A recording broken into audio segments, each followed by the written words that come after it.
Chapter 1. The Beginning. It was as if a throng of onlookers, compelled by the sound of screams, moved in unison towards the source, albeit with an oddly disjointed gait. In a room on the second floor of a building in the same complex, the quilt on the bed suddenly trembled violently. A hand swiftly emerged from beneath the covers, grasping a fruit knife beside the pillow. Lin quickly wriggled out from under the quilt and rolled towards the window. Over the past few days, Lin had lost count of the number of screams she had heard, men's, women's, children's, each one seemingly heralding despair and anguish. Once those sounds had embodied a waking nightmare, sending shivers down her spine, yet, with time, she had grown numb to them. Now, she pondered who had met with misfortune again, cautiously peering outside. Downstairs, the staggering corpses were converging on the opposite side of the complex, suggesting that the noise had originated from there. Sighing in relief, Lin set down the fruit knife and approached the bathroom mirror, scrutinizing her reflection for any signs of zombification. Finding none, she pinched her arm hard, painful. Now, she could finally relax and prepare to have breakfast. Lin was an orphan who, after graduating from university, had taken to writing novels in a rented room, living in dire straits. Concerned for her safety as a young woman living alone, she had resolutely invested in a combat training course on the day the calamity struck. She had planned to go out, but was confined to her bed with a fever, thus remaining oblivious to the outbreak's onset. It was only when the cacophony outside roused her from sleep that she realized she had plunged into hell. The streets were stained with pools of blood, and scattered limbs lay about at the intersection outside. A group of individuals feasted upon a corpse. Nearby, a half-mangled figure was crawling towards the group, as if yearning to join the grim repast. The shock delivered by reality was starkly different from that portrayed in films. As she beheld the scene, Lin froze in terror. She lifted her gaze towards the distant city center, where even from her floor, she could see the sky choked with smoke, dense enough to obscure the twilight. Suddenly, she caught a glimpse of a figure in the window of a neighboring apartment, an elderly man from the adjacent unit. His mouth and chest were smeared with blood as he fixated on Lin, his gaze unwavering. "Has he seen me?" Startled, Lin fell onto the floor just as a thud resounded from the window where his head struck the glass. She huddled beneath the window, too frightened to look up. In a panic, she fumbled for her phone, only to realize there was no signal. Should she wait for rescue? A sense of confusion enveloped her. With water and electricity still functioning and some food supplies remaining, she could survive for quite a while indoors. Yet, despite her attempts to reassure herself, the scenes outside filled her with doubt. Will anyone truly come to save me? The mild fever she had experienced 2 days prior had subsided, but now a sudden, intense fever led Lin to fear she might have contracted the virus. However, she had never come into contact with a zombie. Did the virus not spread solely through contact? The fever rendered her unconscious for an extended period, and upon awakening, her nightgown was drenched in sweat. Disoriented from the fever, she stumbled as she moved, her vision blurred, the world before her wavering. Am I turning into a zombie? Lin pondered. Using the wall for support, she trudged into the bathroom. Her dizziness had subsided considerably as she gazed into the mirror. Aside from appearing somewhat haggard, she noticed no other changes. Thus, every morning upon waking, Lin would check to ensure she had not transformed into a zombie. After a week, she finally felt reassured. If the virus required such an extended period for transformation, the city would not have devolved into chaos so swiftly. Though the virus had not turned Lin into a zombie, it had wrought other changes upon her body. To her astonishment, she discovered that her strength had significantly increased, whether moving furniture to barricade the door or relocating her bed away from the window. She accomplished these tasks with ease, as if lifting a mere suitcase. In her search for self-defense, Lin found only 2 knives in her home, a fruit knife and a Western-style chef's knife. Thus, she remained confined to her home for an entire week, with no sign of rescue. The screams outside had gradually diminished, with the previous night's cries being the only occurrence in 3 days.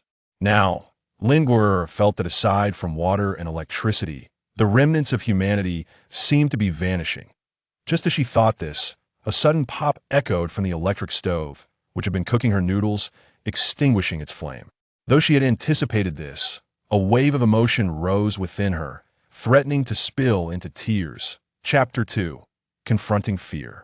After consuming half-cooked noodles, Lin Guer began preparing for venturing outside. During her days indoors, she had not been idle. Observing the zombies from her window had become a daily ritual.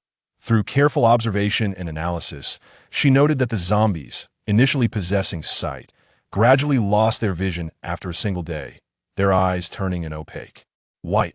Now, even standing at her window, the elderly neighbor seemed oblivious to her presence, no longer crashing against the glass in a frenzy to gain a clearer understanding of the zombies' movements. Lin Guer cracked the window open slightly and tapped on her neighbor's window with a broom.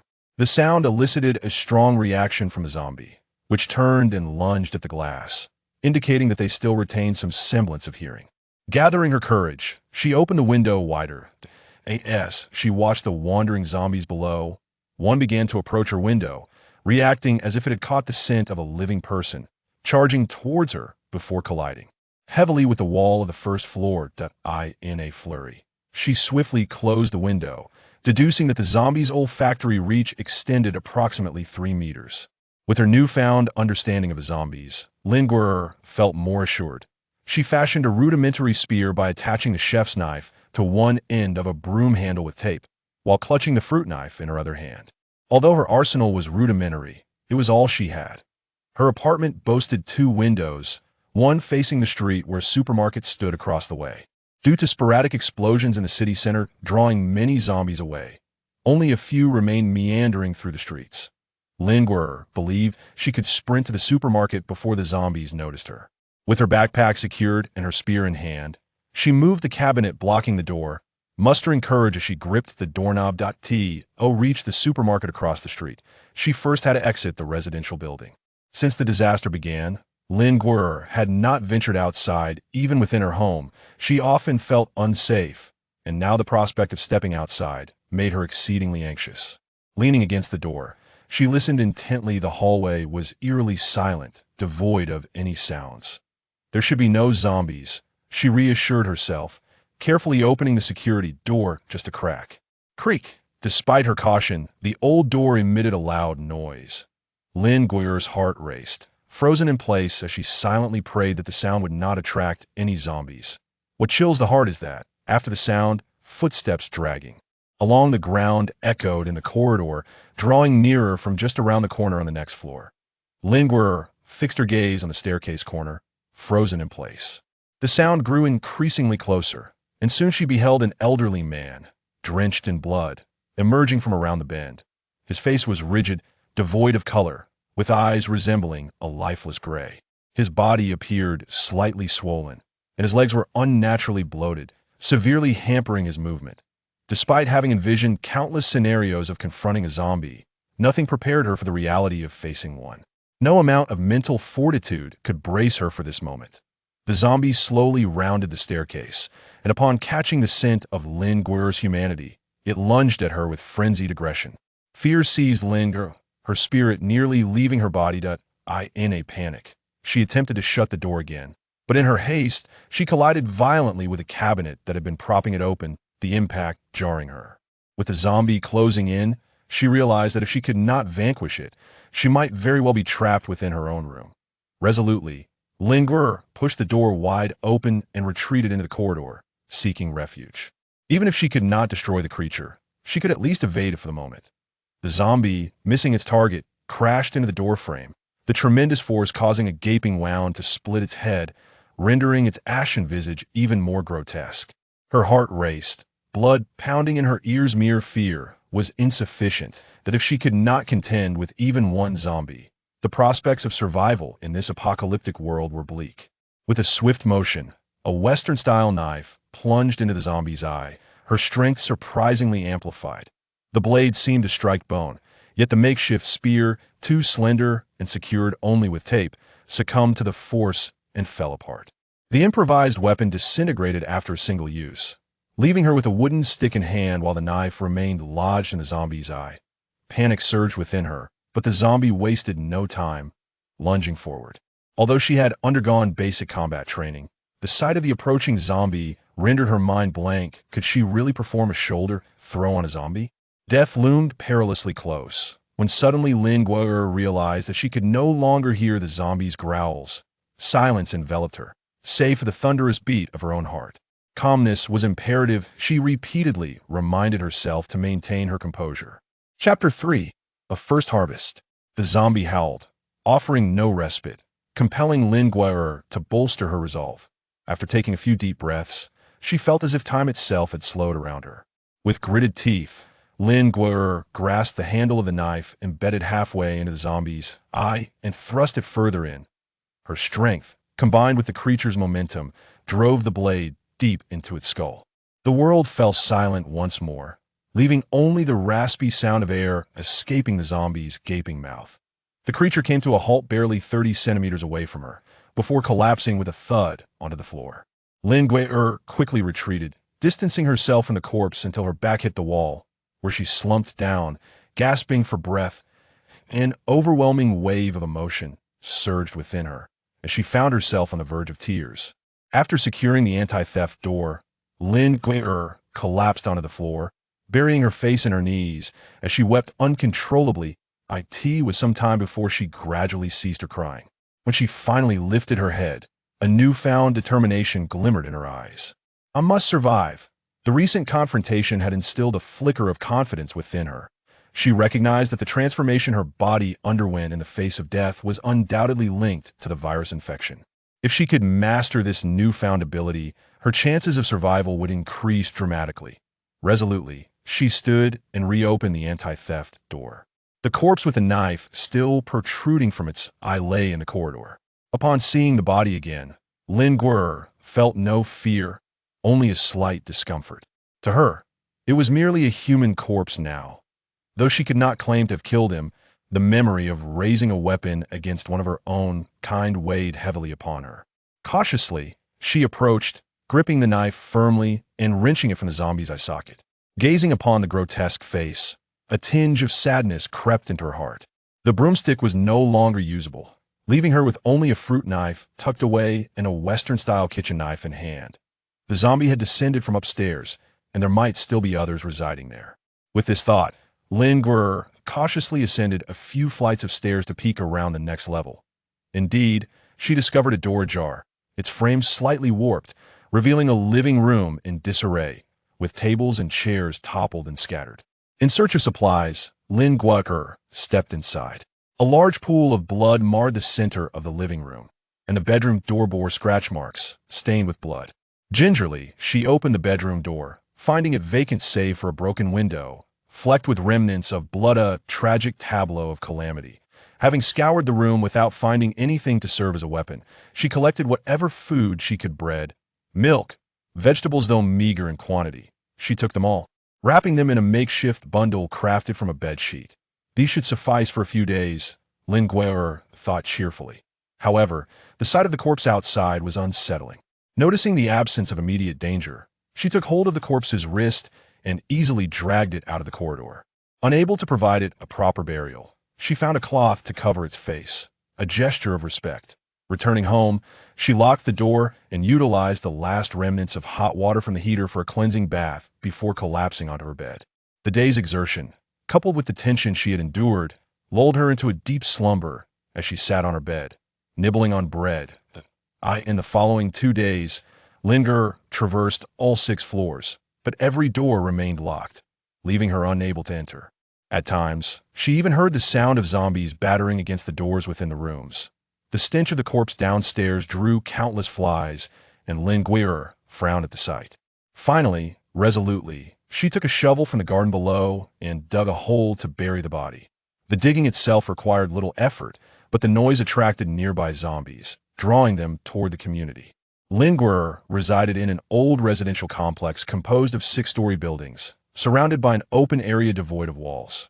With 2 exits lacking gates, the premises were seldom monitored, allowing zombies to wander in freely post-disaster. This environment fostered a profound sense of insecurity, prompting her to contemplate relocating to the convenience store across the street. Having faced a zombie, Lin Guo'er realized that the portrayals of combat in films and television starkly contrasted with reality. The direct confrontation with a zombie proved to be a jarring experience for someone accustomed to a life of comfort. Were it not for the inexplicable changes in her body, survival would have been a mere fantasy. Thus, if she intended to venture into the supermarket across the street, she needed to prepare thoroughly, starting with a clear understanding of her current physical state. Chapter 4. Moving into the supermarket. I had noticed while relocating items that my strength had significantly increased. Lingwerer selected a cup, grasping it firmly in one hand. Yet, despite her efforts, it remained unyielding. She resorted to employing both hands, and after exerting all her strength, the cup shattered with a definitive crack. Though her grip caused her pain, she felt a thrill of joy at her newfound formidable strength. The confines of her dwelling rendered speed testing impractical, so she decided to assess her jumping ability instead. Once the weakest in her class at high jump, she found herself soaring perilously close to the ceiling without fully exerting herself. She felt confident that, if she summoned her utmost effort, she could surpass 3 meters. This transformation filled Lingwerer with astonishment, yet she was also preoccupied with the sensation of her heart racing and time slowing in the presence of zombies. However, no amount of concentration or effort yielded that same feeling this time, leading her to ultimately concede defeat. Before departing, she stood by the window one last time to observe. Only 5 zombies meander the streets, none in proximity to the supermarket. If she could move with thrice her usual speed, she believed she could reach the store undetected. Contemplating a life of convenience at the supermarket eased her worries about food. Once settled, she could lower the rolling shutter on the ground floor to ensure her safety. Grasping her knife tightly, Lingwerer donned her backpack filled with necessities. She cast a final glance at the home she had occupied for so long, resolving to transfer her belongings gradually once she was secure. With determination, she prepared to venture forth, to exit through the building's front door. She would need to navigate a circuitous route through the complex to reach the main road. Lingwerer hesitated momentarily, contemplating a leap from the second-floor window to reach the street below directly. Having tested her jumping ability, she felt assured that she would not injure herself upon landing. After assessing the distance from the second floor to the ground, she steeled her resolve and jumped, landing effortlessly. This experience felt akin to the graceful lightness of a martial arts master, leaving Lingwerer somewhat exhilarated. Cautiously scanning her surroundings, she noted the absence of zombies. And as she sprinted forward, she delightedly realized that her speed had significantly increased compared to before. Soon, she found herself at the entrance of the supermarket, where she could faintly discern the figure of the store manager, now a zombie, swaying within. Lingwerer contemplated quietly, devising a plan to stealthily slip inside and, seizing the opportunity when the zombie was distracted, eliminate it with the knife in her hand. The idea was splendid, yet she overlooked the fact that the supermarket door was equipped with a bell which chimed melodiously upon her entrance, instantly capturing the attention of the store manager within. Lingwerer could only roll aside to evade, as the zombie shopkeeper relentlessly pursued her, crashing into several shelves along the way. The shopkeeper zombie appeared somewhat decomposed, its body grotesquely swollen, rendering it less agile than Lingwerer. With shelves strewn across the supermarket, the shopkeeper zombie was ultimately tripped by a slanted display. Seizing the opportunity, Lingwerer plunged her knife fiercely into the back of the zombie's skull. Initially apprehensive about whether the blade could penetrate the bone, she was pleasantly surprised, whether due to the knife's quality or her own strength.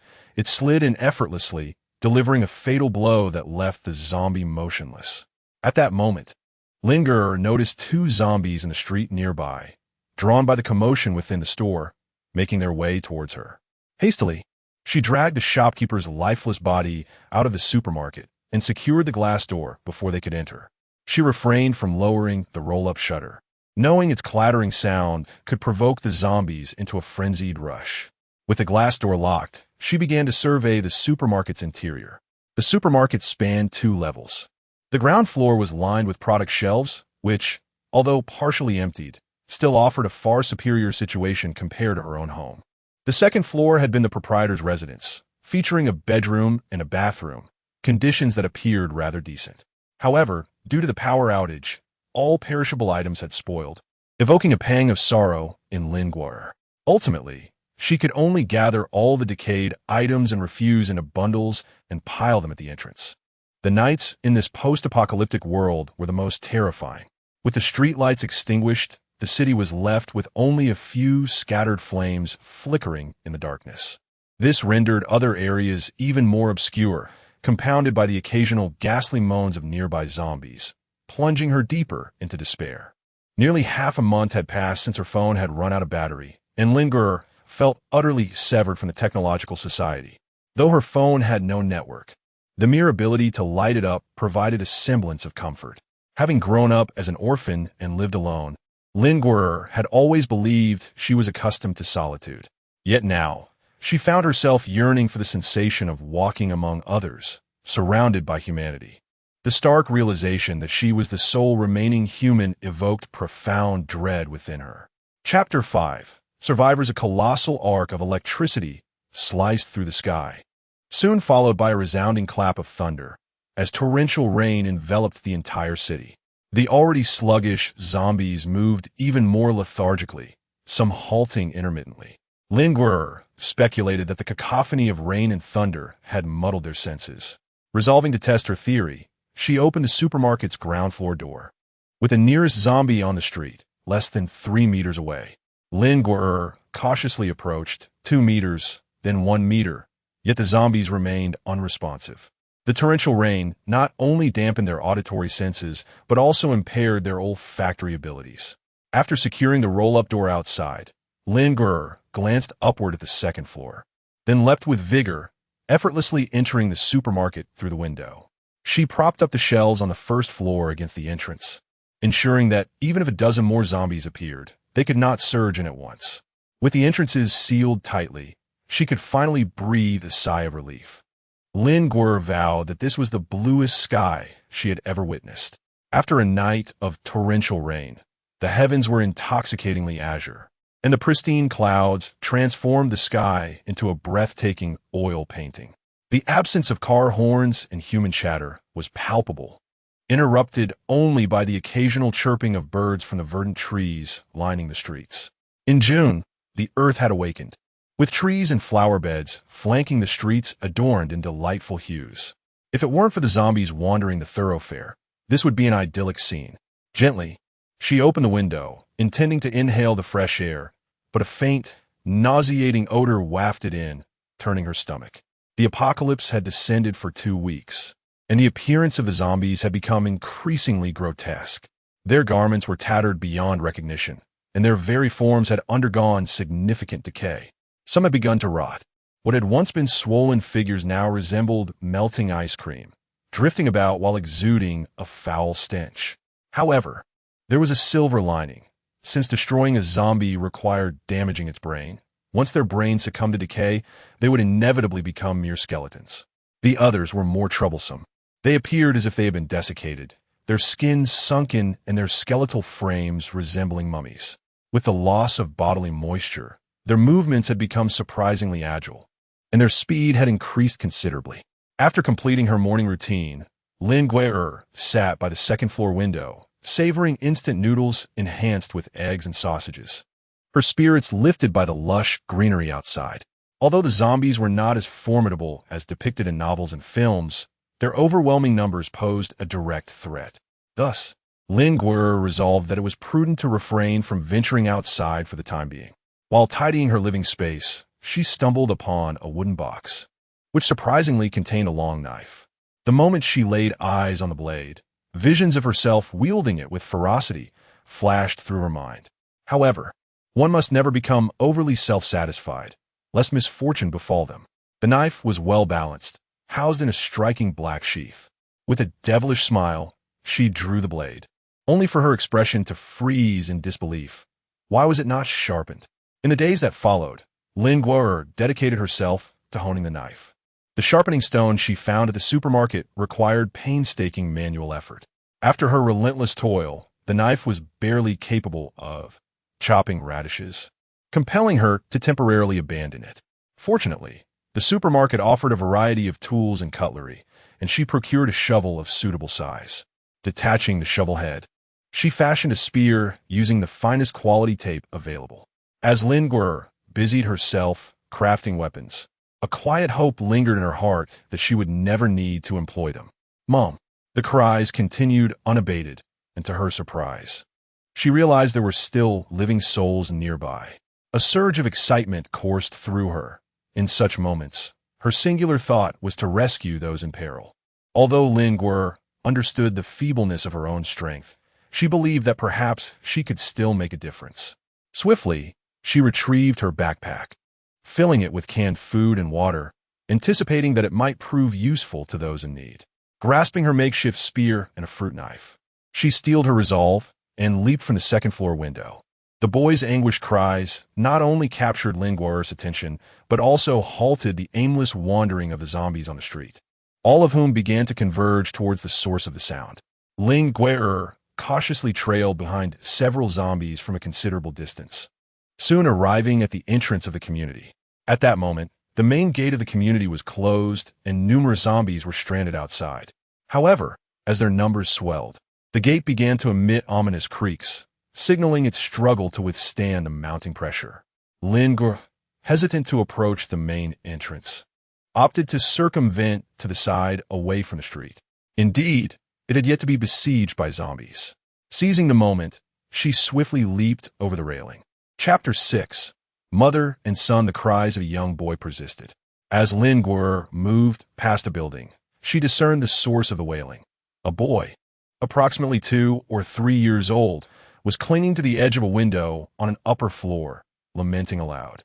In the vicinity, a disheveled woman, clutching a bag of rice, was stumbling towards the boy's building, pursued by a horde of zombies that continued to converge from all directions. The number of zombies was escalating, and the woman, exhibiting remarkable agility, deftly weaved through the relentless pursuers, indicating that her physique was likely enhanced.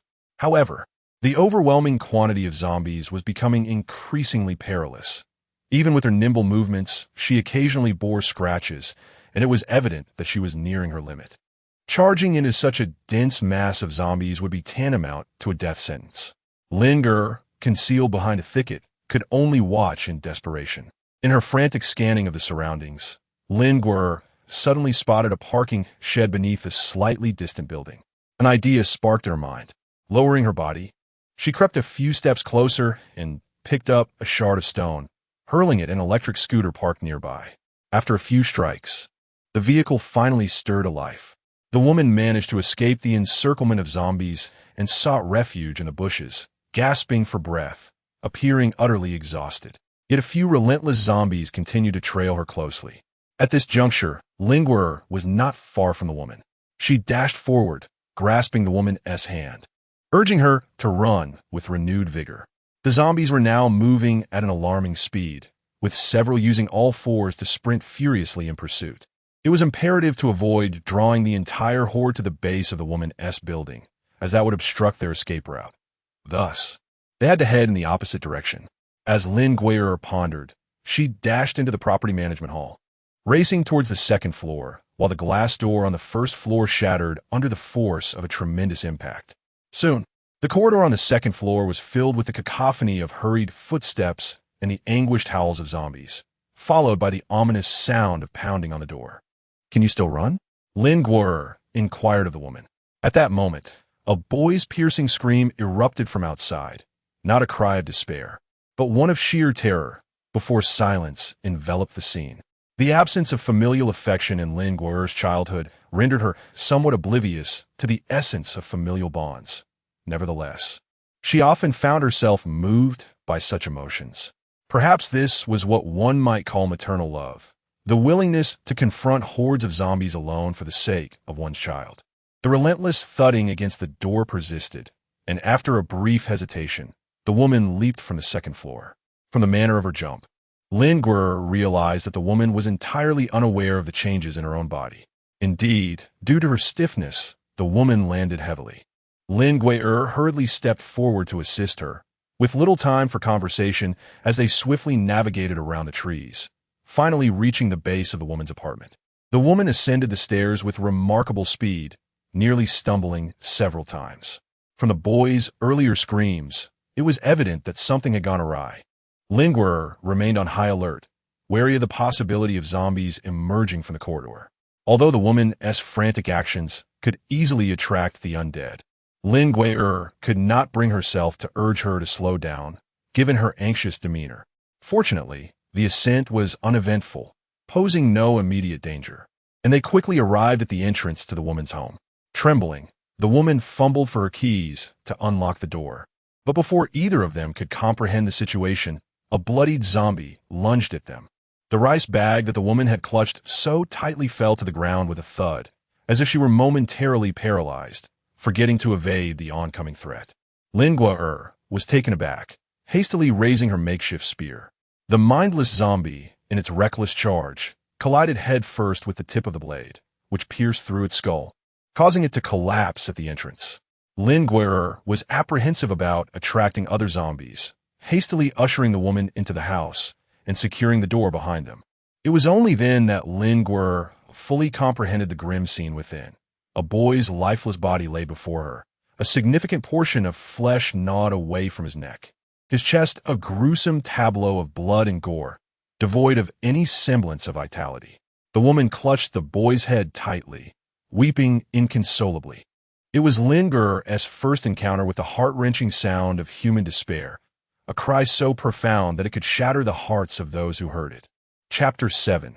Mother and child. Upon entering the woman's abode, Lin Gui'er turned her gaze around, observing that it was a modest two-bedroom apartment, permeated by a foul stench. Had the windows not been open, the odor would have been unbearable. The living room was in disarray, blood smeared across the floor. And soon Lin Gui'er noticed a battered door leading to the adjacent bedroom, its frame bearing the remnants of tape. It was evident that the door had been forcefully breached from within, stained with crimson. The door was locked, making it impossible for the zombie to have entered from the outside. The only plausible explanation was that the zombie had been confined within the house. Judging by the state of decay, it was clear that the creature had been a zombie for quite some time. This implied that the man had been transformed into a zombie while the woman had kept him confined at home. The man was likely her husband and the father of the child. Had this woman been living alongside a zombie all this while? The thought crossed Lin Gui'er's mind as she gazed at the inconsolable woman, who must have loved her husband deeply. If the woman had not ventured outside, it suggested that today she had been compelled to seek sustenance due to the dire lack of food at home. The boy, still present in the house, must have been crying out incessantly, undoubtedly drawing the attention of the zombie in the bedroom, causing it to batter against the door in a frenzy. Lin Gui'er dared not continue to ponder further. It was truly a tragedy of unimaginable proportions, a scene that seemed to belong only to the depths of hell. Observing the woman's desperate cries, Lin Gui'er found herself at a loss for words, unsure of how to offer comfort. She could only stand by her side, and as the woman's despair enveloped the atmosphere, Lin Gui'er found herself unable to restrain her tears. "Thank you so much for saving me," the woman uttered without raising her head, her voice devoid of any inflection, resembling the synthetic tones of a machine.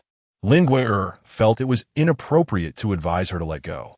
To offer consolation in the face of someone who has endured suffering is akin to speaking from a position of comfort and detachment.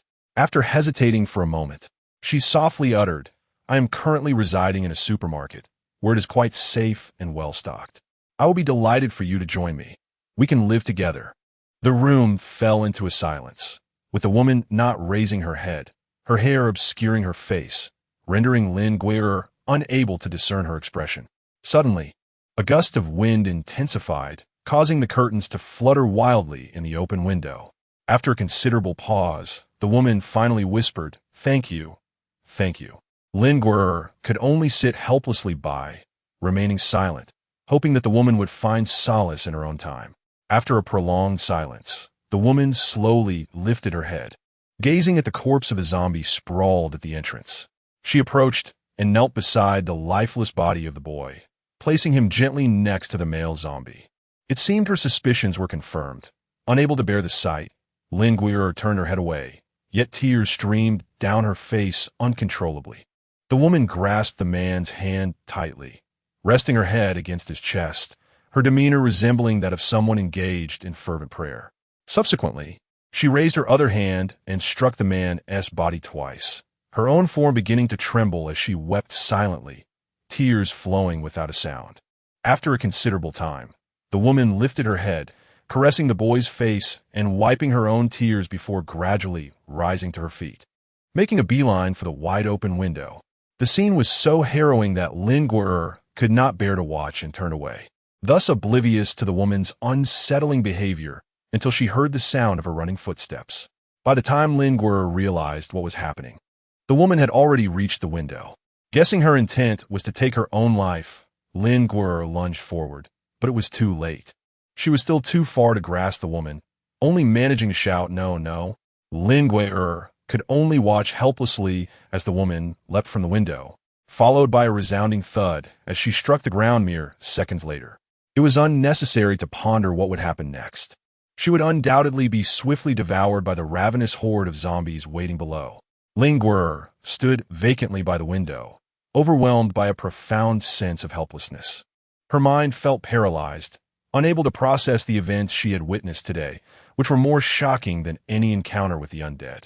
Since the catastrophe, Lin Guo'er had diligently navigated each day, clinging to a belief in the lingering hope of salvation. Yet now, she found herself questioning, what is all this? Why has it come to this? Lin Guo'er slumped by the window, weeping silently. After a considerable time, she finally managed to rise with great difficulty. At that moment, not a trace of hope remained upon her face. She reached for a blanket on the nearby sofa and covered the two lifeless bodies on the floor, one large and one small. Lin Guo'er stared blankly at the two corpses, a final farewell for those who once belonged to humanity. Chapter 8. Auditory hallucinations reeling from the recent shock. Lin Guo'er found her mind in a chaotic fog, utterly incapable of coherent thought. Yet suddenly, a voice echoed within her consciousness, reminiscent of a line from a vampire-themed novel she had been reading prior to the calamity. What I admire most about you humans is your capacity for emotion, or what you might call love. The eruption of such feelings resembles a glimpse of celestial light, a moment when you are closest to the divine. This unexpected voice startled Lin Guo'er, appearing just as she had emerged from the apartment building where the woman had resided. The words manifested inexplicably in her ears, akin to an incantation, rendering her current plight surreal. Under the influence of this sensation, her fear of the zombies diminished significantly. Even as a decaying figure, its entrails spilling forth, spotted her and charged toward her, she felt no trace of terror. The familiar sensation of time slowing down returned. However, unbeknownst to her, the earlier commotion had drawn a throng of zombies into the vicinity. As they circled around a building, the previously deserted alleyway now teemed with no fewer than 10 of the undead. Detecting Lin Guo'er's presence, they gaped wide, shrieking as they lunged toward her. She was on the verge of escaping the community when an increasing number of zombies emerged ahead, forcing her to retreat to a nearby residential building. What now? How could she extricate herself from this perilous situation? Lin Guo'er strained her mind in contemplation when suddenly, a zombie's hand seized her ankle. Looking down, she was met with the horrifying sight of an overwhelming number of zombies surging forward, trampling over their fallen brethren, their bodies stacking like a grotesque tower. Atop this mound of cadavers, a gaunt, mummified zombie extended its grasp, just able to clutch Lin Guo'er's foot. Its hand, appearing frail yet unyielding as iron, dug its nails deeply into the flesh of her ankle, sending a searing pain coursing to her very bones. As Lin Guo'er pondered whether her fruit knife could sever this grip, a sudden alarm from an electric vehicle shattered the eerie silence of the city. The shrill beeping pierced the stillness, causing the zombies surrounding her to turn their heads in unison, as if straining to listen. Subsequently, those farther away began to shuffle toward the source of the sound, with a significant portion of the zombies below dispersing. The one clinging to Lin Guo'er's ankle found itself dangling in midair, nearly pulling her down. She kicked fiercely at the zombie's claw-like grip, yet her efforts proved futile. The creature continued its ascent while Lin Guo'er pushed downward, caught in a stalemate that seemed to stretch on indefinitely. Lin Guo'er steeled herself, resolved to make a desperate gamble. She planned to wait until the zombies approached closer before wielding her sharp file to dispatch them. This course of action was perilous, necessitating proximity for her to strike effectively. With her nerves taut, she prepared for the impending confrontation. Suddenly, a resonant twang echoed through the air. An arrow from a crossbow swiftly embedded itself in the head of the zombie, grasping Lin Guer's ankle, causing its claws to gradually weaken and release their grip, allowing it to descend slowly. Lin Guer hurriedly gazed in the direction from which the crossbow bolt was soaring. Below, a robust man was vaulting over the community's railing. Charging forward, a crossbow hung from his backpack, while in his left hand he wielded an object resembling a shield, and in his right, a sharpened steel pipe. He deftly maneuvered through the horde of zombies, thrusting and dodging with ease. The remaining zombies below surged forward one by one, akin to the story of the Calabash brothers rescuing their grandfather, only to be impaled and flung aside. Lin Guer felt an overwhelming sense of familiarity upon seeing the newcomer, and only upon closer inspection did she recognize him as Uncle Yang. Uncle Yang was the doorman of the building where she attended her martial arts classes, which were said to be run by retired military instructors. He was an enigmatic figure. Although he held the position of a doorman, he often stood outside to watch the students practice, earning the respect of the instructors. As the last three zombies surged forward simultaneously, Lin Guer felt a rush of urgency. She leaped from the second-floor window, performing a forward roll to dissipate the impact, but as she pushed off with her left foot, the wound on her ankle flared with sharp pain, causing her to stumble and fall. When she looked up again, she saw that the zombies had already been dispatched. Uncle Yang approached slowly, calling out Lin Guer. From a distance, I thought it was you. Are you still able to stand? His accented voice sounded remarkably warm and familiar. Uncle Yang, it's so good to see you. Lin Guer felt a wave of emotion threatening to spill over in tears. This isn't safe. I have a vehicle outside. Let's get in quickly. Stay close to me. He gestured toward an off-road vehicle parked by the roadside. Uncle Yang appeared to be in much better spirits than before. Although he had always walked with a steady gait for a man in his 60s or 70s, he now exuded a vitality that was hard to ignore. With many zombies distracted by the noise, he easily cleared a path to the vehicle. It was only once they were inside that Lin Guer finally relaxed. Chapter 9. Uncle Yang. Despite a few lingering zombies in pursuit, Uncle Yang remained remarkably composed as he took the driver's seat, starting the engine with calm assurance. Before long, they had left the creatures far behind. The interior of the off-road vehicle was crammed with supplies and food, resembling a mobile supermarket, and Lin Guer, having lost weight from hunger, found a tight fit. After they had driven for a while, Uncle Yang broke the silence, asking Lin Guer, "Did you just run away from home?" Lin Guer was meticulously examining the wound on her ankle when she heard the question, which stirred a sense of melancholy within her. "No, I came here to save people." Uncle Yang discerned Lin Guer's despondency. It was evident that she had failed to save anyone and had nearly lost herself in the process. Since the onset of the calamity, he had witnessed numerous instances of such brutal and sanguinary events, which left him feeling quite unsettled. How much more so for a young girl? Uncle Yang shifted the topic. "Lin, where are you residing now?" "I am living in a supermarket on Pingan Road." "Where are you headed, Uncle Yang?" "Dear girl, do not be so pessimistic. Have faith in our nation, and never give up." Unchleya notichidlin quor es unusual demianor. It was the first time someone had mentioned the nation to her, and she responded with a flicker of excitement. "Do we still have a nation? Is this disaster not a global crisis?" Uncle Yang took a drag of his cigarette and continued, "I believe it is not entirely so. When the disaster first erupted, there were troops stationed in the southern part of the city. However, as the personnel began to fall ill one after another, the perimeter of the quarantine kept retreating, which indicates that this is a contagious disease. Furthermore, the government is endeavoring to regain control." As he spoke of the military and the state, Uncle Yang straightened his posture. Lin Guer appeared somewhat despondent. However, the prolonged absence of military intervention indicated that the nation lacked viable solutions to regain control. "Do not fret," she reassured herself. "As long as we who remain do not surrender, there will undoubtedly come a day of resolution." Uncle Yang glanced at Lin Guer in the rearview mirror, his expression laced with concern. "My dear Lin, would you care to accompany me? The supplies in the supermarket are finite, and ultimately, being alone is fraught with peril." Ling Gui'er understood that Uncle Yang was concerned for her well-being, yet she felt that accompanying him would only serve as a burden. Not only would she have to share food, but he would also need to protect her. At that moment, the street was devoid of any zombies. As she observed Uncle Yang, ready to speak, Ling Gui'er hurriedly reassured him, "Uncle Yang, please do not worry about me. I firmly believe that the country will come to rescue me soon. I will remain here. It is quite safe, and there is food. You need not fret over my safety." With great effort, she managed to force a faint smile. After ensuring her determination to survive, she finally bid farewell to Uncle Yang. As she watched the vehicle gradually recede into the distance, a twinge of self-reproach surfaced within her. Had she overestimated her own capabilities, leaving her alone once more? Zombies would never close windows, so it indicated that someone had entered. Just as Ling Gui'er was about to conceal herself and quietly approach, two figures appeared at the second-floor window.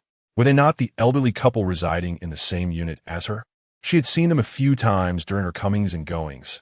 Although they had never exchanged words, they could be considered neighbors. Since they had noticed her, there was no need for her to hide any longer. Ling Gui'er strode forward confidently and waved her hand. The window on the second floor opened. Yet the elderly man's expression was far from welcoming as he frowned and remarked, "There are already people here. You should go elsewhere." Ling Gui'er's hand hung rigidly in the air, grappling with the current predicament. They had taken over her home and now sought to oust her. With a sense of helplessness, she retorted, "I arrived first. I have been residing here for a week." A nearby elderly woman interjected, "How can this young girl be so malicious? When we arrived, this place was unoccupied. How can you claim it as yours?" The sharpness of her voice transported Ling Gui'er back to the days preceding the calamity, when she was a newcomer to the workforce, navigating the bustling commute. After a night of overtime, she had succumbed to slumber on the bus, only to be roused by a similarly piercing tone. An elderly woman beside her had loudly chastised the surrounding passengers. Today's youth really lack manners. They show no respect for their elders or care for the young. With so many seniors around, all capable of being her grandparents, how could she not offer her seat? If that were my child, I would have given them a good slap. Though she never directed her gaze at Ling Gui'er, her words were unmistakably aimed at her. That morning, the bus had indeed been crowded with elderly passengers, leaving Ling Gui'er as the sole youth seated, which drew the disapproving eyes of those around her, intensifying her discomfort after a long night's work. Consequently, she hurried off at the next stop. For a long time after, Ling Gui'er harbored a fear of public transport. Even with vacant seats available, she hesitated to sit, dreading the recurrence of such an incident. Now, that same piercing voice echoed once more, yet this time, Ling Gui'er felt no inclination to flee. Instead, a simmering anger surged within her, as if it might burst forth from her chest. Chapter 10. Into the darkness residing in the same building as them. They too had windows facing the supermarket. Observing from a window was a mundane activity for any living person. They must have been aware that she had lived there for a week. Yet they refrained from venturing out, paralyzed by the presence of roving zombies. Today, by sheer coincidence, both Ling Gui'er and the zombies had been lured away, granting them the perfect opportunity to seize her supermarket. Had they approached her with civility, Ling Gui'er would have been more than willing to share, for she had come to understand the terror of solitude and yearned for the company of the living. However, at that moment, she questioned whether they could truly be considered human. Their countenance seemed to her more repulsive than that of the decaying zombies. Just then, an elderly man from the second floor spoke up. "If you obediently comply, it's not impossible for you to remain." Ling Gui'er felt a surge of anger rise within her. Obey? Obey what? To stay behind and become a mere beast of burden? Do you truly believe you dwell in paradise? In reality, your society resembles a hellish landscape, where even the brightest noon sun cannot dispel the pervasive darkness. Once again, that voice echoed in Ling Gui'er's mind, clearer this time, a chilling female tone. The individuals above, seeing Ling Gui'er standing motionless, assumed she was wavering and intensified their demands. "So, do you wish to be a devout believer longing for heaven, or are you willing to step into this dense darkness?" Suddenly interrupted by a peal of laughter, the elderly couple paused their barrage of conditions. "Ha ha!" Looking down, they beheld a girl in the street, laughing heartily, even to the point of tears. Yet her mirth bore an unsettling chill, for although she laughed, her eyes remained cold. Trash, parasites of society, trash. Why, in this apocalyptic world, is there still so much refuse? Lin Guer muttered softly, her head bowed, appearing almost deranged. At this moment, she was a stark contrast to her former self. Despite the loud laughter, her joy did not reach her eyes, and she resembled a wild animal, exuding an aura of danger. As her laughter gradually subsided, she directed a sinister smile towards the two individuals on the second floor and slowly approached an electronics store at the street corner. The duo above murmured to one another, "This girl must have lost her mind," before disdainfully spitting and shutting the window. After a while, Lin Guer emerged from the electronics store, one hand dragging a massive portable speaker and the other clutching a small gas canister, approximately 5 kilograms, which she had discovered in the store's kitchen. The two individuals on the second floor began to panic. The elderly man opened the window and shouted, "You little brat, what are you planning to do?" However, his shouts barely traveled, completely drowned out by the pulsating music. Unfazed by their furious protests, Lin Guer calmly picked up some gravel from the ground and hurled it with all her might towards the supermarket's second-floor window. Crack!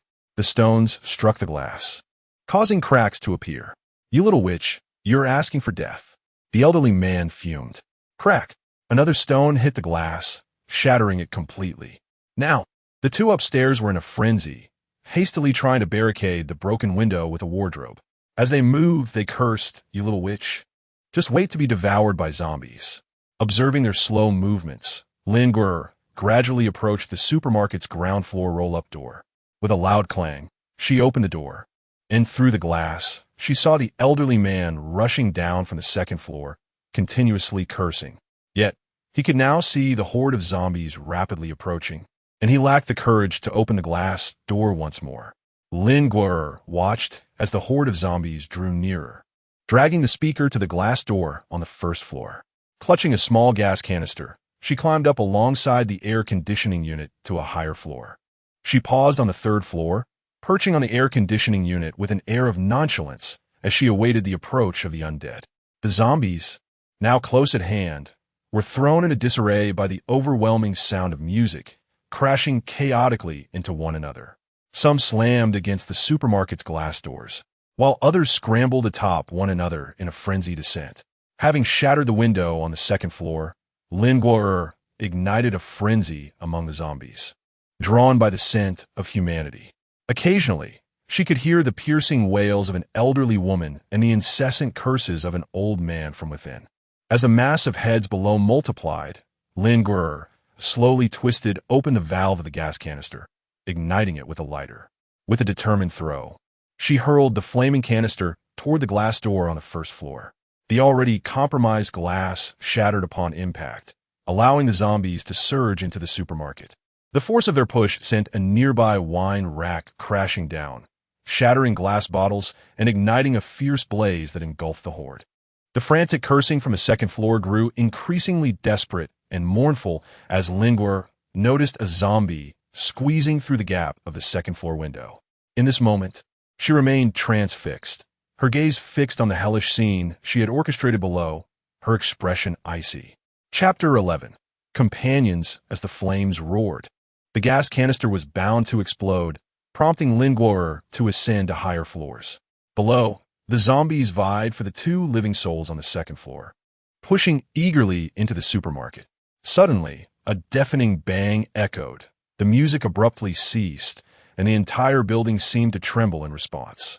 Lin Guer witnessed a surge of flames erupting from the supermarket on the first floor, accompanied by the shattering of glass. The zombies that had crowded into the supermarket were the first to be engulfed, with dismembered human limbs soaring through the air. Meanwhile, Lin Guer had deftly climbed to the sixth floor via the air conditioning unit, her expression one of indifference, as if utterly unfazed by the chaos below. Instead, she gazed with keen interest at the scene she had orchestrated. Before reaching Peace Street, a distant explosion echoed ominously. This was troubling. Judging by the location, it was likely that Lin Guer was at the center of the incident, prompting Uncle Yang to quicken his pace. Lin Guer sat vacantly atop the air conditioning unit on the sixth floor, beside a window where a severely decayed zombie had detected the presence of a living person outside and was incessantly pounding against the glass. The scene on the first floor was grotesque, scattered with severed limbs and dismembered bodies. Flames still raged within the supermarket, leaving only a few zombies that had failed to break in miraculously unharmed. When Uncle Yang arrived, he was met with this harrowing sight. It was only upon spotting Lin Guer on the air conditioning unit that his anxiety began to dissipate. After dispatching the remaining zombies, Uncle Yang called out to her from the ground floor, "Lin, are you hurt? Come down.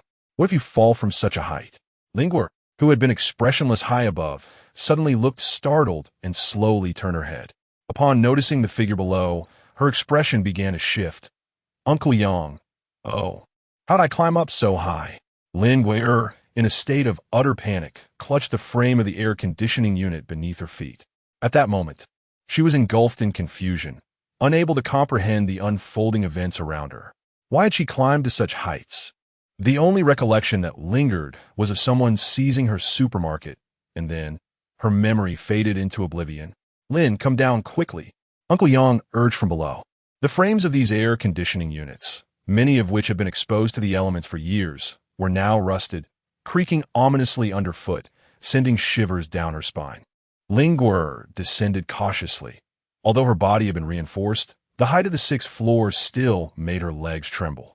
Uncle Yang, observing the steadily accumulating horde of zombies, urged, "Let us go, get in the car, and we can discuss matters on the way." He opened the rear door, revealing one side of the back seat had been cleared, while the other held 2 bundles of blankets and clothing. Once seated, the vehicle swiftly started moving. Lin Guer cast a final glance through the window at the supermarket still engulfed in flames, realizing she was once again left with nothing. She examined her belongings. All that remained was a backpack, which contained half a bottle of mineral water, a fruit knife, and a long knife she had kept bound to her side. Convinced it would prove useful, the spear she had crafted was now lost to her, its whereabouts unknown. She set aside her possessions, leaning despondently against the back seat, feeling an overwhelming sense of fatigue and weakness. After traversing several blocks, the car finally entered a dilapidated garage. Upon disembarking, Uncle Yang pushed 2 charred car shells to block the entrance of the garage. Giving him a backpack, disembarked from the vehicle and observed Uncle Yang's actions with a puzzled expression. "Uncle Yang, why are you blocking the garage door? Surely, there should be no one attempting to steal cars at this hour." She continued, "We will be staying here tonight, so let us proceed." Uncle Yang guided Lin Guer towards a 2-story public security bureau nearby. "Uncle Yang, why not seek refuge in the adjacent high-rise apartments? That way, we would not need to worry about zombies climbing through the windows," Lin Guer inquired, somewhat perplexed. Uncle Yang, carefully forging a path ahead, elucidated. "Most high-rise apartments rely on electricity for water supply. Once the power is cut, the water flow ceases as well." Lin Guer said no more. With a fruit knife in hand, she cautiously entered the police station alongside Uncle Yang, who wielded a makeshift wooden shield and a sharp steel pipe, with a crossbow strapped to his backpack. Upon glancing back at Lin Guer, who merely held the fruit knife, he expressed his astonishment. "Lin Guer, why do you not use the long blade on your back?" Lin Guer felt a bit embarrassed. This knife isn't sharpened. I just honed it a little, but..." Uncle Yang took a crossbow from his backpack and handed it to Lin Guer. "Hold on to this and stand behind me. Wait for the right moment to shoot." He then patiently instructed Lin Guer on how to draw the bowstring and aim accurately. Lin Guer felt a stir of emotion. For someone who has endured solitude for an extended period, even the slightest act of kindness could touch her heart. Lin Guer gripped the crossbow tightly. Although she found herself in a dark and unfamiliar environment, the presence of Uncle Yang made her feel considerably safer than when she was alone in the supermarket. Chapter 12. The insanity night had fallen, and Uncle Yang cautiously examined each room within the police station, flashlight in hand. Perhaps the personnel had all responded to the disaster, for the two found no traces of zombies within the precinct, nor even a single firearm, which left Uncle Yang somewhat disheartened. Fortunately, they did discover a diesel generator, and after securing the exits, Uncle Yang prepared to start the generator. Lin Guer hurriedly interrupted. "Uncle Yang, the sound of the generator must be quite loud. Want to track the zombies?" As the generator roared to life, The lights in the room flickered on, startling Lin Guo, who quickly pressed the switch to extinguish them. Observing her swift movements, Uncle Yang expressed his concern. "Lin, dear, try not to be too anxious. Maintaining such a tense demeanor is not beneficial for you. Why don't you check which other rooms still have their lights on and turn them off? No need to rush. Take your time." Meanwhile, Uncle Yang had set up a small camping pot, simmering something that emanated a savory aroma, likely that of meat. Lin Guo was also hungry and hurriedly sat down across from Uncle Yang. Approximately a week after the disaster struck, all fresh produce, including fruits, vegetables, and meat, had spoiled. Although Lin Guo resided in the supermarket, she spent most of her time consuming instant noodles and similar fare, having not tasted meat in quite some time. "Uncle Yang, how do you still have meat?" Lin Guo inquired as she accepted the lunchbox handed to her by Uncle Yang. It contained canned meat accompanied by beans. "Delicious, isn't it? And here is something for you." Uncle Yang produced a small can of fruit from behind him and placed it next to Lin Guo. Lin Guo felt overwhelmed with emotion. On the verge of tears, fruit. "It has been such a long time since I last indulged in fruit. Previously, the supermarket only stocked 2 cans, and even when rationed, they were consumed swiftly.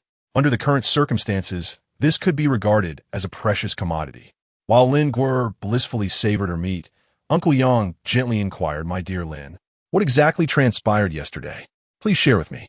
Lin Guo set down her lunchbox and pondered for a moment before replying, "I cannot recall clearly either. Speak of what you remember." Uncle Yang continued to inquire while savoring his meat in small bites. Lin Guo pondered deeply, recounting everything she could remember in meticulous detail. However, her memories only lingered at the moment of confrontation with the 2 individuals who had robbed the supermarket. After that, she found herself on the air conditioning unit on the 6th floor. Uncle Yang furrowed his brow in contemplation before inquiring, "Lin, have you experienced any auditory or visual hallucinations lately?" His expression tightened further as he continued, "If I am not mistaken, this may be a psychological stress response, akin to a form of acute schizophrenia. Are you suggesting that I have a mental illness?" Lin Guo felt a tumult of emotions. "It's not the kind of mental illness you are thinking of," Uncle Yang replied, scratching his head. "I have observed similar conditions in soldiers who have been on the battlefield, particularly those who survived the horrors of war. They have all endured psychological burdens beyond their capacity to bear. The mildest symptoms manifest as insomnia. With a moment they close their eyes, they are haunted by the very memories they wish to forget.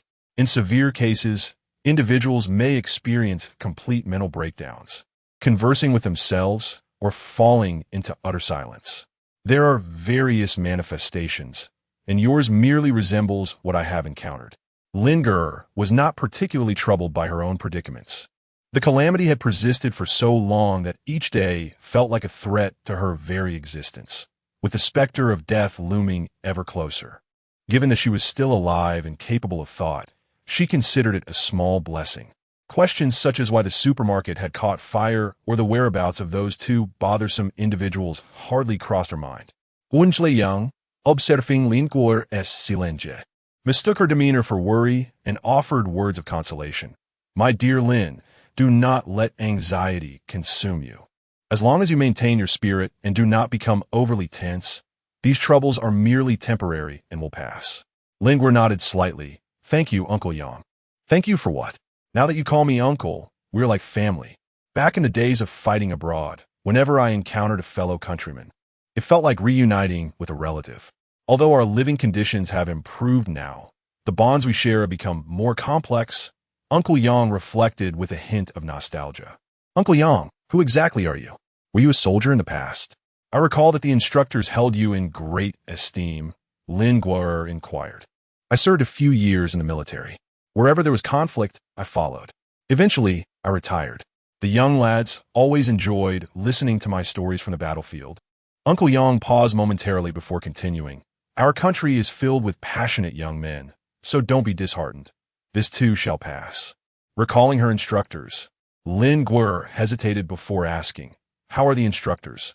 She regretted her inquiry halfway through. In the face of disaster, it is often best not to inquire about others' well-being, as most news tends to be grim. Uncle Yang sighed sadly and the atmosphere in the room turned somber. After a long silence, he spoke first. Let us not dwell on these matters. You can sleep in this room tonight, and I will take the one next door. The hot water is ready, and it's rare that we have shower here. You can keep that lunchbox. You'll need it for your travels ahead. With that, Uncle Yang picked up his backpack and exited the room, leaving Lin Guer staring blankly at the lunchbox in her hands. A flicker of warmth lingering in her heart. Chapter 13. Menstrual period. Armed with the toothbrush, toothpaste, towel, and a bottle of shower gel Uncle Yang had provided, Lin Guer stepped into the shower. It had been a long time since she had enjoyed a hot bath. Since the power outage, she had been washing with cold water. Although it was summer and she had managed, nothing compared to the bliss of standing under warm water once more. The sensation of the heated water washed away her fatigue, and she savored the moment. With only one bottle of shower gel for both her hair and body, she had no choice. Uncle Yang believed one was sufficient, hence he brought only a few bottles. However, Lin Guer was not picky. Despite having once indulged in a variety of products, she felt satisfied with her hair washed in shower gel after the calamity. She took the opportunity to wash the only set of clothes she had. Given that the temperature at night was still around 25 to 26 degrees, hanging the freshly washed clothes by the window would suffice for them to dry overnight. After her hot shower, Lin Guer stood by the window with a large towel, drying her hair while gazing at the now darkened city. Lin Guer suddenly realized that she had adapted to much of her surroundings, becoming accustomed to the sight of zombies wandering through the dark alleys and the occasional appearance of corpses. Gazing towards the city center, she could faintly discern the silhouettes of buildings under the scant moonlight. Her eyes swept over the rooftop of one structure, and for a fleeting moment, she thought she saw an animal-like figure leap past. Yet, when she focused again, it seemed as though nothing was there. With a sigh, she conceded that Uncle Yang was right. Her nerves were overly frayed. Lost in thought, a sudden pang of discomfort gripped her lower abdomen, a sensation all too familiar that visited her each month. It was the onset of her menstrual cycle, a reminder that amidst the tumult of change, some things remain constant. The police station boasted only 2 rest areas, and Uncle Yang had relinquished the cleaner of the 2 for her use. The room contained 2 single beds against the wall, neatly made with bedding, and she collapsed onto one, discarding her towel and curling beneath the covers. Given the harsh conditions, this was the best she could do. She mused that Uncle Yang likely had not prepared any sanitary supplies. As pain and weakness enveloped her, Lin Guer drifted into a deep slumber. The following morning, sunlight streamed through the window, warming her bed, gradually rousing her from sleep. Remarkably, after the calamity, she had managed to sleep soundly through the night without nightmares.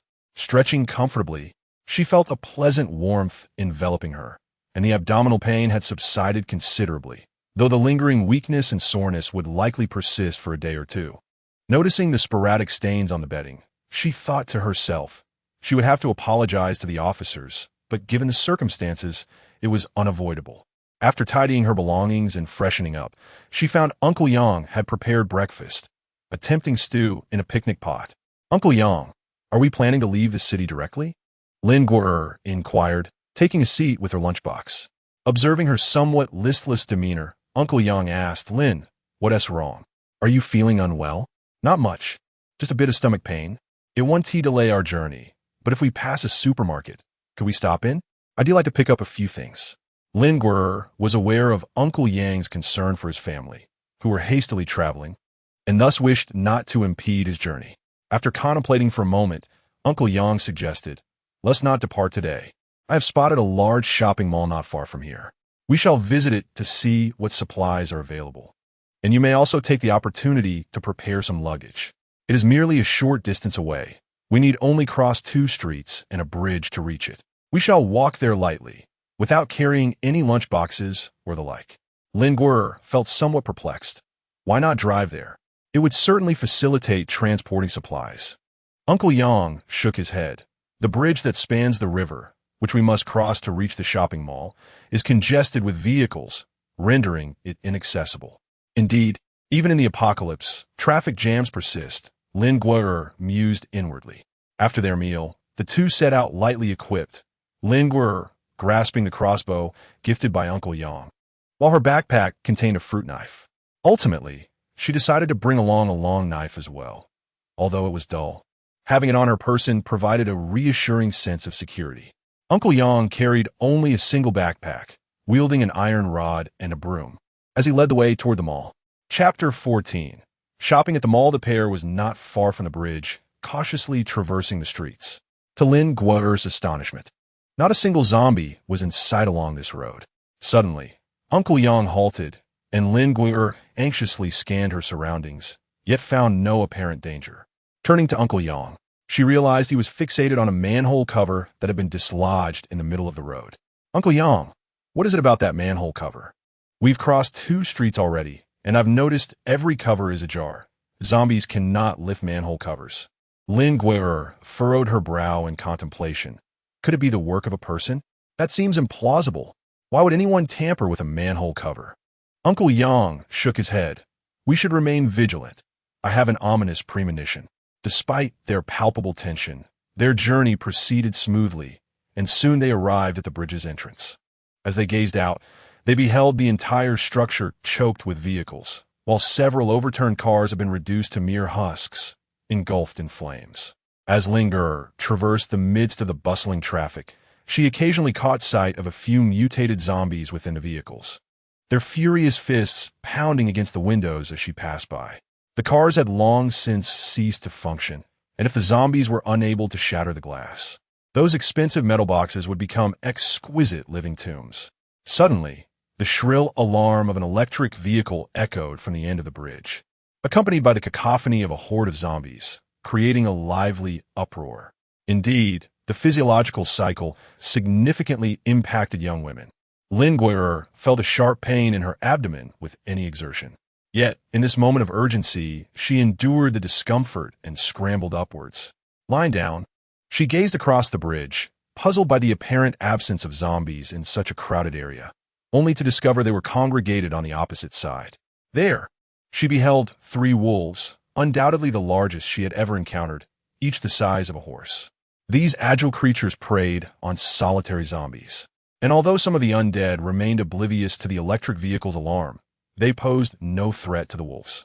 As the alarm abruptly ceased, the wolves swiftly retreated, clutching their spoils.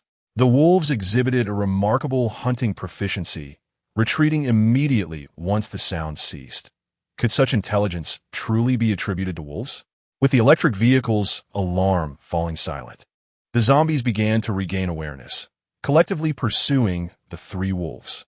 However, they were no match for such large predators, and it wasn't long before the wolves vanished into the depths of the street. Uncle Yang's expression turned grave as he remarked, "This is dire news. Indeed, the animals have begun to mutate. Is it akin to the mutations in humans?" Lin Guo'er inquired. "We cannot be certain yet, but if we encounter more zombified animals, it would suggest a common viral cause. Their size is concerning," Lin Guo'er admitted, her worry palpable. Uncle Yang continued, "It is not merely this. The fact that wolves can mutate implies that other animals may also undergo similar transformations. We can only hope that the virus does not affect all species, for humanity is not the most populous on this planet." Lin Guo'er suddenly recalled the fleeting shadow she had seen on the building last night and remarked, "Uncle Yang, in fact, last night I vaguely noticed a shadow flash by on one of the buildings in the city center. I thought I might have been mistaken. What kind of shadow was it?" Lin Guo'er pondered. "It is difficult to discern from a distance. By their movements, they seem to belong to the feline family. Lin, let us quickly grab what we need from the mall and depart. It is best not to linger too long," she advised. Lin Guo'er nodded in agreement, busy with her thoughts. Seizing the opportunity as the horde of corpses dispersed, the 2 swiftly traversed the bridge and then darted across the street, the mall looming ahead of them. This mall was quite expansive. Prior to the calamity, Lin Guo'er frequently visited shopping centers, primarily to purchase daily necessities from the large supermarkets below. However, she had never ventured into the clothing stores within the mall. These boutiques typically attracted scant clientele, and upon entering, the sales attendants would closely follow, scrutinizing every move and occasionally providing unsolicited commentary on the merchandise, creating considerable pressure. Before the disaster, Lin Guo'er had just entered the workforce, earning a meager salary that scarcely allowed her to indulge in a few garments each year. Since the catastrophe, she had been clad in her sole set of sportswear, which had now become tattered and worn. Lin Guer felt a surge of exhilaration within her. Today, she would revel in the sensation of taking whatever caught her eye. As she stepped into the first floor of the mall, however, a chill ran down her spine. Shattered glass, toppled shelves, and scattered bloodstains bore witness to a chaos that once unfolded here. Fortunately, a cursory glance revealed no mangled corpses, only a few decaying zombies wandering aimlessly. To the right of the entrance lay a boutique selling bags, its array of women's shoulder bags and clutches tempting Lin Guer. Yet in this apocalyptic world, such items held no practical value. With a sigh, she placed the small handbag back on the shelf and approached the display of backpacks. She selected a sleek black travel backpack, replacing her worn-out bag that had long served its purpose. Exiting the bag store, she also grabbed the largest and sturdiest travel suitcase, determined to fill it to the brim today. Meanwhile, Uncle Yang paid no heed to clothing or accessories, making his way directly to the storage area in the corner of the mall. Lin Guer erupted with an unprecedented enthusiasm for shopping. Toothbrushes, toothpaste, facial cleansers, shower gels, shampoos. A complete set of bedding, as well as the indispensable sanitary napkins, sports bras, and an ample supply of underwear and socks were essential. 2 pairs of comfortable pajamas were a must, and while pretty little dresses could be overlooked, they were still tempting.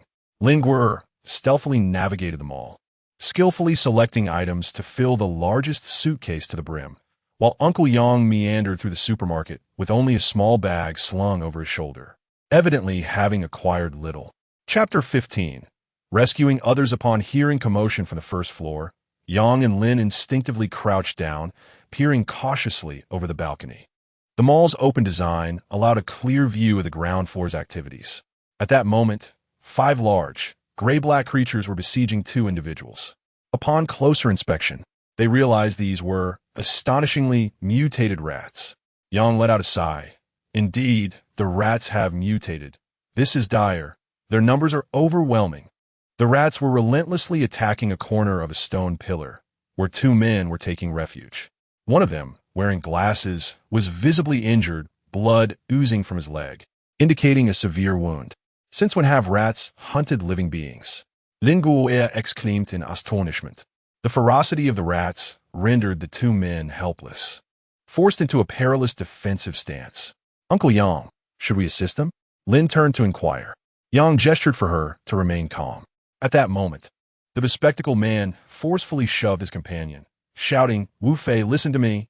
I will distract them. You go get the car."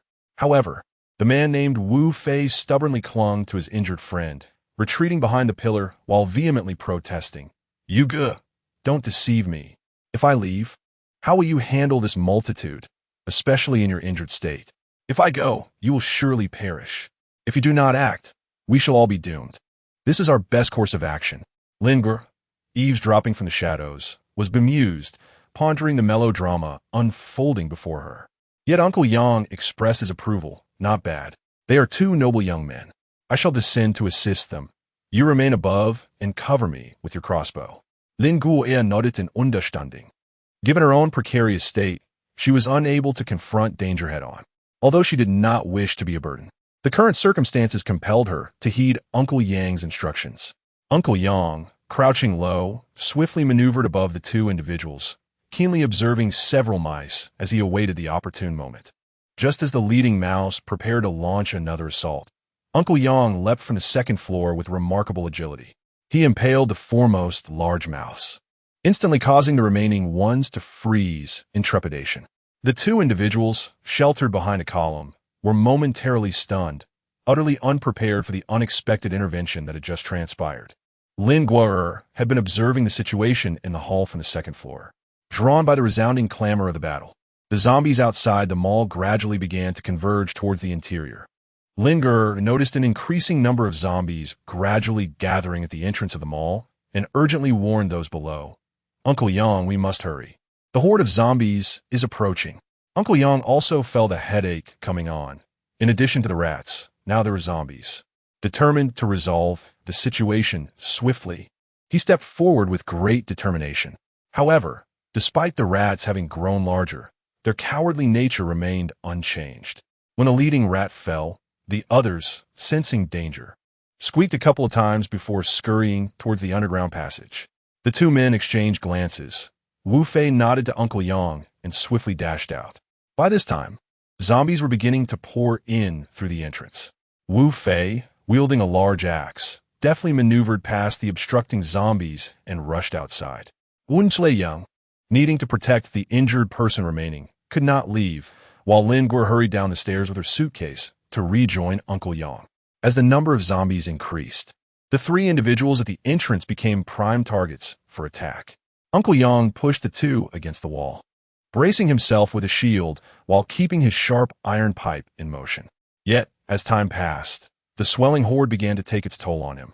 The situation in the mall's atrium was dire, with zombies multiplying and the encirclement tightening. Just as they were on the verge of being surrounded, a resounding crash echoed as the door shattered. Lin Guo saw an off-road vehicle smash through the entrance, scattering several zombies and driving directly into the atrium. After knocking down a dozen zombies, it came to a halt before the three of them. Seeing everyone aboard, Wu Fei, the driver, shouted, "Hold on tight," and slammed the accelerator, sending the vehicle racing forward. The car was immediately encircled by zombies, and the sounds of collision filled the air as it maneuvered through the atrium, accelerating and making sharp turns. After dispatching numerous zombies, they finally broke free from the encirclement and burst out of the mall onto the main road. "Ha! Behold my driving skills," Wu Fei exclaimed, excitedly slapping the steering wheel, only to realize that no one responded, leaving him feeling a bit awkward. Uncle Yang broke the silence. "Young man, where do you live?"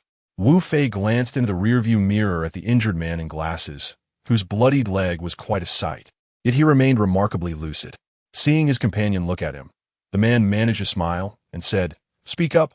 Uncle, you clearly aren't a bad person, and you just saved our lives." This prompted Wu Fei in the driver's seat to respond, Yes, thank you, Uncle." And to the lovely lady in the back, "My name is Wu Fei. I'm 22. The injured one is Chi Yu, and we live not far, just past this street." Wu Fei appeared to be a spirited young man, speaking with a carefree demeanor, lacking any guile, while the bespectacled man in the back seemed more astute. Uncle Yang admired Wu Fei's vitality and enthusiasm, noting that the young man was doing quite well. The vehicle needed to make a few more loops to ensure they weren't followed by the undead. Chapter 16, after winding through the buildings several times, Chi Yu and Wu Fei finally managed to shake off the pursuing zombies and arrived at the entrance of the fire station. They drove through the fire engine's entrance, sealing the heavy doors behind them, and everyone let out a collective sigh of relief. Wu Fei, the driver, assisted the injured Chi Yu out of the vehicle. Lin Guo, unconcerned with anything else, felt an urgent need to find a restroom to change her clothes. Clutching her suitcase, Lin Guo hurriedly asked, "Excuse me, where is the restroom?" "Thank you." With a polite smile, she ascended to the second floor. Indeed, upon reaching the second floor, she discovered a combined shower and restroom on her right. After finding a loose-fitting outfit, she entered the adjacent washroom and was pleasantly surprised to find hot water available when she turned on the faucet. Stepping into the shower, she indulged in a refreshing hot bath, grateful for having picked up some sanitary supplies during her recent supermarket visit. Feeling rejuvenated, Lin Guo staggered into her new attire and, once ready, descended the stairs, finally in the mood to take in her surroundings. The fire station was a two-story building with a distinctive, protruding shape. The second floor housed a living area, a restroom, and several offices. Though bloodstains marred the walls, there were no corpses in sight, indicating that the area had been thoroughly cleaned. Descending the staircase, she faced the main entrance, which was now barricaded with wooden planks and large boxes. The first floor was significantly higher than that of an average residential building, with no distinct rooms, only two expansive halls on either side. The left side was filled with fitness equipment, ropes, and hoses, resembling an indoor gymnasium. The right side served as a garage for fire trucks, despite its spaciousness. A few fire engines occupied most of the area. Four enormous rolling doors provided access for the fire trucks, three of which were now sealed shut, tightly blocked by the vehicles, leaving only one door for entry and exit. The off-road vehicle was parked in front of this door, dwarfed by the fire trucks. At that moment, Wu Fei was busy repairing the vehicle that had just proven invaluable, while Qi Yu, wearing glasses, sat nearby engaged in conversation with Uncle Yang. Upon noticing Lin Guerre descending the stairs, Uncle Yang remarked to the two men, "This is Lin Guerre, my niece." Lin Guerre smiled faintly upon hearing Uncle Yang's introduction and greeted the two with genuine pleasure, expressing her delight in meeting them. This was not mere politeness before calamity. In the aftermath of disaster, Lin Guerre truly felt that forging connections with the good-hearted survivors was a source of joy. Qi returned her smile warmly, while Wu Fei, engrossed in his task of repairing the vehicle, appeared somewhat peculiar, merely nodding his head and murmuring a greeting, his demeanor starkly contrasting with his previously exuberant personality while driving. "Do not mind him. He has never had a girlfriend," Qi jestingly teased Wu Fei, before suddenly expressing curiosity. "Oh, your weapon is rather uncommon, isn't it?" Lin Guerre noticed his gaze fixed upon the long knife in her hand, and she extended it towards him, saying, "I found this in the supermarket. It must belong to the owner's collection, though it is unfortunate that it is not sharpened." Qi Yu accepted it and examined it closely, remarking, "This is indeed a long knife, exquisitely crafted. It must have been specially purchased as a collectible, yet it is regrettable that it remains dull." This statement suddenly ignited excitement in Wu Fei, who had been somewhat uneasy nearby. "A knife? What kind of knife? May I see it?" Lin Guerre raised her hands in a gesture of invitation, while Wu Fei, brimming with excitement, eagerly grasped the blade, inspecting it from every angle, exclaiming, "Ah, such a splendid sword." However, as he swiftly unsheathed the weapon and beheld the edge, a sudden stiffness seized his joyful expression, and a slight twitch appeared at the corner of his mouth. Lin Guerre felt a bit embarrassed and said, haha, that was just my own attempt at sharpening it." Wu Fei, with a hint of regret, looked up earnestly and suggested, "Allow me to assist you in honing the blade. We possess professional tools." The mention of professional implied that it would not be a manual sharpening. The use of machinery necessitated electricity, and given the availability of hot water, it was likely they had an independent generator. However, the energy consumption of such machines was considerable, and Lin Guerre did not wish to sacrifice their hot water supply for the sake of a single knife. Lin Guerre expressed her concerns, saying, "That would consume a lot of electricity, wouldn't it? You do have an independent generator, right? Electricity is a scarce resource that will be in high demand in many places in the future. It would be a pity to waste it." Qi Yu, smiling, interjected, "No worries. This fire station is equipped with an independent solar power system. He has always enjoyed tinkering with such things and has procured tools from specialized stores. Our axes have all been sharpened by him, so you can entrust them to him without hesitation."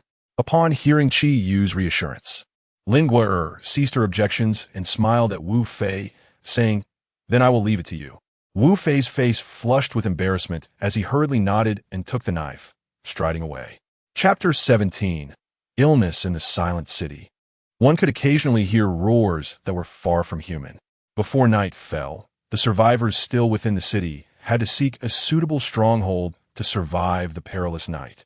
Fortunately, Lin Guerre was still able to find a safe haven this evening. In the first-floor hall of the fire station, Lin Guerre, Uncle Yang, and Qi Yu sat together, sharing a meal of stewed cabbage and meat from a can while engaging in conversation, learning that the cabbage was one of the last few remaining at the station. Wu Fei, however, was so engrossed in sharpening his knife that he neglected to eat. Qi Yu, while eating, inquired of Uncle Yang, "Uncle, did you live nearby before?" Uncle Yang shook his head. "We came from the south of the city, and we plan to leave in that direction."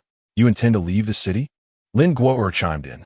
"We initially planned to do so as well, but upon discovering this place, it offered temporary safety and food, along with a diesel generator for hot water, so we decided to stay for a while. If you have nowhere to go, you're welcome to stay with us. Having more people increases our chances of survival." "No, Uncle Yang, I will follow you," Lin Guerre quickly responded. At that moment, Qi Yu let out a wry laugh, saying, "There are no survivor bases left now." "What?" Uncle Yang exclaimed in shock. In the early days of the catastrophe, the military had come to rescue survivors. But as time passed, those in the bases began to mutate. The transformed ones devoured the remaining living people, who were then killed, leading to a cycle of further mutations. No matter how many people came, the outcome was the same, and eventually, the military ceased their rescue efforts. Uncle Yang's hand trembled slightly as he held his cigarette, saying, "It seems my suspicions were correct. This disease is not transmitted through contact." Chiyu, taken aback, remarked, "Uncle Yang, you are truly remarkable. Initially, not many paid attention to this issue. Indeed, it is transmitted through the air, and we are all carriers of the disease. One could say we are more aptly described as being chosen. We have not only avoided transformation, but have also undergone certain physical evolutions, which I believe you all have noticed as well. However, the probability of such evolution is exceedingly low, with most individuals ultimately becoming zombies. Therefore, it seems unlikely that the military will return to rescue survivors. We may have to rely solely on ourselves." Lin Guer once shared this sentiment, yet upon hearing the truth, she felt a wave of unease. If the disease is airborne, does that not imply that humanity is utterly defenseless? Would it not mean that the entire world stands on the brink of devastation? Chiyu gently shook his head, responding, "It is not quite so dire. Thus far, diseases transmitted through the air have exhibited certain distance constraints. Fortunately, this particular illness is no exception. The military has intervened several times, accompanied by waves of individuals clad in white coats. These are the research conclusions left behind by those who perished, with such individuals sacrificing their lives. I am confident that containment will be achieved." As he spoke, a hint of sorrow crept into Chi-Yu's expression. Uncle Yang exhaled a plume of smoke, remarking, "You must have entered alongside them, correct?" Chi-Yu paused, then chuckled softly. "Uncle Yang, you are quite perceptive. How did you discern that?" "It was merely a guess. Generally, if individuals are dispatched by the government, they do not disseminate information without prior authorization. Your statements are precise and definitive. Such certainty cannot arise from mere conjecture." Chi-Yu offered a wry smile. "Indeed, I entered with them. However, Wu Fei did not. We met at the survivors' base. We are not insiders, merely auxiliary personnel. I was aware that this mission was perilous, yet I had no inkling that it would be so fraught with peril." "What else do you know?" Lin Guer inquired with a glimmer of hope, as though she envisioned the possibility that a civilized world still existed. Chi-Yu, observing her eager anticipation, replied somberly, "I am not privy to much. Initially, we were informed that a highly contagious disease had erupted here, leading to the sealing off of all routes. The authorities promptly dispatched military forces along with researchers and medical personnel into the city. I volunteered, yet I was entirely unaware of the true nature of this disease. Is it confined to this city? What of Longxi?" Lin Guer asked anxiously, her concern for Uncle Yang's family growing as she observed his demeanor. Chi shook his head once more. At the outset, 3 cities reported simultaneous outbreaks. Within a week, the contagion had spread to over a dozen cities, both large and small. This location remains relatively contained, though this was the situation prior to my arrival. I am uncertain of the current state. What further knowledge do you possess regarding this illness?" Uncle Yang extinguished his cigarette, his expression turning serious. "The virus is airborne, yet it has certain distance limitations. Our transformations result from infection. There are 2 potential outcomes following infection. Successful evolution results in various enhancements, akin to physical fortification, while failure leads to becoming a mindless corpse. I describe us as the chosen ones because, post-evolution, we remain impervious to zombification, even if bitten. Whether we possess antibodies remains unclear, but we are undoubtedly immune to this disease. I only learned today that animals can also mutate. There were no signs of this in the preceding weeks." Chi-Yu smiled wryly and then inquired, "Uncle Yang, what are your plans moving forward?" Lin Guer sat firmly on the box against the wall and declared, "Uncle Yang, I will follow you." Her meaning was unmistakable. In this apocalyptic-like world, no one else could inspire such trust in her. Lin Guer suddenly noticed that Uncle Yang appeared less anxious than before, regaining his composure. Chapter 18. Shadows under the moonlight. Chi-Yu glanced at the darkening sky and said, "The day has turned to night. Uncle Yang, it would be wise for you to depart tomorrow morning. There are numerous mutated creatures gathered by the bridge, as well as a horde of corpses near them all. The bridge is perilous at night. Uncle Yang nodded in agreement. Chi continued, "We have gathered quite a bit of food here. Please take some with you tomorrow. It seems you have little supplies. You may also take this vehicle. We can easily find another one in the city." Uncle Yang's expression softened with appreciation as he patted Chi Yu on the shoulder, saying, "You truly are a commendable young man. We have a vehicle on the opposite side of the bridge, and you may keep the supplies you have. There is no need to take more." With a confident smile, Wu Fei handed the knife to Lin Guo. Lin Guo picked up the knife for inspection. The blade was sharp and the edge smooth, prompting her to exclaim, "You truly are remarkable." On this occasion, Wu Fei did not blush, perhaps due to the discussion of his own talents. He excitedly introduced the dagger he had crafted to Uncle Yang and Lin Guo, and the praise he received from Uncle Yang filled him with a sense of pride. This cheerful demeanor instantly alleviated the weighty atmosphere that had lingered from the preceding conversation. The city at night resembled a jungle. Outside the window, silence prevailed, occasionally interrupted by the chirping of cicadas, while distant wolf howls could be faintly heard. Occasionally, a subtle sound would emerge from below, hinting that danger lurked nearby. Lin Guo lay on the bed on the second floor of the fire station, feeling an overwhelming sense of fear from being alone. Prior to the disaster, she often found herself frightened by the darkness of the night, and after the calamity, this fear had only intensified. Yet, she felt too embarrassed to voice her desire to sleep alongside others, so she had moved her bed into a corner, surrounding herself with various objects to create a semblance of safety. Typically, July's weather is oppressively hot, but this year felt different, though warm. There were occasional cool breezes that brought Lin Guo a sense of comfort. However, a faint stench lingered in the air, a constant reminder of her current predicament. Suddenly, she felt an urge to gaze upon the moon. As she slightly turned to raise her head towards the window, she was captivated by the beauty of the moonlight. Yet, amidst the night, an even more unsettling glow caught her attention. At that moment, a pair of reflective, beastly eyes fixated on her. She immediately recognized the silhouette of a creature resembling a leopard, crouched atop the roof of a delivery truck, which instantly reminded her of the shadow she had seen the previous night.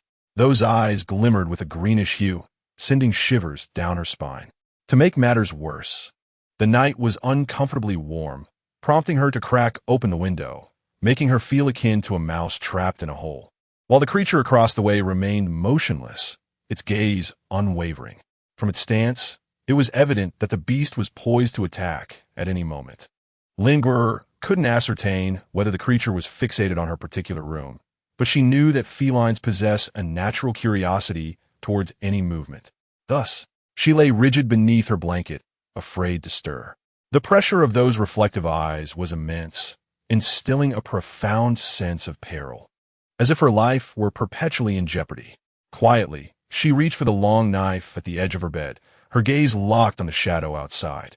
This subtle movement did not escape the creature's notice. It slowly crouched down, preparing to pounce.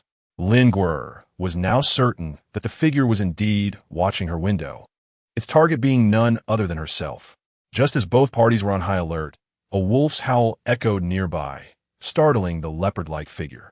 It quickly sprang upright, glancing around in alarm, before hastily leaping from the truck's roof and darting towards the city. As Lin Guo witnessed the shadow fleeing, she hastily rose and approached the window. Bathed in the moonlight, she discerned the full form of the enigmatic figure.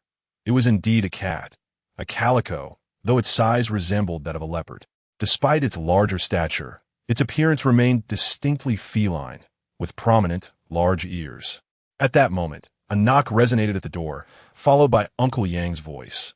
"Lin, are you awake?" Upon recognizing Uncle Yang's voice, Lin Guo moved to the door and opened it, revealing Uncle Yang alongside Chi Yu and Wu Fei, all of whom were still clutching their blankets and pillows. Puzzled, Lin Guo inquired, "Oh, Uncle Yang, why are you all here?"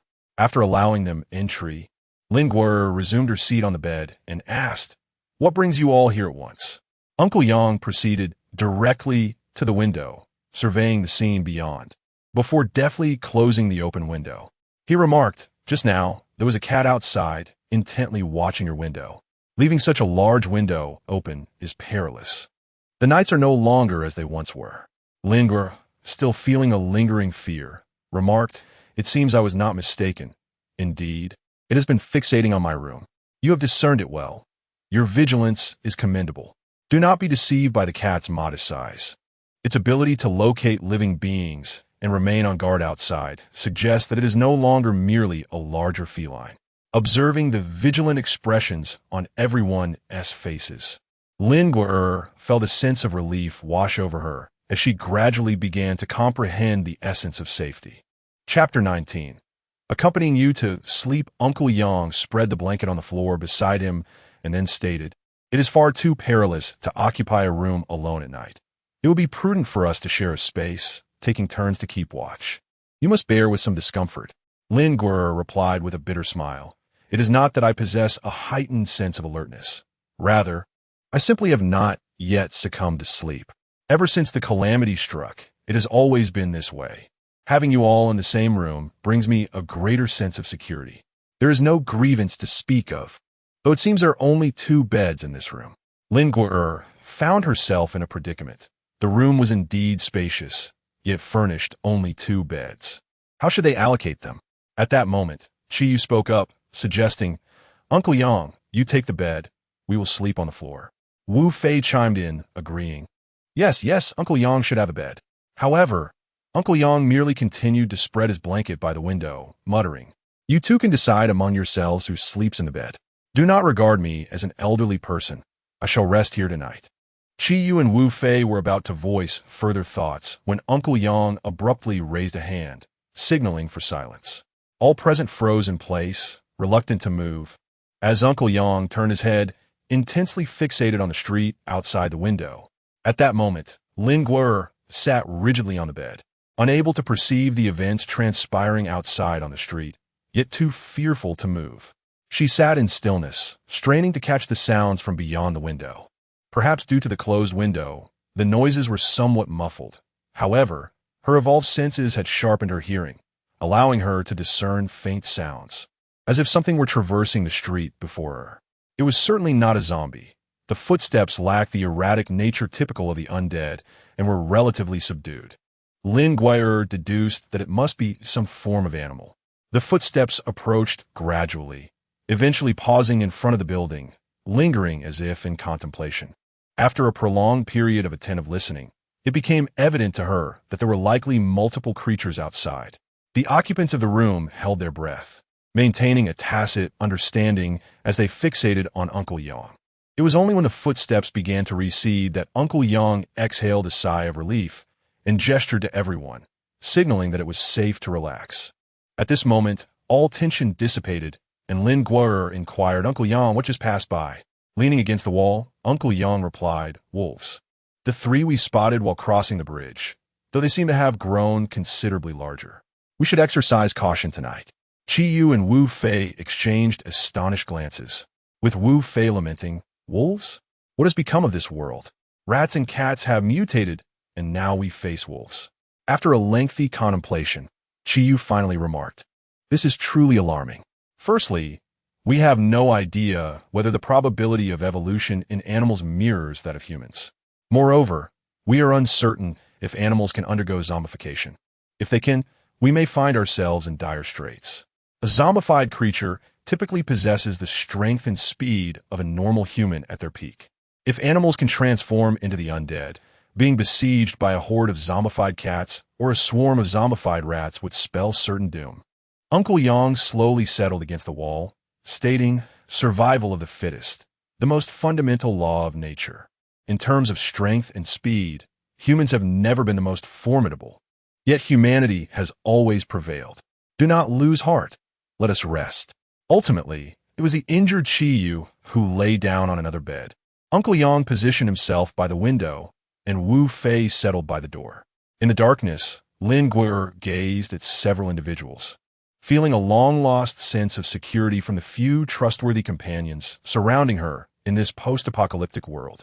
She adjusted her blanket and gradually drifted into slumber, this time free from the torment of nightmares and the constant anxiety that had plagued her. She slept soundly. As dawn approached, with the sun yet to fully rise. A few zombies staggered past the window of the fire station. Although their dragging footsteps were faint, they roused Lin Gui'er from her slumber. The tension she had carried since the catastrophe was not easily alleviated. Breathing heavily, she surveyed her surroundings. Opposite her, Qiyu slept soundly, his breath steady, by the door. Wu Fei sprawled with the occasional snore escaping him, while Uncle Yang rested peacefully beneath the window. Once she discerned the presence of those in the room, Lin Gui'er's heavy breaths began to subside, and with a sigh of relief, she reclined back on her bed. At that moment, Uncle Yang's voice broke the silence. "Lin, my dear, you are awake." He propped himself against the wall and continued, "As an elder, I naturally sleep lightly, but your constant state of tension is not good for you." Lin Gui'er had lost her drowsiness and sat up against the headboard, saying, "Today, with you all by my side, I slept quite well without any nightmares. If only I could sleep like this every night." She added, "I worry it may be inconvenient for you, my dear girl. It's not appropriate for a young lady to sleep alone in this world. In the future, let us share a room. It's safer with more people." Upon hearing Uncle Yang's words, Lin Gui'er smiled warmly and murmured softly, "It would be even better if they could join us." Just then, Chiyu's voice chimed in, "Oh, I was just fretting over how to suggest to Uncle Yang that we accompany you. This arrangement of sleeping together is quite delightful, don't you think, Sister Lin?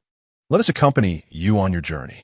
Hearing his address, Lin Gui'er smiled knowingly and replied, "Would you really leave such a wonderful place?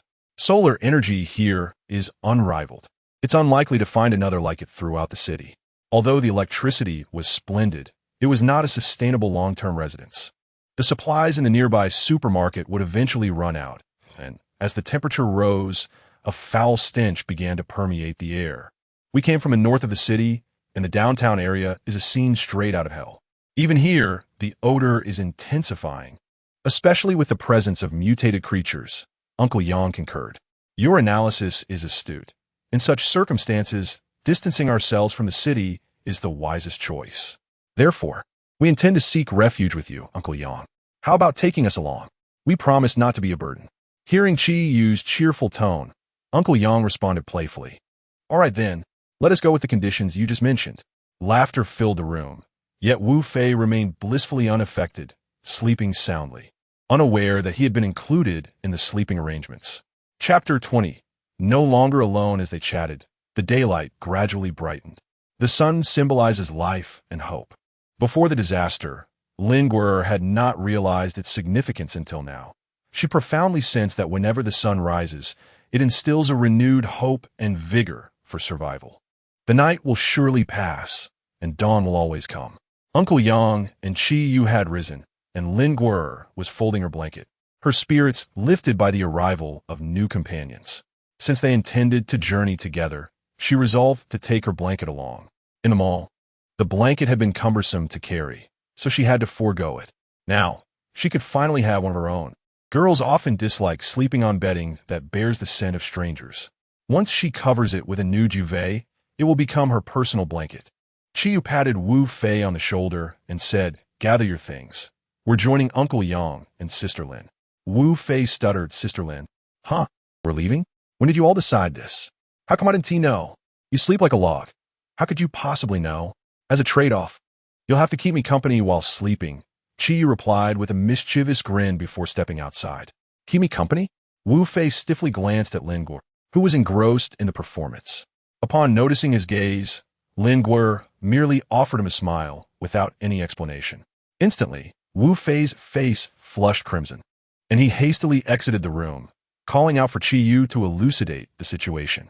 The cheerful morning invariably uplifted one's spirits, culminating in a luxurious hot shower followed by a sumptuous breakfast of stewed dishes, steamed sweet potatoes, and pickles, which felt like a delightful indulgence. After the meal, the group commenced planning for their journey. With the addition of 2 young men to the team, Lin Gui'er found herself considerably more at ease. Thanks to the enhanced healing capabilities of their evolved bodies and the relatively minor nature of his injuries, Chiyu's leg no longer impeded his ability to walk normally. The two busily transported food and supplies to the vehicle, while Lin Gui'er, eager to assist, was firmly deterred by them. They resolutely refused to let her lend a hand. Even her neatly packed bedding and oversized suitcase were securely stowed away among the multitude of luggage in the car. Left with no choice, Lin Guer sought out Uncle Yang on the rooftop, where he was currently observing the situation across the mall and bridge with binoculars. "Uncle Yang, how's the situation? Can their vehicle make it through?" she inquired. Uncle Yang lowered his binoculars and replied, "It's not difficult to pass through, as the traffic on the bridge isn't too congested.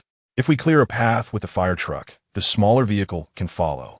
However, this would create considerable noise, potentially attracting the horde of zombies congregating near the mall, as well as those mutated animals, which would complicate matters."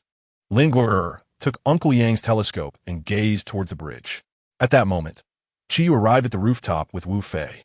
Noticing Uncle Yang and Lin Guer surveying the terrain, Qiyu suggested, "Why not use the city's electric vehicles to lure the horde away? This way, we could cross the bridge without the risk of being surrounded." Uncle Yang shook his head and replied, "That's not feasible. When we passed through yesterday, we observed that those wolves were using the sound of the electric vehicles to hunt the zombies. If we were to employ the same tactic, it would likely attract those wolves." While Uncle Yang and Qiyu engaged in this discussion, Lin Guer continued to scan the surroundings with the telescope.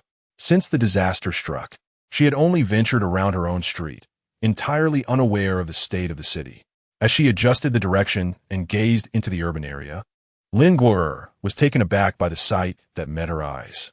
Lin Guer gazed through the telescope, transfixed by the scene unfolding in the city streets.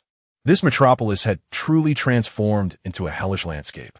Once a bustling thoroughfare, it now lay strewn with heaps of corpses, the exact count of bodies within each pile indistinguishable. Many had decayed to the point where their white bones were exposed, and severed limbs jostled together in grotesque clusters. Groups of zombies meandered through the streets, some so decomposed that their flesh had nearly disintegrated, yet they continued to wander amidst the cadaverous mounds. It was conceivable that at any moment they might collapse upon one of these heaps, becoming just another part of the macabre tableau. Large dogs scavenged among the corpses, resembling the hellhounds of this infernal realm. The desiccated, mummy-like zombies grew increasingly terrifying, their skin taking on a sickly yellow hue, their movements more akin to animals, having shed all semblance of humanity. Zombies pursued the animals, while the creatures feasted upon the undead, creating a nightmarish tableau that rendered Lin Guer unable to tear her gaze away. Uncle Yang, filled with concern, admonished her, "Do not dwell on such sights. Sometimes one must learn to look away. In battle, even if your comrades fall beside you, you must press onward. If you allow yourself to be consumed by despair, not only will you endanger yourself, but you will also jeopardize those who remain alive. Do you understand?" He continued, "If we are destined to survive in this hell, we must learn to adapt. But do not lose hope. We are still here, you have comrades. You will no longer be alone." The weight of his words pierced Lin Guer's heart, and tears streamed down her cheeks uncontrollably. Chapter 21. Preparations for departure. Loneliness had always accompanied Lin Guer, both before and after the calamity, though she had thought herself accustomed to it. In the society that existed prior to the disaster, a natural barrier separated individuals. Each person occupied their own world, oblivious to others. It was only after the cataclysm, upon encountering Uncle Yang, Qiyu, and Wu Fei, that she truly grasped the profound connection that could exist between souls. The distinctions of status and identity faded, and even the generational divide vanished, leaving everyone on equal footing, capable of regarding one another with mutual respect. Lin Guer wiped away her tears and gazed resolutely at Uncle Yang, Qiyu, and Wu Fei, affirmatively nodding her head with a firm yes. Uncle Yang gently patted Lin Guer on the back before commencing an analysis of the current situation. To head south, we must cross the bridge. However, there is a horde of corpses at the mall entrance, along with 3 wolves nearby, not to mention the potential unknown dangers that lurk around us. Let us take stock of the weapons we possess. Chi began to lay out their supplies on the ground, stating, "We have a fire axe, a modified sickle, and 2 military knives." Uncle Yang picked up the sickle for a closer inspection. Its blade had been affixed upright onto the handle, providing greater leverage than at a right angle. The axe had also been sharpened anew, rendering it remarkably sharp. Glancing at Wu Fei, who wore a proud expression, Uncle Yang commended, "Did you do all of this? Well done." Upon receiving Uncle Yang's praise, a radiant smile instantly illuminated Wu Fei's face. Uncle Yang then revealed his own weapons. "I have a sharpened iron rod, a shield fashioned from a wooden pot lid, and a small knife.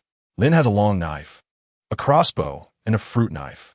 For now, that is all we possess."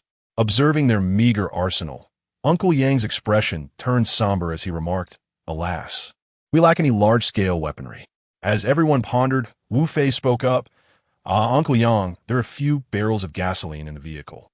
I had intended to use them for refueling later, but we could utilize one to start a large fire. That would certainly inflict significant damage, and animals tend to fear fire." Uncle Yang nodded in agreement, picking up a fragment of stone to illustrate his plan as he spoke. "Here's the strategy. I will drive a fire truck ahead to clear the way, while the three of you follow closely in the off-road vehicle. Once we cross the bridge, I will take a left turn. Traffic is light on the other side. You will proceed forward, and after you have crossed, I will reverse the fire truck to block the bridge, douse it in gasoline, and ignite it. The horde will undoubtedly be drawn in, and we can incinerate them. Even if the wolves are attracted by the commotion, they will likely hesitate to cross the flames. You need not venture too far. Just wait for me to disengage and then come to my aid." Lin Guerrer furrowed her brow and said, "This won't do, Uncle Yang. It is far too perilous for you. I will accompany you. Chi Yu is injured and cannot fight, and Wu Fei needs to share a vehicle with him to ensure his safety. It is better for two of us to look out for one another." Wu Fei, somewhat agitated, suggested, "Lin, why not share a vehicle with Brother Yu? He can still drive, and you can simply follow along. I will stay back to support Uncle Yang." Lin Guerrer shook her head in refusal, stating, "No, even after crossing the bridge, safety cannot be guaranteed. If the all-terrain vehicle encounters danger, we will be troubled on both sides. It is best for me to stay with Uncle Yang while you protect Chi Yu." Chi Yu, standing nearby, managed a wry smile and remarked helplessly, Hey, don't go too far. Although my leg is injured, I am not incapacitated. I am not that weak." At that moment, Uncle Yang interjected, "Let's proceed as Lin suggested. Wu Fei, you will accompany Chi Yu, and I will partner with Lin. This arrangement indeed offers the best division of labor. Wu Fei, your skills are commendable. Find a few sturdy iron rods. You have a grinding machine, correct? Sharpen them all to a point. Such tools will prove invaluable. And prepare an extra one for everyone, just in case."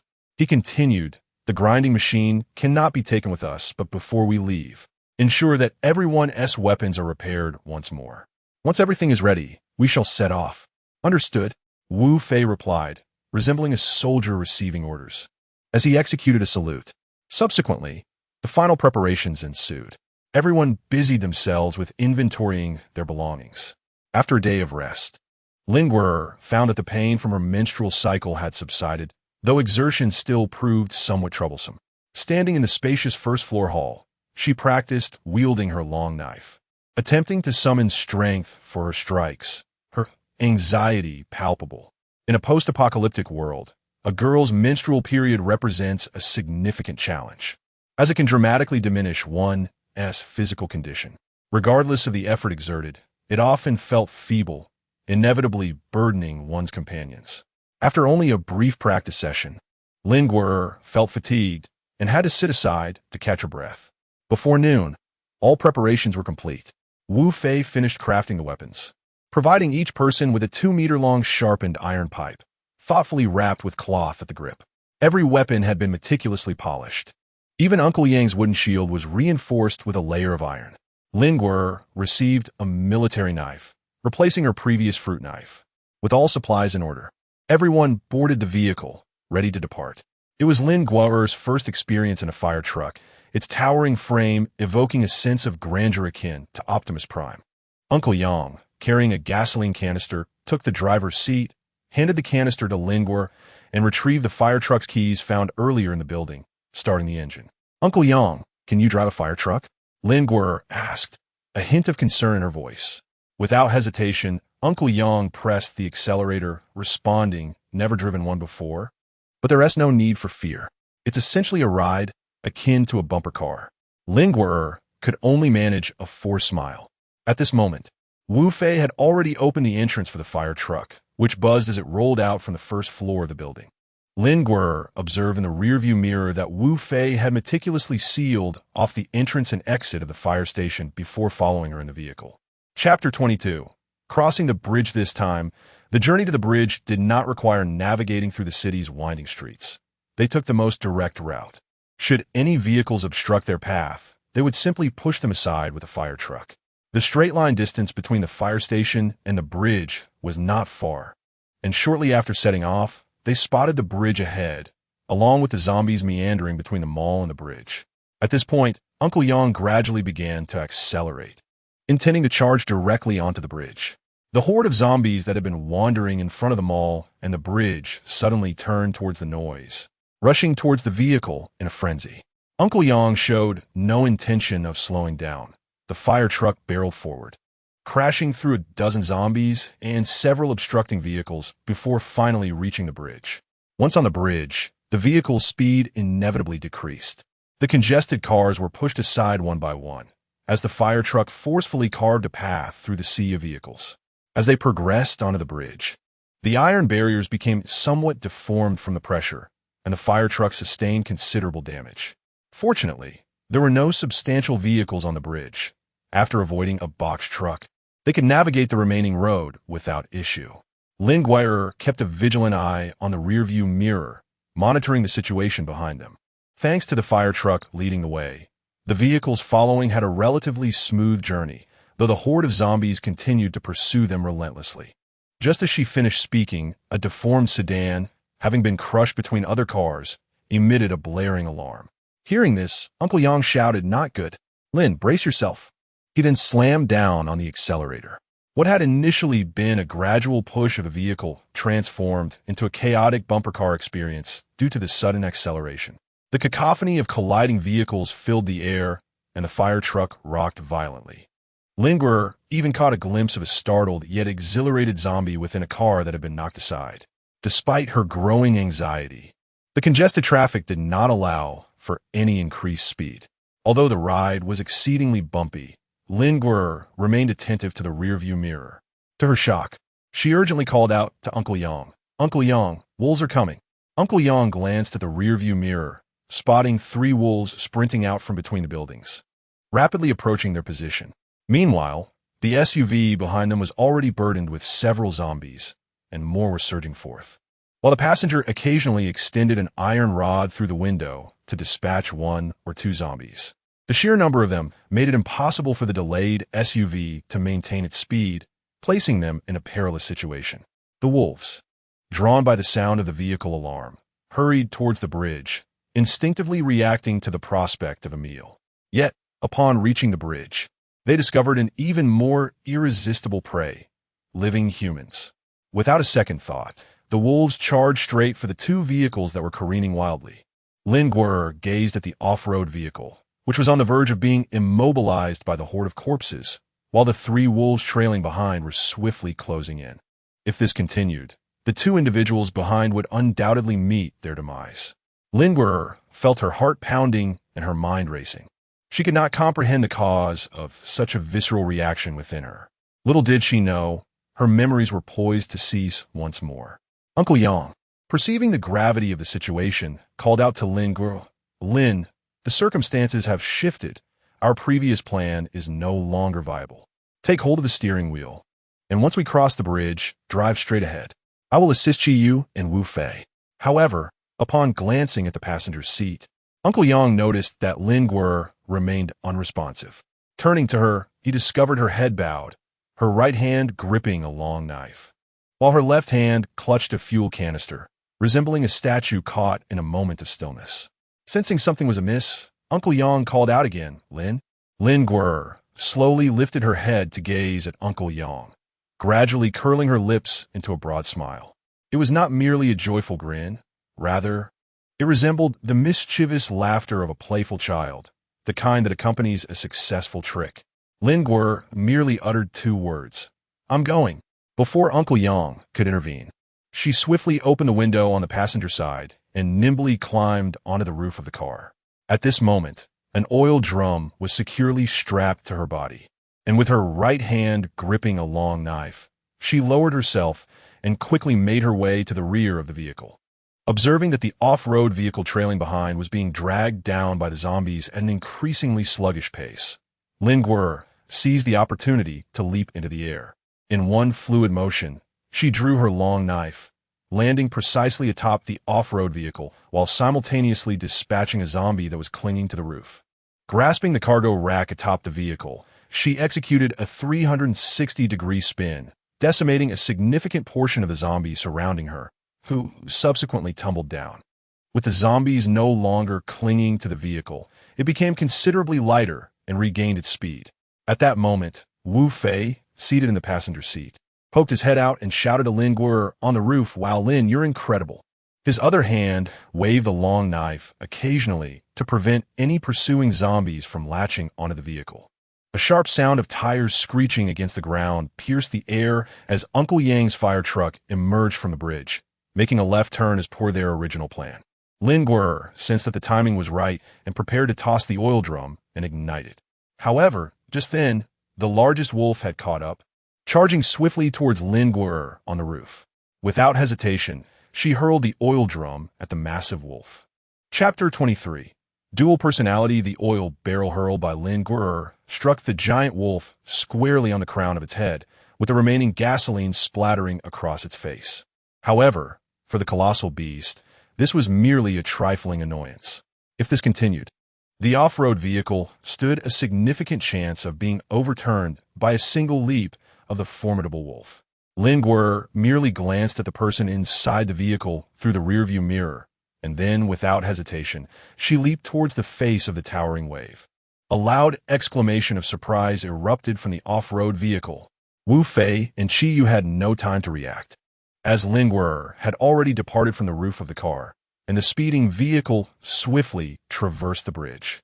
Lin Guer wielded her long knife, using it to slice across the face of the colossal wolf, creating a deep gash. Currently, the situation did not permit her to land, as swarms of corpses had already surged forward.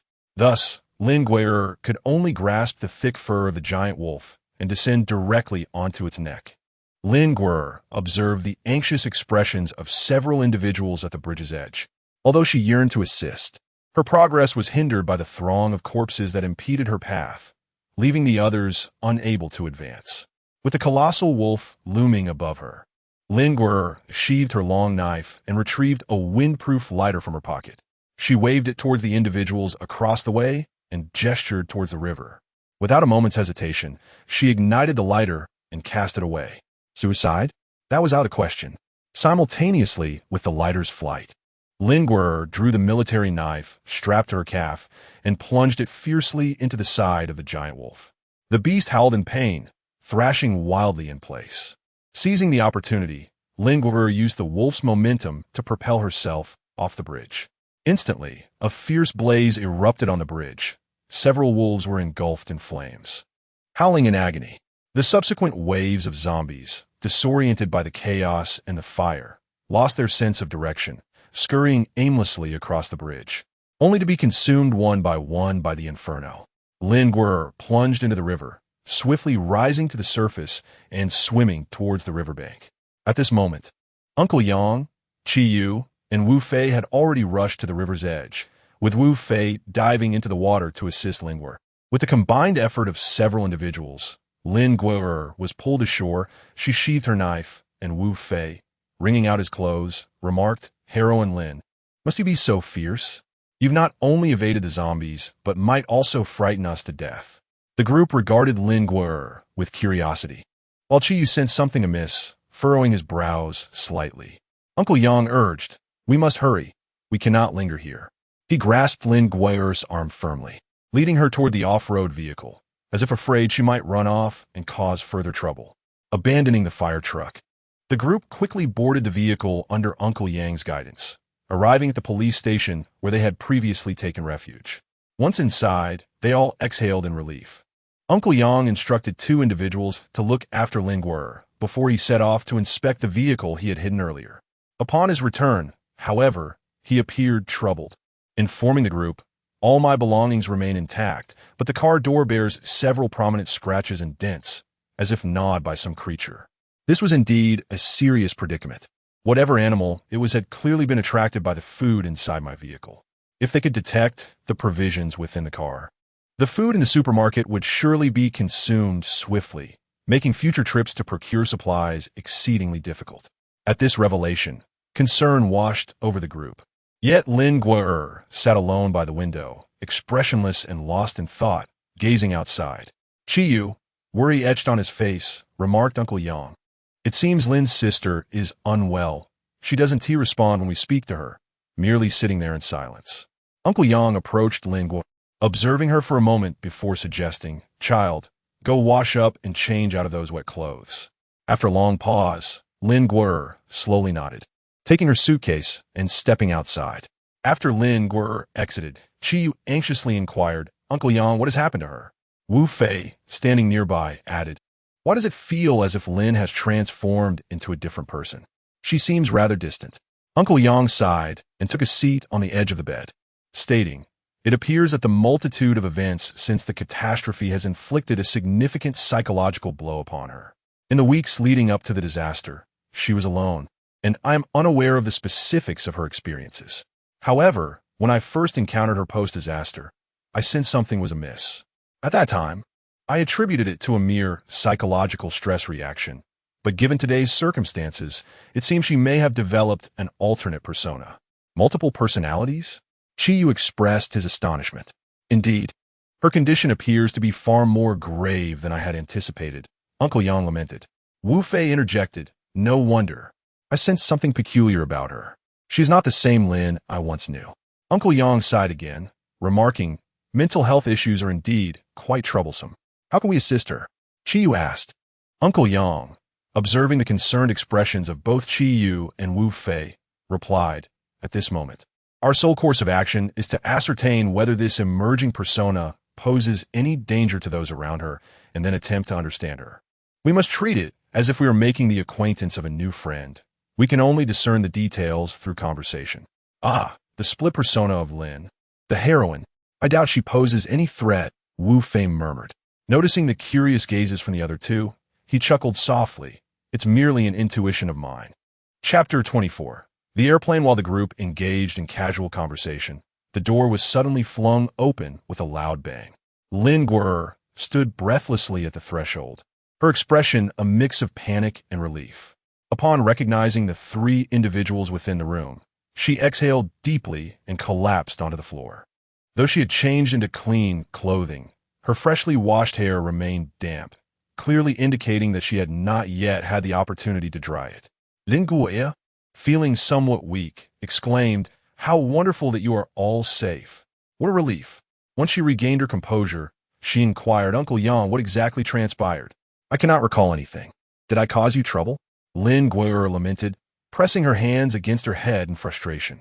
Chiyu gently assisted her in sitting up on the bed, and the others began to recount the events in a chorus of voices, with Uncle Yang sharing his analytical conclusions as well. Upon absorbing their words, Lin Guer fell into a state of daze, astonished by her own actions. However, the realization that she had not burdened her companions brought her a significant sense of relief. Regarding her condition of possessing multiple personalities, Lin Guer did not harbor feelings of resentment or anger towards the other presence within her. Rather, she reflected that had she been in the same situation as her counterpart, she would not have acted in such a manner. It was less about the other personality seizing control and more about her being safeguarded by it. Regrettably, the downside was that whenever this presence emerged, she would lose consciousness. If given the chance, she would indeed like to express her gratitude. Wu Fei, noticing Lin Guer lost in thought, encouraged her, saying, "Lin, do not fret too much. When you transform into Lin the heroine, you are formidable, akin to a martial arts master. I wish I could have such an affliction myself." Hearing Wu Fei's careless remarks, Chiyu promptly slapped him on the back, reminding him to refrain from speaking indiscreetly. Lin Guer was amused by Wu Fei's candidness, laughing and shaking her head as she replied, "I'm not worried. If given the chance, I would even like to thank her." Wu Fei, taken aback, inquired, "You truly don't remember at all?" Does that mean you have essentially become a different person? I've only encountered such scenarios in films. So, does this mean there are now two of you? You are Linguer, but what about her? Wu Fei's question left everyone in a state of astonishment. Since Linguer had accepted the separate existence of another personality, one might ponder whether she could still be considered herself, or rather, if she could still be regarded as Linguer. Chi suggested, why don't we give her a name? Linguer shook her head and said, I think it would be better to ask her in person when you see her again. Upon hearing this, Chi smiled and remarked, you truly have a refreshing perspective.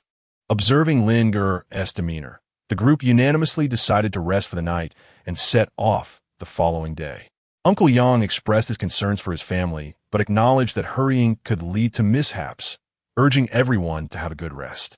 That night, they all slept in the same room. Conditions were somewhat better, and 2 beds were allocated to the girls, Linguer and the injured Chiyu.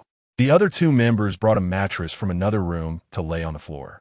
As August approached, even in nighttime temperatures remained uncomfortably warm, leading them to agree to open the windows slightly and keep the door ajar to allow for air circulation. However, this necessitated greater caution during the night, with everyone ensuring their weapons were within easy reach. With the presence of her companions, Linger's sleep quality improved remarkably. Had it not been for them, she would never have dared to sleep with the door open. Her usual struggle to fall asleep vanished, and she quickly drifted into a deep slumber. The next morning, as the sun rose, the others had already awakened, and Linguer climbed out of bed feeling thoroughly refreshed. She had not been disturbed once throughout the night and had heard no sounds, which always rejuvenates one's spirit. After everyone finished their morning routines and had breakfast, they began to pack their belongings in preparation for departure. At that moment, a sudden roar echoed, startling everyone into silence. They all rushed to the window, peering out at the sky. It was the sound of an airplane, an emblem of the civilized world. Several of them clung to the window for a long time, yet saw nothing. Unable to contain his excitement, Wu Fei jumped out of the second-floor window and stood in the middle of the road, gazing upwards. Soon, he excitedly pointed in a direction and shouted, There! An airplane! It's an airplane! Since growing up, Linguer had not felt such exhilaration upon hearing an airplane. Instinctively, she dashed onto the street to look in the direction indicated by Wu Fei. Indeed, it was an airplane, flying at a relatively low altitude. Not a helicopter nor a typical passenger plane, but rather resembling a military cargo aircraft, approaching and then flying away. At that moment, Linguer found herself at a loss. Should she shout or write an SOS? But would such actions even be effective? The plane was flying too high for those aboard to notice them. Even if they did, according to Chiyu's earlier assertions, no one would dare land in a city that had turned into a wasteland. Just as the excitement shifted to helplessness, the airplane suddenly began to drop various items to the ground, dozens of boxes of all sizes. Uncle Yang, who had been silent until then, exclaimed in delight, It's an airdrop. The airdrops opened their parachutes mid-air, gently descending in a cascade of dozens. Following the trajectory of the aircraft as they floated down to various locations within the city. One such drop was situated not far from a few individuals, who fixated intently on the nearest airdrop box as it gracefully descended. Chiyu turned and called out, Uncle Yang, shall we go take a look?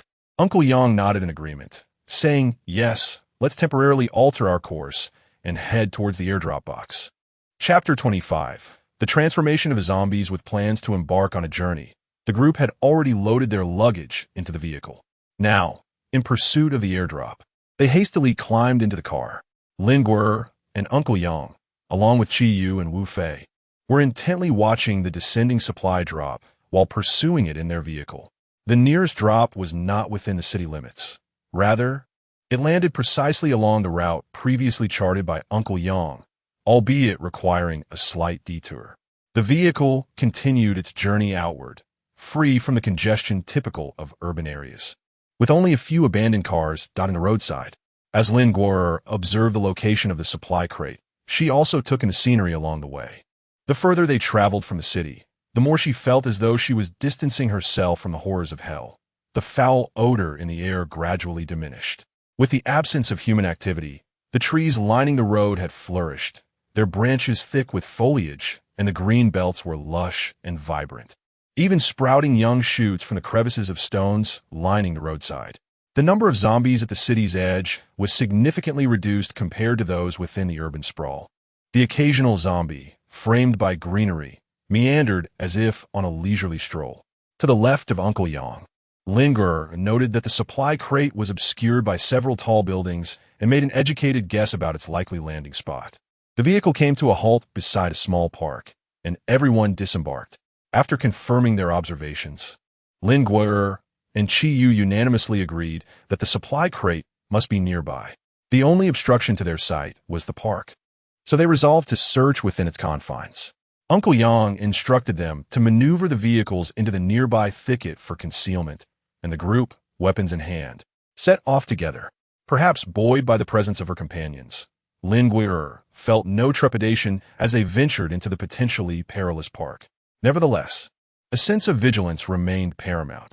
Uncle Yang led the way, with Lingerer closely following, while Chi Yu and Wu Fei trailed behind, cautiously delving deeper into the park. Occasionally, a bird's call would echo through the tranquil surroundings, inadvertently easing their nerves. As they passed a cluster of verdant ornamental trees, a mummified zombie suddenly leaped from the underbrush, moving with astonishing speed on all fours, lunging towards them. The creature let out a chilling shriek, its gaping maw revealing a row of menacingly sharp teeth. After nearly 2 months of transformation, the mummified zombie's teeth had elongated and sharpened, its claws equally menacing. Were it not for the remnants of a human visage, it would be nearly impossible to discern that it had once been a person. Lingerer felt that she had become much calmer compared to before, but to her surprise, the others were even more composed than she was. Although everyone was startled by the sound, once they realized it was merely a mummified zombie, Chi Yu visibly relaxed. Wu Fei boldly declared, "I'll handle this," and stepped forward, gripping his axe firmly. The zombie advanced with undiminished speed, yet Wu Fei steadied his axe, ready to strike as soon as it approached. However, just as the creature neared, it unexpectedly dodged to the side, causing Wu Fei's swing to miss entirely. The evading zombie lunged at Wu Fei with its claws, momentarily stunning him as he was taken aback by the creature's unexpected agility. Fortunately, he reacted swiftly, bending low just in time to evade the zombie's grasp. Rising again, his expression shifted to one of seriousness. The zombie charged at him once more, but this time Wu Fei remained vigilant, swinging his axe horizontally. As the zombie attempted to evade again, he took a decisive step forward, delivering another strike that successfully brought the creature crashing to the ground, landing amidst the nearby bushes. Without allowing it a moment to recover, Wu Fei followed up with a decisive blow, ensuring the zombie was dispatched before it could rise. It was at this point that Lingerer noticed the zombie's blood had changed color, transforming from a once vibrant red to a thick, black, tar-like substance, splattering everywhere. The sight of the fallen zombie caused the others to furrow their brows, with Chi Yu uncertainly inquiring, "Do zombies possess some form of cognition now?" Uncle Yang shook his head, responding, "It doesn't seem so. They merely exhibit basic evasive maneuvers, likely a form of conditioned reflex. Though they lack sight, they navigate through the underbrush with surprising agility, indicating they may have developed some sensory perception." While it remained manageable to confront a single zombie with due diligence, the fact that they had learned to dodge rather than blindly charge was indeed troubling news for the living. However, there was a silver lining. A portion of the decaying zombies had become increasingly immobile, their rotting legs unable to support their weight, rendering some of them incapable of walking.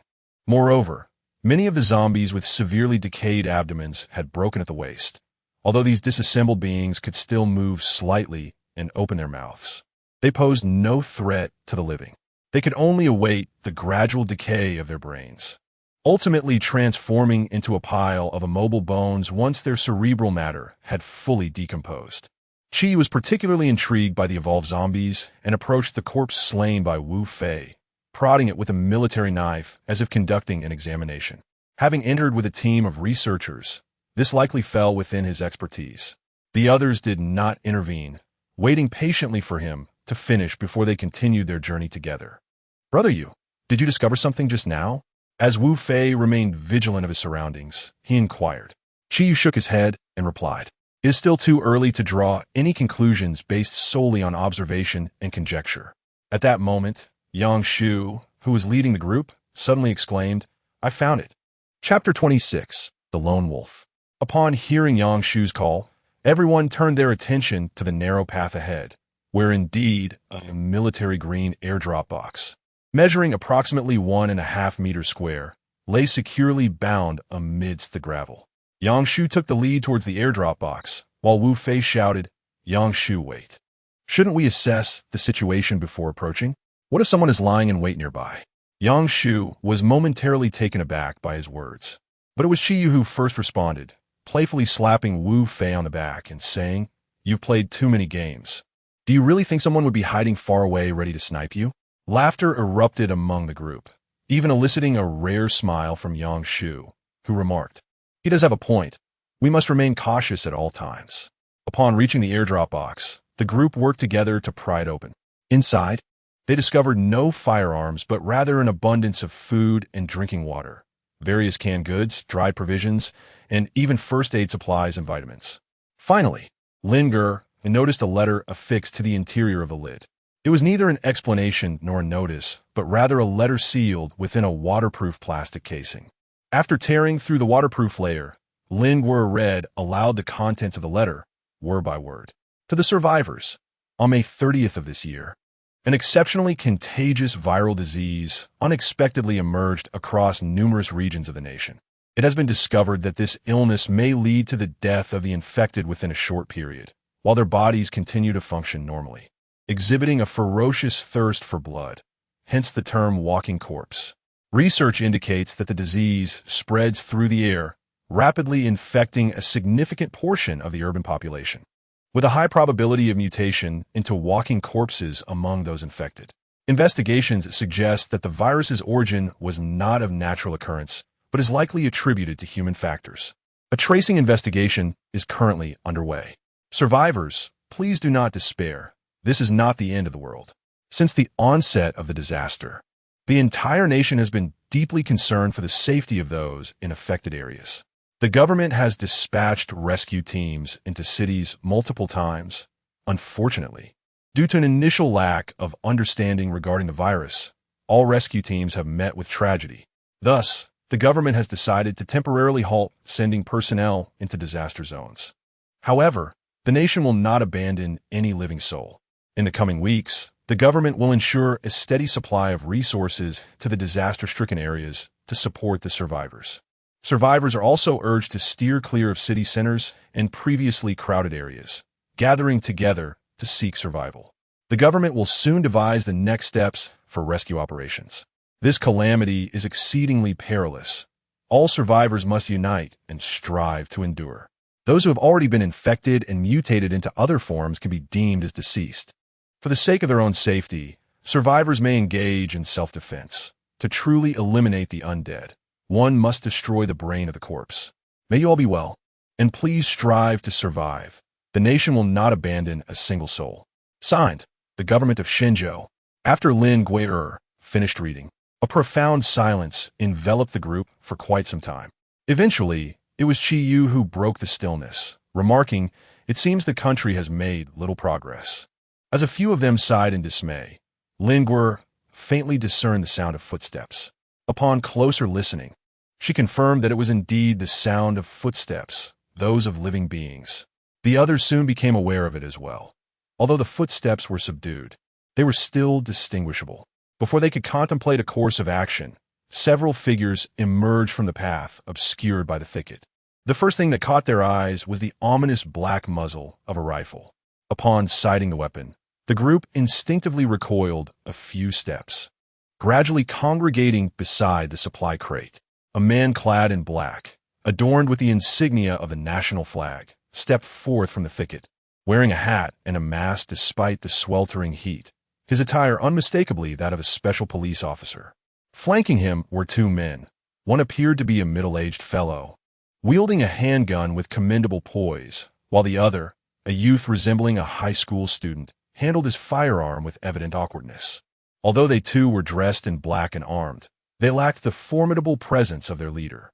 As the individuals stepped into view, they recognized Linguer and her companions. The man in special police attire relaxed his grip on the rifle and declared, "Survivors, I am Lone Wolf. There is a camp ahead. Would you care to join us?" The two men trailing Lone Wolf visibly eased upon seeing living people, though the high school student still appeared somewhat tense. Throughout the encounter, Lone Wolf's gaze remained fixed on Uncle Yang. After surveying the group, his eyes ultimately settled on Uncle Yang, whom he discerned to be the leader of the party. Perhaps those of strength tend to regard only those of equal caliber or those they perceive as threats with greater attention. Yet, as his gaze swept across the group once more, it lingered on Linguer for an extended moment. When she noticed his stare and their eyes met, he averted his gaze. Uncle Yang inquired, "Are you a special police officer?" He refrained from using the plural you because, in his seasoned judgment, the two men accompanying Lone Wolf clearly lacked combat experience and could be dismissed as special police officers. "Are you sent by the state?" Uncle Yang pressed further. Lone Wolf shook his head, replying, "No, my training base is located in this city. It is currently a small camp. I am aware that you discovered this supply drop first, and you may take all of it. However, I kindly request that you share it with the survivors at the camp." Chapter 27. The camp won beneath the verdant shade of the park. The two factions gathered around the supply crate, engaging in relaxed conversation. Linguer and her companions did not intend to claim the airdrop box for themselves, as they had two vehicles filled with supplies and were not in immediate need of food. Moreover, the opposing party had not shown any intent to harm them in pursuit of resources. With both sides refraining from hostility, the atmosphere eased and interactions became considerably more casual. They introduced themselves to one another. Among the two companions of the Lone Wolf, one was named Wei Jun, a traffic officer who had been on duty nearby when the disaster struck and had since accompanied the Lone Wolf. The other was Sun Hao, a high school student rescued by the Lone Wolf and Wei Jun from a vicinity with 3 specialized institutions, where they had saved a total of 4 students. Sun Hao, however, stood out for his composure and calm demeanor, willingly assisting the Lone Wolf in his forging endeavors, gradually earning their trust. Their current encampment was located at the special police training base where the Lone Wolf had been prior to the disaster. Presently, only 9 individuals remained at the camp, with the trio of the Lone Wolf, Wei Jun, and Sun Hao typically venturing out to gather supplies. Although they had already gone out yesterday and were not expected to do so again today, the sight of the airdrop prompted them to investigate. Uncle Yang readily expressed his willingness to share the airdrop's contents, deciding to rest at their camp for the night rather than sleep in the vehicle or search for a random dwelling. He instructed Wu Fei to bring their vehicle over. Sensing that Uncle Yang was intentionally concealing the fact that they had 2 cars, everyone discreetly remained silent. Wu Fei drove the vehicle into the park, navigating through dense thickets until they finally halted near the airdrop box. The Lone Wolf and his group arrived in a military riot control vehicle. Observing that Linguer's car was already brimming with supplies, it was concluded that additional items would be placed in the military vehicle. Once the supplies were organized, the Lone Wolf led the way, while Linguer and her 3 companions followed closely in their off-road vehicle towards their camp. Before boarding, Linguer handed the letter found in the airdrop box to Wei Jun, as the Lone Wolf's demeanor and presence felt too intimidating for her to approach directly, whereas the traffic officer appeared considerably more approachable. Upon entering the vehicle, Uncle Yang remarked, "Tonight, we shall visit their camp and assess the situation. If all appears well, you may choose to stay there. I find these 3 individuals quite capable, and the Lone Wolf possesses considerable strength. I will follow you, Uncle Yang," Linguer declared without hesitation. Chiyu echoed, "Uncle Yang, we have already resolved to accompany you moving forward." Wu Fei, who was driving, added nonchalantly, "Indeed, in this apocalypse, survival is paramount regardless of location. Thus, we must seek trustworthy companions. Besides, Uncle Yang, we can't help but worry about you venturing out alone." Upon hearing several individuals express their thoughts, Uncle Yang ceased his persuasion and seamlessly shifted the topic. "As we enter the camp, we must exercise utmost caution. Without the constraints of law, the depravity of human nature becomes unfathomable.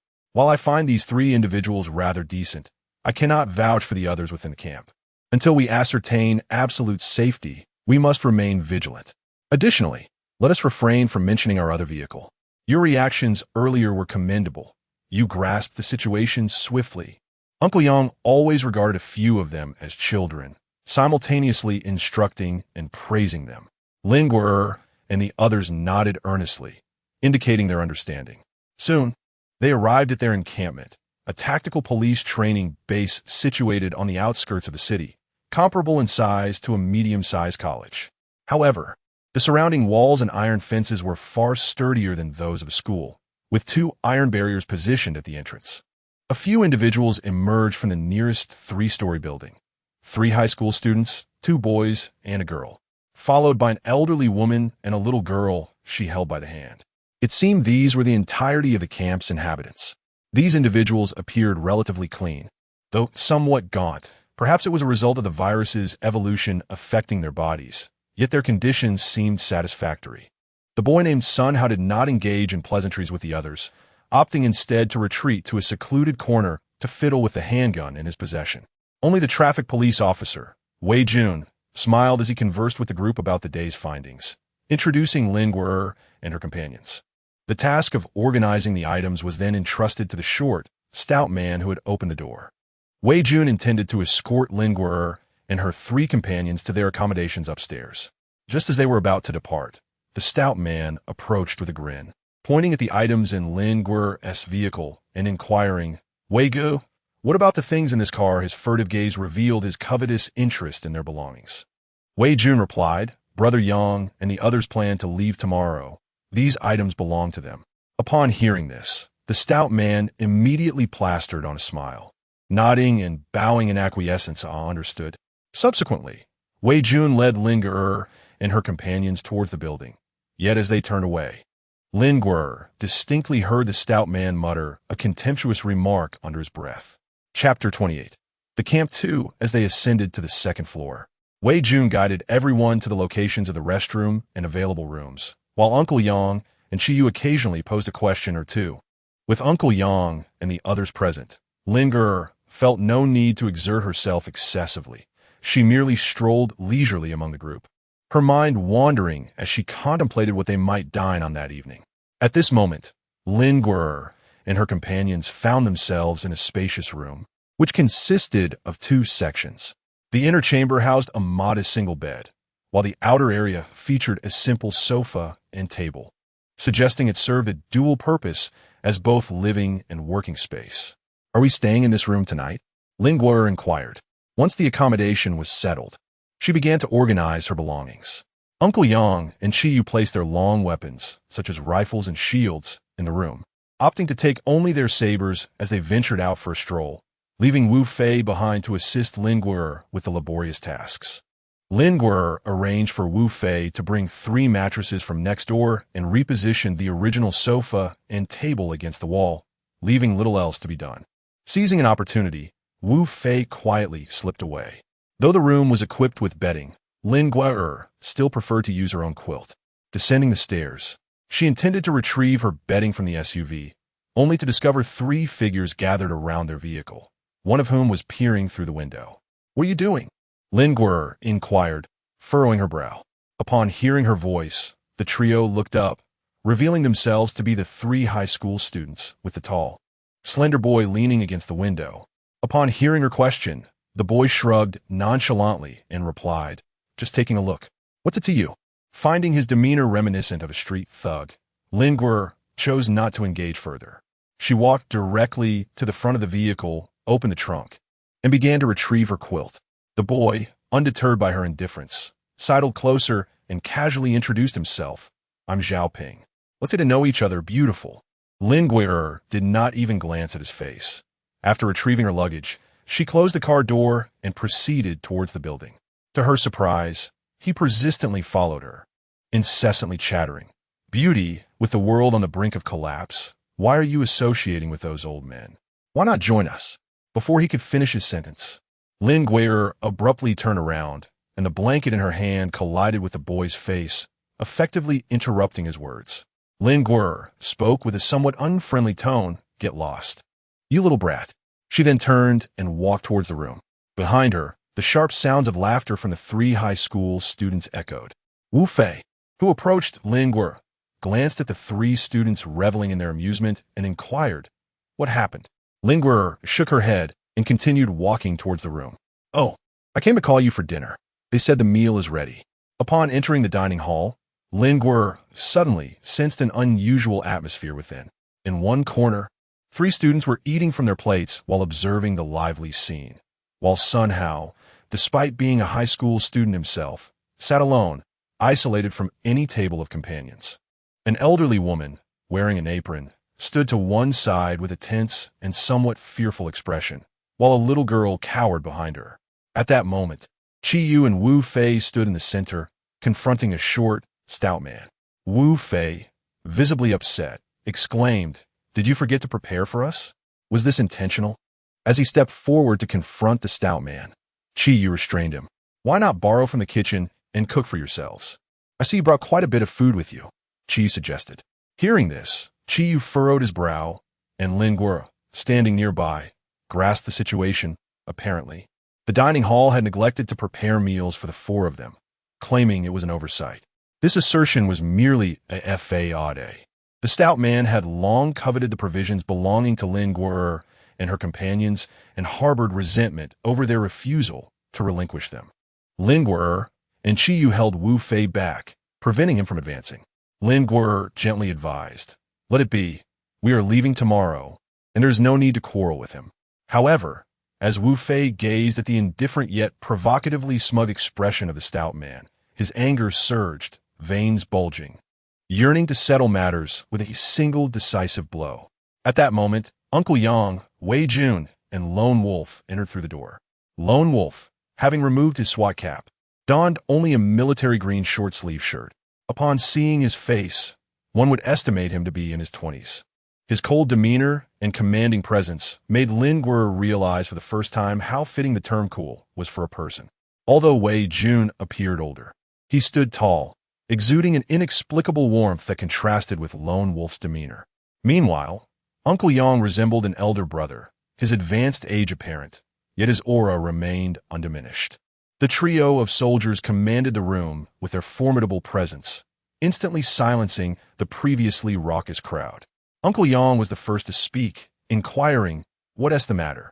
Fuming, Wu Fei pointed at the stout man, exclaiming, "He says there is no dinner prepared for us." He shot a glare at Lone Wolf and Wei Jun, resembling a child reporting a grievance. Chapter 29. Dinner. Upon hearing that the cafeteria had not prepared dinner for Lin Guo and her companions, Lone Wolf furrowed his brow deeply, but remained silent. The stout man, suddenly adopting a contrite demeanor, replied, "Aunt Wang, who cooks, must have forgotten. She is used to preparing meals for 9, and, being quite elderly, may have overlooked it. I can have her make 4 more servings right away." Old Zhang, the stout man, cleared his name, while the elderly woman remained silent, her head bowed lower. Wei Jun addressed the elderly woman, saying, "Aunt Wang, we appreciate your help." She nodded quickly in acknowledgement. At that moment, Uncle Yang interjected, "Oh, there's no need to trouble you. We have our own food in the car. With so many of you, it's better to keep what you have." He then turned to Wu Fei, Qi Yu, and Lin Guo, instructing, "Go and fetch our food. We'll prepare it ourselves." "All right," Qi Yu replied, and, as he stepped outside, he pulled along the still fuming Wu Fei. Lin Guo obediently followed behind them. Just before they stepped out, Lin Guo faintly heard Wei Jun say, "I truly feel embarrassed about this." Uncle Yang nonchalantly replied, "It's all trivial matters. There's no need to dwell on it." Lin Guo, Qi Yu, and Wu Fei arrived at the car. Wu Fei, still brimming with excitement, exclaimed, "Wow, this is truly exhilarating." Qi Yu chuckled and replied, "You really ought to temper your impatience. Well then, today you can take whatever you desire." I glanced at their meal, which consisted merely of congee and pickled vegetables, while we have exquisite delicacies from the supermarket. Lin Guo chuckled as she said to Wu Fei, "Haven't you always been clamoring for that savory chicken frame? Today, you should take a few more." Wu Fei, feeling a bit bashful, gently tapped Lin Guo's head and replied, "Little girl, you shouldn't tease me." Qi Yu, standing nearby, quipped, "Sister Lin certainly appears far more mature than you." Wei Gu interjected, "Given our already large number, Even with the airdropped food, it will quickly be consumed. They have a whole vehicle of supplies, yet they haven't offered us a share, so we are under no obligation to provide them with food. Shortly after, Wei Jun angrily retorted, I forgot to mention, this airdrop was also discovered by them. It was they who graciously allowed us to partake. Please adjust your mindset. After saying this, footsteps were heard, presumably Wei Jun leaving. The trio overheard this exchange, and Chi Yu shook his head at Lin Ge, signaling her not to get involved, before hastily ushering Wu Fei towards the dining hall. Lin Ge was also preparing to leave when she faintly overheard a man inside the house muttering sinisterly, Damn it, don't you have guns? Just eliminate them all, and everything will be yours, you fools. The short, stout man, filled with resentment, was about to exit when he noticed Lin Ge standing outside the window. At that moment, her expression was icy, and her eyes sparkled with a dangerous glint. She was no longer the inconspicuous woman lost in the crowd. She radiated an aura of coldness and peril, reminiscent of a lone wolf, which rendered the stout man breathless. Suddenly, the woman revealed a chilling smile, and upon locking eyes with her, the man swiftly averted his gaze and fled in terror. That evening, Uncle Yang did not need to cook, and the three of them settled for a small bag of noodles, preparing a simplified version of zhajiangmian, accompanied by marinated eggs, chicken carcass, sausages, and other packaged delicacies. By the time the noodles were ready, the dining hall was nearly empty, leaving only the lone wolf and Wei Jun with their bowls of porridge and pickles, seemingly waiting for everyone to join them. There was plenty of noodles, so Lin Ge served portions for the lone wolf and Wei Jun, who both accepted them with a hint of bashfulness. Wu Fei begrudgingly offered each of them a marinated egg, still brimming with suppressed anger. Wei Jun spoke up with an apologetic tone. I'm truly sorry for the trouble we caused you. After the meal, everyone vacated their seats. Lin Ge noticed the little girl who had been following the elderly woman peering in through the window. Once outside, Lin Ge sat on the steps and waved to the anxious girl, who approached her hesitantly. Lin Ge took out a marinated egg that she hadn't eaten and placed it into the girl's hand. The child, visibly less tense upon receiving the food, sat beside her. Lin Ge inquired, What is your name, and how old are you? Is that old lady your grandmother? The little girl unwrapped the egg and, while devouring it, shook her head. No, she is my neighbor's grandmother. Noticing the girl eating so hurriedly, Lin Ge curiously asked, Didn't you just have a meal? Weren't you full? The girl shook her head, no. Lin Ge pressed further. Then why didn't you ask for more? The girl replied, The uncle in charge said everyone's portion is fixed and there won't be any more. Lin Ge furrowed her brow and continued, Isn't your neighbor's grandmother the one who cooks? Won't she provide you with food? The grandmother merely took care of cooking and washing dishes. She had no food to spare. The eggs were already scarce, and the girl soon finished her portion. At that moment, an elderly woman emerged from the dining hall, calling out to the girl, My grandmother is looking for me. Thank you, sister. With that, the little girl dashed towards the woman, looking up to say something. After listening, the elderly woman gave a slight nod to Lin Ge and took the little girl by the hand, leading her towards the dormitory building. Lin Ge felt in créas ingli melancholique. In the face of calamity, one would expect unity among all. Yet, why must there exist individuals like the short, stout man? Perhaps she had underestimated the complexity of human nature, for the people in this camp might truly represent the majority of survivors amidst disaster. Chapter 30. I will always watch over you as night descended once more, and after everyone had completed their ablutions, leaving the corridor devoid of sound, Lin Ge finally took her toiletries and entered the bathroom.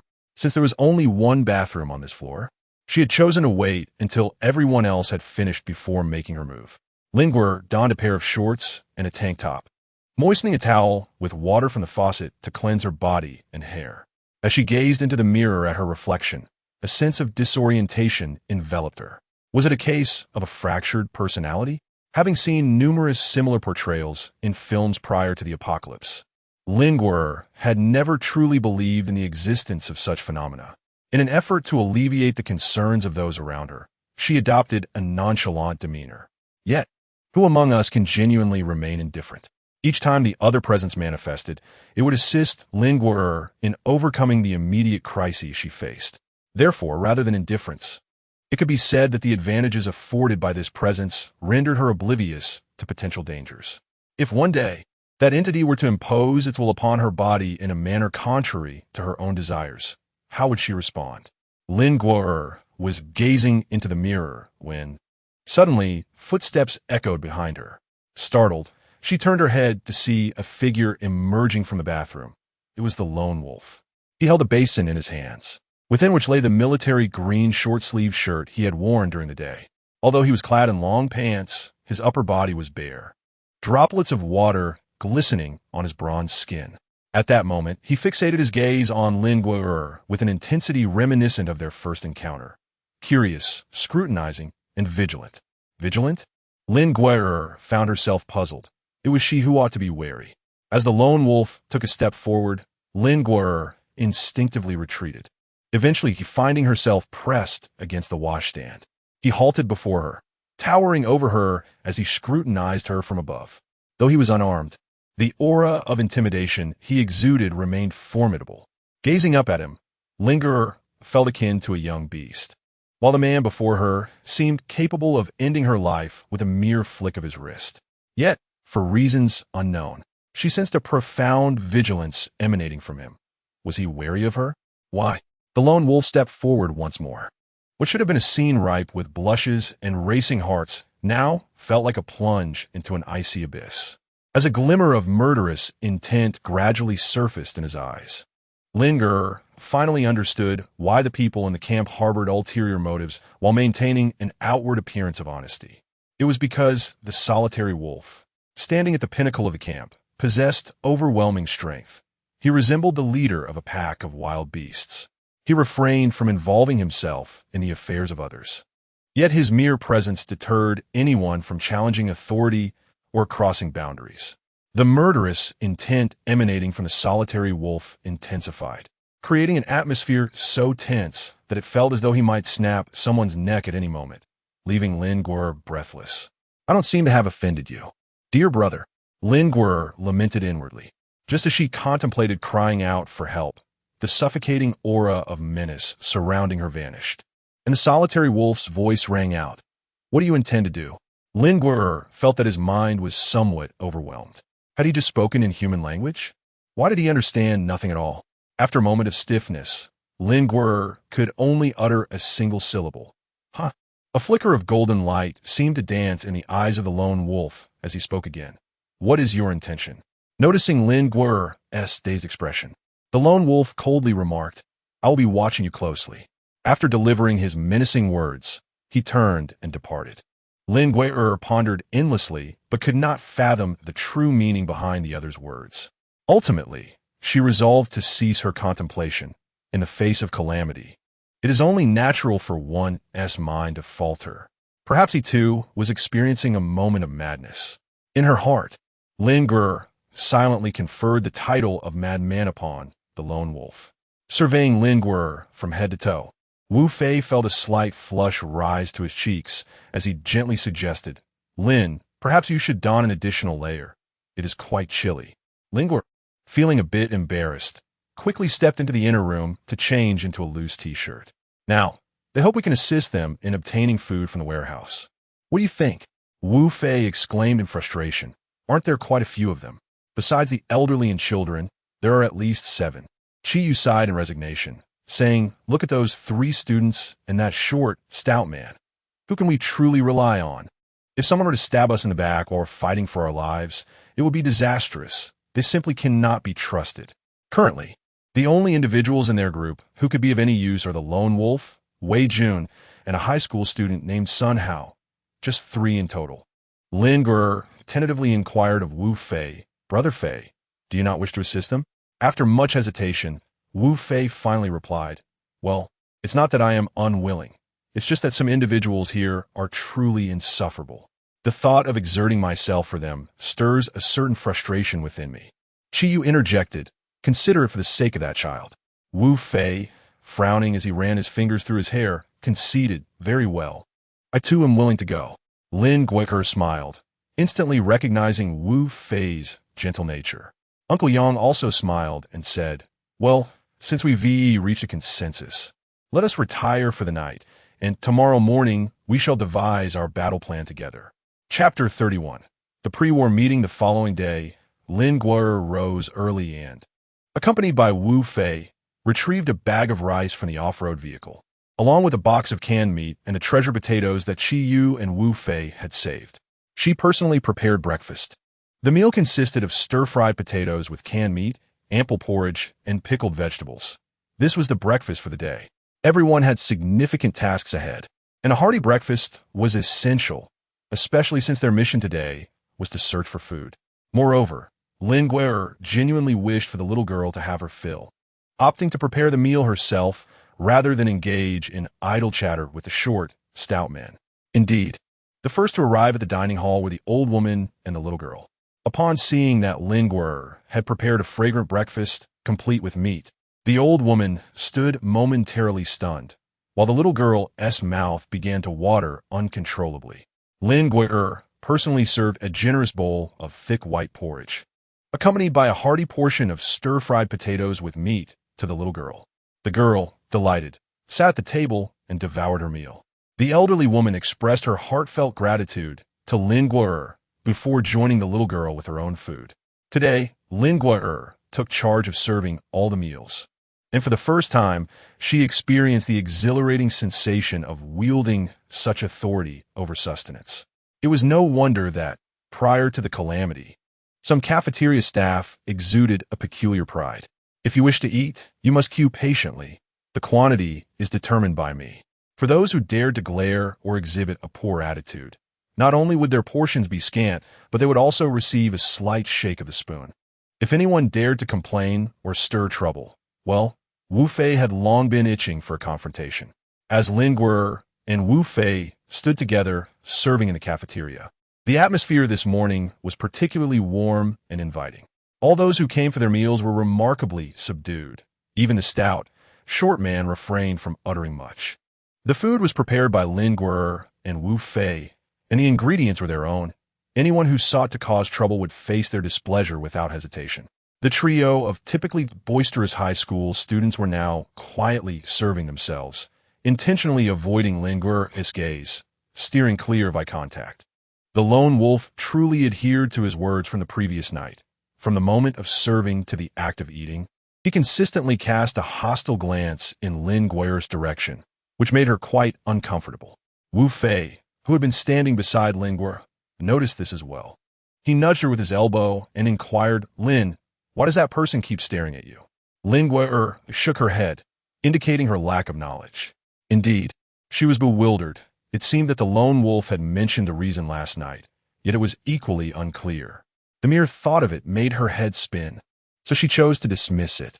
The post-dinner battle meeting was mandatory for all, during which Wei Jun first outlined the circumstances surrounding the school's storage facility before proceeding to allocate tasks to each member.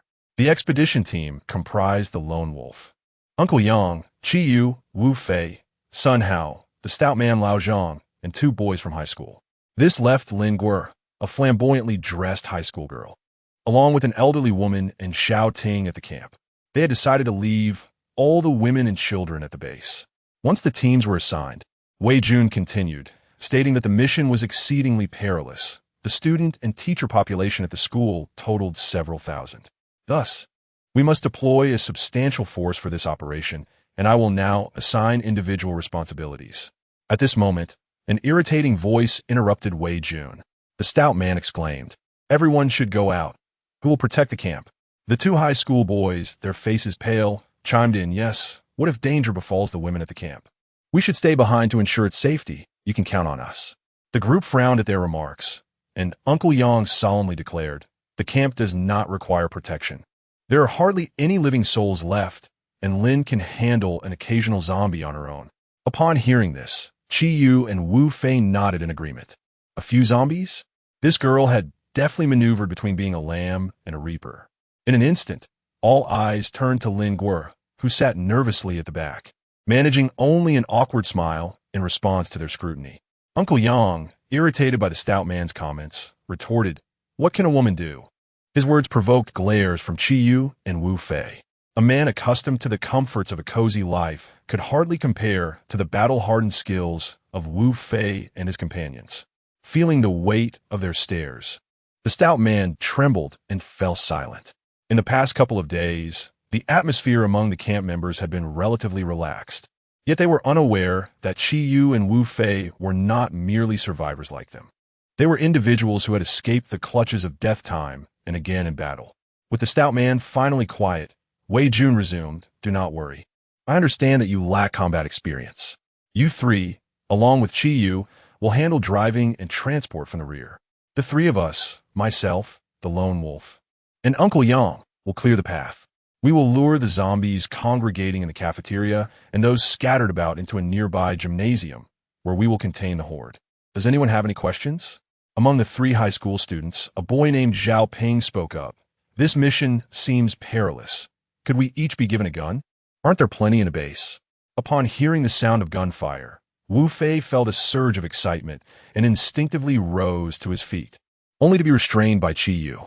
In contrast, Chi Yu and Uncle Yang exhibited remarkable composure, suggesting they had been aware of the situation long before. At that moment, Lone Wolf stepped forward and coldly addressed Zhao Ping, stating, "No, you have no experience with firearms. Amidst chaos, you risk harming others." The weight of Lone Wolf's authority subdued Zhao Ping's voice, though he persisted, begrudgingly asserting a handgun would suffice. "Did you not provide one to Sun Hao, who also lacks proficiency?" Lone Wolf's response was succinct. "I will teach him." After that, he remained silent. Zhao Ping was left speechless, fully aware that he could not contend with Lone Wolf, as they were not equals, and he had long harbored resentment towards him, making this confrontation merely another instance of his ire. Chapter 32. All are deceased within the camp. There were precisely 2 military riot control vehicles, with Chi Yu and the stout man each taking charge of one. After bidding farewell to the others, they prepared to depart. Lin Guo'er watched as the vehicles slowly receded from view, not resting until they vanished from her binoculars. As the number of people in the camp dwindled, the little girl began to exhibit a newfound liveliness, darting about the grounds. The elderly woman appeared less tense than before, having commenced the task of airing out blankets by the window. This was the essence of human gathering, a sight Lin Guo'er had not witnessed in ages. She too took the opportunity to refresh her bedding, replacing her duvet cover and pillowcase, and subsequently gathered the soiled clothes of her group to wash by hand. Over 2 months into the apocalypse, the only solace Lin Guo'er found was that, surprisingly, the low-rise buildings still had a supply of water. She had heard Chi Yu mention that most urban areas had experienced water shortages early in the calamity. Only this southern region continued to have a supply, which was why he and Wu Fei had initially decided to temporarily settle here. Lin Guo'er speculated that the presence of water might be attributed to the fact that there were still living individuals within the supply station in that particular area, individuals who ensured the station's continued operation. Regardless of who it was, that person must be a benevolent soul. In such dire circumstances, the scarcity of water could inexorably drive many into despair. Hanging freshly laundered clothes on the exercise equipment in the yard, Lin Guo'er felt her spirits lift alongside the sight of the clean garments. In this relaxed atmosphere, the distance between people gradually diminished, and after becoming acquainted with the elderly woman, she learned many stories from each other. Xiao Ting's neighbor, an elderly lady surnamed Zhou, had lived alone for many years and had developed a fondness for the well-behaved girl, treating her almost like a granddaughter. When the calamity struck, Xiao Ting's family happened to be away from home, and frightened by the chaos outside, she fled from her house, seeking refuge with her neighbor. The old woman recounted that the lone wolf had initially accompanied a special police team to rescue people, but ultimately, one by one, members of that team succumbed, leaving only him. The team had originally comprised 9 members, and the 8 who perished fell to the lone wolf's gunfire. Yet, it was precisely his decisiveness that led to the establishment of this encampment. Hearing this, Lin Guo'er recalled the confrontation from the previous night, pondering the true nature of the lone wolf. Noticing Lin Guo'er's frown, Grandma Zhou gently reassured her, "Do not worry. I see him as a good child. Look at the diverse array of people in this camp, yet he has never harmed anyone. He is indeed a kind-hearted lad." "Who?" The lone wolf? Linguer found herself uncertain as to whom Grandma Zhou was referring. Grandma Zhou merely smiled and nodded. The summer sun swiftly evaporated all the moisture from the garments, and within just half a day, they were completely dry. Taking a deep breath, Linguer could still detect the scent of sunshine lingering on the clothes. Hearing Xiao Ting's call, Linguer hurried over, saying, "Let me see." She took the binoculars from the young girl and gazed in the direction they were heading, indeed spotting a vehicle approaching from a distance. Judging by its appearance, it was undoubtedly the same vehicle they had driven away in, but they had left in two cars. Yet now only one was visible through the binoculars. A sense of foreboding crept into Linguer's heart as she noticed something amiss about the vehicle. As it drew closer, Linguer and the others had already opened the iron gate in anticipation. The armored vehicle drove straight into the camp, and those remaining inside gathered around. When the door opened, only the short, stout man and the two high school boys exited, with no sign of anyone else. Linguer anxiously inquired, "Where are the others?" The three individuals who had disembarked wore grim expressions. The short, stout man, drenched in perspiration, wept and lamented, "They are dead. All of them are dead." Linguer felt her heart skip a beat as she exclaimed in disbelief, "Impossible. How could he have died? What on earth happened?" The stout man then sorrowfully recounted their harrowing experience. Initially, everything had progressed smoothly. According to the plan, Lone Wolf, the guards, and Uncle Yang had lured most of the zombies congregated in the cafeteria to one side of the gymnasium. After sealing off the gym's exits, they began transporting food from the cafeteria. However, to their astonishment, upon opening the storeroom, they discovered it teeming with swarms of aggressive rats, which showed no fear of humans and even launched attacks. Just as they were overwhelmed, two enormous cats emerged from the shadows. At that moment, Chiyu's vehicle had already entered the cafeteria, allowing the stout man and his companions, who were waiting outside, to narrowly escape disaster. Unfortunately, the individuals inside the cafeteria were beyond salvation. Linguer shouted indignantly, "No hope? What do you mean by no hope? Look at your clothes. Not even a speck of blood on them. Did you truly attempt to save them?" Observing Linguer's face flushed with anger, the individuals across from her remained unmoved. High school student Zhao Ping scoffed, "What do you expect us to do? We have neither guns nor cannons. They're not going to survive. If we go in, it would merely be a death sentence." Linguer cast a fierce glare at a few individuals and asserted, "How can you know if you can save them without trying?" With that, she strode towards the off-road vehicle, intent on retrieving her weapon. The short, stout man called out from behind, "What do you intend to do?"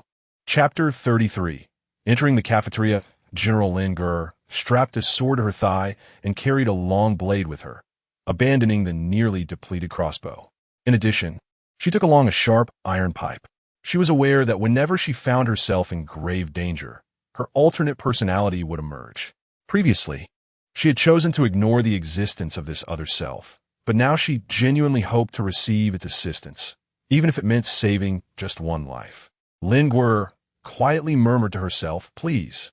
After exchanging glances, Zhao Ping, the high school student, suddenly lunged toward Linguer from behind.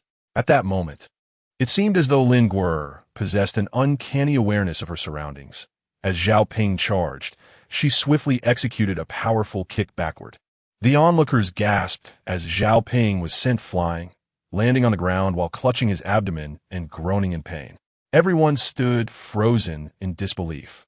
For Linguer's aura had undergone a striking transformation, her cold energy palpable, sending shivers down their spines. The short, stout man trembled and stuttered, "Who are you really?" Under the overwhelming pressure of her presence, he nervously started the engine and drove out of the campsite. At that moment, he harbored no doubt that a moment's hesitation could lead to his demise. The essence emanating from this woman had entirely shifted, exuding an aura reminiscent of a lone wolf, a stark contrast between predator and prey. Seeing the man obediently driving, Linguer began preparing for the impending confrontation. Glancing at her shorts, she frowned and casually retrieved a special police uniform from the back of the riot control vehicle. Though the men's size was slightly oversized, she rolled up the sleeves and pant legs, fastening the belt tightly, transforming the tactical attire into a hip-hop ensemble. Throughout the journey, the stout man drove rigidly, not daring to utter another word, as Lin Gui'er sat in the back seat, methodically polishing the long knife in her hands. Soon, they arrived at the school gates, where the short man, in a near whimper, pleaded, "We can't go any further. It's truly perilous inside. Once you enter, you may never return." Lin Gui'er curled her lip, abandoning the notion of eliminating her adversary. Instead, she utilized the rope inside the vehicle to securely bind the stout man, disregarding his pleas, before shutting the car door and making her way into the school. Upon entering the campus, Lin Gui'er quickly discerned the location of the cafeteria, as all the zombies congregated beneath a two-story building densely packed together. Among them were the mutated, desiccated corpses, attempting to scale the exterior walls in search of an entrance. The sheer number of zombies rendered the main door invisible. After assessing the situation, Lin Gui'er resolved to enter through a small window on the second floor. With no other structures surrounding the school's cafeteria, she had no choice but to draw her long knife, preparing to force her way in. Lin Gui'er sprinted toward the horde of corpses, and the zombies across from her soon detected her presence, howling as they lunged in her direction. However, Lin Gui'er's speed was extraordinary. Even the swiftest of the desiccated undead found themselves decapitated before they could react. Clad in black attire, with her dark ponytail flowing behind her, she resembled a reaper from the depths of hell, leaving a trail of lifeless bodies in her wake. With a single bound, she ascended to the second floor. After dispatching a zombie clinging to the window, she deftly opened the skylight and squeezed through the narrow opening. Upon entering the cafeteria through the second-floor skylight, Lin Gui'er could distinctly hear the sound of a commotion emanating from the first floor. Indeed, there were still survivors, she mused, but suddenly the noises from below ceased. Furrowing her brow, she quickened her pace. As she rounded the staircase, Lin Gui'er beheld the chaos unfolding in the hall. The cafeteria was in disarray. Kitchenware and chairs lay strewn across the floor, and an armored vehicle stood ominously in the center of the room, its doors ajar, yet devoid of occupants. The ground was awash with blood and corpses, the majority belonging to the evolved giant rats. Occasionally, a few decapitated zombies could be spotted amidst the carnage. Amidst the disorder, black rats scurried through the debris, and at the heart of the hall, a cluster of rats gathered, voraciously gnawing on something. Was it a corpse? Whose remains could it be? Lin Gui'er slowly approached, gazing into the midst of the rodent swarm, where lay the carcass of a colossal cat. The body had been largely devoured by the mutated rats, yet its head remained partially discernible, revealing fatal wounds punctured by several small holes. It had been slain by gunfire, perhaps due to Lin Gui'er's proximity. A few large rats, their eyes blood-red, emitted a couple of shrill squeaks before launching themselves at her. These rats were not akin to the mindless undead. Rather, they resembled evolved beings, enhanced creatures endowed with intelligence, capable of cooperation, and perhaps even possessing a primitive form of communication. 4, 6, 8. Soon the entirety of the hall's rodents had noticed Lin Gui'er. Yet, in that moment, she exhibited no signs of panic. Instead, a faint smile, tinged with a predatory delight, graced her lips. With a casual swipe, Lin Gui'er cleaved the nearest enormous rat in twain. Lin Gui'er swung the long knife in her hand and charged towards the horde of rats within the Grand Hall. Chapter 34. Trapped Squad. Thud. Thud. The door of the grain warehouse trembled violently. Lone Wolf meticulously examined the lock on the iron door to ensure absolute security. Beside him, Chi Yu's anxious voice broke through the tension. "Uncle Yang, you must hold on." Uncle Yang replied weakly, "It's all right. I can still endure." His body was covered in wounds, the most severe being a long gash across his chest inflicted by mutated cat's claw. The injury was so grave that the blood continued to flow uncontrollably, saturating the cloth covering the wound. The paramount concern was to staunch the bleeding. Ideally, an injection of antibiotics was required, for no one knew how many pathogens lurked within those mutated beasts. Should a bacterial infection arise, complications could prove perilous. Yet, no suitable medication for such significant injuries was at hand. All medical supplies were back at the camp. At this critical juncture, they found themselves trapped within the warehouse, caught between advancing and retreating. Chi Yu, possessing medical qualifications, could only pace anxiously, devoid of any viable solutions.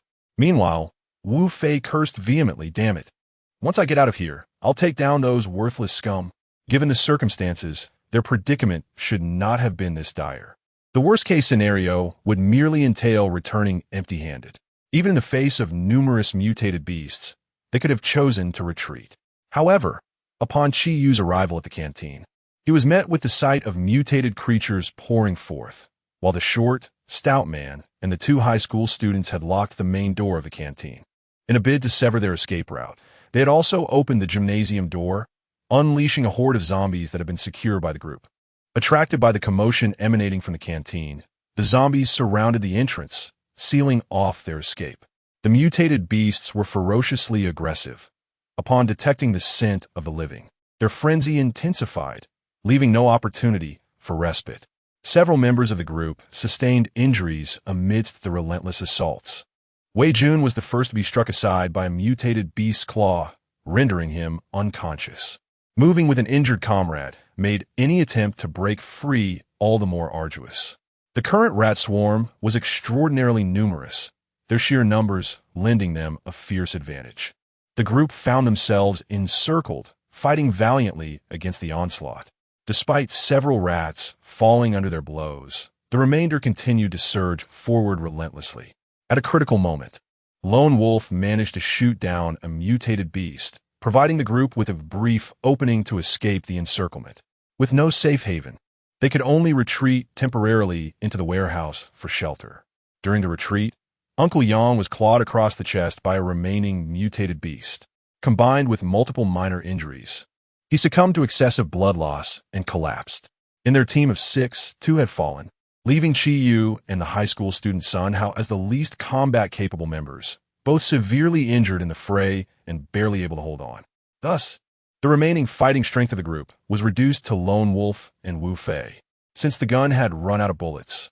The Lone Wolf had resorted to wielding a pair of military knives. Even with only close combat weapons at his disposal, he managed to maintain his dominance against the frenzied assaults of the rat swarm and mutated beasts. The Lone Wolf led the charge at the forefront of the group, his body drenched in blood, yet still radiating an unwavering combat spirit, resembling a beast poised to strike at any moment. As for Wu Fei, he was fueled solely by a fierce determination. The betrayal he suffered ignited a fire within him, allowing him to unleash 200% of his potential. Together, he and the Lone Wolf, one behind the other, ultimately safeguarded the retreat of their companions into the warehouse. Chi Yu attended to the injured nearby, while Wu Fei, at a loss for what to do, felt a sense of urgency, and the Lone Wolf remained vigilant at the entrance, attentive to the commotion outside. The incessant sounds of banging from outside suddenly ceased, and an eerie silence enveloped the cafeteria. Wu Fei whispered, "What is going on?" The Lone Wolf raised a hand, signaling silence in this critical moment, and everyone concentrated on the faint sounds echoing from the cafeteria hall. There were no noises from the mutated beasts, only the soft scurrying of rats and the faint sound of them gnawing on corpses. Suddenly, a sharp squeal of a rat pierced the air, followed by a cacophony as it seemed all the rats joined in, turning the cafeteria hall into a chaotic uproar, accompanied by continuous thuds, as if something was engaged in battle. Could it be a fight between the mutated cats and the rat swarm? Wu Fei pondered aloud. "I'm going too," Sun Hao declared, his gaze fixed firmly on the Lone Wolf. The Lone Wolf shook his head, stating, "You stay here. When we go out, ensure the main door is securely shut. If you hear a knock, only then should you open it." The Lone Wolf's tone brooked no argument, and Sun Hao reluctantly nodded in agreement. He then turned to Wu Fei, saying, "When we go out, our sole objective is to eliminate the remaining mutated beast. If we fail, I will distract it while you drive the vehicle to the warehouse entrance. Remember, success is our only option." Sensing the seriousness in the Lone Wolf's voice, Wu Fei nodded earnestly. The sounds of commotion in the cafeteria gradually diminished. The Lone Wolf gently pushed open the warehouse door, and the mutated beast that had been guarding the entrance was nowhere to be seen. Swiftly, he slipped through the crack of the door. Rolling to the side against the wall, his body taut and ready for any impending danger. Scanning the surroundings, he noted that there were no mutated beasts in the corner leading to the cafeteria warehouse, nor even a single rat. With a signal from his right hand, the lone wolf indicated to Wu Fei that it was safe to emerge. The two then crouched low and made their way toward the cafeteria hall. As they approached the hall, the lone wolf raised his hand once more to signal a halt. He had spotted the mutated beast. It was crouched behind a pillar, its eyes fixated intently on someone in the center of the cafeteria, waiting for the opportune moment to strike. Chapter 35. The heroine Lin the Lone Wolf felt a twinge of curiosity. What had stirred such a commotion in the cafeteria? Following the gaze of the mutated beast, he was astonished to discover that the once infested cafeteria, teeming with mutated rats, was now littered with lifeless bodies, heaped in the center of the hall. Amidst the pile of corpses stood a figure wielding a long knife, engaged in combat with the remaining few. Clad in slightly oversized special police attire, he momentarily mistook her for a comrade. Upon closer inspection, he realized that the figure was a girl, who, despite being besieged by the mutated rats, exhibited remarkable composure, skillfully evading and countering their attacks with fluid grace. At that moment, Wu Fei, who had been lurking behind the lone wolf, peered out. Upon recognizing the person in the center of the cafeteria, he exclaimed, "No way. It's the heroine Lin." Stammering, he added, That's the girl who was with us." The lone wolf, with a deep gaze, took another look and murmured softly, "Indeed." By now, the battle in the center of the cafeteria was nearing its conclusion. But the lone wolf noticed that the mutated beast behind the pillar had begun to stir. "This is bad. Its target is Lin Guo." The lone wolf urgently shouted into the hall, "Be careful." Yet, at the moment he called out, the mutated beast lunged forward. Hearing someone shout, Lin Guo turned her gaze towards the source of the call. At that moment, a colossal figure sprang forth from behind a nearby pillar, charging directly at her. The entire motion transpired in an instant, so swiftly that even the mutated beast failed to react. Having suffered a setback previously, the beast exhibited newfound cunning. Upon seeing Lin Guo approach with remarkable speed, it abruptly retreated to evade her assault, though this time it narrowly escaped a strike to its eyes. The long blade nevertheless carved a deep gash across its face. Lin Guo then crouched low, preparing to deliver a decisive blow to the beast's neck. However, sensing the imminent threat posed by her presence, the mutated creature seemed to falter, its resolve weakening as it began to slowly back away, no longer advancing towards her. Lin Guo fixed her gaze directly upon the eyes of the mutated beast, determined to prevent it from retreating into a more advantageous position. The creature, intimidated by her formidable presence and recognizing the tightly shut main door, hastily scurried away, its tail tucked between its legs, seeking refuge on the second floor. The events that had just transpired unfolded with such rapidity that the two members of the lone wolf team were unable to intervene in time. As they observed Lin Guo emerging from the pile of corpses, the lone wolf found himself struggling to breathe. From the very first moment he laid eyes on Lin Guo, he sensed a dangerous aura emanating from her, a palpable feeling that she could strike at any moment. This kind of presence he had only encountered in the most vicious of criminals. However, at that time, it felt as though this aura was veiled, not immediately discernible. Now, he was acutely aware of the oppressive force that surrounded Lin Guo.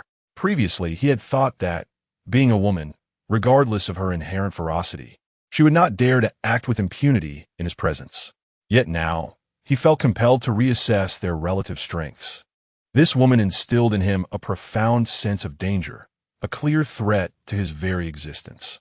With an air of low pressure, Lin Guo approached, but disregarded the lone wolf standing in front of her, instead addressing Wu Fei with a question.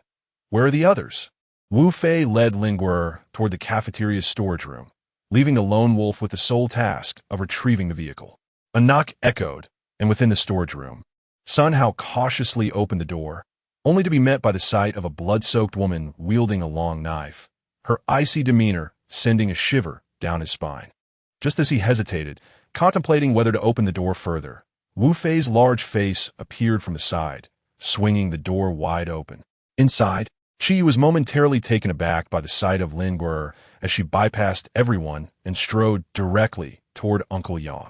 Sun Hao, standing behind, quietly inquired of Wu Fei, "Who is that?" Wu Fei, with a mischievous smile, replied, "That's our ally, the heroic Lin." After explaining, Wu Fei relished in Sun Hao's astonished expression, enjoying the sensation akin to boasting about acquiring an extraordinary gaming console. At that moment, Uncle Yang had succumbed to unconsciousness. Lin Guer checked his pulse, confirming he was still alive, then turned to Chi Yu and asked, "How is he?" Simultaneously, the lone wolf had maneuvered the armored vehicle to the entrance, and everyone collaborated to lift the two unconscious individuals into the vehicle. The gravest concern now loomed: how to break through. The cafeteria was encircled by a horde of corpses, and even if the vehicle could shatter the glass doors, it would inevitably become ensnared amidst the throng of the undead.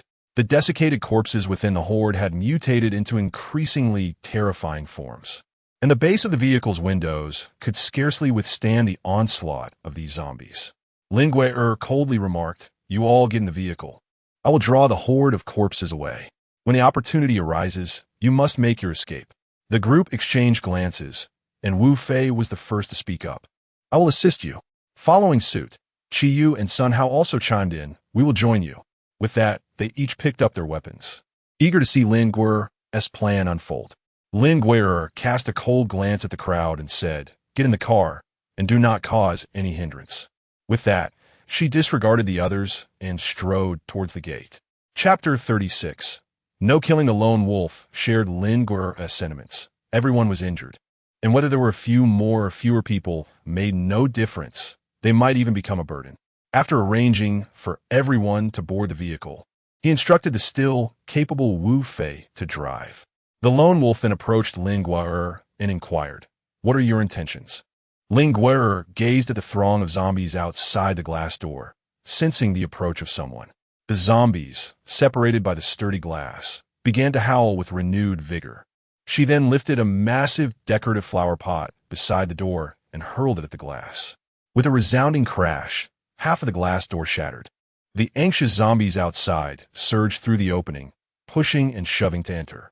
Lin Guer wielded a long knife, while the lone wolf brandished a military saber. Together, they stood resolutely at the breach, methodically dispatching each incoming zombie. Observing the growing pile of corpses at the entrance, the lone wolf furrowed his brow and said, "This won't work. It will block the door. Fall back." Lin Guer cast a glance at him and retreated alongside, the obstruction of the horde dissipating as they surged into the grand hall. Upon reaching the armored vehicle, Lone Wolf addressed those inside, urging them to remain silent and wait for an opportune moment to break free. Sun Hao anxiously inquired from within the vehicle, "Boss, what will you do?" "We will follow," Lone Wolf replied, before swiftly continuing his retreat into the depths of the cafeteria. The scent of blood was overwhelmingly potent on Lin Guer and the Lone Wolf, causing the majority of the zombies to disregard the nearby armored vehicle and pursue the two instead. As they fought their way backward, they lured the horde towards the second floor. The zombies, moving with alarming speed, pressed forward in a throng, soon ascending to the upper level, while the ground floor door was left desolate. Now it was the moment. Wu Fei swiftly activated the armored vehicle, charging towards the door. With a thunderous crash, the dilapidated entrance splintered under the vehicle's force, allowing the group to finally burst forth. Upon reaching the school's doorstep, they managed to shake off the pursuing zombies. The armored vehicle came to a halt on the road, and the occupants hurriedly disembarked, anxiously scanning the direction of the cafeteria. However, all they could see were a few scattered corpses on the ground. The situation on the second floor remained obscured from view. Lin Guer and the Lone Wolf fought their way through, retreating as they went. The mutated beast on the second floor, nursing its wounds, emitted a low warning growl upon seeing more intruders. However, it was soon startled by the sight of a horde of zombies trailing behind. As the two ascended to the second floor, the sound of a riot vehicle crashing through the front doors downstairs echoed in their ears. The Lone Wolf exhaled deeply and turned to Lin Guer, saying, "It's time. Let's exit through the skylight." Was she reveling in the slaughter? The Lone Wolf furrowed his brow in contemplation. Noticing Lin Guer showed no signs of stopping, He urged, "We can't delay. Captain Yang's injury is critical. We must move." Upon hearing the mention of Uncle Yang, the murderous grin faded from Lin Guer's face. Nodding in agreement, she followed the lone wolf as they leapt through the skylight. As they emerged, the others breathed a sigh of relief, having now spotted another riot vehicle parked by the roadside, with a stout man bound within like a silkworm. After Lin Guer and the lone wolf extricated themselves from peril, they swiftly rejoined the others. At that moment, the rope binding the portly man had been untied. Yet he found himself pinned to the ground by Wu Fei, who was relentlessly pummeling him, eliciting cries of distress. Observing the portly man's bloodied visage, the lone wolf stepped forward to intervene, exclaiming, "Do not take a life." Wu Fei, seething with rage, retorted, "Look at our current state. If it weren't for him, how would Wei Gu and Uncle Yang have ended up like this? What purpose does it serve to spare such a scoundrel?" Wu Fei, panting heavily in his fury, felt powerless to act if the lone wolf remained resolute in his obstruction. At that juncture, Lin Guer approached with a knife in hand, her expression icy and her eyes ablaze with lethal intent. Lin Guer did not need to think much. Upon observing the situation at hand, she could surmise the circumstances. The cafeteria's entrance was locked from the outside, and the gymnasium door had also been opened by someone from the exterior. That wretched, stout man. Lone Wolf sensed the murderous intent emanating from Lin Guer and tightened his grip on the military knife, positioning himself protectively in front of the corpulent man. The nation remains intact, and the law still stands. One must not resort to murder. Lone Wolf sternly admonished Lin Guer.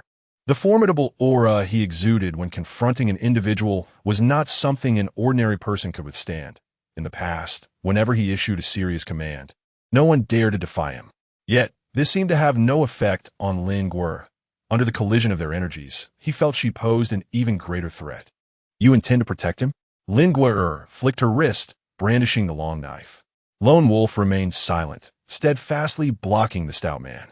Perceiving the escalating tension, Wu Fei sought to defuse the situation, beginning to suggest that perhaps they should let it go, considering he had already been beaten to such a state. However, before he could utter the word no, Lin Guer charged forward without hesitation. The clash of the long knife against the military blade resonated sharply.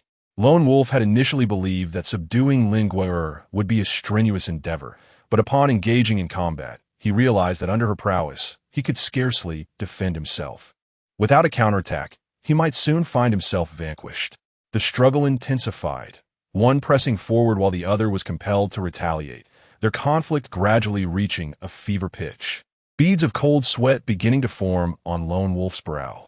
Lin Guer moved with astonishing swiftness, her reflexes remarkably sharp, as if she could anticipate each of her opponent's steps. As the battle intensified, a smile gradually appeared on Lin Guer's face. With a playful lick of her lips, she surged forward with even greater speed towards the Lone Wolf, and this time, even those surrounding the scene could distinctly perceive her overwhelming advantage, as fine lacerations began to mar the Lone Wolf's skin. Chapter 37. Girl, halt! Observing the Lone Wolf's body gradually being marked by numerous cuts, Sun Hao, standing to the side, anxiously urged Wu Fei and Chi Yu, "Come on. You need to intervene and stop them." Chi Yu and Wu Fei, however, wore expressions of distress. Responding, at this speed, it's evident that whoever steps in will meet their demise. The group, in a state of frantic agitation, could only stand by and shout, hoping for a ceasefire. With another clash of metal ringing in the air, the Lone Wolf's knife flew from his grasp, and simultaneously, a deep gash appeared on his left arm. Yet, Lin Guer showed no signs of stopping. Her eyes brimmed with a bloodthirsty intent, and the Lone Wolf had no doubt that she truly wished to end his life. Bereft of weapons, her next move was aimed at his vital neck. However, he found himself unable to evade her assault in time. The Lone Wolf's pupils constricted as he gazed at Lin Guer, who wore a smile. Contrary to his expectations of a blade strike, Lin Guer delivered a powerful kick that sent him hurtling against the door of a riot control vehicle. As he slid to the ground, he coughed violently, the force of her kick rendering him breathless and unable to rise. Despite the brutal beating, a sense of astonishment overwhelmed him. He had distinctly sensed her murderous intent moments ago. Why had she refrained from acting upon it? With a knife in hand, Lin Guer stood still, a wave of satisfaction washing over her. How intriguing. This individual was truly captivating. The reason she had spared him was simply that she did not wish for such an amusing plaything to perish so easily. At that moment, a figure suddenly interposed between Lin Guer and the lone wolf. Sun Hao trembled as he pleaded, "Do not kill him. The short, stout man is at your mercy." The lone wolf, still seated on the ground, coughed again and insisted, "No, we cannot take a life." Upon hearing this, Lin Guer's eyes flickered with an unusual light.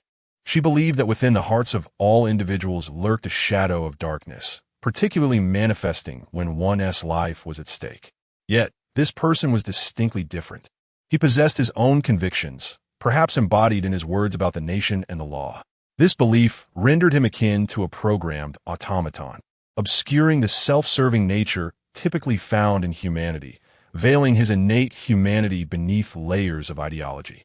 Lin Guer kicked aside Sun Hao, who was blocking her path, and approached the lone wolf with a knife in hand, its blade pointed menacingly at his throat as she towered over him. Despite this, he remained steadfastly locked on her gaze. Throughout their confrontation, he discerned that this woman's bloodlust was intertwined with something more complex. He had encountered many ruthless individuals, yet she was unequivocally distinct. Although he had sensed the imminent approach of death moments ago, during their ensuing exchanges, Lin Guer had multiple opportunities to eliminate him, yet she refrained from striking. He decided to gamble on her mercy. However, what the lone wolf failed to comprehend was that wagering his life on Lin Guer's benevolence was an unwise gamble, especially given that he held no leverage over her. "Do you think I want to kill you?" Lin Guer's ominous aura intensified as she slowly raised her knife. The onlookers gathered around, incessantly imploring her to relent. Yet none dared to seize the weapon from her grasp. At that moment, Uncle Yang's weak voice broke through, "Girl, stop." Sun Hao, who had been knocked aside, hurried over to assist the lone wolf, hastily seating himself in the vehicle occupied by the stout man. With the number of capable individuals dwindling, and both the lone wolf and Sun Hao incapacitated by Lin Guer, the responsibility of driving fell to Chiyu. Uncle Yang, however, succumbed to unconsciousness once more. He had been teetering on the brink of a faint throughout, only momentarily roused by the jolt when the lone wolf collided against the vehicle. But soon he drifted back into slumber as the car began to move. At this juncture, the only two conscious individuals left in the vehicle were Wu Fei and Lin Guer. Wu Fei, glancing nervously through the rearview mirror, confirmed that the figure behind them was indeed the female warrior, and he stammered, Lin Guer, "Hello, I am Wu Fei." By now, Lin Guer's murderous intent had dissipated entirely, and the eerie smile that once graced her face was absent. She sat there with an air of cold detachment that radiated tension. "I know," Lin Guer replied coolly. "You know?" Wu Fei responded, somewhat bewildered. "I know everything. I possess all the memories." Wu Fei was taken aback, his mind swirling with questions, but he found himself at a loss for words. He deeply missed Chiyu and Uncle Yang, yet they were both conspicuously absent.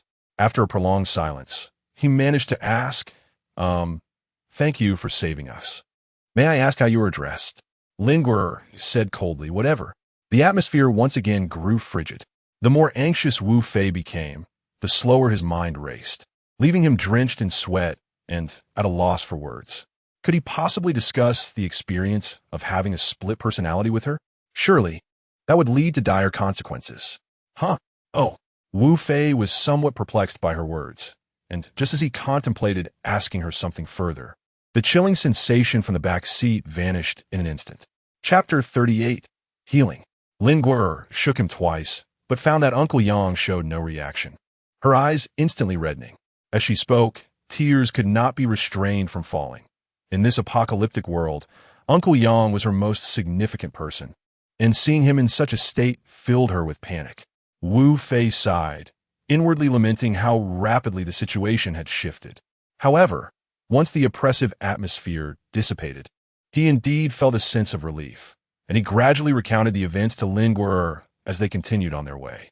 Upon returning to the camp, It was Xiao Ting and Granny Zhou who opened the doors for everyone.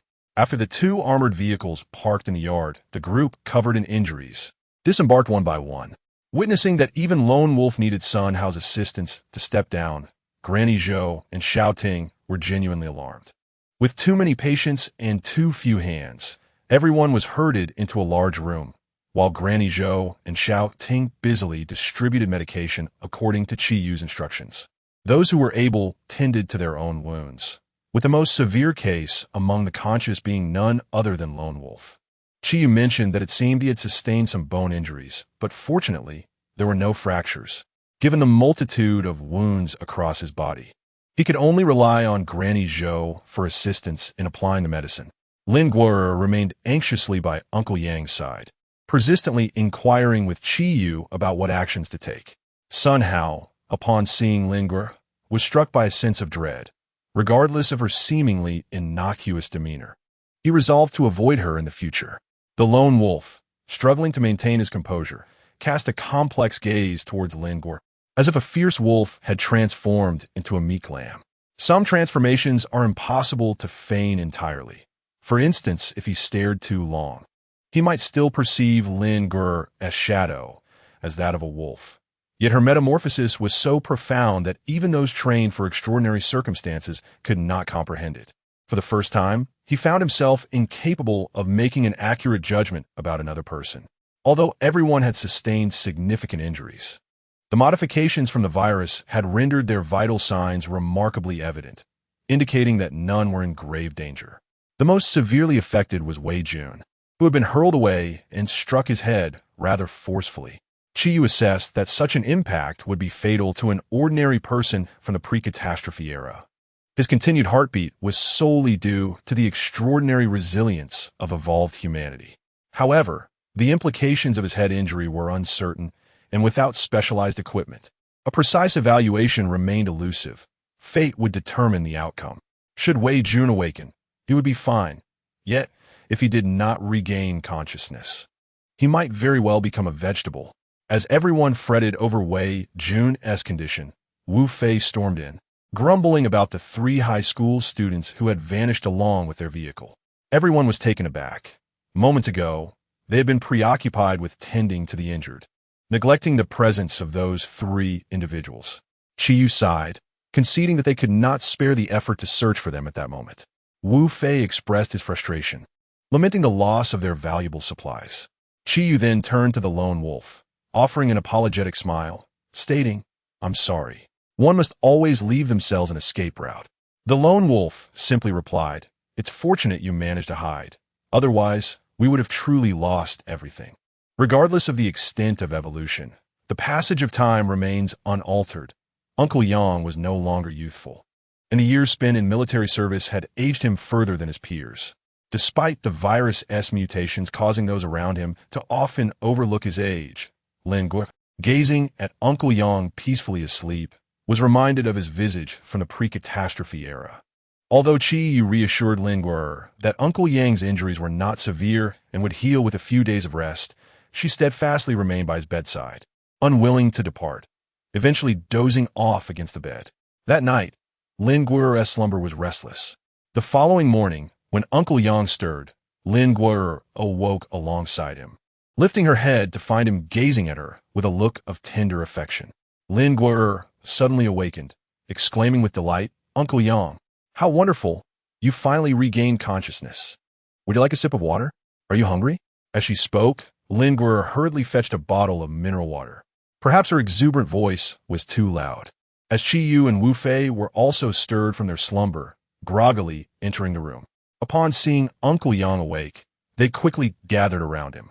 The group animatedly recounted the events from the previous day that Uncle Yang had missed, with Wu Fei particularly emphasizing his heroic defeat of the stout man, eliciting hearty laughter from everyone.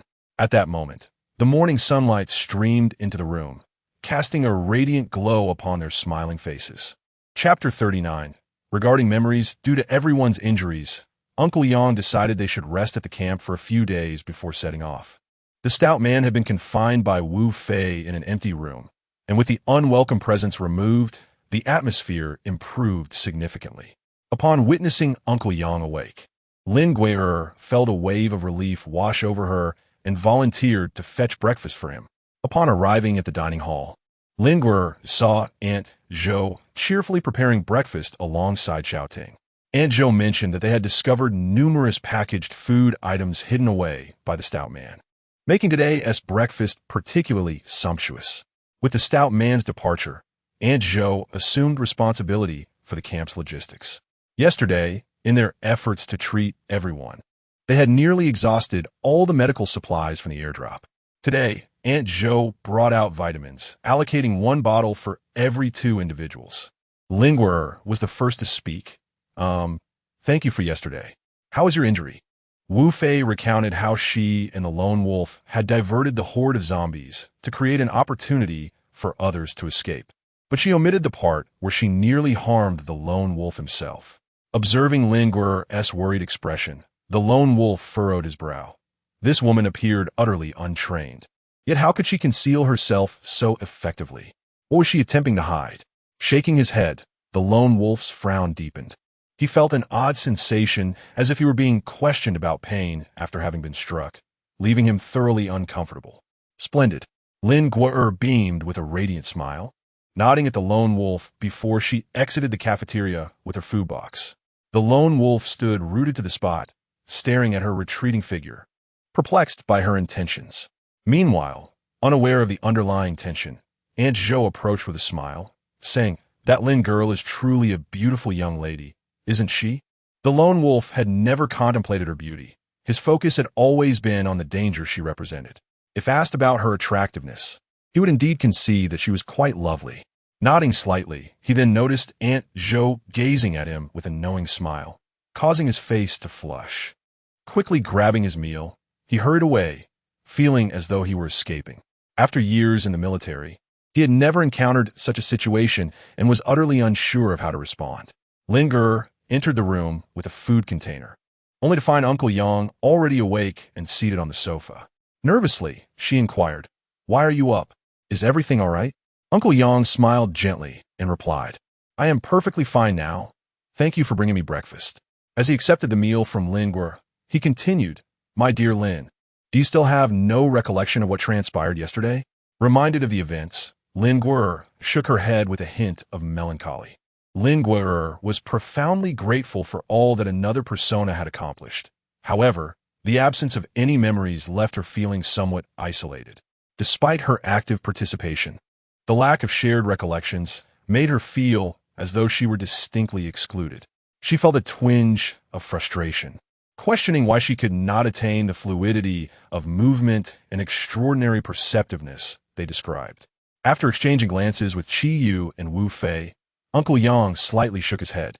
Lin Gui'er nodded. "All right, you 3 should head to the cafeteria for your meal," Uncle Yang urged the trio as he opened his lunchbox. Once they departed, his expression turned serious once more. Qi Yu remarked that a typical case of dual personality should involve each persona possessing only their respective memories, allowing them to perceive themselves as distinct individuals. However, Lin Gui'er's situation was rather peculiar.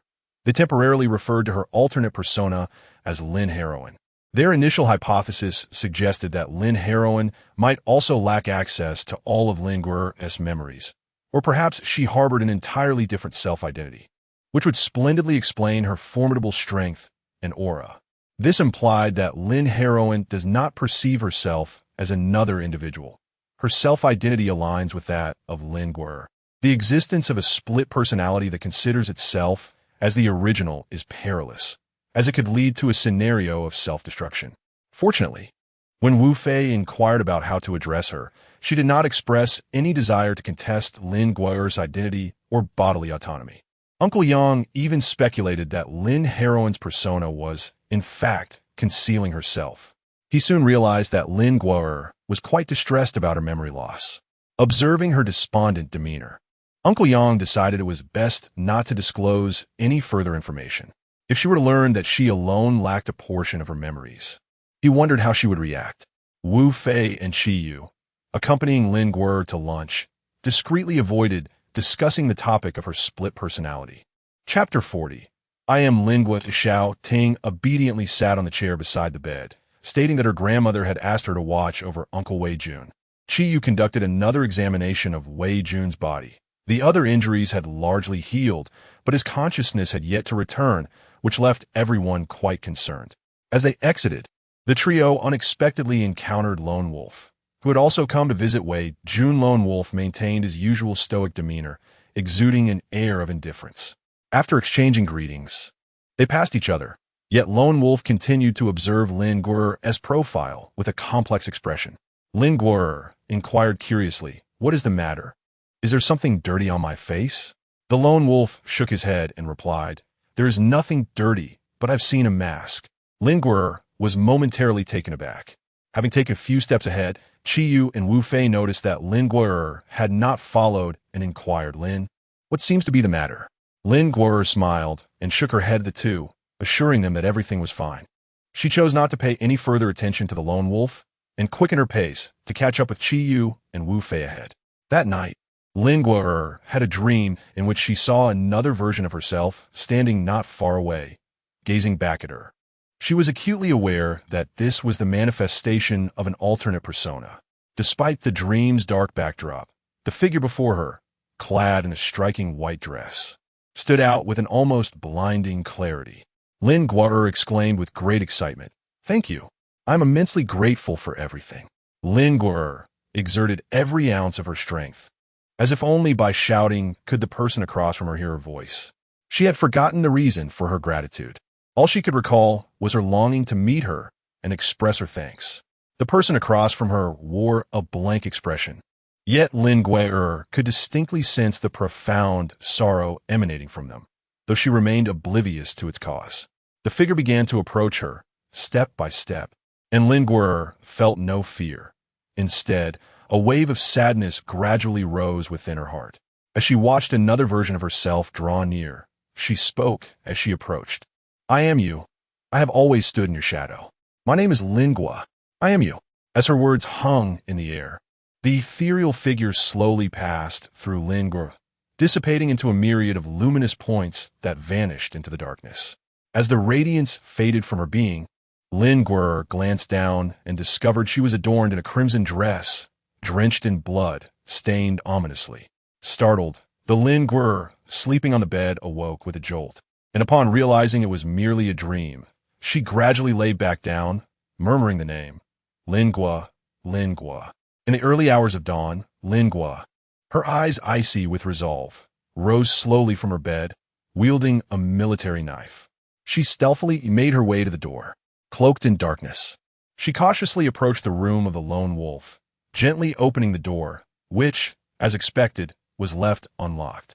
Swiftly slipping into the room, she was met with the unsettling realization that the Lone Wolf was nowhere to be found on the bed. Just then, the Lone Wolf leaped from the shadows by the door, brandishing a military knife aimed at Lin Guo's throat, exhibiting a fierce determination, showing no intention to hold back. After deflecting his initial assault, she swiftly maneuvered behind him, delivering a powerful kick to his knee. The Lone Wolf, still recovering, lost his balance and fell to the ground. However, his reflexes were sharp. In that instant, he rolled to evade her impending strike. Yet as he rolled, a sharp pain shot through his previously injured bones. Seizing every opportunity, Lin Guo employed the same tactic, kicking him fiercely just as he attempted to rise, sending him crashing across the room. Lin Guo approached with a smile, crouching beside the Lone Wolf as he remarked, "You are indeed quite intriguing." The repeated strike at the same spot caused the Lone Wolf to gasp in pain. Struggling to ask, "What exactly is your intention?" Lin Guo's expression turned serious as he remarked, "I am merely here to remind you to refrain from speaking carelessly." Lin Guo rose and seated himself upon a nearby chair, then remarked, "I am aware that you have perceived it." The Lone Wolf gasped, "I thought you had come to silence me." Lin Guo, crossing his legs with a relaxed demeanor, casually remarked, "It all depends on the circumstances." The Lone Wolf gazed deeply at Lin Guo, revealing a hint of a smile. This was the first time Lin Guo had witnessed such an expression, and it was also the first instance he noticed the human side of the Lone Wolf. The Lone Wolf leaned comfortably against the wall behind him and said, "What do you think I perceived? Your mask?" "That is not a mask. She is Lin Guo." The Lone Wolf raised an eyebrow and replied, But are you not Lingua? Such a soulless facade cannot deceive everyone. Lingua's gaze deepened significantly as he remarked, only she can be Lingua, while I am simply Lingua. Have you relinquished your own name? The lone wolf inquired, a hint of astonishment in his voice. He then spoke with a sense of urgency. If you have forsaken your name, she becomes more than just a disguise. You risk losing your very essence. Do you understand? His excitement led to a sudden movement, aggravating his injury, causing him to inhale sharply. I am aware, Lingua replied. I do not comprehend how you have mastered the art of donning a mask. Yet I implore you not to forsake your name. Otherwise, you may very well lose your identity entirely. Chapter 41. Retrieving the vehicle, observing the anxious lone wolf before him. Lingua revealed a playful smile reminiscent of a mischievous child.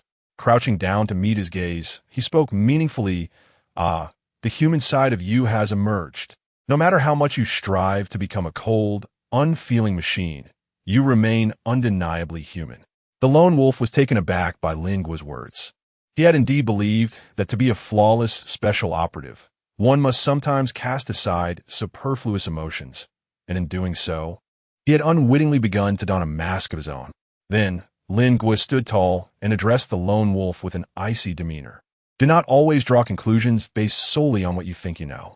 He slowly approached the door, only to suddenly turn back, his eyes glinting with a dangerous light. Waving his military knife with a semblance of a smile, he added, remember to keep this confidential. The lone wolf couldn't help but chuckle at Lingua's childish threat. However, just as laughter escaped him, he winced as it strained his injury, turning his mirth into a sharp gasp. As Lingua opened the door, he was met with the sight of Sun Hao, who was trembling and frozen at the threshold. He lived next door to the lone wolf and had merely heard a thud emanating from the lone wolf's room.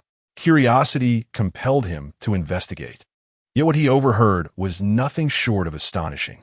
In Lingua's eyes, a chilling aura manifested, prompting Sun Hao to hastily cover his mouth and fervently shake his head, signaling that he knew nothing and would reveal nothing. The lone wolf within the room also perceived the unfolding situation and quickly interjected, no, he won't speak, I assure you. Upon hearing the words of the lone wolf, Lingua cast one last cold glance at Sun Hao before vanishing into the shadowy corridor. Once Lingua departed, Sun Hao swiftly rushed into the room, where his astonished exclamation echoed. Heavens! Boss, what has she done to you? Are you all right? After this night, the female hero gained a name. She was called Lingua. On the fourth day at the camp, Wei Jun awakened, and upon learning that he had regained consciousness, a collective sigh of relief spread throughout the camp, with smiles gracing the faces of all. Now, nearly everyone had recovered from their injuries, save for the lone wolf, who remained bedridden. Lingua was still worried as she accompanied everyone to visit the patient, reminding him kindly not to engage in strenuous activities due to his musculoskeletal injuries and to be sure to rest. The lone wolf on the bed, in response to their concern, remained as aloof as ever. Although somewhat less cold, he still preferred silence. At that moment, only Sun Hao, standing among the crowd, was visibly shaken, his lips twitching and limbs tingling. Internally, he cried out in despair. This woman is utterly terrifying. On a scorching July afternoon, the sun blazed down, rendering even the air sweltering. Lingua perceives that this year's summer in the city has not arrived with the same ferocity as in previous years, likely due to the cessation of urban activities. The relentless flow of people has diminished, and the streets are devoid of the incessant traffic. Indeed, the air in the city appears less polluted than before. However, this does not hinder the advance of summer. The once stern and rigid steel metropolis has once again erupted in vibrant greenery. As humanity recedes, nature reclaims the earth, not only the flower beds nearby, but even the roads and buildings. Every conceivable space conducive to growth has not been spared by the flora. Lingua and Chiyu Wufei were traversing the road in an armored vehicle. The vibrant essence of life surrounding them uplifted Lingua's spirits considerably. Yet the remnants of her dream from the previous night rendered her visage still weary. For reasons unbeknownst to her, an overwhelming fatigue enveloped her. Her alternate persona, Lingua, whispered to her, I am you. Yet Lingua could not suppress a sigh of contemplation. Am I truly myself? Why then do our memories diverge? Observing Lin Guer's despondent demeanor from the back seat, Chi Yu inquired with curiosity, Sister Lin, what troubles you today? Your complexion seems rather pallid. Our team has but one sister. We cannot allow that rascal to enchant you away. Lin Guer felt somewhat bewildered and exclaimed, What are you rambling about? What do you mean by luring away? Don't you find a solitary wolf figure utterly terrifying? I can scarcely even hide. My concerns stem from something else. Curious, they pressed her. Then pray tell, what is it? It is because I encountered her. She replied. Who? They inquired. The other persona, she revealed. Upon mentioning this topic, the two individuals in the front seat momentarily froze. Yet Lin Guer remained oblivious to their unusual reaction. She continued, I dreamt of her last night. I am certain that it was not merely a dream. I can confidently assert that it was indeed her. She spoke to me, she said. At this point, Lin Guer appeared somewhat lost in thought. Chi Yu asked, what did she say? Lin Guer awkwardly chuckled, I can't quite recall. But I believe she mentioned her name was Lingua, and she is me. Is she truly you? Chi Yu, seated in the passenger seat, appeared deep in thought. He struggled to comprehend the discrepancy, yet an unsettling feeling lingered, suggesting that something was amiss. Lingua sighed, well, at least I now know her name. Lingua. Lingua.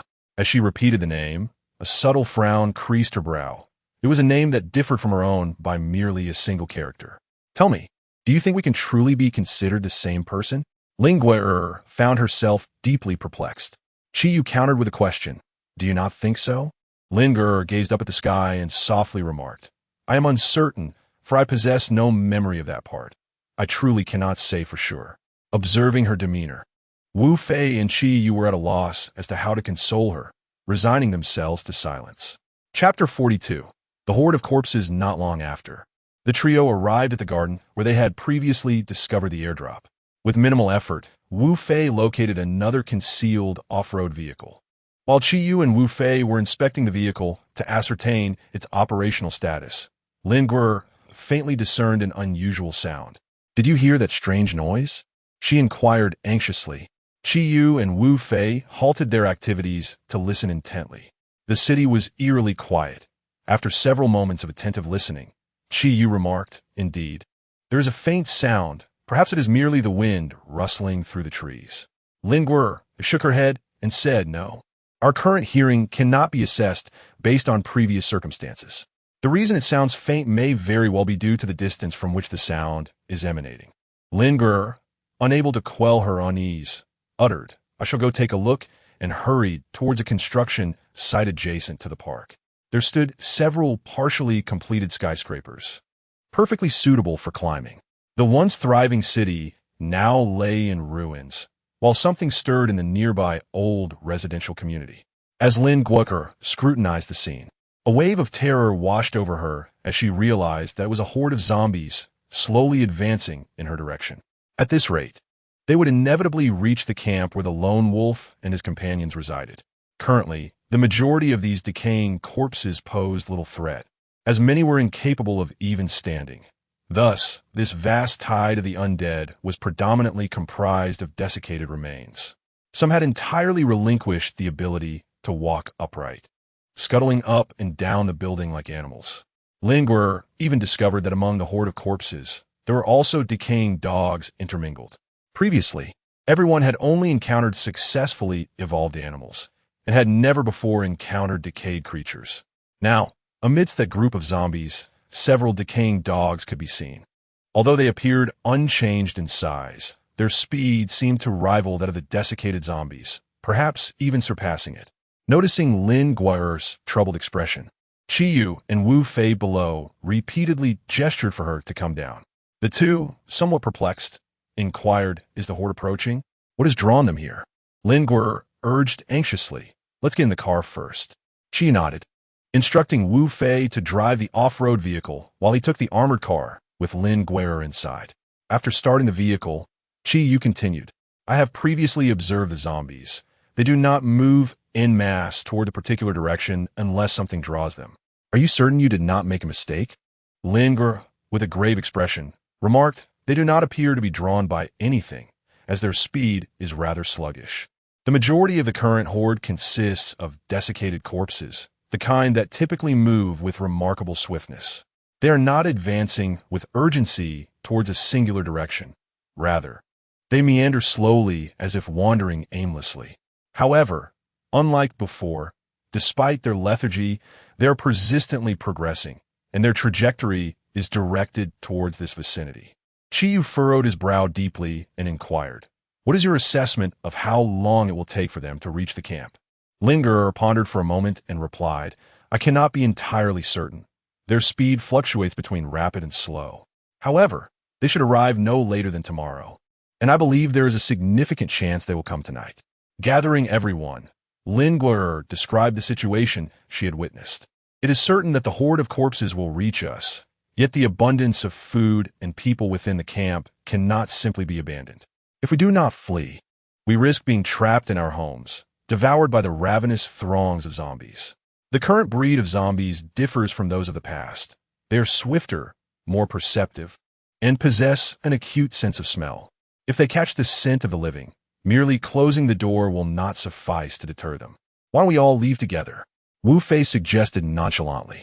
Wei Jun shook his head, stating, "The number of us is too great, and we have too much to carry.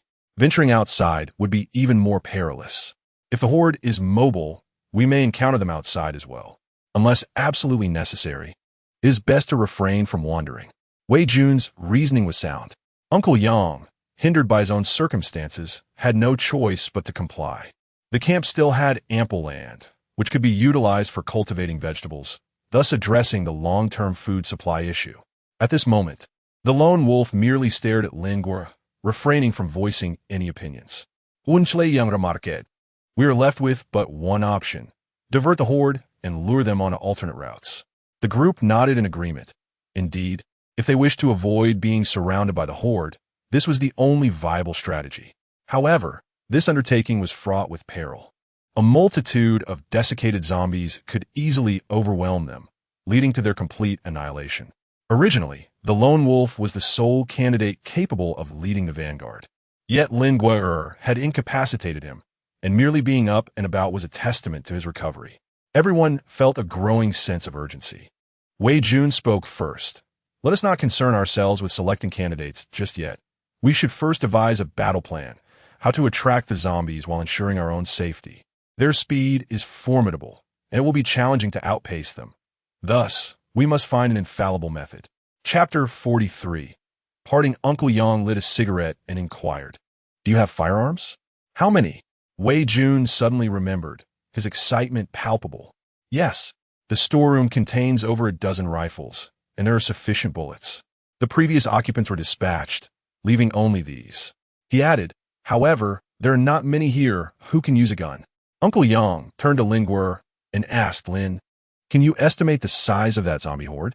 "There are surely 100 or 200, but with buildings obstructing the view, I cannot guarantee it," she replied. Uncle Yang, taking a drag from his cigarette, declared, "No, allowing such a large number to escape is the worst option. We must still draw the horde away. We were initially planning to leave. Let us take the responsibility of diverting the zombies. We need a few rifles." Wei Jun glanced at the lone wolf, seeking his opinion, to which the lone wolf nodded in agreement. Upon opening the repository, Lone Wolf extracted all the firearms, distributing them among the group before stating, "These weapons should finally see their purpose. However, I urge you all to aim carefully before firing, to prevent any harm to our own." Everyone nodded solemnly, and the most exuberant among them was undoubtedly Wu Fei. His eyes sparkled with excitement, and his body trembled, prompting Lingerer to suspect that he might ascend to the heavens at any moment. Each person received a weapon, even little Ting, who, despite her tender age, possessed speed and strength comparable to that of evolved adults, as Lingerer had ascertained during their idle moments together. Moreover, she was remarkably sensible. With her physical prowess, wielding a firearm posed no challenge. She merely required some training. Meanwhile, Grandma Zhou declined the offer of a gun, although her body had undergone evolution. Her aging mind made her feel as though her memory had waned, rendering her unable to retain much information, let alone operate a firearm. Lone Wolf did not press the matter, Recognizing her advanced age, holding the gun in her hands, Lin Guer found it rather cumbersome, far inferior to the long knife she preferred. Furthermore, the ammunition was limited, and they could not afford to create too much noise. Thus, practicing with firearms was not feasible, nor did they have the opportunity to familiarize themselves with them. After a moment's hesitation, Lone Wolf removed his handgun along with its holster and handed it to Lin Guer, stating, "This is easy to use and can be kept on your person. In a critical moment, it may save your life." Stunned by his gesture, Lin Guer was taken aback by this significant transformation in him. Just days prior, he had not exhibited such kindness. However, given his goodwill, she felt it inappropriate to refuse and sincerely expressed her gratitude, saying, "Thank you." Observing Lone Wolf's actions, Uncle Yang's expression flickered momentarily before he swiftly stepped aside, silently muttering, "Oh, the youth of today." Once everyone's belongings were gathered, Wei Jun and Uncle Yang examined the map, diligently analyzing the route. Lone Wolf hesitated, calling Lin Guer over. In this apocalyptic world, parting often meant a final farewell, and he felt compelled to convey certain sentiments. Yet, when faced with Lin Guer, words eluded him. Just then, her icy voice cut through the air. "If we meet again, make sure you don't die." Upon hearing her tone, Lone Wolf smiled wryly at himself, questioning when he had become so sentimental. He nodded vigorously, replying, "All right, until we meet again." At that moment, Lin Guer had already shifted back to her usual demeanor, momentarily taken aback by his words, but she quickly regained her composure, realizing they had indeed bid each other a proper farewell. Lin Guer smiled warmly and said, "All right, see you later." To lure the horde of zombies, the group planned to drive to the nearby park to intercept them, intending to redirect the horde onto another major road. The Lone Wolf insisted on seeing them off. Previously, Lin Guer had mentioned a partially constructed building nearby, which he believed would serve as an excellent vantage point for sniping. Although hand-to-hand combat was not an option, engaging from a distance was still feasible. Ultimately, it was decided that Sun Hao would accompany the Lone Wolf to bid farewell to Lin Guer and the others, while Wei Jun remained at the camp to organize their defenses and teach the young girl some basic firearm techniques. The two vehicles sped out of the camp, with Uncle Yang explaining the established route along the way. Departing from the park, they would drive a kilometer horizontally to reach another major road, which, if the horde followed, would circumvent their camp's location. Once on the main road, they could continue southward out of the city, with numerous factories along the way that could serve as potential hiding spots if necessary. Upon arriving at the park, the Lone Wolf and Sun Hao ascended the nearby construction site. Reaching the rooftop, the Lone Wolf was taken aback by the sight before him. This horde was not the same as those encountered at the onset of the catastrophe. They resembled a monstrous swarm, rapidly approaching the park. Finding a suitable position, the Lone Wolf lay prone and solemnly cautioned Sun how to be precise before firing, emphasizing the importance of avoiding shots near the vehicles. Given Sun Hao's lack of experience, an errant shot could easily harm those inside the car. Meanwhile, the 4 occupants of the vehicle remained on high alert. Upon spotting the first shadow of a zombie at the end of the road, Uncle Yang exclaimed, "Here they come." Wu Fei honked the horn twice as a farewell, then pressed the accelerator, veering the vehicle in another direction. The honks startled the nearby horde, transforming their sluggish pace into a frantic chase after the car. Chapter 44. A narrow escape from the horde. Wu Fei drove at breakneck speed, showcasing the driving skills he often boasted about. This time, he had the opportunity to prove himself as the off-road vehicle soared down the wide road. In the back seat, Uncle Yang and Chiyu occasionally poked the muzzles of their guns out to take shots at the pursuing horde, with Uncle Yang hitting his targets consistently. Chiyu, initially inexperienced, quickly found his rhythm after missing a few shots, becoming increasingly accurate with each pull of the trigger. The primary objective was not merely to eliminate zombies, but to attract them closer. Shortly after the off-road vehicle sped away, Lin Guer and her companions heard the sound of an airdrop plane overhead. Noticing their glances, Uncle Yang urged, "Keep driving. Now is not the time to think about airdrops." Indeed, their focus lay solely on survival, and thoughts of airdrops were cast aside. As they transitioned onto the main road, the number of surrounding buildings diminished, prompting Wu Fei to accelerate further. Without the obstruction of buildings, several individuals were taken aback. As they traversed the path, the surrounding zombies from both the road and the structures incessantly joined the pursuit, resulting in an ever-growing throng. Fortunately, the instinct of the mutated creatures compelled them to flee at the sound of gunfire, a cacophony that reverberated through the air, alleviating the group's concerns regarding threats from these aberrant beings. After a brief passage of time, the off-road vehicle had successfully distanced itself from the horde, and ahead, a large factory began to emerge on the horizon. Uncle Yang motioned to Wu Fei, indicating that he could now accelerate, shedding the relentless following of the undead. Even if they could not completely evade them, they should strive to widen the gap. Soon, the group would need to find a secure refuge within the compound, waiting for the horde to pass. Upon hearing this, Wu Fei's enthusiasm surged, and he revved the engine, gradually increasing the distance between them and the zombies. However, despite the growing separation, the relentless horde remained determined, trailing them from afar. Lin Gui'er peered through her binoculars, scanning the factory buildings ahead in search of potential hiding spots. The vastness of the area was overwhelming. Structures made of stone or concrete were unsuitable, as were ordinary residential buildings. Suddenly, she spotted a dilapidated stone factory, unmistakably aged and devoid of windows, save for a few small ventilation openings situated high above. Pointing toward the factory, Lin Gui'er exclaimed, "Wu Fei, over there. Drive into that factory, the one belonging to that group." As the vehicle approached, they soon realized that the warehouse was located at the side entrance of a large compound. The side gate was a formidable iron barrier that could not be opened from the outside. Without hesitation, Wu Fei vaulted over the high wall, and shortly after, the gate swung open from the inside, revealing the recently slain body of a security guard zombie at his feet. Wu Fei drove the car through the gate, and Chiyu swiftly secured it behind them. Not far inside, they found the factory Lin Gui'er had spotted, which fortuitously possessed a massive iron door. The vehicles parked within indicated that this was a facility intended for the storage and repair of machinery, necessitating such an oversized entrance. They maneuvered the vehicle inside and promptly secured the heavy door. As long as the horde of zombies remained oblivious to the presence of the living within, they would be safe. However, should they be discovered, defending against the onslaught through the small windows would prove daunting. Uncle Yang instructed if 1 or 2 zombies spot us, refrain from using firearms. Resolve it with melee weapons instead. Gunfire is far too loud and would attract the entire horde. The group quickly positioned themselves in optimal defensive spots, their eyes fixed on the warehouse windows. Soon, the sound of the zombies' frantic approach became audible, accompanied by their eerie moans. The horde was upon them. The warehouse was situated close to the roadside, and the group anxiously monitored the exterior.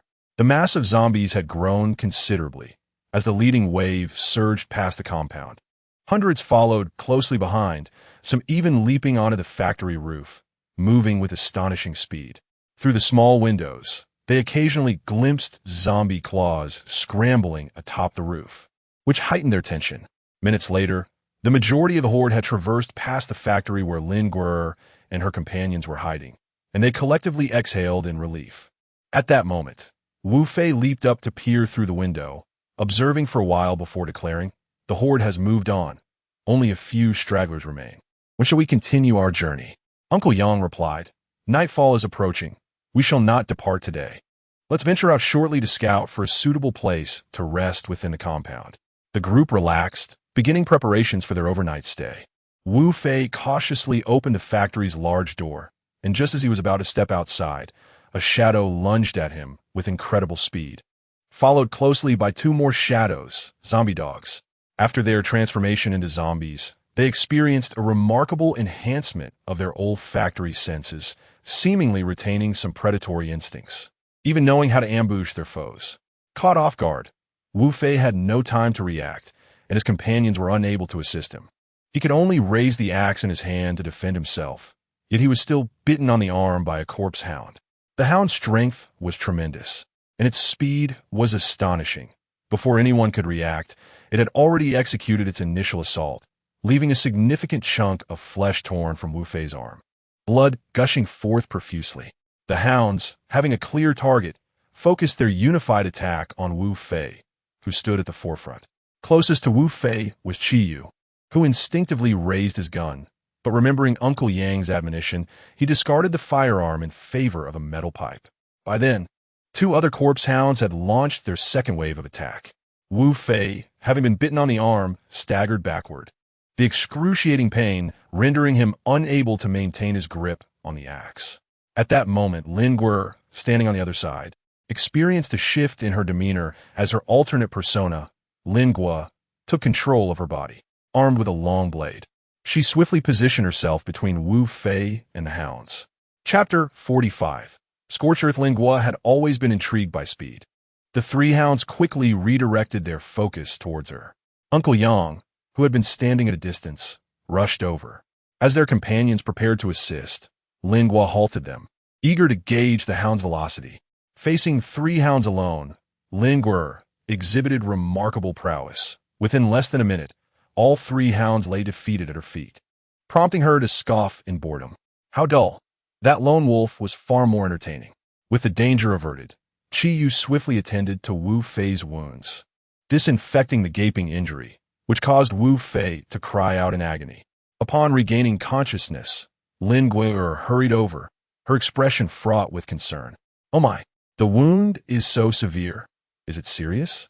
Wu Fei, gritting his teeth against the pain, replied, Ah, it's nothing. Truly grateful to you, Lady Lin. Oh wow. Ah. Lin Guo was momentarily taken aback, a sense of disappointment washing over her as she murmured, I truly am utterly useless. It was invariably another persona of Lin Guo who emerged to assist everyone in overcoming challenges, while she felt incapable of contributing in any meaningful way. After speaking, Wu Fei felt a pang of regret, as it suddenly dawned on him that the heroine Lin possessed all the memories. Lin Guo apiarat zomavat datsit, completely oblivious to these matters. Striving to prepare dinner for everyone, she was reluctant to become a burden to the group. Ultimately, she found it challenging to accept that she and another persona were, in fact, one and the same. As night fell, the same dream returned. The figure in the white dress reappeared before Lin Guo. However, this time was slightly different. She noticed that the white dress of the figure opposite her bore specks of blood. Lin Guo lowered her head once more to gaze at her attire. The dress remained crimson, yet the viscous sensation of blood had vanished. Lin Guo seemed to grasp something, yet her thoughts remained elusive within this dream. The person opposite merely stood in silence, and the 2 of them lingered in stillness for an extended period. On the following day, everyone packed their belongings and set off once more, rising early. The summer sun blazed fiercely in a bid to conserve fuel. The vehicle would not be equipped with air conditioning, leading to a collective decision to depart before dawn and evade the sweltering heat of 2 or 3 in the afternoon. The off-road vehicle had completely exited the city, surrounded by lush green fields. The spring planting had concluded prior to the calamity, and although the crops lacked human care, they thrived remarkably well, albeit interspersed with weeds. Gazing upon the verdant fields, a wave of comfort and emotion washed over the group. This was sustenance. Regardless of the existence of supermarkets or the likelihood of finding airdrops, the presence of this flourishing greenery alleviated the anxiety of starvation. As the group reveled in visions of a bountiful harvest, the earth ahead suddenly revealed a patch of charred blackness, where green abruptly ceased. The ground was littered with upheaved soil, revealing a stark contrast of black earth. At Uncle Yang's signal, Wu Fei pulled the vehicle to a stop by the roadside. Upon disembarking, the group stood at the edge of the road, unmistakably detecting a pungent odor lingering in the air, an odor that refused to dissipate. This is the aftermath of a bomb, Uncle Yang stated solemnly. A bomb? The group gasped in astonishment, for the expanse of scorched earth was vast, stretching beyond the horizon. This indicated that a large-scale bombing had transpired here, obliterating everything on the surface, including crops and the undead. Lin Guo noticed that the charred earth was interspersed with some indistinct remnants, which appeared to be the incomplete remains of human limbs. Uncle Yang took a few steps on the scorched soil, crouched down, and remarked slowly, "These are the marks left by a tank. It seems a significant battle took place here." The path ahead was devastated, and gazing at the expanse of charred land, Chi inquired, "Uncle Yang, should we continue forward, or should we take a detour?" After everyone boarded the vehicle, it drove directly into the burnt terrain, gradually distancing them from the greenery. The ride was bumpy, surrounded by desolation, and an inexplicable gloom settled over the group. After several minutes of travel, Lin Guo finally spotted other colors ahead. The scorched land was coming to an end. Continuing along the road, they were still met with desolation, with only a few scattered houses appearing sporadically. Though the apocalyptic scene here was not as severe as that within the city, it remained bleak. There were no signs of human presence in the houses, not even any zombies. Apart from the lush vegetation, life was conspicuously absent. Before long, Wu Fei suddenly exclaimed, "Oh no, we're almost out of fuel." Chi Yu, standing nearby, asked, "Don't we have a few spare fuel cans?" Wu Fei scratched his head and replied, "They're in the other vehicle, taken by those 3 high school students. This one has only 1 can left, and it won't last long." Chi Yu expressed concern, "We need to find a gas station first. Otherwise, if we run out of fuel, we'll be in serious trouble without the vehicle." Chapter 46. The ordinary chicken. Chi Yu furrowed his brow, continuing to study the map while stating, "Let us take a right turn." "All right." The vehicle turned onto a narrow road, and after a considerable distance, they indeed stumbled upon a gas station. "Hugo, we found it, just ahead." Chi Yu glanced at the name of the gas station, cross-referencing it with the map, and was astonished to realize that the area of scorched earth was far larger than he had anticipated. The gas station he had been searching for had likely been reduced to dust amidst the bombardment. The vehicle halted at the gas station, and one by one, the group disembarked. Wu Fei took charge of refueling the car, while the others began to survey their surroundings. By this time, the weather had begun to heat up, with the summer sun unfurling its fiery wings. Uncle Yang decided that the group should temporarily seek refuge from the blazing sun at the gas station and continue their journey in the evening. In the sweltering summer, people tend to drink more water, but the bottled water they had on board was limited. Unfortunately, the gas station had already run out of water. The group deliberated on whether to check the nearby houses for a well. Securing a water source was essential in this scorching heat. Though the heat was exhausting, it had its advantages. As the temperature rose, everyone's appetite diminished, leading to less food consumption and thus conserving their supplies. However, the meager diet and the monotonous food choices left everyone looking somewhat pallid. After filling the off-road vehicle with fuel, Wu Fei managed to find several oil drums, filling them and loading them onto the car before entering the gas station's interior. The glass of the station was shattered, and it was evident that some areas had once been splattered with blood, now darkened with time. Fortunately, there were no corpses inside. A gentle breeze made the atmosphere quite refreshing. Uprighting a fallen chair, everyone slumped into the cool corners, fanning themselves tirelessly. Outside, the heat from the sun was palpable, and Lin Guo suddenly noticed something moving among the lush vegetation by the roadside. Upon discerning what it was, Lin Guo exclaimed in disbelief, "Look, there's a chicken." Her voice drew the attention of the others, who turned to see, indeed, a hen. This was a perfectly normal chicken, its size unaltered, exhibiting no signs of decay, scratching through the grass in search of insects. Curiosity piqued, Uncle Yang nodded, and Chi Yu dashed out in a swift motion. Lin Guo anxiously called after him, "Don't kill it. Catch alive. Hey, don't run too far."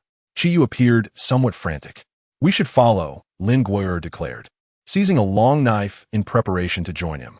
Wu Fei, entering the building with nonchalance, remarked, "There's not just one in the grass. I've seen several chickens wandering about. Are they all normal?" Lin Guo inquired. "I find them quite normal," Wu Fei replied, releasing the hen he had caught. The hen flapped its wings and settled on the ground, meandering leisurely before the astonished onlookers. The virus had caused mutations in every human and animal they had encountered. So why was this chicken unaffected? Uncle Yang speculated. This virus likely has no effect on poultry. We've overlooked it all this time. The birds chirping outside haven't changed either. Their gazes towards the chicken became increasingly complex. After many days of unsatisfactory meals, the prospect of a roasted chicken invigorated their appetites, and they quickly shared the feast, though still craving more. It had been so long since they had tasted fresh meat that they could hardly remember. Wu Fei even hesitated about capturing a few chickens to take with them, only to receive a stern reprimand from Chiyu. In this heat, if we take a few chickens, we won't be able to keep the meat fresh. If we bring them alive, we must feed them, and with our limited supplies, how can we afford to feed chickens? Besides, how will we transport them? Are we to keep them in the vehicle? With a heavy heart, Wu Fei bid farewell to the remaining chickens, and the group continued their journey southward. Although dusk was approaching, the remnants of the afternoon heat lingered, leaving everyone listless in the vehicle. After driving a short distance, Lin Guo suddenly spotted an inconspicuous little supermarket nearby and exclaimed, "Quick, stop! There's a supermarket." Wu Fei halted the car, but replied dejectedly, "There probably isn't any food left inside. It's likely a fruitless endeavor." Undeterred, Lin Guo seized a long knife and swiftly leapt from the car. This tiny supermarket, indeed modest, was merely a converted residential dwelling, and its shelves confirmed the lack of provisions. Yet, Lin Guo was not in search of food. She cautiously roamed the aisles until her eyes brightened. There it was, mosquito coils. Chapter 47. The farmhouse summer had arrived, awakening the mosquitoes. Last night, while spending the night at the factory, Lin Guo had been startled awake numerous times by the terrifying buzz of mosquitoes, a horror rivaling that of zombies lurking outside the window. After a day filled with activity, nightfall descended swiftly, and it was only after the sky had darkened that they found a farmhouse. By then, Lin Guo had sensed an ominous presence trailing behind their vehicle in the darkness. Driving into the farmhouse courtyard and closing the gate, the group began to unload their belongings into the house, which, as anticipated, was left unlocked, a common trait in rural homes. The house boasted 2 entrances, with living quarters comprising 2 rooms on either side, featuring traditional brick Kong beds typical of the countryside. Fortuitously, upon entering the courtyard, they discovered a small vegetable patch thriving with scallions, cucumbers, cabbage, and tomatoes. Unable to resist the allure of fresh produce, Wu Fei decided to venture out and gather some vegetables for dinner. Fearless of the darkness, he felt no trepidation. He merely surveyed his surroundings before heading straight to the vegetable patch. As Wu Fei bent down to pluck some cabbage, a shadow suddenly darted from the darkness, lunging directly at his neck. It was a corpse-like cat, moving with such speed that Wu Fei barely had time to react. Just as he was about to be attacked, another massive shadow leapt out from the side, seizing the corpse cat and then vanishing into the dark. This newly emerged shadow was colossal, roughly the size of a horse. Yet Wu Fei distinctly sensed its fur, confirming it was undoubtedly carnivorous. Breathless and disheveled, he stumbled back inside, drenched in cold sweat. Concerned, Lin Guo and the others inquired, "What happened to you?" Panting heavily, Wu Fei managed to say outside, "There is something enormous." "Something enormous? What is it?" Chiyu pressed for clarification. "It must be an evolved creature. Were you attacked?" Lin Guo asked. Shaking his head, Wu Fei replied, "Aside from that one, there were some smaller ones, moving very quickly." "Calm down and explain clearly," Uncle Yang urged. Wu Fei took a moment to steady his breath and explained, "In any case, the outside world is fraught with peril. Dark corners invariably harbor lurking threats that move with astonishing speed. We must exercise caution tonight." Despite the treacherous nature of the harvesting process, fortune smiled upon them, as none were injured, and they were rewarded with fresh vegetables. In rural households, large water tanks are typically available for storage, thus alleviating the concern for water supply this evening. After enjoying a hearty meal, Uncle Yang remarked, "Indeed, this vicinity is perilous, and the glass windows installed in these houses offer no protection against danger. Therefore, we must each take turns keeping watch tonight." In the first shift, Lin Yata stood guard, while Wu Fei took the second, Chiyu the third, and I the final shift. If anyone became too weary, we would rouse the next person to prevent everyone from succumbing to slumber and leaving the night unguarded.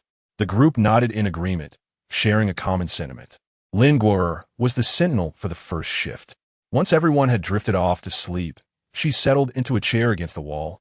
Fixated on the flickering candlelight of the adjacent chair, and the incense that was slowly burning away. Since the arrival of Uncle Yang and the companionship it brought, Lin Gui'er seldom found herself alone or afforded the luxury of contemplation. Now, apart from the tiny flame before her, everything else succumbed to darkness. Initially, she remained alert, acutely aware of every sound outside, yet gradually she slipped into a reverie. How lonely it feels. Why do I experience such profound solitude? Lin Gui'er sank deeper into melancholic thoughts, sporadic lapses in memory, fueling her despondency, even stirring within her a desire to weep. She felt increasingly dejected, spiraling into a vortex of self-denial. It was as if she might vanish into the enveloping darkness, wherein lurked the menace of grotesque creatures ready to pounce. Then let us slay them. A voice, almost like an incantation, echoed in Lin Gui'er's mind. She froze, recognizing that while it was her own voice, it resonated from another persona within her. Lin Gui'er pinched his own arm fiercely. The pain was sharp, a clear indication that he was not dreaming. To his astonishment, he found himself awake, yet hearing the voice of another persona. Lin Gui'er exclaimed in surprise, "Where are you? I can actually hear your voice. Where are you?" The voice of Lingua echoed once more in my mind. "I reside within your heart." Lin Gui'er paused for a moment and pondered within her heart. Why? Why can I suddenly hear your voice? Because our connection has grown more profound. Lin Gui'er, feeling somewhat exhilarated, took a moment to compose herself before expressing her gratitude for everything that had transpired. After a considerable pause, her voice resonated once more. "Are you afraid? If so, perhaps you should let me take over." Lin Gui'er was utterly astonished. For the first time, she faced the peril of potentially being supplanted by another persona. Summoning her courage, she declared, "I am not afraid." Upon uttering these words, the voice ceased to echo ever again.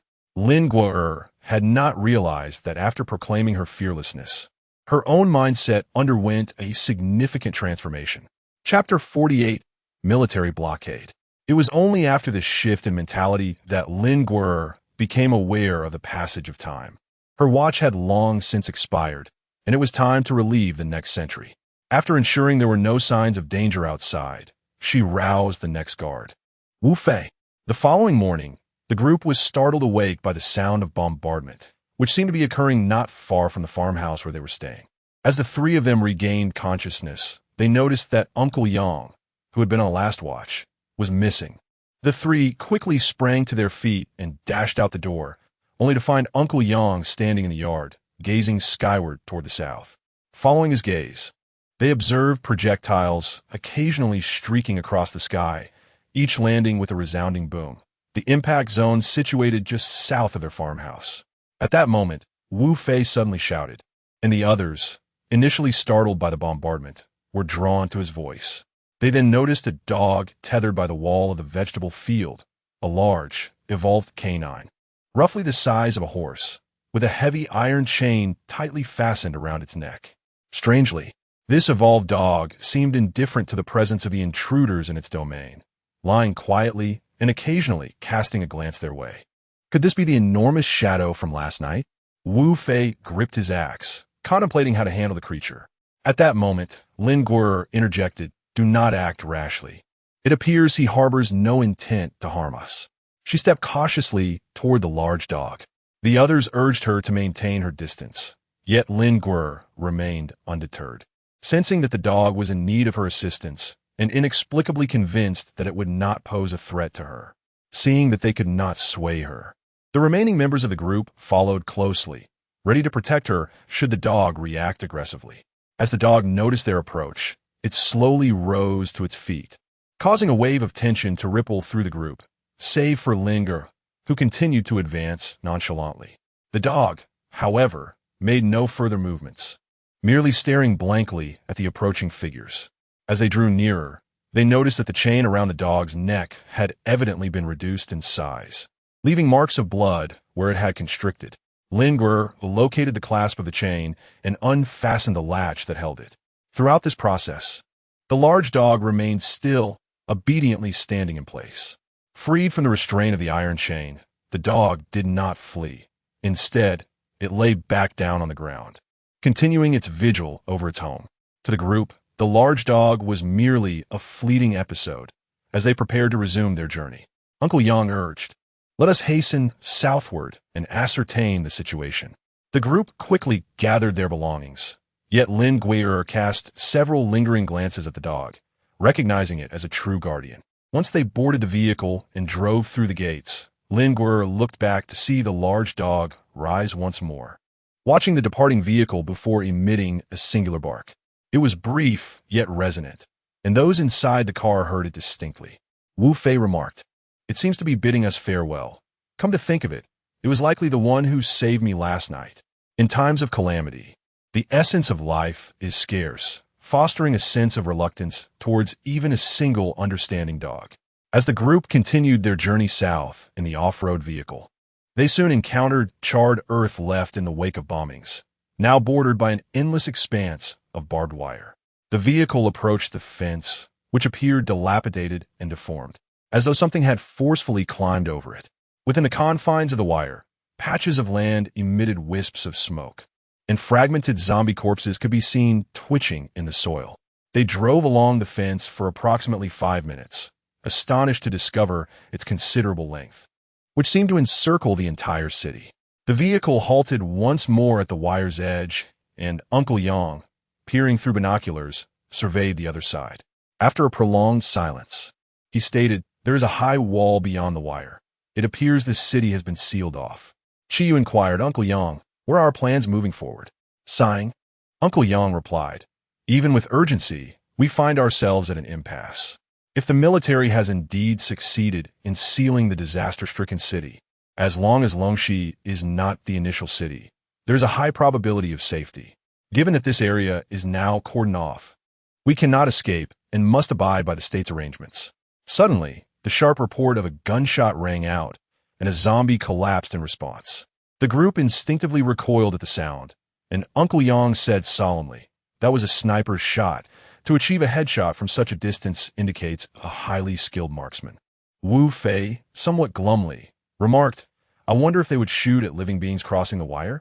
"They certainly would," Uncle Yang affirmed. "We too are carriers of disease.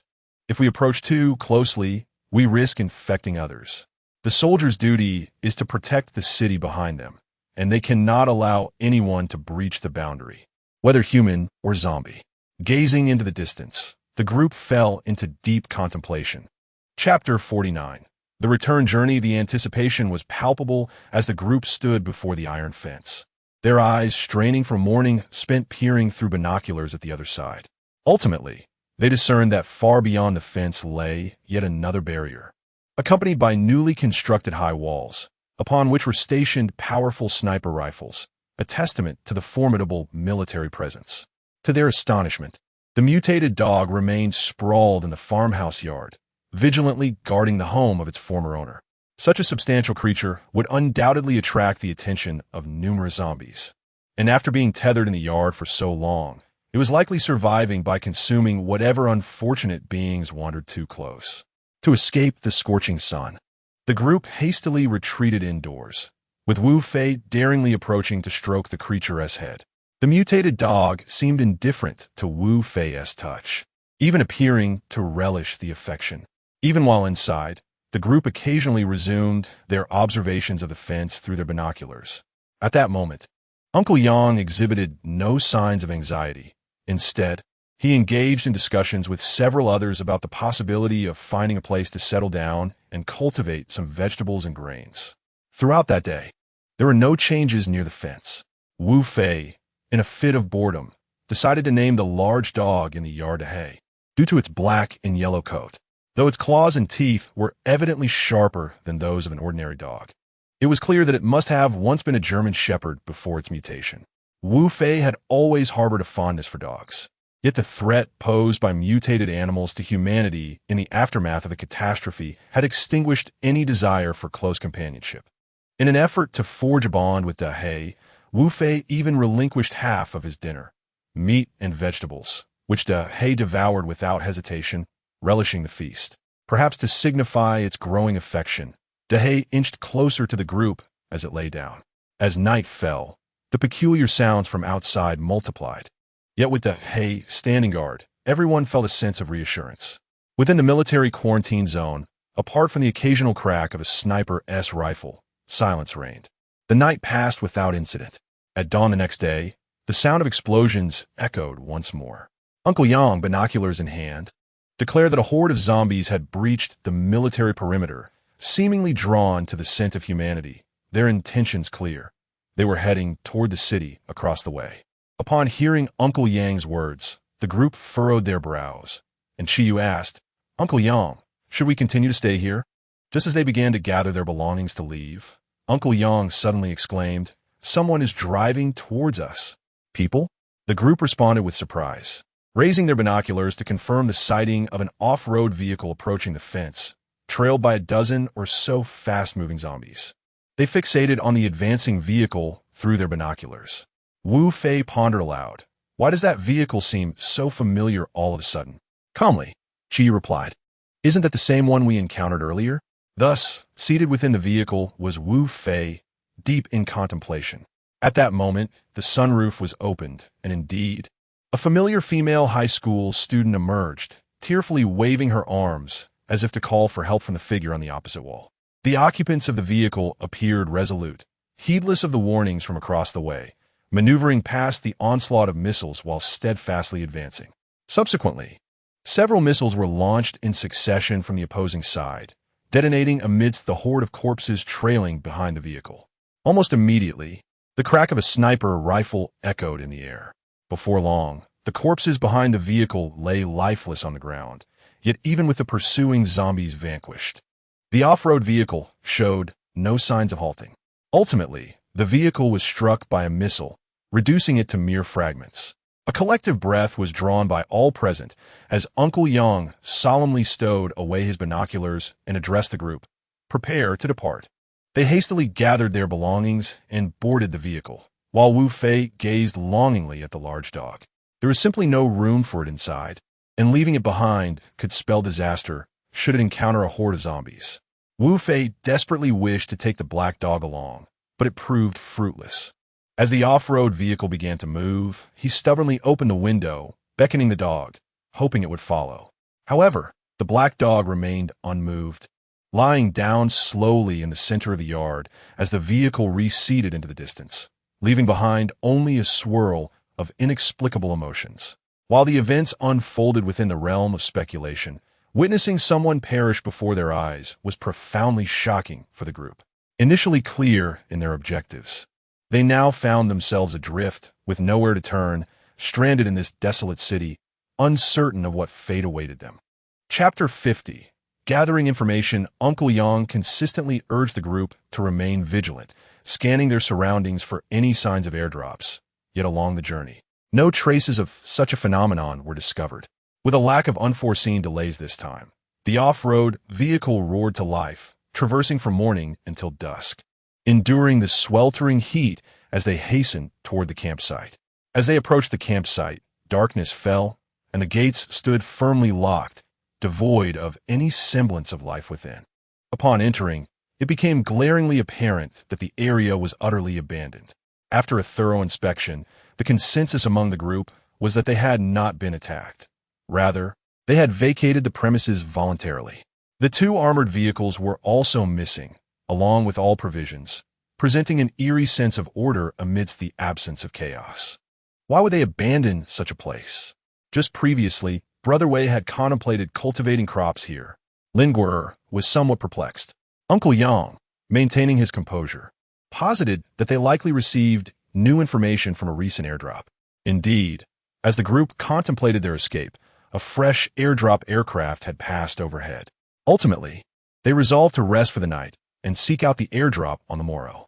Returning to the familiar surroundings, everyone's spirits were considerably lifted, and they instinctively gathered to sleep in the original room once more, united in their camaraderie. Lin Guer previously received unanimous praise for the mosquito repellent, and in such an environment, everyone lacked the energy to concern themselves with trivial matters. However, these seemingly insignificant items can often ensure a restful night's sleep during the summer nights. This time, staying in a room on the second floor, everyone made a rare effort to allow air circulation by opening the windows and doors. Lingerer, for the first time in a long while, found herself in a deep slumber devoid of dreams. The following morning, it became apparent that several bold characters had been painted onto the walls of the building. Airdrop. Town government. Assemble. Chiyu inquired, Uncle Yang, shall we go? Uncle Yang nodded affirmatively. We must certainly investigate. He retrieved a map to locate the town government, speculating that the entire city had been besieged by armed forces. Using the position of the barbed wire as a reference point, they envisioned a vast perimeter around the city. Currently, their camp was situated to the south, while the town government lay to the east. Fortunately, they did not need to traverse the city center. If speed were not a concern, they could circumvent the outskirts. Uncle Yang elaborated, if their information stems from the airdrop, it signifies that the government is summoning survivors. In no time, survivors will converge there, leading to chaos, and those outside will be powerless to restore order. Establishing any semblance of governance will require considerable time. Should we then circumvent the city from the outside? Chiyu suggested, pointing towards the boundary near the barbed wire. After all, that area lacked buildings. Unlike the city, where they would need to navigate roads and might encounter dangers. Uncle Yang shook his head, stating, no, while we must avoid proximity to the city, we should also steer clear of the barbed wire. We will traverse the factory district on the city's periphery. This way, should any danger arise, we can find a location to conceal ourselves. The group nodded in agreement, yet Lingerer felt an underlying worry about heading towards the gathering of humanity. There is truth in the saying that where there are many people, disputes abound. The previous tensions within their camp were merely a microcosm of the broader environment. The thought of interacting with others filled her with an inexplicable dread, a fear that had no clear origin. She could not recall ever having encountered anything truly terrifying. Yet a persistent unease resonated from within her soul. Nevertheless, humans are inherently social creatures. Despite her inclination for solitude, the circumstances compelled her to seek the company of others. Without further ado, they readied their belongings and set forth once more. However, they could not merely rush ahead. After several days of consumption by the four of them, the supplies within the off-road vehicle were dwindling. Ideally, they would discover an untouched airdrop, yet they could not afford to be overly optimistic. As they journeyed, they encountered numerous supermarkets and convenience stores, hoping to find some provisions. Unfortunately, their extensive search yielded no rewards. It remained unclear whether the stores had been completely emptied by others or ravaged by wildlife, as all food shelves stood bare. The lack of discoveries left them feeling somewhat disheartened. The streets, still lush with greenery, contrasted sharply with the increasingly dilapidated buildings. It was astonishing that humanity had vanished for such a short time. Not only had the structures begun to decay, but even the streets were developing cracks, within which verdant grass had begun to flourish. Tonight, there are no intentions to continue the journey. Everyone is leisurely resting in the shade, having gradually acclimatized to the environment following the calamity that has persisted for some time. Whether seated in an office or traversing through crowds, life now presents a novel experience for the remaining individuals. Deprived of electronic devices, Lingerer perceives the sights around her with newfound vibrancy, colors appearing more vivid than ever. Although the post-disaster world occasionally seems bearable, the following day, the once reliable water supply vanished. For a young woman, cleanliness holds paramount importance, and in this sweltering heat, the inability to bathe, wash clothes, or even brush her teeth plunges Lingerer into a profound despair. Chapter 51. The gathering of survivors. Due to Lingerer and her companions' leisurely pace, they finally arrived at the town hall on the morning of the third day. The town hall has transformed from a mere building into a substantial compound. From a distance, they spotted the surrounding iron fence of the town hall, guarded by individuals armed with firearms. It was unexpected to witness the camp taking shape so swiftly. Shall we proceed? Chiyu inquired. Uncle Yang nodded. Yes, let us go. Keep your weapons ready. There are no external military forces to maintain order here, only survivors. There is no need to conceal our strength. Arriving unarmed would leave us without room for negotiation in the event of conflict. A few individuals dashed towards the main building within the compound, likely to inform others, while the remainder bypassed inquiries and directly opened the gates. Under Uncle Yang's signal, Wu Fei entered without hesitation. Upon entering the compound, someone directed them to a parking area. As they disembarked, a man exuding an air of refinement emerged from the building, accompanied by a woman in high heels, impeccably dressed. This scene bore a striking resemblance to a pre-disaster boss-secretary duo. In comparison, Lin Guerrer and her companions appeared rather disheveled, the cessation of running water along their arduous journey, coupled with the oppressive heat, left them looking unkempt and greasy. The man and woman approaching displayed no hint of disdain, maintaining smiles as the man spoke. "Allow me to introduce myself. I am Wei Dong, and this is Qinyu. We are currently responsible for receiving newcomers here. May I ask where you have traveled from?" In their group, everyone instinctively regarded Uncle Yang as their leader, so he stepped forward to converse with the man, while the other three silently followed behind. "We have come from the south," Uncle Yang replied. The man inquired further while the woman took notes. Yet they made no mention of the food within their vehicle, nor requested the surrender of their weapons. They merely recorded the names and genders of the newcomers, briefly asked if any were military personnel, and then proceeded to introduce the conditions of the camp. Uncle Yang has been retired for many years, and he often refers to himself merely as an old soldier, never claiming the title of a military man, but rather stating that he once served in the army. Wei Dong explained that most individuals in this camp arrived here after seeing the airdrop information, and their armaments are largely self-assembled. As the time spent here has been short, everything remains imperfect, and there are likely many more survivors from farther away who have yet to arrive. Consequently, the affairs within the camp are currently managed through discussions among several team leaders. Presently, there are a total of 29 people in the camp, comprising 3 teams. Including you all, that makes 33 individuals. Everyone in the camp engages in tasks within their capacity. Participation in labor is not compulsory. Yet those who do contribute will naturally receive a larger share of the rations, as the food distribution follows a system of allocation. After listening to his explanation, everyone nodded in agreement. The survivors they had encountered along the way were indeed bustling with activity, men, women, and children alike. Moreover, newcomers to the camp were warmly welcomed. Upon catching each other's gaze, most would smile and nod in acknowledgement. "This is the dining hall," Wei Dong announced as they approached a pristine building. "The food is ready, and everyone may dine." The dining hall resembled those found in educational institutions, appearing remarkably clean, and indeed, some individuals were already seated and enjoying their meals. Each person received a tray filled with identical dishes, 2 sides, and a soup. Stir-fried cabbage with pork strips and seaweed egg drop soup, each served in individual portions. Wei Jun and Qin Yu did not hesitate to join their companions at the table to partake in lunch. Uncle Yang inquired, "It is not mealtime. Why are people eating now? Does the camp provide 3 meals a day?" Wei Dong clarified, "Those who remain in the camp receive 2 meals a day. However, for those who venture outside to search for airdrops or combat zombies, we provide 3 meals, as their physical exertion necessitates it. Yet, such missions occur only twice a week, so it is not a daily occurrence." A few individuals nearby noticed Wei Dong and Qin Yu, deducing that newcomers had arrived, and the young people across the room smiled and nodded in recognition. As Lin Guer walked along, her initial apprehensions began to dissipate. The camp's inhabitants exuded a warmth that surpassed even that of society before the calamity. Later, Wei Dong discreetly informed them that they could come to the dining hall in the evening to collect some alcohol.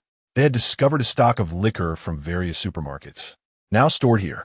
Since most of it was strong liquor, consumption would be limited and women generally abstained. But anyone interested could retrieve a small amount in the evening, provided they had no pending tasks. Uncle Yang nodded, following Wei Dong as they took a brief tour around the camp, finally grasping the overall layout of the place. Chapter 52. A familiar encounter. The camp spans a considerable area, with the central edifice being the former town hall of this city. As the town hall was only recently relocated and reconstructed, the building appears quite modern. The courtyard behind the town hall is equipped with a canteen and staff dormitories, though the flower beds and greenery have been largely cleared, converted into vegetable plots. Despite the fact that June is somewhat late for planting crops, the newcomers are eager to cultivate food. A corner of the courtyard, once neglected, has now been enclosed, housing several chickens that cluck merrily, ensuring a steady supply of fresh eggs. After surveying the camp, Wei Dong led the four companions into the dormitory building. The environment within the dormitory exceeded their expectations. It not only featured 8-person bunk rooms for students, but also 4-person rooms with private bathrooms, and even suites that included a living room and bedroom. Currently, with so few inhabitants in the camp, the accommodations are far from full. The dormitory is a 6-story structure, with the upper 3 floors designated for women and the lower 3 for men. At present, only the town hall area has access to water and even electricity. According to Wei Dong, the town hall was one of the primary locations protected during the outbreak of the disaster, later repurposed as a temporary shelter for survivors, with a separate pipeline installed specifically for water supply. Upon seeing the dormitory arrangements, Qiyu, Wu Fei, and the others turned their gaze towards Lin Guo, who smiled and nodded at them before being escorted upstairs by a woman named Qinyu. Although the woman was dressed in a professional manner, her demeanor was notably gentle, as she inquired whether Lin Guo preferred to share a room with others. With the current scarcity of residents in the camp, it is feasible to have single accommodations for the time being. However, that option may soon disappear as the population increases. As Lin Guo contemplated the prospect of living alone, a familiar voice of a young girl resonated in the air. "Sister Lin." Xiao Ting approached with palpable excitement. "Did you see the message we left? How are Uncle Yang, Brother Qiyu, and Brother Wu Fei?" Encountering a familiar face filled Lin Guo with joy, leading her to decide to reside with Xiao Ting and Aunt Zhou. They settled into a 4-person suite complete with a private bathroom. Xiao Ting recounted that after their departure, the camp had located another airdrop, which instructed survivors to gather at this location. Thus, the lone wolf had guided them here, marking them as the 3rd group to arrive. Currently, all matters within the camp were deliberated by a trio of captains. One among them was a truck driver named Wang Jinhu, who had been working at the factory when the disaster struck. Due to their long-standing camaraderie, the workers quickly banded together upon noticing the changes within the city. Despite the absence of a response to their emergency calls, the factory workers swiftly organized themselves, rescuing numerous survivors in the vicinity. Although several survivors succumbed in the subsequent days, the early formation of their group allowed a significant number to endure. Another captain was a teacher named Qi Liang, who had rallied his students to resist the onslaught and subsequently saved many along their journey. The third was the team led by the lone wolf, whose smaller number belied their formidable combat prowess. Upon the lone wolf's arrival, he and the guards took charge of the military operations in the area. Returning to the dormitory, Lin Guo unpacked her belongings and enjoyed a refreshing shower. Together with Xiao Ting, they sorted the freshly laundered clothes. Once their tasks were completed, Xiao Ting eagerly volunteered to show Lin Guo around the camp, just as they spotted Qiyu and the others unloading the remaining supplies from their off-road vehicle.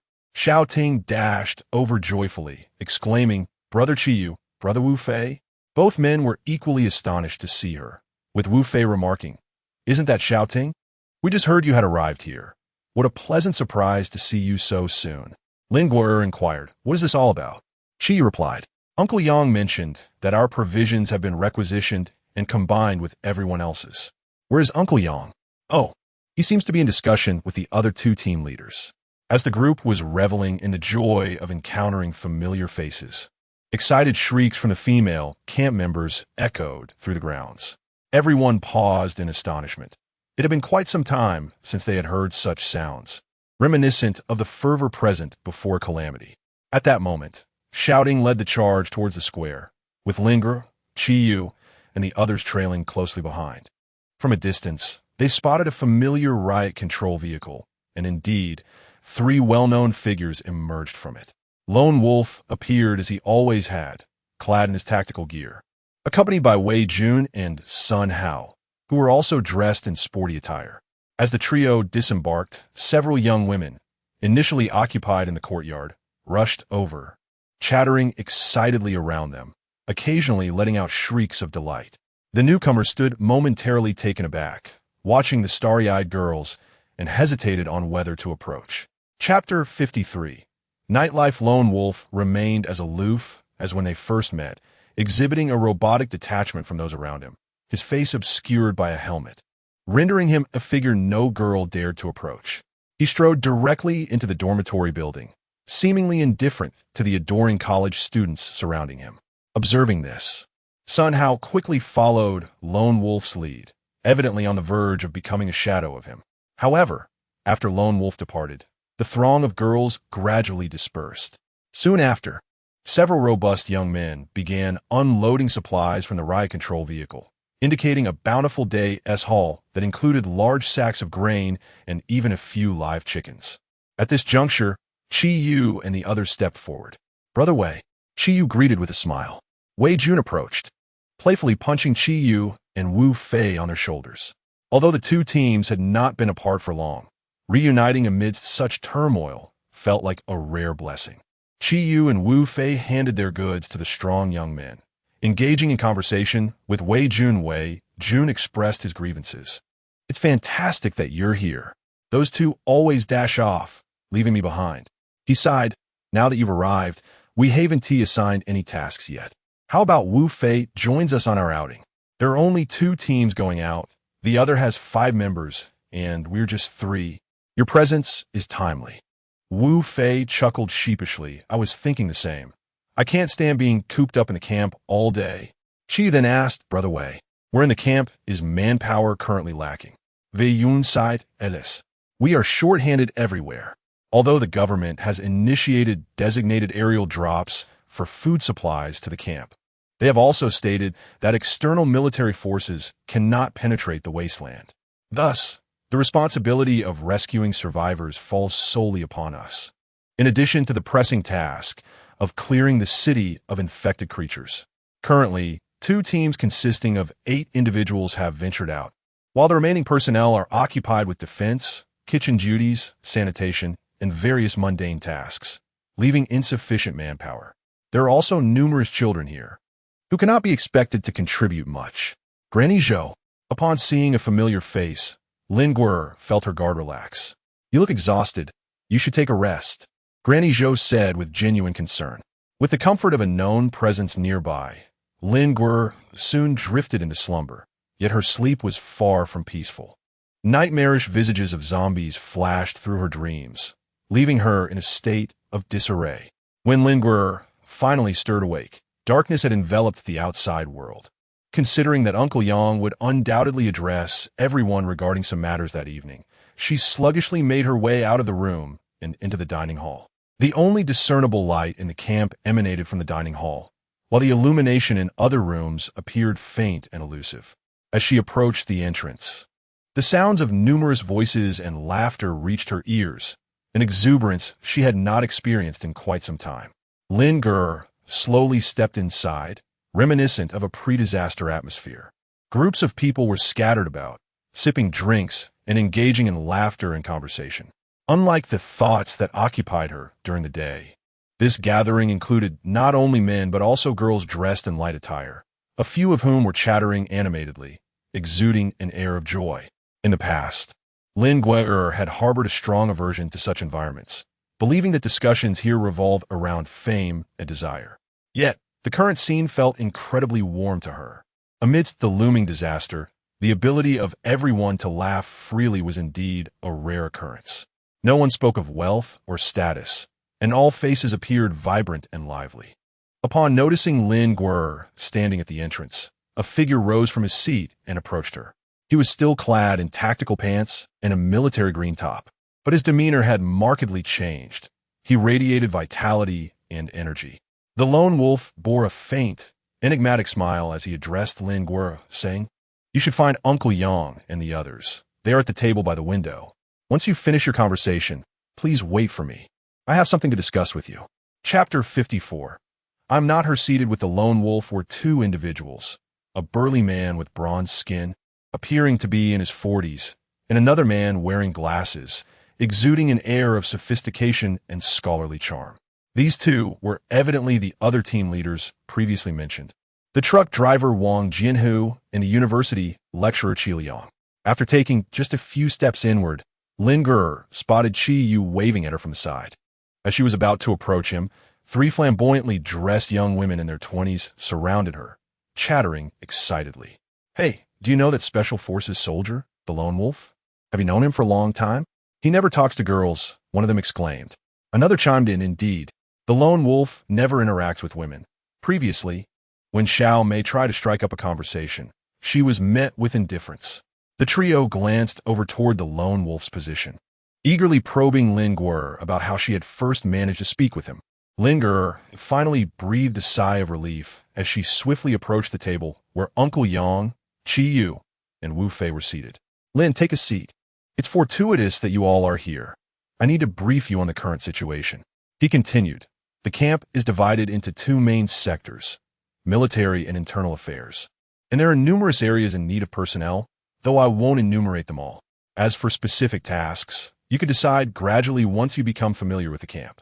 However, you've observed the conditions here. The food supply is secured from the undamaged cities behind us. Yet, the paramount concern remains military strength. In this perilous environment, force is the most vital means of protection for everyone. If we intend to settle here permanently, we must establish absolute power for our defense against both the hordes of the undead and mutated creatures. The captain convened a meeting, and they too recognized the significance of military might, inquiring about your interest in joining. Wu Fei interjected. I wish to enlist in the armed forces and join Wei and his group. Uncle Yang chuckled. Your enthusiasm is commendable, but remember that venturing outside requires assessment. If your combat prowess is insufficient, we cannot allow you to proceed. It would be disastrous if you became a burden to your comrades. Wu Fei scratched his head, perplexed. What? Even now, there's an exam? How does one even assess that? Uncle Yang gestured towards a nearby table of robust individuals. You will compete against those who venture outside to gauge your capabilities. In comparison to the muscular figures, Wu Fei appeared somewhat slender. With a twitch of his mouth, he declared, who is afraid of whom? Let us measure. She nodded with a smile. I'll give it a try as well. The attention then shifted to Lin Guer, prompting Uncle Yang to advise, Lin, I believe it's best for you to remain within the camp. Do not overextend yourself. Internally, Lin Guer grappled with her conflicting emotions. She was acutely aware of the strength of her other persona, which would serve as a formidable ally in times of danger. Yet, the foundation of her current situation depended on her ability to communicate with that other self. What if upon venturing outside, she lost contact? What if she could not locate her again, and her other self failed to manifest? Such a scenario would undoubtedly render her a liability to the team. If this unfortunate event were to transpire in a moment of crisis, it could prove fatal. Lin Guer understood that Uncle Yang was also considering her well-being. She nodded and said, I will do my utmost to accomplish what is within my capabilities. Lin Guer remained outside the cafeteria, gazing at the luminous full moon in the sky, awaiting the arrival of Lone Wolf. As the individuals inside the cafeteria gradually departed, Lone Wolf finally emerged. Upon noticing Lin Guer patiently waiting for him, his icy demeanor softened, and he hurriedly approached her, apologizing. Have you been waiting for a while? Behind him, two other team leaders followed suit. Upon witnessing this exchange, the truck driver Wang Jianhu remarked, Who is this young girl that has captured Lone Wolf's attention? Qi Liang adjusted his glasses and replied, She was just sitting with Captain Yang. She must be the new girl from the team. Not far away. Both Lin Guer and Lone Wolf overheard their conversation. Lin Guer felt indifferent, while the Lone Wolf, somewhat embarrassed, suggested, Let's converse over there. Lin Guer shook her head and remarked, I am uncertain as well. I will merely observe what tasks require my assistance within the camp. Would you consider joining our team? Lin Guer was aware that another persona had clashed with Lone Wolf, thus it was not surprising that he received an invitation. However, he believed that Lone Wolf was certainly unaware of his dual personality. Lin Guer had long regarded them as her own, so she had no intention of being circumspect with him. With a sigh, she laid her cards on the table and said, Lone Wolf, I believe you may be mistaken. I am not Lin Guer. We are two distinct personas, essentially two individuals. Therefore, I cannot guarantee that I will be of assistance in critical moments. I might even become a burden. I'm not her. Lone Wolf furrowed his brow slightly and hesitantly inquired, Do you not possess complete memories? Lin Guer nodded in disappointment. It suddenly felt that something was amiss with that statement. Chapter 55, The Past We Avoid. Lin Guer discerned a revelation from the words of Lone Wolf, an insight that had eluded her until now. It appeared that she was the sole bearer of fragmented memories. The other persona, Lingua, possessed the entirety of recollections. Lingua felt her thoughts freeze, uncertain of the implications, daunted by the prospect of contemplation. At that moment, Lone Wolf's expression shifted to one of complexity, and he gradually posed an abstract question. Do you have any dreams? What are your hopes for the future? As he spoke, a glimmer of hope flickered in Lingua's eyes. This encapsulated her psyche over the past few days. She fervently wished for all those who had suffered tragedies and calamity to rediscover sanctuary. Despite the world's pervasive chill, she clung to the warmth of humanity, yearning for the survival of all good souls, and aspiring for a future where everyone could joyously coexist under the sun. Recalling her childhood, one would presume that a child raised in an orphanage would be steeped in sorrow and solitude, subjected to greater external afflictions. Yet paradoxically, her memories were suffused solely with the warmth bestowed by those around her, illuminated by the bright sunshine of her early years. All sorrow seemed to have been obscured, leaving her unable to recall. This very reason fueled her desire for universal happiness and fulfillment among all people. Having encountered both of Lingua's personas, he perceived one as a demonic figure of hell, exuding an aggressive aura, dark, bloodthirsty, while the other resembled a celestial angel, yearning for light and warmth, hoping for the same in those around her. Initially, Lone Wolf assumed this persona was a fade crafted by Lingua, a strategy for a wolf to blend among sheep. However, he soon realized his misjudgment. The stark contrast between the two personas suggested a complexity beyond mere duality. Yet, at times, his instincts proved accurate. The demon was indeed her dominant persona, flawed yet retaining vestiges of humanity, while the other persona embodied a kindness that seemed almost inhuman. He could not fathom the true intentions of that dominant persona, suddenly recalling a previous statement she had made to him about secrecy. Initially, he thought she merely wished to shield her other persona from the awareness of those around her.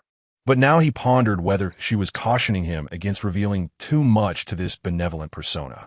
Lone Wolf lacked insight into Lingua's past self and sought clarity by inquiring about the other persona. Yet, after conversing for so long, she had yet to make an appearance, indicating her disinterest in engaging with him at that moment. After much contemplation, Lone Wolf slowly remarked, "You must simply be momentarily forgetful. Seek out the answers, and may you one day provide me with one." The dialogue with Lone Wolf profoundly impacted Lingua, compelling her to ponder this dilemma incessantly, rendering her restless. Eventually, when she finally drifted into slumber after much tossing and turning, she found herself once more in that familiar dream. In the darkness, she stood facing another persona, noticing that the latter's dress was now stained crimson for the most part, while her own gown gradually transformed into a pristine white. She inquired of the figure before her as to why she had been unable to reach her during the night. As her questions grew increasingly fervent, Lingua finally voiced her suspicion. Was she, perhaps, the fragmented persona, destined not to exist? At this point, she was overwhelmed with emotion, tears streaming down her face. In response, the other Lingua spoke softly, declaring, "We are one and same." Lingua shook her head fervently, exclaiming, "No, I do not believe we are the same person, for I cannot recall. I am devoid of many memories." Overcome with emotion, Lingua found herself somewhat at a loss for words. Lingua sighed and shook her head in resignation, saying, "Do you remember? You once wished that none of the sorrowful events had ever transpired, that you could forget them entirely. It was this desire that led you to conceal yourself, to avoid confrontation. Do you recall? You expressed a wish to erase your memories, yet you still yearn to seize control of your own fate. After shedding all negativity, what remains is painfully scant." Lingua's voice, devoid of any fluctuation, carried a piercing sharpness in every word. With an increased awareness of her fragmented self, she found it difficult to attain tranquility, reflecting on the circumstances that led to her own division. She recalled the reasons behind the emergence of her dual personalities, yet the defiant aspect of her former self had slipped from her memory. Lingua's voice resonated once more, You cannot find me because you reject me. You reject that other half of yourself.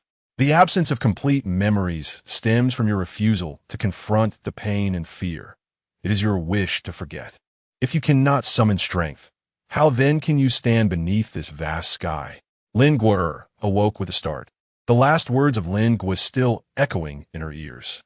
Chapter 56. Joining. The following day, Lin Guo arrived at the testing hall accompanied by Wu Fei and Qi Yu, where a crowd had gathered to witness the lively spectacle. To ascertain the capabilities of a few individuals for the journey ahead, the second expedition team, comprising 5 members, Song Lan, Li Peng, Wu Nan, Zheng Zhe, and Wang Wei, had come to conduct the tests, with Song Lan serving as the team leader. Perhaps due to the long absence of newcomers, the competitive atmosphere was particularly intense, drawing the attention of many idle camp members. Qi Yu was the first to take the stage. After a brief discussion among the 5 opponents, a large, seemingly simple-minded man stepped forward. "I am Li Peng," he announced, performing a slight bow as if to convey respect.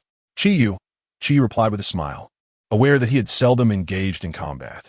His previous life had been dedicated to academia, and his subsequent research endeavors had kept him indoors, rendering him unaccustomed to such confrontations.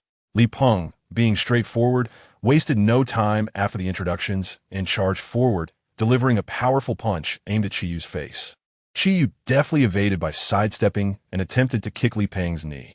He had hoped the strike would bring Li Peng to his knees, but to his surprise, the large man remained firmly on his feet, withstanding Qi Yu's full-force kick.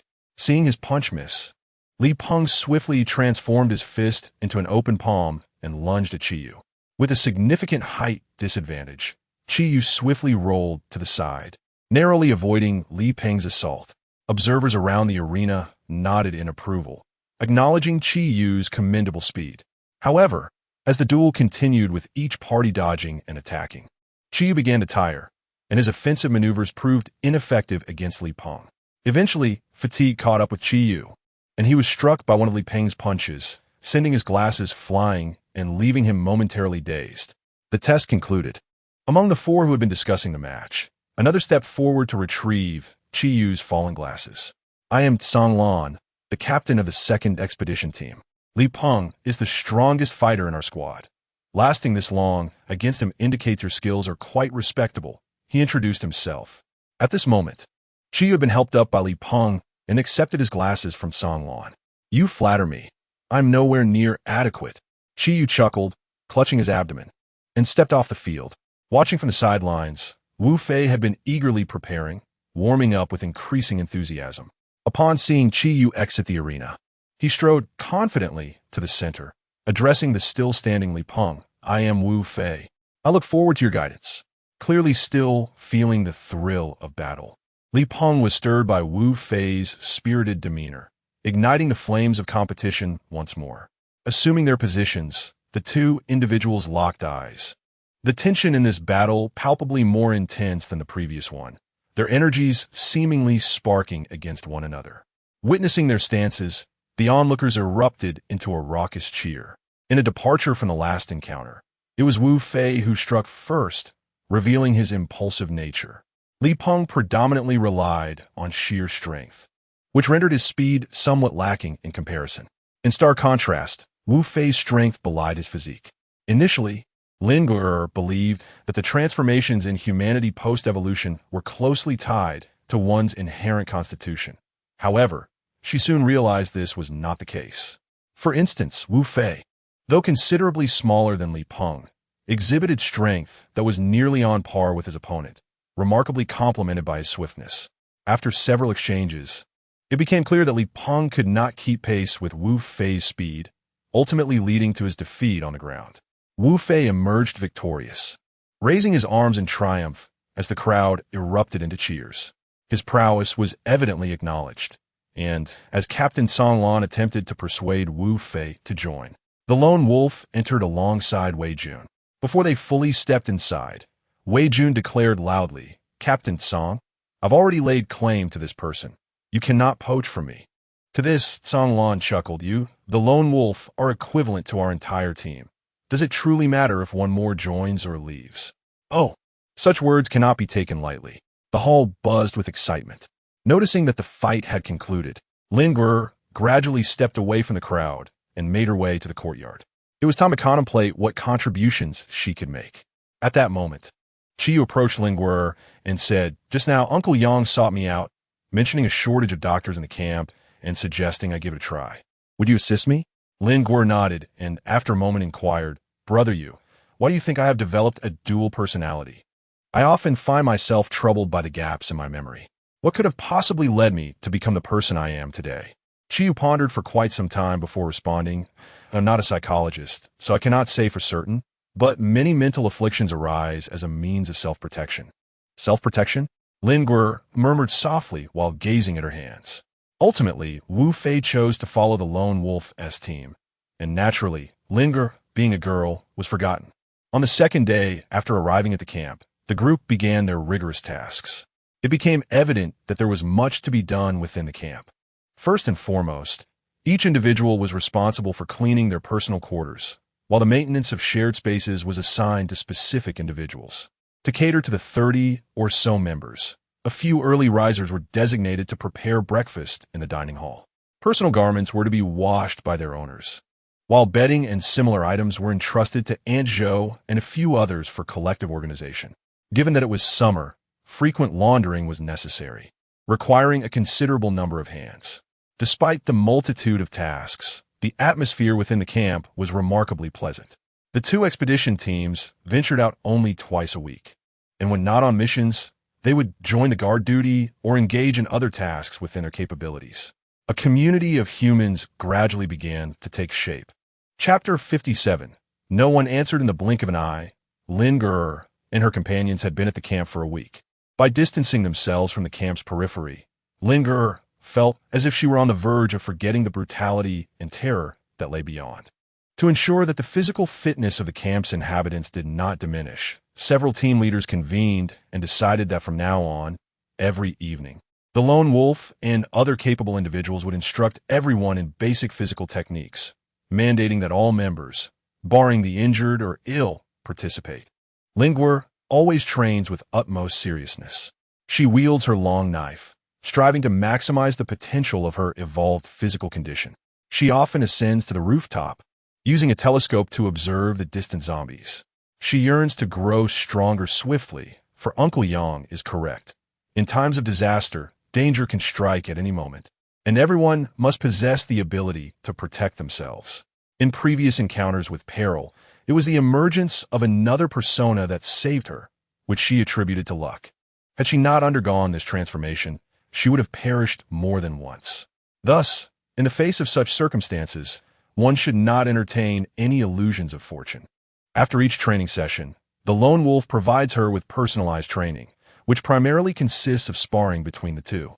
Initially, Lin Guer practiced with Wu Fei, but upon learning this, the Lone Wolf willingly took over as her training partner. Lin Guer initially believed that he merely wished to meet another personality.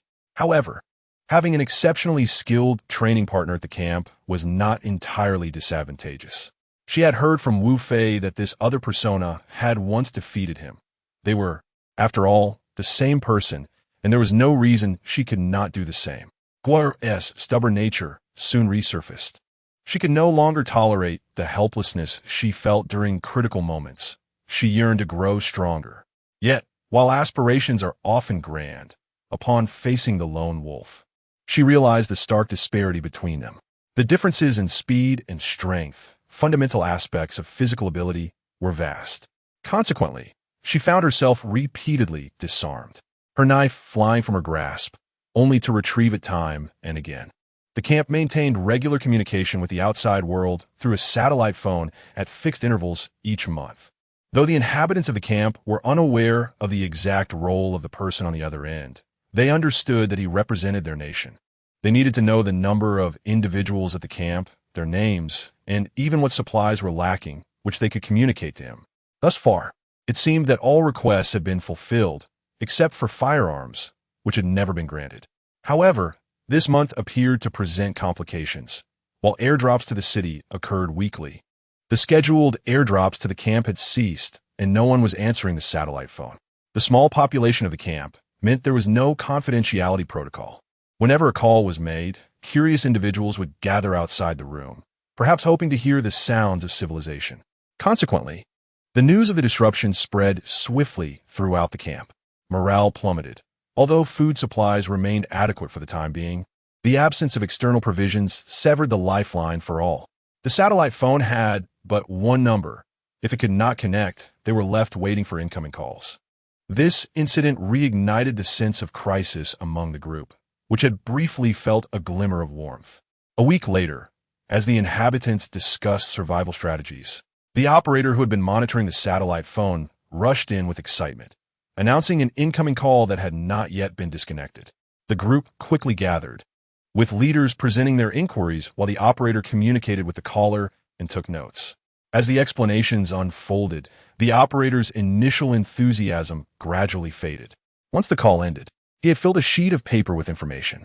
This marked the first assembly of all camp members. Even the mother, cradling her infant, attended. Uncle Yang stood at the forefront, ready to share the information gleaned from the call. After clearing his throat twice, he began, "I will now relay what we have learned. First, regarding the week of silence." At this point, Uncle Yang took a deep breath, and Lingguor sensed an unusual tension in him, instilling within her a sense of foreboding. After regaining his composure, Uncle Yang continued, "It is with great regret that I inform you all that 2 more of our cities have fallen, one of which was in constant contact with us and responsible for supplying our provisions. This is why we have lost communication." Upon hearing the news, the expressions of all present fell into despair. There were no whispers exchanged among the crowd. Instead, most individuals bowed their heads, covering their faces. Some clenched their fists. Others stood frozen in shock, while a few began to weep softly. This revelation signified that 2 more souls had transitioned from life to a living hell, and countless others were reliving the fears, sorrows, and desolation they once endured. Moreover, the government was utterly powerless to intervene in the infected zones. No one could halt the virus's spread, transforming those areas into forbidden realms. The only method to prevent further contagion was through military blockade and bombings, which implied that during the initial containment efforts, whether the undead surged forth or the living attempted to escape, they would be ruthlessly eradicated. Chapter 58. Calling for volunteers. As the crowd gradually regained some composure, Uncle Yang continued, "A neighboring city will be taking charge of the supplies for all survivor camps in our city, with the next delivery expected next week." This announcement did little to alleviate the sorrow among the people, as their concerns were not for their own provisions, but rather for their suffering compatriots. Subsequently, the government decided to formally establish survivor camps and began recruiting volunteers from among us to form rescue teams. While outsiders could not enter the besieged city, we could. Our strength may be limited, but as long as there remains a glimmer of hope, we must press on. However, the act of rescue is fraught with peril. Thus, participation would be entirely voluntary. Before Uncle Yang could finish his statement, numerous hands shot up in the air. He smiled with satisfaction and said, "Those wishing to volunteer should register with Wei Dong shortly." The somber atmosphere in the hall began to dissipate, replaced by a fervor of selflessness. Uncle Yang continued now. "Let's discuss the next steps for our camp. The government is preparing to construct new large-scale survivor camps in designated areas. However, this endeavor is still in its infancy. Aside from the airdrop supplies, we must rely on ourselves for sustenance. The timeline for the completion of these efforts remains uncertain, so we must prepare to endure the winter here. One more thing. Even with external supplies temporarily available, the circumstances we face are dire, and we must always be ready for the worst." As the meeting concluded, Wei Dong's table was surrounded by eager individuals vying to register their names to volunteer. Lingguor observed that at the top of the list were the names of the 4 captains: Uncle Yang, Wang Jinhu, Qi Liang, and the Lone Wolf. Following them were the 5 members of the second expedition team: Song Lan, Li Peng, Wu Nan, Zheng Zhe, and Wang Wei, along with Wei Jun, Wu Fei, and Sun Hao, whose names were prominently displayed as well. The camp was rather sparsely populated, and upon glancing at the list, Lingguor realized that there were already over a dozen individuals accounted for. After announcing her own name, she managed to extricate herself from the throng. It was then that she noticed a few figures who did not come to register, but instead exited the hall directly.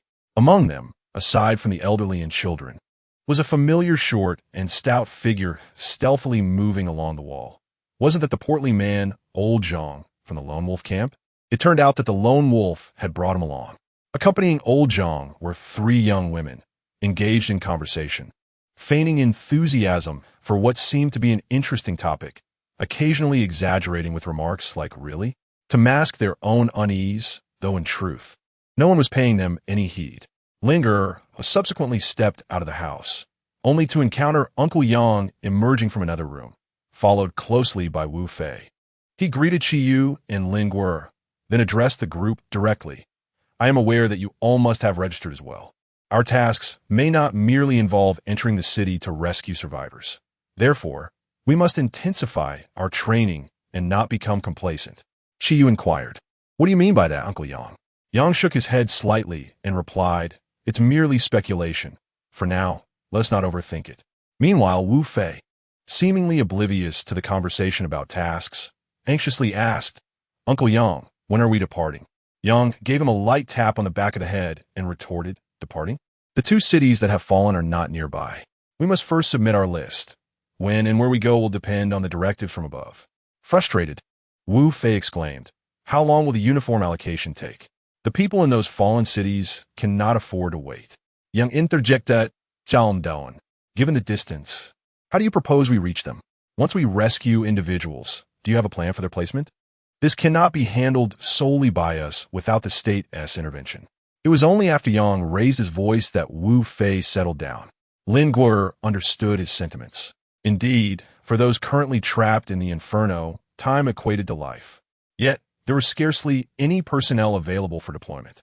Volunteers could only be gathered from the cities where the virus initially erupted, but their camp currently housed merely over 30 individuals, a number designated by the airdrop as a collection point. Considering the scale, one could hardly expect numerous camps of such size within a city.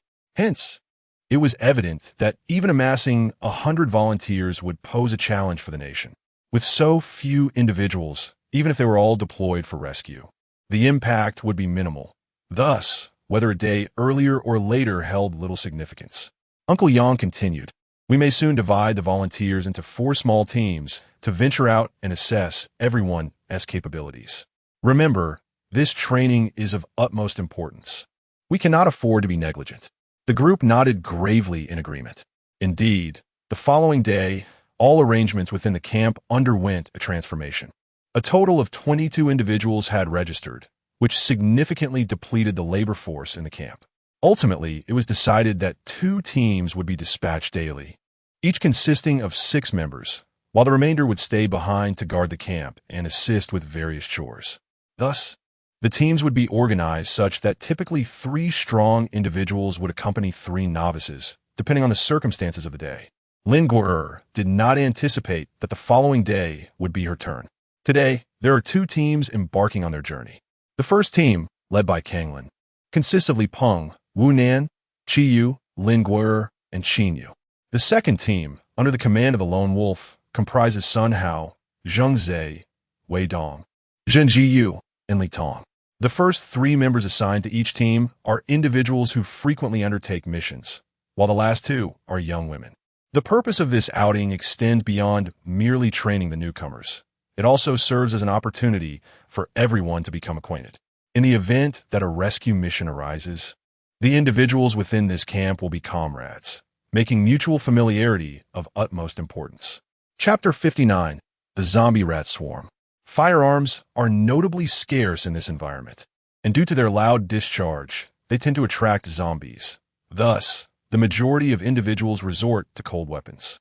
Even the lone wolf carries only a gun on his back, preferring to wield a military knife in regular circumstances. Each participant is equipped with a steel pipe honed by Wu Fei, while those possessing axes or knives utilize them. This expedition does not intend to venture far.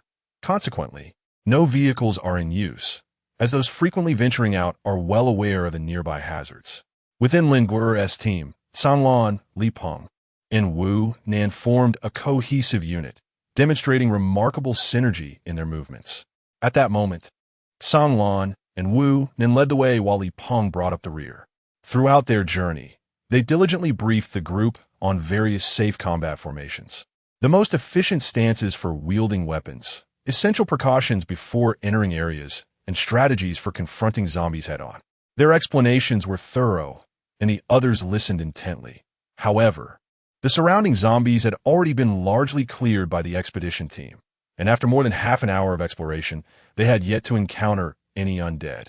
As the group passed by a dimly lit garage, a dark shadow suddenly dashed out from the gloom, lunging directly at the trio in the center. It was a zombified dog. The team had been focused on zombies, inadvertently neglecting the greater threat posed by animals. Despite the sudden attack, the members of the team remained composed. Sang Lan, Wu Nan, and Li Peng reacted swiftly, positioning themselves protectively in front of the three.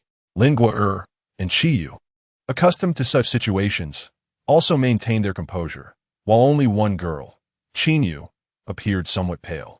Although the ambush was unexpected, no one uttered a sound. After enduring the apocalypse for an extended period, they had all become familiar with such scenarios, many having encountered them to varying degrees. Li Peng, wielding an axe, aimed it at the charging zombified dog, striking it with a resounding crack as its bones shattered. The creature was sent flying, landing motionless on the ground. Just as the group exhaled in relief, Lin Guo noticed another shadow shifting in the darkness behind them. In a moment of urgency, she yanked Qin Yu, who was at the back, forward, exclaiming, "Be careful."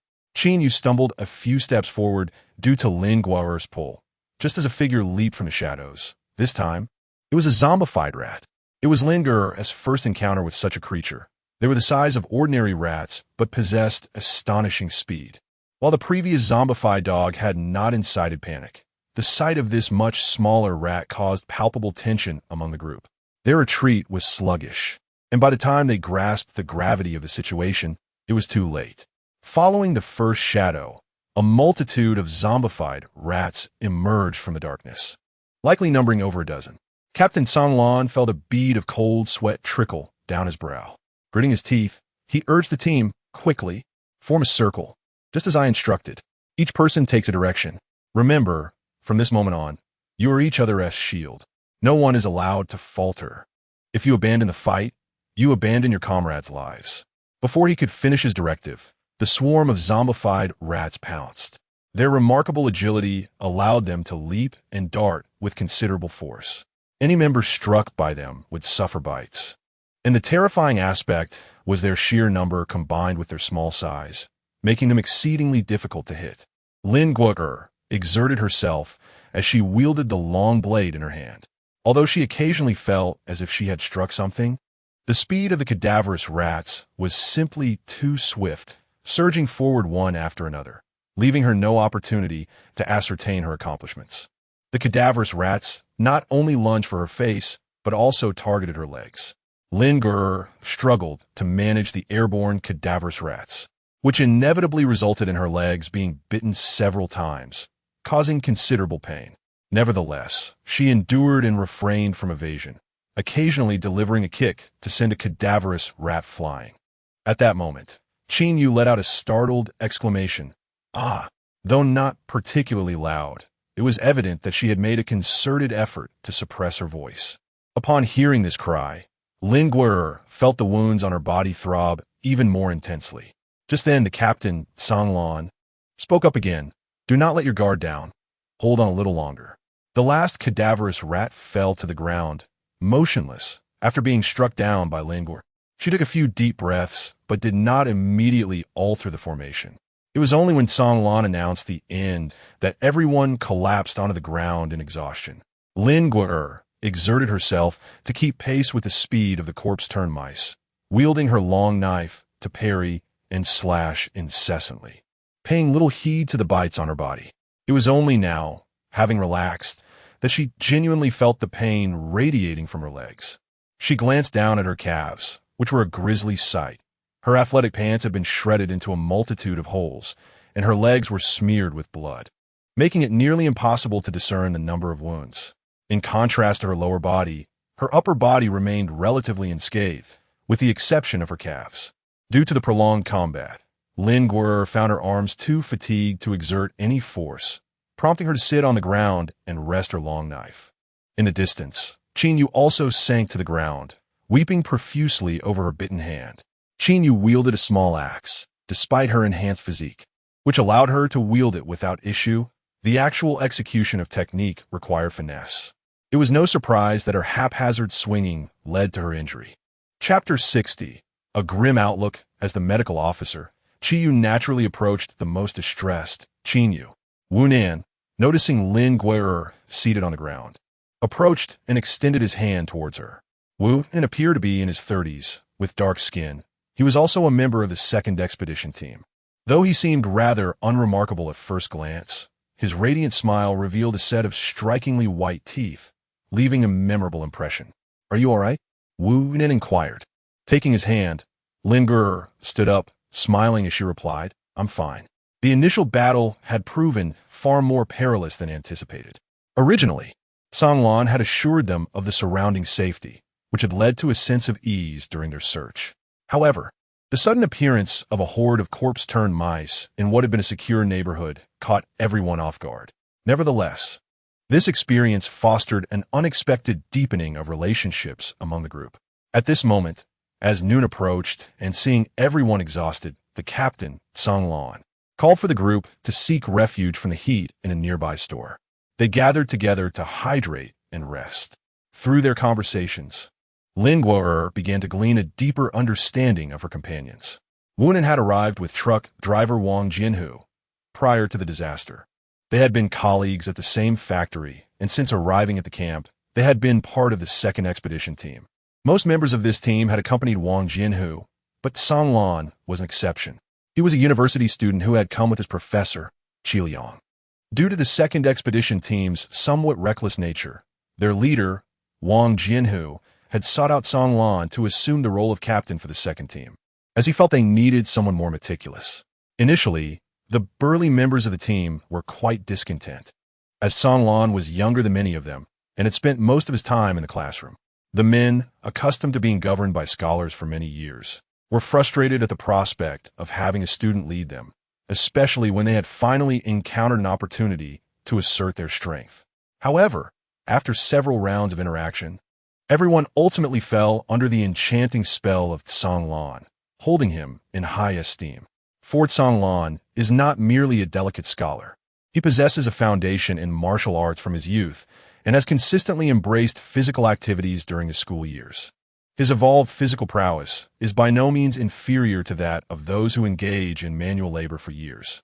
Furthermore, his mind is exceptionally agile, complemented by his courteous demeanor and remarkable organizational skills, swiftly winning the admiration of his peers.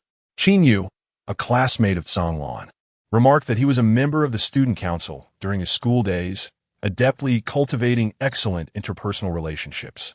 Lin Guer also sensed that this azure figure was indeed a person of great approachability. His words conveyed a sense of warmth that was neither aloof nor overly formal. Even during the most intense moments of battle, he did not adopt a condescending tone of command. Lin Guer's self-introduction was rather simplistic. As she possessed little in the way of life experiences, she merely stated that she was an online literature writer, lacking any significant renown. Qi shared a glimpse of his background, which piqued the curiosity of those around him, for he was among the first to join the rescue team entering the city, instantly garnering everyone's goodwill. Subsequently, a lively exchange ensued as everyone eagerly inquired about the conditions outside.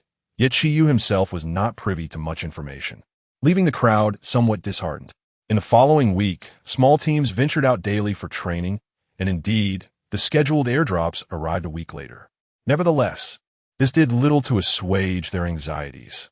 Throughout that week, various combat aircraft soared over the city where Lin Guer and her companions resided, indicating that the conflict was quite intense and that cities recently afflicted by infection were faring poorly.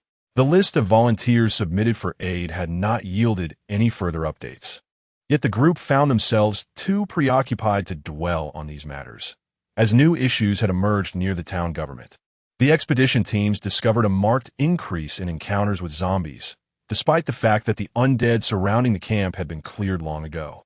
However, The recent teams consistently found themselves confronting zombies in areas that had previously been sanitized.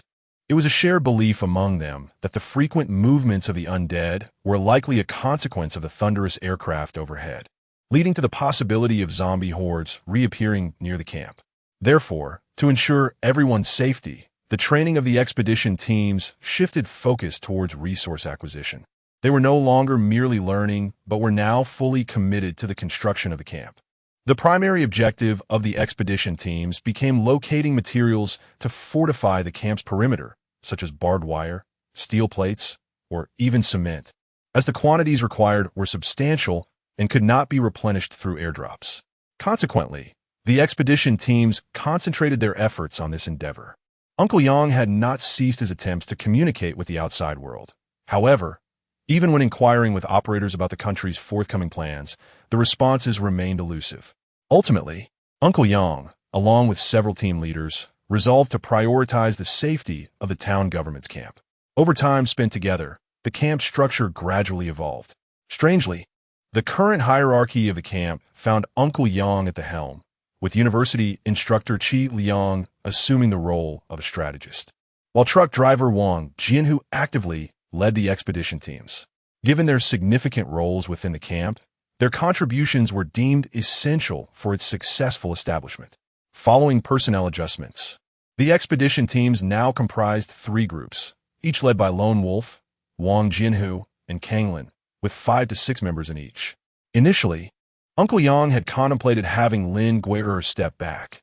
However, due to Kanglin's favorable assessment of her during her inaugural outing, she was permitted to join the team. Chapter 61. The collection of iron nets, considering that individuals who were once familiar with each other would coordinate more effectively. Lin Gui'er was ultimately assigned to the Lone Wolf's expedition team. The team, led by the Lone Wolf, comprised Wu Fei, Sun Hao Lin Gui'er, and De Yun Hao, totaling 5 members. Today, their mission involved a factory, and the order within the camp was well-structured, with tasks relayed directly to the captain by Wei Dong and Jiang Yu. The nature of their assignments had shifted from previous undertakings. The paramount focus was no longer on procuring food, but rather on securing tools for roadblocks and locating survivors. 2 expedition teams set out today, the Lone Wolf's team and Team 3 of the Azure Blue. Although both teams departed on the same day, their destinations diverged in opposite directions, rendering them unable to travel together. Each member was equipped with a backpack containing provisions for 1 person, along with drinking water, emergency disinfectants, and medical supplies such as bandages for bleeding control. Lin Gui'er secured a long blade behind her, a military knife sheathed at her thigh, and a handgun strapped to her waist. This firearm, a gift from the Lone Wolf, had never been discharged. The destination of today's mission was rather distant, and the vehicle traversed for quite some time before the targeted factory came into view, eliciting a collective sigh of relief among the team as they beheld the factory's entrance. The interior of the factory was extensively partitioned with iron mesh, and within its confines lay a court encircled by netting, complemented by barbed wire affixed to the walls, thus presenting a bountiful yield. Although the iron mesh was not particularly extensive, its dismantling proved to be a taxing endeavor. Lin Gui'er methodically dismantled it piece by piece, inching sideways. Upon rounding a corner, she encountered several desiccated zombies meandering within the area. These desiccated zombies exhibited keen sensory perception and acute hearing. Despite the team's efforts to minimize noise while removing the iron mesh, occasional clinks of metal inevitably arose. The zombies began to drift slowly towards the source of the sound. It was a characteristic of their kind to move in the direction of indistinct noises. But once they pinpointed a target, they would surge forth with alarming swiftness. As the zombies advanced, Lin Gui'er opted not to retreat. Instead, she drew her long blade with deliberation, preparing to confront the zombies head-on, eager to test the fruits of her relentless training. Thud! Lin Gui'er kicked a stone at her feet, the dull thump resonating against the ground. Though the sound was not particularly loud, the foremost zombie was already alerted. Upon hearing the noise, the lead zombie quickened its pace.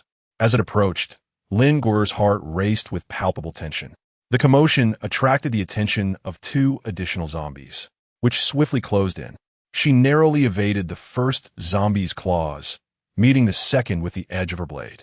Sensing the imminent danger, the second zombie veered to the side, and Lin Guo'er's blade merely grazed its cheek, failing to impede its movement. With no time to lose, she launched a kick that sent the first zombie sprawling. The force of her strike severed its leg, sending it crashing to the ground. Without hesitation, she lifted her leg to dispatch another zombie that lunged from behind, then thrust her blade downward, pinning the incapacitated zombie to the earth. Although she had successfully neutralized one threat, her previous kick had lacked sufficient force, allowing the kicked zombie to recover and reach for her once more. Lin Guo'er had barely turned around when she was overpowered and knocked to the ground by the immense force of a zombie. In such a dire situation, wielding her long sword proved to be quite ineffective. Swiftly, she drew the military knife strapped to her leg and plunged it into the zombie's head. Due to her position on the ground, the creature's black blood splattered all over her, and one of its claws had already inflicted a gash on her arm. With a powerful kick, she dislodged the corpse from atop her. At that moment, the others, having heard the commotion, rushed towards her. Lin Guo'er shook the knife in her hand, signaling to them that she was unharmed. Upon seeing her bloodied figure, Lone Wolf momentarily appeared stunned. Then he stepped closer to her, scrutinizing her for a moment before uttering, "Be careful," and walked away, wiping the blood from her face. Lin Guo'er examined the wound on her arm, relieved to find it was not deep. The iron mesh here stood approximately 2 meters tall, ultimately rolled into several 2-meter sections, which could easily fit into the riot control vehicle once the doors were opened. After gathering the iron mesh, the group conducted a brief search of the area to ensure no survivors had been overlooked. This time, they acted in unison, and despite her injuries, Lin Guo'er was deliberately placed in the center of the formation for protection. The disinfected wound throbbed more painfully than before, and as she walked among the group, beads of cold sweat began to form on her forehead. Chapter 62. Wounded while everyone cautiously surveyed their surroundings, the door of a nearby warehouse suddenly burst open, and dozens of desiccated zombies surged forth in a frenzy, catching the group completely off guard. Du Wenhao, standing on the left, was the first to bear the brunt of the assault, while Lin Guo'er, positioned beside him, was momentarily dazed by pain and unable to react in time to assist. Consequently, Du Wenhao was knocked to the ground by the zombies, who quickly surrounded him. In the midst of an unexpected upheaval, Lin Guo'er was brought to the ground, but fortunately, Wu Fei, with remarkable agility, pulled her up. However, no one had the opportunity to assist Du Wenhao, as Lin Guo'er was closest to him, overwhelmed by 4 desiccated zombies. Du Wenhao struggled to fend them off with the axe in his hand, yet he was powerless against their onslaught, screaming in agony as they tore at him. Meanwhile, the remaining individuals found themselves encircled by other desiccated zombies, leaving no time for rescue. Only Lin Guo'er felt a profound sense of guilt. She should have remained vigilant at all times. They had formed a formation akin to an exploration team, where each comrade serves as a vital safeguard. Much like Wu Fei's timely intervention for Lin Guo'er, something she regrettably failed to provide for Du Wenhao. Lin Guo'er suddenly sprang to her feet, striking down a zombie that charged towards her, and then darted towards the position where Du Yunhao was situated. Surrounding Du Yunhao were 4 zombies. Lin Guo'er raised her knife and struck, bringing down one zombie that had crouched directly in front of Du Yunhao, allowing his head to emerge.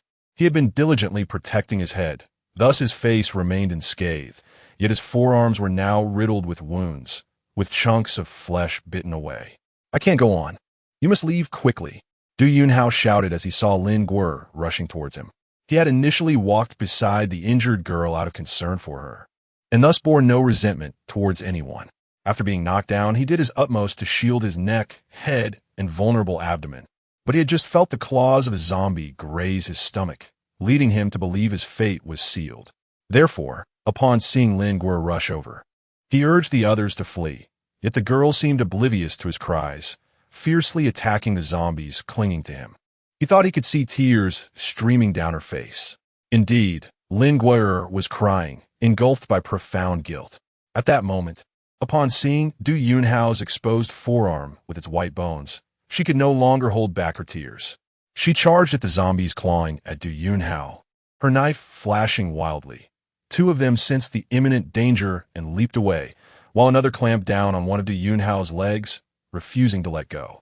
Lin Guer hesitated to strike directly, fearing that she might misjudge her strength and inadvertently harm Du Yunhao. Gritting her teeth, she unsheathed her sword and plunged it decisively into the head of the approaching zombie. Only after vanquishing the creature did she seize the opportunity to glance at Du Yunhao on the ground. At that moment, his limbs were covered in wounds, with several deep enough to expose bone. In the blink of an eye, another zombie lunged toward him, leaving the immobile Du Yunhao as an easy target. Although the other team members were striving to converge on their location, the relentless zombie posed a formidable challenge, hindering their escape. Just then, yet another zombie charged toward Du Yunhao, prompting Lin Guer to cry out in despair. No. She intended to leap forward to shield him, but simultaneously, another zombie was also hurtling toward her. Lin Guer was in a state of panic when suddenly a voice within her echoed, "Let him go, and you shall escape unscathed." Lin Guer furrowed her brows, disregarding the voice of caution within her mind. She drew the handgun gifted to her by the lone wolf and aimed it at the zombie lunging towards Du Yunhao, pulling the trigger with resolve. With a resounding bang, the creature collapsed to the ground. At that moment, another zombie, intent on attacking Lin Guer, charged forward. She swiftly redirected her firearm, taking aim at the approaching fiend and firing again, striking it squarely in the head. Lin Guer had never wielded a firearm before. She relied solely on her evolved strength and her prior experience with a crossbow to handle the gun. Fortunately, the zombies were close enough for her aim to be accurate. However, the sound of gunfire had immediate repercussions as distant roars of zombies echoed in response. The gunfire evidently attracted zombies from further away, and by the time the remaining few in front were dispatched by the group, more zombies emerged from the depths of the factory. Noticing that Lin Guer had fired her weapon, Lone Wolf sheathed his military knife and retrieved the rifle slung across his back. He chambered a round and instructed the others, "Find something to carry him. We must retreat quickly." Wu Fei and Sun Hao anxiously scanned their surroundings and ultimately spotted a usable ladder. The two swiftly placed Du Yunhao on the ladder, using it as a makeshift stretcher, and hurried towards the parking area. Lone Wolf crouched down to cover their retreat. His aim was impeccable. With each shot fired, another zombie fell.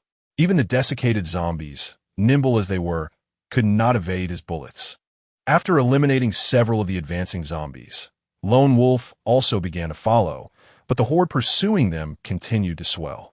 As Lin Guer pressed onward with determination, she heard Lin Guer's voice echoing in her mind once more. "It's time for a satisfying kill. Let us switch." The voice faded away with a soft hiss, leaving no trace behind. As Lin Guer arrived, Wu Fei had already activated the armored vehicle. Once everyone boarded, he abruptly pressed the accelerator, and the vehicle sped out of the factory. Chapter 63. Survived, not to mention, Wu Fei's driving skills were truly remarkable. Time and again, whenever he took the wheel, there was no horde of zombies he could not outmaneuver. After a few smooth turns, the sea of undead vanished without a trace. At that moment, Du Yunhao, who was gravely injured, appeared to have lost consciousness, leaving the others to support him as they had no alternative solution at hand. This also served as a communication signal for the camp.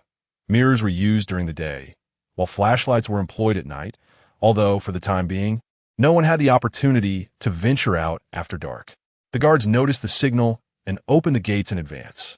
Wu Fei drove the vehicle directly into the courtyard, whereupon disembarking, chaos ensued as everyone called for assistance, indicating that someone required medical attention. Subsequently, Qiyu and a group of individuals arrived, carrying Du Yunhao on a stretcher, which allowed Lin Guer to finally breathe a sigh of relief as she sank down onto the ground. Wu Fei approached her and said, "Lin, you are injured too. You should go to the infirmary with them." Lin Guer shook her head and replied, "I'm fine. We're short-staffed, and it's bound to be chaotic over there. I don't want to add to the confusion." Upon returning to the camp, others took over the task of transporting supplies, allowing Lin Guer and her companions to rest momentarily. The kitchen was busy preparing lunch for the expedition team. Each of them bore some injuries, They simply washed their hands and faces before sitting down at the dining hall to eat. Exhausted and with their comrades' lives hanging in the balance, conversation was sparse. At that moment, a girl rushed out from the infirmary, clutching a paper filled with names of medications, exclaiming loudly, "Oh no, we're running low on supplies." The group, already concerned about Du Wenhao in the infirmary, immediately sprang to their feet and rushed outside. "What do we need? We'll go find it."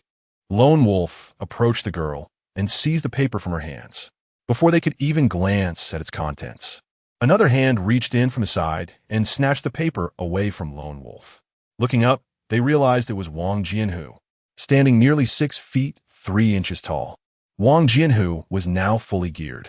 He waved the paper and said, "You just got back. Take a break. We'll handle this. Let us go, brothers." Oh, only then did they notice that the other members of Wang Jianhu's team were also fully equipped, standing by the vehicle, each exuding determination and ferocity. As Wang Jianhu's team drove out of the camp, Lin Guo remained tense. Sometimes waiting was even more agonizing. Concerning Du Wenhao's injuries, as long as he survived, there would be no need to worry about the loss of flesh. Their physical conditions were markedly different from before. Lin Guo's calf, previously marred by bites from the corpse rat, had healed completely without a trace of scar. Wu Fei's arm, for which a chunk of flesh had been taken, had also nearly recovered. It was hard to discern that he had ever lost any flesh at all. The girl, named Li Tong, was a university student and the only other girl left in the expedition team besides Lin Guo. The remaining men, still animatedly discussing the recent battle, noticed her despondency and patted her shoulder in comfort, to which she merely offered a wry smile. Before long, it was time for dinner, and Chiyu finally emerged from the infirmary. Concerned, everyone gathered around, clamoring with questions about the situation. Chiyu took a deep gulp of water and exclaimed, "It's incredible, truly incredible." Wu Fei, anxious, interjected, "What happened? Just tell us." With a smile, Chiyu replied, "He is going to be fine." Upon hearing this news, a collective cheer arose and smiles spread across every face. Chiyu, still brimming with excitement, could hardly contain his eagerness to share his findings. "You want to believe what I discovered. He should have perished, yet he did not." The crowd was taken aback, finding his exuberant remarks rather peculiar. The Lone Wolf spoke in a low voice. "What do you mean?" Chiyu continued, "Well, how should I explain this to you? His body is covered in extensive wounds, with substantial loss of skin and muscle tissue. Under such circumstances, he would typically succumb to excessive blood loss. However, his body has entered a state of dormancy, an occurrence unprecedented in humans.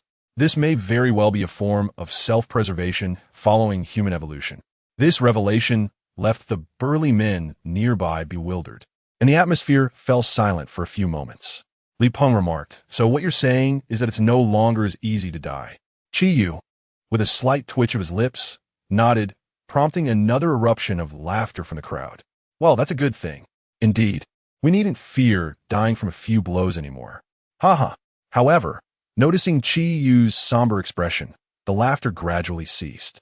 Wei Dong, with concern, interjected, "Something may have gone awry." Chapter 64. Departing at dusk, the evening glow painted the sky and earth in hues of crimson. The dusk well underway, and nightfall approaching. Something must have happened. Wang Jianhu chimed in. The Lone Wolf picked up the gun resting on the table, asking, "Where's the location?" "Let's investigate." Wei Dong shook his head, replying, "But it's nearly dark now. Perhaps we should wait until tomorrow." "That won't do. If we delay until tomorrow, we might be too late." "Exactly. What if they're in that state Chiyu mentioned, the so-called dormancy? They might not last the night." Right, let us go." "Indeed, we shall set off at once." The fervor among the crowd escalated as they exchanged words. At that moment, Uncle Yang and Qi Liang approached. Everyone anticipated Uncle Yang would dissuade them from venturing out at night, but to their surprise, he concurred, stating, "You are correct. There's no time to waste. We must depart immediately." The crowd erupted in cheers at this affirmation. Then came the allocation of tasks. It was essential that not all combatants ventured out, as the city at night posed dangers and the camp needed safeguarding. Ultimately, they decided to form an impromptu team of 7. The chosen members were the Lone Wolf, Wang Jianhu, Wu Fei, Sun Hao, Wu Nan, Li Peng, along with Lingguer. Initially, Lingguer was not included, but she resolutely informed Uncle Yang that if the situation became dire, she might prove useful in critical moments. Acknowledging the prowess of her alter ego, Uncle Yang contemplated and ultimately agreed, albeit cautioning Lingguer to be exceedingly careful and not to act recklessly. Though the group was small, it effectively depleted the camp's combat strength, with the most formidable members, the Lone Wolf and Wang Jianhu, among them. Each individual, in addition to their usual weaponry, carried a sharpened steel pipe and a rifle. The Lone Wolf retrieved a considerable number of bullets from the warehouse and even unearthed a night vision scope. By the time everyone was ready, the sun had vanished, leaving only the last remnants of twilight. Before their departure, Uncle Yang cautioned, "I am confident with 2 captains leading the team, but I must remind you to exercise caution. While our objective is to rescue, self-preservation is equally vital." With utmost seriousness, the Lone Wolf rendered a military salute, a gesture he had not displayed in days, clearly transformed once again into a soldier. "Understood." Wang Jihu and the others nodded in agreement.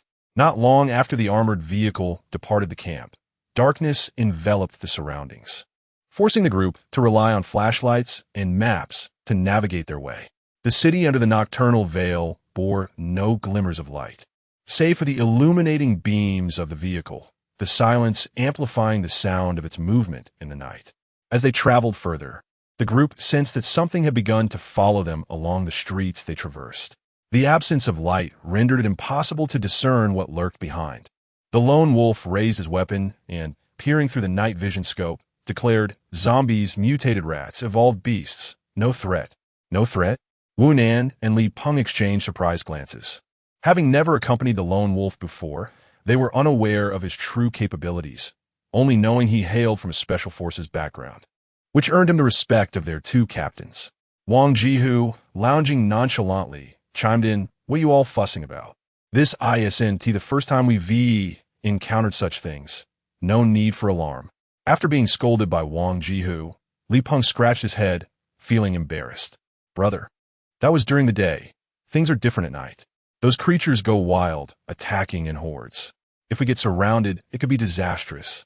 Observing Li Peng's anxiety, Wu Fei, who was driving, reassured him, "Don't worry. Punga, they won't catch up to our vehicle." A faint smile graced Wu Fei's face, exuding confidence. At that moment, Sun Hao, who had been studying the map, spoke up, "We'll see our destination once we turn ahead." Upon hearing this, the Lone Wolf responded promptly, "Wu Fei, find a corner to park the vehicle. We'll deal with those pursuing us." Wang Jihu smirked, saying, "I admire your spirit. Brothers, prepare yourselves. Let's take them on." With the captain's decision made, everyone swiftly began organizing their gear, although Li Peng still wore a look of concern, clearly harboring some psychological dread of the nocturnal city. The armored vehicle did not turn the corner, but drove directly into an open car wash at the end of the road. Once it came to a halt, the group disembarked in succession. Li Peng stood momentarily in a daze, nodding slowly in agreement. Before stepping out, the Lone Wolf instructed the group, unless absolutely necessary, refrain from firing. It is best to resolve these matters with cold weapons. Discharging firearms in the dark may attract further unwanted attention. After disembarking, the Lone Wolf and Wang Jianhu made their way to the forefront of the road, followed closely by Sun Hao, Wu Fei, and Wu Nan, while Li Peng and Lin Guo remained at the rear. In the darkness, the creatures moved with a swiftness far surpassing their daytime speed. The first to charge was a mutated beast, an evolved creature capable of sight, relying neither on sensation nor sound to discern its surroundings, but rather drawn directly to the light.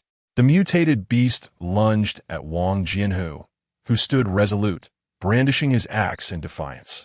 In a swift motion, the Lone Wolf leaped onto the beast's back. Meanwhile, the others remained at a distance, for the approaching horde of corpse rats and zombies had swiftly caught up. Chapter 65. Faint glimmer, the zombies were unable to breach the defensive line established by the few in front, with only a handful of corpse rats darting towards the rear, targeting Li Peng and Lin Guo. Although Li Peng appeared somewhat anxious, his strength was formidable. The diminutive corpse rats posed no challenge to him. leaving Lin Guer without the opportunity to wield her blade. As the others dispatched the remaining zombies and corpse rats, the mutated beast collapsed with a resounding thud, covering Wang Jianhu in its crimson blood, which he relished with exhilaration. Then the lone wolf spoke, "We will not be driving from here on out. Let us first venture into the factory to assess the situation. Their inability to escape must have a more complex explanation." Everyone remained vigilant. In the darkness, the group nodded in agreement, proceeding cautiously towards their destination. To maintain secrecy and avoid attracting any distant evolved creatures with the glare of their flashlights, they extinguished their lights. Blending into the shadows, guided solely by the moonlight, the clouds above parted, allowing the silvery glow to illuminate their path. They ascended to the rooftop, approaching the factory with utmost care. Although traversing the rooftops consumed more energy, it also kept them away from the dangers lurking in the shadows below. Li Peng remained close to Lin Guer, revealing his unease in the dark. Though the moonlight provided some relief, he remained tense, his gaze fixated on every shadowy corner they passed. This caution proved prudent when, as they prepared to leap from one building to another, a grotesquely large desiccated zombie surged from the darkness between the two structures. Unlike ordinary desiccated zombies, which could scale walls but struggled to leap 6 stories in a single bound, this one exhibited clear signs of mutation. Its features were grotesquely deformed, the facial features indistinguishable. Save for gaping maw, the zombie was in a crouched position, having just leaped up. A rough estimation of its height, once fully upright, would exceed 2 meters. Its limbs were covered in grotesque bulges, resembling misplaced muscles, evoking a sense of revulsion. Upon sighting this abomination, Li Peng visibly trembled, caught off guard and unable to react in time, as the creature's gaping maw was perilously close to his foot. At this moment, Lin Guer had already crossed the gap and landed on the rooftop of the adjacent building. Upon seeing Li Peng about to be attacked, she swiftly retrieved the sharpened steel pipe from behind her and hurled it like a dart. Li Peng, filled with trepidation, stood on the rooftop and noticed Lin Guer peering down into the darkness. He urged her, "Sister Lin, do not go down. Wait until dawn to search. It is perilous in the dark." There was truly no time to discuss the new mutations of the zombies. They had more pressing matters at hand. Lin Guer quietly inquired of Li Peng whether he had encountered such a zombie before. Li Peng merely shook his head and replied, "I have not seen one. Yet, I can sense it." Lin Guer, somewhat perplexed, continued to inquire, "What do you mean by feeling it?" "When you sense, Li Peng, aquali unsarin, propria. It is merely a sense of danger. I have an inkling of its presence, yet I am not entirely sure." Lin Guer felt somewhat perplexed. She occasionally sensed things, such as the passage of zombies outside the walls, or some unusual activity in a certain direction. However, these sensations were quite faint, and she did not pay them much heed, nor did they disturb her peace of mind as they did for Li Peng. Nevertheless, the matter at hand was of greater importance, so Lin Guer refrained from excessive contemplation. Upon arriving at a nearby building, several individuals stood atop the roof, gazing towards their intended target. It was a modest-sized factory. From the rooftop, one could observe the entire industrial area, where dozens of zombies were scattered about, and occasionally, a shadowy figure flitted between the structures. On the factory grounds, several bundles of rolled-up wire lay abandoned, indicating that Team 3 had indeed been there during the day. Yet their current whereabouts remained a mystery. What puzzled them further was the apparent lack of danger within the factory area. Team 3 consisted mainly of university students who had not ventured far, yet with Songlan at the helm, they should not have been unable to escape. After a prolonged scrutiny, they finally detected a faint glimmer of light emanating from a nearby 2-story building. Wang Jianhu quietly inquired of DeWolf, "Shall we proceed?" DeWolf furrowed his brow and carefully examined the surroundings of the building with his night vision scope. After a lengthy observation, he found no immediate threats. After a moment of contemplation, DeWolf replied, "Let us move forward." Lin Guer and her companions cautiously advanced toward the factory, which had already been opened during the day. They stealthily positioned themselves beside the door and slipped inside. The entrance was less than 100 meters from the illuminated building, a distance that seemed manageable. Yet they could not traverse the main road directly. Walking down the middle would undoubtedly attract the attention of numerous zombies, compelling them to stick to the walls. Occasionally, they dispatched a zombie or two with their military knives and axes, a strategy that, while elongating their journey, significantly mitigated unnecessary peril. Chapter 66. Zhang Zhe. Given the circumstances, it appeared quite plausible that survivors were present in this location or had once inhabited it. Wu Nan remarked, "Could it be that they have found survivors?" Wang Jianhu replied in a hushed tone, "It is very likely, and they might not be of good character." "Why?" Wu Nan inquired, puzzled. With a sigh, Wu Nan explained, "I happen to have a stomachache today, and I swapped with Zhang Zhe." "Damn, what bad luck for that fellow." Despite his words, Wu Nan's expression bore no semblance of relief, only deep concern. Avoiding the front entrance, they discovered a shattered window stained with blood. The lone wolf whispered, "Let us enter, but be cautious." He was the first to leap through the window, followed closely by the others. This outing felt entirely different from their previous ones. Perhaps the fact that they were facing living foes rather than monsters weighed heavily on their minds. Mimicking the lone wolf, they quietly approached the brightly lit room. Standing at the threshold without a sound, the interior eerily silent and devoid of light. Wang Jianhu and the lone wolf positioned themselves on either side of the door, exchanging a knowing glance. Then, with a swift kick, Wang Jianhu flung the door open while the lone wolf charged in, gun drawn. Before entering, tension gripped them. But upon crossing the threshold, they were taken aback. There was no one inside. After a brief inspection, they found the room in disarray. Boxes were haphazardly overturned, suggesting recent disturbance. The rest of the room was covered in a thick layer of dust, indicating it had remained undisturbed for some time. Turning on their flashlights, they discerned a series of adult male footprints on the ground, although some had been obscured by their own tracks. It was evident that the prints led both in and out of the room. Following the trail, they soon arrived at the entrance of a basement. Upon closer examination of the floor, they noticed, alongside long ago dried blood, a fresh trail of dripping blood. The individual who bled must have been gravely injured, as the flow had not ceased until reaching the basement door. Attempting to push the door open yielded no result. The iron door remained steadfast. Wang Jianhu prepared to kick it down, but Wu Nan hurriedly intervened, exclaiming, "Big brother, is it safe to enter this way? What if there are many people inside?" "It's unlikely. If their numbers are substantial, they wouldn't lack a lookout. If we go in, what if they take us hostage? If you don't enter, will they refrain from taking action against them? Now is the time to catch them off guard." At this moment, Lone Wolf interjected, "Indeed, time is of the essence." "Open the door." With a resounding crash, Wang Jianhu delivered a powerful kick, and the iron door flew open, slightly warped from the force. Lone Wolf raised his weapon and charged inside, followed closely by the others. Inside the room, they found people, but upon closer inspection, they were stunned. A small oil lamp flickered in the dim light, revealing a number of familiar faces. Leading them was Tsang Lan, accompanied by a man and a woman from his third squad, along with an elderly man wielding a shovel and a figure obscured in shadows, seated in a wheelchair. The elderly man, noticing the newcomers, disregarded the firearms and lunged forward with a shovel, only to be halted by Tsang Lan, who urgently exclaimed, "They are our people." Upon recognizing Lone Wolf and his companions, Zhang Jiu, a woman from Tsang Lan's team, collapsed to the ground, sobbing uncontrollably, while the others visibly relaxed. Except for the two individuals lying at the back, the rest did not appear to be in immediate danger, and they lowered their weapons. Wang Jianhu glanced at the two teammates on the ground and asked, "What happened here?" In response to the inquiry, the remaining 3 members of the squad lowered their heads, and Zhang Jiu began to weep anew.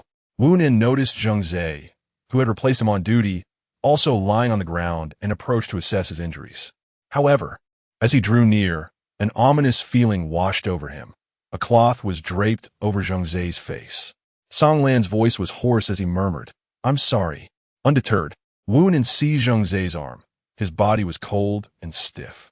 With a swift motion, he pulled away the cloth, and the sight left everyone in shock. A clear bullet hole marred Zhang Zhe's forehead. He had been shot in the head. Faced with this grim reality, silence enveloped the room, thick with despair. After a long pause, Wang Jinhu stepped forward, took the cloth from Wu Nan, and gently covered Zheng Zai's face once more. Meanwhile, Wu Nan remained frozen, struggling to comprehend that Zheng Zai was truly gone. The third squad had set out unarmed, yet now one of their own lay dead from gunfire. All eyes turned at Song Lan, seeking an explanation for the dire situation. Taking a deep breath, Song Lan slowly stated, "There are still other enemies in the vicinity. They are armed." Chapter 67, Sniper. The first loss of a comrade at the hands of humanity plunged everyone's spirits to an all-time low, casting a heavy pall over the atmosphere within the room. After a considerable time, Kanglin slowly spoke. "Initially, we were merely dismantling the iron fences around, and upon hearing noises from within the factory, we came to investigate. We witnessed several individuals attempting to seize the belongings of Elder Gua and his companions. Our intention was to offer assistance and mediate. To our dismay, those individuals were desperate criminals who refused to engage in conversation and resorted to violence immediately. Fortunately, they were no match for us and ultimately fled. However, as we made our way out of the building, we discovered someone was sniping from a distance. It was then that Brother Zheng. It must have been that gang. Damn it, I will make them pay." Wu Nan abruptly rose, ready to charge out, but was seized by Li Peng. Wang Jinhu interjected, "Xiao Wu, calm down." He glanced at the lone wolf beside him, saying, "Brother, you are well versed in firearms. We will heed your guidance." The lone wolf pondered for a moment before inquiring, "Which direction are they in? How many guns do you know of?" Kanglin could only shake his head in resignation. At that moment, the wheelchair-bound youth slowly approached the group and declared, "I know." Everyone turned their attention to the young boy, realizing his uniqueness. Though slender, he possessed strikingly handsome features that might easily mislead one into mistaking him for a girl. Yet regrettably, this beautiful youth was confined to a wheelchair, bathed in the glow of the kerosene lamp. Lin Guer noticed that the boy's eyes seemed to be somewhat impaired, giving the impression that he could see, but with considerable blurriness. His voice was melodious, reminiscent of a gentle, cool spring, soothing the group's heightened emotions. No one questioned him. Over the past few months, they had witnessed too many incredible events and quietly awaited his further words. The boy continued, "They are located in a building to the southwest, within a 500-meter radius, approximately on the 3rd or 4th floor. Currently, there are 4 individuals present, but they are not all there. At a distance of 2,000 meters from here, there is another camp of theirs, and their numbers are substantial." Noticing the boy's detailed account, Wang Jinhu asked, "How do you know such specifics?" "I can sense it," the boy replied confidently. "Sensing? How certain are you?" Wang Jinhu pressed, suppressing his astonishment at the emerging phenomenon of human evolution as animals grew larger. The boy assured him tenfold, "All right, I will assess the situation." The lone wolf declared as he picked up his weapon, preparing to leave. Wu Nan abruptly stood, exclaiming, "I will go too." At that moment, the wheelchair-bound youth calmly interjected, "He will be fine. Those individuals lack strong auras and are no match for him. What are your plans moving forward?" As he posed a question, the boy turned his gaze toward Lin Guer, who appeared momentarily dazed, prompting her to look at Wang Jinhu. During the wait, they introduced themselves to one another. The wheelchair-bound youth was named Xia Guang, while the elderly man with the shovel preferred to be called Elder Gua. The two individuals met in the aftermath of a calamity. Grandpa Guo rescued Xia Guang from a vehicle, and together they navigated numerous crises, ultimately finding refuge in this place. During their conversation, Xia Guang frequently cast curious glances toward Lin Guer, seemingly puzzled by her presence in that spot. Wang Jinhu noticed Xia Guang's peculiar behavior and inquired, "What is up with Lin? What do you keep looking over there?" The youth shook his head and replied dismissively, "It's nothing," and ceased his observations. Dull Wolf interjected, "3 individuals detected, 1 firearm. Another just departed." Xia Guang's voice resonated once more. Dull Wolf nodded in agreement. "Indeed, we must evacuate swiftly." Kanglin, filled with urgency, questioned, "What about the sniper across the way?" Wang Jinhu shook his head. "How will you manage on your own? They likely possess firearms too. It is far more probable that I can conceal myself effectively. An extra person would merely become a target. Then we shall leave a few individuals 2 blocks away to assist you." Lin Guer suggested, "We will disembark midway to avoid any unforeseen circumstances." Dulwolf glanced at Lingua and ultimately acquiesced. With a rapid strategy established, everyone hastily gathered their belongings. Wang Jianhu turned to Grandpa Gua and Xiaoguang, urging, "You should come with us. Remaining here is tantamount to death." Xiaoguang nodded slightly, while Grandpa Gua bobbed his head vigorously in agreement. Dulwolf instructed, "When the gunfire starts, I will fire twice. Upon hearing the sound, you must rush out, disregarding the gunfire behind you." Everyone nodded solemnly, and Dulwolf ascended to the rooftop alone. Chapter 68. The flip. Approximately 5 minutes later, 2 shots rang out from above. Bang! Bang! The group leaped from the windows upon hearing the gunfire. Aside from a few who were carrying the injured and deceased, the rest instinctively maintained vigilance, eliminating every approaching zombie to protect those in the center. Fortunately, apart from a few nearby, most of the zombies were drawn to the gunfire, moving toward the building. Once everyone was in the vehicle, Wu Fei started the armored car and drove through the gate, at which point they all turned to glance behind them. Xiaoguang calmly remarked, "The enemy has arrived." Wang Jianhu was taken aback and urgently asked, "They're here? How many?" Xiaoguang furrowed his brow in contemplation. "There should be a dozen or so." "How can you tell?" "Each person emanates a distinct aura, particularly those who have evolved. An aura often signifies one's strength." Xiaoguang explained, his expression neutral. "Who is stronger, Dulwolf or me?" Wang Jianhu inquired with a hint of concern. Without hesitation, Xiaoguang replied, "Dulwolf." Wang Jianhu's lips twitched in response, yet he found no grounds for rebuttal. Just then, the previously calm Xiaoguang's expression shifted dramatically, exclaiming, "Stop the vehicle now." As Wu Fei, the driver, was bewildered by the unfolding chaos, he inquired, "What is happening? Quick, stop the car. We're running out of time. Reverse swiftly." Summer Guang's urgent shouts pierced through the tension, prompting Wu Fei to slam the brakes. However, it was already too late. A shell detonated not far in front of the vehicle. Had the armored car advanced even slightly further, it would have been directly struck. Although they narrowly escaped the explosion, the proximity was perilous.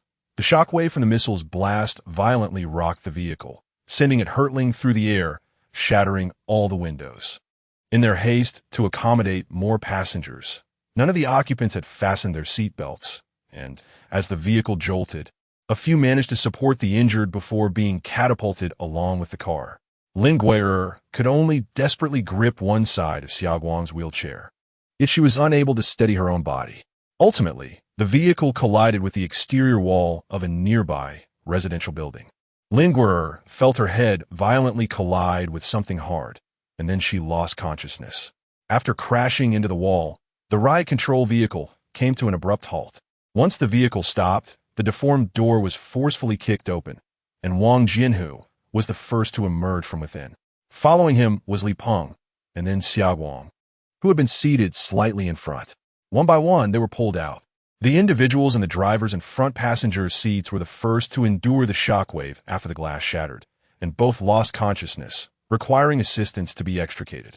Observing the fuel from the riot vehicle pooling on the ground, the rescuers hastened their efforts.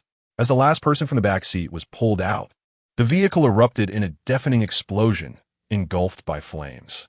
The sound of the explosion roused the unconscious Wu Nan, and only then did everyone remember that Zhang Zai's body remained in the trunk.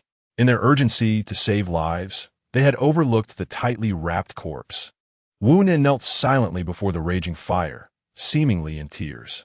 Lingua was awakened by the blast of hot air, opening her eyes and stretching her arms as she remarked, "It has been ages since I last emerged.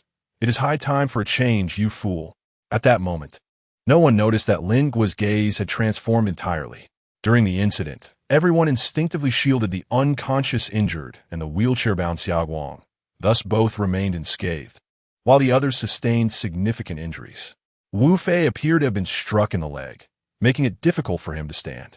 Unconsciously, everyone began to glance toward the direction from which the missile had come. Wang Jianhu furrowed his brow and said, "We must retreat into the building. It would be disastrous if they were to strike again." Xiaoguang was also watching that direction, and then he shook his head, saying, "There is no need. They have departed." "Departed? Just like that?" Wang Jianhu exclaimed in frustration. What about the lone wolf? Song Lan asked anxiously. Xia Guang shook his head, asserting, all traces are moving away. If he has not been slain, he may have been taken by them. What? The crowd was momentarily stunned. The lone wolf was the strongest in the camp, and it was hard to believe he could be gone just like that. The riot control vehicle was crackling and burning in the night, drawing the attention of the surrounding zombies and the lurking dangers in the darkness. Wang Jianhu called out, without the vehicle, it is too perilous to move at night. Let's find a safe place to spend the night. What will happen to the lone wolf? Wu Fei questioned in distress.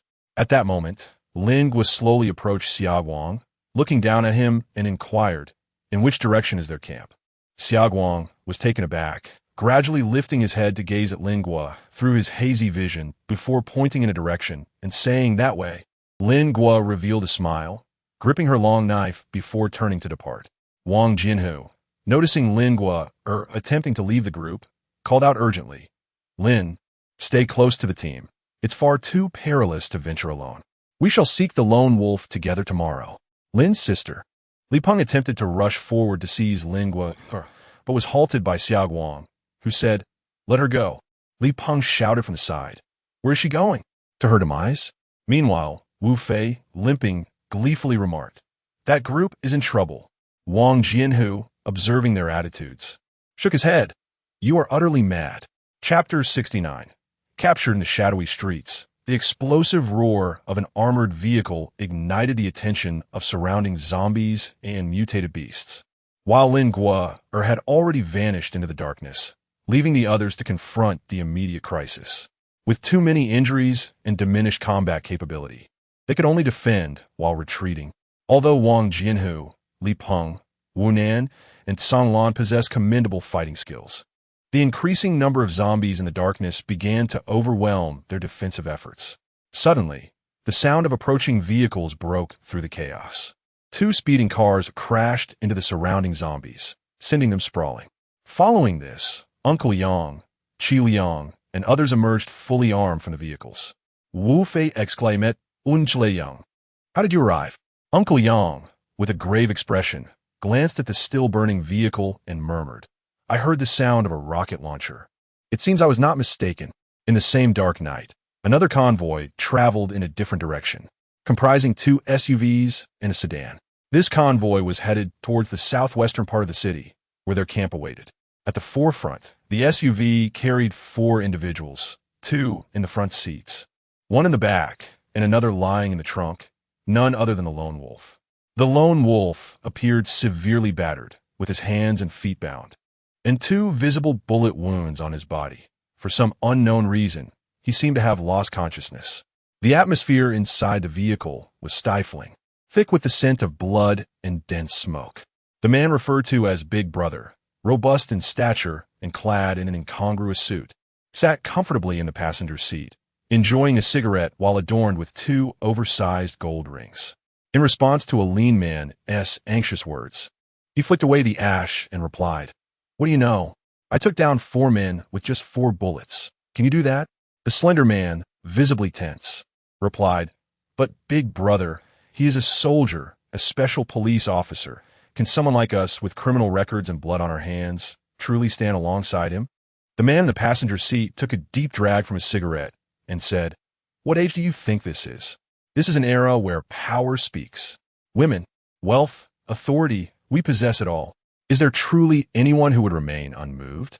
The lean man wore a sly grin at the corners of his mouth and remarked, What my brother means is, the man in the passenger seat exhaled a ring of smoke and continued, If we had him, we wouldn't lack in firepower either. He could teach you youngsters how to handle a gun.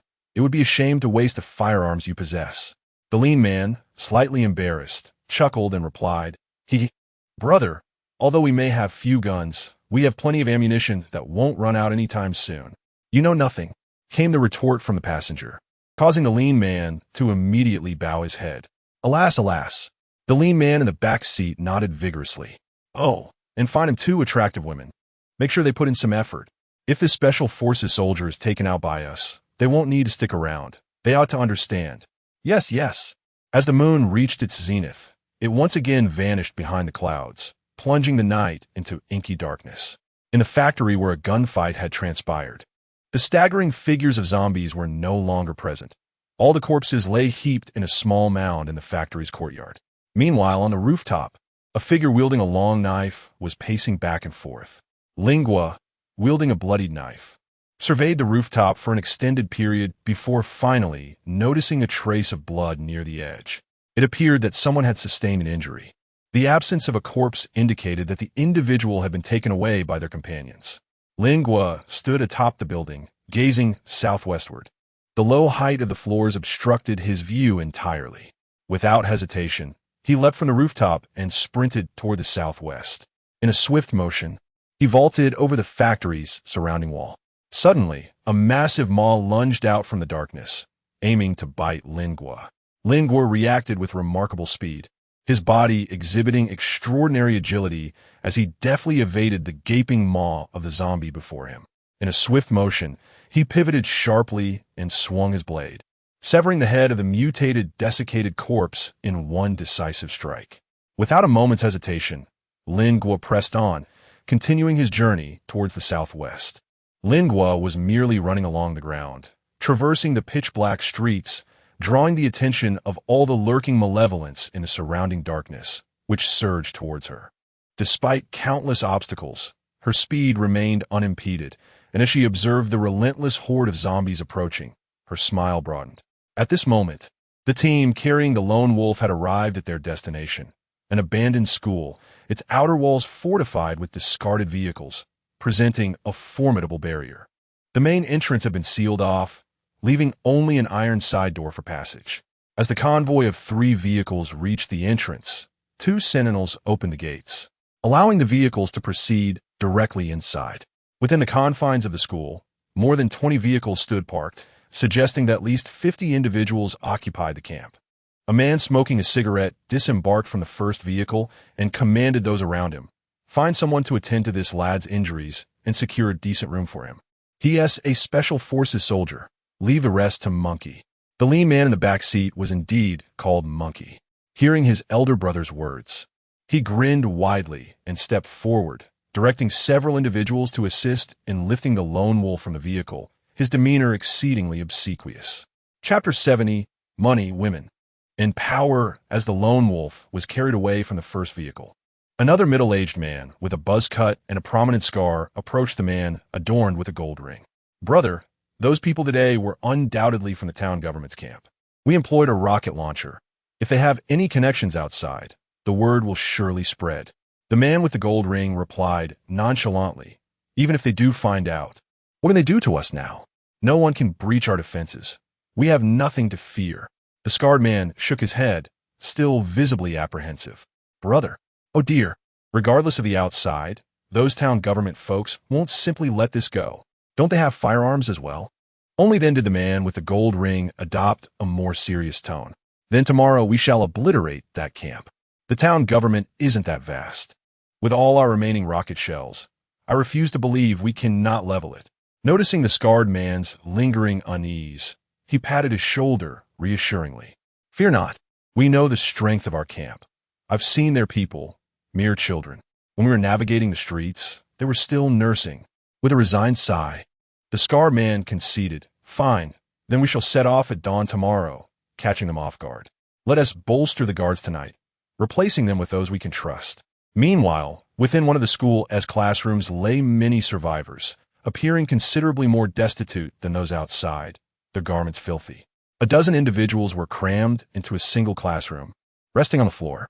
The lone wolf regained consciousness in a dormitory room, and as he awoke, his mind was still clouded, struggling to discern his surroundings. As he stirred slightly, a spoon gently touched his lips, offering him water. The searing pain jolted the lone wolf awake, and he recalled that he had been shot. Glancing down at his body, he noticed that his wounds had been tended to, his torso wrapped in bandages. It was only then that he became fully aware of his surroundings. He was not in his own camp, but rather in a room reminiscent of a school dormitory.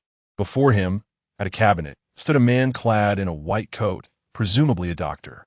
Upon noticing the lone wolf had regained consciousness, the man approached and examined his eyes with a flashlight, then silently departed with his small case. As the door opened and closed, The lone wolf observed two burly men standing at the entrance, their expressions menacing, clearly not there to protect him. While he furrowed his brow in contemplation, a spoon was pressed against his lips, drawing his attention to two girls flanking him. They appeared quite young and timidly hovered by his sides, one holding a towel and the other a bowl of water. The lone wolf coldly inquired, "Who are you?" One of the girls pointed to her companion in red and said, "Her name is Shaoli." Before either girl could respond further, a greasy voice boomed from outside. "This is my camp." A burly man in a suit, adorned with a gold ring, appeared at the doorway, accompanied by a slender man. Upon hearing the man's voice, the lone wolf frowned. The aura emanating from him was distinctly sinister, reminiscent of a villain. The man, with a grin, gestured towards the girls and said, "Do you like them?" Noticing the lone wolf's silence, he continued unabashedly, "Let me introduce myself. I'm Dway, and this camp belongs to me. Let us not beat around the bush. I value your abilities greatly. If you choose to work with me, I can guarantee you a life of luxury, women, wealth, power, whatever you desire, I can provide." As the man indulged in self-aggrandizement, the lone wolf abruptly interrupted, his voice icy. "Did you kill our people?" The man's smile faltered for a moment, but quickly returned to normal. "In a conflict, casualties are inevitable. The one who killed our men was also slain by you. We lost 4, and you're not exactly avenged." The lone wolf's expression darkened, and the man added, "No rush. I'll give you the night to ponder your decision. There's no need for consideration. It's impossible." The man's smile vanished, replaced by a menacing glare. "You seem to misunderstand your situation. The world has changed. Think carefully." With that, the man in the gold ring turned to leave. Before departing, the slender man shot a silent threat towards the two girls before following Dway out. Chapter 71. The bloodied man and the carnage. After the man adorned with a golden ring departed with a lean figure resembling a monkey, the guards outside secured the door, plunging the room into a profound silence once more. The lone wolf shut his eyes, striving to contemplate an escape, acutely aware that though his gunshot wound had received treatment, it severely hampered his mobility. The sounds around him suggested that numerous individuals occupied the space, should he remain confined for merely a night. The prospect of escape appeared exceedingly bleak. However, the very notion of temporarily acquiescing to such loathsome beings filled him with revulsion. He would rather perish than allow one of them to survive, as leaving such a person behind would surely invite disaster. As the lone wolf was lost in thought, the two girls beside him exchanged glances, gathering their resolve before inching closer to him. Subsequently, the younger girl, Xiaobo, reached out to pull aside the blanket that covered him. Instantly, a chill swept over him, and he realized that apart from the blanket, he wore nothing else. As the blanket threatened to be lifted entirely, the lone wolf swiftly grasped it with his uninjured right hand, only to inadvertently aggravate his wound, drawing a sharp intake of breath from him. The two girls, instead of sighing in relief at his action, appeared horrified and gradually began to weep. The lone wolf furrowed his brow. His interactions with women had always been scarce, leaving him uncertain of how to respond. Were his interlocutors truly malevolent? He might have steeled his heart, but the evident victimhood of the two girls placed him in a difficult position. The slightly older girl, Xiaobo, sobbed as she flung herself onto his lap, crying pitifully, "Brother, we know you are a good person and quite formidable, but you cannot escape. If you do not comply with them by tomorrow, they will indeed take lives. Everyone here is under their control. They kill without a second thought." Meanwhile, the younger girl, Shaoli, emulated her, collapsing onto the other leg of the lone wolf and weeping even more sorrowfully. The lone wolf listened to their words, his brow furrowing deeper. "How many of them are there?" he inquired. Wiping her tears, Xiaobo replied, "There are over 50 individuals in the camp. And their combat ability?" He pressed further. Xiaobo shook her head. "There must be around 20 or 30. It's hard to say. The leaders are escapees from a prison, and everyone fears them. Initially, some resisted, but those who dared to lead the rebellion were swiftly executed, leaving everyone to follow their commands." Upon hearing this, Shaoli, who had begun to calm down, burst into tears once more, exclaiming in despair, "I don't want to die. I don't want to be killed." The lone wolf replied coldly, "You need only to leave. My fate will not implicate you." Simply say that I forced you to go. Xiao Bo vehemently shook her head, inching closer, stating no, no. The overseer has declared that we are to become your people from now on. If you die, we shall perish alongside you. Upon hearing these words, the lone wolf's heart sank. It appeared that presenting him with women was not merely an act of goodwill, but also a veiled threat. They were aware that the lone wolf was a soldier, likely unafraid of death. Thus they added 2 lives to the equation, compelling him to decide the fate of these 2 women. At that moment, Xiao Bo and Xiao Li were overwhelmed with emotion, crying and pleading, gradually inching closer together. The lone wolf, hindered by his injuries and unable to rise, intended to calm them down when suddenly a guard at the door exclaimed, "Who is it?" Before he could finish his sentence, his voice was abruptly cut off, followed by the dull thud of 2 bodies collapsing to the ground. The door to the dormitory creaked open slowly, revealing Lingua, who appeared at the threshold wielding a knife. Her clothing was splattered with blood, and the blade in her hand dripped crimson, as if she had emerged from the shadows like a harbinger of death. Lingua moved swiftly as she approached the school camp. By the time she arrived, the camp was nearly enveloped in darkness, with only a few faint lights flickering here and there. Emerging from shadowy streets, the blood of zombies and mutated beasts did not satiate her, but rather intensified her thirst for blood. Observing the patrolling guards within the camp, Lingua felt her hand tremble with excitement as she gripped her knife. However, she recalled her intention to rescue the unfortunate wolf, thus refraining from immediate action. Finding a secluded corner, she set her sights on a solitary guard, elegantly scaling the wall like a cat. In the obscurity, a glimmer of the blade was barely discernible before the guard could react. His throat swiftly cut. Warm blood gushed forth, and Lingua licked her parched lips, a beguiling smile gracing her lips. Lingua initially intended to refrain from further action, but at that moment, another guard approached. "You have delivered yourself right to me." Lingua smirked, choosing not to conceal herself, patiently awaiting the figure's approach before suddenly charging forward. The man, initially startled, felt a wave of relief wash over him upon realizing that his opponent was a woman. Instinctively, his hand began to move towards the firearm at his side. Lingua had no intention of wasting a single moment of enjoyment. Observing the man's subtle movements, she left him no opportunity for negotiation and swiftly severed his throat with a single stroke. As he fell, his eyes widened in disbelief, staring at Lingua in the darkness, unable to comprehend her ruthless decisiveness. With 1 kill under her belt, she sought another, moving quickly along the shadows that hugged the perimeter wall. Chapter 72. Seizing the initiative, they were far from a regular army, although there were many on guard that night. Most stood idly in their posts, their vigilance and reflexes woefully inadequate. Thus, Lingua dispatched the majority with remarkable ease. A few armed guards, confronted with danger, were unable to remember how to fire their weapons, floundering in a flurry of confusion.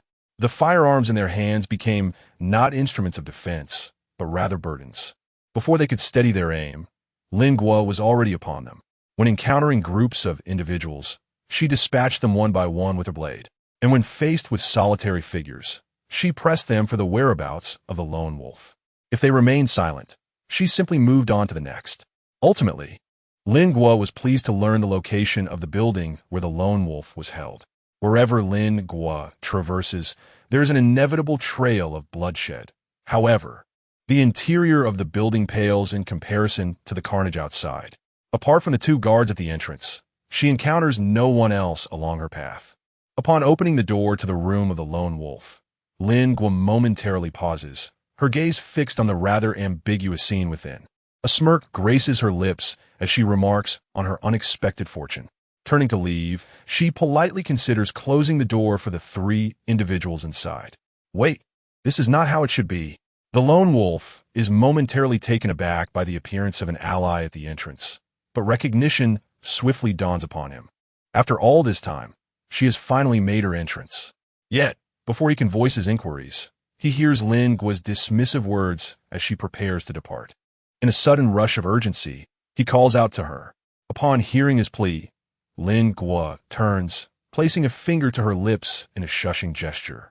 Her expression twisted with mischief as she taunts, You appear rather incapacitated, so remain here while I indulge myself. Please don't. The tone of Lin Guo's dangerous remark ignites a sense of dread within the lone wolf, who urgently implores her. Not all here are mere thugs. Let us not resort to indiscriminate slaughter. The ominous aura surrounding Lin Guo fills him with foreboding, anxiety mounting within him.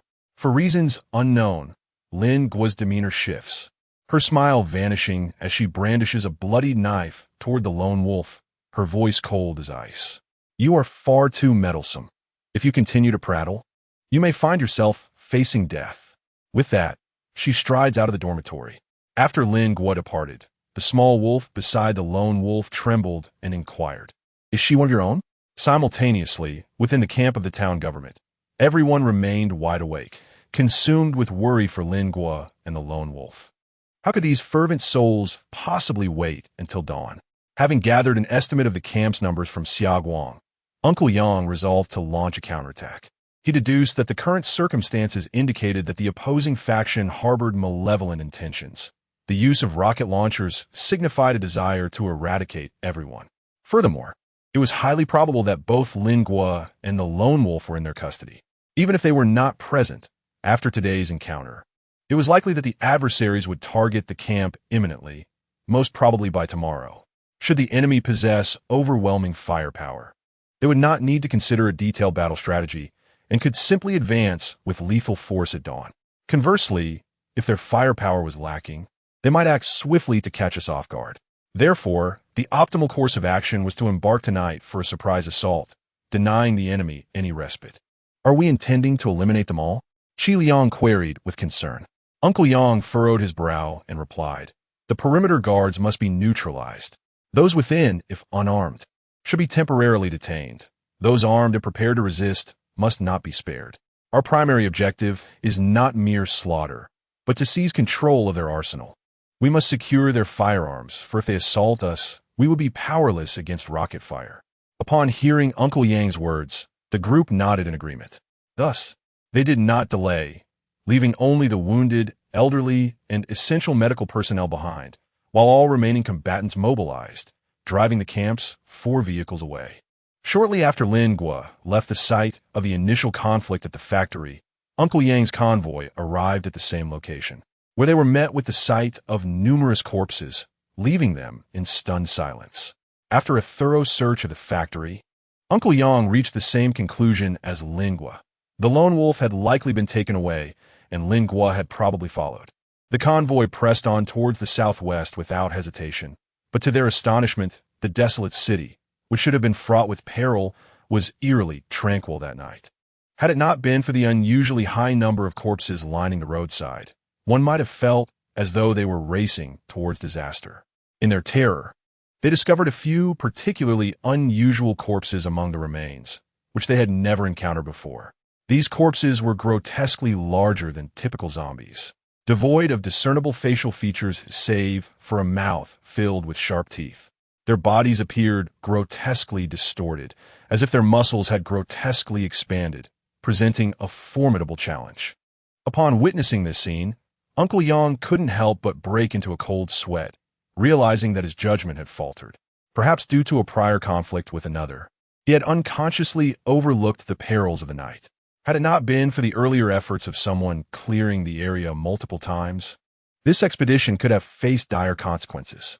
Although the number of monsters was manageable, it was likely that a few individuals would sustain injuries before reaching their destination, thus affecting everyone's stamina.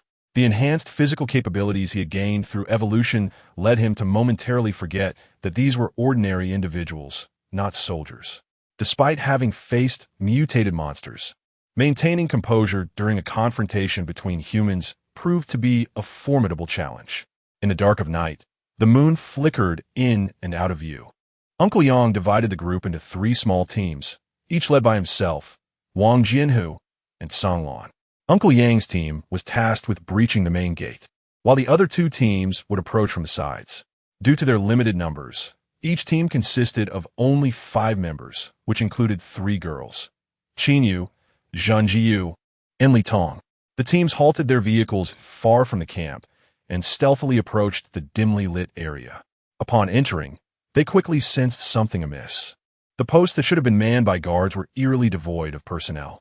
Logically, a camp of 50 to 60 individuals could not possibly lack sentinels, leaving Uncle Yang perplexed. Among Uncle Yang's team, Sun Hao was the most agile. Despite his youth, he had closely shadowed the lone wolf, adopting not only his temperament, but seemingly acquiring his combat skills as well, moving deftly through the darkness. Sun Hao was the first to creep closer to assess the situation, stealthily approaching the gate under the cover of shadows. After observing for a considerable time, he gestured to the team. Seeing Sun Hao's signal, Uncle Yang cautiously led a few members forward, only to find Sun Hao's expression to be quite unsettling. He whispered, "Captain Yang, the guard are here, but they're dead." Everyone was taken aback. Uncle Yang edged closer to scrutinize the camp's condition, spotting a figure unnaturally slumped against the nearest post, its neck grotesquely tilted, lifeless from what appeared to be a stab wound. "Girl," Uncle Yang murmured softly. As he surveyed the surroundings, he counted 5 unnatural corpses within a 50-meter radius. Without hesitation, he led his team into the camp. The plan had been for Uncle Yang's team to initiate the attack, prompting the guards to become disorganized, after which the other teams would follow suit. However, to their surprise, Uncle Yang's team had directly entered the camp without engaging in combat.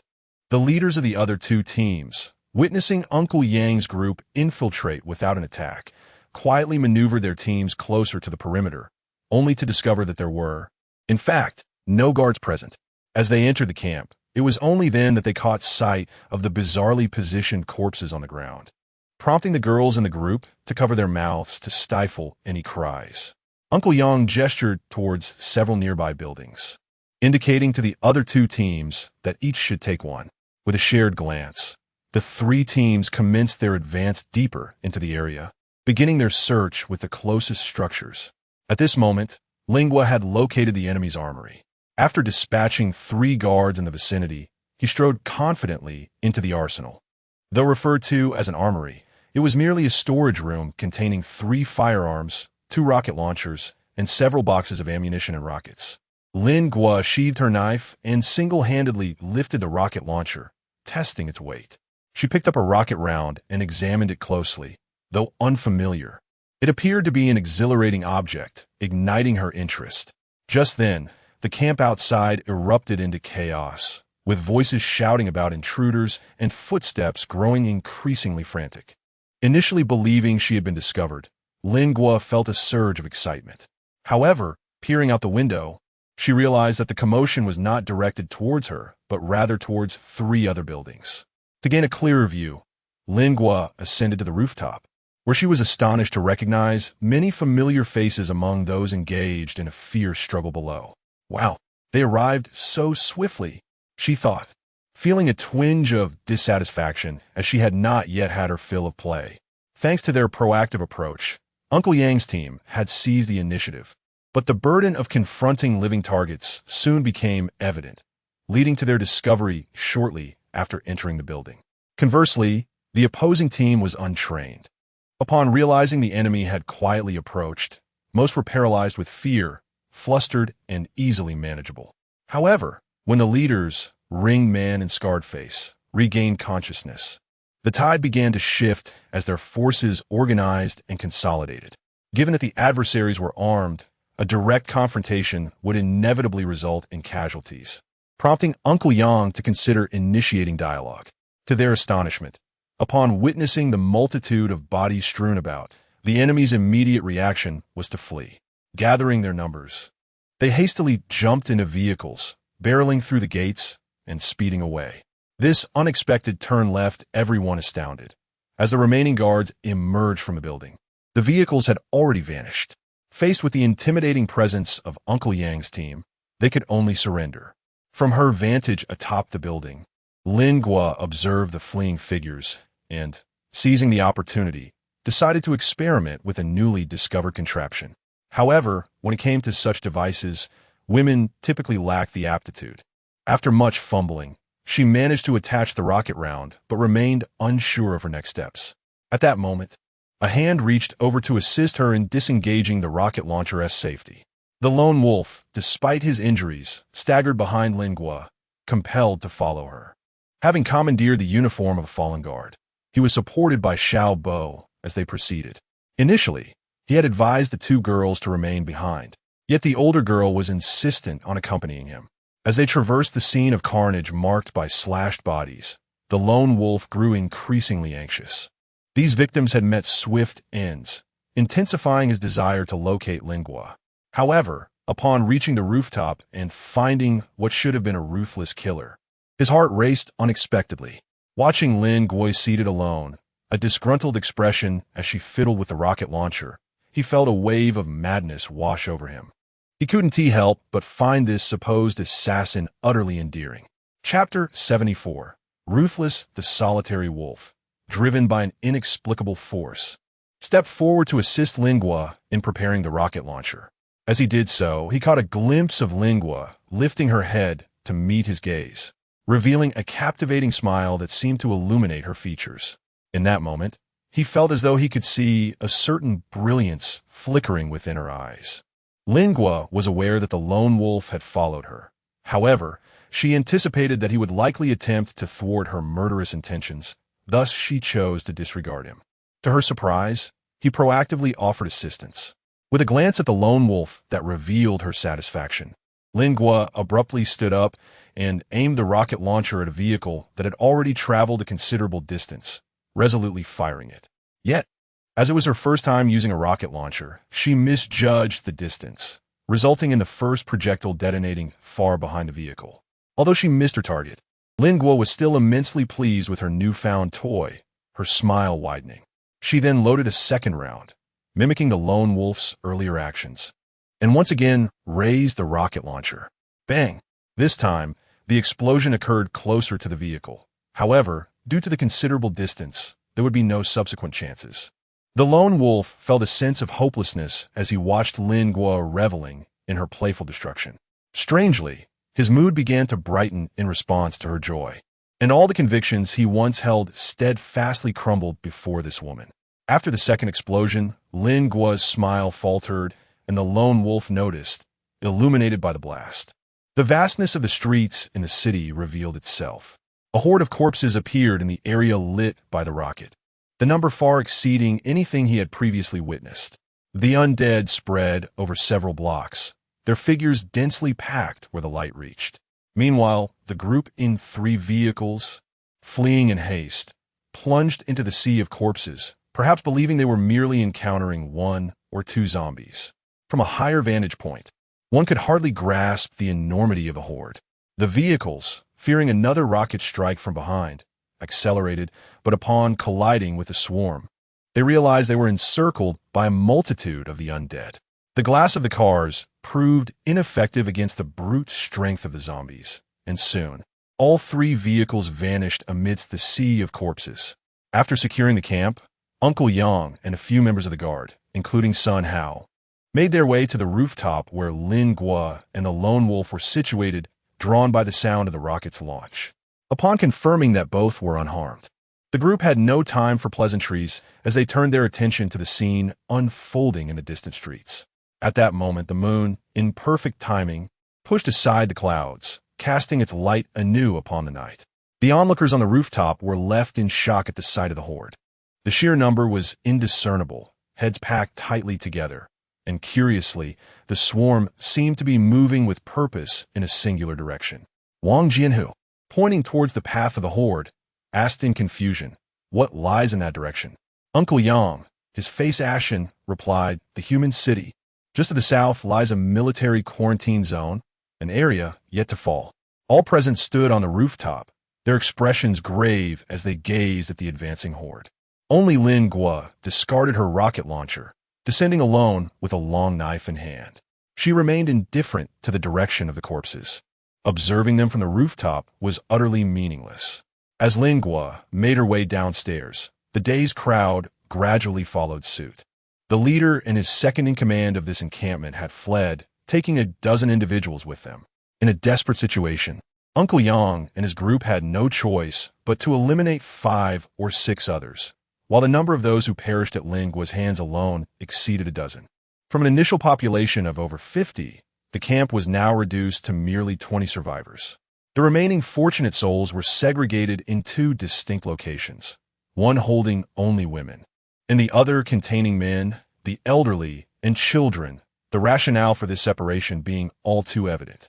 The leader had escaped, leaving behind primarily those who were once under their control, while the scant 5 guards had also been disarmed, standing submissively to one side, awaiting the directives of Uncle Yang and his group.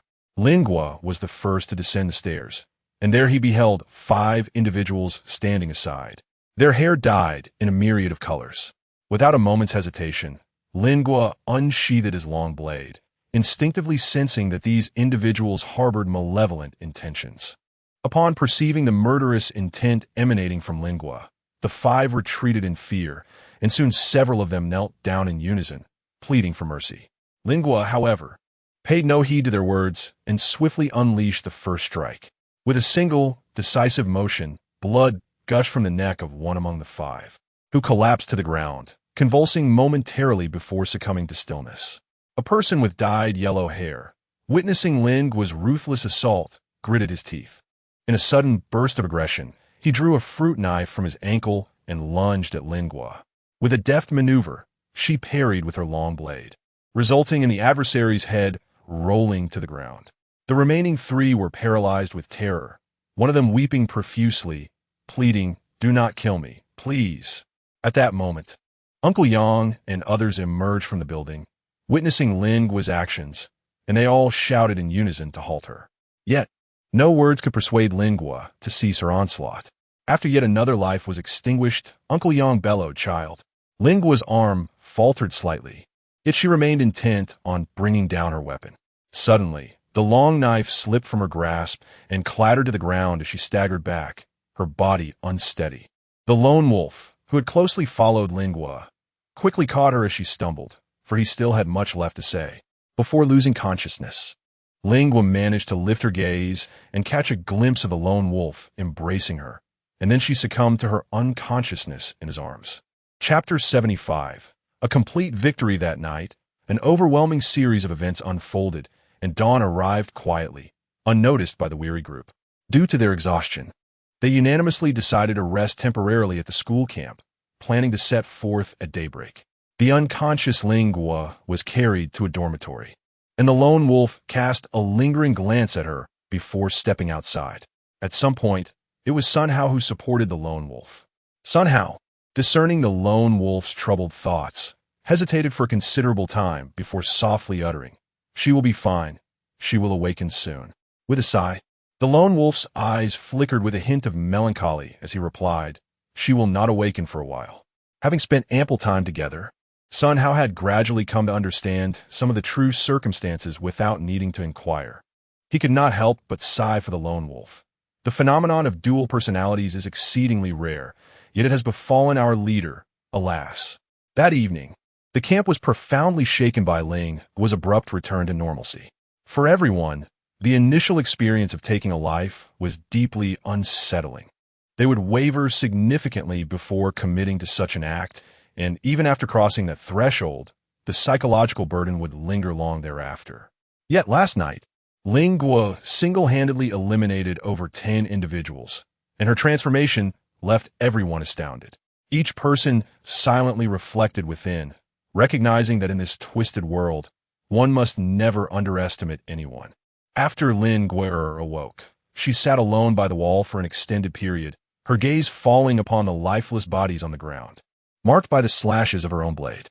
A wave of nausea surged within her, almost inducing retching. Today, Lingua meandered amidst the corpses, yet none dared approach her. The sky remained a brilliant blue, but this azure expanse no longer resembled the earthly paradise it once was. The survivors, previously under the control of a certain group, were aware that events had transpired at the camp last night. Yet none had the courage to venture outside until the early hours of the morning, when a few brave souls finally emerged from their quarters. Uncle Yang and Qi Liang rose early to organize the remaining survivors, elucidating the current situation to them. Upon realizing they had escaped the clutches of their former captors, many in the crowd were moved to tears. The camp retained 3 vehicles, and with the 3 brought by Uncle Yang, there was ample capacity to transport the people. However, relocating the remaining supplies would necessitate additional trips. Wu Fei, who had been unable to accompany the group due to a leg injury, had spent the night anxiously pacing within the town government camp. Similarly, Chiyu, who had also been busy throughout the night, remarked with exasperation, "Your leg is still injured. Stop fidgeting and sit down for a moment." Wu Fei, filled with urgency, replied, "Brother Yu, do you think something has happened to them? Perhaps the information from that person named Xiaoguang was incorrect. What if the other side had a larger force and superior firepower?" Chiyu, expressing his frustration, said, "At this moment, you must trust Uncle Yang and the others. Your restlessness serves no purpose." At this, Wu Fei ceased his pacing and began to observe the distant horizon through binoculars. His heart raced when he finally spotted a convoy through the lenses. After scrutinizing for a considerable time, he discerned that the lead vehicle was reflecting sunlight, sending signals with its mirror. In the cafeteria, Aunt Zhou, accompanied by several young women, commenced preparations for breakfast. The head chef had departed with the traveling group the previous night, leaving Aunt Zhou to take charge of the morning meal once more. They noticed that the newcomers radiated a warm and righteous light, instilling a renewed sense of hope for the days ahead. With the windows of the vehicles rolled down, the morning breeze flowed through the compartments, carrying the laughter of the group and splashing it across the remnants of the shattered city. The individuals waiting at the camp, initially wearing expressions of concern, gradually revealed smiles upon hearing the joyful sounds emanating from the approaching vehicles. However, Aunt Zhou and the other elders displayed sorrowful expressions as they observed the group of survivors disembarking. The newcomers appeared disheveled, their faces and bodies bearing the marks of malnourishment. Adults and children alike seemed emaciated, their skins stretched tightly over their bones, with pallid complexions. Only a few women in the center appeared slightly better off, though they huddled together, exhibiting a timid demeanor. Regardless, now that they had arrived at the camp, their suffering was at an end. Setting aside all else, they ushered everyone into the cafeteria to partake in breakfast. Noticing an increase in numbers, Aunt Zhou hurried to the kitchen with her team to prepare additional food, ensuring that the morning porridge would be sufficiently filling. The inhabitants of the camp were relatively content, slowly savoring their porridge, eggs, and side dishes. Chapter 76. He is called Jianshun. Have you eaten well? Please indulge. There's plenty available. Look at this child. His little face has grown gaunt from hunger. Do you enjoy eggs? Here, let me fetch you a few more. Everyone, do not hold back. We prepared an abundance for breakfast, and I hope you all feel satiated. Words at once seemed trivial before the calamity now resonated with profound emotion. Many survivors, upon hearing these heartfelt sentiments, could not restrain their tears. Consequently, their pace of eating noticeably quickened. Bowls of porridge were lifted for hearty gulps, and pancakes were consumed one after another. The dining hall was filled with the vibrant sounds of a fervent meal, with requests for another bowl echoing continuously. Although the atmosphere within the camp was peaceful, Lin Gui'er remained silent, her once gentle and sunny demeanor replaced by a somber stillness as she sat alone on the steps. While she was lost in thought, Xiaoguang wheeled himself closer from behind. The two of them observed the bustling activity within the camp, and after a while, Xiaoguang finally spoke. "The atmosphere here is truly delightful. Though I cannot see it clearly, I can certainly feel the warmth." Lin Gui'er was captivated by his words and gently inquired, "What has happened to your eyes?" Xiaoguang, with a warm smile, softly shook his head and replied, "I believe it is I who have relinquished my own sight." Lin Gui'er inquired with a hint of curiosity, "What do you mean by that?" Xiaoguang replied, "Initially, I escaped with my family. During the outbreak of the mutations, we were ensconced in the traffic of a main road when people around us began to transform. I witnessed, with my own eyes, some of my relatives becoming zombies, subsequently leading to the demise of my other family members. That was the last image I clearly remember. I can still recall the street awash with blood, filled with roars and screams, as many souls morphed into the demons of hell. Perhaps it was the sheer horror of that infernal scene that compelled me to look away. After being rescued by Uncle Gua, I found that I could no longer bear to see."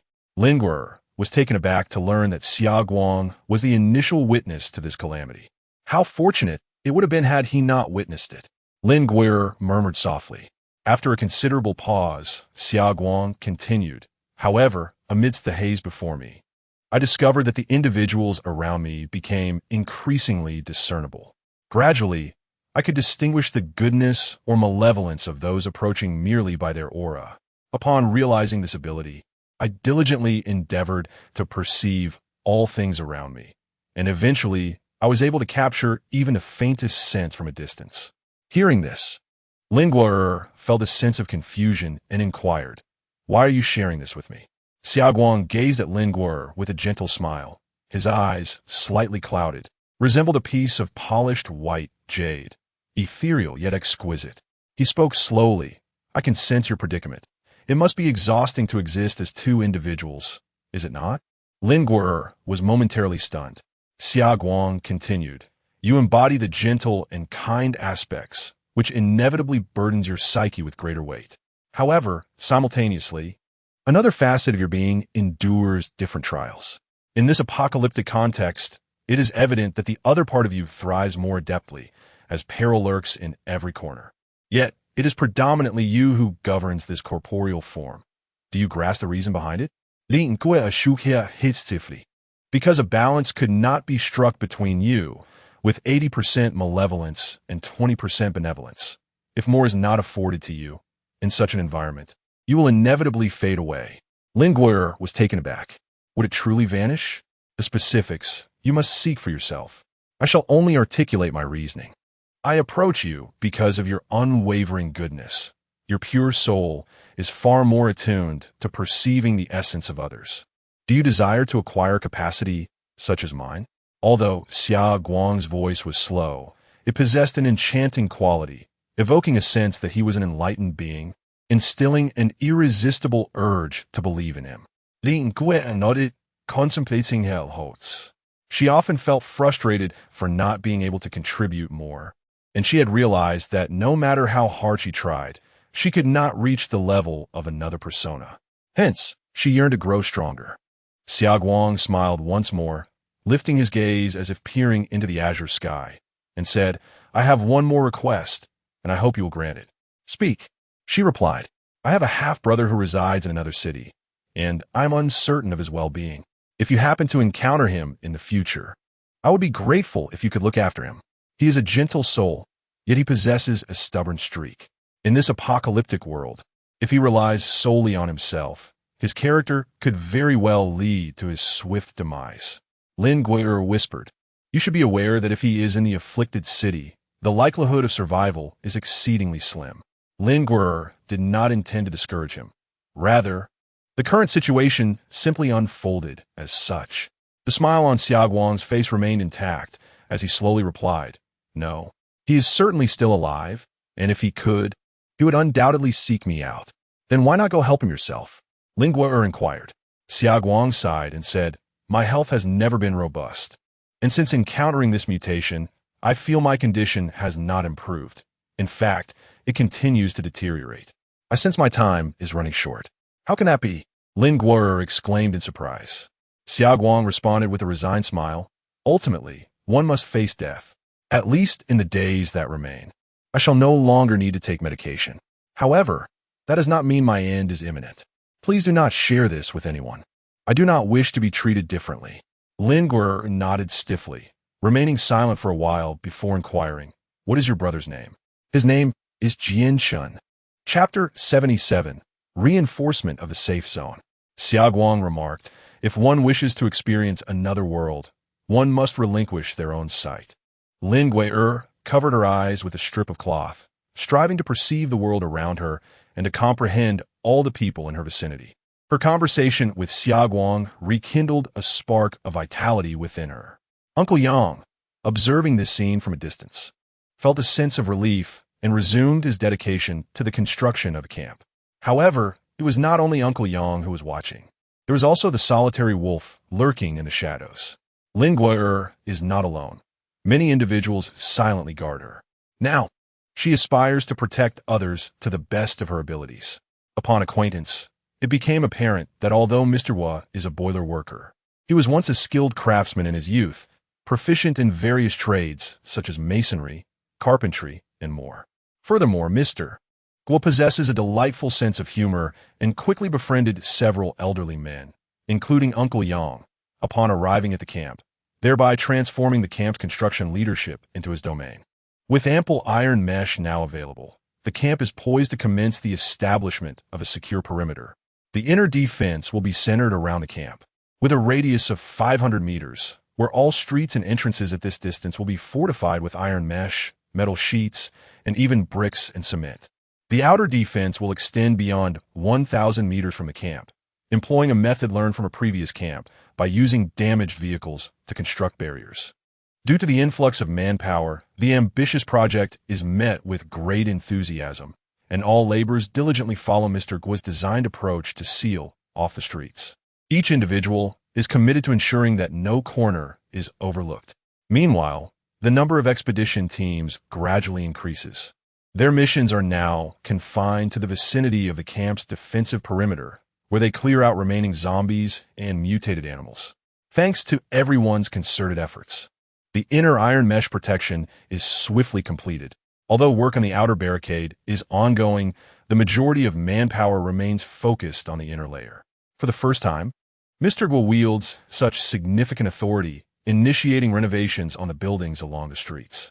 Severely damaged structures are now being dismantled, and the young men, feeling invigorated by their evolution, approach the task with great enthusiasm.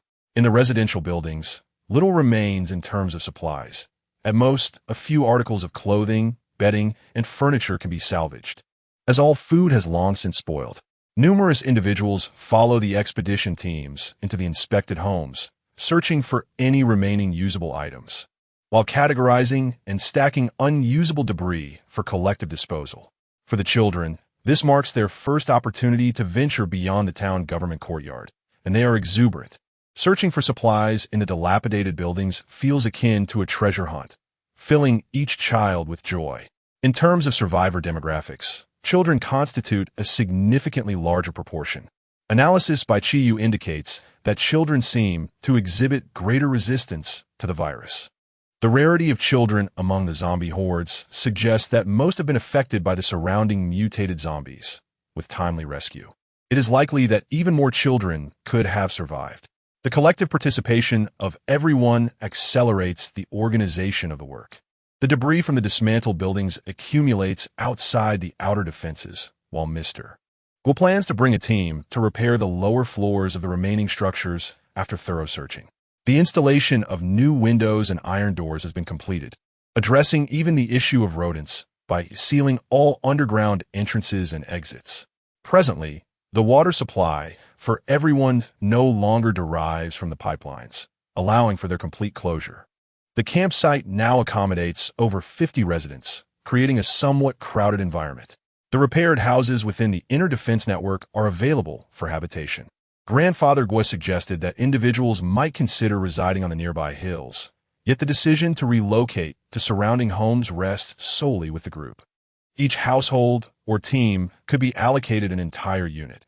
With a surplus of houses relative to the number of residents, everyone could enjoy their own courtyard, and even the street before them could be theirs. However, fear of the undead has gripped the hearts of the people, and even with 8 individuals crammed into a single room, none dared to leave the camp. Ultimately, 3 expedition teams were the first to vacate the town government courtyard, with each team receiving an entire building, and all sorted supplies were available for selection. Witnessing this initiative sparked interest among many, and discussions began regarding which external residence would be most suitable. In truth, the number of houses outside was limited, as the vicinity of high-rise buildings posed considerable danger. Their lack of maintenance rendered them prone to collapse at any moment. Consequently, a significant portion of these areas was best avoided, with those who moved out opting for homes close to the town government. Subsequently, the bathrooms and water facilities within the town government were made accessible to all, and food and daily necessities were distributed per capita, allowing residents to collect their share each week. The lockdown zone within a 500-meter radius was swiftly cleared, facilitated by the expedition teams who consistently tidied the area surrounding the town government during their outings ensuring smooth progress in the internal defense cleaning. The remaining tasks involved the gradual removal of trash and supplies, which did not require the expedition teams to accompany them. Soon, the community began the second tier of protective cleaning. In the days that followed, each week was filled with martial training and searches within the secure zone. Although these cleaning efforts were physically demanding, the inhabitants of the camp approached their tasks with great enthusiasm. It could be said that these were the most peaceful days everyone had experienced in months.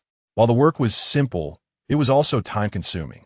As the two lockdown zones were fully secured and the internal lockdown area was nearly cleared, summer faded into autumn, bringing with it a gentle chill in the air. Despite the continuous weekly food airdrops, it had been a month since any supplies had arrived from the city. Chapter 78. Perception. Though the airdrops were erratic, the people within the camp no longer felt the same anxiety as before. The true nature of the world outside, along with the decisions and responses that shaped it, remained a mystery to all.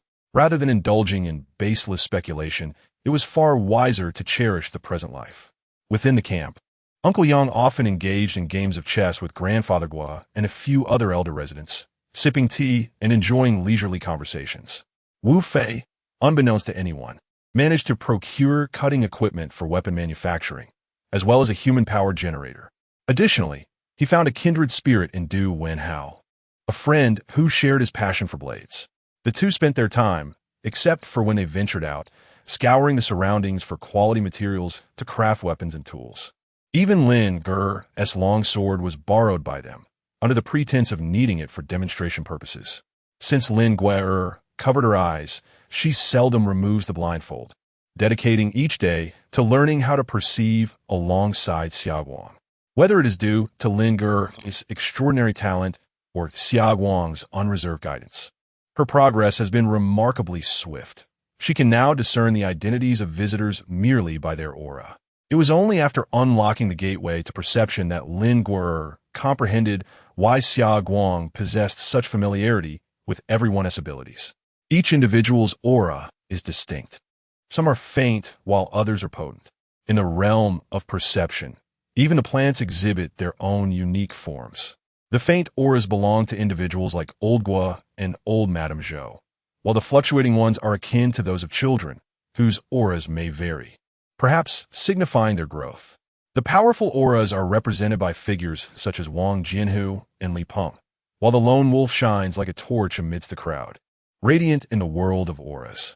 Since his recovery, the lone wolf has remained industrious, leading expedition teams while also imparting essential combat skills to the children. It is uncertain what charm the lone wolf possesses. Despite his perpetually stern demeanor, he is immensely popular among the children. Without the distractions of phones or computers, and free from examinations, the most significant daily lesson is survival skills imparted by university instructor Qi Liang to his former students, who share advanced knowledge with the children. Freed from the pressures of exams, the children's learning has surged. Indeed, it is the age of rapid assimilation, where knowledge is acquired swiftly. Meanwhile, the young adults in their 20s inevitably seek their soulmates, much like Qi Yu and Qin Yu, who have been inseparable in recent days. Qin Yu has essentially transformed into Qi Yu's personal nurse, diligently attending to him, and their affection for each other is palpable. Among the most uplifting news within the camp is the bountiful harvest from the vegetables sown just this summer, along with a noticeable increase in the number of chickens and ducks being raised. As the days pass, autumn gradually approaches its conclusion. Today, the weather suggests impending snow. The sky is overcast, with thick clouds obscuring even the midday sun. Inside, Xiaoguang is confirming the intensity of an aura moving southward with Lin Guer. With her eyes covered, Lin Guer focuses intently on her sensations, traversing streets and buildings, detecting a moderately sized aura in constant motion. There must be no fewer than 300 zombies on the move. At this moment, Lin Guer's mind resembles a starlit map, where strong auras shine like bright stars, weaker ones appear as dim celestial bodies, and clusters of auras coalesce into nebulas. Those too distant to capture clearly flicker in an unstable manner, akin to twinkling stars. Lin Guer had long ceased to remove her blindfold. Initially, she experienced considerable discomfort for the first few days. However, as she gradually learned to rely on her breath for analysis, she truly comprehended Xia Guang's words. Everything around her became increasingly vivid. Xia Guang slowly remarked, it should be nearly 500. Although Lin Guo had been learning for quite some time and had the benefit of Xia Guang's accumulated experience, her progress was swift yet still lacked the precision of Xia Guang. Then Xia Guang inquired, "Can you sense where the recent dangers around us lie?" Lin Guo pondered for a considerable time before responding, "In the city center." Indeed, the heart of the metropolis resembled a swirling nebula, and Lin Guo even sensed a peculiar, ominous aura emanating from within, one that was decidedly perilous. Beyond the most fearsome city center, Xia Guang could discern no fewer than 10 other sources of danger.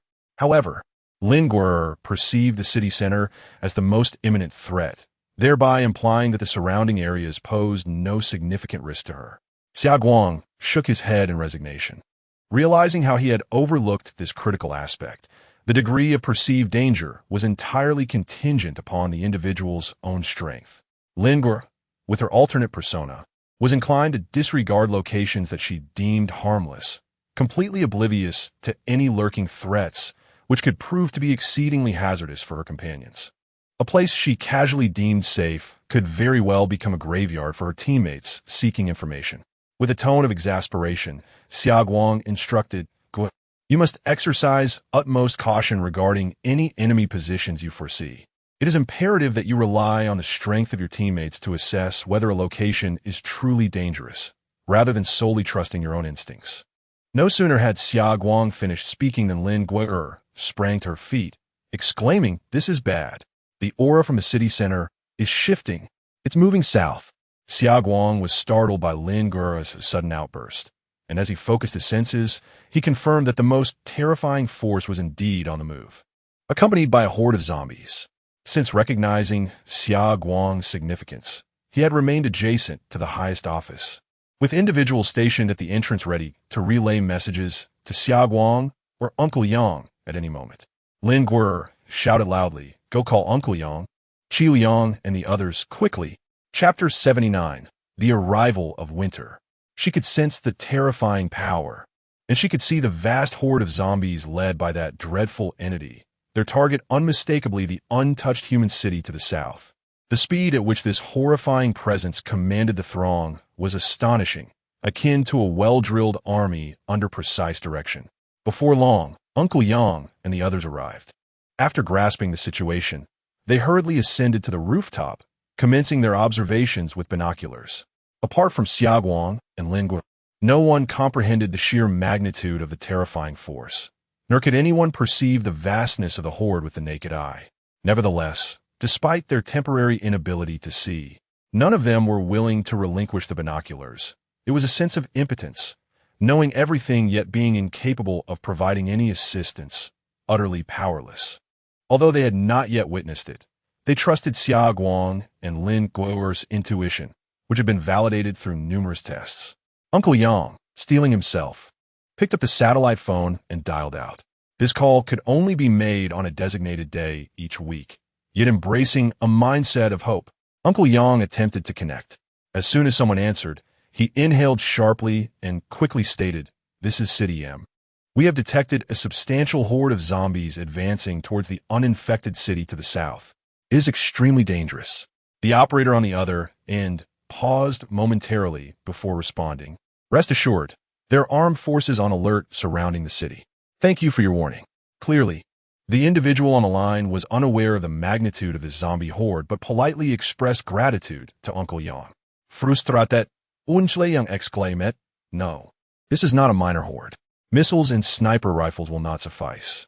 The size of this horde is immense, approximately." At this point, Uncle Yang glanced at Xia Guang. Xia Guang whispered 1 million. Though Uncle Yang was also alarmed, he immediately relayed to the operator approximately 1 million. "You must prepare to respond accordingly."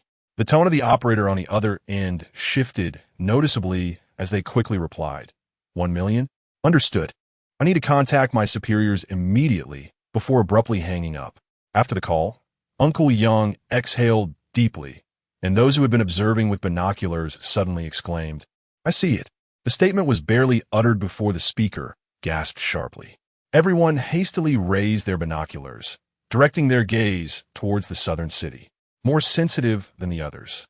Li Peng collapsed to the ground, trembling. It was not due to a lack of courage. Rather, his innate perception was exceedingly acute, although he could not discern as clearly as Xiaoguang or Lin Guo. This vague sense of dread was sufficient to bring the towering man of nearly 2 meters to his knees. Beneath the brown-hued clouds, a horde of mutated zombies surged forward with alarming speed, displaying an unsettling sense of purpose. The sheer number of these undead was extraordinary. Should they choose to assault the encampment, it would surely succumb to utter devastation. Uncertainty loomed over whether Uncle Yang's warning had arrived in time, as many within the camp stood silently atop the building, gazing into the distance.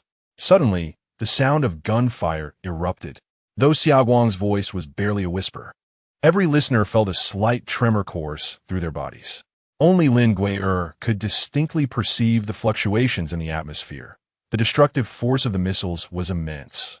Yet the zombie horde was overwhelmingly vast, and even the most concentrated bombardment would encounter intervals. At that moment, several fighter jets soared overhead, their thunderous roar deafening, indicating that the situation was dire indeed. Yet, just then, a passenger plane inexplicably appeared on the other side of the sky. Where could this aircraft have possibly come from? Lin Guo and Xiaoguang both turned pale, their faces taking on a shade of ashen gray, with Lin Guo on the verge of tears. Lin Guo's voice trembled as she pointed at the aircraft, exclaiming, "Inside that plane, there are zombies." What? The crowd was left in utter shock. How could zombies possibly pilot a plane? This was inconceivable. No, it was impossible, despite their deep reluctance to accept such a notion. The sight of the aircraft taking off and heading south gradually silenced the crowd. Its destination was unmistakably that city. Shortly after, fighter jets detected the passenger plane and altered their course as if receiving orders. The jets commenced an assault on the aircraft. Flames began to engulf the passenger plane, which steadily descended before vanishing from view. Boom! Even from a distance, the crowd could distinctly hear the explosion, feeling the tremors of the blast reverberate through the air.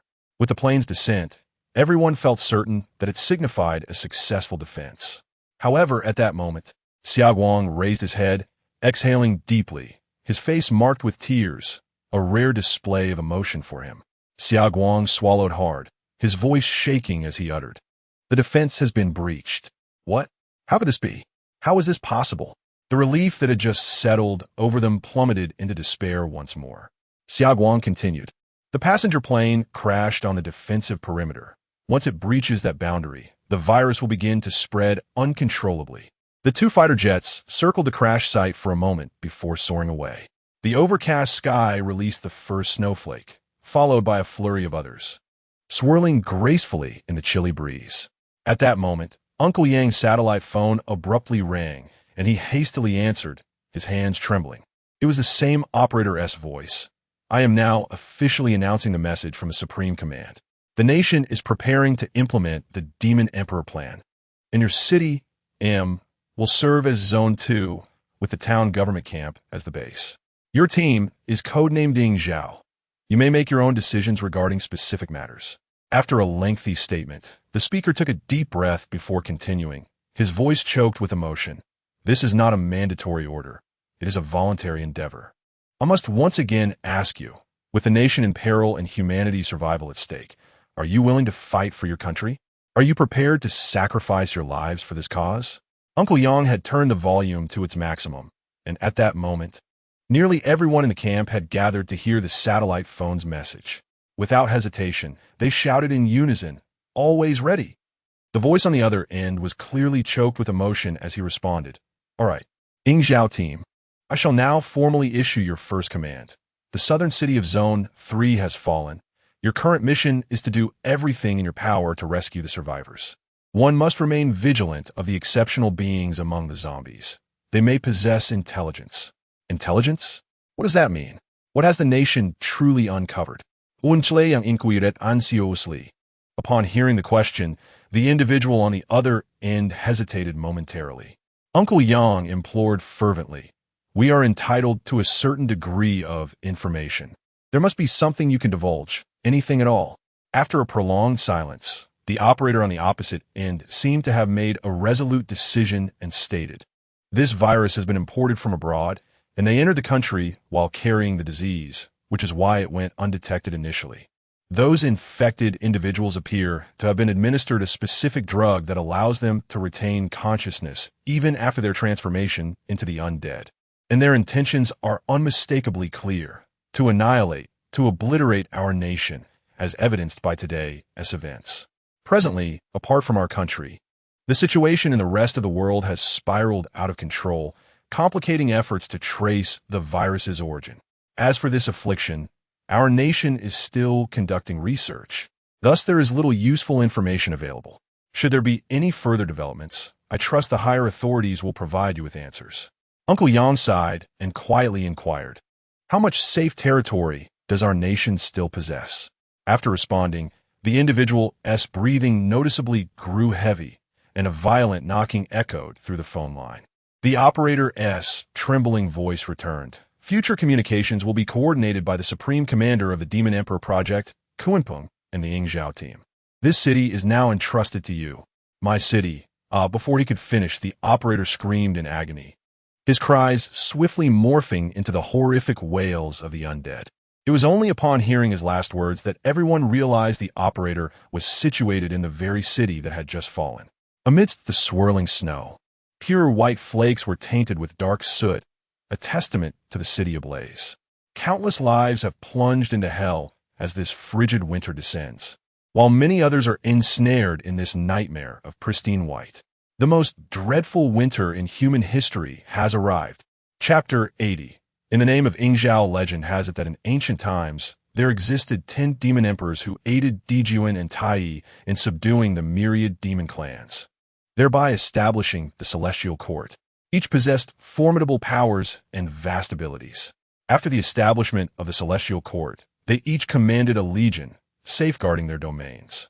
Compared to the chaotic times of ancient wilderness, the scenario of this mutated, evolved apocalypse may very well surpass it. Now, our beloved land finds itself ensnared in an unprecedented crisis. Since the gates of hell have swung open, the rulers of the demon race are bound to emerge. Controlling the virus has become exceedingly difficult, especially with those deliberately obstructing efforts. Therefore, the nation has no choice but to implement the Demon Emperor Project, placing hope in those who inherit the fiery bloodline and rise reborn from the depths of hell. The 10 ancient demon emperors are Jimeng, Yingzhou, Bei's, Faden, Failian, Jiuying, City, Shangyang, Qinyuan, and Guiche. The supreme leader of the demon emperors is Kunpeng. Across the vast expanse of our nation, numerous regions have suffered calamities. However, only a scant few camps have been established and successfully contacted with the government. Consequently, the nation has delineated the first 8 organized teams based on the initially afflicted areas. The final 2, Qingyuan and Ghoskar, remain unnamed, a situation that deeply saddens the nation.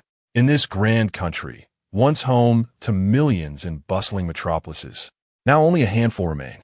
This tragic state is not solely due to the merciless virus, but also the lamentable inability to provide timely medical aid.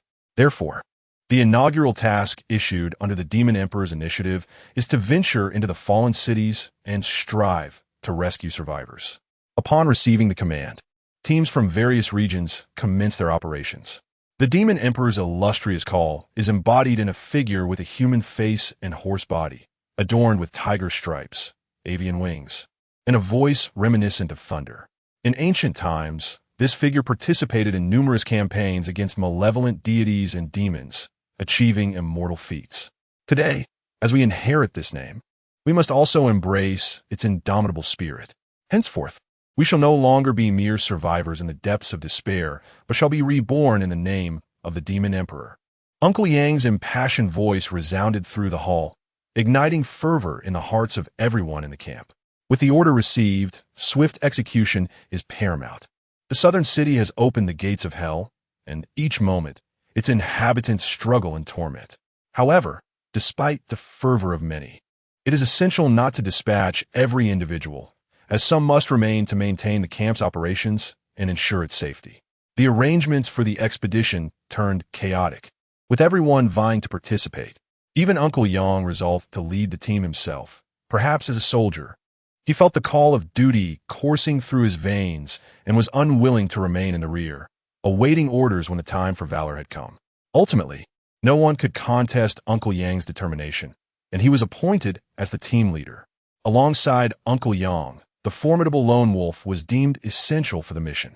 Revered by the camp's denizens as the strongest, Uncle Yang humorously remarked that he and Wang Jianhu could be dubbed the claws of the illustrious call. Although their strengths differ, Wang Jianhu remained unfazed, chuckling that the lone wolf merely excelled in clawing. This elicited a ripple of laughter among the group. As one claw was dispatched, the other inevitably remained. While Wang Jianhu also yearned to set forth, he understood the camp's foundational importance and the weight of his own responsibilities, thus refraining from further insistence. The wings of the illustrious call were naturally represented by Xiaoguang and Lin Guo. Through their prolonged interactions, everyone has come to appreciate the immense power of perception. Lin Guo, accompanying the expedition team, was not merely due to Xiaoguang's mobility issues, but also because his health had deteriorated since the first snowfall.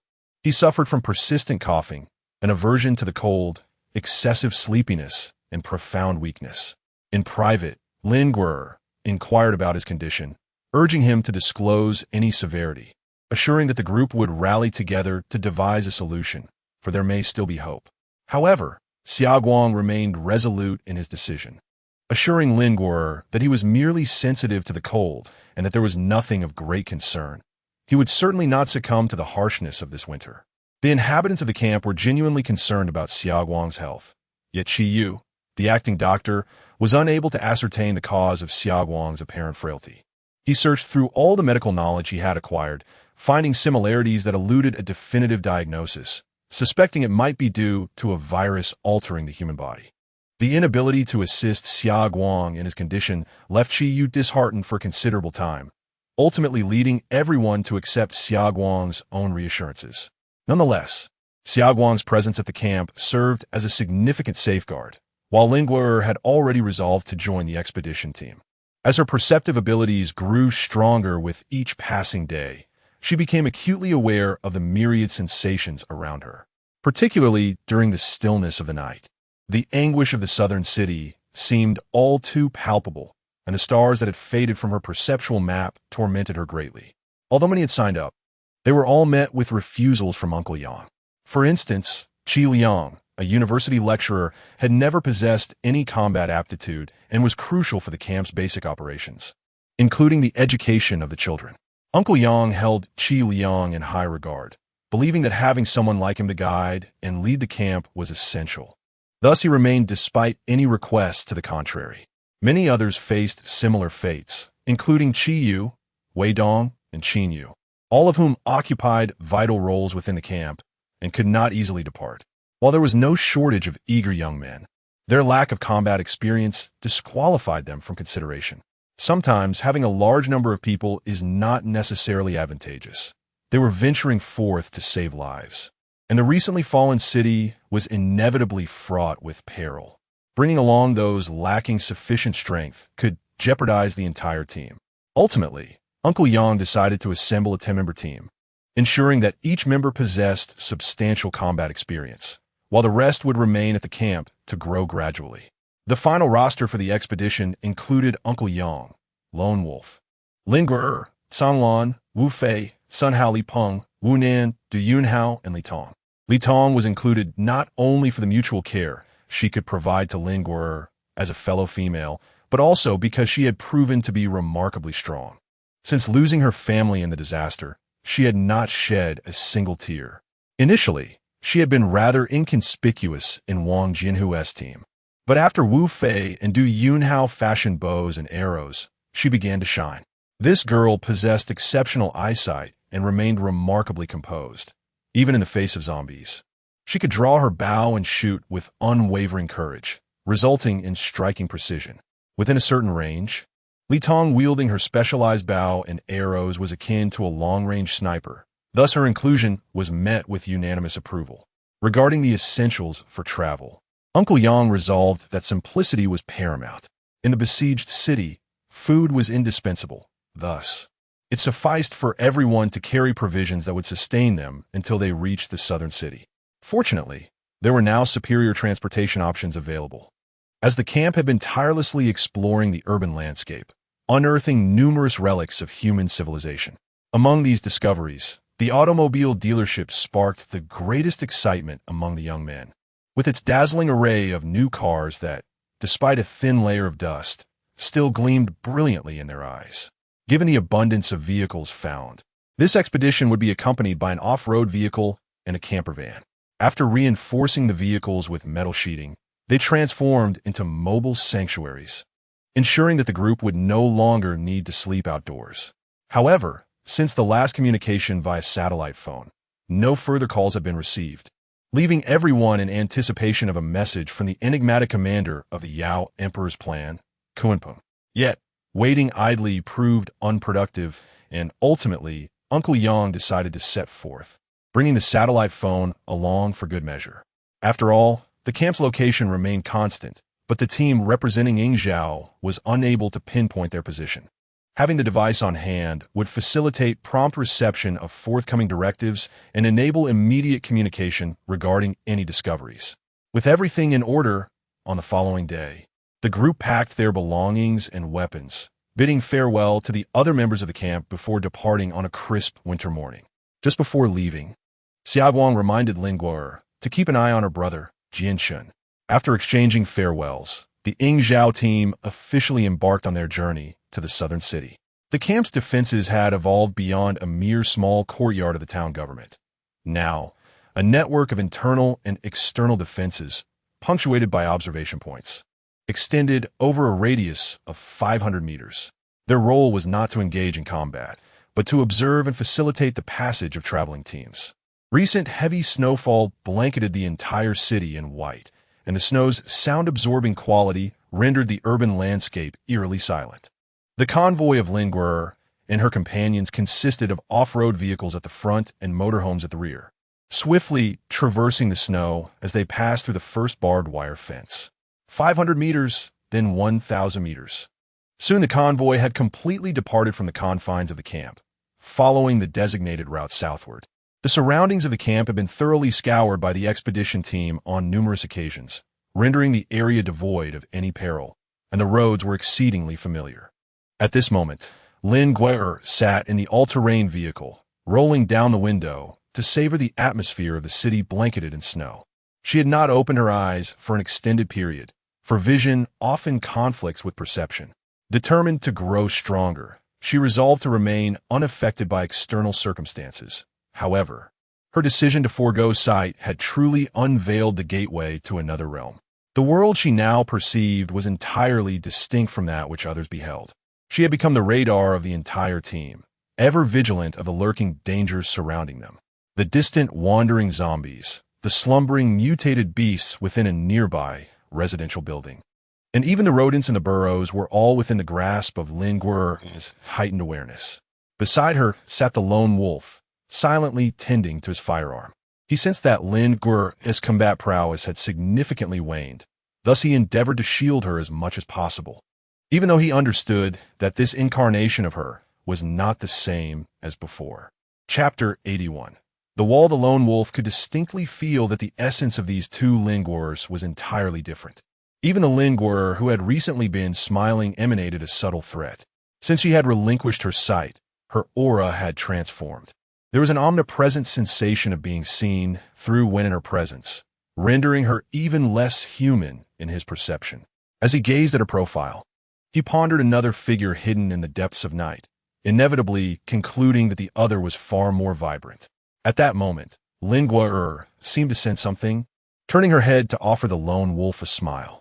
Indeed, although her eyes were covered, it felt as though nothing could escape her awareness, as if she could discern everything around her. Lin Guo paid little heed to the lone wolf's actions. Since acquiring this penetrating insight, she appeared to grasp his sentiments more profoundly. While she could not see through herself, she could certainly sense the lone wolf's feelings towards another persona. When humans are enveloped in strong emotions, their aura invariably shifts. Hatred, sorrow, and love, all these sentiments are profoundly impactful, rendering them strikingly apparent in Lin Guo's presence. The convoy continued along familiar routes, as Wu Fei could not shake the memory of the large dog, Dahei, he had encountered at the farmhouse, insisting on the original path. Along the way, even when they encountered zombies trailing after the vehicle, the occupants remained indifferent, for these creatures posed no threat to the convoy and were not worth halting for. Traveling at full speed, the convoy soon arrived at the farmhouse once more. Wu Fei, filled with concern, remarked, "I wonder if Dahei is still around. I sense that the Horde's advance was not far from here. If they reach the 8th floor, there will be little hope left." Sitting in the passenger seat, Du Wenhao casually commented. As the vehicle drew nearer, Lin Guo quietly stated, "I can't sense Dahei. There is no trace of mutated beasts there." Wu Fei gasped, shouting, "Dahei, wait for me, I'm coming."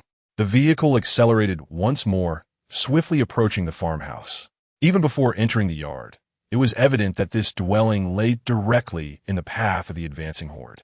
The ground was littered with the remains of several zombies, and the iron gate was slightly deformed. Inside the courtyard, the devastation was even more pronounced.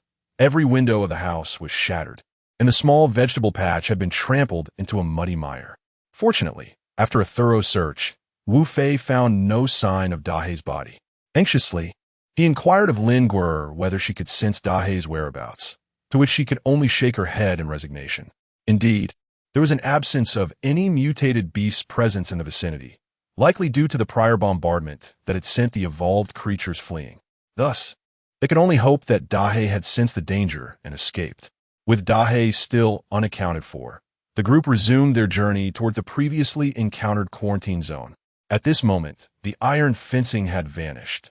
Some sections had been crushed into the earth, while others might have been melted away by the relentless missile strikes. The scorched earth had expanded significantly beyond its previous boundary, and the vehicle merely slowed slightly before plunging into the charred terrain.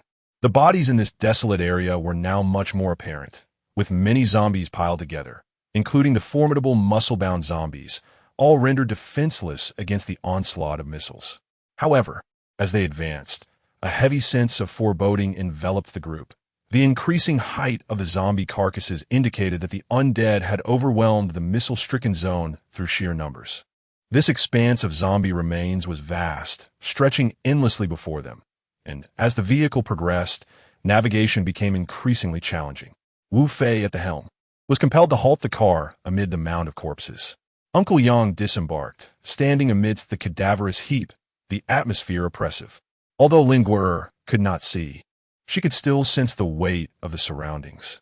The missile strikes invariably left gaps, allowing some zombies to remain slightly mobile. These were within Lin Guo's perception, and this faint presence now permeated the ground, some possibly lurking right beneath their feet. "Uncle Yang, we cannot proceed any further. The mound of bodies ahead is impassable for the vehicle. If we are to continue, we must detour in search of a passage," Wu Fei lamented. Uncle Yang gazed at the imposing high walls now coming into view and remarked, "It seems that even if we manage to drive in, we will be unable to surmount those high walls. We must first assess the situation. If there's a route inside, we can proceed, but if not, there would be little purpose in parking the vehicle beneath the wall." "I'll go with Sun Hao." The lone wolf nodded in agreement, leading Sun Hao as the two prepared to venture forth. Lin Guo suddenly halted them, saying, "Wait, I have a strong feeling that the passenger aircraft is likely in the west. Please be vigilant and see if you can locate that plane." Lin Guo pointed in a direction. The lone wolf nodded and, with a sound of affirmation, set off with Sun Hao. Lin Guo remained steadfast in her position. The wind here distinctly different from elsewhere. The refreshing chill following the snowfall had dissipated, replaced instead by the lingering warmth of the aftermath of an explosion. While the scene might send shivers down the spines of others, Lin Guo perceived a hellish heat enveloping her. The lone wolf spoke in a low voice, noting, "I see no passage wide enough for vehicles on the wall. We may need to proceed on foot." Sun Hao added, "We spotted that plane. It has damaged a section of the wall. We could attempt to enter through there, but be wary, as there are numerous zombies in the vicinity." Uncle Yang nodded in agreement, stating, "Then let us abandon the vehicle here, take only the essentials, and move out." Upon his command, everyone swiftly sprang into action. Ling Gui'er found it impossible to open her eyes, for she realized that clarity would render her perception of the world null. Everything would be confined to the limitations of her sight, prompting her to keep her eyes covered at all times. Fortunately, she had no trouble navigating the path, ensuring she would not become a burden to the group. The members of the team, each laden with their backpacks, hastily traversed the scorched earth, consciously positioning Ling Gui'er and Li Tong, the two girls, in the center of the formation. Upon stepping off the burnt terrain, the oppressive heat dissipated, and as the refreshing winter breeze returned, Ling Gui'er exhaled in relief. Once they left the scorched land, her awareness of the plain sharpened. The group advanced rapidly, and as they neared the aircraft, the number of zombies increased. However, these few zombies posed no threat to the current team, and they soon arrived at the base of the towering wall, proceeding westward along its foundation. This wall was extraordinarily tall, estimated to be over 100 meters in height, with a curved, smooth surface that rendered it nearly impossible to scale. Even the most evolved zombies would struggle to surmount such a barrier. Before long, the group caught sight of the tail of the aircraft and, upon approaching, discovered that only the tail remained intact. The front half had fused with the wall it had collided with, strewn with massive stones and debris. From the exposed cross-section, one could marvel at the wall's impressive height and thickness. Although there was a small hollow section in the middle, the majority comprised a solid concrete structure, measuring several dozen meters thick. Such formidable thickness would thwart even tank artillery, leaving everyone astounded at how swiftly the nation had erected such an immense barrier across the vast expanse of the land. Yet, there was little time for wonderment, as urgency propelled them to scramble over the rubble, aiming to breach the city through this opening. Despite having been struck by the aircraft, the wall still towered several meters high, having only partially collapsed in the middle. Thus, the process of climbing over the debris and remnants of the plane consumed considerable time. Halfway up, Ling Gui'er paused, prompting Li Peng, who was climbing behind her, to inquire, "What's the matter, Ling?" Everyone is aware of Ling Gui'er's perceptiveness. Thus, any discovery made by her is met with utmost seriousness. It appears that there is an evolved beast lurking within this wall, not far off, necessitating caution. Upon hearing this news, Wu Nen immediately raised his voice to alert everyone in the team to remain vigilant. After finally scaling the remaining half of the crumbling wall, the group gazed in astonishment at the city beyond, where flames raged and smoke billowed, rendering description inadequate. Although they had all witnessed this once before, the sight of history repeating itself still sent shivers down their spines. Among the team, only Ling Gui'er, with her eyes covered, remained relatively unchanged for inner consciousness. She had already sensed everything occurring here, even more profoundly and clearly than anyone else. At this moment, she was particularly attuned to the breath emanating from the crevice in the wall, which struck her as eerily familiar. While the others stood paralyzed in shock at the apocalyptic scene, Ling Gui'er slowly approached the dark gap concealed beneath the rubble. Ling Gui'er attempted to call out into the crevice, "Dahe." Hearing her voice, Wu Fei asked with delight, "Lin's sister, is Dahe inside there?" Ling Gui'er hesitantly expressed, "I cannot be certain, perhaps." Wu Fei, filled with excitement, began to clear the surrounding stones, enlarging the entrance slightly, and called out loudly into the darkness, "Dahe, are you in there, Dahe?" Gradually, a pair of reflective beastly eyes emerged from the shadows. Those who had never encountered Dahe before raised their weapons warily, while Wu Fei, brimming with enthusiasm, exclaimed, "It's Dahe. There's no danger. Do not harm him." As Dahe approached, Ling Gui'er sensed something amiss. Not only was Dahe present, but it seemed there was also a child behind him. Once Dahe cautiously drew nearer, they indeed discerned a small figure trailing behind, appearing to be a boy of 3 or 4 years. However, the child was able to move and exhibited no signs of suffering, indicating he was no longer human. Wu Fei marveled, "A zombie? A child?" The group appeared equally perplexed. Upon hearing the startled exclamations from outside, Dahe halted, revealing a mouth full of sharp teeth and emitting a low, threatening growl. Was he protecting the child behind him? Chapter 82. The half-dead. What bewildered everyone was that the child, from an external perspective, was unmistakably a zombie. Given Dahay's intelligence as a mutated beast, it was implausible that he had overlooked this fact. Just as the group hesitated, they clearly observed the boy exhibiting signs of trepidation, shifting his body slightly to hide behind Dahay. This display of fear and the instinct to retreat were behaviors that could never be attributed to a zombie, prompting the group to question whether they had misjudged due to the inadequate light filtering through the gap. While the others remained in doubt, Lin Guer gradually stepped toward the dark crevice, unarmed, each step deliberate and measured.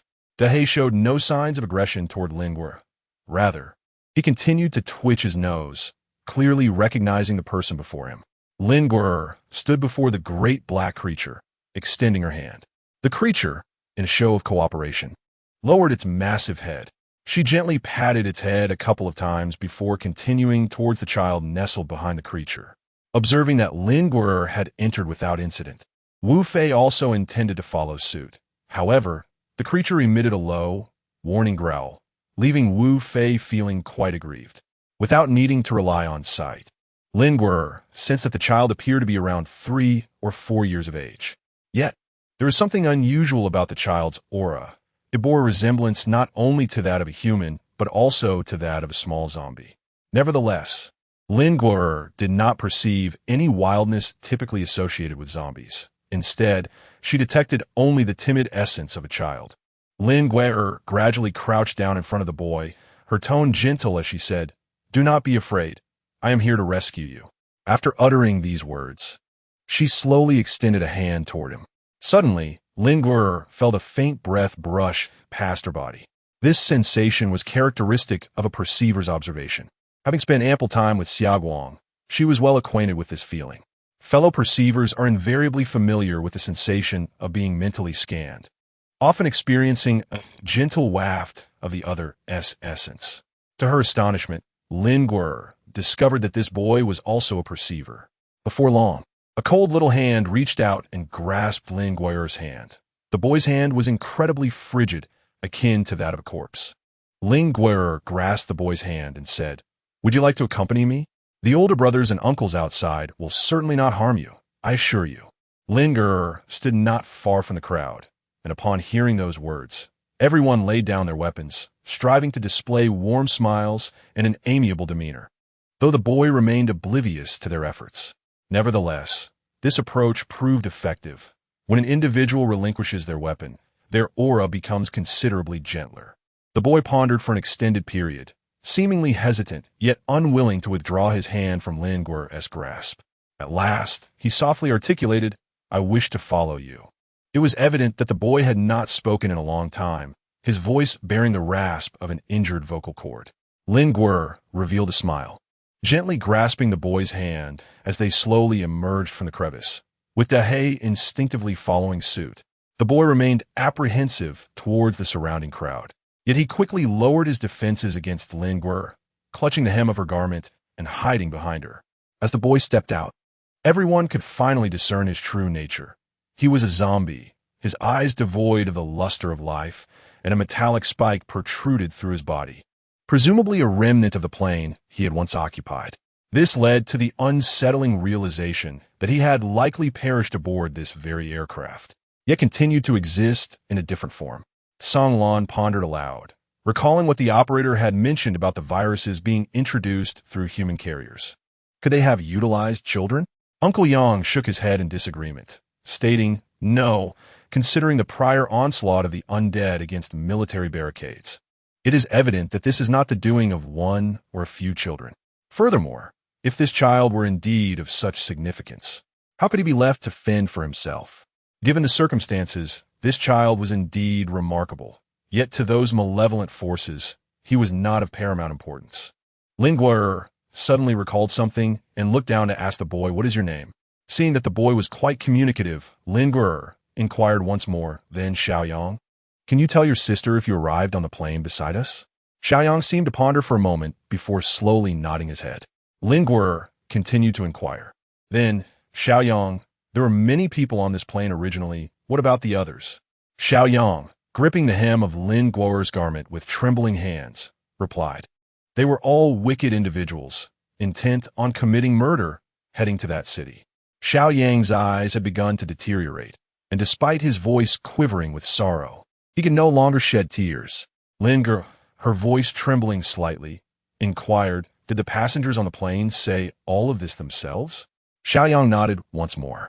During the initial ascent of the aircraft, both Lin Guo and Xia Guang had conclusively determined that the plane was filled entirely with zombies. Now, upon hearing Xiao Yang suggest that they could indeed speak, it indicated that there were likely others aboard the aircraft who shared a situation akin to his. Uncle Yang was the first to speak. It seems that this West City differs somewhat from our initial encounters. However, the number of individuals transformed into semi-zombies should be limited. Otherwise, we would have encountered such beings long before now. We must seize an opportunity to report this situation to our superiors and then contemplate our next steps. For the moment, let's focus on safeguarding this child. Lone Wolf analyzed. Initially, the number of infected individuals entering from outside could not have been substantial. Otherwise, they would have been discovered. Moreover, with children present, it is highly probable that they are currently capable of creating these semi-zombie beings. Wu Fei, indignant, exclaimed, so our compatriots are conducting human experiments?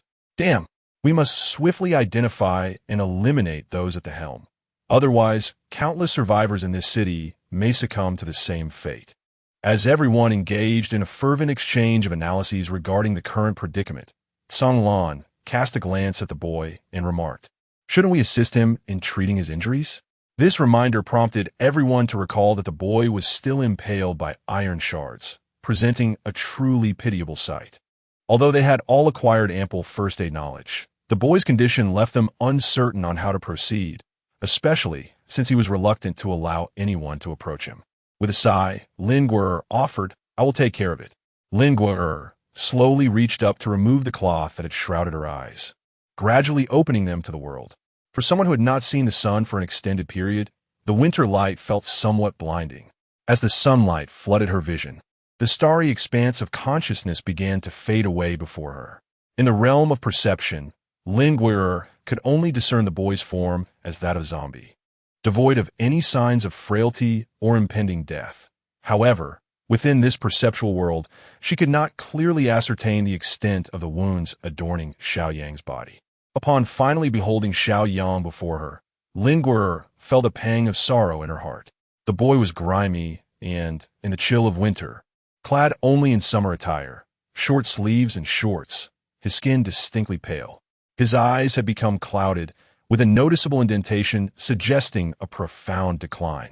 All these attributes bore a striking resemblance to the transformations of a zombie. Most shocking of all were the two iron spikes protruding from his body. The absence of blood oozing from the wounds indicated that he had succumbed to death even before the spikes pierced through. In such a pitiful state, the boy wore an expression of eerie tranquility, devoid of any superfluous emotion. Although he had learned to utilize perception to discern his surroundings, he would still instinctively turn his head upon hearing or sensing something, his once vibrant eyes now blind, as he analyzed the situation before him. Lin Guo crouched down, retrieving a towel from her backpack to gently wipe the boy's face. Xiao Yang, she said, next, sister will help you remove these two iron spikes from your body, all right? The boy reached out to touch the iron protrusions and nodded slightly, his expression remaining stoic. To exert more force, Lin Guo embraced the boy, one arm securing him while the other grasped the spike. With a sudden and forceful pull, the spike, accompanied by a trickle of dried blood, was extracted from the boy's body. Despite Lin Guo holding him tightly, the boy's small frame was inevitably jolted, yet he displayed no sign of pain. Next came the second spike. After its removal, Lin Guo proceeded to disinfect and stitch the superficial wounds. Throughout this process, the boy remained silent and still, like a marionette. In truth, the disinfection and suturing of the boy's zombie-like body could have been entirely bypassed.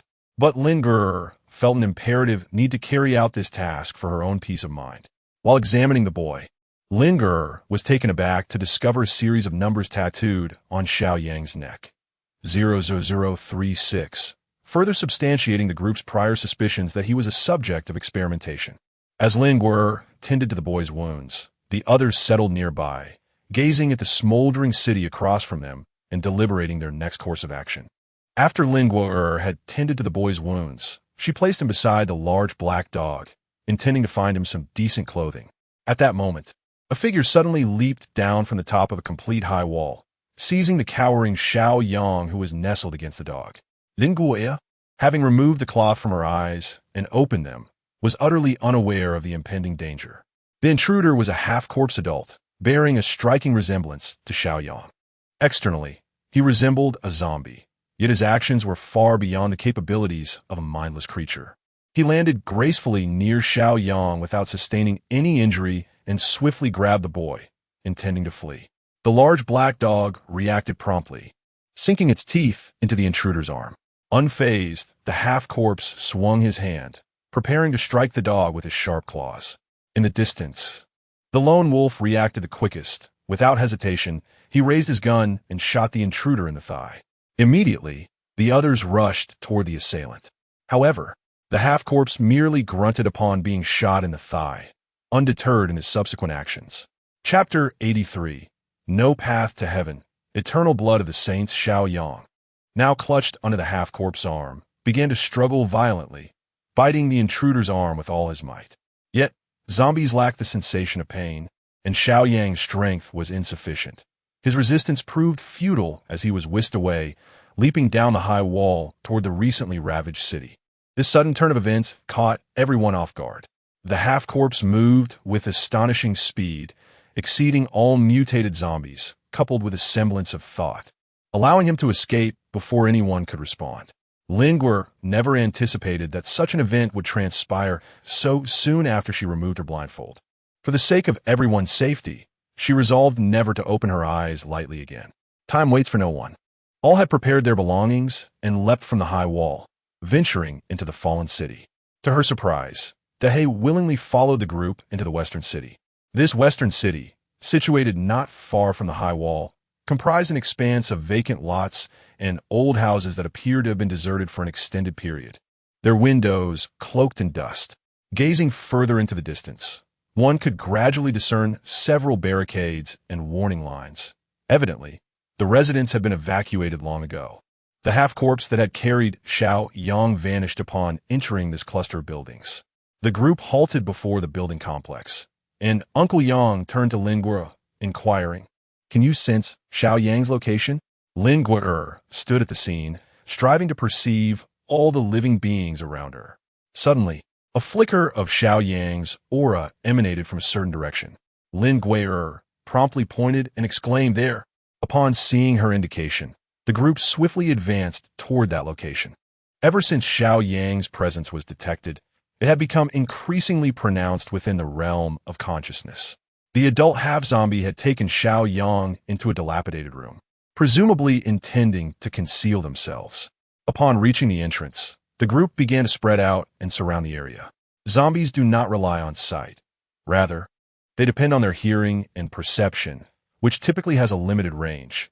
Most zombies can sense only 2 to 3 meters.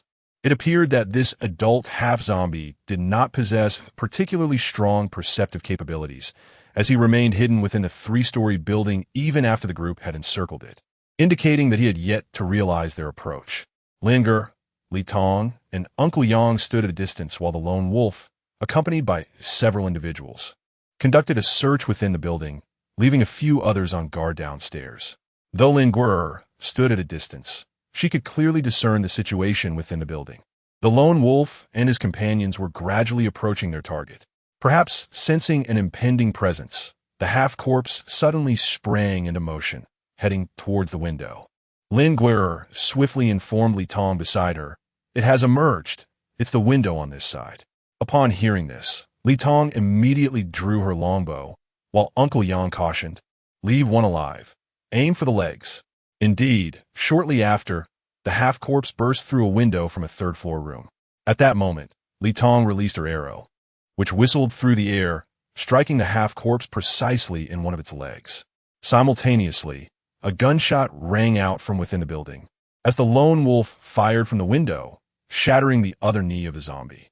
Deprived of its legs, the half-corpse plummeted straight down from the third floor.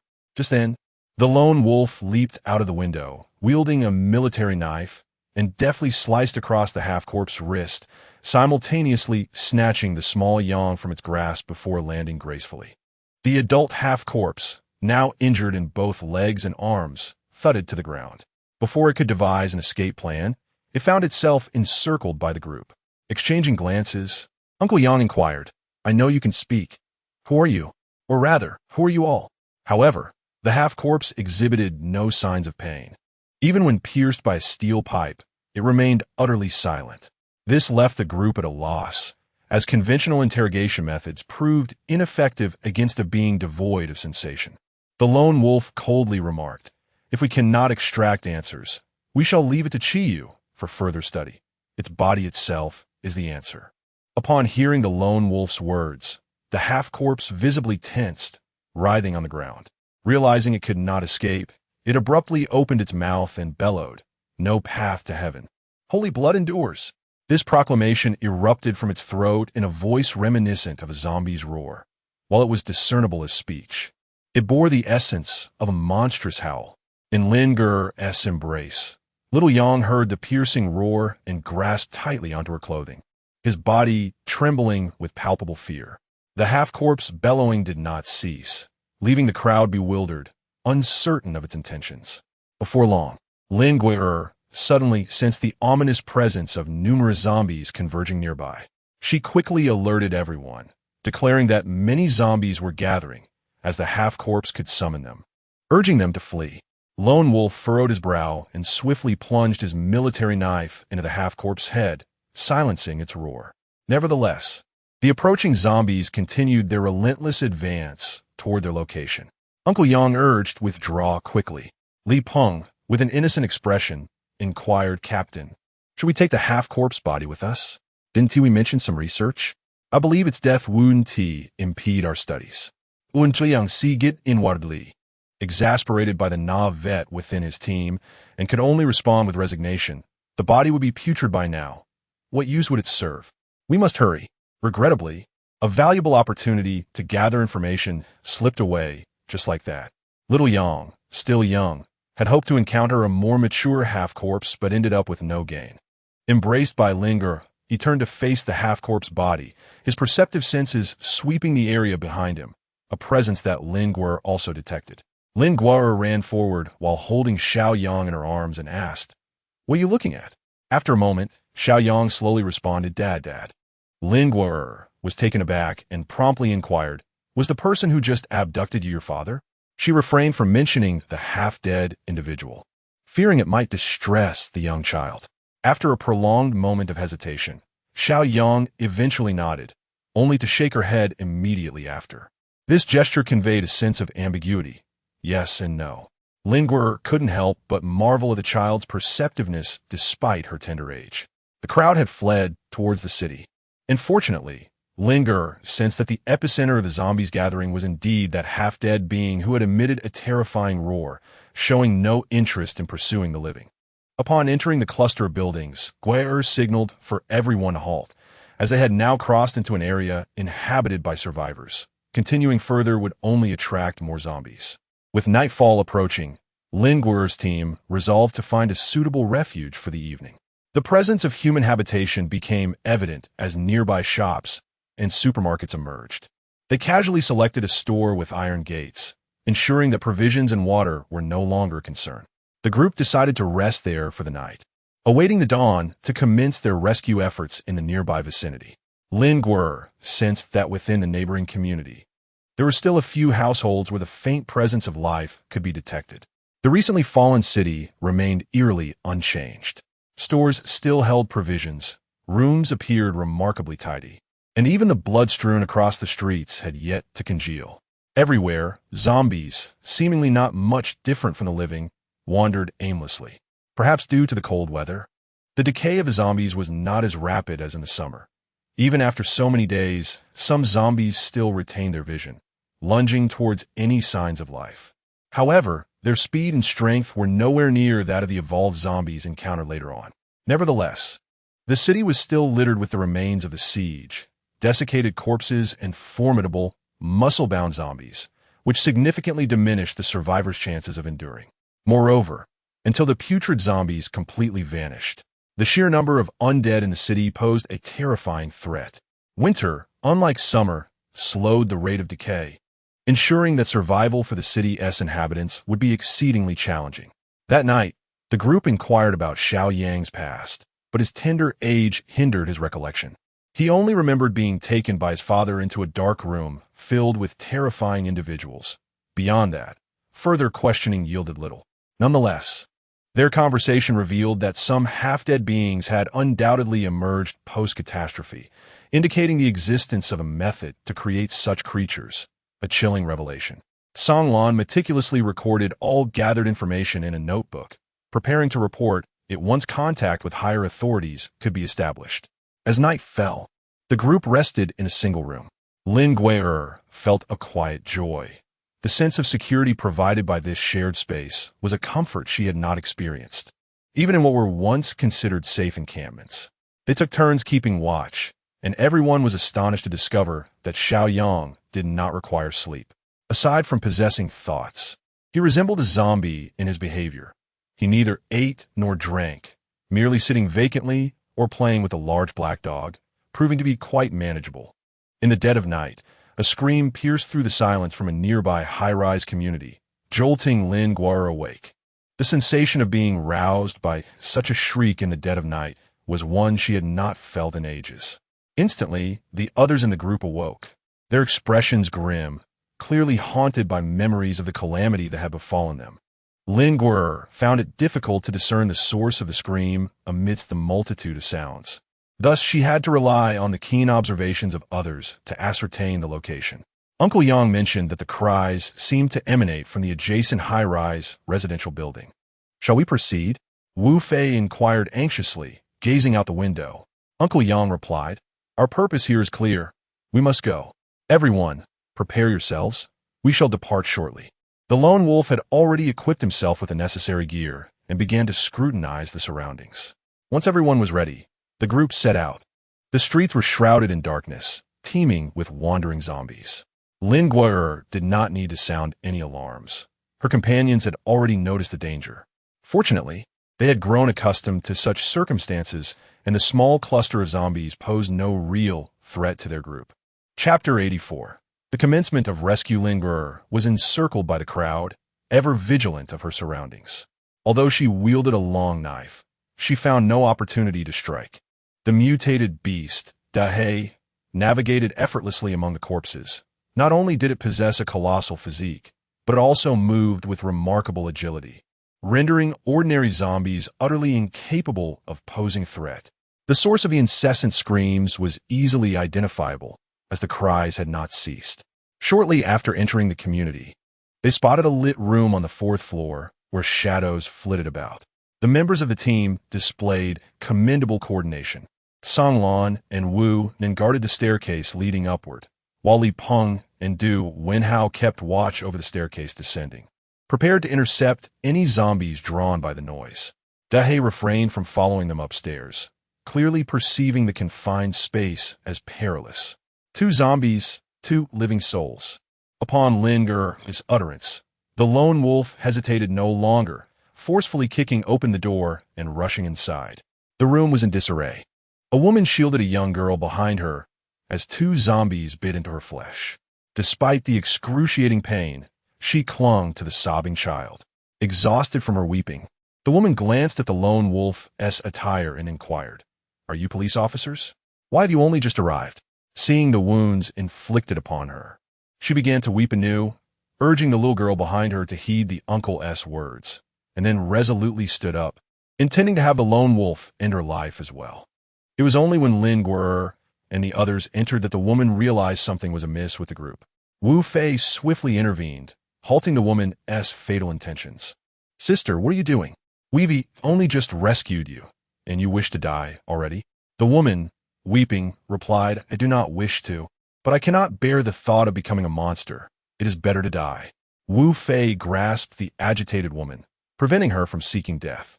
It wasn't until Uncle Yang and the others explained the virus' transmission that the woman settled down, though the little girl in her arms was still terrified, finally quieting in her embrace.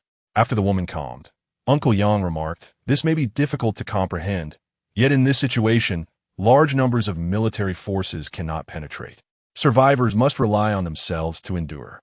The woman responded, "It is not difficult to understand. We have long been aware of this situation." The others were taken aback by her words. She continued, "This information has circulated online for quite some time. The signal was cut off precisely because of this." This revelation caught the group off guard. Song Lan inquired, "Could you recount the circumstances of that time?"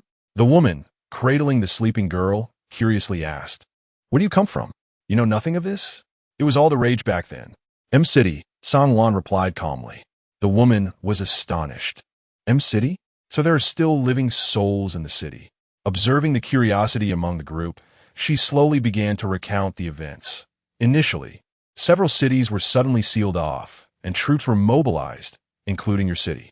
Many who had relatives within the cities could not contact their families or gain entry, so they demanded an explanation. They were told it was due to an outbreak of an infectious disease, hence the restrictions on movement. However, the signal was cut, leaving those outside to speculate about what transpired inside. The blockade was so strict that no one could ascertain the conditions within. Rumors began to circulate about the sounds of bombardment from the military exclusion zone. Later, the internet buzzed with tales of the apocalypse, the emergence of zombies, and claims that those inside had been infected. Initially, people were skeptical, but when the government issued denials, some began to grow concerned. It is unclear when the frenzy for hoarding food and drink began, but soon after, alarming news proliferated online, culminating in a complete blackout of our city's network. Overnight, all communications were severed, instilling a palpable fear among the populace. People flocked to banks to withdraw cash and stockpile supplies, resulting in chaos throughout the town.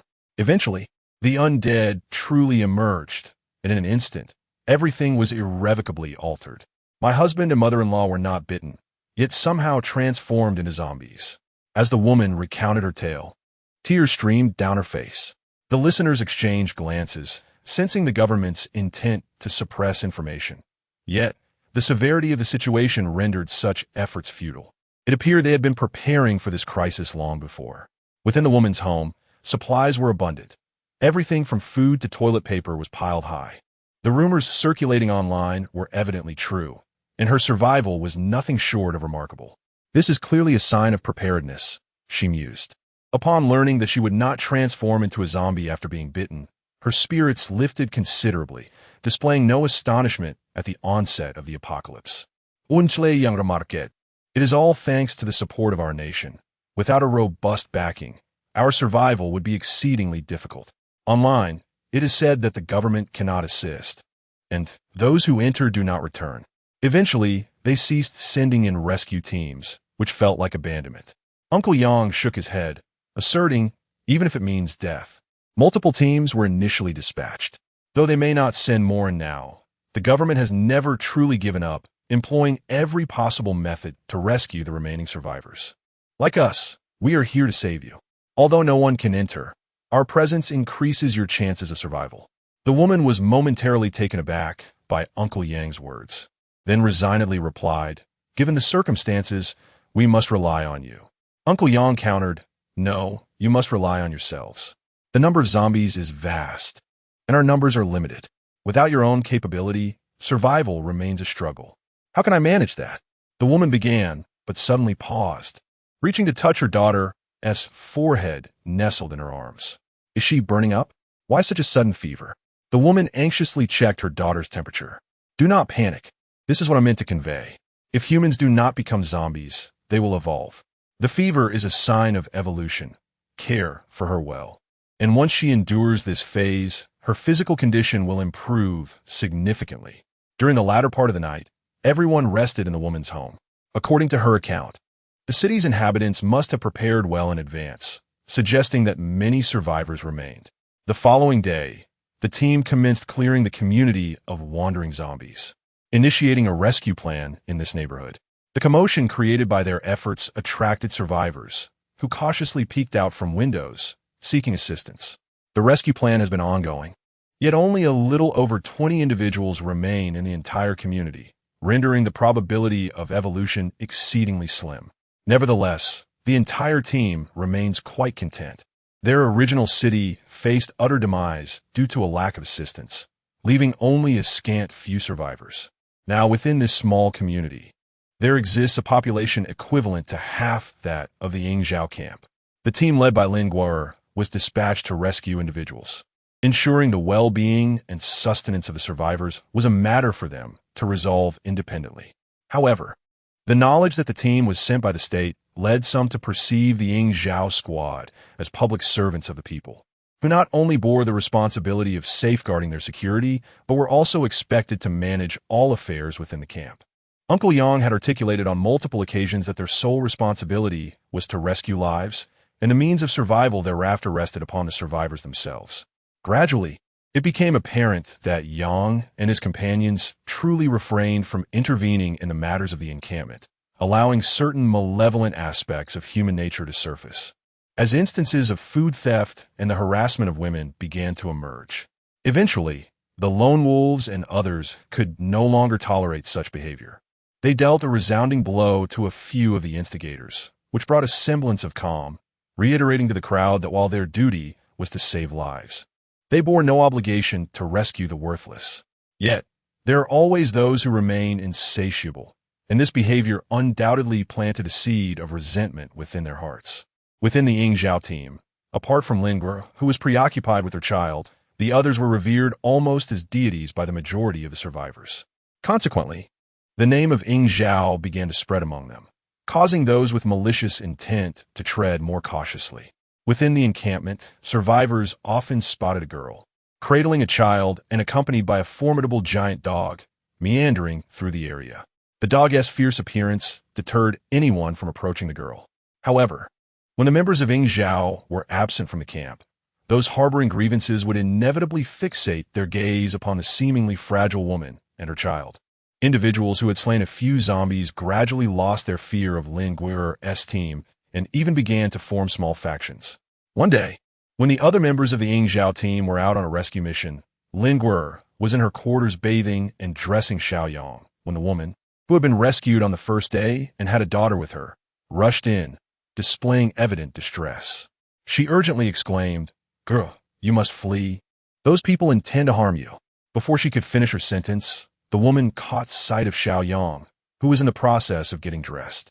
Lin Guo'er had deliberately concealed Xiaoyang's form, dressing him in an oversized hoodie that obscured his face, thus preventing anyone from realizing that he was a half-corpse. Typically, individuals would knock before entering Lin Guo'er's room, yet this time, the woman had barged in, leading to her unexpected discovery. Lin Guo'er sensed the presence of 4 or 5 menacing figures accompanying the woman. Without a moment to spare, she swiftly wrapped Xiaoyang tightly and cradled him in her arms. At that moment, the woman, overwhelmed with fear, slumped into a corner, murmuring in shock, "Zombies. They are zombies." Within mere seconds, the men who had arrived with the woman reached the door. Upon noticing it ajar, they boldly strolled inside. Chapter 85. I like you. The 5 men leisurely enter the room, only to discover the woman in the corner.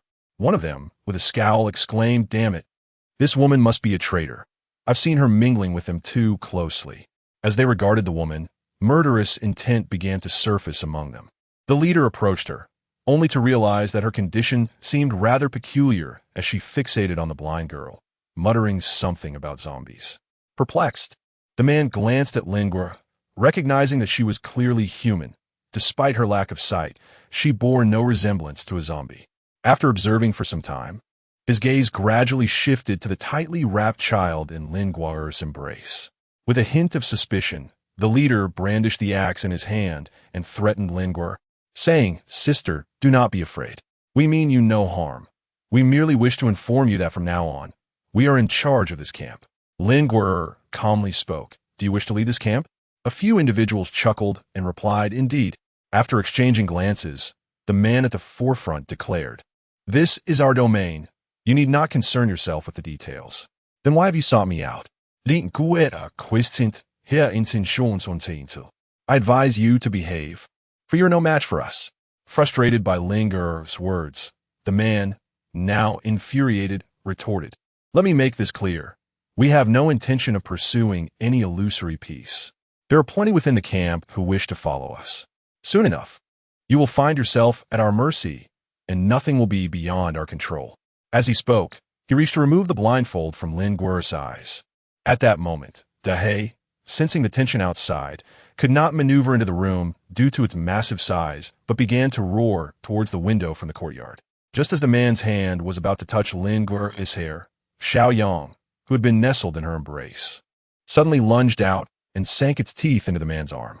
For a creature of flesh and blood, Xiao Yang's bite was remarkably powerful, and as the man recoiled in pain, a substantial chunk of flesh was torn away. The onlookers, who had been standing nearby with a sense of curiosity, were startled and hesitantly exclaimed, "Zombies!" Consumed by murderous intent, the bitten man seized the axe in his hand and aimed it at both Xiao Yang and Linger, disregarding any plans or next steps. All he knew was that this woman was accompanied by a small zombie, which had just bitten him. They both deserved to perish. The man's enhanced strength was indeed formidable, yet he was astonished to find that the blindfolded woman effortlessly grasped his axe with a single hand. As Linger regained her composure, she exhaled deeply, her once gentle voice now laced with frost. Coldly, she remarked, "Is there always someone in a hurry to embrace death?" As Lingua released her grip, the man staggered backwards due to the force, and her palm was grazed by the sharp edge of the axe, leaving a delicate wound from which a drop of crimson blood trickled down her pale hand. No sooner had she spoken than a blade, swift as lightning, severed the head of the leading man from his neck, rendering the remaining individuals frozen in horror. The sound of the head thudding to the ground sent a shudder through them all. Panic ensued, and their instinct was to flee the room. But Lin Gua preemptively shut the door, slowly removing the blindfold from her eyes to reveal a gaze filled with intrigue. In a chilling tone, she declared, "Since you've come, you shall all remain." The essence of authority is not merely acquired through the slaughter of a few zombies. The remaining individuals found themselves cornered by Lin Gua, trembling in fear. The hue of blood was Lin Gua's favorite color, and for her, the act of killing 5 was but a fleeting moment. The woman cowering in the corner witnessed the transformation of Lin Gua before her, feeling faint as she realized she had stumbled upon an ominous secret, one that would surely lead to her silencing. Lingerer, indeed, approached her with a knife in hand, gazing at the woman for a considerable time. Finally, Lingerer coldly uttered 2 words, "Keep it secret," and chose to ignore her thereafter. The fact that Lingua did not take her life left the woman utterly astonished. After a prolonged moment of hesitation, she finally dared to confirm that Lingua truly had no intention of harming her. Trembling, she hurriedly opened the door and scrambled out of the room, realizing at last that she had indeed survived. As the team entered the community, Lone Wolf heard the deep bark of Da Hey echoing from the yard. This large dog was remarkably perceptive and only barked when necessary. The group swiftly descended to the ground floor, only to discover that the glass of Lingua's room bore conspicuous bloodstains, while the others nearby shook their heads in ignorance of the events that had transpired. They hurried upstairs, where they witnessed a woman emerging from Lingua's room, her body smeared with considerable blood. Lone Wolf anxiously pushed the door open to find Lingua seated on the bed, meticulously cleaning the long knife in her hand. The cloth that had covered her eyes had been removed, revealing Xiao Yang sitting on the floor, voraciously consuming the remains of several corpses.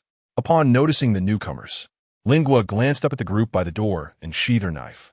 She then turned to Xiao Yang and inquired, "Are you full now?" Xiao Yang lifted her blood-smeared face, nodding in satisfaction. They were a bunch of trash.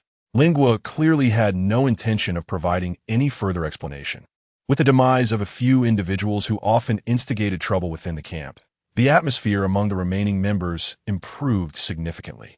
No one dared to question why those individuals had met their end. A tacit understanding prevailed, and silence enveloped the group. Since Lingua had transformed into her current self, Xiao Yang had been entrusted to Li Tong's care, as Lingua's demeanor, resembling that of a caretaker for the undead, left the others in the team quite uneasy. Lingua harbored no desire to conceal anything. Everything was resolved through force. In this apocalyptic world, those who murmured and complained were swiftly dealt with by death. Given the circumstances, the camp would inevitably experience panic once more due to Xiao Yang's identity, prompting Uncle Yang to appoint Li Tong as his temporary caretaker. Fortunately, after spending ample time together, Xiao Yang had grown familiar with everyone, making him easy to handle, as he could be held by anyone without fuss. The members of the group had never had the opportunity to interact closely with Lingua, their only recollection being the scenes of carnage from her previous visit to their camp. This left them feeling somewhat reserved in her presence, hesitant to initiate conversation. Even Wu Fei appeared notably anxious around her.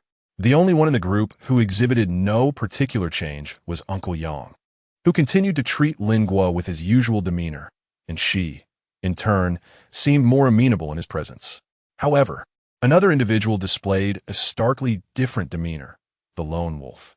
In contrast to his previous aloofness during Lingua's earlier visits, he now seemed to transform into a youth, exhibiting signs of nervousness and uncertainty in her presence. Since Lingua had become Lingua, the lone wolf had remained outside the door, seemingly grappling with whether to approach her, a fact that astonished the rest of the group. The typically aloof lone wolf now appeared utterly transformed, prompting Wu Nan, Li Peng, and San Lan to cluster around Sun Hao and Wu Fei, inquiring about the peculiar situation. The lone wolf was oblivious to the surrounding commotion. His gaze was fixed on Lingua, contemplating whether to speak to her. He felt an abundance of words welling up within, yet found himself at a loss for what to say. As the remainder of the day unfolded, Lingua either gazed out the window toward the distant city or polished her blade, poised for impending conflict. Throughout this time, the lone wolf sat by the door, his attention solely on Lingua, while the others discreetly occupied themselves elsewhere, granting the pair the solitude they needed. With the absence of the ever-burning electric lights, the encroachment of night became unmistakable. After spending the afternoon in Lingua's company, the lone wolf hesitantly stepped inside and inquired, "How long will you stay?" Lingua raised his gaze to the filthy lone wolf before him and slowly replied, "Only tonight." "Why? Is it not possible to continue like this?" Lingua's anxious demeanor towards the lone wolf struck her as somewhat surprising. She was aware of everything that had transpired with Lingua, yet the essence of Lingua's perceptions remained a mystery to her, preventing her from fully discerning the lone wolf's inner thoughts. Furthermore, both Lingua and Lingua had grown up with a notable deficiency in emotional understanding. It was merely due to the presence of heightened perception that Lingua achieved clarity, while Lingua could only rely on her instincts to interpret the situation. Lingua reflected upon herself and perceived that the lone wolf was indeed somewhat different for her, yet she could not articulate precisely what that difference was. She merely felt that the presence of the lone wolf beside her did not evoke any sense of annoyance. What then was this emotion? Lingua yearned to uncover some explanation from the lone wolf. However, the lone wolf, being a creature unacquainted with the subtleties of human relationships, understood but was at a loss for how to express himself, rendering the atmosphere between them rather peculiar. Furrowing his brow, the lone wolf murmured, "Indeed, Lingua, you have become increasingly genuine, while I seem to be fading away. Why is that? It was once you who held this central role." Lingua gazed deeply at the lone wolf and said, "This is my affair. You need not concern yourself so much." This time, the lone wolf became somewhat agitated and replied, "But I do care." "Why?" Lingua remained utterly perplexed. The lone wolf clenched his teeth, stammering, because I like you." The confession, a first in his life, felt even more daunting to him than the prospect of taking a life with a blade. He was uncertain of Lingua's reaction and simply fixed his gaze upon him, his heart pounding incessantly. Chapter 86. The Holy Blood Sect in stark contrast to the lone wolf's anxiety. Lingua merely inquired, "Why?" Observing Lingua's unperturbed and bewildered demeanor, the lone wolf sighed, his tension dissipating as a sense of disappointment washed over him. He settled onto the bed opposite Lingua and remarked, "What is there to explain?" Lingua attentively observed every nuance of the lone wolf's demeanor, feeling an inexplicable flutter in his heart. After a considerable pause, Lingua slowly articulated. Only when we are united do we become one. Together, we embody the original Lingua. Upon hearing Lingua's words, the lone wolf was taken aback. Lingua had never before spoken of herself, leaving him to rely solely on his conjectures. Which aspects of his assumptions were accurate remained a mystery. Yet now Lingua had voluntarily chosen to share her circumstances. Though her expression remained unchanged, the lone wolf felt a flicker of joy within his heart. Lingua gazed at the lone wolf and spoke softly. She is not my mask. We are merely the dual aspects of a single soul. Initially, the essence of Lingua air was predominantly steeped in misfortune and sorrow, leading to an overwhelming allocation of negativity within me. Hence, you perceive the other side as profoundly unreal. Why do you find appeal in all that I embody, which is solely negative? The original Lingua air yearned to have never known grief or suffering. She wished to stand joyfully beneath the sun, forever embodying kindness and gentleness. Our fragmentation arose from this intense obsession. Thus, everything is merely a progression towards the vision we once fervently prayed for, never knowing sorrow or pain. And yet, you embody that very sorrow and pain. What will become of you in the end? The lone wolf sensed an unsettling shift in the atmosphere. I hope that the gentle and kind part of me can forever forget that anguish. The lone wolf clenched his fists tightly and declared, "You will vanish, will you not?" Before he could finish his thought, he abruptly stood up, grasping Lingua's left wrist firmly, locking his gaze onto her eyes with determination, asserting, "This is not solely your affair. You cannot disappear. You must not." Lingua felt a tremor in the hand of the lone wolf holding hers. In her memories, she had never experienced love. Her understanding of it stemmed solely from novels and films. Previously, she had lacked the opportunity to truly grasp the essence of love, and now it seemed as though she was incapable of comprehending it. She was perpetually enveloped by negative emotions such as hatred, pain, and anger. Perhaps only another half of herself could genuinely experience such sentiments. Attempting to fathom this emotion with her darkened heart would inevitably evoke a profound sense of revulsion. The notion of love seemed utterly foreign to her. Yet the intensity of the lone wolf's gaze was imbued with such fervent emotion that Lingua was astonished to find herself unwilling to cast him aside. Lingua's brows knitted tighter, and suddenly he extended his right hand to draw a long knife from the side, fiercely slashing towards the neck of the lone wolf. The lone wolf did not flinch or evade. Lingua's blade grazed the lone wolf's neck, leaving a faint trace of blood, before he calmly halted his motion. Lingua curled his lips into a smirk, laced with provocation, and remarked, "You talk too much. Why not die together when the time comes?" The human heart is inherently selfish, and emotions, those ephemeral and elusive entities, are particularly unreliable. Lingua was prepared to observe the raw humanity of the lone wolf, revealing panic, hesitation, and retreat.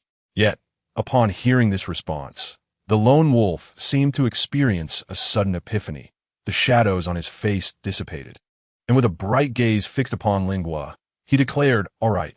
Lingua's malevolent smile froze upon her face, and she suddenly found herself hesitant to meet the gaze of the lone wolf.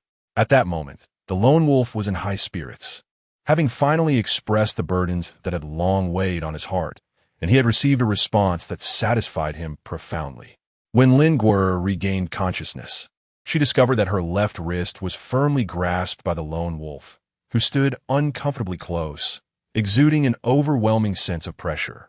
The strength with which he held her wrist was considerable, causing Lingua to involuntarily cry out in pain. The two exchanged bewildered glances.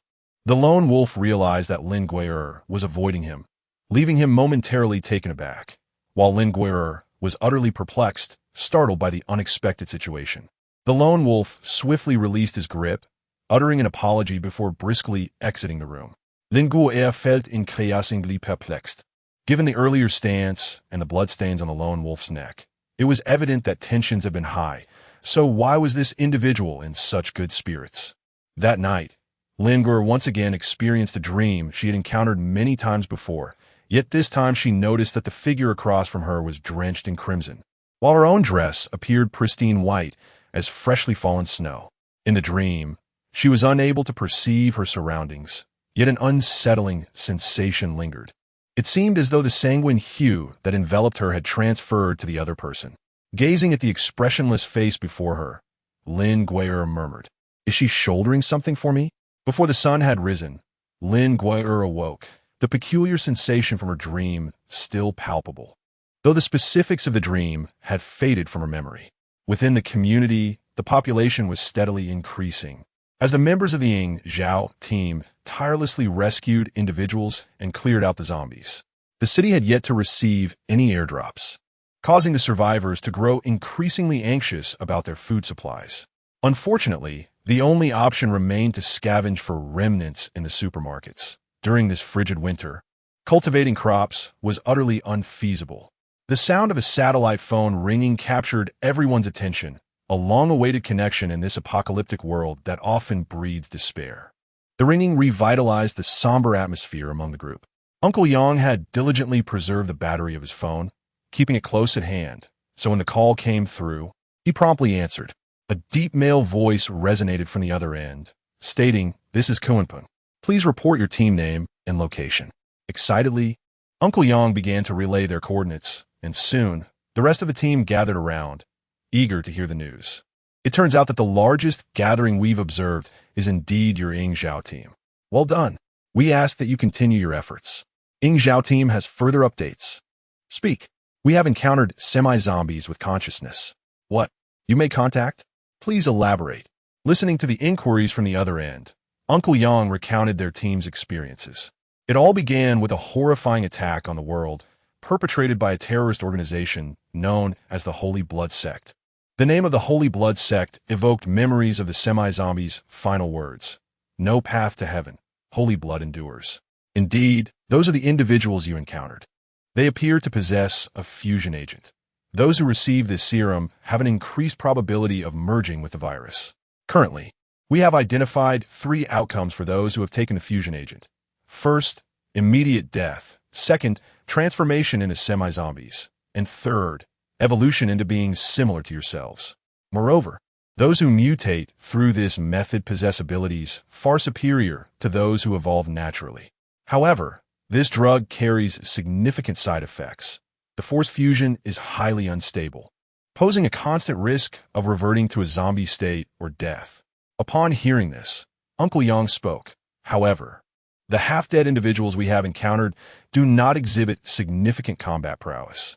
Apart from possessing cognitive abilities, their physical attributes bear little distinction from those of zombies.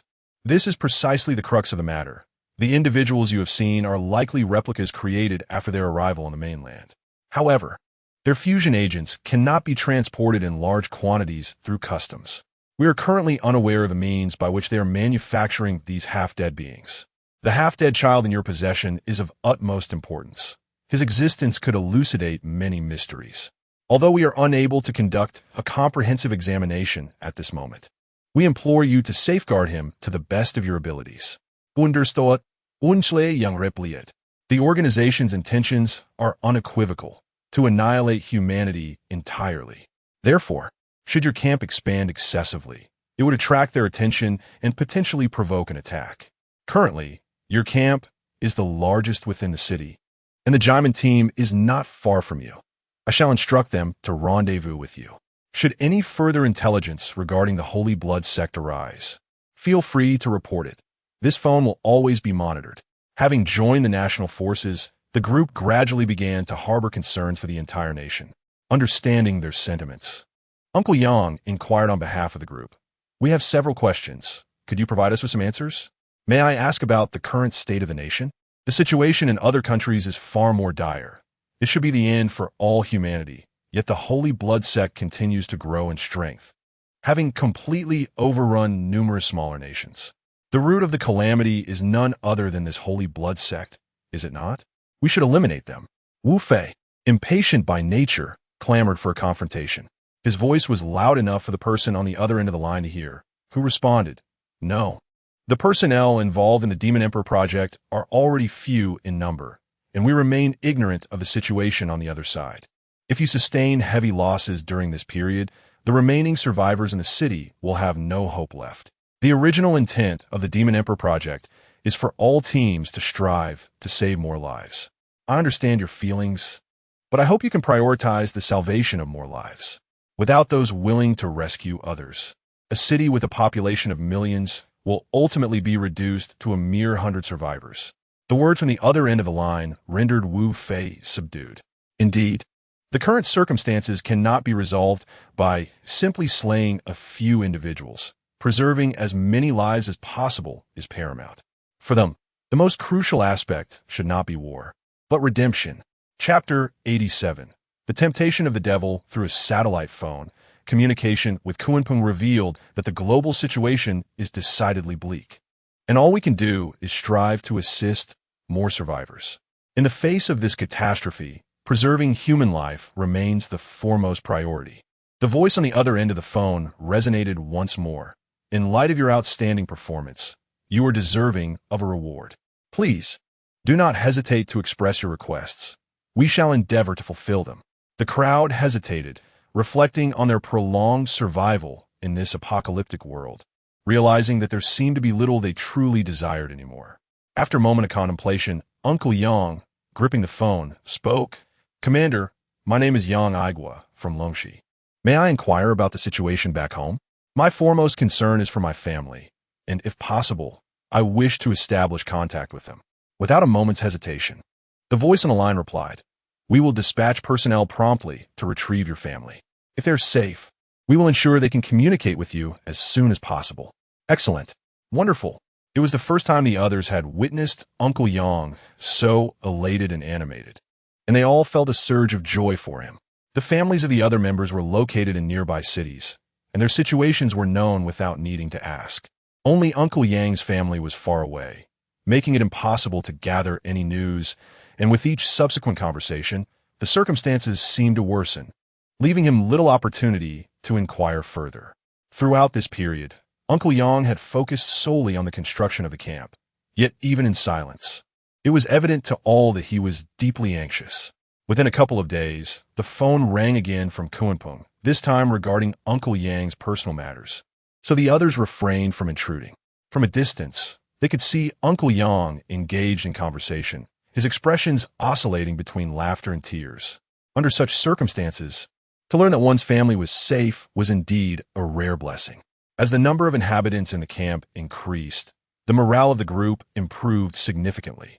As the saying goes, strength in numbers, and with a larger population, even a couple of zombies posed little threat. Drawing from their previous experience in establishing the camp, and under the guidance of the elite team, the camp rapidly began to take shape, with humanity reclaiming more territory. Today marked a day of rest for the squad, allowing everyone a rare moment of respite within the camp. Outside, the snow fell heavily, prompting everyone to huddle together lazily, while in the center of the room, a large iron barrel crackled with a comforting, warm flame. Linguer had not smiled for many days, for her heightened perception allowed her to sense the passage of life itself. However, certain dangers cannot be evaded merely by desire. The Blood Saint sect had indeed taken note of this human settlement's existence. Today, the camp was enveloped in an eerie stillness, while snowflakes danced gracefully outside, with everyone huddled indoors, braving the winter chill. For the others within the shelter, it was an ordinary day, yet Lin Gui'er sensed a distant movement, a horde of zombies gradually making their way towards them. She hastily alerted the others, stating, "Prepare yourselves. I can feel 2 sizable groups of the undead approaching. They're likely to pass through this camp." Unchle Young Ro said everyone, urging them to inform other guards within the camp to ready themselves. Many individuals in the camp were currently experiencing a surge of newfound confidence following their evolution, as the sudden acquisition of strength and speed inspired a desire to showcase their abilities. Moreover, witnessing the ease with which the squad dispatched zombies had diminished their fears, prompting several to begin engaging the undead around them. Thus, the camp was not lacking in manpower. Song Lan and Sun Hao, Wu Fei and Du Yun Hao, Sun Peng and Wu Nan. Each pair took responsibility for a team. A tacit understanding formed over time, dividing the camp into 3 sections for defense. Meanwhile, Uncle Yang and Lin Gur coordinated from the rear, while Li Tong and the Lone Wolf offered support as needed, directing their efforts toward whichever direction required assistance. With this configuration, the camp had successfully repelled more than one horde of zombies, fostering a sense of calm among the defenders. Yet this time felt markedly different. As the horde drew nearer, Lin Gur sensed an anomaly. Among the throng of zombies, she detected an unusual aura, distinct from that of ordinary undead.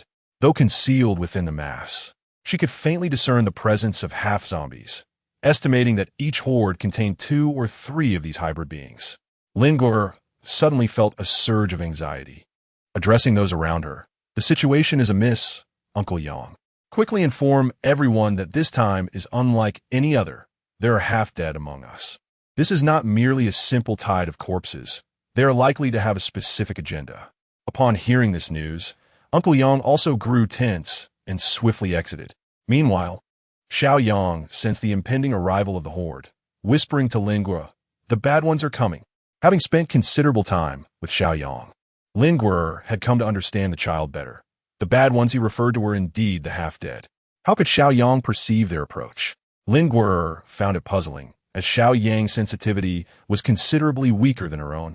The aura of the half-dead within the horde was difficult for Lin Gur to discern. Yet Xiao Yang seemed unusually attuned to their presence.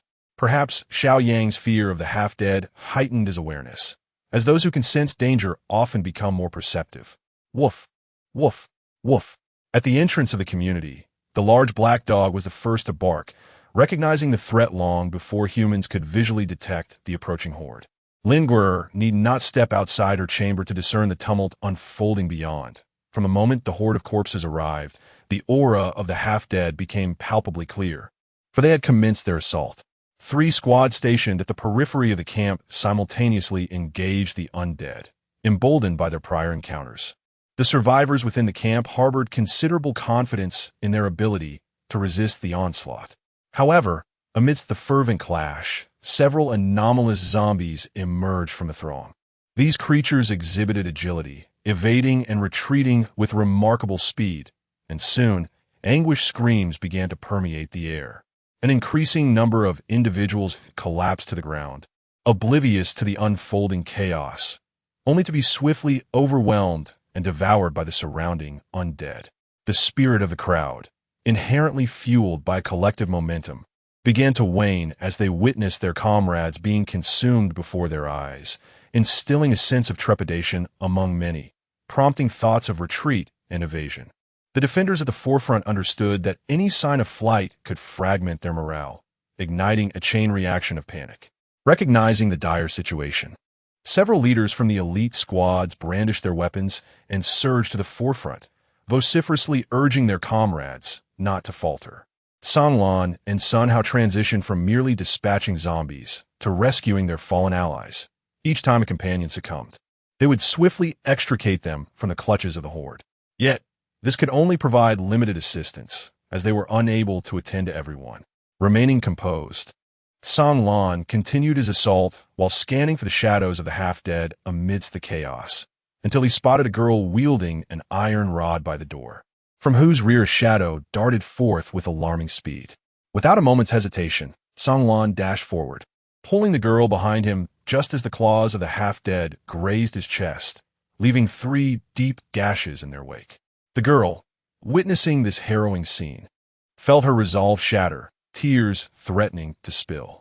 She had idolized Songlan, following him into battle.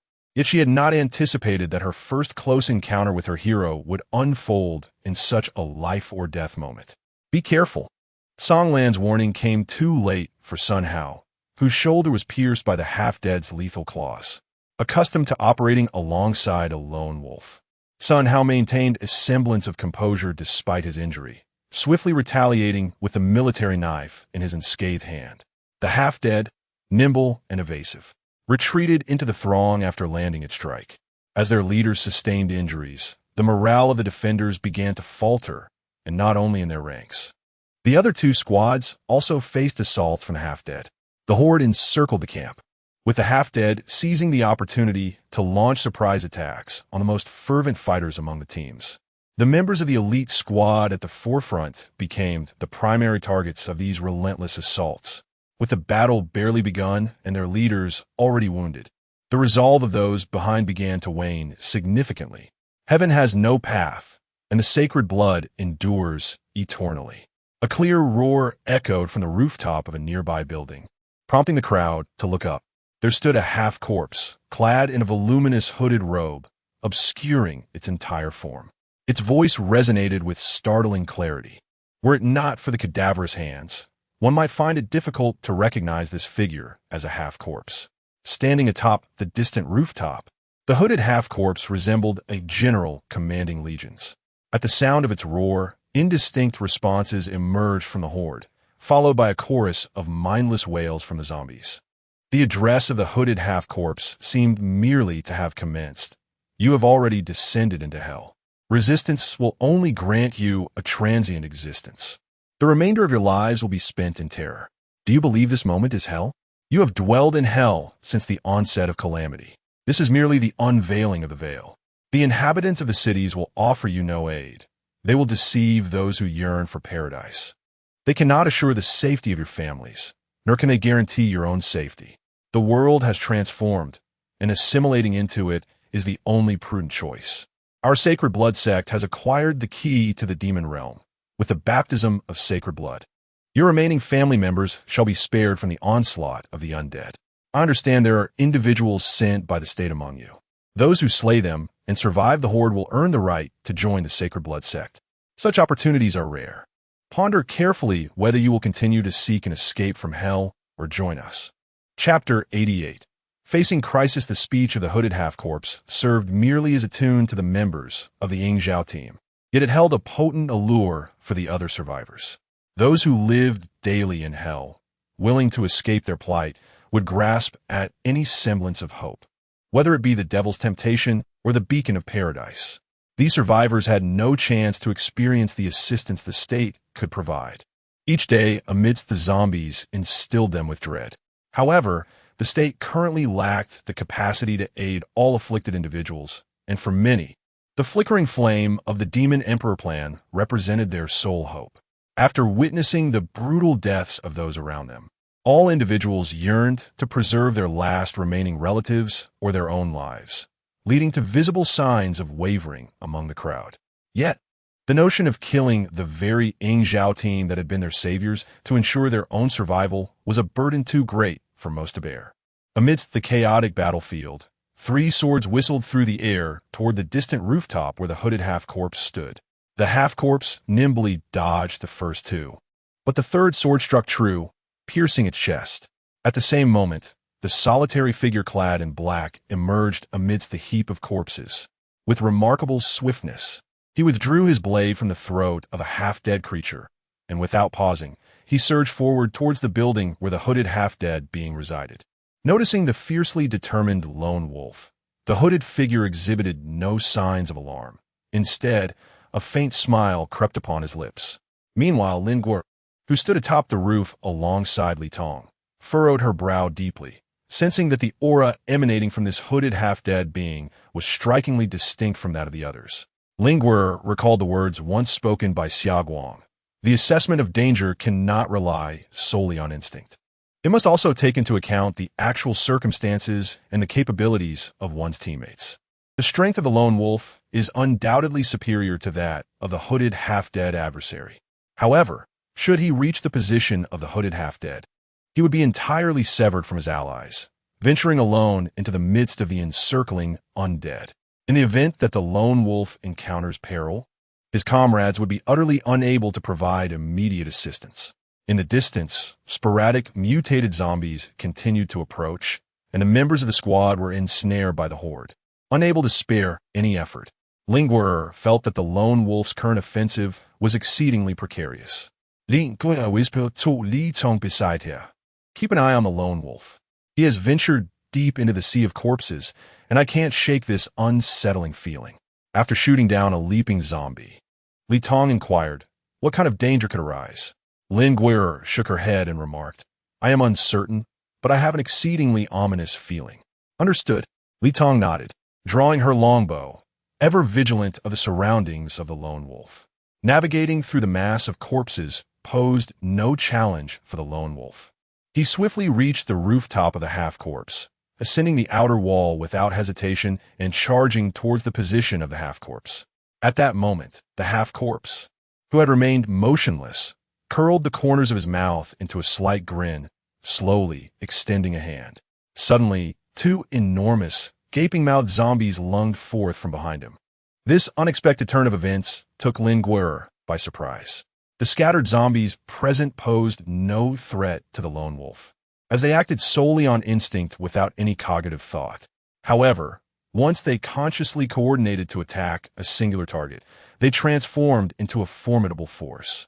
As anticipated, upon the half-corpse extending his hand, the oncoming gaping-mouthed and desiccated zombies shifted their focus, uniting their assault on the lone wolf.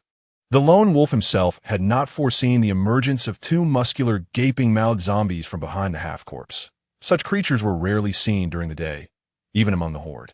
Not only were these gaping-mouthed zombies equipped with large jaws and sharp teeth, but their muscular physique endowed them with tremendous explosive power. Upon witnessing the zombies' appearance, the lone wolf swiftly pivoted to confront the advancing threat. The zombies, commanded by the half-corpse, remained steadfastly fixated on their target, impervious to distractions. Thus, the lone wolf had no choice but to engage. Fortunately, within the encampment, Li Tong had been poised, and at the exact moment she spotted the zombie's emergence, she launched a sword that soared through the air. With Li Tong's intervention, the lone wolf found it significantly easier to manage the other approaching gaping-mouthed zombie. Evading its massive jaws, he swiftly slashed his military knife across the creature's neck, then delivered a powerful kick that sent the zombie's head flying. In a seamless motion, he quickly darted towards the other zombie, momentarily hindered by Li Tong's sword, and plunged his military knife into its eye socket. With fluidity and grace, he dispatched the assailing zombies without a moment's pause, his focus unwaveringly set on the half-corpse, who appeared to be the leader. In the distance, Lin Guer felt a surge of apprehension as she observed more zombies congregating behind the half-corpse. The lone wolf's presence was undeniably formidable, yet the dynamics of the battle were difficult to gauge. Within the encampment, a breach in the defensive perimeter had emerged, allowing several zombies to infiltrate. The guards retreated in haste, causing the circle of defense to constrict further. The encampment, populated by the elderly, weak, and children, was now at the mercy of the invading zombies, who could wreak havoc indiscriminately. Although some within the encampment might muster the courage to wield weapons, confronting mutated zombies required not only bravery, but also substantial experience. Chaos erupted within the encampment. Li Tong, who had been supporting the lone wolf, heard the cries of distress from within and, without needing Lin Guer's prompt, swiftly notched her bow to commence the eradication of the encroaching zombies. Uncle Yang has also withdrawn from the front lines, commencing the task of eliminating the remaining threats within the camp. The defenses of the camp have grown increasingly fragile. Only the elite members of the Yingzhou team can hold their ground against the half-dead, while the other survivors, who have recently undergone evolution, stand utterly defenseless in the face of these foes. The numbers are dwindling, and the protective barriers are becoming ever thinner. This situation cannot persist. As Lin Guer was engulfed in worry, she suddenly sensed a flicker of the lone wolf's aura in the distance, indicating he had sustained a significant injury. Every violent tremor in the world around them signified the threat to that individual's life. The atmosphere around the lone wolf was indeed tense. With the support of Li Tong in the distance, he had been able to fend off the encroaching zombies. However, the moment Li Tong's assistance vanished, the pressure around the lone wolf intensified dramatically. Without hesitation, he darted towards the hooded half-zombie, wielding his military knife with all his might, aiming a stab at the creature. Yet, the hooded half-zombie stood its ground, unflinching. It was only when the blade met the creature's skull, producing a metallic clang, that the lone wolf realized the hooded figure was clad in a garment reinforced with a layer of metallic weaving. A series of small iron rings formed the inner lining of its attire, effectively absorbing the force of the strike. In that fleeting moment when the knife was thwarted, the half-zombie seized the lone wolf by his collar and forcefully slammed him to the ground. The creature possessed immense strength. Even the floor beneath them cracked under the impact. The lone wolf felt a surge of metallic sweetness rise in his throat, followed by blood trickling from the corner of his mouth. As he drew closer, he discerned that this hooded half-zombie was unlike the others. Its eyes did not sink like those of typical zombies, but instead were devoid of the white sclera, entirely black. Observing the hooded figure's behavior, it became evident that it had not lost its sight. It could fully perceive the lone wolf's position. Pinned to the ground by the hooded half-zombie, the lone wolf had little time to react before several mutated zombies lunged toward him. He swiftly lashed out at the creature's wrist, exerting every ounce of strength to break free. Grabbing the rifle slung behind him, he quickly chambered around. With newfound focus, the lone wolf did not hesitate to pull the trigger at the hooded half-zombie.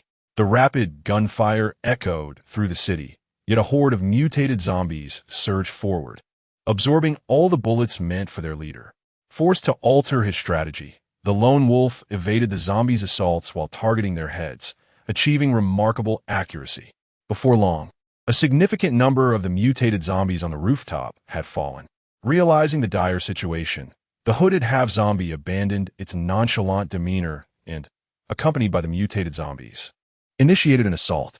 With the front line of mutated zombies shielding him from bullets, the hooded creature swiftly closed the distance to the lone wolf. In the midst of the chaos, it drew a knife and lunged towards the lone wolf's arm. In a moment of desperation, the lone wolf managed to slightly pivot, but the half-zombie's blade plunged deep into his chest. Simultaneously, the onrushing mutated zombies collided violently with the lone wolf. For zombies, striking a vital point was essential. Otherwise, the effectiveness of gunfire was rendered moot. Thus, even with a firearm in hand, the lone wolf found himself unable to change the dire circumstances. Zombies, devoid of pain, could sustain injuries elsewhere without facing fatal consequences, rendering many lethal techniques ineffective against them. At this moment, the lone wolf was pierced by a knife in his chest and was violently hurled away by a mutated zombie, crashing forcefully against the wall and coughing up a copious amount of blood. Meanwhile, the camp was engulfed in chaos, rendering any assistance to the distant lone wolf impossible. As the defenses of the camp began to show signs of imminent collapse, cold sweat trickled down Lin's forehead. Although the relentless tide of zombies had ceased, the remaining members of the camp were on the brink of collapse. Ah, the scent of blood! Ling's voice echoed in his mind. Ling trembled as she grasped the blindfold before her, yet unease gnawed at her heart. She was deeply concerned for the safety of all in her party and was reluctant to lose consciousness just yet. Regardless of how formidable the other part of Lingua might be, the current situation could not be altered by the strength of a solitary individual. Just as Lin contemplated relinquishing her command of the body, she sensed a formidable force approaching from the periphery. It was a group of individuals. Wait! Lin called out in her mind, refocusing her attention. Indeed, it was the presence of a team, not zombies nor half-dead beings, but humans. Furthermore, the objective of this squad was unmistakably clear. They were heading straight for this location, moving with remarkable speed. At such a critical moment, the only human squad that would come to their aid with full force could be one of the Demon Emperor squad spoken of by Kuanpeng, specifically the Qi Meng team. Chapter 89. Reinforcements from Qi Meng it can't hold. The defense is on the brink of collapse.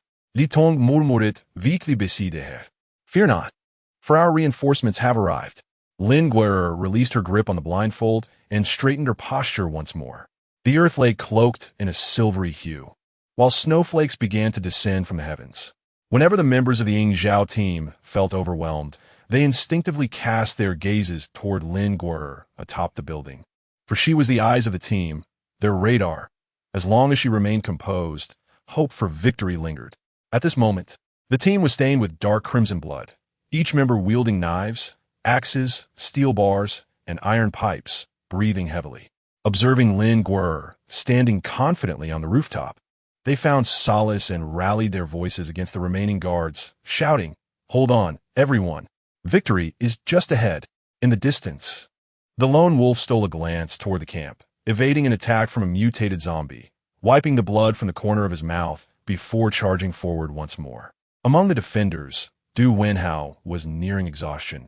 He shouted to Wu Fei, "Brother Fei, if I happen to be overrun by zombies and cannot be saved, grant me a swift end. I refuse to be devoured alive by those repugnant creatures." Just as the two conversed, a half-corpse suddenly lunged from the mass of bodies, heading straight for Wu Fei. "Damn it, here they come. Brother Fei, watch out." Du Wenhao had been preoccupied with Wu Fei's side, neglecting his own rear. The defenders on that side had been restless since the half-corpse speech, and this was their opportunity. Caught off guard by an attack from behind, Du Wenhao could not have anticipated such betrayal in this dire moment. It was impossible to remain vigilant against all threats. He stared in confusion at the iron spike protruding from his chest, and before his eyes closed forever, he saw Wu Fei, his face etched with fury, racing toward him. "I'm sorry, Brother Fei. It seems I cannot stand any longer." In his final moments, Du Wenhao thought to himself. In a fit of rage, Wu Fei swung his axe at the blue-clad man who had attacked Du Wenhao, causing the man to quickly release his iron pipe and tremble as he recoiled. In that fleeting moment of violence, the blue-clad man, driven by a sudden surge of adrenaline, now quaked in fear as he beheld Wu Fei advancing with murderous intent. As Wu Fei approached, the half-corpse, missing an arm, appeared behind the blue-clad man. "Well done," the half-corpse rasped, praising the blue-clad man before seizing him by the collar and disappearing into the throng of corpses. Witnessing a companion being taken by the Holy Blood sect, with the prospect of soon acquiring the ability to control zombies, many in the crowd began to waver, while others were swayed. Wu Fei cast a fierce glare across the faces before him, causing those with wavering hearts to shrink back in fear. Du Wenhao's body was already surrounded by several zombies, who were feasting upon him. Wu Fei dashed forward, hacking at the zombies in a desperate attempt to retrieve Du Wenhao's body from the pile. The position where Wu Fei and Du Wenhao stood was on the brink of collapse. The moment Du Wenhao's presence vanished from Lin Guer's perception of the starry sky, she could not help but shed tears. Lin Guer was intimately familiar with the essence of her teammates, and each flicker of their presence caused her heart to ache intensely. Simultaneously, Song Lan and Sun Hao were fiercely pinning a half-corpse to the ground. In their vicinity, Song Lan and Sun Hao were surrounded by the largest contingent of female guards, each girl having volunteered to join the defense team out of admiration for the two. Other teams believed that women should remain in the rear, thus rarely selecting them for frontline defense. However, Song Lan held the conviction that everyone possessed unique strengths, and gender should not dictate roles. Thus, their selection for guards was based solely on a comprehensive assessment of capability, resulting in a balanced representation of both men and women within the team. Many of the girls enlisted out of admiration and affection for their captain. Although Song Lan and Sun Hao's squad, which included numerous girls, had not performed as well as others in previous skirmishes against the undead, this battle revealed a notable shift. While survivors from other teams wavered under the half-corpse, hooded rhetoric, the girls in Song Lan and Sun Hao's team remained impervious to its influence, collectively displaying expressions of disdain towards the half-corpse. Their thoughts resonated remarkably in unison. "What nonsense! This is ruining my chance to admire handsome men. What? You wish to kill members of the Yingzhao team? Who dares to harm our captain? I shall fight to the death." Observing these typically delicate girls now ablaze with fervor, the other boys in the team secretly wiped their brows, resolutely deciding to stand alongside these almost frenzied girls, for they were evidently more fearsome than the zombies themselves. Under the half-corpse speech, Song Lan and Sun Hao's position not only remained steadfast, but grew even more fervent in their assault. Meanwhile, on the other side, the team led by Li Peng and Wu Nin faced an unprecedented crisis. When selecting their defensive team members, Li Peng and Wu Nin opted for robust individuals akin to themselves. This choice, however, meant a slight compromise in speed, leaving their team struggling against the swift assaults of the half-corpses. Fortunately, De He later joined the fray, exhibiting extraordinary speed typical of evolved animals, and with his imposing stature, he momentarily prevented the horde from breaching their defenses. The combination of the bulky fighters and the beast De He allowed them to hold their ground for the time being. Yet, some members of the team, having listened to the half-corpse speech, experienced inner turmoil as many had loved ones they wished to protect. If aligning with the devil could ensure their family's safety from the clutches of death, they found themselves less averse to the notion. However, witnessing the bloodied struggle of their leaders, Li Peng and Wu Nan, they hesitated, contemplating that perhaps hope was not entirely extinguished. Under the relentless assault of the undead, any moment of hesitation could spell doom, and thus the defenses here were on the verge of collapse. Lin Guo'er sensed once again the powerful aura of the lone wolf in the distance, which flickered violently this time, even more so than before, causing her heart to sink. "Li Tong, assist the lone wolf," Lin Guo'er shouted. Hearing her call, Li Tong swiftly drew her bow, yet her arrow remained unlaunched. "What is the matter?" Lin Guo'er inquired anxiously. Lin Guo'er once again focused intently, but the position of the lone wolf exhibited no significant change. This left only one possibility. He must be within the uppermost floor of the building. The most likely scenario was that the rooftop had collapsed, causing them to plummet into the penthouse, thus rendering Li Tong, stationed at a distance, utterly incapable of providing assistance. The white snow reflected the crimson blood, and it appeared that this fierce battle was drawing to a close. At that moment, a figure clad in shimmering silver armor emerged in the sky. This individual was enveloped in silver plate, with even the head and hands shielded by gleaming metal, as if a deity of war had descended upon the earth. Lin Guo'er could also sense the arrival of this formidable presence. The Jimeng squad had not yet fully assembled, and it seemed that this individual had discerned the lurking danger and rushed ahead. The silver-armored warrior was advancing towards the building where the lone wolf resided. Suddenly, he unsheathed 2 iron tridents from behind and hurled them fiercely into the building. With a resounding crash, the tridents, wielding immense force, shattered the floor as they pierced through, and soon after, a hooded half-corpse emerged violently from the top floor, clanging as it sprinted towards the horde. Just as the lone wolf was pondering who had just saved him, he witnessed a figure clad entirely in silver armor leap down from the rooftop. Observing the warrior's attire, he couldn't help but smirk. This silver-armored warrior possessed extraordinary leaping abilities, capable of soaring several meters high despite his heavy armor. Moreover, he adeptly pinpointed the most threatening half-corpse among the horde with just the naked eye. Almost instantaneously, a trident infused with tremendous power soared through the air, impaling the half-corpse into the ground. This action instilled an overwhelming sense of peril among the half-corpses concealed within the throng. Not long after the silver-armored warrior's arrival, the rest of Jimeng's team reached the battlefield. While they were not clad in full armor, their weapons exuded a distinct historical significance: great shields, long tridents, large sabers, and curved blades, all seemingly steeped in legend. Comprising approximately 10 members, each exuding a potent aura, the squad charged into the fray, carving a path through the horde with their undeniable prowess. Upon entering the camp, Jimeng's team instinctively dispersed to fortify various positions within. With such formidable support, the camp's defenses quickly solidified. Meanwhile, the silver-armored warrior had already dispatched 3 half-corpses hidden among the undead. Observing the diminishing numbers of their kin, the hooded half-corpse sensed the dire situation and swiftly signaled the others to prepare for retreat. At this moment, the silver-armored warrior had exhausted his 1-meter-long tridents and retrieved the last 2 solitary iron rods from his back. With a few swift movements, he combined them into a 2-meter-long trident. With the newly formed long trident in hand, the silver-armored warrior plunged into the horde, charging at the remaining half-corpses. His path left a trail of mutated zombies toppled and tossed aside. The claws of these aberrant zombies proved utterly ineffectual against the armored figure.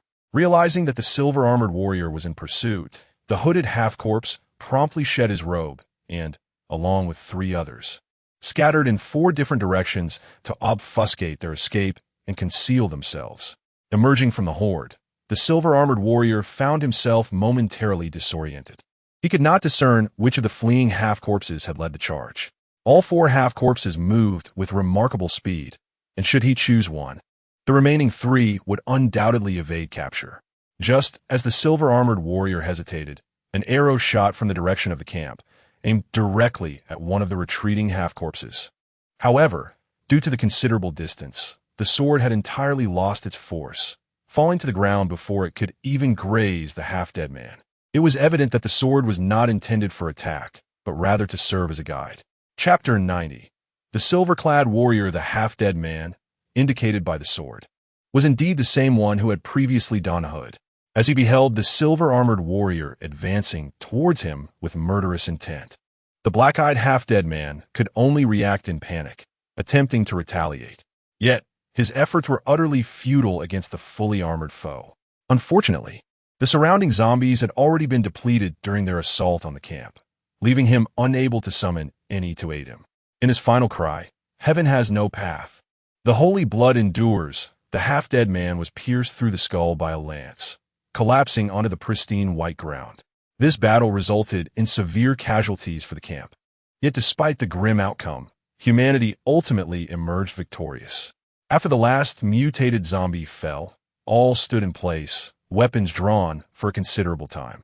Delicate snowflakes gradually transformed into heavy snowfall, while the overcast sky loomed low.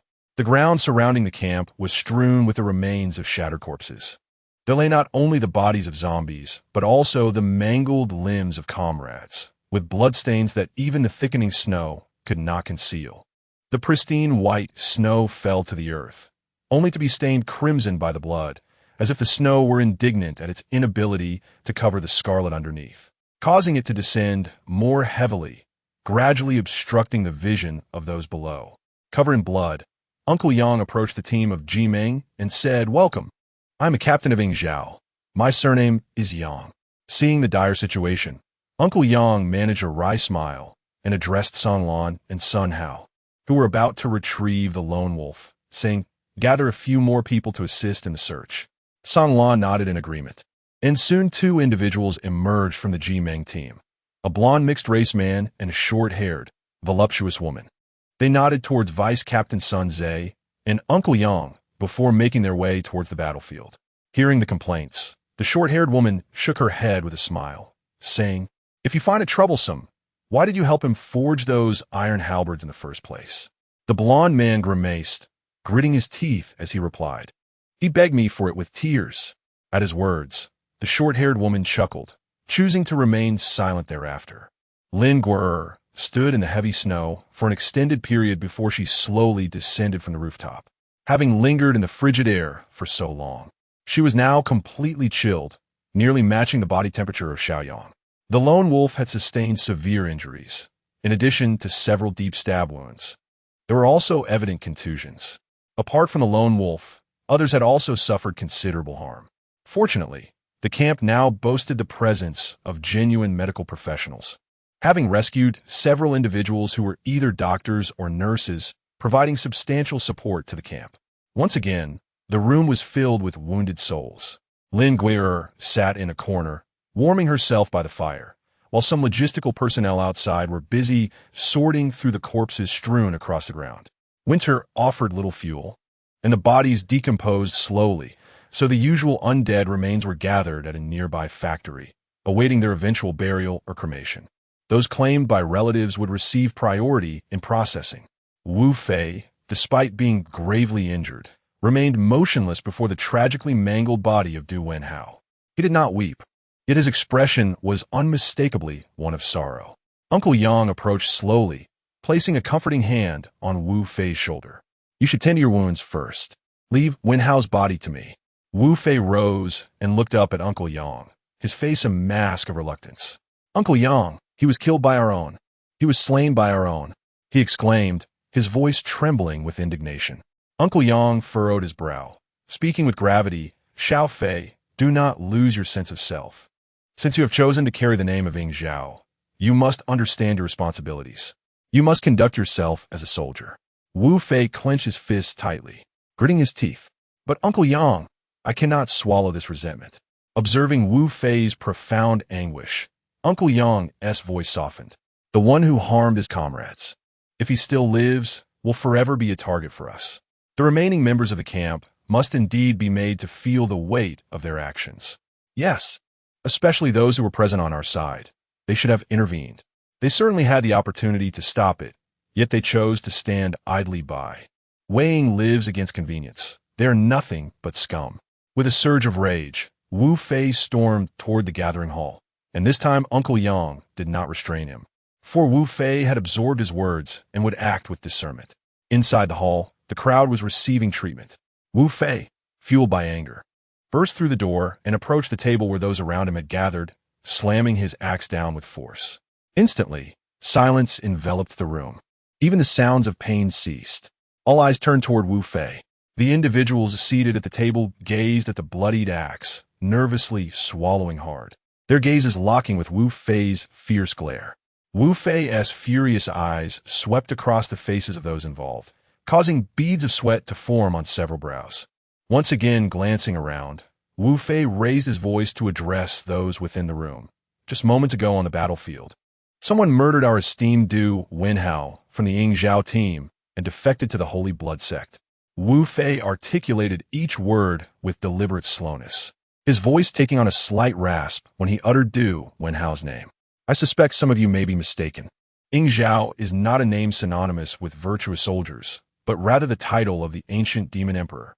Those with ill intentions would do well to conceal their impatient countenances, for if I have the power to save you, I also possess the capacity to extinguish you. As he concluded, Wu Fei's gaze fixated on a few individuals seated at the table, who, at that moment, had lowered their heads, no longer daring to meet his eyes.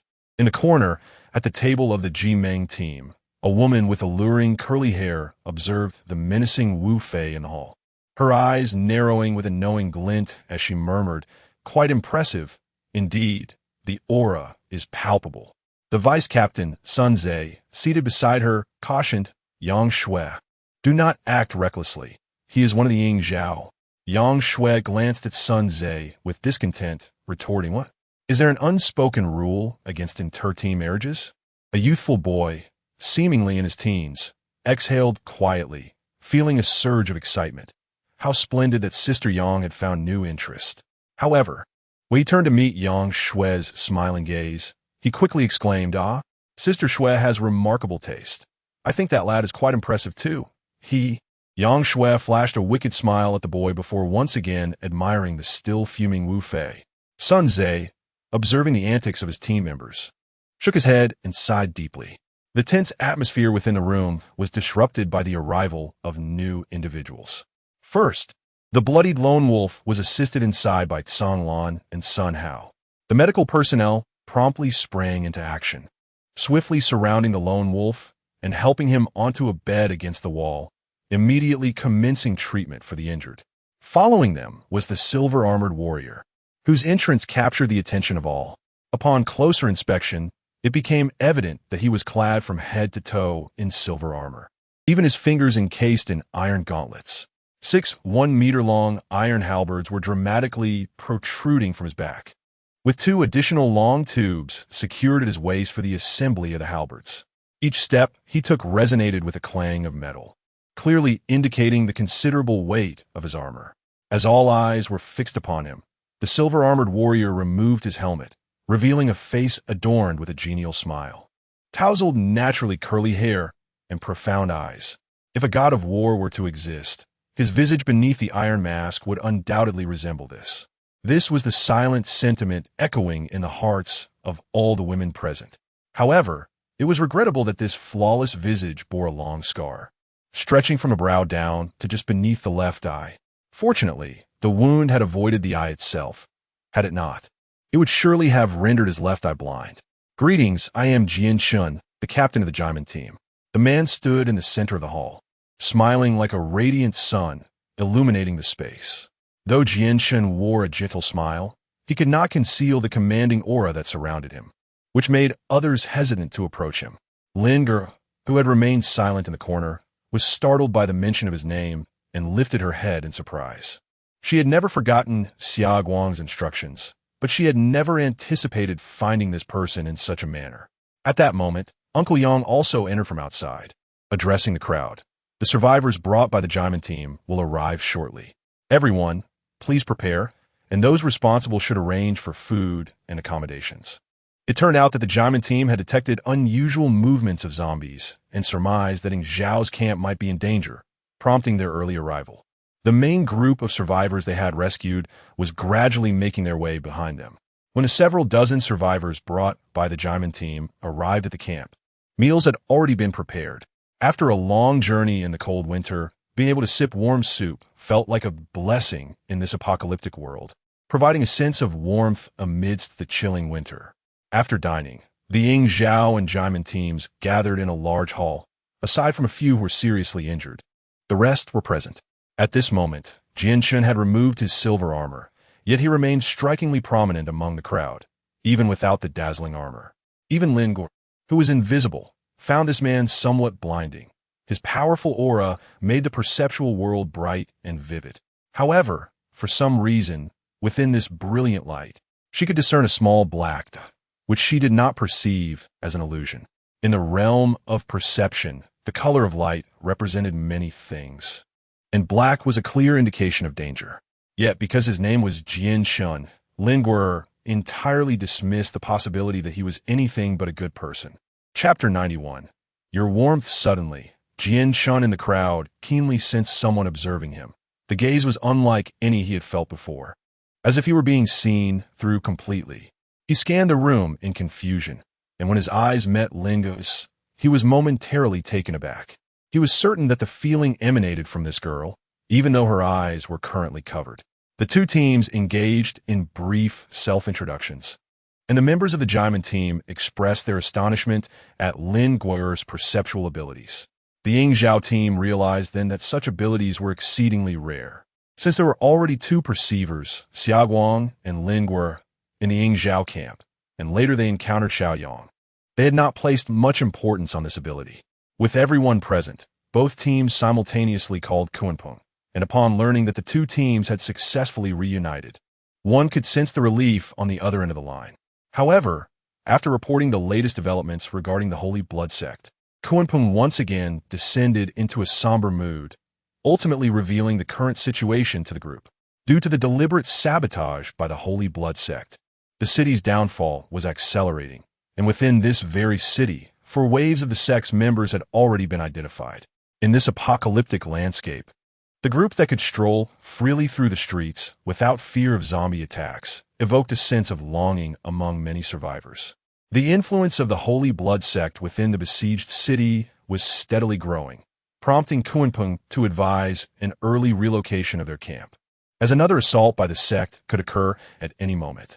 After terminating the call, the two teams deliberated and decided to move the survivors, as the high-rise buildings in the neighborhood were unsuitable for large gatherings of people. Being winter, they could still rely on the thick layer of snow for water, yet this was hardly a sustainable solution. The nearest direction was that from which Team Ying Zhao had arrived. By scaling the wall and crossing the scorched earth, they would find a cluster of residential houses.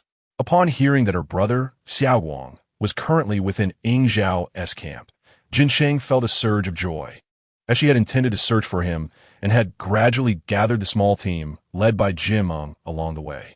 Now, with over 70 individuals in the camp, relocating was no trivial matter. Fortunately, most of them had little baggage beyond food. Thus, they resolved to allow the injured a week to rest and prepare, aiming to embark on their journey in the shortest time possible. That night, Lin Guo ascended to the rooftop alone. The wind and snow had ceased, and she stood in the night, facing the city. The others in the camp were gradually succumbing to sleep, but Lin Guo could not find rest, as she sensed the mournful cries of survivors within the city. For others, life in this apocalypse might be slowly improving, and soon they would collectively journey to a more habitable place. Yet, only Lin Guo understood that many survivors within the city would lose their optimal chance for rescue due to the camp's relocation. As her perceptive abilities sharpened, she felt the continuous loss of life every moment. Gradually moving forward, Lin Guo yearned to reach out and grasp the stars she sensed, even though she knew well that those points of light were beyond her reach. Jinsheng slowly made his way to the rooftop, curious about Lin Guo. Upon seeing her alone at night, he followed her up. As he arrived at the rooftop, he was startled to find Lin Guo stretching her hand toward the edge of the building. Without a moment's hesitation, Jinsheng dashed over, seizing Lin Guo's arm to pull her back. However, in his haste, he miscalculated the force, and the sudden tug caused Linguer to stumble into his embrace. For a considerable duration, I have been surrounded by evolved individuals, all possessing considerable strength and remarkable stability. Thus, I was taken aback by Linguer's apparent fragility, as she exerted herself a bit too much. Upon colliding, we both fell into the snow, but thanks to my cushioning, Linguer felt no chill from the cold ground beneath us. After we fell, I gently inquired, "Are you sensing something again? It is rather perilous for you to wander about on the rooftop like this." Linguer had long sensed his approach, yet she had forgotten that first-time acquaintances often perceived her as blind. Therefore, when Chun unexpectedly grasped her hand, she was taken aback. Linguer slowly rose to her feet, feeling somewhat embarrassed as she expressed her gratitude. "Thank you for your concern. I am fine." Noticing Chun also standing up and brushing off the snowflakes from his clothes, she remarked, "If perception is indeed as you all describe, it would truly be a tormenting experience." Linguer was somewhat taken aback by Chen's words, tilting her head slightly.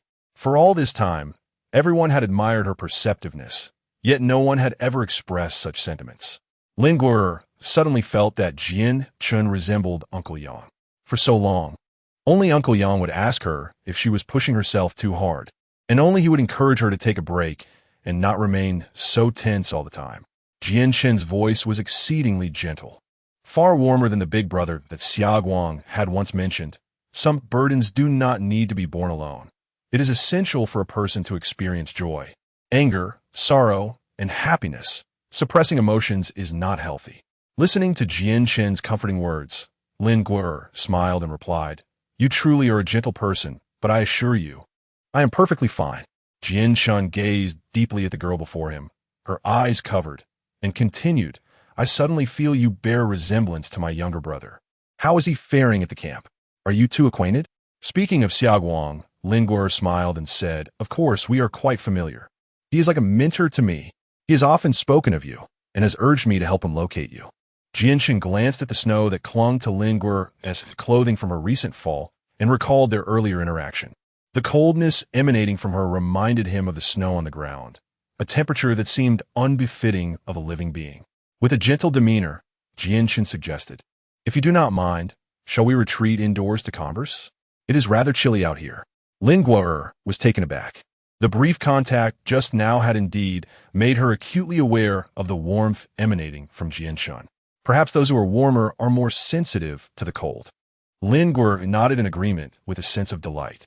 As they made their way back to the room, Jianchen occasionally reminded Linguer to watch her step on the stairs. If they were not still unfamiliar with one another, he might have even offered to assist her. Linguer smiled and informed him that she was aware of the location of everything and would not collide with the walls. Yet it was evident that Chun would occasionally remind her to proceed at a slower pace. After Chun added some more wood inside, she slowly spoke. "How is Xiaoguang's health?" Linguer hesitated for a moment, then shook her head and said, "It's not very good. His health is deteriorating." Noticing Chen's sigh, she added, "His condition has always been poor, and I am certain that your care at the camp has been indispensable. Thank you sincerely." Linguer shook her head and said, "No, he is looking after others. He is the most formidable perceiver in our camp. Thanks to his presence, we have evaded numerous dangers and safeguarded many lives. You are now performing the same role. Everyone is under your care. You were the one who guided me today, weren't you? There is no need to thank me. I have received much kindness from Xiaoguang, who instructed me to look after you." Ji Chun smiled and replied, "Then I shall truly rely on you from now on. I believe you require no protection from me. Your own light is already sufficiently radiant." Linguer replied. Ji Chun tentatively inquired, "What exactly can perception reveal? How do I appear in your eyes?" In the realm of perception, every individual is a light. The aura and energy they emit manifest as light, and you shine with a remarkable brilliance. But if life fades away, does that not mean the light disappears? Indeed, Linguer nodded. Ji Chen's expression turned somber as he remarked, "So you can constantly sense when someone is dying." After a moment's pause, Linguer nodded once more, "Yes." "Is there no way to halt this perception?" he asked. "If I were to open my eyes, I would feel less. But then I could not remain aware of the surroundings of the camp, which would endanger everyone." "You have not lost your sight?" Ji Chen asked, surprised, beginning to develop a sense of admiration for the girl before him. Maintaining one's sight while never closing one's eyes is an arduous feat, especially when one is perpetually experiencing the anguish of witnessing life's departure. As the two fell into silence, a sudden cry from a man in another room of the same building startled the other sleeping residents.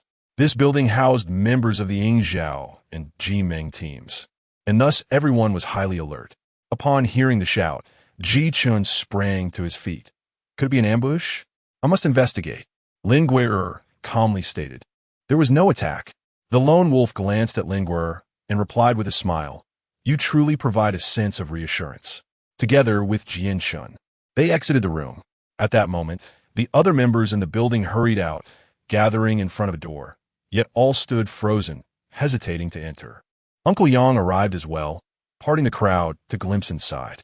There on the bed lay a captivating woman with curly hair, wrapped only in a sheet, softly weeping. Meanwhile, Wu Fei was also completely unclothed, draped in a blanket, leaning against the window, his expression one of utter shock.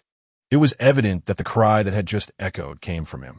The scene appeared to anyone as though they had caught someone in the act, with one shouting and the other sobbing, leaving it momentarily impossible to discern who the true victim was. Ling Gui'er stood perplexed at the rear of the crowd, inquiring of Jian Chun. I sense no imminent danger. What has transpired? Why are there individuals weeping? Lin Gui'er, however, remained unconvinced, shaking her head and insisting on staying nearby.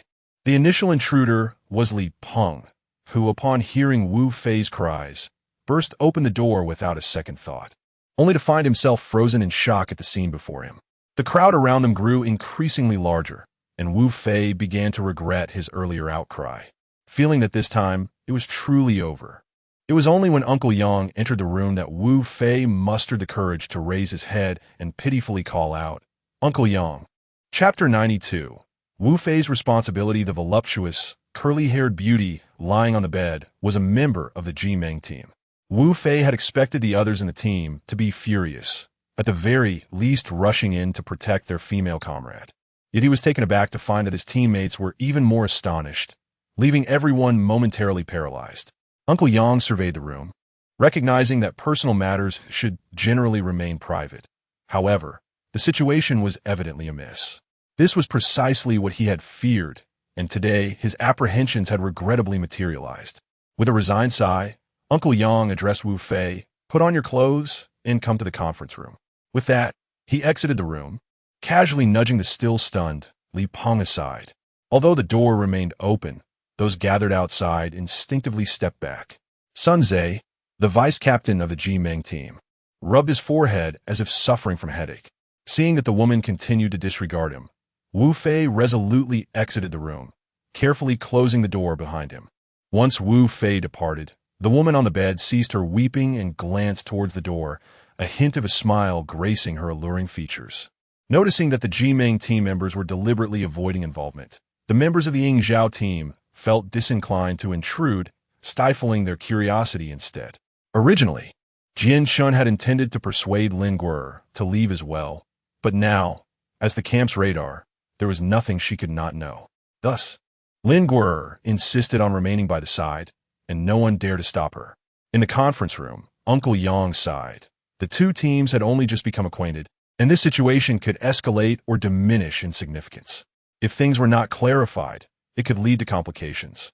Observing unten stern demianor, Jian Chen spoke gently, Captain Yang. There is no need to be overly concerned. Let's first hear what they have to say. Jian Chen's voice was consistently calm, imparting a sense of assurance that any issue could be resolved in his presence, which Uncle Yang clearly appreciated. Uncle Yang did not believe Wu Fei would commit any principled errors. He was confident in his familiarity with everyone in the Yingzhou team. How'd that girl end up in your room? Uncle Yang questioned, his irritation evident at Wu Fei's vague response. I was too dazed at the time and didn't quite understand, Wu Fei admitted, appearing somewhat flustered. Uncle Yang, interpreting Wu Fei's hesitance as an attempt to evade responsibility, grew increasingly agitated, his voice rising as he reprimanded. Don't tell me you have no idea what you did. I know. I am willing to take responsibility. Wu Fei declared, sensing that Uncle Yang was softening slightly upon realizing he did not intend to shirk responsibility. Nonetheless, Uncle Yang's tone remained grave as he admonished, responsibility? You have some lofty aspirations, my boy. If that girl does not let you go, you might as well atone with your life. Observing Yang Shu's growing anger, Jian Cheng quietly said to Sun Zhe beside him, Go and fetch Yang Shui. Sun Zhe complied and exited. Jian Cheng couldn't help but glance at Lin Guo, who sat behind Yang Shu, blindfolded and still, resembling a lifeless doll. When Sun Zhe arrived at Wu Fei's room, Yang Shui had already donned her attire. He knocked lightly, and the door swung open from within. Yang Shui, clad in a pink dress, her long wavy hair cascading down in slight disarray, bore traces of tears on her face, exuding an air of vulnerability. The captain called for you, Sun Zhe remarked, casting a peculiar glance at Yang Shui as he led her toward the conference room. Along the way, Sun Zhe could not restrain himself from inquiring, Yang Shui, how do you plan to conclude this? Yang Shui, who was playing the part of the sorrowful victim, rolled her eyes upon hearing Sun Zhe's words. Straightening her posture, she retorted, Big brother, are you mistaken? I am clearly the victim here. What do you mean by how I plan to conclude this? Unperturbed by Yang Shui's reaction, Sun Zhe turned to face her and stated, Wu Fei mentioned he felt a bit muddled tonight, yet he retains memories of his actions. Have you recently concocted an aphrodisiac? You've certainly crossed a line this time. Caught off guard by Sun Zhe's revelation, Yang Shui found herself at a loss for words, unwilling to concede. With her chin held high, she replied defiantly, without evidence. You should refrain from making baseless accusations. Sun Zhe felt a headache brewing and gently advised, that fellow is on the verge of tears. He no longer resembles the imposing figure from yesterday's gathering. Do exercise some restraint. Who told him to shout so loudly? That fool Yang Shui snapped back. What was initially a private matter between them had now become common knowledge. Captain Ing Zhao believed wholeheartedly that she had been wronged, and her behavior was becoming increasingly reckless. Observing Sun Zhe's demeanor, reminiscent of a mentor reprimanding a junior, Yang Shui frowned and remarked disdainfully, Vice Captain, I notice you are becoming more like the captain. Quite irksome indeed. Shortly thereafter, Sun Zhe escorted Yang Shui to the conference room, where she had shed her timid facade and now appeared remarkably composed. It was only then that Wu Fei, finally alert, scrutinized this woman for the first time. Her curvaceous figure and naturally wavy hair, coupled with her long lashes, created an alluring image. Though her physique was undeniably tempting, the pink dress and large eyes lent her an air of innocence and charm. He had always believed this to be merely a fleeting dream, yet here it was, unfolding before his very eyes. Yang Shui lifted her gaze to Wu Fei and softly inquired, Have you sobered up from the alcohol? I saw you drinking alone at the site where the body was placed, even smashing the ground. This brought back memories of the deceased Du Wenhao. And Wu Fei's tension eased slightly as he replied in a hushed tone, I'm awake now. I sincerely apologize. At that moment, Jian Cheng interjected from the side, Yang Shui, how did you end up in Wu Fei's room? Yang Shui, feeling a bit embarrassed, remarked, I noticed he had left his coat behind, so I intended to return it to him. He and T closed the door, and I merely planned to quietly place the coat down and leave. However, as he breathed heavily, he caught sight of a captivating woman beside him, and he genuinely believed it to be but a dream. Thus, the ensuing events were predictable. Observing Yang Shui's demeanor, Uncle Yang exhaled in relief. Wu Fei then asserted, I will take responsibility. I shall comply with any request you have. Wu Fei was exceedingly anxious. This young man's single-mindedness occasionally held merit. At the very least, he had never shied away from any obligation. Always at the forefront when it was time to stand up. Yang Shui regarded Wu Fei with a hint of admiration, realizing her judgment had never been in error. He was indeed a person of responsibility. Jianshin glanced at Yang Shui, then at Wu Fei, and, smiling, broke the tension, saying, This is no light accusation. Perhaps we should consider severing a hand. At Jianshin's words, everyone was momentarily taken aback. All right, Wu Fei replied without hesitation, rising to fetch an axe. Yang Sui, in a fit of urgency, exclaimed, No, that won't be necessary. I don't require any compensation. What began as a morally reprehensible incident transformed into a rather tantalizing tale, and with the matter resolved, everyone sighed in relief. Yang Shui, you have gone too far this time. Jian Shun's tone remained steady, yet carried a palpable weight. Yang Shui pouted, but refrained from retorting, in Jian Shun's presence. Her pretenses and defiance proved futile. I trust you will find an opportunity to reveal the truth to Wu Fei, won't you? Yang Shui, averse to the notion, turned her face away but reluctantly nodded. Seeing her acquiescence, Jian Shun departed with a smile, while Yang Shui glared at his retreating figure, muttering softly, annoying. Today, Uncle Yang informed everyone in the camp about the impending relocation, urging them to prepare their belongings. The group's luggage was minimal, consisting mostly of provisions and drinking water that the city dwellers had long stored. To facilitate transportation, Uncle Yang instructed the camp's inhabitants to construct sled-like tools using wooden boards and other materials, suitable for hauling goods across the snow. The frigid weather ensured that the snow would not thaw easily. Thus, securing items onto wooden or metal boards and pulling them with ropes became the most effective and straightforward method for transporting luggage over the icy terrain. The camp residents busied themselves with fervor.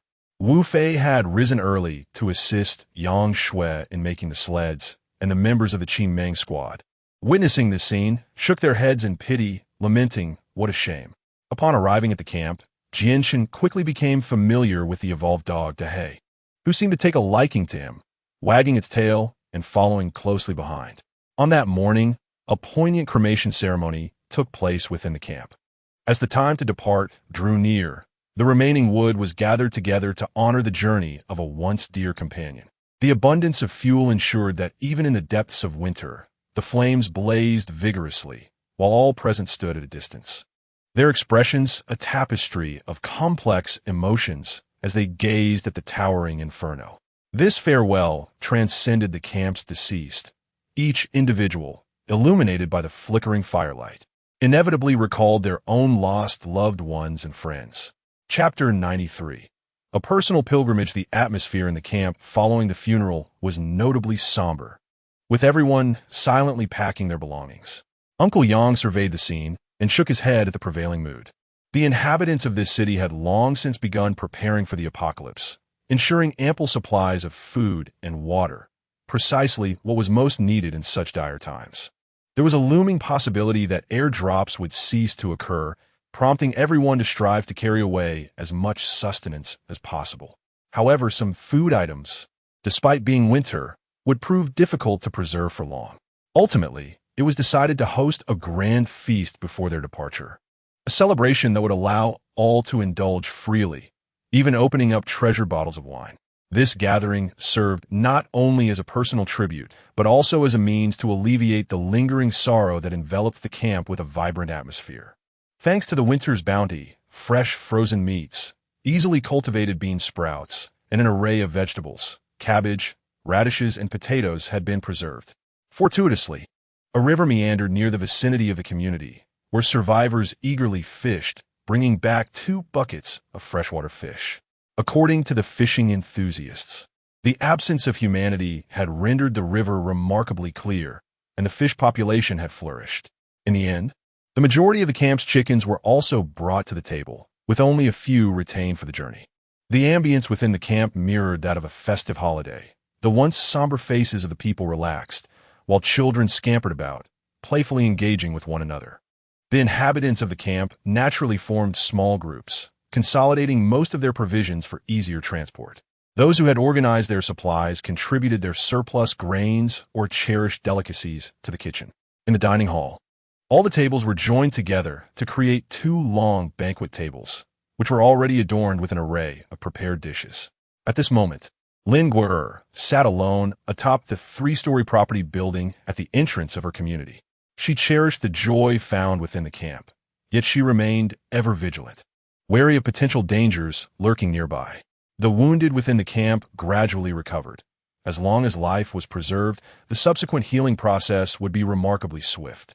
The lone wolf, his body wrapped in bandages, wandered through the community and, upon glancing upwards, spotted Lin Guer on the rooftop. He pondered, that if it were another version of her, the reclusive Lingua, she too would likely be seated there in solitude. Just then, he noticed a man approaching the rooftop who sat down beside Lingua, causing the lone wolf's expression to darken. As Lingua sat alone on the rooftop, she noticed Jian Chen ascend and naturally take a seat beside her. After a moment of silence, Jian Chen remarked, "Is it not permissible to relax for a while? Soon, dinner will commence below." Lingua shook her head and said, "One must not harbor a sense of complacency. Even the slightest negligence could cost a life." Lingua has been relentlessly pursuing every slightly threatening horde of corpses in her quest to perceive the world. Her mind has been operating at full capacity whenever she is awake. After a brief silence, Jian Chen's gentle voice echoed once more. "Then let us also cleanse the zombies," alleviating some pressure from the guards. With that, Jian Chen descended the stairs, seemingly carrying a multitude of items back upstairs. Confused, Lingua inquired, "What are we supposed to do?" Jian Chen, wielding a fruit knife, suddenly hurled it with precision, the blade embedding itself in the head of a zombie that was slowly approaching the camp. The creature collapsed at once. "You call out the directions, and I shall throw," Jian Chen declared, picking up a piece of rebar. Though Lingua felt somewhat perplexed, she steadied herself and declared, 3 o'clock direction. Upon seeing Chen glance over, she noted that approximately 200 meters from the camp, a wandering zombie was present. A steel rebar flew from their hands, striking the zombie's head with precision, resulting in an instant kill. "The force and accuracy are commendable, truly impressive," Lingua praised. As Chen stood silently smiling beside her, Lingua suddenly continued, 2 o'clock, about 500 meters, 4th floor. There, a desiccated zombie was just about to climb out of the window, its head barely protruding when it was pierced through by a flying metal pipe. Lingua maintained a subtle smile as she observed him. Watching her smile ignited a surge of impulse within Chen. He yearned to remove the cloth covering her eyes, to behold those eyes that sparkled with mirth. At that moment, a voice echoed from downstairs announcing that it was time for a meal, prompting everyone to set aside their tasks and proceed to the makeshift dining hall. Chen glanced below and said to Lingua, "Shall we go as well?" As Lingua immersed herself in thoughts of zombies, she paid little heed to the fleeting movements of the survivors within the city. Thus she understood Jian Chen's intentions. Upon hearing Lingua's gratitude, Jian Chen merely responded with his customary smile, saying, "Let us go." The dining hall was filled with merriment. Everyone relished the grand feast, and amidst the clinking of glasses, they momentarily forgot all their misfortunes. Among survivors, camaraderie seemed to blossom effortlessly, as they shared an inexhaustible array of common experiences, having all once inhabited the same world.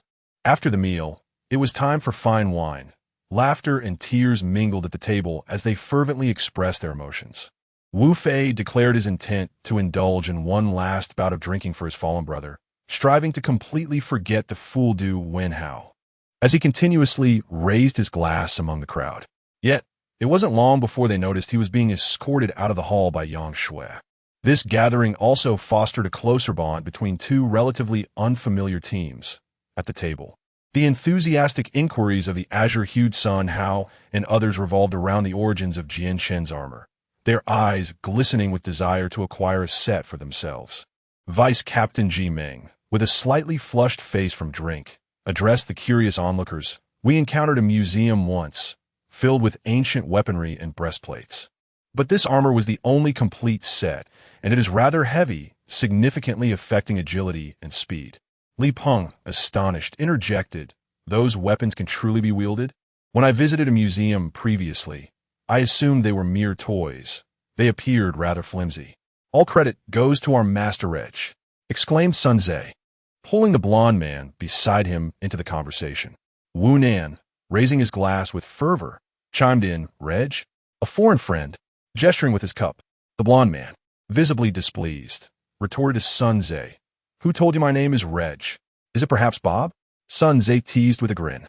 The blond man indeed bore a mixed heritage visage, yet leaned more towards Asian features. Apart from his golden hair, he did not resemble a typical foreigner. Disinterested in the inebriated Sun Zhe, he addressed the others, "You may call me Shadow. I believe you understand." He then raised his glass towards the azure-hued individuals. In this apocalyptic world, many chose to adopt code names to replace their former identities, hoping to forget their previous selves. The azure-hued individual also lifted his glass in acknowledgement of shadow, downing the contents in one swift motion. Wu Nan, with a hint of self-deprecation, remarked, "It must be delightful to possess knowledge, allowing one to create a name that resonates. I struggle to conjure anything fitting." As the revelry continued, Shadow began to recount a humorous incident involving a burly member of their team named Yin Shan, who had an unfortunate experience with a skirt armor. He explained that during a zombie encounter, his pants were torn, leaving him nearly bare for the latter half of the battle, thus instilling a psychological scar. This tale evoked hearty laughter from the crowd, while a typically taciturn giant seated nearby turned a deep shade of red. Subsequently, everyone clamored to behold the iron armor of mourning. Upon receiving a smile of acquiescence from mourning, they all hurriedly departed. As night fell, the number of individuals in the dining hall dwindled gradually, and Uncle Yang called Lin Guer aside. Once they entered the conference room, Uncle Yang said, "Sit down.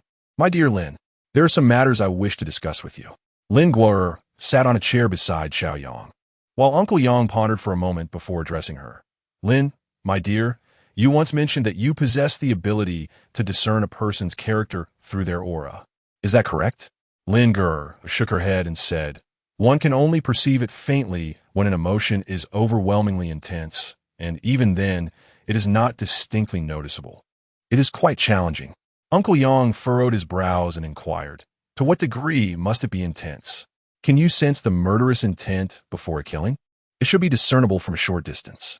That day, when Xiao Hao was attacked, did you feel anything?" Lin Guer shook her head and said, "That distance is far too great. I understand." After a moment of silence, he continued, "Through these experiences, I have come to realize that our team must not only be wary of the threats posed by the Holy Blood sect, but also remain vigilant against dangers that may arise from within our own ranks. In harsh living conditions, it is possible for anyone to turn against us at any moment, so you may have to endure even more hardships in the future. Be sure to keep a close eye on those around you. If you cannot look after everyone, it is sufficient to ensure your own safety." Lin Guer nodded. After a brief pause, Uncle Yang continued, "Furthermore, I hope you can mentor Xiao Yang, enabling him to become your ally. The ability to perceive is indeed a rare gift, and Xiao Yang may very well become a significant asset in the future. For now, encourage him to practice, although he can sense he currently struggles to communicate with his teammates. This matter will require your utmost attention." Lin Guer nodded and said, "Yes, I will." Additionally, what insights can you perceive regarding the Holy Blood cult? Lin Guer shook her head and replied, "It is nothing, if the distance is too great. I find it exceedingly difficult to discern the distinction between a half-corpse and a zombie. I can only vaguely sense that there exists a perilous presence deep within the city." Uncle Yang sighed once more after hearing this, and his sighs had become increasingly frequent of late. "Uncle Yang, is there something troubling you? We know far too little about the Holy Blood sect. Each encounter has been fraught with danger, yet we remain entirely oblivious to the true nature of this organization, and we possess no means of acquiring intelligence." Lin Guer pondered for a moment and remarked, "If we could also send an undercover agent into their organization, we would have the opportunity to gather intelligence." Uncle Yang's eyes suddenly sparkled, but then dimmed again as he replied, "This method is certainly not one we alone could conceive. However, the selection of candidates is crucial. Therein lies the greatest challenge." Lin Guer recognized the formidable nature of the predicament, and once more, silence enveloped the room. Outside, the darkened city began to be graced with falling snowflakes. Chapter 94. A quiet love in the blink of an eye. The time for departure had arrived, and the individuals within the camp were busily packing their final belongings for the imminent relocation. Even during this exodus, arrangements for security were imperative. Aside from the two teams of members, Uncle Yang had instructed the Ying Zhao team to accompany those among the survivors who volunteered to serve as guards. The number of survivors was steadily increasing, as was the population of evolved beings. Yet, many still reacted to the sight of zombies with fear and trepidation, shrinking back in terror. This was indeed perilous, Analyzing the current situation suggests that for many years to come, everyone would have to confront the dangers posed by the undead at any moment. Uncle Yang harbored a fervent hope that everyone would soon take up arms and become warriors, which is why he consistently arranged for team members to mentor those willing to wield weapons. Often, the only difference among individuals was experience. The Ying Zhao team was responsible for guiding the newcomers, while the Jimeng team maintained vigilance on the outer perimeter. Should danger arise, the Jimeng team would be the first to engage, while a few from Ying Zhao would strive to remain close to their comrades. Song Lan and Sun Hao adhered to their original protocol, first inquiring how many were willing to join the guard, subsequently assigning them positions. A girl named Wen Jing stood in the crowd, her heart racing as she watched Song Lan move among the people. She longed for her name to be called again. Aware that in a group filled with girls like her, Song Lan might not remember her at all. Is there anyone interested in joining the guard? Song Lan's voice resonated melodiously, imbued with the essence of a sunny youth yet tempered with gentleness. I. Numerous hands shot up, stepping forward from the line, including several girls. I. Captain Song Lan, my name is Mei Qi. Captain Sun Hao, am Xiaoli. Song Lan merely nodded politely to those who stepped forward, after which Sun Hao began to assign positions to each volunteer. Is there anyone else? Song Lan inquired once more. Wen Jing raised her hand timidly, whispering, My name is Wen Jing. At that moment, Song Lan stood directly before her, and she barely dared to meet his gaze, her eyes flickering over his attire. She felt that this unassuming navy blue jacket looked remarkably dashing on him. You were the girl from that day? Song Lan's voice floated down to her. Wen Jing was taken aback, lifting her head in disbelief that Song Lan remembered her. Upon seeing her face, Song Lan smiled slightly, affirming, Indeed, it is you. You were quite bold that day, which was rather dangerous. Today, you shall stand beside me. In the girl's eyes, a glimmer of light suddenly flickered. Indeed, she was the one saved by Song Lan from the clutches of the half-corpse that fateful day. In the process of rescuing her, Song Lan bore a long, deep gash upon his chest. Wen Jing was merely one among the many fans of the captain's, and that day she had hoped to lend a helping hand. Even as many retreated in fear, she yearned to draw closer to Song Lan. She had intended to be of assistance, yet instead became a burden. When Song Lan, standing protectively before her, was spattered with blood, she felt as though her very heart might cease to beat in unison with his suffering. Later, she secretly sought out Song Lan as he tended to his wounds, summoning her courage countless times, yet only daring to steal glances from the shadows, never mustering the bravery to approach him. She was utterly astonished to discover that Song Lan still remembered her. Steeling herself, Wen Jing nervously inquired, How is your injury? I found this. You might find it more manageable, Song Lan remarked, retrieving a somewhat slender steel pipe from his belongings. This pipe, crafted by Wu Fei, was honed to a sharp point and wrapped in cloth. Wu Fei had a penchant for creating tools, often producing peculiar implements. This particular pipe was notably slimmer than the others, and its origins remained a mystery. Ever since it was given to Song Lan, he had felt it was too slender and inadequate for a firm grip, leaving it unused. Observing the cumbersome, bent iron pipe in Wen Jing's possession, Song Lan recalled the weapon he had received. Surprised by his gesture, Wen Jing accepted the weapon he offered, discarding her own to the ground. Song Lan gently picked up the crude steel pipe from the floor, saying, If you don't mind, I'll take this. I'll ask Wu Fei if he has any use for it. Wen Jing nodded eagerly. From the moment their expedition commenced, Wen Jing had followed closely behind Song Lan, her gaze fixed upon his back, which bore an uncanny resemblance to someone who had once been of utmost importance to her. That person was her brother. After the apocalypse erupted, only she and her brother remained of their family. Throughout her life, she had been envied for having such a loving sibling. Their parents, consumed by their demanding jobs, had left Wen Jing to be her brother's devoted shadow, accompanying him wherever he went. Even as they entered school, her brother continued to be her protector, ensuring her safe passage. He had always been her pillar of support, steadfastly by her side, even as the world crumbled around them. Together, they bore witness to the insidious spread of the virus and the transformation of their neighbors into monstrous beings. Thus, when her brother began to exhibit symptoms of decay, Wen Jing felt as if her world was collapsing. Despite enduring the agony of mutation, her brother comforted her, urging her not to relinquish hope for survival, insisting that she must remain strong. Though he was on the brink of becoming a zombie, he displayed no fear or trepidation. His eyes radiated only concern for his sister, burdened by the weight of their shared fate. Wen Jing comprehended the profound concern, and with tears streaming down her face, she repeatedly nodded to her brother, assuring him that she would indeed strive to endure. Just before losing consciousness, her brother leapt from the window. Within their familiar home, apart from attending to her basic needs, she spent her days alone, ensconced in bed, gazing vacantly at the sky outside. She was oblivious to her thoughts, daunted by memories of the past and reluctant to envision the future, thus existing in a state of stupor. Perhaps this was a form of self-preservation, a means to survive in such times, for she had promised her brother that she would endeavor to live on. This state persisted until the members of the rescue team burst through the door, determined not to overlook any potential signs of life. At that moment, Wen Jing was somewhat disoriented. The crashing of the door did not startle her, as if she were unaware of it all. In the apocalypse, such occurrences were commonplace, particularly among those who had survived alone. It was only when she noticed the azure figure amidst the crowd that she seemed to glimpse her brother standing there.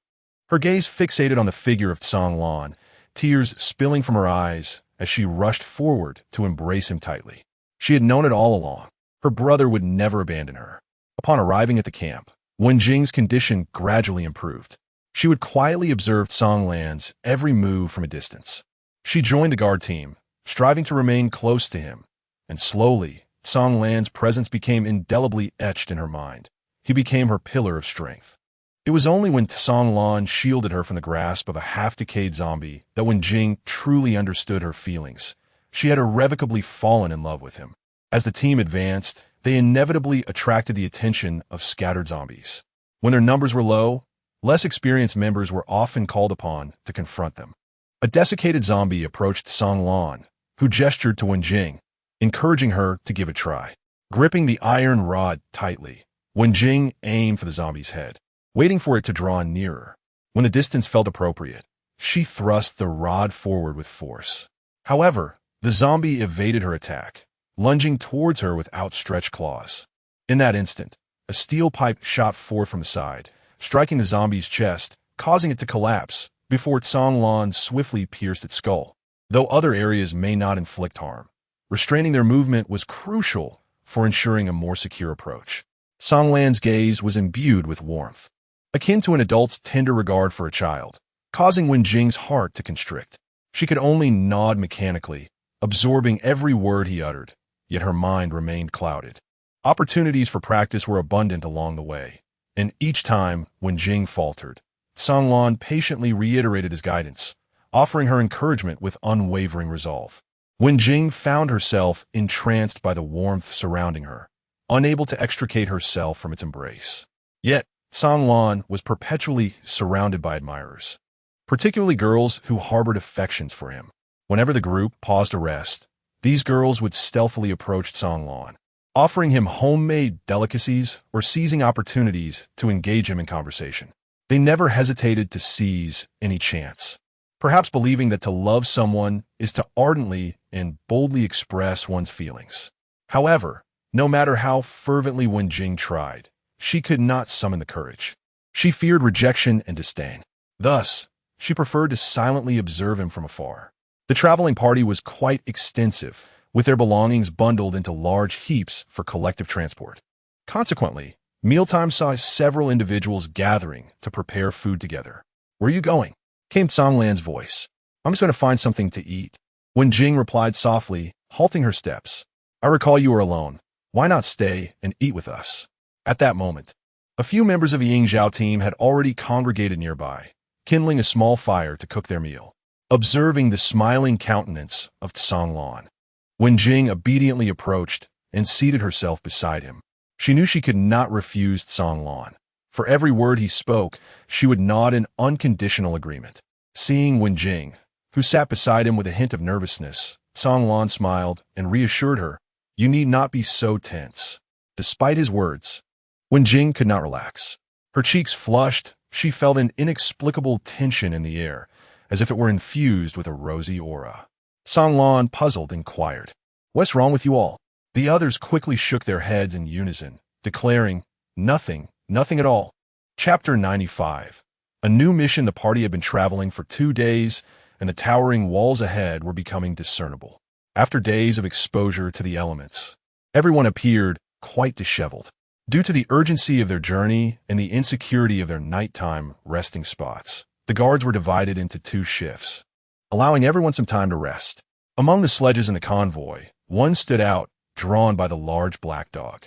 This particular sledge was laden with various daily necessities and bedding, with Lin Guo placing Xiao Yang atop the pile. Uncle Yang remarked, "This cluster of houses has a well and ample space for gardening, ensuring self-sufficiency. It's the ideal place to settle." Li Peng's voice chimed in. "I find myself missing the brothers back at the camp. Should we invite them over later?" Uncle Yang nodded in agreement, adding, "We must not neglect that area. The security arrangements there have been finalized, and everything is in order. For the time being, they would remain in 2 locations. But efforts would be made to connect the residential area with the town government camp, clearing the path between them." Jian Chun, who had been walking not far from Lingguo, smiled and remarked, "It sounds like your camp is truly a splendid place." Jian Chun set aside his helmet, gripping his iron spear, clad in formidable armor. Lingguo, who typically followed the group in silence, refrained from engaging in conversation, fearing that distraction might lead her to overlook impending dangers, perhaps a manifestation of her own obsession.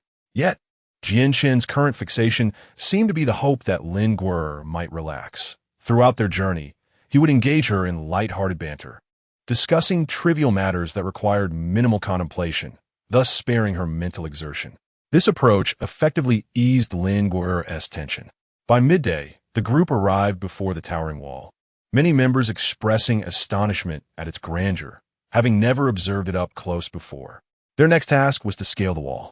They navigated to the section breached by the aircraft, first sending a group up to secure ropes for transporting their belongings to the collapsed structure, and subsequently employing the same method to lower them to the other side. It was a considerable undertaking, and the team swiftly set to work. Lin Guo stood aside once more, gazing at the city she was about to leave. The lives of the survivors flickered and vanished with each passing moment.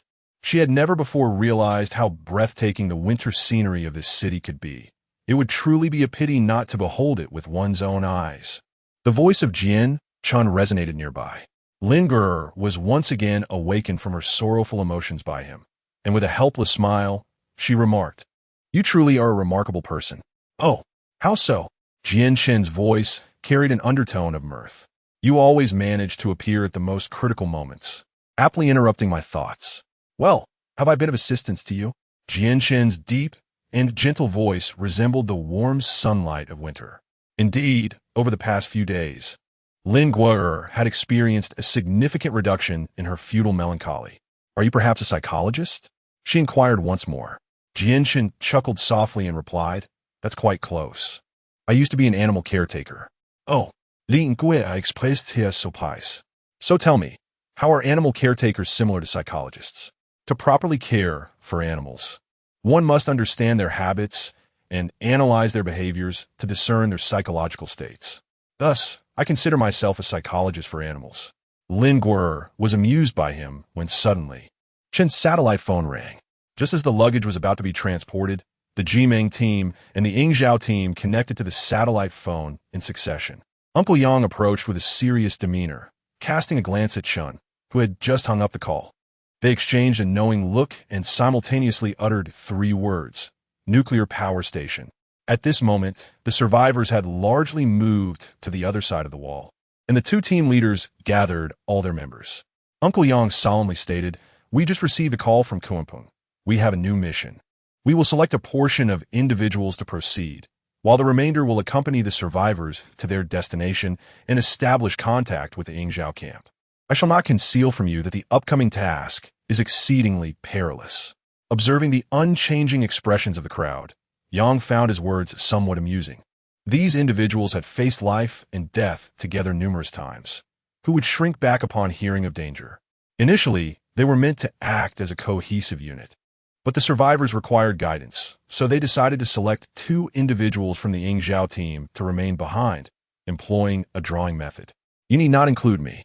I must go," Lin Gui'er interjected. "So do I. I wish to join."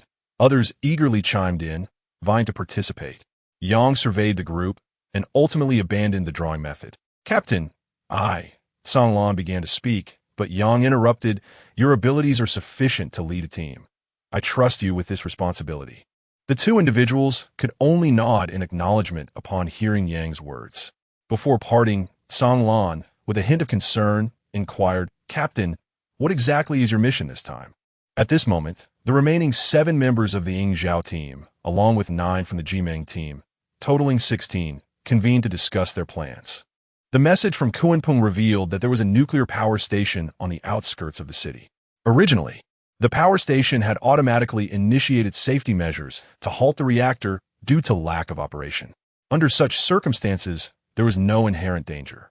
However, recently Kunpeng discovered that strange half-dead individuals, associated with the terrorist organization Holy Blood Sect, had infiltrated the nuclear power station, and their intentions remained unknown. The presence of these terrorists led to the gravest of concerns. Should they indeed intend to exploit the nuclear power station for a terror attack, the consequences would be dire. Nuclear radiation poses a significant threat, prompting urgent communication with the 2 nearest teams, hoping they could ascertain the situation and, if necessary, thwart any malicious actions. Although everyone's bodies had undergone evolution, they remained flesh and blood. The potential harm of nuclear radiation to the human body could not be diminished. Therefore, should a leak occur at the nuclear power station, all who rushed there would face the peril of radiation exposure. However, for those who have always lived in the urban expanse, the threat of nuclear radiation is a concept difficult to grasp, and thus no one in the team exhibited any signs of fear. The squad had not retained much food, as everyone carried only their personal belongings, given that there remained an abundance of undiscovered sustenance within the city. The location of the nuclear power plant was not marked on the map. Yet Kunpeng had already provided the precise address over the phone. Uncle Yang scoured the map for a while before determining the direction. This journey diverged entirely from their previous routes, and along the way, they encountered several small hordes of corpses, which posed no threat to this formidable team of 16. As night approached, they discovered a 3-story building by the roadside. Standing below, Lin Gui'er remarked, "There are 3 inside, 1 on the first floor and 2 on the second." The blonde, mixed-race handsome man, Guangying, praised Lin Gui'er's ability, exclaiming, "It's like having a perfect radar." The group paid him no heed and swiftly opened the door to eliminate the zombies. The 2 squads had now merged into one cohesive unit. Seeing that Chen's silver armor was ill-suited for confined spaces, the first to enter was the lone wolf, who had always been the vanguard of Ying Zhao. The physique of a special forces soldier truly surpassed that of ordinary men. His swift actions left the members of the Kamong team in awe, granting them no opportunity to engage. After dispatching the zombies within the building, the group was pleasantly surprised to discover that this standalone 3-story structure utilized solar water heaters and even had stored water. In the midst of winter, a hot shower had become a luxury, yet today was an exception. Everyone was afforded the pleasure of a warm bath, which greatly relaxed them. If Lin Gui'er were to select the most essential item for accompanying the team, it would undoubtedly be her own blanket. Even a thin covering imbued with familiar scents could help her attain a decent night's sleep. If they could find travel sleeping bags, it would be the best choice in this post-apocalyptic world. Fortunately, after relentless searching, every member of the team now possessed their own sleeping bag. In the center of the room, they placed an iron basin or barrel and lit a fire, which would sustain warmth for the entire night. Lin Gui'er has now mastered the art of keeping her eyes closed even as she removes her blindfold. She bathes with her eyes shut, dries her hair without opening them, and sits by the fire with her companions, all while maintaining her closed-eyed state. Just as the group engages in light-hearted conversation, a sudden loud thud reverberates from downstairs, causing an immediate hush to fall over everyone. Could it be the approach of a zombie? One of the team members hesitantly speculates. Lin Gui'er calmly remarked, "It is not a zombie. Rather, it is an evolved rat that has collided with the door." The animals in this city have begun to mutate. Chapter 96. Awakening that night, everyone gathered asleep in the rooms on the second floor. Throughout the day, Lin Guer had remained in a state of constant tension, leaving her utterly fatigued. After arranging the night watch, the group, warmed by the crackling fire, slipped into their sleeping bags, and Lin Guer soon succumbed to slumber. In the depths of the night, Lin Guer suddenly shivered, awakening abruptly as her senses expanded instantaneously. She keenly detected a trace of danger, which swiftly dissipated. The speed of the occurrence led her to question whether she was still half asleep. In her haze of consciousness, Lin Guer sensed the presence of Jian Shan on the third floor, where he was moving frantically. Was he under attack? Yet, why was there not a single sound? Moreover, the others in the room remained peacefully asleep. Even the sentry stationed by the window did not raise any alarm. Lin Guer keenly sensed that something was amiss. Even the slightest movement she made did not elicit a single response from anyone. Lin Guer gently nudged the person beside her, yet he merely turned over in a dazed manner, appearing to be in a deep slumber. This was decidedly abnormal. The members of both teams were typically vigilant and would never be found in such a state of profound sleep. "Everyone, wake up! Something feels off," Lin Guer exclaimed, her voice tinged with urgency. Gradually, those sprawled on the ground began to show slight signs of awareness in response to her shouts. At that moment, the aura of Jian Shan on the third floor flickered once more, causing Lin Guer to grow anxious. She seized her long knife and made her way towards the third floor. For her, day and night were inconsequential. She merely charged forward, guided by the position of Jian Shan's presence. As she ascended to the third floor, an overwhelming sense of danger enveloped her.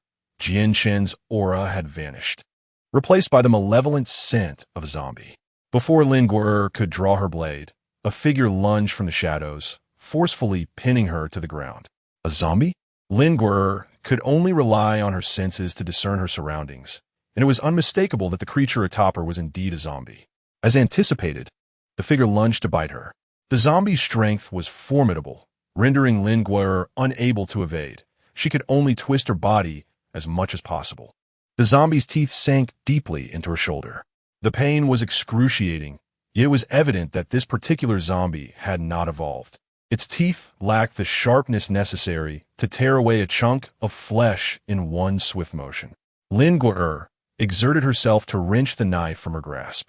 Although the position was challenging for exertion, she nonetheless turned the blade, intending to sever the zombie's hand first, in order to facilitate her escape. Lin Guer felt a sharp pain in her shoulder, as if it were bleeding profusely. The sensation of being torn apart was unmistakable, perhaps driven by the scent of blood. The zombie exerted even greater force. After shredding her clothing, it ravenously lunged at her once more. Lin Guer swiftly raised her knife, and just as she was about to strike, a sudden flash of the zombie's aura enveloped her, accompanied by a familiar scent. This silhouette was not that of a zombie. It was Jian Shan. Lin Guer was taken aback, and at that moment, the figure embracing her loosened its grip, trembling slightly as it covered its head. Lin Guer set down the knife, her voice tinged with uncertainty as she called out, "Jian Shan?" Upon hearing Lin Guer's voice, the figure noticeably trembled, and his breathing grew labored, the aura surrounding him flickering once more. It was at this moment that Lin Guer truly realized this person was indeed Jian Shan. The earlier crisis had been so intense that she had failed to notice the lingering scent of body wash on him. Although the figure did not utter a loud sound, Lin Guer could sense the immense suffering he was enduring. What had happened to him? "Jian Shan," Lin Guer called out affirmatively, intending to reach out and ascertain the state of the individual before her. However, the shadow suddenly leaped away, retreating to the corner of the third floor, curling up there, its breath flickering intermittently. What on earth was happening to him? Lin Guer felt as though the figure was oscillating between a zombie and someone named Jian Shan. Gradually approaching, she heard an exceedingly suppressed and hoarse voice emanating from the corner. "Don't come closer." There seemed to be an undercurrent of helplessness in that voice, and Lin Guer sensed that the person opposite her was in dire need of assistance. She concentrated all her faculties on Jian Shan, inching closer with tentative steps. As her hand brushed against the crown of his head, a shiver coursed through her. At that moment of contact, her perceptions sharpened immensely. Within his radiance, a tiny dark spot was striving to expand, intent on consuming his consciousness. Unsure of how to assist him, Linguer felt a surge of anxiety. Suddenly, she recalled a recent moment. Perhaps he would respond to his name. Jianshun, she called out once more. Indeed, Jianshun's body trembled violently again. There was hope. Just then, the figure opposite her suddenly yanked Linguer into his embrace, and with a fierce motion, bit down hard on her injured shoulder. Linguer trembled in pain. Yet fear eluded her as she gently whispered once more into his ear, Jianshun, awaken. This posture endured for an extended period, and with Linguer's persistent calls, Jianshun's aura gradually began to stabilize. At this moment, Linguer finally felt a semblance of relief, only to realize that a multitude of people had already ascended to the third floor. The commotion caused by Linguer ascending to the third floor gradually roused the slumbering individuals. Upon hearing the sounds from above, they anxiously made their way to the third floor, only to witness the scene of Jingchun and Linguer locked in an embrace. The blood trickling from Linguer's shoulder stung the lone wolf's eyes, inadvertently emanating a faint aura of menace from his being. However, Chun was oblivious to this, as he had already succumbed to a deep slumber. Linguer recounted the events that transpired, leaving all present furrowing their brows in concern. At that moment, Yang Shui from the Jimeng team interjected. We must have been drugged. What do you mean? Uncle Yang inquired. It's the Mongolian sleep drug. Someone has administered it to us, which explains why we were in such a deep slumber. I work with this substance, so I am well aware of its effects. When I woke, my thoughts were muddled, an evident side effect of the drug. So, is the captain's condition also a result of the drug? Wu Fei asked. Not quite. The Mongolian sleep drug does not produce such side effects. If it did, there wouldn't be only one person affected. Uncle Yang glanced at the reticent Vice Captain Sun Zhe and solemnly asked, Does no one know anything more? Sun Zhe hesitated before responding. The drug and the captain's situation are two distinct matters. Yang Shui is a professional pharmacist. She is certainly correct that someone has drugged us. As for the captain's condition, I believe it is better for him to explain it to you himself. The following morning, Jianshun awoke abruptly, gasping and glancing around anxiously. It was only when he spotted Linguer sitting alone by the bed, her shoulder bandaged, that his pallor turned ashen, and he rushed forward. The lone wolf stood nearby, extending a steel pipe to block the path between Jianshun and Linguer. Jianshun was halted by the steel rod, yet his gaze remained fixed on Linguer. Trembling, he uttered Yu. At that moment, Uncle Yang entered the room, assessed the situation, and said, Just in time to wake up. Let us have breakfast first. Sun Zhe followed behind Uncle Yang, noticing the murderous expression on the lone wolf's face, and hurriedly pulled the still dazed Jianshun aside. Captain, you're awake. Let us eat first. We can discuss matters afterward. Breakfast was relatively calm, although Jianshun's eyes frequently darted towards Linguer. After the meal, the group recounted the events of the previous night to Jianshun, eagerly awaiting his explanation of his condition. Now more alert, Jianshun spoke in a subdued tone. You all should be aware of the Holy Blood cult's fusion agent. Those who entered with the illness had all received this drug. The cult even brought some of this substance along to facilitate their ongoing viral research back home. By coincidence, I received this drug as well. His brief statement left everyone in stunned silence, as it seemed even some members of their own team were unaware of this situation. Have you mentioned this to Koenpung? Uncle Yang inquired, maintaining his composure. Jianshun nodded.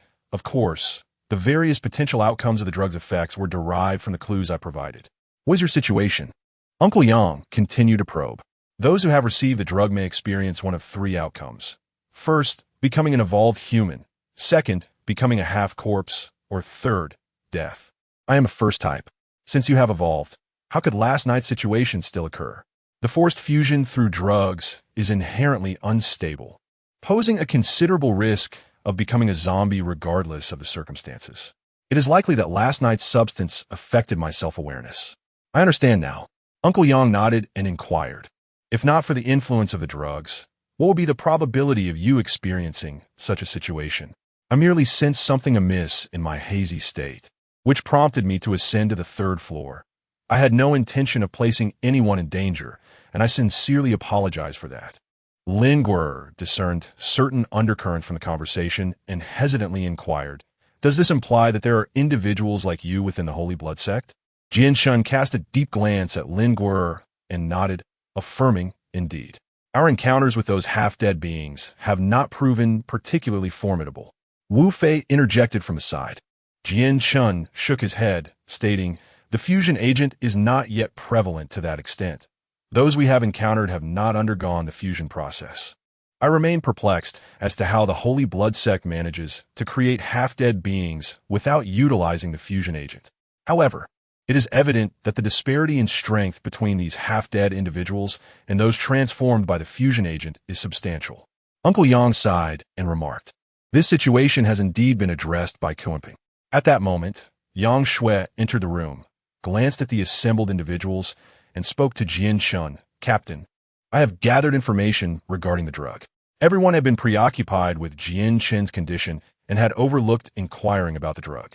Yang Shui informed the group, "I discovered a small box that had been burned downstairs. It appears someone ignited it there. However, apart from this, we have not uncovered any other clues."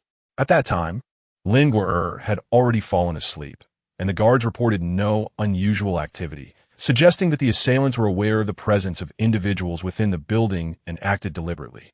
Yet, upon inspecting their belongings, no one found anything suspicious, leading to a palpable tension within the group. Chapter 97. The Mad Scientist with No Leads to Pursue. The group pressed onward, albeit with heightened caution. While packing their belongings, Jian Shun persistently cast distracted glances toward Lin Guer, his intense emotions palpable enough for her to sense. Raising her head, Lin Guer looked quizzically in Jian Chen's direction just as he was about to speak, when a voice from downstairs called out, "We are departing."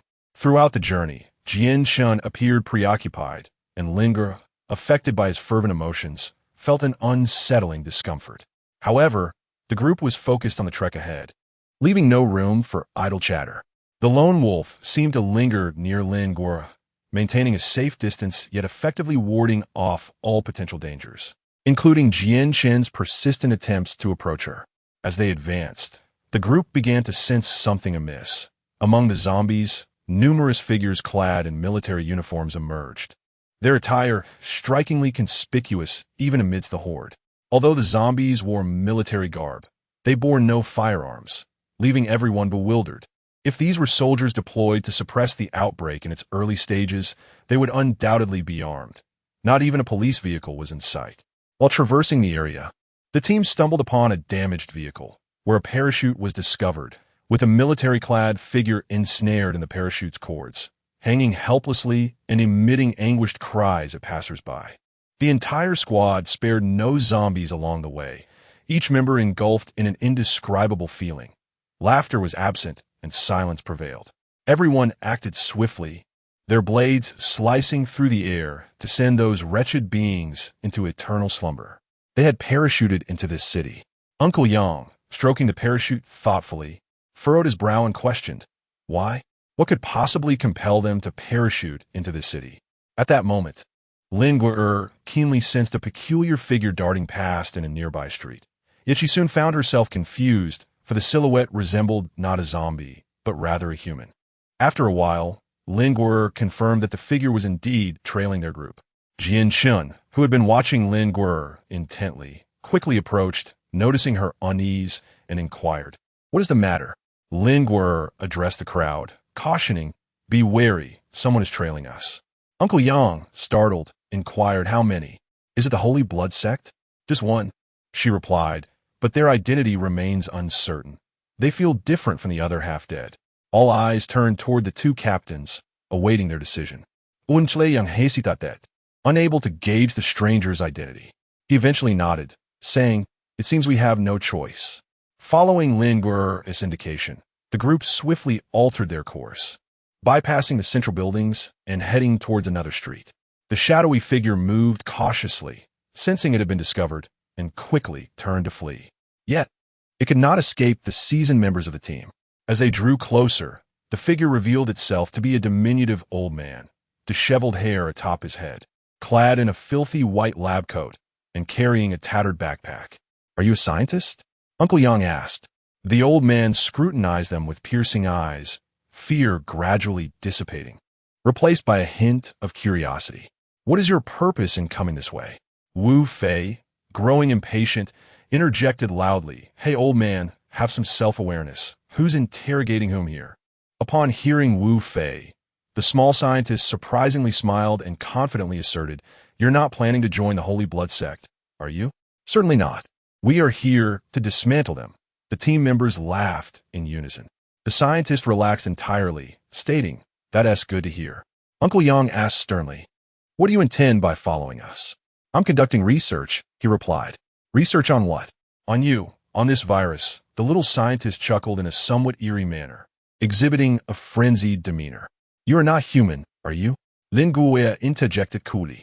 At her words, the scientist appeared struck by lightning, gazing at her in astonishment, stammering, "How do you know?" "Well, we're not the Holy Blood sect, but you certainly seem to be." Li Peng, who had been silent, pressed a hand firmly on the old man. "He has drugs in his bag," Yang Shui suddenly declared. She swiftly unzipped the backpack and rummaged through it, asking, "Were you the one who drugged us last night?" Upon hearing this, the expressions of the team darkened. The old man sensed the precariousness of his situation and quickly waved his tattered lab coat, releasing a cloud of inexplicable powder. As everyone began to cough, the old man bolted. However, Chun and the lone wolf surged ahead, positioning themselves in front of the elderly figure. Realizing escape was futile, the small scientist sagged in defeat. Turning around, he was astonished to see that these individuals appeared unharmed. The powder he had released was meant to infiltrate their nasal passages, impairing their cognitive functions, affecting both humans and smell-dependent zombies alike, albeit only temporarily. Yet, astonishingly, these individuals seemed to regain their composure instantaneously. Observing the elder's surprise, Yang Shui waved the small vial in her hand and smiled, exclaiming, "Revitalizing and invigorating." The crowd refrained from dismembering the old man and even invited him to a luncheon, for they recognized the name of this scientist. While perhaps unfamiliar to many, this name was akin to that of an idol for Yang Shui, who was also engaged in research. This diminutive elder, known as Wang Chiwei, was a renowned yet eccentric scientist in China's scientific community, whose madness had barred him from entering major national institutions. Subsequently, he was employed by an obscure private group and faded into obscurity, rumored to be involved in drug research. Yang Shui, having altered her previous demeanor, handed a cup of water to the elder and inquired, "Professor Wang, I heard you have been researching pharmaceuticals. I never expected to find you in this city." With a satisfied grin, Professor Wang accepted the water, took a sip, and slowly replied, "I am at a secret national institution, studying viruses." His casual revelation left the crowd astounded, nearly causing them to choke on their drinks. "Isn't that supposed to be confidential?" Yang Shui asked, her expression somewhat stiff. Professor Wang appeared to realize something, took another sip of water, and chuckled, "Oh, indeed, do remember to keep it a secret." Uncle Yang's lips twitched as he queried, "Professor Wang, are you here all alone? I wonder how the Holy Blood sect managed to create an antidote." Upon mentioning the antidote, Professor Wang suddenly tossed aside his cup, his eyes glinting as he scanned the crowd, then anxiously asked, "Have you brought a half-dead person with you?" "Where is he?" "What half-dead person?" "There is none in our team," they replied. "Do not deceive me. I saw him last night. Thankfully, I managed to escape. That fellow nearly killed me." It was then that the crowd recognized he was speaking of Jian Shun, and their eyes instinctively darted towards the armored figure. In a state of heightened excitement, Professor Wang's gaze sharpened, fixating on Jian Shun, his eyes gleaming with intensity. "You are not the half-dead one, are you? Young man, allow me to draw a vial of your blood. It may save all of humanity. Such a noble deed." Jian Shun, removing his helmet, regarded Professor Wang with calmness rather than panic, and asked, "What are you researching?" As Professor Wang retrieved blood-drawing instrument from his backpack, he replied, "I am currently investigating the antidote for this virus." "Can it be cured?" Uncle Yang exclaimed in astonishment. Not only him, but all present wore expressions of anticipation upon hearing Professor Wang's words. If this virus could indeed be treated, how many lives could be saved? Who says it cannot be? The Holy Blood sect has such individuals. They have utilized certain substances, though I'm still unaware of the method of their preparation. Upon hearing these words, the crowd exhibited a hint of disappointment. The fusion agent and the antidote of the Holy Blood Church are entirely distinct matters. The fusion agent cannot cure those who have already transformed into ghouls. What expressions are you all wearing? I am certain I can find a solution. Professor Wong expressed his dissatisfaction with the group's reaction. Jian Chun, with a wry smile, proceeded to elucidate the situation regarding the Holy Blood Church and the fusion agent to Professor Wong. However, rather than being disheartened by this information, Professor Wong's demeanor shifted to one of fervor upon learning that Jian Chun had also administered the fusion agent. He raised 2 fingers, his voice trembling with excitement as he addressed Jian Chun. Young man, I must draw 2 vials. Your blood will undoubtedly lead to a significant breakthrough for me. Jian Chun, in agreement, removed the armor from one arm to allow Professor Wong to draw blood. The individuals dispatched by the state to retrieve me were later diverted to a more critical matter at the nuclear power plant, he explained. State dispatch personnel? How could that be? Uncle Yang questioned in bewilderment. In this apocalyptic world, aside from the teams associated with the Demon Emperor's plan, who else could possibly enter? Parachuting, muttered the lone wolf from the corner. Are you referring to those we just encountered? Wu Fei inquired in astonishment. The conclusion was evident. Despite the knowledge that most would not survive, a substantial number of soldiers parachuted into the city, solely to locate this Professor Wong. The only reason they could undertake such a perilous mission must be that this scientist is of immense importance, worth sacrificing numerous lives for his preservation. Such a suicidal task must have been prearranged, with all soldiers mentally prepared. Once in the city, those who survived would fulfill the mission to rescue Professor Wong. A silence enveloped the group, reflecting the valor of Shenzhou's soldiers, who, even in the face of certain death, would charge forth without hesitation. After drawing Jian Chen's blood, Professor Wong turned his bright eyes towards Lin Guo. Yet, after an explanation, he learned that Lin Guo's transformation was not due to the virus. Nevertheless, he still insisted on extracting a vial of her blood before he was satisfied. Chapter 98. The potent virus. Upon discovering that the 2 teams aimed for the nuclear power plant, Professor Wong's expression shifted. As they ventured alongside him, the group was astonished to observe that the zombies completely refrained from attacking him, and Professor Wong's agility was unexpectedly remarkable. This scientist seemed to harbor numerous secrets. As they approached the research institute, the number of zombified soldiers clad in military uniforms increased exponentially. Initially, the members of the group attempted to estimate the number of paratroopers, but once the count surpassed 1,000, they all abandoned the effort. The research institute was situated on the outskirts of the city, an area devoid of residential neighborhoods, filled instead with military zones and various industrial sites, all lacking clear signage. Among these, one courtyard was indeed the research institute that Professor Wong had mentioned. Given the sparse population in the vicinity, the number of zombies was also limited. The overall structure of the research institute was not significantly damaged from the outside. The buildings appeared quite ordinary, lacking any particular distinction. Upon entering the interior of the building, Professor Wong guided the group to a door leading underground. After a fingerprint scan, a pathway to the depths was revealed. To their astonishment, there was indeed electricity present. The independent power system here ensured safety. As they walked down the corridor, the walls gradually transformed into glass.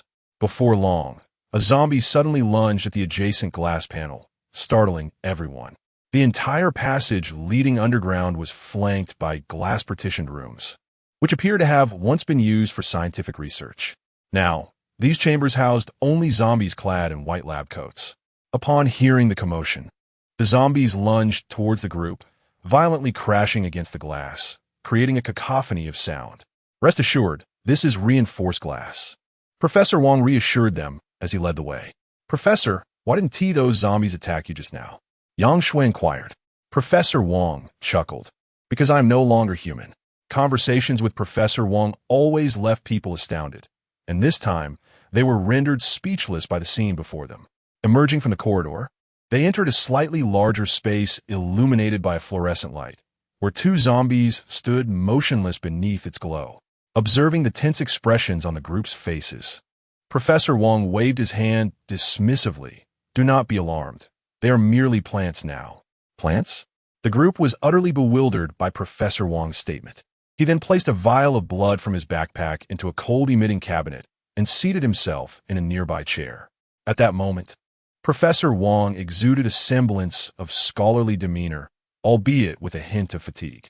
Make yourselves comfortable, he said, as he retrieved a syringe from a container and inserted it into his own arm.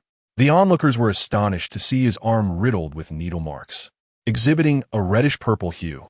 Was he conducting experiments on himself? After administering the injection, Professor Wong exhaled deeply. What are you all standing for? Please take a seat. I need to analyze the blood samples. Feel free to relax. With that, he began to manipulate various instruments on the table, while Yang Shui stood curiously behind him, observing his research. The others found their own spots to rest. Wu Fei's curiosity was piqued as he gazed at the two zombies standing beneath the fluorescent light. They resembled wooden figures, showing no reaction to his prodding. Upon closer inspection, Wu Fei noticed the pronounced blood vessels in their necks, faintly tinged with green. As he leaned in even closer, he was astonished to discover a small green sprout emerging from the tops of their heads, camouflaged within the sparse hair. Vibrant under the fluorescent light. Are they truly plants? Wu Fei's voice brimmed with wonder. The individuals resting nearby were drawn in by Wu Fei's voice, gradually gathering around to curiously examine the two wooden zombies. In order to reach the laboratory before nightfall, the group hastened their pace, running along the path ahead. After exerting themselves, the injured lingerer felt a tinge of fatigue and found a corner to sit down and rest. Observing this, Chen approached with a bottle of water and handed it to Lin Ge, inquiring gently, "Are you very tired? How is your shoulder injury? Does it still hurt?" His tone was imbued with warmth and a sense of guilt. Lin Ge accepted the water handed to her by Jian Chun, smiling as she shook her head.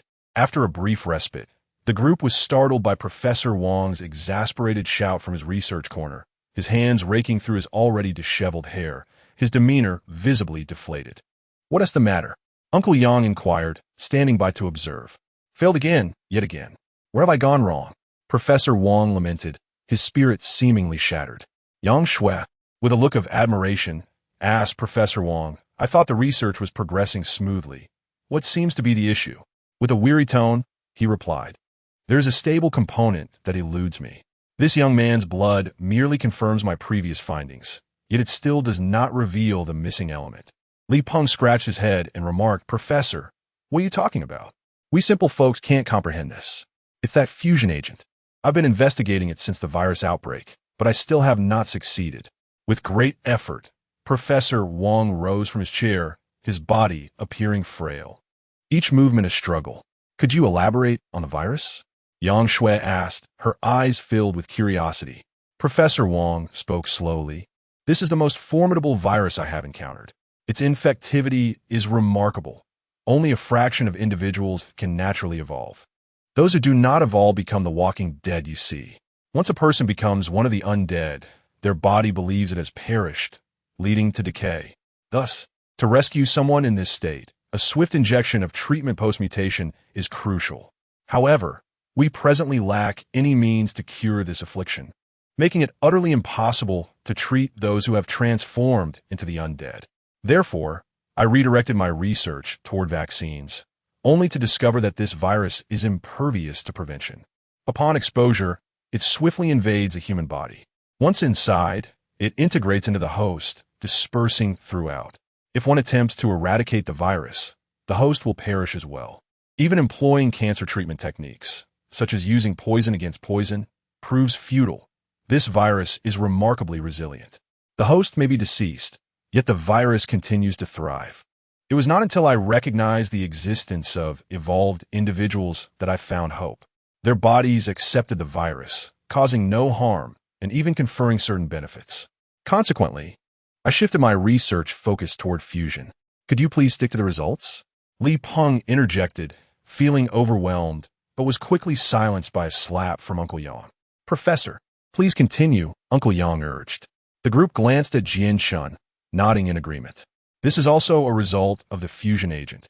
which acts like a stimulant for the human body, energizing all cells and enhancing their activity levels. Professor Wang glanced at the perplexed faces of the majority and opted for a different explanation. In essence, the cells within our bodies and the viruses must achieve an equivalent intensity to merge, a condition that most individuals do not possess. Certain components of the fusion agent forcibly enhance cellular strength, akin to administering a stimulant, thereby making the invigorated cells more susceptible to viral fusion. The fusion agent must be administered prior to viral invasion. This implies that we are unable to discern those who can naturally evolve without medication.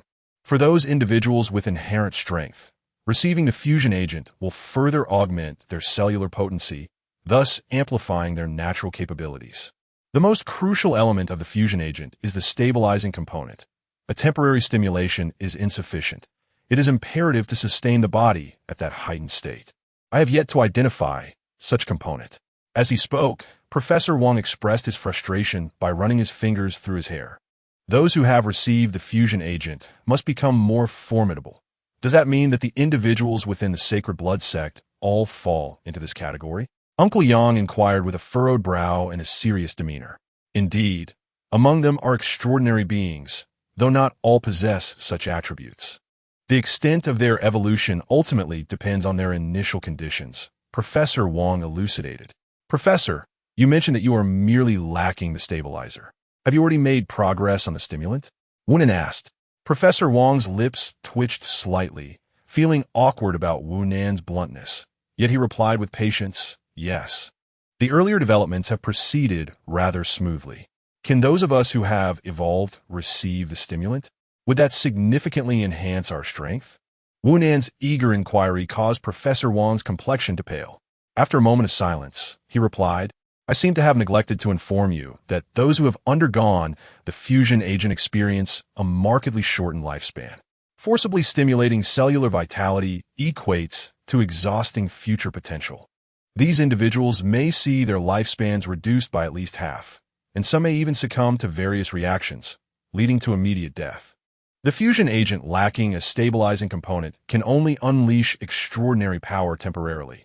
Moreover, if a soothing agent is not administered afterward, one will endure excruciating pain for hours, perhaps even longer, until the residual effects of the drug dissipate. You may certainly proceed, but the moment you do, you must be prepared for the possibility of death. Chapter 99.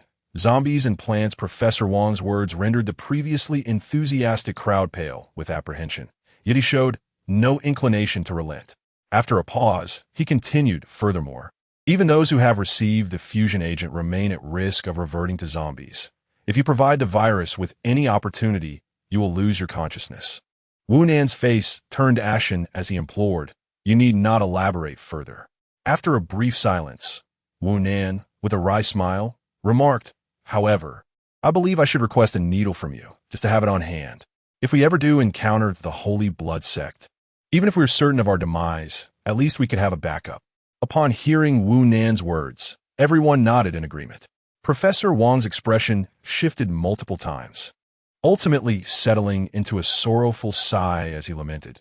Those young soldiers once expressed similar sentiments. Despite my warnings about the repercussions, they chose to proceed regardless. At that moment, Yang Shui suddenly grasped the situation and exclaimed, Professor, are you suggesting that you just administered it to yourself? Professor Wang nodded and replied, I am of an advanced age. Though I have fortuitously evolved, surviving in this apocalypse remains exceedingly challenging. However, I have discovered that experimenting on myself yields the most precise results. As he spoke, a spark of enthusiasm ignited in Professor Wang's eyes. Ah, this is my revelation. It's such a pity that the bodies of these zombies have decayed so thoroughly. I found that they serve as the finest nourishment for plants. With that, Professor Wang retrieved a vial of black liquid from a nearby cabinet and continued.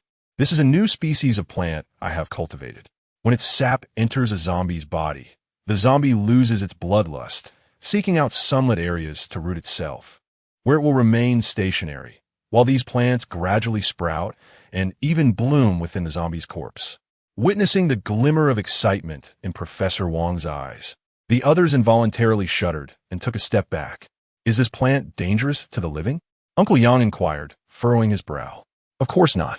Living beings cannot sustain the plant's growth. Besides, I would never create something so reckless, Professor Wong said, discreetly putting away the test tube. The group felt reassured, though they secretly mused that even if zombies are corpses, nurturing flowers with them certainly made Professor Wong the pioneer of madness. The underground laboratory was well equipped, featuring electricity and a separate water supply system, with unoccupied staff quarters serving as the team's resting place for the night. After dinner, Professor Wong eagerly summoned Jian-Shun, and since there were no other diversions, everyone gathered to see what Professor Wong was about to do. He directed Jian-Shun, dressed in casual attire, to a research room housing 3 zombies. As the zombies caught sight of someone approaching, they began frantically pounding against the glass door, roaring at Jian-Shun, who stood outside. Everyone watched in confusion as Professor Wong anxiously urged, "Young man, you must follow my instructions. You need to perceive yourself as one of them." Jian-Shun took a few steps closer, gazing at the grayish-brown-skinned zombies with their mouths agape. However, after a considerable time, the zombies continued their frantic howling. "What is this? Are we enticing the zombies?" Wu Fei asked, perplexed. Yang Shue's expression gradually brightened as she suggested, "No. Could it be that we are attempting to control the zombies? The half-dead beings we encountered were manageable. It defies logic that the captain, infused with the merging agent, would be incapable." Yet, as the hours dragged on, the zombies across the glass remained utterly unchanged, while Jian-Shun wore an expression of resignation. Professor Wong, in a state of agitation, ran his fingers through his hair and posed a question. "Imagine you are a zombie. What thoughts occupy your mind at this very moment?" "Flesh," Lin Guer replied, quietly from the crowd. "Indeed, flesh, the insatiable thirst for blood. Consume." Professor Wong appeared exceedingly animated, although Jian-Shun's exterior betrayed no signs of disturbance. His inner psyche was tumultuous. Lin Guer observed the dark electric aura surrounding Jian-Shun, reminiscent of ink swirling in water, gradually rippling outward. However, it appeared as though this phenomenon was encased in light, much like oil refusing to mix with water, thus constraining its boundless expansion. It seemed he had indeed discovered a method. Before long, others noticed the transformation. Although Jian-Shun remained still, the zombies behind the glass had ceased their frenzied pounding, their heads twisting in bewilderment. Professor Wong expressed his excitement, stating, "Yes, just like that moment. You should be able to sense something different. By maintaining that very state, you can ensure that you will not be assaulted by the zombies. Practice it further." He was reminded of that night when he had fiercely bitten into Lin Guer's shoulder, the taste of blood still vivid in his memory, despite the passage of time. Preventing zombies from attacking you is merely the first step. Once you truly master this state, you will need to discover methods for controlling the zombies on your own. Professor Wong nodded.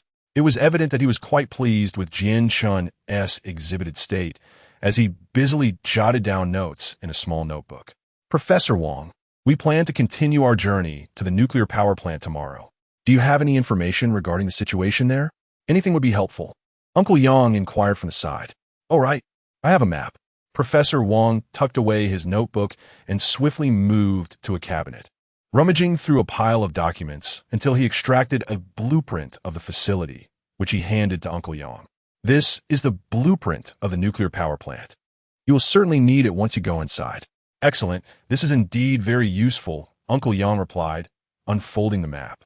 "I have never approached that nuclear power plant, but I am aware that it has been occupied by the followers of the Holy Blood sect. The reason I have stayed away is that they have set up guards around the perimeter. Those young soldiers encountered immense resistance when they approached within 500 meters of the plant. The individuals there are extremely perilous." Upon hearing Professor Wong's account, Uncle Yang glanced at Lin Guer and asked, "Lin, what do you sense?" Lin Guer pondered for a moment and remarked, "There are 2 sizable hordes of corpses encircling the nuclear power station, moving slowly. They are likely gathered by the Holy Blood sect, making a direct confrontation quite troublesome. The exact number of individuals within the nuclear facility remains uncertain, but it is clear that they are few. Our team has been scouting the periphery without encountering any danger. Should a direct conflict arise, we are confident in our ability to prevail. However, the nuclear power station presents a variable, Should they intend to exploit radioactive materials or radiation? Or perhaps even detonate the facility? Not only we, but all life within a certain radius would be imperiled. Uncle Yang nodded in acknowledgement, aware of the dangers posed by the nuclear station since the mission was assigned. He only needed to ascertain the strength of the adversary. The other individuals, aside from the members of the Ying Zhao team, regarded Lin Guo'er with a mixture of awe and disbelief, as this was their first mission alongside her. Although they had previously known of her abilities, they had not given it much thought. Hearing such a tactical analysis firsthand left them utterly astonished. This was not merely radar. It was akin to a cheat in a game, offering limitless vision and the capacity to assess combat strength. Professor Wang's eyes sparkled as he circled around Lin Guo'er, exclaiming in admiration, "Remarkable, truly remarkable. This is an extraordinary discovery. What a pity that old Wang Pu, who studied neuropsychology, passed away prematurely. Had he lived to meet you, he would surely have been so excited that he might have died laughing once more." The winter sky was predominantly overcast, thick clouds obscuring the sunlight as the team prepared for their initial contact. The nuclear power station has 2 entrances, and today, under unnecessary circumstances, they did not intend to enter the facility, but rather observe the situation from its outskirts. Consequently, the 2 squads planned to split up, each responsible for a different direction. As they approached the vicinity of a nuclear power station, the density of zombies increased. To avoid alerting them, they opted to navigate carefully rather than engage directly. Upon nearing 500 meters, the 2 squads swiftly diverged, one heading east and the other west. The nuclear power station is situated near the coast, encompassing an expansive area with no residential zones nearby, connected only by a single road, surrounded entirely by lush green fields. Within 500 meters of the power station lies a stretch of grassland devoid of trees, explaining the heightened danger in that vicinity. Lacking cover, any approach would result in detection. The Holy Blood Sect need not deploy numerous guards, as a few strategically placed sentries would suffice to secure all exits of the nuclear facility. Lin Guo'er remarked, "Ahead lies only a throng of corpses. We have yet to detect any half-dead individuals, as they are all within the nuclear power station." This posed a considerable dilemma. Uncle Yang furrowed his brow, contemplating the situation. If we are merely gathering intelligence, our distance renders us incapable of discerning anything. However, should we wish to approach, we must evade the Watcher's gaze. A forced entry would undoubtedly provoke a direct confrontation, which is perilous for our initial outing. It is imperative to first gauge the strength of our adversaries. While Uncle Yang pondered, Wu Fei interjected, "A horde of zombies is approaching." Indeed, a contingent of the undead meandered across the grass, their movements slow, yet forming yet another barrier. Surrounded on all sides, proximity seemed unattainable. What if we rely on our speed to dash through the horde? Wu Fei suggested eagerly. That is unfeasible. Such a maneuver would surely incite unrest among the undead, alerting those within. Lin Guo'er countered. Let us circumvent the nuclear power station. One side borders the sea. We shall proceed in that direction, Uncle Yang proposed. The Ying Zhao squad resumed their movement towards the coastline. Aside from the central, towering smokestack, the nuclear facility was adorned with several factory sheds, rendering it impossible to ascertain the activities within. After traversing several hundred meters, they finally discerned a notable distinction. A section of a reservoir extended from a nuclear power station, resembling a series of miniature lakes. Due to the winter season, the water in the reservoirs had frozen, with some even running dry. The reservoirs were sunken below ground level, creating a natural concealment. In stark contrast to the barren expanse of grass, this location presented a significantly better option. Chapter 100. The reservoir, after observing the perimeter for an extended period. It appeared that this direction had not been heavily guarded, nor were there any zombies in the vicinity. Uncle Yang inquired of Lin Guo'er, "What do you think, Lin?" Lin Guo'er remarked, "The guards have not significantly increased. There is only one behind the western pillar, and no other dangers have been detected." "Very well, let us proceed." Uncle Yang waved his hand towards the group and led the way toward the reservoir. There are 3 reservoirs in this location, arranged in a straight line leading directly into the nuclear power plant area, with only a wire fence separating them. Among them, Two smaller reservoirs have run dry, while the largest one in the center still contains water, albeit covered with a layer of snow that suggests it has begun to freeze. At the forefront are the lone wolf and Sun Hao, whose agility enables them to retreat swiftly in the face of any danger. The first obstacle the team must navigate is the dry small reservoir. The leading individuals moved quickly, swiftly taking refuge in the depression of the reservoir, then standing guard to assess their surroundings for potential threats. Noticing the absence of danger, the other members of the team followed suit. The second reservoir's icy surface was blanketed with a thin layer of white snow. The lone wolf and Sun Hao leaped across first, cautiously testing the solidity of the ice beneath. A minute later, the lone wolf's calm voice echoed, "It is safe." Subsequently, the remaining members began to gradually advance towards the next reservoir. Since entering the area, Lin Guer has been plagued by a sense of unease swelling within her chest. This heightened her vigilance towards the direction of the nuclear power plant, yet there remained no discernible changes. The solitary guard stood steadfast in his position. Nevertheless, the intensity of Lin Guer's anxiety persisted, leaving her bewildered. Just as her feet made contact with the icy surface, an involuntary shiver coursed through Lin Guer, nearly prompting a scream. With considerable effort, she stifled her impending cry, urgently warning everyone, "Be cautious. There are zombies beneath the ice." Lin Guer's voice was not loud. It resonated clearly in the ears of her teammates. Upon hearing Lin Guer's warning, everyone came to a halt. Uncle Yang swiftly inquired, "How many?" A thin sheen of cold sweat trickled down Lin Guer's forehead as she spoke in a flustered manner. "I don't know. I can't feel anything." Ever since she had acquired her sensory abilities, it was the first time Lin Guer found herself so utterly powerless, which filled her with anxiety. Observing her distress, Uncle Yang furrowed his brow and quickly remarked, "We must pass through this area swiftly." Just as everyone turned to leave, a hatchet suddenly flew toward them, striking the center of the ice surface of the reservoir, producing a series of cracking sounds. Gazing across, the group noticed a diminutive figure standing at the iron gate of the nuclear power plant. It was the Soul Guardian. This guardian was a remarkably evolved half-corpse, with pitch-black pupils indicating she still possessed sight. Yet, what astonished everyone the most was that this half-corpse appeared to be merely a girl of around 10 years old. Her appearance had not changed much. Her exposed skin bore conspicuous red streaks resembling blood vessels scattered across her bare flesh. With twin ponytails and dressed in a little skirt, the half-corpse girl on the opposite side smiled eerily. "Oh dear, this spot is indeed the most entertaining. A group of people came to play with me before, and today, lo and behold, another group has arrived. I knew this spot was the best." The girl bounced around with evident delight, without affording the others time to react. The cracks in the ice widened, culminating in a thunderous shatter.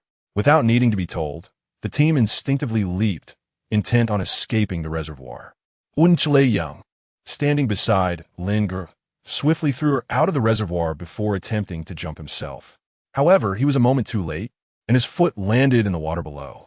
Climbing the reservoir wall would have sufficed, but suddenly, a pale hand shot up from the water, grasping Uncle Yang's leg with ferocity. Realizing the peril, the others rushed to pull Uncle Yang while preparing to confront the zombie in the water. In this tense moment, a hand grenade flew overhead. Lone Wolf reacted quickest, knowing the group lacked experience with such explosives. "Grenade, take cover," he shouted. Those pulling Uncle Yang panicked and pulled with such force that they inadvertently dragged the zombie out of the water. Simultaneously, the inexperienced thrower had caused the grenade to roll and fall into the reservoir. Moments later, a tremendous explosion resonated, sending the water of the reservoir soaring high, resembling a fountain, splashing everyone in the face. The zombies in the water were obliterated, and a crimson hue began to spread through the liquid. The zombie clinging to Uncle Yang showed no signs of desiccation. Instead, it swelled from the water, perhaps due to the freezing conditions, and his body exhibited no decay. With a massive frame, it gnawed vigorously at Uncle Yang's leg, prompting Wu Fei to raise his axe and strike, shattering the zombie's skull instantly. An unidentified liquid was sprayed everywhere, creating a nauseating scene.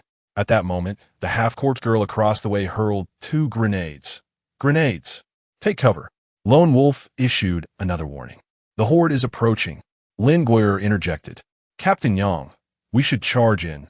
They already know we are here, and it will only become more troublesome to approach later. Lone Wolf tightened his grip on his knife. Although Uncle Yang's foot had been grazed and bitten, the injury was not severe. He stood up, shook his leg, and nodded, saying, "Let us go in. We must not have come here in vain today." With that, the team pressed forward directly towards the twin-tailed half-corpse girl, who was preparing to throw more grenades. However, she suddenly saw several individuals charging towards her with fierce intent. The electrified fence bore warning signs, and the group halted their advance abruptly. Lone Wolf swiftly drew his gun and aimed at a nearby electrical box. With 2 sharp gunshots, sparks flickered from the box, and he then aimed at the half-corpse girl, firing 2 more shots. The half-corpse girl nimbly dodged the bullets, retaliating by throwing 2 grenades. With no cover available, the group could only attempt to distance themselves from the grenades' landing spots. While everyone was focused on the half-corpse girl, several pale, waterlogged zombies crawled out of the recently exploded reservoir. Some zombies were missing an arm, others had broken legs. But those with intact heads struggled to claw their way to the surface, intent on attacking the group. One zombie was pinned down by Wu Fei, and Lone Wolf's eyes gleamed as he kicked a lunging zombie against the fence, creating a breach with a resounding thud, despite having blown up the electrical box. Safety dictated caution. With zombies clearing the path, they were finally assured that the high-voltage power had been cut. Without hesitation, Lone Wolf charged towards the half-corpse girl. She was agile and strong, seizing an axe nearby to clash with Lone Wolf's knife. Here, the effectiveness of firearms paled in comparison to that of blades, as bullets had a significant chance of being evaded. The lethality of cold weapons was evidently greater. At this moment, the horde on the grass was nearing, and Uncle Yang, observing the dire situation, urged, "Hurry into the building." Not far from the nuclear power plant stood a large structure, and everyone dashed towards it, with Lone Wolf quickly following suit. The half-corpse girl was sent flying by Lone Wolf's kick, crashing into the exposed electrical box. After convulsing a few times, she lay still. Just as they approached the entrance, the horde outside caught up with them, and the half-corpse girl, seemingly electrocuted, stood up again, shaking off her fall. The smile that once graced her face was gone, replaced by a fierce anger, and perhaps influenced by her rage, the horde grew increasingly frenzied.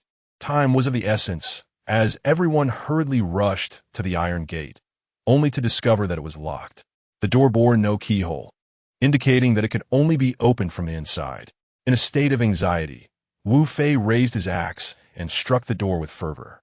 With the relentless horde of zombies closing in behind them, the others readied their weapons, bracing themselves for the impending onslaught. The horde was utterly frenzied. In that fleeting moment, Lone Wolf realized that it was impossible to withstand the onslaught. Numbers were on the side of the undead. "Uncle Yang, this won't hold. We must seek another entrance," he proclaimed. Just then, a sudden realization struck Lone Wolf, and he hastily added, "Grenades incoming. Scatter." The half-zombie girl in the crowd hurled 2 grenades toward them. Heeding the warning, the group disregarded direction and swiftly distanced themselves from the iron gate, seeking refuge to either side. The horde, displaying an eerie synchronicity, split into 2 factions, pursuing the individuals on either side. Among the throng of zombies, a girl with twin ponytails joined in the chase after one side of the fleeing group.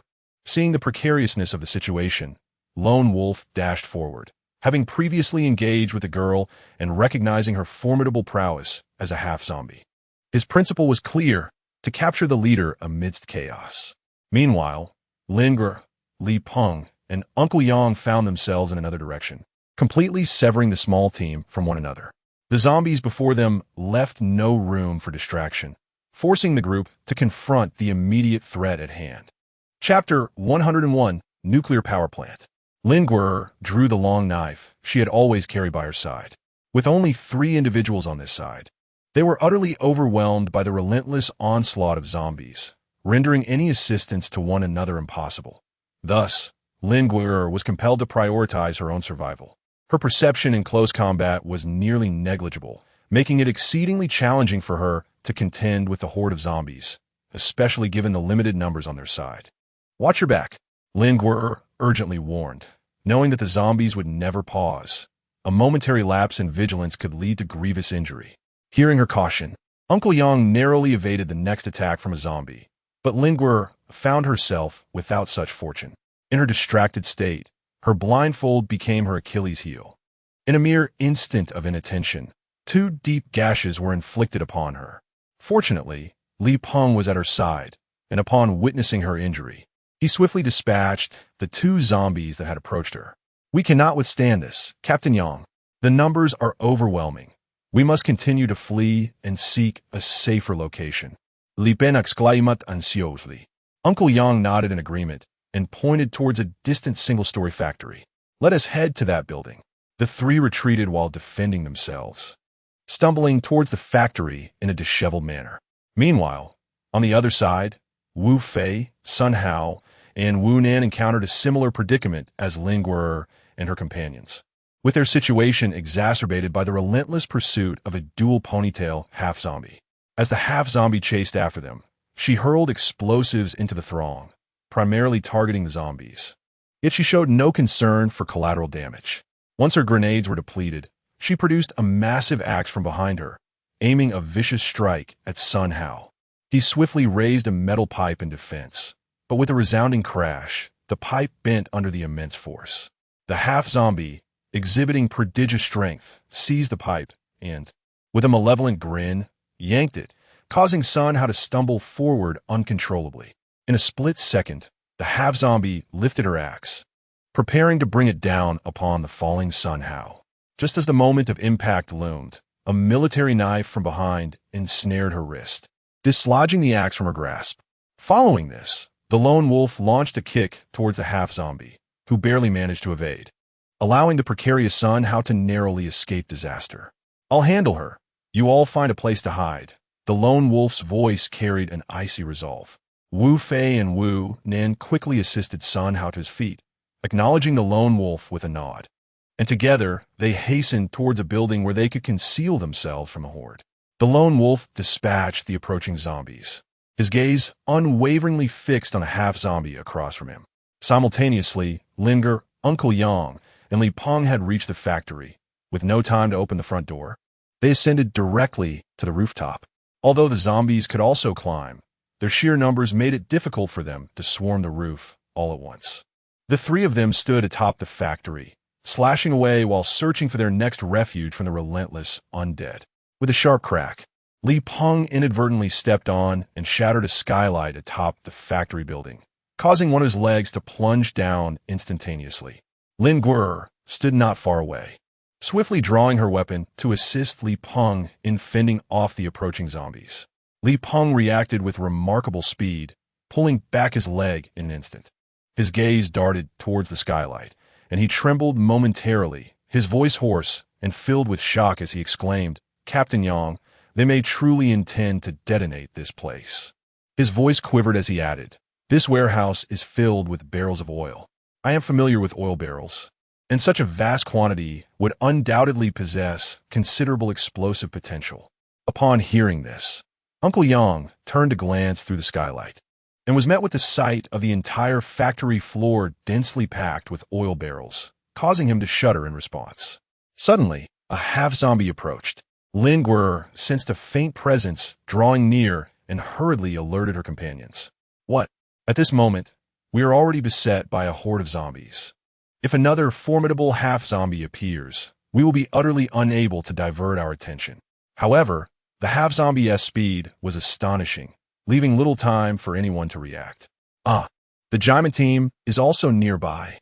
Lin Guer suddenly detected the presence of Jianshun and his group. Uncle Yang's eyes brightened as he inquired, "In which direction?" "Let us rendezvous with them." Lin Guer pointed to one side, and Li Peng swiftly lifted her up. The 3 of them quickly approached the Jimeng team. As they changed their position, a horde of corpses followed closely behind, their speed relentless. It would be far more efficient for Li Peng to carry Lin Guer than to let her run on her own. They leaped over pipes strewn across the ground, weaving through the factory area. Ahead, a large pipe continuously emitted steam, somewhat obscuring their line of sight. Lin Guer sensed that the distance between the three of them and Ji Meng's team was nearly equal to that separating them from the approaching half-dead. The paramount task at hand was to rendezvous with Ji Meng before the half-dead arrived. As they sprinted at full speed, the gap quickly narrowed, and after navigating around several large barrels, they could distinctly see Ji Meng's group. Upon noticing the trio being relentlessly pursued by a horde of zombies, Ji Meng's team, who had been cautiously progressing, immediately dashed forward at full throttle. The relentless running was immensely taxing, and Uncle Yang and Li Peng were nearing their limits. At that moment, Ji Meng's team represented their final glimmer of hope. Meanwhile, the silver-armored Jian Shun, his armor smeared with blood and accompanied by equally fierce companions, surged past the three and charged into the throng of corpses behind them. The combat prowess of Ji Meng's team was formidable, and with the labyrinthine network of pipes surrounding them, the zombie horde could not encircle them effectively. Thus, Ji Meng's team expeditiously cleared a significant portion of the undead. As the three came to a halt, Uncle Yang did not forget to inquire of Lin Guer, "Lin, where is the half-dead?" Lin Guer, filled with perplexity, remarked logically, "Such an evident target cannot elude their sight. Yet, it has just passed us by, heading in our direction." Uncle Yang furrowed his brow. At this moment, the remaining horde of corpses had been thoroughly cleared by the Ji Meng team, who had now gathered around. A voice emanated from within the silver armor. "Captain Yang, what is amiss? Have you uncovered something?" Uncle Yang's expression darkened as he replied, "The Holy Blood Sect intends to detonate this nuclear power plant. Judging by their guards, it seems their numbers are few. We have just discovered a warehouse brimming with oil barrels. To ignite this nuclear facility, igniting just this location will not suffice. There should be another building in your direction containing an abundance of oil pipelines." Vice Captain Chi Meng, Sun Zhe, inquired with confusion, "Captain Yang, if we go to open it now, they might extinguish it. We are unaware of when they plan to ignite the fire." "Precisely now," Yang asserted. "The situation reveals that they have been transporting incendiary materials here, and the quantity is nearly sufficient. We pose their greatest threat. Under such circumstances, to mitigate uncertainties, they will undoubtedly opt to ignite the fire, obliterating us along with a nuclear power plant." Uncle Yang then turned to Lin Guer, saying, "Little Lin, you shall accompany them. Should the half-dead beings decide to ignite the fire, you will be the first to discern their location." "And what about you, Uncle Yang?" Lin Guer felt an overwhelming sense of panic this time, though she could not discern the reason behind it. Ever since she entered the nuclear power station, her perceptive abilities had become significantly restricted, preventing her from accurately probing the interior of the building. Moreover, since her arrival at the nuclear facility, she had been plagued by an unsettling feeling. However, judging by the current circumstances, Uncle Yang's allocation seemed to be indeed justified.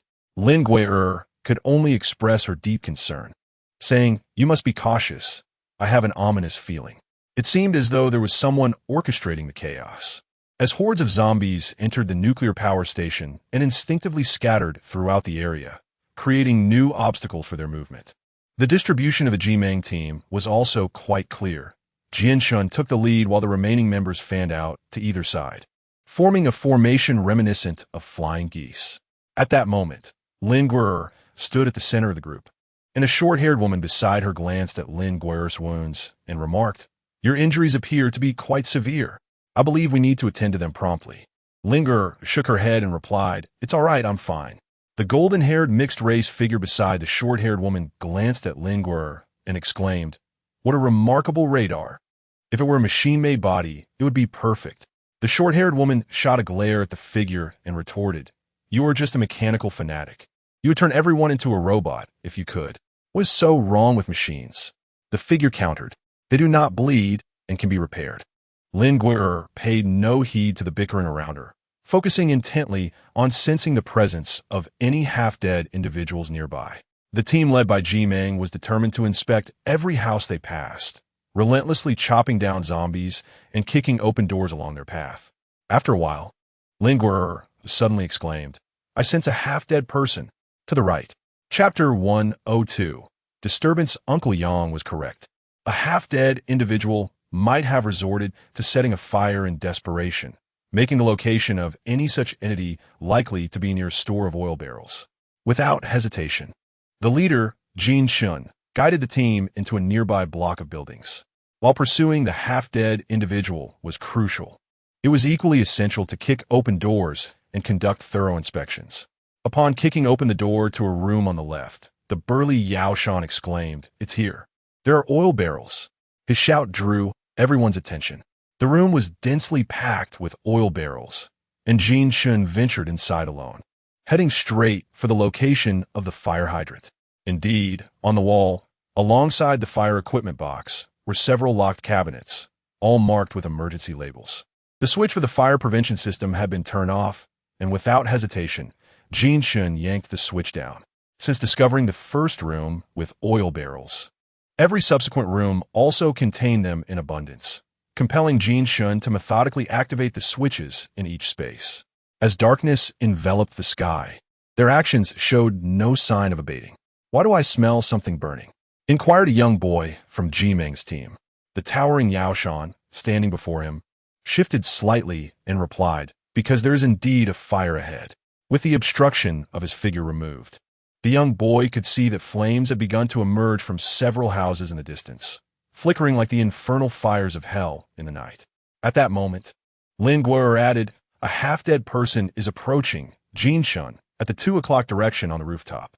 Lin Guer suddenly recalled the seamless cooperation of the two on that fateful day and promptly reported the coordinates, seeing that Chen's line of sight was obscured by the flames, rendering him unable to discern the situation beyond the inferno. He nevertheless exhibited unwavering resolve as he drew forth a spear measuring a meter in length from behind him. Upon noticing a flicker of shadowy movement beyond the flames, he cast the iron spear without hesitation. The spear whistled through the air, slicing through the fire, and the half-dead figure lurking in the flames was caught off guard, hastily attempting to evade. Despite his swiftness, he sustained a gash upon his face, for which a trickle of dark, crimson blood cascaded down. The half-dead figure lingered atop the building, gazing down at the Jimeng team, a smirk curling upon his lips as he declared, "I have awaited your arrival.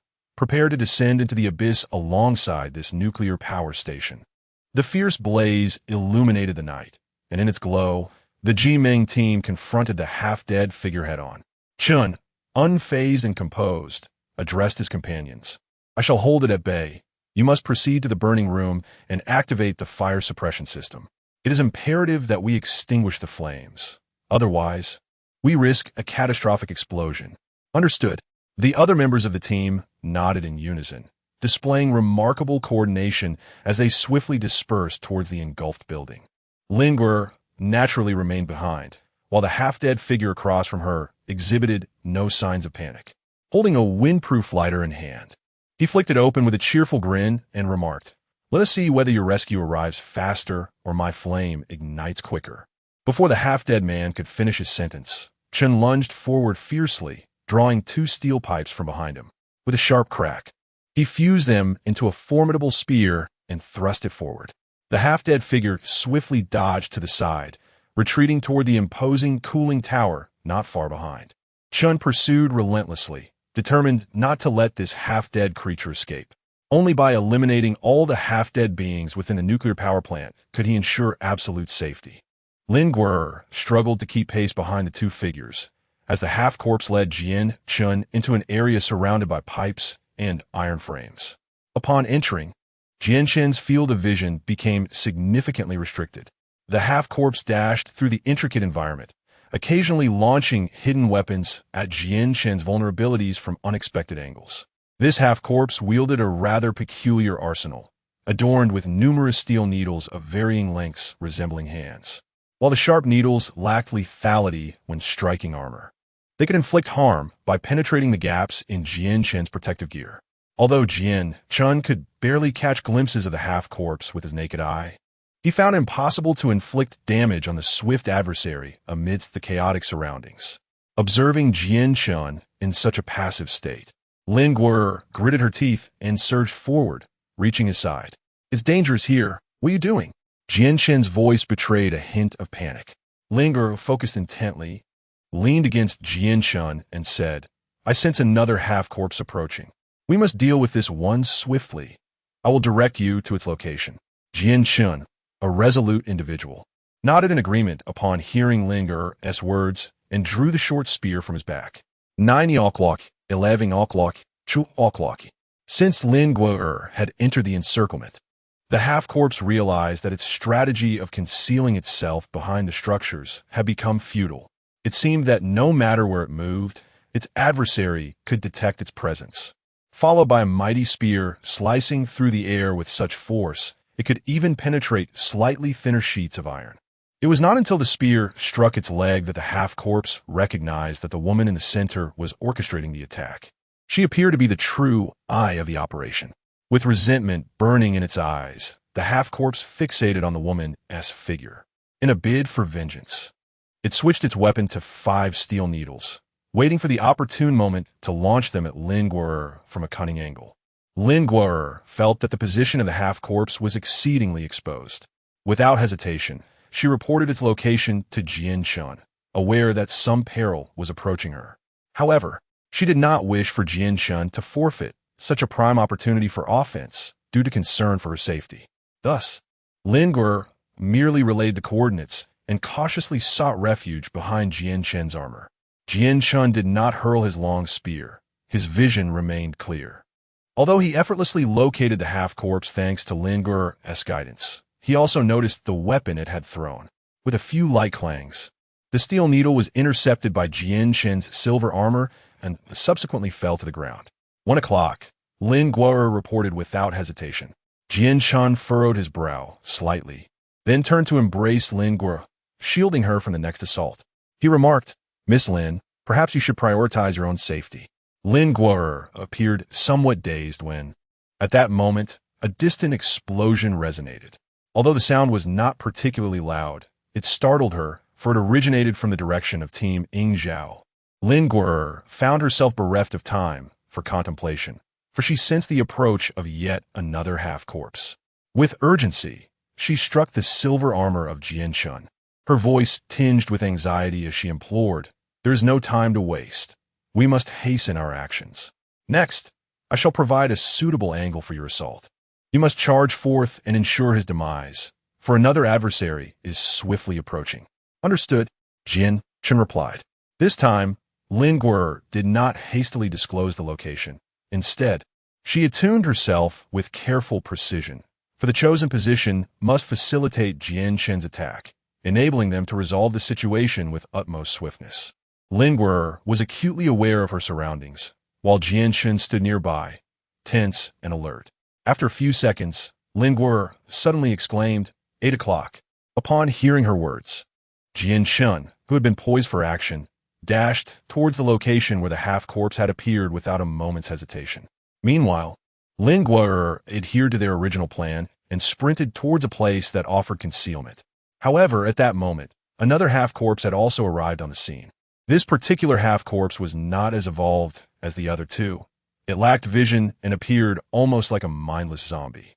The approaching half-corpse easily detected Lin Guo as she ran, and without hesitation, it lunged forward, extending its claw towards her fleeing figure. At this moment, Lin Guo was profoundly concerned about the members of the Ying Zhao team, her focus intensely attuned to their distant presence. Thus, when she perceived the approach of the half-corpse, it was already too late for her to evade the attack. Lin Guo was clawed on her left arm by the half-corpse and was forcefully hurled away, crashing against the wall of the building. Lin Guo felt a twinge of anxiety, fearing that another persona of herself might suddenly emerge, rendering her consciousness adrift. She dreaded being relegated to a passive recipient of information. The wounds on both sides multiplied, making it difficult to ascertain who might emerge victorious. In the midst of this tense standoff, a powerful aura emanated from Uncle Yang in the distance, pulsating with intensity. This time, Lin Guo was unequivocally certain that the presence belonged to Uncle Yang. However, her momentary distraction provided the half-corpse an opportunity as it lunged towards her neck. At the critical moment, a silver-armored hand reached out from behind the half-corpse, seizing its head and violently hurling it against the adjacent wall. Dazed and disoriented from the impact, The half-corpse had no time to recover before being firmly impaled to the ground by a long spear. Lin Guoya, undeterred by her own perilous escape and indifferent to the wounds adorning her body, trembled as she addressed Jian Shun. Jian Shun, Uncle Yang is in danger. We must hasten to their aid. They require our support. Jian Shun gazed at Linger, her figure stained with blood yet still consumed by concern for those afar. A pang of emotion surged within him as he observed her. The hues of her presence in his heart had irrevocably altered. Chapter 103. Rain mixed with snow. Jian Chen swiftly lifted the injured Lin Guo'er into his arms, declaring, "Very well. Let us first reunite with our teammates, and then proceed immediately to their assistance." Lin Guo'er nodded, yet her thoughts lingered far away. She offered no resistance as Jian Chen embraced her and hurried towards the firefighters. Not long after they had set off, members of Team Jimeng swiftly approached from his direction, while behind them, the area that had recently been ablaze now lay shrouded in darkness. "Is it over?" Jian Chen inquired hastily as they reached the group. "Yes, the fire has been extinguished. Indeed, the nuclear power plant's fire prevention system is exceptional. I was worried they might resort to using water to extinguish the flames, which would be ineffective against burning oil drums." Sun Zhe intended to lighten the tense atmosphere. But Jian Chen interrupted with urgency. "We can't linger. Guo'er mentioned that something has happened at Ying Zhao's location. We must head there at once." Jian Chen's use of linger, its name momentarily stunned everyone, prompting them to glance at Lin Guo'er, who was cradled in his arms. Without needing to rely on their senses, it was evident to all. At that moment, the shadows spoke. This has redirected everyone's focus towards the direction of Team Ying Zhao, where the flames now blazed brightly enough to illuminate the night, accompanied by intermittent deep explosions. Lin Guo'er did not pay attention to their conversation. She was simply dazed in Jian Chen's embrace. Suddenly, she trembled all over. Then, gripping Jian Chen's armor tightly, she exclaimed in a flurry, "Hurry, we must go quickly. It is possible that someone is already in danger." Tears streamed down Lin Guo'er's face as she spoke, her words startling everyone around her. Jian Chen tightened his grip around Lin Guo'er and spoke in a subdued tone, "We must leave." Remarkably, they encountered no obstacles from the half-zombies along their journey, and the Jimeng team advanced swiftly, soon arriving at the warehouse they had previously passed, now piled high with oil drums. At this moment, the warehouse was engulfed in a fierce blaze, punctuated by the occasional sound of exploding oil barrels and the ominous hiss of some gas venting. Sun Zhe observed, "The fire suppression system in this facility has been activated, yet the flames are too rampant. The fire here is beyond control." The inferno raged violently, obstructing the path of the Jimeng team. After Jian Chen set Lin Guo'er down, she immediately sank to her knees on the ground. In a state of utter disarray, and with her words tumbling out chaotically, she exclaimed, "It's all so chaotic. Something is affecting me. I can't grasp it clearly. It seems there are not just 2 half-zombies in the fire. At least 3, no? At least 5. I have to go in. I must assist." Lin Guo'er, in a state of panic, grasped the long knife and prepared to dash into the flames. However, Jian Chen, standing beside her, firmly grasped her arm and said, "I will go. You stay here and wait. Rest assured, I will bring the others out." His voice was gentle and sincere, imbued with an enchanting quality that inspired trust. Upon hearing Jian Chen's words, Lin Guo'er regained her composure, nodding vigorously. A flicker of emotion stirred within her. At that moment, she was willing to place her absolute trust in him. A few members of the Jimeng team stepped forward to accompany Jian Chen, while the remaining members stayed behind to provide support in case of emergencies. As they charged toward the inferno, suddenly, 2 half-dead figures hurtled out of the flames. Their garments had caught fire, and they tumbled on the ground several times before the flames were extinguished. The half-dead beings, clad in black and wearing iron masks, revealed pale, bony hands, indicating they were exceptionally evolved. Seeing reinforcements, the iron-masked half-dead cursed and dashed toward another half-dead figure that had also been thrown out, the one with twin ponytails whom they had encountered earlier. The iron-masked half-dead hoisted the unconscious twin-tailed figure and turned to flee the nuclear power station. Jian Chen hesitated for a moment, but chose not to pursue them, recognizing that saving Ying Zhao and the others, as well as extinguishing the flames, were of utmost importance. Nearby, in a building adjacent to the factory, the firefighting systems had successfully quelled the flames, creating a breach in the wall of fire that had obstructed their path. Before the group could enter, several shadows emerged, silhouetted against the flickering flames. It was Ying Zhao and her companions. DeWolf led the way, his shirt missing, exposing his muscular torso marred by numerous wounds. He was carrying Sun Hao, followed closely by Wu Fei and Wu Nan, each bearing another person on their backs. All were covered in blood, looking utterly disheveled. Upon witnessing this scene, the members of the Jimeng team rushed forward to assist Ying Zhao's group. Sun Hao, who was gently set down by DeWolf, had only sustained a minor injury to his thigh, rendering him unable to walk temporarily. In contrast, Wu Fei was heavily injured, countless wounds covering his body, with several apparent penetrating injuries on his chest. The last individual, Li Peng, was slung over Wu Nan's back. As the Jimeng team moved to assist Wu Nan with Li Peng, a shudder ran through them. Li Peng was already lifeless, laid flat on the ground. Blood trickled from the corner of his mouth, a clear, penetrating wound visible on his chest, and his right leg exposed white bone, marred by unidentifiable crimson stains. Lin Guer trembled as she extended her hand, placing it upon Li Peng's lifeless body, tears cascading down her cheeks. The visage of that robust, simple face flickered constantly in her mind. Despite the prolonged desolation of the apocalypse, Lin Guer had believed herself accustomed to death and parting. However, it seemed she had not truly reconciled with such grief. The somber expressions of those present echoed her sentiments. Suddenly, a thunderous explosion erupted, shattering the brief moment of sorrow, and flames surged ever higher. The golden-haired figure beside Jian Chen remarked, "Captain, should we devise a method to extinguish the fire?" The lone wolf coldly interjected, "It is too late. The warehouse roof has collapsed, and the fire suppression system has failed. At the very least, we must ensure that the flames do not spread to the surrounding structures.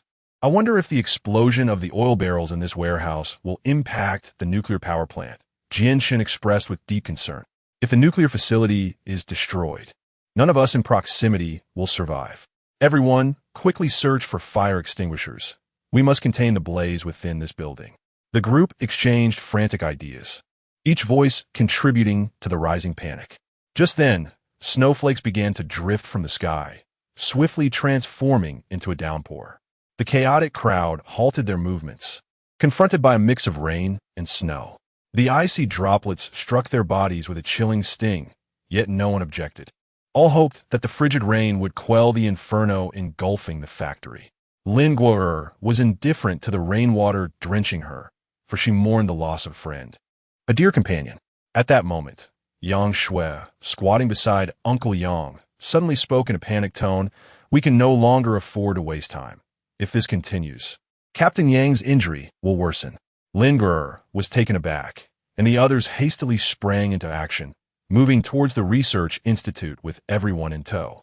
She observed Chen addressing a few individuals, stating, "I will stay behind. I need to ensure that the fire here is extinguished." The others offered no objections, acknowledging the necessity of the task at hand, as they indeed required precise conclusions. On their way back, Lin Guer anxiously trailed beside Uncle Yang, sensing his faint aura.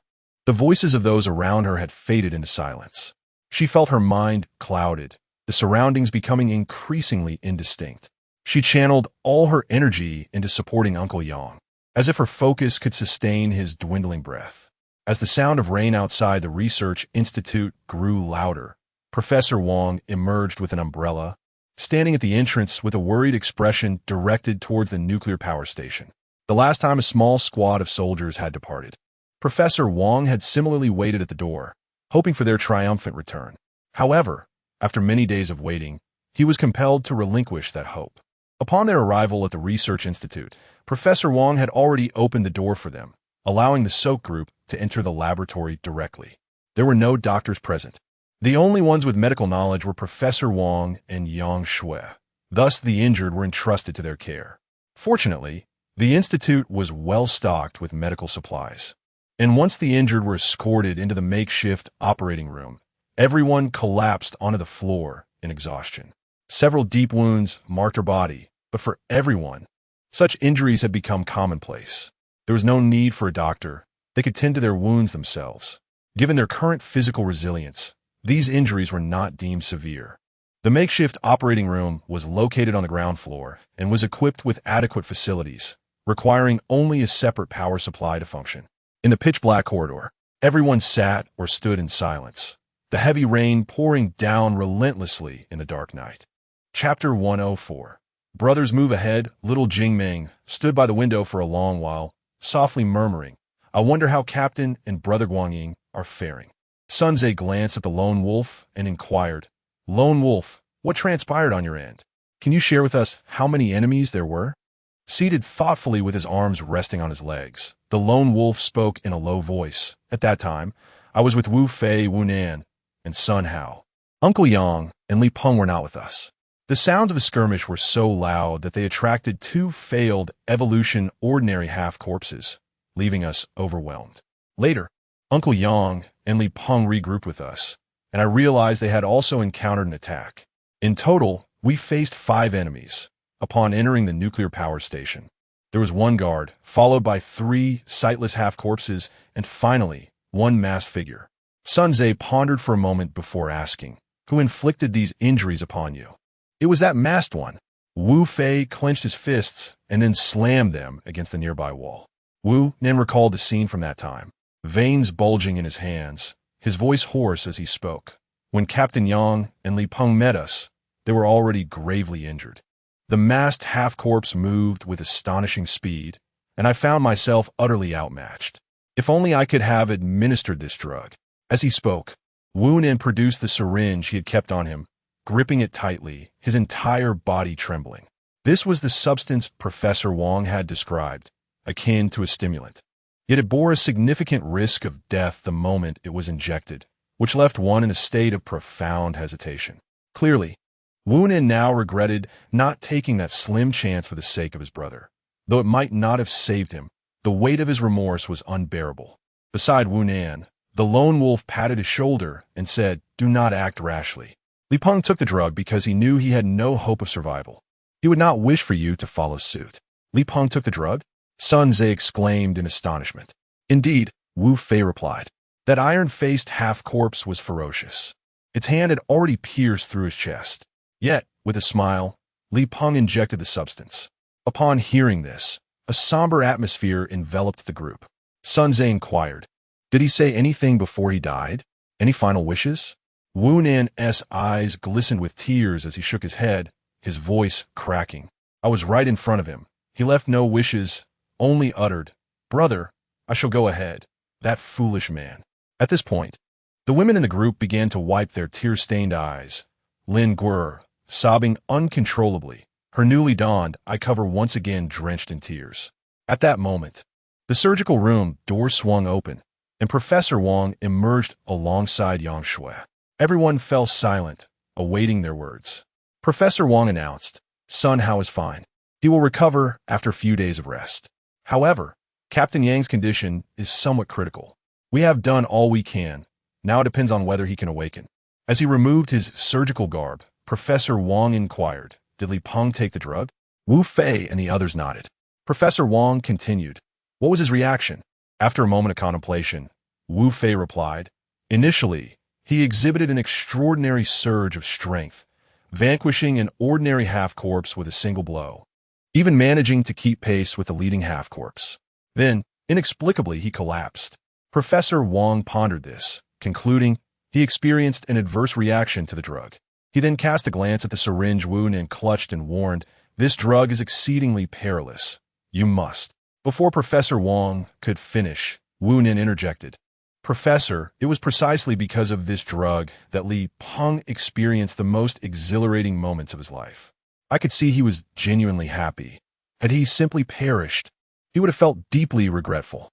Upon hearing this, Professor Wong let out a heavy sigh and walked away. He understood that no words he uttered would prove useful, akin to conducting an experiment upon his own body. In this era, death was not difficult to accept. It was the notion of a regretful demise that instilled the deepest fear in everyone. Before long, the sound of silver armor clashing echoed through the downpour, and two figures burst through the curtain of rain, entering the laboratory. Jinshin's silver armor seemed to be cloaked in a veneer of frost, exuding an oppressive chill, while Guangying, having procured an oversized raincoat from an unknown source, was spared the brunt of the icy deluge. His figure stood robust and upright. Uncle Yang had remarked on more than one occasion that this virus appeared to have bestowed upon him a second lease on life. For a man of ambition, the most sorrowful fate was undoubtedly the day he would require a cane for support. The regenerative abilities of the evolved were remarkably strong, a conclusion drawn from countless brushes with death. Yet, Lin Gui'er also discerned that this extraordinary healing power bore its own drawbacks. Following severe injuries, the body would mend at an astonishing rate, yet the individual would age significantly within the days of recovery, much like Uncle Yang in the present moment. Perhaps this aligned with Professor Wang's notion of exhausting one's future. From the apocalypse to now, Uncle Yang had endured innumerable wounds, both great and small. Particularly after communicating with his family, Uncle Yang devoted himself wholly to the tasks assigned by the state, as if not merely for the sake of his family, but as though the military spirit of his youth had been reignited, burning with fervor. The swift formation of the Yingzhou team and the unity among its members could be attributed to Uncle Yang. His passion and resolve had inspired all, rendering him the very soul of Yingzhou. The newcomer was Jianshun, clad in casual attire, his chill now absent and replaced by a subtle, lingering fragrance, perhaps that of shower gel. "How is Captain Yang?" Jianshun inquired softly, standing at the threshold. "Come in," Lin Gui'er replied, her voice barely above a whisper. As Jianshun stepped into the room, he glanced at Uncle Yang, who appeared restless, his brow furrowed and lips pale. After a prolonged silence, he looked from Uncle Yang to Lin Gui'er, a conflicted expression emerging on his face. After a moment of contemplation, he gently proposed, "I have something to discuss with you. Shall we move to another room? Let Captain Yang rest properly." Lin Gui'er appeared somewhat distracted, reflecting for a considerable time before finally nodding. Upon exiting the room, they arrived at the hall where two plant zombies had previously been encountered. To conserve electricity, the entire underground research facility usually remained shrouded in darkness, save for this hall where two fluorescent lights illuminated the plant zombies. Both individuals found chairs and sat down, with Jianshun stating, "We need to reacquaint ourselves. My name is Jianshun, and I am 28 years old." After a brief pause, noticing that Lin Gui'er had no intention of interjecting, he continued slowly, "To encounter you in this apocalyptic world is a stroke of fortune for me. At this moment, I am certain that the person I wish to seek for the rest of my life is you. I am aware that this may sound peculiar, but I only hope that when you find yourself in need of someone, you will remember me." Lin Gui'er opened her mouth, yet found herself at a loss for words. She then heard Chun gently continue, "Everyone has moments when they need companionship. No one should have to endure solitude." Lin Gui'er was somewhat taken aback. It seemed as though this person had seen straight through her from their very first encounter. However, her mind was in turmoil, leaving her no leisure to contemplate her feelings towards Jianshun. "I'm sorry, my thoughts are particularly chaotic right now," Lin Gui'er murmured. This dialogue felt more like a gentle reminder to Lin Gui'er to dress warmly as the weather turned cold, rather than a confession of love or affection. Of course, such a yearning was not inherently wrong. Love resembled a profound connection of souls, and when I extend my arms, it is inevitably in longing to embrace you tightly. Jianshun's intentions were quite clear. He did not seek anything for himself, but rather hoped to offer Lin Gui'er something, should she desire it. Lin Gui'er was deeply moved, even touched, as she sat across from him. At this moment, the affection emanating from Ji Chan was so intense that she could almost feel it. Ji Chan could distinctly sense the emotions that Lin Gui'er had perceived from the very first meeting. Now he felt as though Lin Gui'er was continuously exploring him, her perceptive gaze sweeping over his being time and again. Ji Chan let out a soft chuckle, his voice laced with a hint of fondness, and inquired, "Are you investigating me? What is it that you wish to discover?" Lin Gui'er realized that she had been discovered, feeling a twinge of embarrassment as she inquired, Why? You do not know me? I love you, I am quite certain, came the gentle yet resolute response from Jianshun. After a prolonged silence, Lin Gui'er softly uttered, "Thank you." Chapter 105. Whom do you love? Noticing Lin Gui'er's spirits had lifted considerably, Yan Chen kindly advised, "You need not worry about the dangers surrounding you tonight. You should open your eyes and allow yourself a reprieve. Currently, we are all residing in the underground research facility. There is no imminent danger. You must also have some faith in everyone around you. Trust me, nothing will happen. And it would be more convenient for you to care for Captain Yang with your eyes open." Jian Chen's voice was soothing and steady, instilling a sense of ease. Gradually, Lin Gui'er began to be swayed by his words. After a brief pause, Jian Chen added with a hint of amusement, "And don't you wish to see what kind of toad has been fixating on you?" Grateful for his encouragement, Lin Gui'er found Jian Chen's words to possess an enchanting quality that left her unable to refute. She reached up to remove the blindfold from her eyes. The light in the hall was dim, and after a moment of adjustment, she slowly opened her eyes. The face of a smiling, gentle figure gradually came into focus before her. Lin Gui'er, having shed many tears recently, found her eyes tinged with a rosy hue. After a prolonged period of keeping her eyes shut, upon finally opening them, they sparkled like a gem immersed in water, reflecting a radiant light. Seeing this, Jian Shun felt a familiar tremor within his heart, and without hesitation, he exclaimed, "Your eyes resemble a precious stone, even more beautiful than I had imagined." As Jian Shun gazed intently at Lin Gui'er, she too scrutinized him in return. The man before her possessed a pair of dark, deep-set eyes that twinkled with mirth, framed by a tousle of softly curling hair that lent him an air of languid seduction. Though the wound on his face appeared fierce, it added an intriguing aura of authority, reminiscent of a scar on a lioness' visage. Noticing Lin Gui'er's scrutiny, Jian Chen's smile deepened. He reclined slightly, settling comfortably in his chair, as if presenting himself as an exquisite item for her appraisal. Lin Gui'er had not opened her eyes for quite some time, and she found herself somewhat unaccustomed to the world perceived through sight. As she noticed Jian Cheng leaning back, she instinctively cast her gaze over his entire form. His long legs, elongated physique, and well-defined yet unobtrusive muscles made him as dazzling as the world she had just begun to perceive. One could not help but concede that Jian Cheng was remarkably handsome. Lin Gui'er cast her gaze upward once more, locking eyes with the pair that sparkled with mirth. Suddenly, she felt a warmth spread across her cheeks, prompting her to shyly turn her head away. In that fleeting moment, she caught a glimpse of a figure's clothing vanishing around the corner of the corridor. It was the lone wolf. The appearance of the lone wolf stirred memories of her other persona, Lin Gui'er. The lone wolf harbored a profound affection for Lin Gui'er, unwavering in his love even while sharing the same body. Lin Gui'er could sense that whenever she was present, the lone wolf would intentionally shield her from harm, yet he never made an effort to draw closer. He consistently maintained a respectful distance. The lone wolf is an exceedingly composed individual, and it is evident that he is acutely aware of the object of his affection. Lin Gui'er confessed that she once experienced a fleeting sense of envy, longing for another persona that, although never manifested, was perpetually awaited by someone. But what of Jianshun? If Jianshun were to uncover his duality, if he were to realize that he could abruptly transform into a wholly different being, would he still echo his previous sentiments?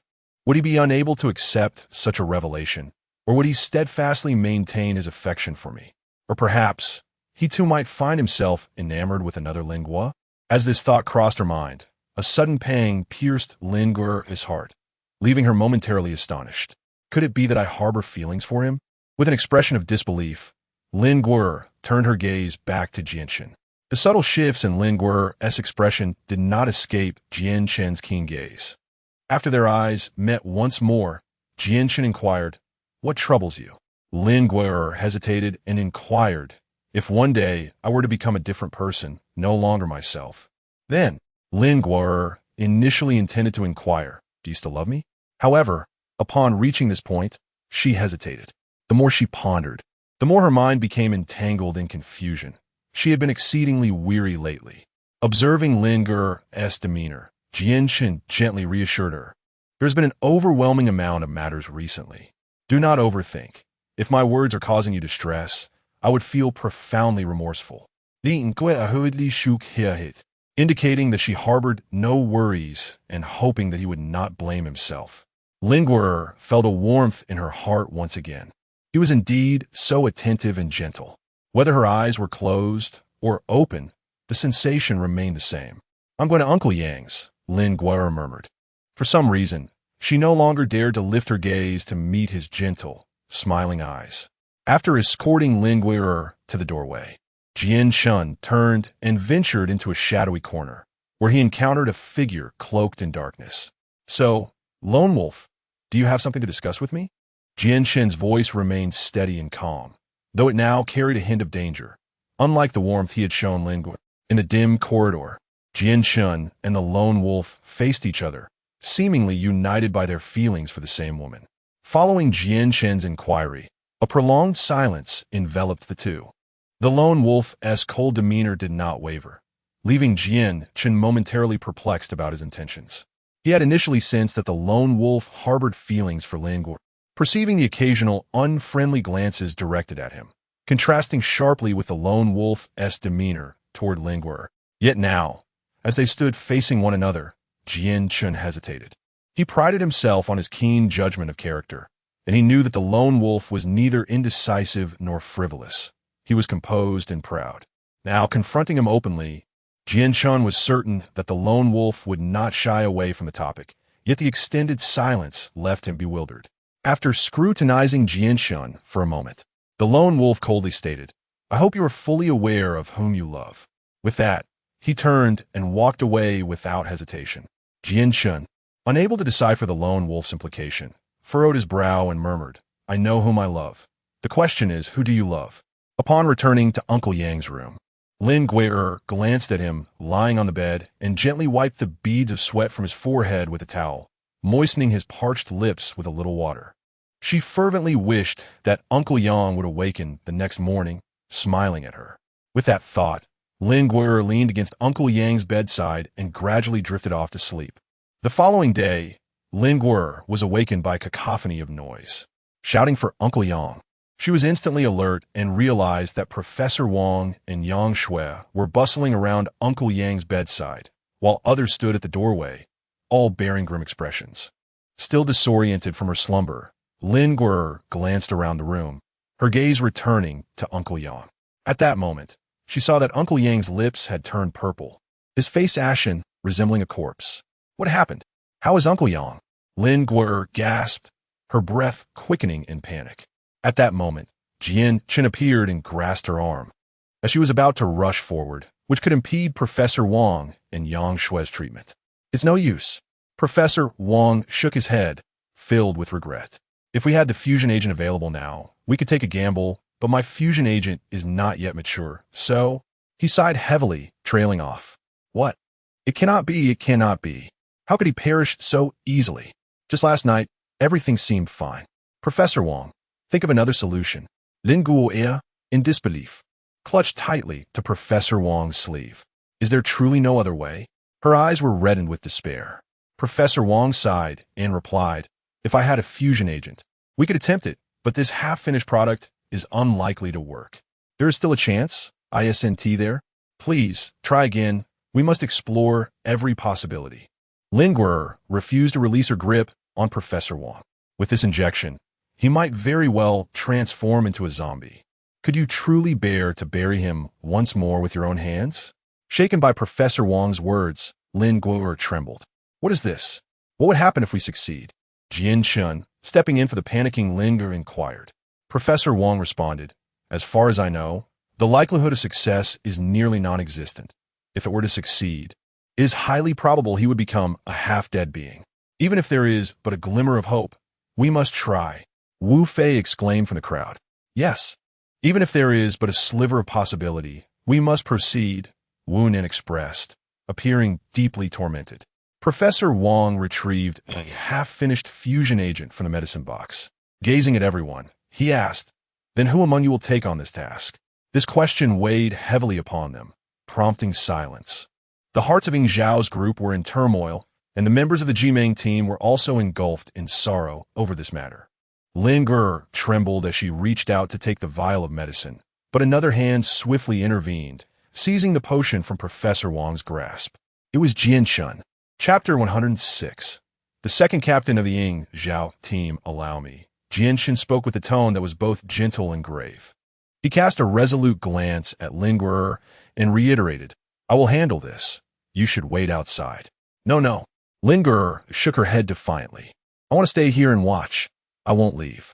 Jian Chun grasped Lin Guo's shoulders firmly, leaning slightly closer to gaze into her eyes.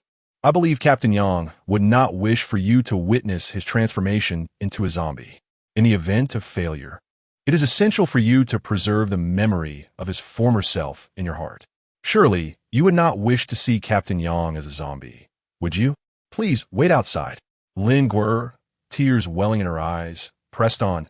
Jian Chun, there must be hope, right? Isn't that so?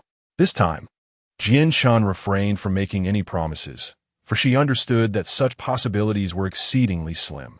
To offer her assurances would only intensify the sorrow when it inevitably returned. Jian Chun merely replied softly, We all wish for Captain Yang's recovery. I believe that our heartfelt intentions will surely reach him.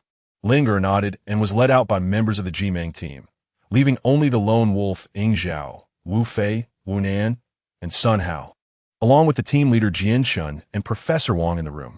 The others departed of their own accord. After casting a final glance at Uncle Yang lying on the bed, Lin Guo exited the room and entered the brightly lit hall. Yet, all she yearned for was to curl up in a shadowed corner. Time trickled by, each second heavy with sorrow, as tears streamed down her cheeks without respite. Occasionally, someone would approach to console her, but Lin Guo was oblivious to their identities or their words. Her head spun, engulfed by an overwhelming grief that made her feel as though she might faint. In such moments of despair, fleeting memories flooded her mind, from the elderly gatekeeper before the calamity to their first encounter in the post-apocalyptic world. Uncle Yang had always treated her as family, and she reciprocated that sentiment, considering him her only kin. Do not blame this era, my dear Lin. Simply hold fast to your inner sense of justice. Do not be too trusting of others. Maintain a certain distance, and do not fear emotional detachment. The door to your heart should not be open to just anyone. You are pushing yourself too hard. Do not impose such immense pressure upon yourself. Occasionally, you must open your eyes to the light of reality. Do not deny your existence, nor should you overly concern yourself with whether you possess a dual personality. You are you. There is no one who ought not to exist. Suddenly, the sharp crack of a gunshot echoed, startling everyone in the room. Lin Guo shrieked and leapt to her feet, only to be enveloped by darkness. Observing her dramatic reaction, those nearby intended to assist her, but Lin Guo, momentarily swaying, abruptly steadied herself, her expression calming as if a transformation had occurred. The Jimeng team members exchanged puzzled glances, and the golden-haired figure observed Lin Guo with narrowed eyes, muttering, Interesting. Indeed, the person before them was no longer the fragile Lin Guo, but had morphed into Lin Guo. Her countenance shadowed with determination as she forcefully kicked open the door to Uncle Yang's room. Inside, sorrowful expressions adorned the faces of those present. Several men even had tears welling in their eyes. Uncle Yang lay on the bed, his skin wrinkled and marred by prominent red veins, with a distinct crimson bullet hole at his temple. It was evident that Uncle Yang had passed. Lin Guo surveyed the room and noticed Jian Chun holding a handgun. Taking several steps forward, Lin Guo swiftly drew her long knife, aiming it directly at Jian Chun. The onlookers gasped in surprise at her sudden aggression. Seeing Lin Guo confront him, Jian Chun furrowed his brow and inquired, Guo, No, who are you? He sensed the unfamiliarity of the person before him. They were strangers to one another. As Lin Guo pointed her weapon at Jian Chun, the lone wolf hurried to interject, Do not act rashly. We have sought his help. With a sense of bewilderment, Lin Guo gazed at the lone wolf. Are you unaware? Are you truly oblivious to all of this? The lone wolf expressed surprise, for Lin Guo had previously possessed all memories. Let us converse. First, set down your knife, the lone wolf urged. Lin Guo glanced around once more, slowly placing the knife down, and approached Uncle Yang's bedside. With a furrowed brow and a melancholic expression, he gazed for a considerable time before finally speaking. "Let us converse here." It was then that Lone Wolf exhaled in relief. Addressing the others accompanying Ying Zhao, "Please escort everyone outside. We have matters to discuss." He then nodded at Jian Chun, adding, "We require some privacy." Jian Chun observed Lingua and then Lone Wolf before gradually exiting the room. Once everyone had vacated, Lingua settled into a chair by the bed, his eyes unwaveringly fixed on Uncle Yang. Lone Wolf also found a seat, slowly inquiring, "You used to know everything. How is it that you suddenly have no memory?" Lingua did not turn his head, his tone devoid of any fluctuations as he inquired, "Please explain the situation to me." The Lone Wolf slowly recounted the events of the past few days. After receiving the medication, Uncle Yang gradually exhibited signs of decomposition, rendering us unable to take action. Ultimately, we sought the assistance of Jian Chun. To avoid damaging Uncle Yang's body, he fired from the side, resulting in the appearance you see now. "Who were those people?" Lingua asked. The Lone Wolf furrowed his brow and replied, "Are you now unable to maintain your memory consistently?" Lingua remarked, "We currently occupy equal shares, thus rendering us incapable of discerning each other's memories during moments of lucidity." Observing Lingua's unwaveringly calm demeanor, Dulang sighed and replied, "They are the Jaimin squad, who later joined forces with us. The individual you just encountered, Jian Chun, is the leader of the Jaimin squad. Is there anything else I ought to be aware of?" Lingua inquired, her voice devoid of any inflection. "I can't recall anything else at the moment. Feel free to ask me anything you wish to know," Dulang responded. As he sat nearby, Dulang noticed that throughout their conversation, Lingua's gaze remained steadfastly fixed upon Uncle Yang's lifeless body. Although she did not weep, her expression conveyed profound sorrow. Reflecting upon Li Peng, Dulang slowly stated, "Li Peng from our team also passed away yesterday." Although Lingua did not turn her head, her pupils noticeably contracted. Dulang had always felt that, apart from Uncle Yang, Lingua was not particularly close to the others in the team, though this may have been merely a superficial impression. Before Dulang could utter another word, Lingua stood up and said, "Let's go outside." Upon exiting the room, they heard Qin using a satellite phone to communicate with a superior, Kuenpeng, reporting the unfortunate demise of the English Xiao team's captain. It was time to notify the authorities. As Lin Gui stepped out, the voice on the other end of the phone, Kuenpeng, was solemnly expressing his condolences for all the fallen comrades of Ying Zhao. He then inquired about the name of the next captain to record it, as every squad requires a leader, and Ying Zhao was in need of a new guiding figure. Initially, everyone assumed that this individual would undoubtedly be the Lone Wolf. However, when they observed Lingua and the Lone Wolf emerging from the room, all stood still. Leading the way was Lingua, exuding an aura of coldness, while the Lone Wolf naturally walked at her left side, akin to a guardian. Having just heard a brief introduction from Wu Fei and the others, everyone was already aware of Lingua's situation. Yet the peculiarity of it all was difficult to digest in the moment. Ji Chun, gazing at Lingua's familiar face, felt a strange sense of discomfort, fully aware that this was not the Lingua he once knew. Nevertheless, looking at her visage stirred an indescribable feeling within him. After a brief pause, he asked Lingua and the Lone Wolf, "Kuenpeng needs the name of Ying Zhao's next captain." Without a moment's hesitation, Lingua replied, "Lone Wolf." The Lone Wolf was somewhat taken aback, casting a deep glance at Lingua before him. Observing the change in the Lone Wolf and then looking at the person identified as Lingua, Ji Chun's gaze deepened with contemplation. He suddenly recalled the Lone Wolf's word from the previous night. "I hope you clearly understand who you love." It was at this moment that Ji Chun truly comprehended the meaning behind those words, and all his prior uncertainties found resolution. Yet he still struggled to swiftly accept this newfound reality. However, the pressing matter at hand was to report, and Ji Chun promptly conveyed the name of Ying Zhao's second captain to Kuenpeng. After exchanging a few more words, Ji Chun responded affirmatively, then handed the satellite phone to the Lone Wolf, saying, "Kuenpeng wants to speak with you." The Lone Wolf accepted the phone, initiating a conversation with the other party. As he took the call, he unconsciously straightened his posture, as if a sense of duty was unfolding within him. During this time, Lingua seated herself on a nearby chair, observing the lone wolf as figure. She had not forgotten their previous encounter, yet she still found it challenging to grasp the essence of love. All she knew was that the lone wolf before her appeared rather pleasant. Watching Lingua fixate on the lone wolf, Ji Chun felt a wave of confusion wash over him, letting out a sigh of resignation. This was a situation he had never anticipated. Should the assassination fail, they would need to temporarily safeguard the nuclear power station. Awaiting the next communication once it was deemed safe, Ji Chun continued, I just received this task as well. Kunping has provided them with a potential operational route. I wonder how they obtained such detailed information. Recognizing the urgency, everyone prepared to depart immediately. Before leaving, they all intended to accompany Li Peng and Uncle Yang on their final journey. In this apocalyptic world, a funeral felt more like a ceremony for the living. Chapter 107. Farewell. Uncle Yang, coincidentally, the research institute possessed a small incinerator suitable for cremating bodies.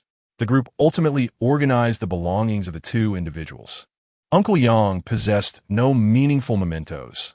The only remnants of his existence were the scars that adorned his body, some of which were evidently ancient wounds, impervious even to the healing that evolution had bestowed upon him. In contrast, a crumpled photograph was discovered on Li Peng, encapsulated within a pendant of a necklace. The image depicted a small family portrait, suggesting that Li Peng was the eldest son in his household, alongside his parents and a pair of younger siblings. Wu Nen approached. Her voice choked with emotion as she remarked, his family perished at the onset of the apocalypse. He has cherished this photograph, weeping in silence each time he gazed upon it. Let it accompany him on his journey. This earnest giant, who had labored from a young age for his modest family and his younger siblings, remained unchanged in his innate desire to give, even after encountering Ying Zhao. The imposing figure bore a tender heart, having cared for many within the camp, and now the world has lost yet another source of warmth.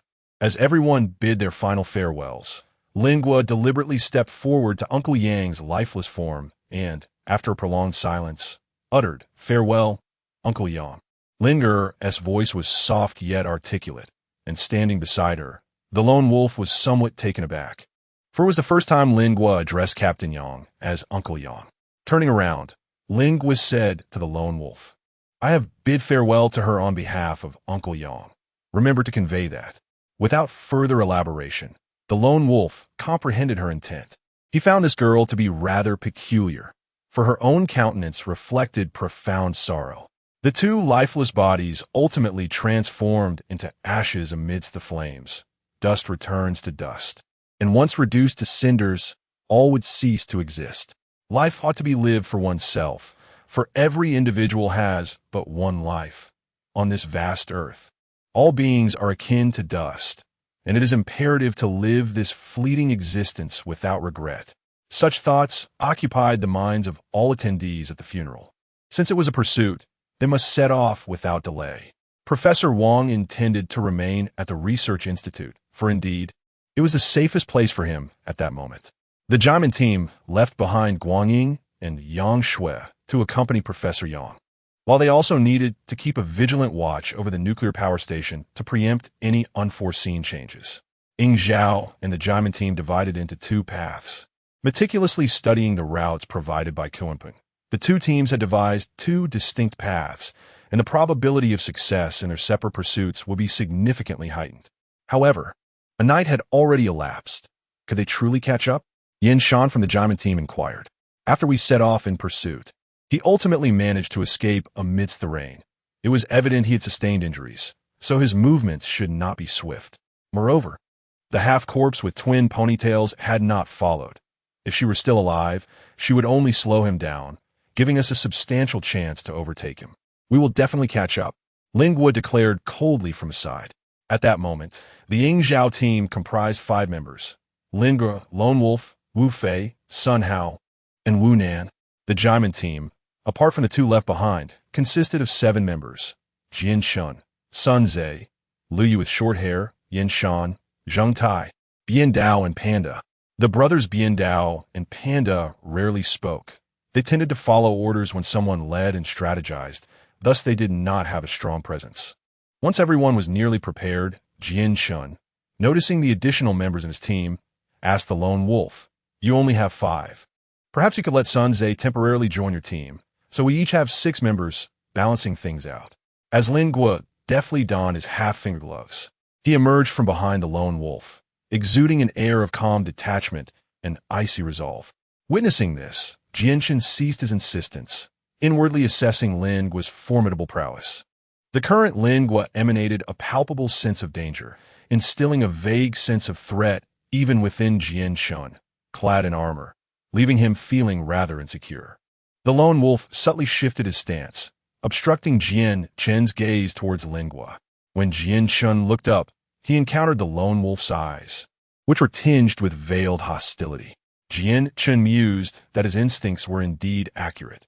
The lone wolf was a decisive and proud individual, unreserved in exhibiting a possessive demeanor towards someone he favored.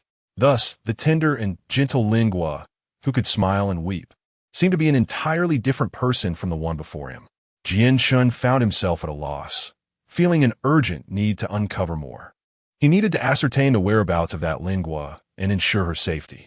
The team set off without delay, both squads accelerating towards their predetermined route. Indeed, the path provided by Ji Meng proved astutely accurate, as within half a day, Ji Meng's team stumbled upon traces of 2 half-corpse beings. Due to the recent rain, remnants of water marked the rooms where the half-corpse beings had lingered, though it could not be conclusively determined that these were left by the half-corpse beings. No clue would be disregarded. Every lead warranted pursuit. Ji Meng's team moved swiftly, and the perceptive abilities of these 2 half-corpse beings appeared remarkably heightened, sensing the impending chase. The iron-faced half-corpse carried the double-tailed half-corpse, exerting every ounce of strength to flee. Meanwhile, Ying Zhao's team inexplicably deduced the half-corpse being's location, maneuvering ahead to intercept their path.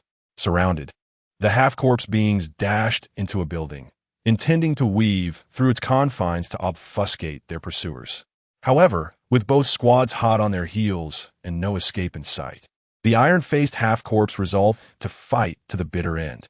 As he leapt through the window once more, he realized that the double-tailed half-corpse had vanished from his side. As Lin Guo witnessed the iron-faced half-corpse charge forth, he acted without hesitation, hurling his long knife. The half-corpse easily evaded the attack, leaving the weapon lodged in the wall behind it. However, to the half-corpse's astonishment, Lin Guo's figure appeared before him in the blink of an eye. Retrieving the knife and swinging it with remarkable speed, each strike aimed at the half-corpse's vital points. The iron-faced half-corpse was taken aback. When did such a formidable opponent emerge among them? How had he remained unnoticed until now? Initially intent on fighting back, the half-corpse chose to flee, prompting the others behind him to pursue without a second thought. The iron-faced half-corpse had planned to draw all enemies away, granting the half-corpse known as Shuangmawai an opportunity to escape, but to his dismay, several individuals began to scour the building's interior along the path he had taken. At that moment, Shuangmawai was inside the building, gravely injured and unable to move swiftly. If this continued, she would soon be discovered. The iron-faced half-corpse had not escaped far when he suddenly turned around, seeking to evade the relentless pursuit of Lin Guo. This time, he darted into the ranks of Ji Meng's squad. As the half-corpse approached, Ji Cheng raised his long spear to thrust forward, but the half-corpse nimbly dodged the attack. Regardless of the pursuit from those around him, the half-corpse did not falter, accelerating towards the route he had taken earlier, his speed increasing astonishingly. Everyone was caught off guard. Ji Cheng barely had time to shout a warning before the iron-faced half-corpse slipped into a nearby building. All the individuals with significant combat prowess surged to the forefront, their eyes clouded with bloodlust. Consequently, those left behind to wrap things up and conduct a sweep were Ji Meng's squad members, the burly Bandao and the young Shota. While the combat abilities of these 3 exceeded those of ordinary individuals, they paled in comparison to others in the squad, and the iron-faced half-corpse capabilities were on par with Ji Cheng and the Lone Wolf. Inside the room, the situation grew perilous for the occupants. Upon entering the chamber where Shuangmawai lay, the 3 discovered her in a dazed state, albeit still conscious. The iron-faced half-corpse moved with blinding speed. After sending Shota flying with a swipe, he lunged at the other two.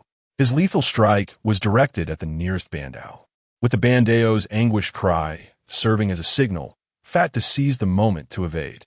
The iron-faced half-corpse, undeterred, lifted Shwamawai once more, intending to flee again. However, by this time, others had already flooded into the room, effectively cornering the two half-corpses within. Sun Tzu hurried forward to assess the injuries of the group. Although Zheng Yi had sustained a cut, it was not life-threatening. Sun Tzu could only shake his head at the approaching individuals, gently laying the lifeless body of the Bandao to rest. As he took his final breath, a solitary tear escaped the Bandao's eye, unnoticed by all, perhaps the only one aware of the deep remorse that lingered within him. The Bandao had been one of Ji Ming's squad members, an inconspicuous individual devoid of faith or dreams before the calamity struck. Perhaps everyone has one or two whimsical dreams during childhood, yet as we grow older, those memories often fade away. The protagonist, known as the Curved Blade, is an utterly ordinary individual. He traversed through elementary school, middle school, and university, ultimately entering the workforce as a typical office employee, earning a steady income each month. Days turned into years, and in the blink of an eye, 27 years had slipped away, leaving the Curved Blade feeling as though he had squandered those years entirely. Chapter 108. A life of regret. The Curved Blade considered himself to be a person of composed demeanor. In the professional realm, he never aspired to ascend to lofty positions, thereby avoiding much of the strife that accompanies ambition. This temperament led him to remain with the same company since graduation, never contemplating a change of employment. Whether this trait was a virtue or a vice is difficult to ascertain. Initially, many remarked upon his lack of drive, deeming him unambitious, underdeveloped, and lacking in financial prospects. During that time, his contemporaries, some of whom ventured into entrepreneurship or switched jobs, swiftly climbed the corporate ladder. Yet, he remained unfazed, convinced that the brilliance of others bore no relevance to his own life, contentedly receiving a modest salary and leading a simple existence. As time passed, perceptions of him began to shift. People started to regard him as a model for their children. At his age, one must be steady and composed, avoiding frequent job changes. Look at him, with his fixed monthly income, never asking for money from home, and even managing to save a little. The Curved Blade found himself perplexed by this transformation. Was it merely due to age? If that were the case, wouldn't everyone eventually meet their demise? Yet, if death were the common denominator, would there truly be so much discord in the world? Regardless of the opinions of those around him, the Curved Blade continued to live his life devoid of dreams, goals, or expectations. He even found himself numb to joy or sorrow until he encountered a coastline that stirred something within him, a coastline he could barely bear to part with. This coastline lay on the outskirts of the city, adjacent to a charming seaside town. He had glimpsed it while passing through on a train, captivated by the sunset that lingered in his mind. However, the shoreline felt distant, and after that fleeting moment, the train whisked him back to the clamor of the city, resuming his mundane routine. It may be hard to believe, but the Curved Blade felt that his adolescence had arrived late. He began to rebel, reluctant to go to work, consumed by thoughts of that coastline and its enchanting sunset. He even entertained the thought of resigning, yearning to journey to that shore. He scoured the internet fervently for its name, yet found nothing.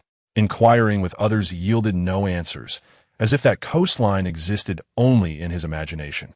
How could this be? The Curved Blade refused to accept such a notion. For that day, that scene was indelibly etched in his memory. He found himself in a state of bewilderment, becoming increasingly distracted each day, struggling to find solace in sleep. A profound disdain for his current existence began to take root, and he often indulged in daydreams about what life would be like in that quaint little town. His colleagues frequently speculated whether he had fallen in love, remarking that his demeanor resembled that of a lovesick soul. They jestingly warned him that such a condition could be perilous, urging him to exercise caution. Though they spoke in jest, their words struck a deep chord within him, awakening the realization that perhaps they were right. He had indeed succumbed to the enchantment of love at first sight. After enduring a month of inner turmoil, he resolved to embark on his first act of rebellion in life. He resigned from the job he had held for many years. His colleagues, taken aback by the unexpected decision, incessantly inquired about his motives, to which he simply replied that he had discovered his love. On the day of his departure, the company had already found a replacement. Gazing at the newcomer, he felt a wave of nostalgia wash over him.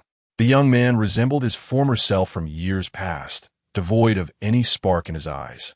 His expression eerily calm, resembling a mere automaton.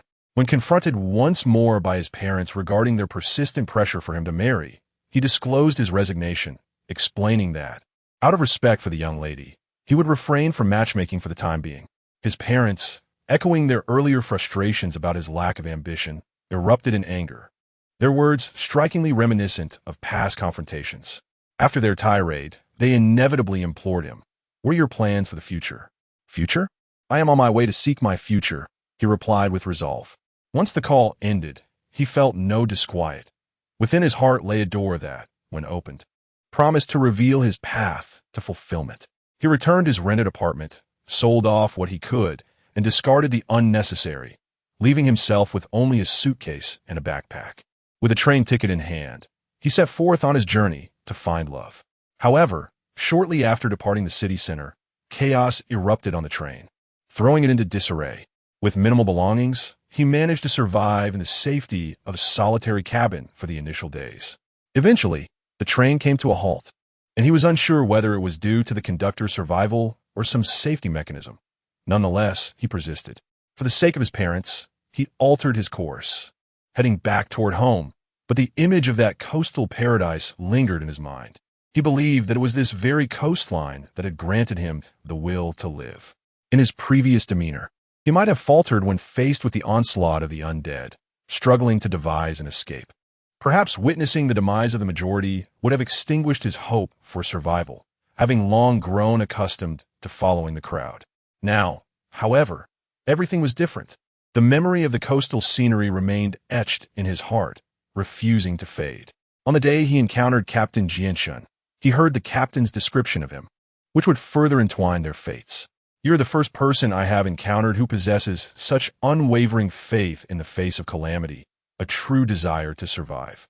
It is an unusual experience for the curved blade to receive such praise, as it has never been bestowed upon him before." In that moment of profound sorrow, the curved blade took a long respite. Had it been his former self, he would have surely lost all hope of existence under the current circumstances. Yet now, to his astonishment, he finds that he harbors no inclination towards death. His heart still yearns for endeavors yet to be fulfilled. Each day in this post-apocalyptic world is spent in a relentless struggle for survival. And the curved blade has always dreamed of the opportunity to reclaim that moment of brilliance he once experienced. However, death arrives with an alarming abruptness. As the claw of a half-dead creature pierces his body, the curved blade realizes that his memories are solely anchored to that coastline.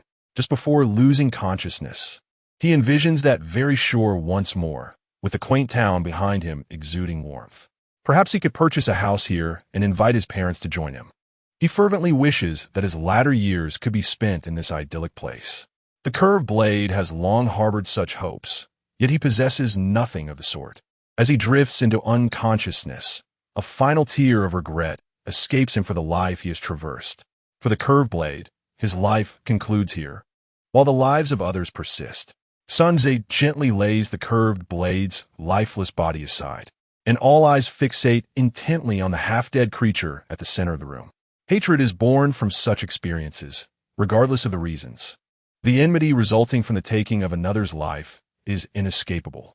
This sentiment transcends the half-dead creature, resonating with everyone present in the room. It is evident that Lin Gua harbors a lethal determination towards the half-dead creature before her, though she does not utter a word.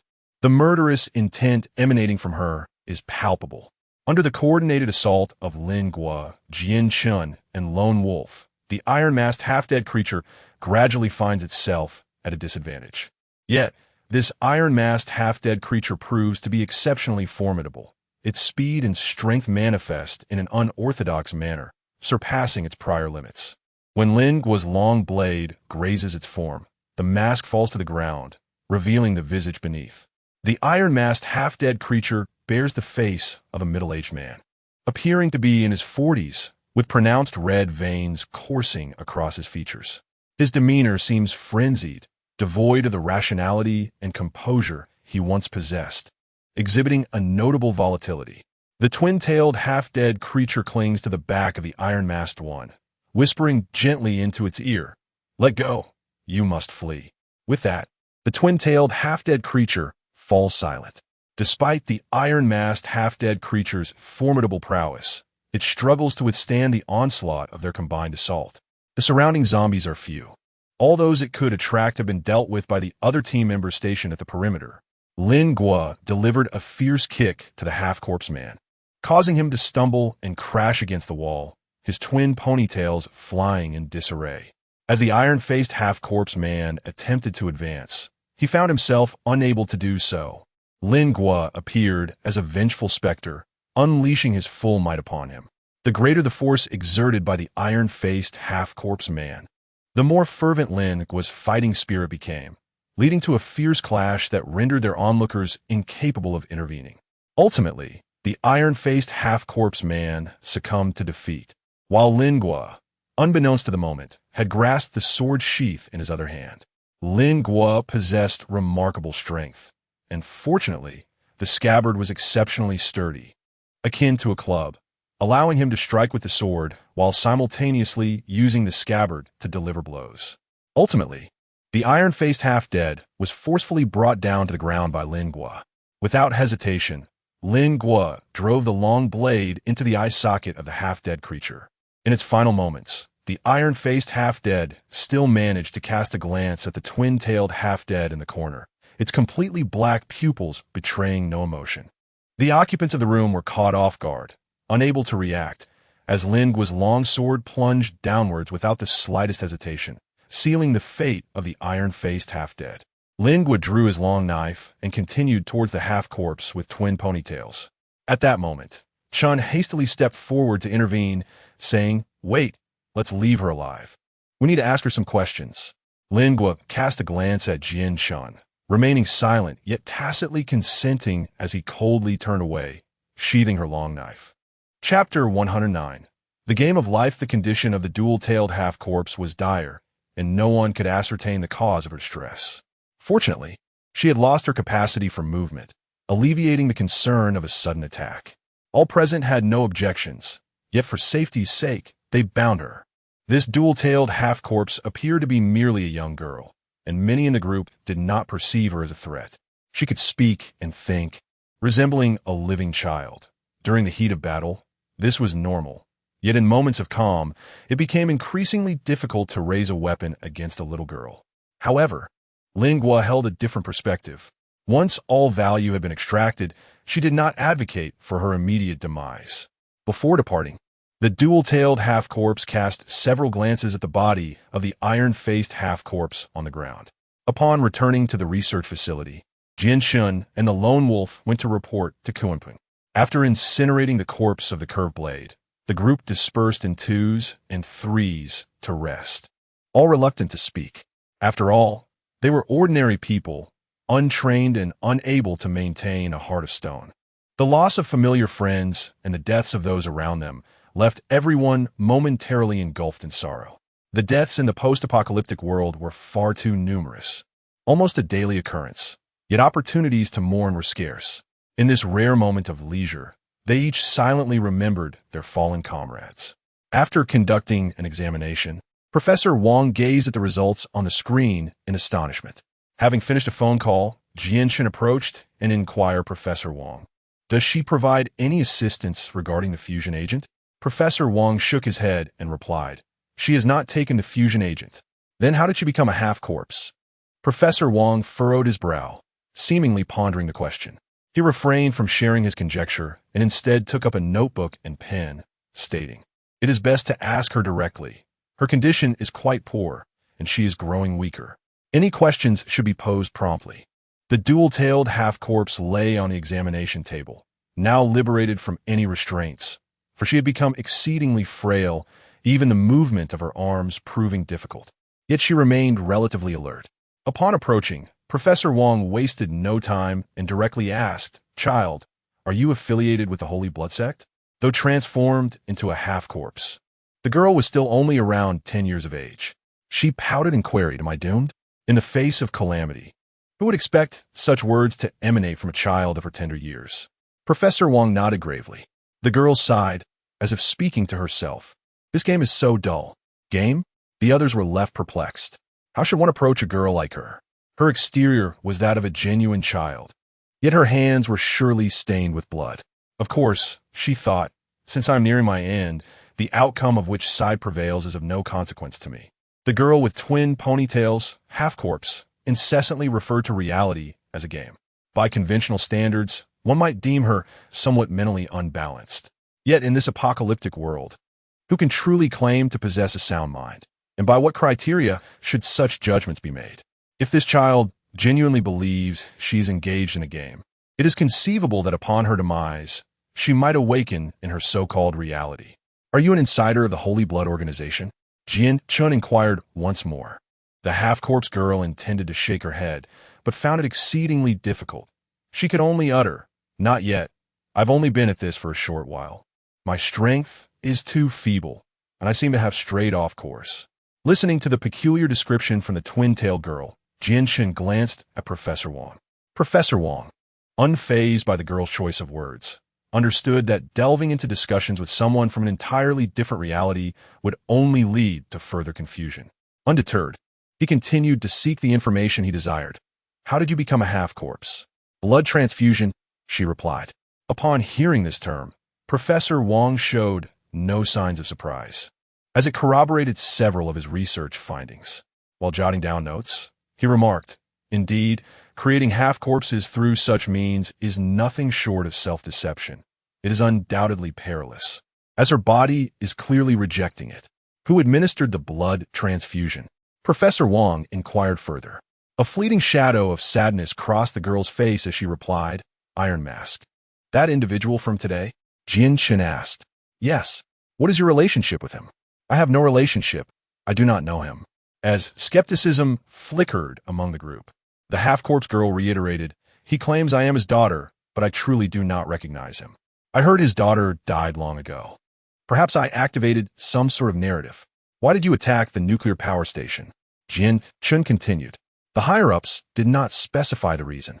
If I execute this mission successfully, I might ascend to a higher echelon within the Holy Blood sect." "What do you know about the fusion agents?" Professor Wong queried. "Only those at the upper echelons of the Holy Blood sect are privy to such matters. Iron Mask seems to have injected himself, allowing him to perform the blood transfusion on me. However, I have heard that their supply is scarce, and everyone is vying for a chance." This twin-tailed half-corpse seemed to possess limited knowledge, which left the group somewhat disheartened. "How does one join the Holy Blood sect?" Lingua asked from the side. The lone wolf understood and pressed on. "How did you gain entry into the Holy Blood sect?" Upon hearing her response, Lingua narrowed her eyes. "What is the objective of the Holy Blood sect?" Jian Chun inquired next. "The objective? To establish a divine kingdom." "A divine kingdom?" Everyone was taken aback. "Only those chosen have the opportunity to become gods, and I am but a step away. If I perform well in this task, I may gain access to the key that unlocks the gateway." The twin-tailed half-corpse exhibited a certain agitation. "What key?" "Is the fusing agent you speak of?"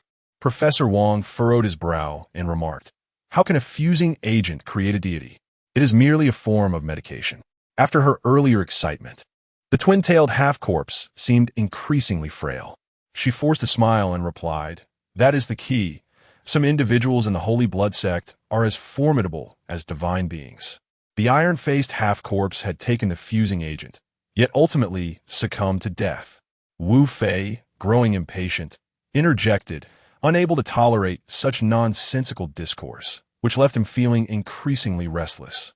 The twin-tailed girl once again suppressed her smile, clearly indicating that the iron-faced half-corpse was not merely a stranger to her.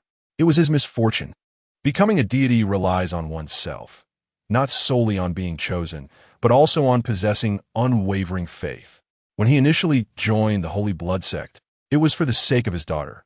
He had never sincerely aspired to attain divinity, which was, of course, unattainable.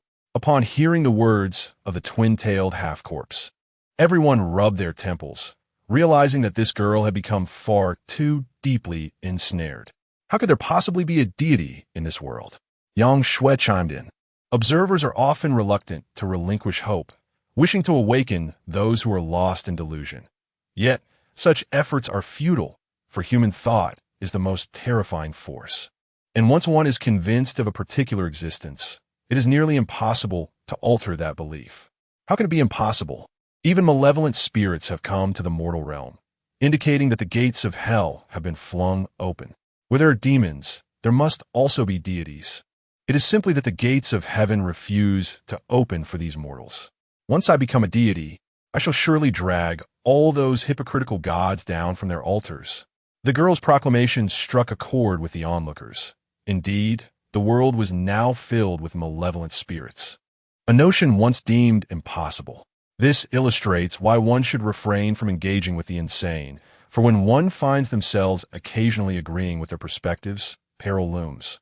The twin-tailed half-corpse closed her eyes and, with a feeble voice, stated, "Since this is a game, there must be a way to win.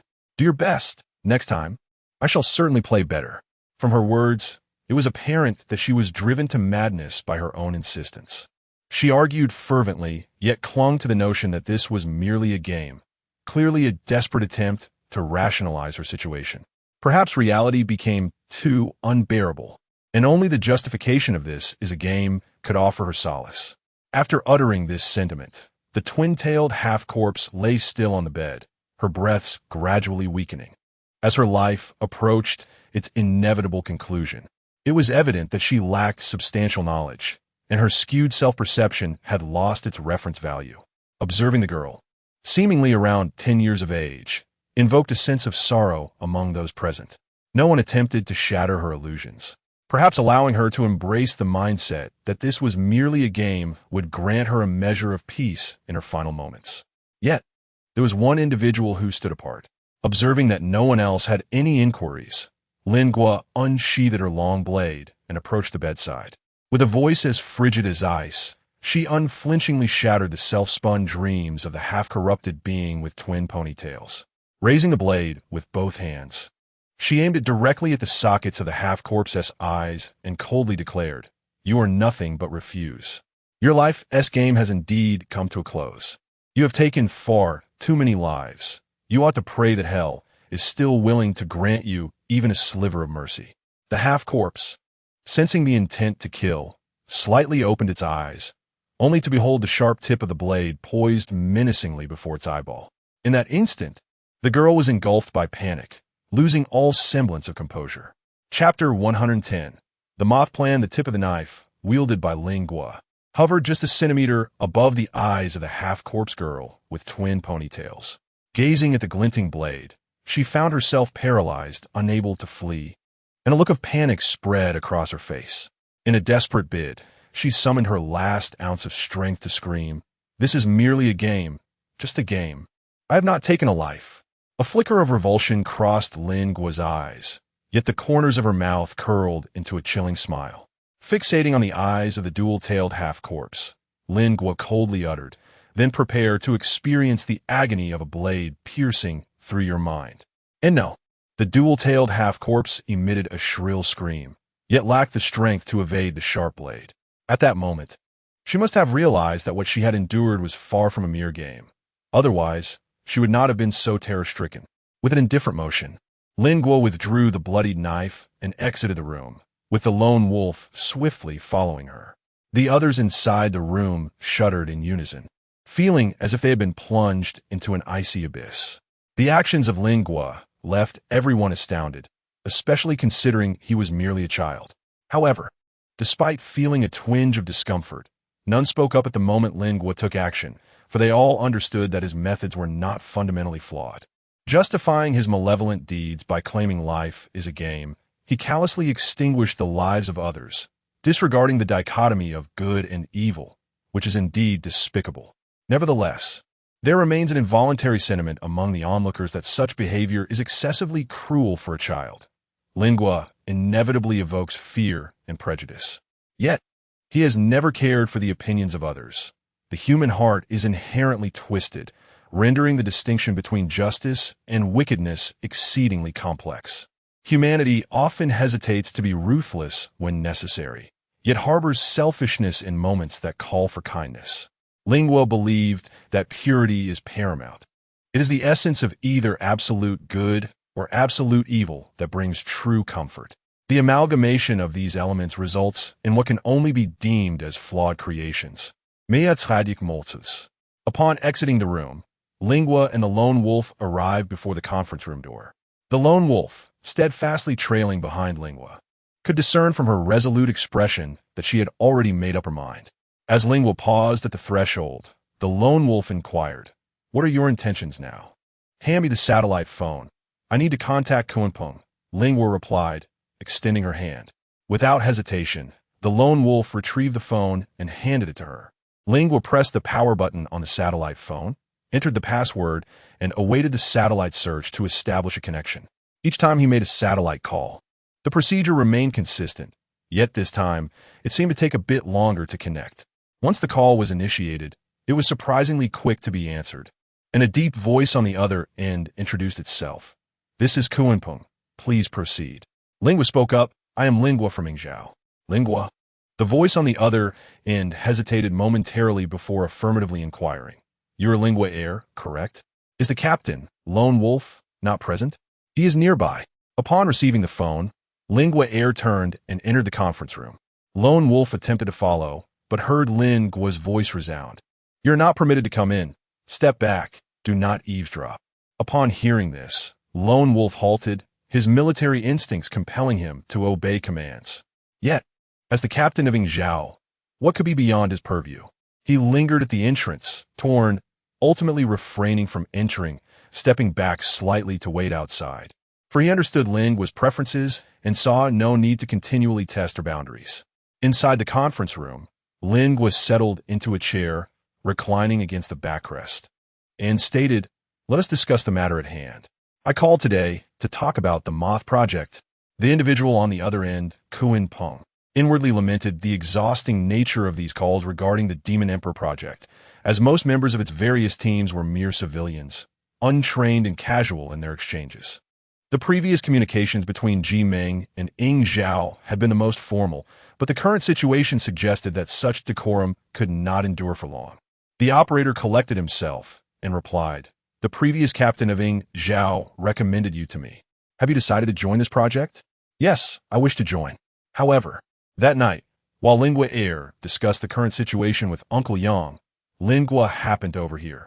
Uncle Yang was deeply concerned about the nation's insufficient understanding of the Holy Blood organization. If an undercover operative could be infiltrated within their ranks, it would be ideal. Yet selecting the right candidate proved to be the greatest challenge. Uncle Yang's feelings of helplessness regarding his inability to contribute to the nation and his worry for the fate of humanity profoundly impacted Lingua heir at that moment. Regarding the candidate, Lingua heir recalled another persona within her, Lingua. She was more than willing to assume the role of an undercover agent. However, this task required the other personality, Lingua, to fulfill it.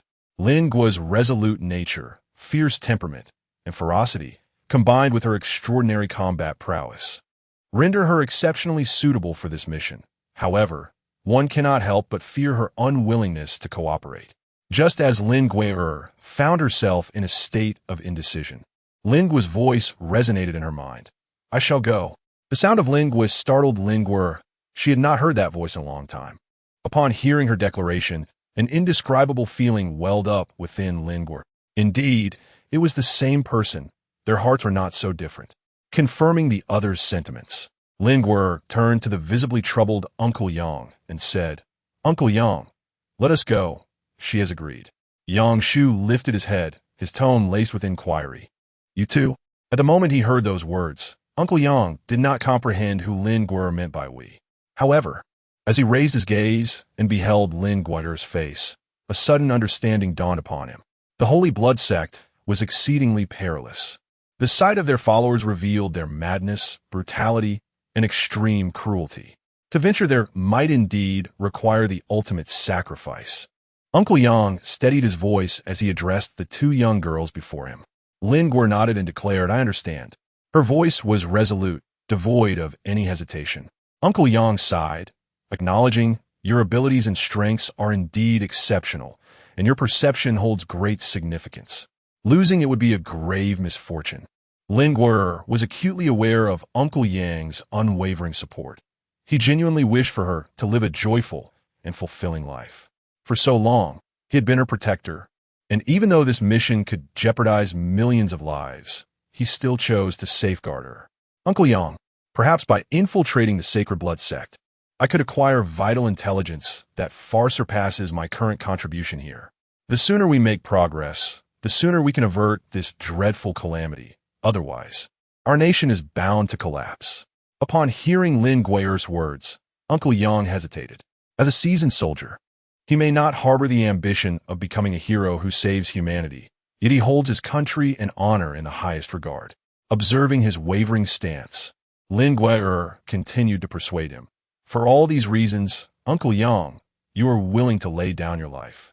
And all of us at Yingzhou will naturally follow in your footsteps. The nation must have its own candidates. You need not plunge into this immediately. Let us at least submit my name for consideration, preparing for any future necessity." Ultimately, Uncle Yang acquiesced to Lin Guer's request, and thus her name was inscribed on the list of potential candidates for the undercover operation. Lin Guo distinctly recalls that day, particularly the day of Uncle Yang's unfortunate incident. Amidst her emotional turmoil, Lin Guer had heard more than once the notion that if there were a fusion agent, perhaps there might still be a glimmer of hope.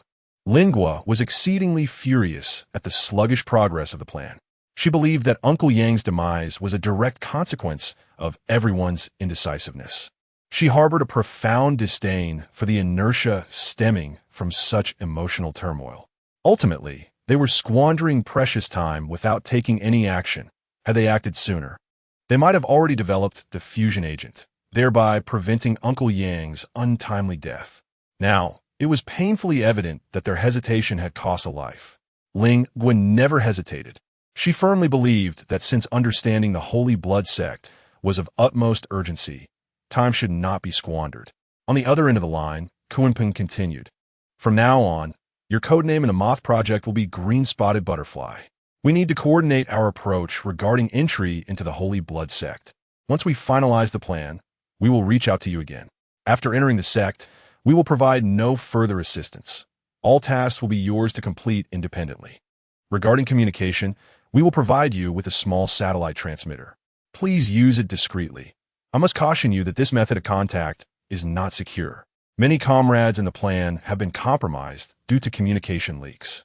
This method of contact is indeed perilous, but I have my own means. I trust you are already aware of the Sentinels. Aside from myself, we have 2 others on hand. Sentinels can sense one another within a certain range, thereby roughly determining each other's locations. We will employ this method to ascertain my approximate position.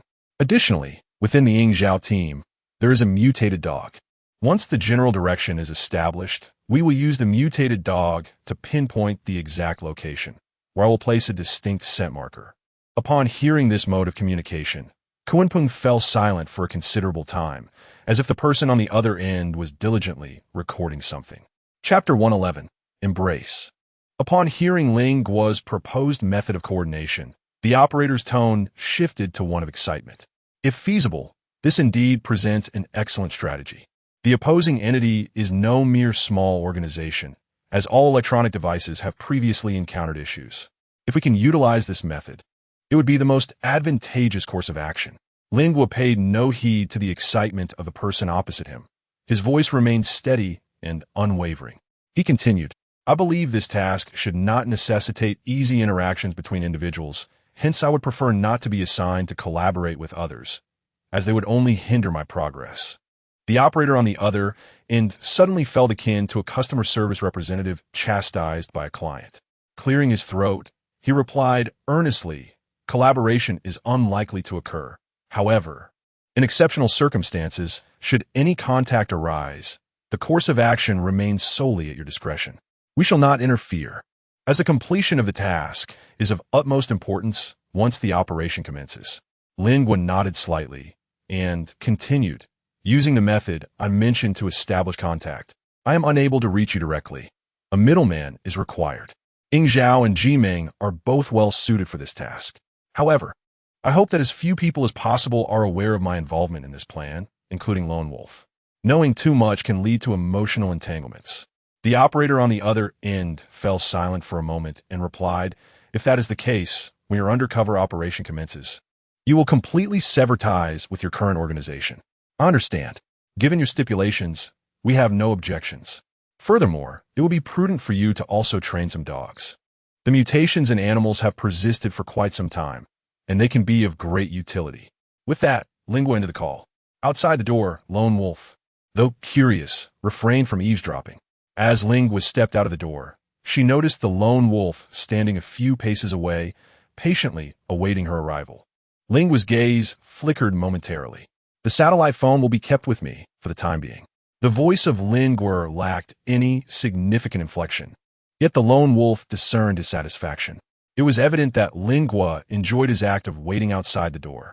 This fondness compelled the Lone Wolf to suppress his inquiries. Since she relished it, he decided to acquiesce to her wishes. However, it would be prudent for Professor Wong to relocate swiftly to the human stronghold at Ying Zhao's headquarters, as that would ensure greater safety. As for the communication between the two personalities, it seemed that Lingua and Lingua could only truly encounter one another within the realm of dreams. Once again, the familiar dream unfolded, with a dark backdrop showcasing two remarkably similar figures. Clad in a crimson garb, Lingua stood to one side, observing the figure across from her. The long-absent Lingua, dressed in a pure white gown, crouched on the ground, burying her face in her arms as if she were weeping. The moth plan was on the verge of commencing. In a departure from the norm, it was Lingua who spoke first. Upon hearing the voice, Lingua raised her face, revealing tears still glistening on her cheeks. "According to the original plan, the rendezvous would require your perceptual acuity. When the time comes, I shall bring you forth." Lingua's tone remained remarkably calm, devoid of any fluctuation. "There may not be much time left. Do you wish to bid them farewell?" Lingua, in white, remained silent, shaking her head, huddled alone in the shadows, appearing utterly forlorn. Kindness is fragile. All misfortune and suffering are exceedingly burdensome for her, amplifying her pain. After a moment of silence, Lingua in red suddenly furrowed her brow and remarked, "Someone is approaching. It is the captain from Ji Ming. I believe he has come to seek you." Upon hearing Lingua's words, Lingua in white recalled the visage of Ji Chun and the words he had spoken to her that day, stirring her emotions slightly. Lingua in red sensed her change and calmly uttered, "It's your turn." As her words faded, Lingua awoke from her slumber. "Knock, knock, knock." Someone was at the door. "Miss Lin, are you there?" Ji Chin's voice resonated from outside, as deep and gentle as ever. Lingua sat up from the bed, a tear cascading down her cheek and landing on her clothing. She reached up to wipe away the tear and took a couple steps to the door. Just as she was about to knock again, the door swung open. Jian Chin said, "Miss Lin, may we have a word? There are certain matters I must ascertain." Upon recognizing the figure before him, Jian Chin's words faltered, and in disbelief, he exclaimed, "Gur?" Lingua was deeply moved by this address, causing tears to flow once more. In just a few brief encounters, the two individuals appeared as though they were long-lost lovers, evoking a profound sense of bittersweet emotion. Lingua also realized that she truly loved the person before her. This feeling had unknowingly taken root and blossomed within her heart, flourishing vibrantly. Jian Chun then entered, taking a seat on the chair by the bed. He gazed at her and slowly spoke. "I have heard about your situation, but I still wish to ask you personally. Only then will I feel at ease." Lingua looked up at Jian Chun, her tear-filled eyes brimming with deep emotions. She gazed at him for a long time before sobbingly asking, "Do you still love me?" Jian Chun was momentarily taken aback by her question, which not only inquired about the continuance of his affection, but also served as a poignant declaration of Lingua's feelings towards him. Lingua now resembles a girl playfully seeking affection from her boyfriend, posing the timeless question, "Do you still love me?" Jian Chin paused for a brief moment, his eyes shimmering like rippling water before a familiar smile graced his face. His tone softened considerably, imbued with unwavering certainty, as he replied, "Of course I love you. Lin Guer's lips curled slightly as tears, which had just been stifled, cascaded down once more. Upon witnessing this, Ji Chun extended his hand gently to wipe away her tears, saying, "Do not weep. I still love you. Is it truly so frightening that it brings you to such distress?" Ji Chen's words carried a hint of humor, evidently intended to lighten the atmosphere. As he continued to wipe away Lin Guer's tears, Ji Chen inquired, "I merely wish to understand the nature of your relationship with another Miss Lin. Are you free?" Ji Chun hesitated briefly, but ultimately voiced his concern, for this had always been his greatest worry. To him, Lin Guo was exceedingly perilous, and it was evident that she and Lin Guo existed on opposing ends of a spectrum. At this moment, Lin Guo had calmed down considerably. She nodded and said, "We have gotten along very well. She has protected me on numerous occasions." "That's wonderful." Jianshin seemed to release a heavy burden from his heart as he exhaled. "Will I be able to see you again tomorrow morning?" Jianshin inquired once more. Lin Guo hesitated, for the initiation of the undercover plan meant that the forthcoming moments would belong solely to Lin Guo. She pondered that perhaps the next time she awakened, she would no longer be here. This could very well be the final farewell, and a wave of heartache surged within her. Observing Chen's furrowed brow, she inquired, "Is there something troubling you that you cannot share with me?" Indeed, Chen was remarkably perceptive, especially regarding Lin Guo. Some things required no words, as Chen could sense them instinctively. Lin Guo shook her head slowly, tears glistening in her eyes. Observing a fleeting moment of disappointment in Chen's gaze, she gently remarked, "If you cannot speak of it, then let it be. However, you must exercise caution and refrain from engaging in perilous activities." Lin Guo saw the disappointment in his eyes and could only shake her head and weep. Jian Chun, noticing her distress, sat beside her and enveloped her in his sturdy and warm embrace, which carried a faint scent of shower gel. Listening to the powerful rhythm of Jian Chen's heartbeat, Lin Guo felt a pang of sorrow in her heart, but could not find the words, repeatedly apologizing within herself. I am sorry. I wish to share everything with you, but this matter I cannot disclose. I am sorry. I cannot agree to you, for this situation is perilous. I am truly sorry, for this may indeed mark our farewell." Sensing Lin Guo's anguish, Jianshin gently stroked her hair and sighed, saying, "What do you mean by not being able to agree to anything? I shall ask you this. Must you pursue that matter?" Lin Guo did not raise her head. She merely nodded slightly in his embrace. "Will you be gone for a long time?" Lin Guo nodded once more. Seeing Chun tighten his grip around her, he said, "I reiterate my words. Whenever you find yourself in need, remember that I shall always be here for you." Lin Guo nodded vigorously this time. After a prolonged silence, she noticed that Jian Cheng had released her. His familiar smile and gentle demeanor remained unchanged. Jian Cheng remarked, "It is getting late. You should retire for the night. I should not impose upon you for too long. Before you depart, do remember to bid me farewell." With that, Jian Cheng rose, intending to leave. Lin Guo suppressed the urge to chase after him and trembled as she uttered, "Goodbye." At that moment, as Jian Cheng grasped the doorknob, his hand trembled slightly. He slowly turned around. It is often said that a girl's eyes can convey emotions, but today Lin Guo realized that Jian Cheng's eyes could as well. He said nothing, yet Lin Guo could discern a multitude of emotions swirling within his gaze, a complex amalgamation that conveyed a singular sentiment: heartache. Lin Guo spoke with a choked voice. "I'm sorry. Do not utter apologies. Simply remember my words. Should you ever be in need, do not hesitate to seek me out." Lin Guo nodded once more, steeling her resolve as she opened the door. Jian Cheng tightly grasped Lin Guo's hand as they exited the room, only retreating once the door had firmly shut behind them. After Jian Cheng's departure, Lin Guo was left to weep in solitude for an extended period. Uncle Yang had left a profound mark on Lin Guo's heart, and now Jian Cheng had similarly etched his presence within her soul. Lin Guo weeps for the love that has ended before it even began. This night, she intends to shed all her sorrows, emerging resilient. After this night, there shall be no time for such fragility. Chapter 112. Departing alone, the subsequent 2 days unfolded with remarkable tranquility as the weather began to warm. Within the vicinity of the Research Institute and the nuclear power plant, no significant events transpired. Ji Ming and Ying Zhao, armed with binoculars, remained vigilant towards the direction of the nuclear facility while clearing the area of zombies. Though the spring air retained a slight chill, the sense that winter had finally passed lifted everyone's spirits.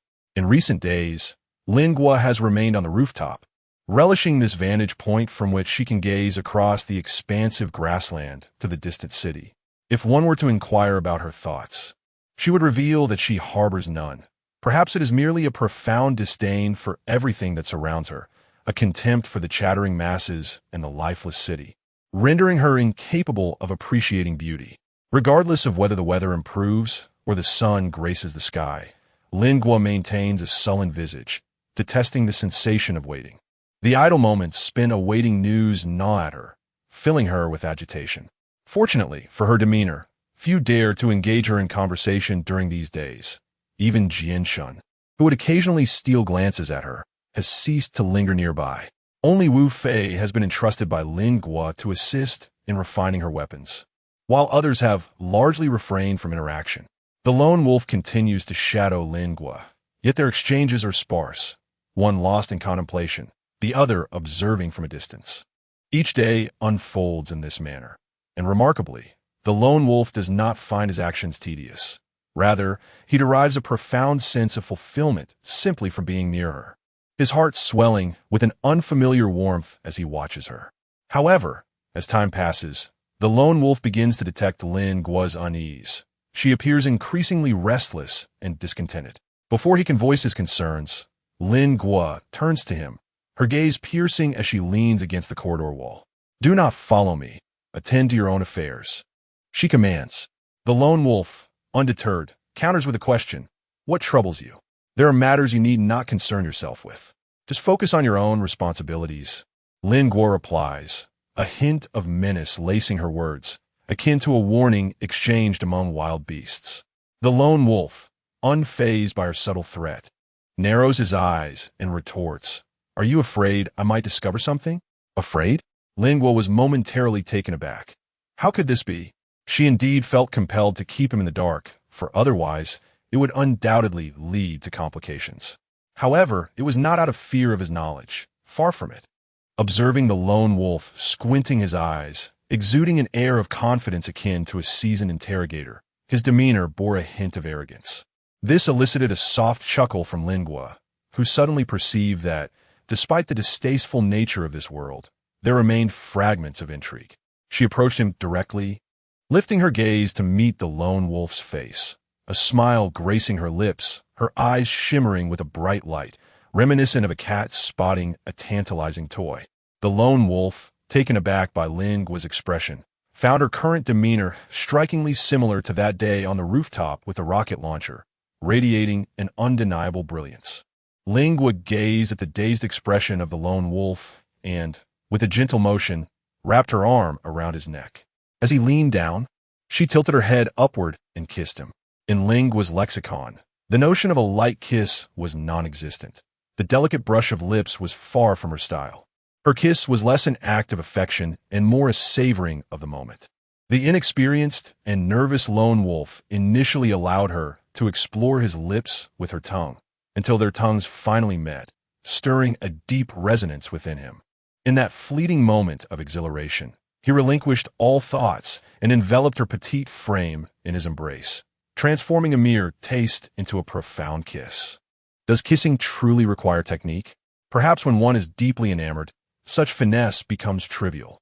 The lone wolf had no prior experience.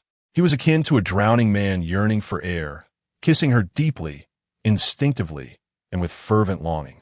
The kiss lingered for an eternity, and, as his heart raced, he felt an urgent need for breath, fearing he might soon succumb to asphyxiation. Upon concluding this prolonged embrace, he gasped for air like a swimmer resurfacing, his heartbeat racing uncontrollably. He clutched Lingua's shoulders, feeling a subtle tremor coursing through his arms. When he looked up, he met her amused gaze, reminiscent of a mischievous child reveling in a prank. Yet, The kiss had left a palpable spark of desire in her eyes. Before the lone wolf could utter a word, Lingua descended the stairs, leaving him to marvel at the exceptionally blue sky above, where even the wind carried a gentle warmth and affection. However, from that day forth, he never encountered the figure that had so profoundly stirred his heart. Lingua vanished from the research institute, leaving no trace of her whereabouts or the time of her departure.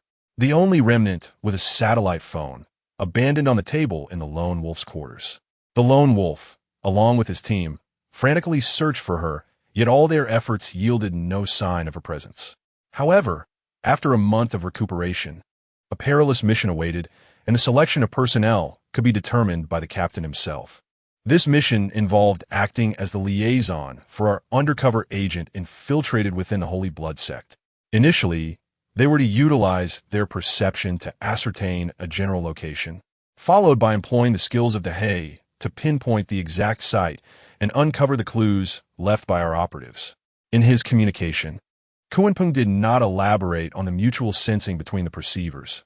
Thus, the team remained oblivious to its significance. He merely indicated that they had placed essential items for the rendezvous at a designated location.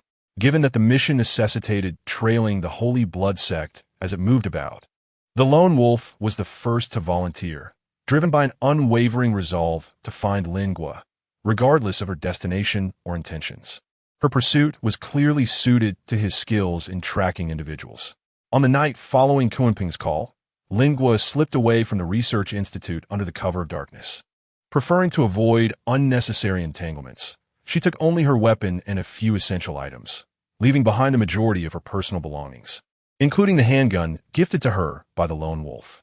Superfluous items, laden with excess information, could impede her future endeavors. Swiftly making her way, Lingua arrived at the first predetermined location, where she received the initial package from the Moth Project. The dilapidated rooftop housed a small airdrop box, containing a compact recording device and a miniature satellite communicator cleverly fashioned into the shape of a ring for the sake of discretion. The accompanying note read, "The recording device contains your new identity. Keep the communicator on your person as a precaution.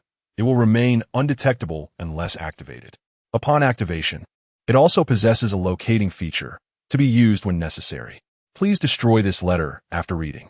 After Lingua finished reading, he extracted a lighter and ignited the letter, watching it turn to ashes. He then picked up the tape recorder and donned the connected headphones. A female voice emerged from the earpiece. Name, Wang Xin. Her father was a minor official in Province A, and she was often oblivious to the intricacies of his work. After her father was imprisoned, he perished in his cell. Following her mother's demise, she succumbed to despair and turned to alcohol, during which time she was discovered by the Holy Blood sect and subsequently joined their ranks. The girl's voice ceased, giving way to a man's voice. This identity will henceforth be yours. The mission assigned to all devotees of the Holy Blood sect is to assist in breaching the defenses of City A. Only those who excel in this operation will have the opportunity to enter the inner sanctum of the Holy Blood sect. Intelligence indicates that the sect plans to attack City A in 1 week. You must reach the vicinity of City A within this time frame. The individual you are substituting for is already within the city, so exercise utmost caution to avoid detection and adapt as circumstances dictate. Next was a directive from the commander of the Moth Plan to the green-spotted butterfly. Your task is to secure the fusion agent at all costs and relay information regarding the Holy Blood sect from every possible angle. Future operations will be at your discretion, as the Moth Plan will no longer provide any assistance. Following this, an electronic voice intoned, "Destruction will occur in 5 seconds." After 5 seconds, the small tape recorder emitted a spark, released a wisp of smoke, and transformed into a piece of scrap metal. Lingua donned a compact satellite communication ring, grasped her weapon, and gazed towards the direction of City A. By traversing southward through the city, she would eventually reach City A. According to intelligence reports, City A remained a bastion of civilized society. Yet a formidable force, known as the Blood of Saints, intended to launch an assault on it within a week's time. This sect, it seemed, possessed considerable strength, and the intelligence suggested that their success was all but assured. Whether it was a matter of being powerless to resist or strategic abandonment of a city for the sake of the Moth Plan, Lingua felt no concern. She understood that her immediate objective was to infiltrate the blood of saints. Reports indicated that the Moth Plan had assigned her the identity of an individual already affiliated with the blood of saints, who is presently within City A, tasked with assisting in the impending attack a week hence. The whereabouts and existence of the original identity holder were of no consequence. The mere fact that the higher-ups had dared to allocate this identity suggested that all concerns regarding it had been resolved. Lingua's foremost priority was to reach the vicinity of City A and await the moment when the blood of saints would strike the city's defenses, ready to act as opportunities arose. As long as she remained undetected as an outsider, her first step would be deemed a success. The second step involved convincing the blood of saints of her significant contributions during the assault on the defenses, thereby enhancing her chances of gaining deeper access into their inner circle. Time was of the essence. She hastened her journey and found a black tracksuit from a nearby shop, donning a hooded jacket to obscure her face. Throughout her swift passage, neither the undead nor the living could slow her down, and even those in need of rescue did not compel her to pause. Her heart was as cold as the desolation around her. The next city would soon fall, and she would become one of the accomplices in breaching the defenses of a metropolis populated by millions. Chapter 113. The Eerie Room. It is often said that spring rain is as precious as oil. This year, an unusual abundance of spring rain has graced the land, likely heralding an early arrival of verdant growth to infuse life into this dilapidated city.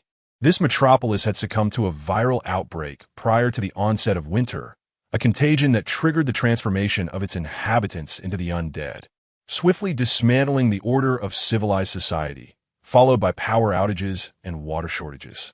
An even graver issue loomed. The city would face a winter devoid of heating, a terrifying prospect for any northern locale. Survivors, paralyzed by fear of the undead, remained confined within their high-rise abodes, lacking means to keep warm. This prolonged winter would lead to many succumbing to the bitter cold, freezing to death in the sanctity of their own homes. Lingua was sprinting through the ruins towards City A, indifferent to the chilling raindrops that struck her. As the weather began to warm, the remaining survivors of this city seemed to glimpse a glimmer of hope. The arrival of spring signified the retreat of the cold, and the gradually rising temperatures enhanced the chances of survival for those who remained. However, the population of the living in this city was alarmingly sparse. Apart from those initially rescued by the Qimeng and Ingzhao teams, only a handful of survivors had endured the harshness of winter. Many had succumbed to freezing temperatures, starvation, or even predation, while others fell victim to the treachery of their own kind, resulting in the emergence of a desolate city. The frigid winter had slowed the decay of the zombies, leading to an overwhelming number of them within the city. Yet, there was a silver lining to the winter's chill. The pervasive frost mitigated the foul odors that would otherwise plague the air. In the summer, the stench from countless decomposing bodies would have been enough to drive one to despair. Lingua advanced towards City A, opting for the most direct route. She intended to traverse the city, but upon entering the interior, the streets were increasingly populated with zombies. To conserve her strength, Lingua cautiously circumvented the throngs of the undead, seeking paths where the zombies were sparse. Having observed numerous corpses through countless windows and witnessed the various fates of survivors, she encountered few living souls along her journey, leading her to believe that the population of this city had dwindled significantly. After a long day of travel, dusk was approaching, and she needed to find a place to rest. As she pressed on, she scrutinized the interiors of the low-rise buildings around her. Perhaps at the onset of the disaster, the city's inhabitants had prepared for impending calamity, as most of the survivors ultimately perished in their own abodes. Regardless of the manner of death, rooms with bodies were uninhabitable, and those with broken windows or inhabited by zombies were equally unsuitable for refuge. It was indeed challenging to locate an empty room. After an extensive search, Lingua finally discovered a room on the second floor. The items within were arranged meticulously, suggesting that the homeowner had not been present during the outbreak. The surrounding houses were either filled with corpses, occupied by zombies, or had shattered windows, leaving them in disarray after a harsh winter. To find such a well-preserved environment was quite remarkable. Lingua leaped to the second-floor window, intending to see if she could enter through it. With little effort, the window swung open at her touch. Was it truly unlatched? A glimmer of realization flickered in her eyes. Typically, if the homeowner were absent during the disaster, windows and doors would be secured, and the absence of security screens on the second floor made the open window all the more peculiar. This was a house with cross-ventilation, modest in size, yet furnished with all essentials, each item arranged with care. A thin layer of dust covered everything, indicating it had been uninhabited for quite some time. Outside, the rain intensified, accompanied by occasional thunder, the sound of rain resonating heavily. Amidst the cacophony, Lingua detected a strange, faint noise. Despite the eerie surroundings, she remained undeterred and made her way to the kitchen, rummaging through cabinets in search of food. The house yielded no edibles, save for a water dispenser containing half a barrel of water. Lingua detached the water jug, intending to freshen up in the bathroom.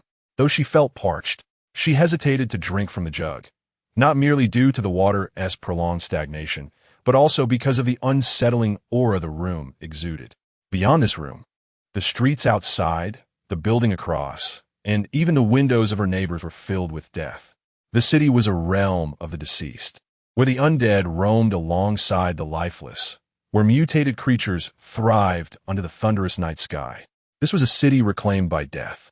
If each individual who encounters a corpse were to ponder meticulously the circumstances of its demise and reflect upon the experiences leading up to its death, they would soon find themselves driven to madness by their own thoughts. Were Lingua to find herself in such an environment at this moment, she might very well have succumbed to despair. However, it is Lingua who stands here now, and she feels no trace of this fear, for she believes that the danger posed by the deceased pales in comparison to that of the living. It is the darkness and depravity of human nature that truly terrifies. In the apocalyptic world, these shadows may even expand to a far greater extent. Lingua, unperturbed, grasped a half bucket of water and intended to enter the restroom. Just as she was about to open the bathroom door, a flash of lightning streaked across the night sky. When the brilliance of the lightning faded, Lingua noticed a lingering glimmer on the windowsill, the faint light emanating from an electronic device. Curiosity piqued. She set down the bucket and approached the source of illumination. Upon closer inspection, she discovered a video recorder, still operational, its indicator light persistently aglow. A solar panel had been affixed behind the device, facing outward, elucidating how the recorder remained functional. At that moment, a girl's sobbing resonated from the footage, her voice tender yet filled with despair as she called out for her brother. Just then, the recording abruptly ceased. Lingua scrolled through the subsequent tapes, searching for one further back, and activated another, revealing the same boy's visage, albeit altered from before. His expression no longer bore the innocence of childhood. His eyes were half closed, his cheeks sunken, and he appeared in a state of disarray. Upon activating the camera, the boy rasped, "Dad, Mom, my sister is dead. I didn't kill her. It was you who did." His countenance twisted with anguish as he leaned closer to the lens, declaring, "My sister has turned into a monster. She bit me, and I must confine her, but her screams are unbearable. I have no choice. I must kill her." The boy's reasoning had unraveled, his demeanor frantic and far removed from that of a child. Amidst his frantic outburst, a sound echoed from the direction of the door, as if something had collided with it, likely a zombie. Shortly thereafter, a similar noise emanated from the bathroom, indicating a forceful impact against its door. The commotion at the entrance failed to perturb the boy in front of the camera. Yet the noise from the bathroom startled him, causing him to spring up like a cat whose tail had been stepped on, his gaze darting towards the restroom. At that moment, the camera captured only the boy's hand, which was smeared with blood, clutching a fruit knife with fresh droplets still trickling from it. In a peculiar tone, he remarked, "Looks like she is not quite dead yet." With that, the camera was abruptly turned off. Was this a recorded diary? Lingua contemplated, realizing that this was indeed the most authentic scene of horror one could encounter in the human realm. She refrained from watching any additional videos, as she had no desire to uncover the experiences endured by those within them. Lingua merely perceived something peculiar.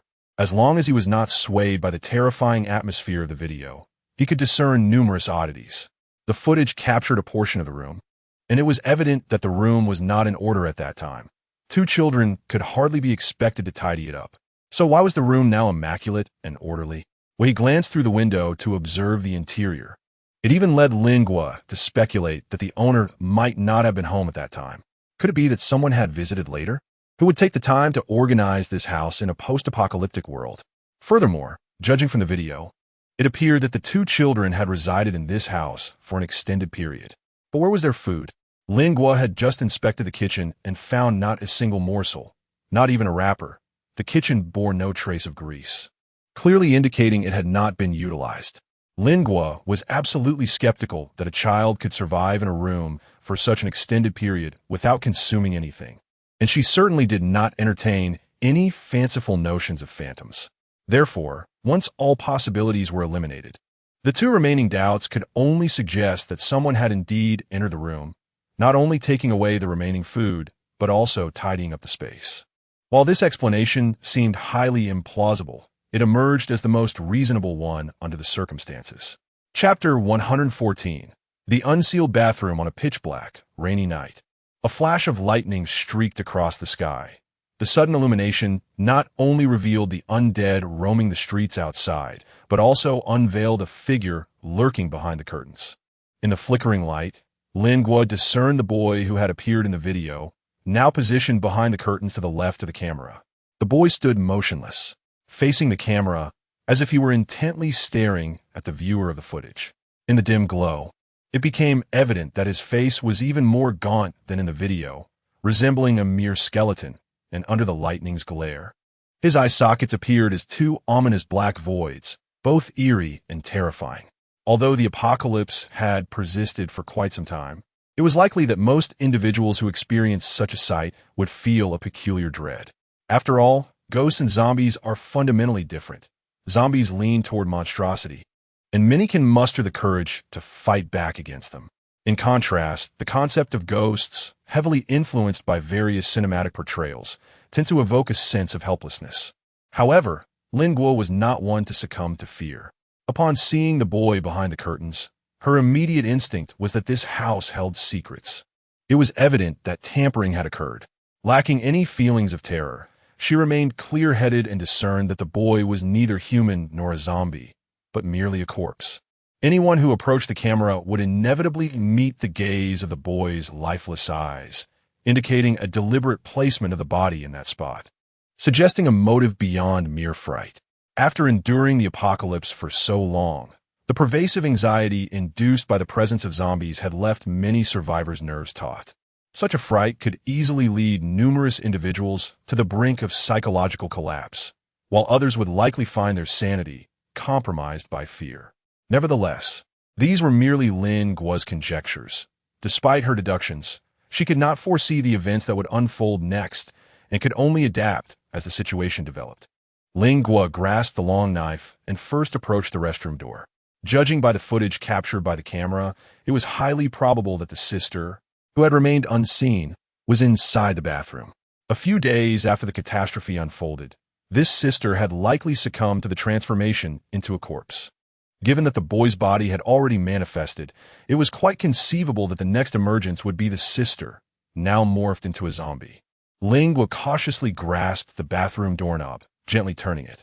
Perhaps it was the sound of her touch that startled the little zombie behind the door. As the knocking on the bathroom door grew increasingly frantic, Lingua concealed his body behind the wall and gently pushed open the bathroom door. As the door creaked ajar, a small girl, resembling a child of about 4 or 5 years, lunged forth from behind it, a wretched little zombie. Her body was smeared with blood, and it appeared that she had sustained an injury at her knee. At that moment, this diminutive creature was utterly incapable of standing, crawling helplessly on the ground towards Lingua. Just then, behind Lingua, the front door of the house emitted a faint metallic scraping sound. The noise was so subtle that, combined with the patter of rain and the occasional whimper escaping the throat of the little zombie, it could easily be overlooked. Yet, it did not evade Lingua's keen ears. At this moment, Ling would discern the situation within the bathroom. The walls had been breached. connecting her space to that of her neighbor.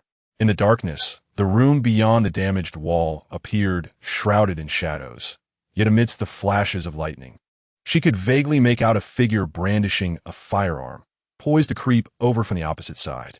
Simultaneously, the door behind Ling Guo had swung open. Though the sound was muted beneath the relentless rain, she detected it nonetheless. It seemed an encirclement was in the making. With this thought, she resolutely dashed in a bathroom, swiftly closing the door behind her, effectively obstructing the line of sight for anyone entering through the main entrance. The individual crossing over from the neighboring bathroom was evidently unprepared for Ling Guo's sudden maneuver, displaying a moment of disarray. Armed and anxious, he shouted, "Don't move," but was swiftly brought to the ground by Ling Guo, whose forceful action caused his head to strike the bathroom tiles heavily, dislodging the gun from his grasp and sending it skidding into the corner. A long knife was pressed against his neck as Ling Guo listened intently to the sounds around her. Two individuals had entered through the front door, and since their arrival, silence had enveloped the room.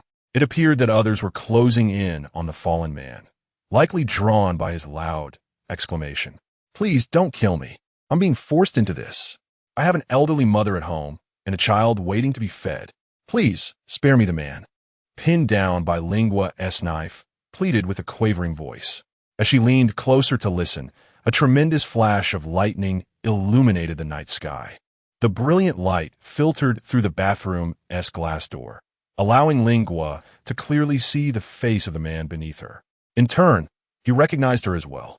Upon their eyes locking, without a moment's hesitation, Ling Guo pressed the blade down, and the man, astonished to discover that his assailant was a woman, had no time to utter a word before she swiftly slashed his throat.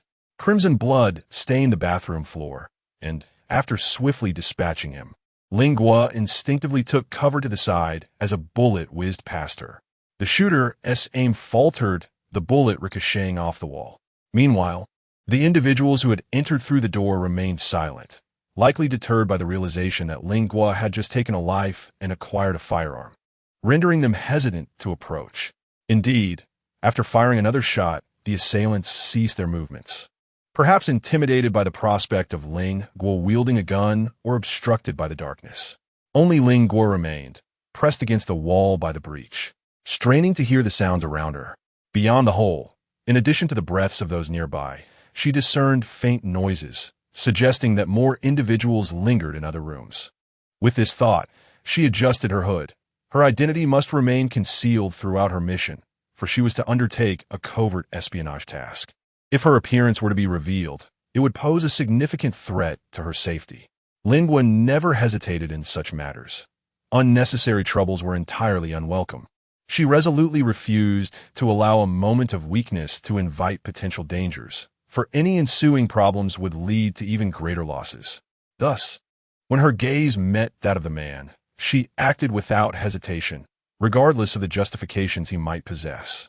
Suddenly, Ling Guo recalled that there appeared to be numerous children's toys scattered throughout the house. She had only cast a cursory glance upon entering and had not paid them any heed, yet it seemed there were also some toy masks. At that moment, the two individuals concealed by the bathroom door were utterly taken aback, startled by the door's abrupt opening. They assumed the other was likely on guard behind the door.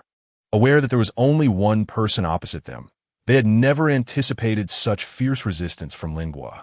Upon seeing the bathroom door swing open, they instinctively fired into the restroom. However, Ling Guo had already dashed out from the bathroom, coincidentally accompanied by a flash of lightning and a rumble of thunder. It was uncertain whether it was fortune or misfortune for the two men. The lightning illuminated Ling Guo's figure, prompting them to swiftly redirect their weapons. Simultaneously, the flash provided Ling Guo with an unequivocal reason to eliminate them. Her face had been revealed. With a swift hiss, she brandished her knife and charged toward the two men. After the lightning, darkness enveloped the scene. As the light faded, both men fired their weapons towards the spot where Ling Guo had just stood, yet they struck nothing. The sound of a blade slicing through flesh echoed. Only one shot rang out, while the other man felt warm liquid splatter onto his face. The pungent scent of blood surged into his mind, causing him to tremble and retreat. raising his weapon to aim at the position where his companion had been standing moments before. Trembling, he shouted, "Don't come closer! Don't come closer!" As he retreated, he suddenly felt a sharp object press against his back. Familiar with the room, he knew there was nothing behind him but the door to the bedroom. Before he could comprehend the situation, the sharp object lunged forward, and a long knife pierced his heart, penetrating his chest. It was at this moment that he realized, in terror, that the figure in the darkness had somehow circled behind him. On the other side of the bathroom, another man held his gun, hiding in the neighboring room, too fearful to step into the bathroom across the way. In the darkness, he heard his comrades' anguished cries and dared not move. Trembling in the corner as he quietly called out, "Xiao Dao, fetch a few more people. Something feels off over there." Responding to his words, a youthful voice emerged from the shadows. "Understood, Brother Chong." Xiao Dao waited for a long time, yet he heard no signs of anyone approaching. At this moment, silence had fallen over the bathroom opposite. In a state of inner turmoil, Changgu turned to the darkness behind him and whispered, "Xiao Dao, has anyone arrived?" As he spoke, a chilling sensation enveloped his neck. A long blade was pressed against it. The individual addressing Changgu immediately raised his hands, pleading, "Do not kill me. Do not kill me."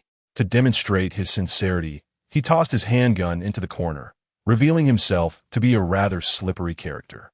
Before Changgu could utter another word, the sound of a wooden chair splintering echoed from another room in the darkness, followed by a man's thunderous roar. Lingua furrowed her brows, and to prevent any unforeseen changes, she swiftly struck the back of the neck of the man before her, known as Changgu, with the handle of her knife. The man immediately lost consciousness and collapsed to the ground. At that moment, another figure emerged from the darkness, the young man named Xiao Dao who had just delivered the message. Xiao Dao hurriedly approached, panting, and exclaimed, "Changgu, this is bad. Boss Li has escaped from his bindings, and the remaining two brothers are afraid they cannot hold out." In the depths of darkness, Ling Gua awaited the approach of an individual from across the way. It appeared that this city was not entirely devoid of life, for the building harbored a considerable number of inhabitants. Xiao Dao rushed towards a vague silhouette that emerged from the shadows. As he drew closer, he sensed something amiss. The figure seemed to be slightly shorter than Changgu. At that moment, a bolt of lightning cleaved through the night sky, revealing that the figure was, indeed, not Changgu, but rather a hooded ultraman. Chapter 115. Infighting among the gang, the youth known as Xiao Dao, aided by the flash of lightning, discerned Lingua's form before him. Gazing at the visage of what should have been a beloved character from childhood, he was instead enveloped in a chilling dread. From a direction where the sound of a chair shattering had recently echoed, 2 gunshots rang out, accompanied by the soft weeping of women and children. Having survived in this post-apocalyptic world for so long, Xiao Dao attributed his continued existence to his keen intuition and a modicum of courage. Whenever he sensed impending danger, his instinctive fear compelled him to evade it. It was precisely this attribute that had allowed him to narrowly escape catastrophe time and again. Now, the sight of the hooded Ultraman wielding a long blade behind him instilled an overwhelming sense of peril. Lingua was not in a hurry. She merely followed the person ahead, knife in hand. In a post-apocalyptic world where individuals resort to violence against other survivors for their own gain, Lingua found no surprise in such behavior, nor would she feel compelled to eradicate them entirely. Under such dire circumstances, pure benevolence is a challenging trait to sustain. Enduring the relentless torment of hunger and the constant threat of death, a degree of selfishness and cruelty often becomes a mere means of survival. Many believe that a good person must always uphold their integrity and kindness, selflessly sacrificing for others at all times, while any individual who inflicts harm, regardless of their reasons, is deemed a villain. Ling strongly disagreed with this notion. Ultimately, we are all creatures of nature. The cycle of predator and prey is an inherent reality. Large fish consume small fish feast on shrimp, wolves hunt sheep, and lions ambush antelopes. Such behaviors are entirely natural. In a peaceful society, those who extend kindness to others are undoubtedly virtuous. Yet in a brutal environment, unwavering kindness can be foolish. Conversely, Ling admired those who, in their struggle for survival, exert every ounce of strength while still holding onto their beliefs and principles. Therefore, she did not feel the necessity to annihilate everyone simply because they sought to rob her. Her decision to follow them was rooted in her own convictions. Indeed, she had faith in herself. Lin Guo herself found it difficult to articulate her thoughts. She merely understood that all her decisions and actions stemmed from the depths of her soul. Occasionally, she would realize that her desires were independent of notions of good or evil. She simply felt that certain choices brought her the utmost comfort. She referred to this sense of freedom as her faith. Thus, she slowly followed the path ahead, having heard the voices of women and children moments before. Lin Guo sensed that she did not aspire to be a savior. Rather, her spirit urged her to explore what lay ahead. Xiao Dao dashed through the living room and ran directly into the corridor, prompting Lin Guo to follow suit. Upon entering the corridor, she discovered that the building was far from what it appeared from the outside. From the exterior, each window seemed to harbor either a zombie or a corpse, presenting a scene of utter desolation. Yet, once inside, she found no reanimated corpses within the premises. Xiao Dao, unrestrained, continued to sprint down the corridor, where a small vintage oil lamp flickered beside a door, casting a gentle light. Without concern for revealing their position, Lin Guo casually picked up the lamp and carried it forward. The corridor was not particularly long. At its end lay a staircase, and on either side were a series of rooms. From the outside, she had not noticed that the building's interior resembled the layout of a quaint inn or hotel. As Lin Guo walked forward, he keenly observed the rooms on either side. Some doors were barricaded with various objects, while others stood ajar. Passing by, he noted that the interiors were meticulously arranged, yet all rooms facing the windows had their doors firmly shut. The situation within the building suggested that those inside possessed sufficient combat prowess to handle a few zombies, making the solitary undead visible through the windows likely a deliberate decision to obscure their presence. This tactic effectively concealed the living from view while misleading the zombies to some extent. The only intact room left behind resembled a fishing hook, awaiting each passing prey to take the bait. At that moment, the zombie confined within the room appeared somewhat agitated, stirred by the recent gunfire that had roused the creatures inside the building. Fortunately, the torrential rain outside dampened the sound's reach, preventing a horde of zombies from being attracted. Perhaps it was precisely due to the inclement weather that they dared to fire recklessly. Otherwise, discharging a weapon in the city center would equate to a death sentence. The noise from above had now ceased, and Lin Guo stood at the foot of the staircase, glancing upward at the upper level, which remained shrouded in darkness, save for the occasional flicker of lightning illuminating the small skylight near the stairs. Lin Guo placed the oil lamp at the corner of the staircase, ascending the steps with only her weapon in hand. Her footsteps were remarkably light, one step, then another. The darkness did not hinder her, for although her vision was constrained in the shadows, she adeptly relied on her instincts to navigate the staircase. Just as her foot landed on the third floor, a shadow suddenly darted from around the corner, followed by a glinting axe swinging down towards her head. Lin Guo nimbly leapt away from the staircase, just as the axe, wielded with tremendous force, struck the handrail. The collision of the iron axe and the iron railing unleashed a shower of sparks. The assailant, equally agile, sensed his missed strike and promptly repositioned himself, focusing intently to once again detect Lin Guo's presence. However, his senses were not as acute as Lin Guo's. The darkness significantly impaired his vision. As he executed a series of movements, Lin Guo remained a watchful observer. If he were to make a move, the adversary would be utterly defenseless, Lin Guo contemplated. Attempting to take a slight step, the axe wielder swiftly charged at him once more. Lin Guo momentarily froze before deftly evading once more. Reflecting inwardly that her previous judgment had been flawed, this individual's prowess was evidently not feeble.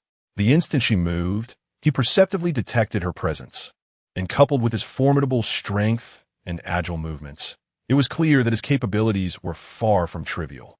However, Lin Guo was disinclined to continue this engagement. The night had advanced, and with the journey ahead on the morrow, she needed to rest expeditiously. The axe-wielding man felt a chill of dread. His opponent was exceptionally formidable. The fact that she had dodged his 2 attacks indicated that her reflexes were undoubtedly on par with his own. As he pondered this, he sensed someone swiftly darting behind him. At the same moment Lingua lifted her foot, the man with the axe became aware, yet her speed was astonishing, and within mere seconds, she was at his side. He could only react instinctively, raising his axe to block. Having heard from a knife-wielding companion that her weapon was a long sword, he braced himself for a slicing attack, only to be taken aback as Lingua did not wield a sword. Instead, she delivered a powerful kick that sent him flying. That kick propelled him down the corridor, where he skidded to a halt after considerable distance. Suddenly, a door at the corridor's edge swung open, and a figure dashed out, pulling the axe-wielding man into an adjacent room. "Li Gu, are you all right?" It was the knife-wielding companion, who hurriedly inquired as Li Gu gasped for breath, whispering, "Give me some water." The companion quickly fetched a bottle of drink, and Li Gu gulped down several mouthfuls, taking a deep breath before once more grasping the axe at his side. "Li Gu, your condition is precarious," the companion cautioned. "Revenge can wait. Perhaps we should flee." Li Gu shot him a fierce glare, asserting, "Flee? I, Li Gu, have never backed down. There's only one of them. What do I have to fear?" As the two conversed within the room, a series of crisp knocks echoed from the door, 3 distinct raps. They exchanged bewildered glances, uncertain of the situation. Were the assailants to kick down the door or smash through it? Li Ji's instinct would be to confront them head-on. However, the polite knocking left him at a loss. Hesitantly, Li Gu turned to his companion and asked Knife, "Did you truly witness him slay 4 individuals?" The companion, trembling, could not articulate a coherent answer. After a brief moment of contemplation, Li Gu reached for the door handle, driven by the awareness of Lingua's formidable strength.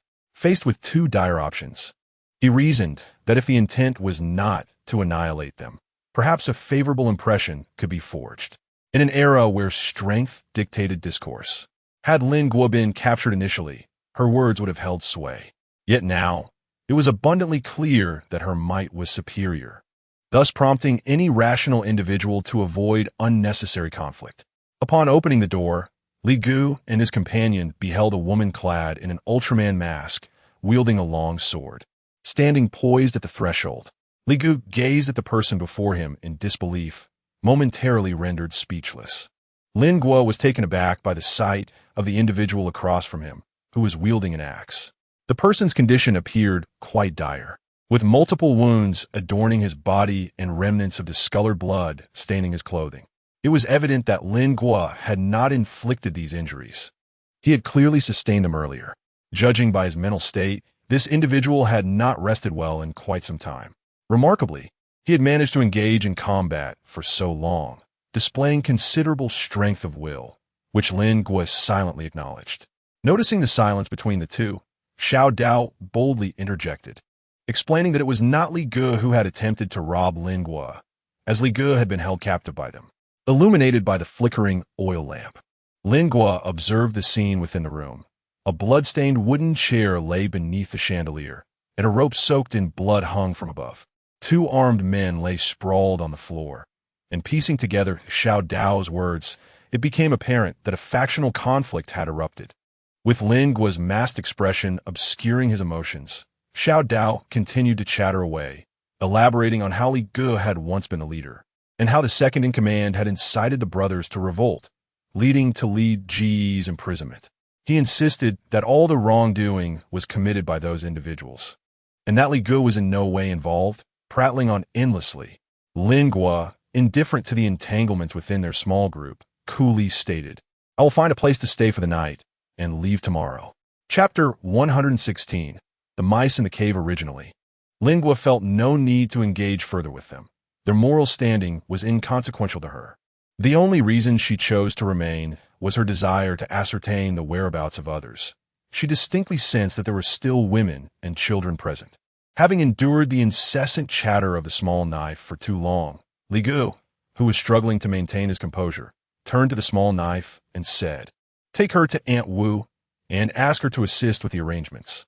"Understood," replied the small knife, and stepping out of the room, he anxiously urged Lingua, "Follow me." Lingua was not concerned about any unexpected developments and followed Xiao Dao directly into another room. After they had walked quite a distance, Lingua faintly heard the sound of an axe falling to the ground. Xiao Dao led Lingua to a door at the end of the corridor, knocked 5 times, and the door was opened from the inside by an elderly woman. "Aunt Wu, this is the person who came over tonight. Li Gu asked you to make the necessary arrangements." Xiao Dao addressed the woman. Aunt Wu glanced at Lingua and, somewhat nervously, whispered to Xiao Dao, "How was Li Gu? The commotion tonight has been rather loud." Xiao Dao awkwardly shot a glance at Lingua, who was standing to the side, and thought to himself that half of the noise was indeed caused by this lady. With a forced smile, Xiao Dao replied dismissively, "He is not in great shape at the moment. I'll go check on him. Please take care of this young lady for tonight." With that, he swiftly departed. Aunt Wu examined Lingua from head to toe, seemingly disregarding her peculiar animated mask, as oddities were commonplace in this era. Wearing a mask was no longer considered unusual. "Oh dear, it's truly unfortunate for a young girl to be out here alone. Come in," Aunt Wu exclaimed, reaching out to grasp Lingua's hand. Lingua stepped aside to avoid Aunt Wu's hand. Aunt Wu paused for a moment, showing little reaction, and naturally ushered Lingua into the house. Upon entering, Lingua realized that they had essentially opened up all the rooms on this floor. Aside from the load-bearing walls, most had been demolished. Several rooms were interconnected, creating a remarkably spacious environment. As Aunt Wu guided Lingua further inside, she explained those rooms with locked doors should not be opened, for they contain the deceased. However, do not be afraid. We are quite safe here. Inside the dwelling, the majority of the occupants were women and children, with a few older boys scattered among them, forming small groups to rest. Each person had a modest space for themselves, whether it be a bed or a sofa. The dim light of candles illuminated the room, revealing that the residents appeared to be in relatively good condition, not subjected to extreme suffering. Aunt Wu led Lingua to a corner where a sofa, ample enough for one to lie down, awaited. With warmth in her voice, Aunt Wu said, "This will be your spot. The mealtime has passed, but I will fetch you something to eat shortly, along with a blanket. Water is inconvenient here, as you must go to the room at the very end for that. And for the restroom, you'll need to head to the top of the 2nd floor. If you feel frightened, just call for me, and I will accompany you." Lingua remained silent, taking a seat on the sofa with a calm demeanor.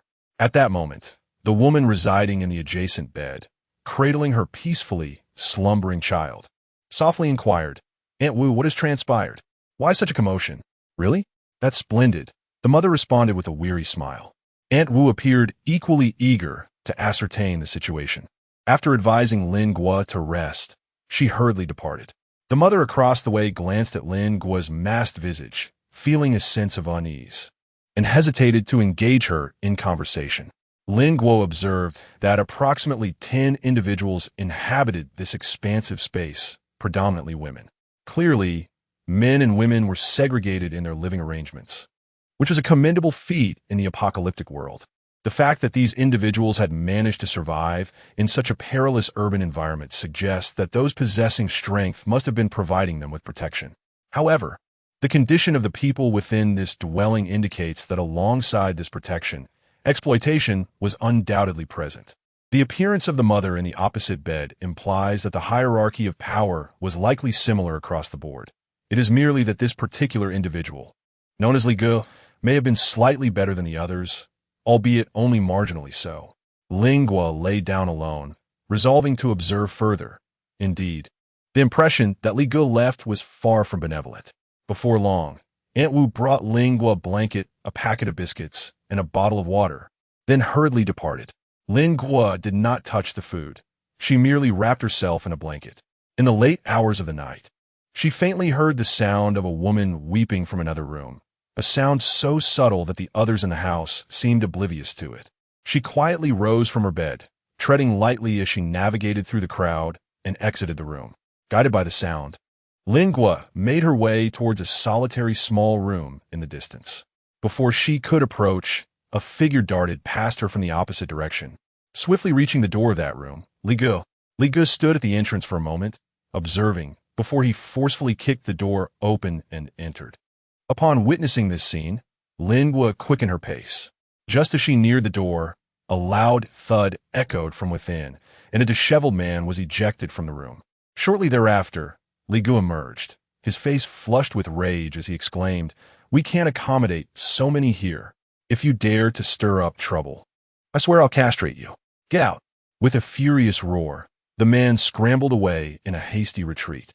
Li Gu raked his fingers through his hair, remnants of sleep still evident on his face, clearly irked by the interruption of his dreams. At that moment, Lin Guo approached the door, where she spotted a disheveled woman in her 30s, clutching her chest and sobbing. The scene was self-explanatory, revealing the distressing events that had just transpired. Lin Guo glanced at Li Gu, whose face was heavy with sleep, narrowing his eyes slightly. He did not harbor any dislike for this individual. Indeed, Li Gu possessed a volatile temperament, yet it was evident tonight that he was profoundly fatigued. Still, he arose to mediate due to a woman's tears, indicating that he was simply flawed, but not malevolent at heart. As Lin Guo approached wearing a mask, Li Gu stood frozen in surprise. The following day, the torrential rain and thunder that had raged throughout the night finally ceased. In the expansive, interconnected room, the faint sounds of conversation began to drift in from dawn. The voices of the individuals were hushed, and whenever a child spoke too loudly, an adult would swiftly hush them. The interior was largely devoid of sunlight. With most of the windows sealed shut, only two small windows, originally part of the restroom, remained to allow a sliver of morning light and a whisper of breeze to enter. The expressions of these people as they beheld that fleeting sunlight revealed that they had likely not ventured outside the building for quite some time. Living within these walls felt akin to dwelling underground, perpetually enveloped by overwhelming oppression and anxiety. Despite their gaunt appearances, born of the harsh environment, they dared not step outside. For the city center teemed with monstrous threats. The streets below were littered with corpses, while agile zombies scuttled up and down the rooftops, the occasional roar reminiscent of a wild beast echoing through the air. Unless in dire need of sustenance, few would venture beyond the building's confines. Even evolved individuals found it impossible to contend with such an overwhelming horde. It seemed that humanity's existence had dwindled to that of mice, forced to conceal themselves in filthy, chaotic burrows, too fearful to boldly emerge into the light of day.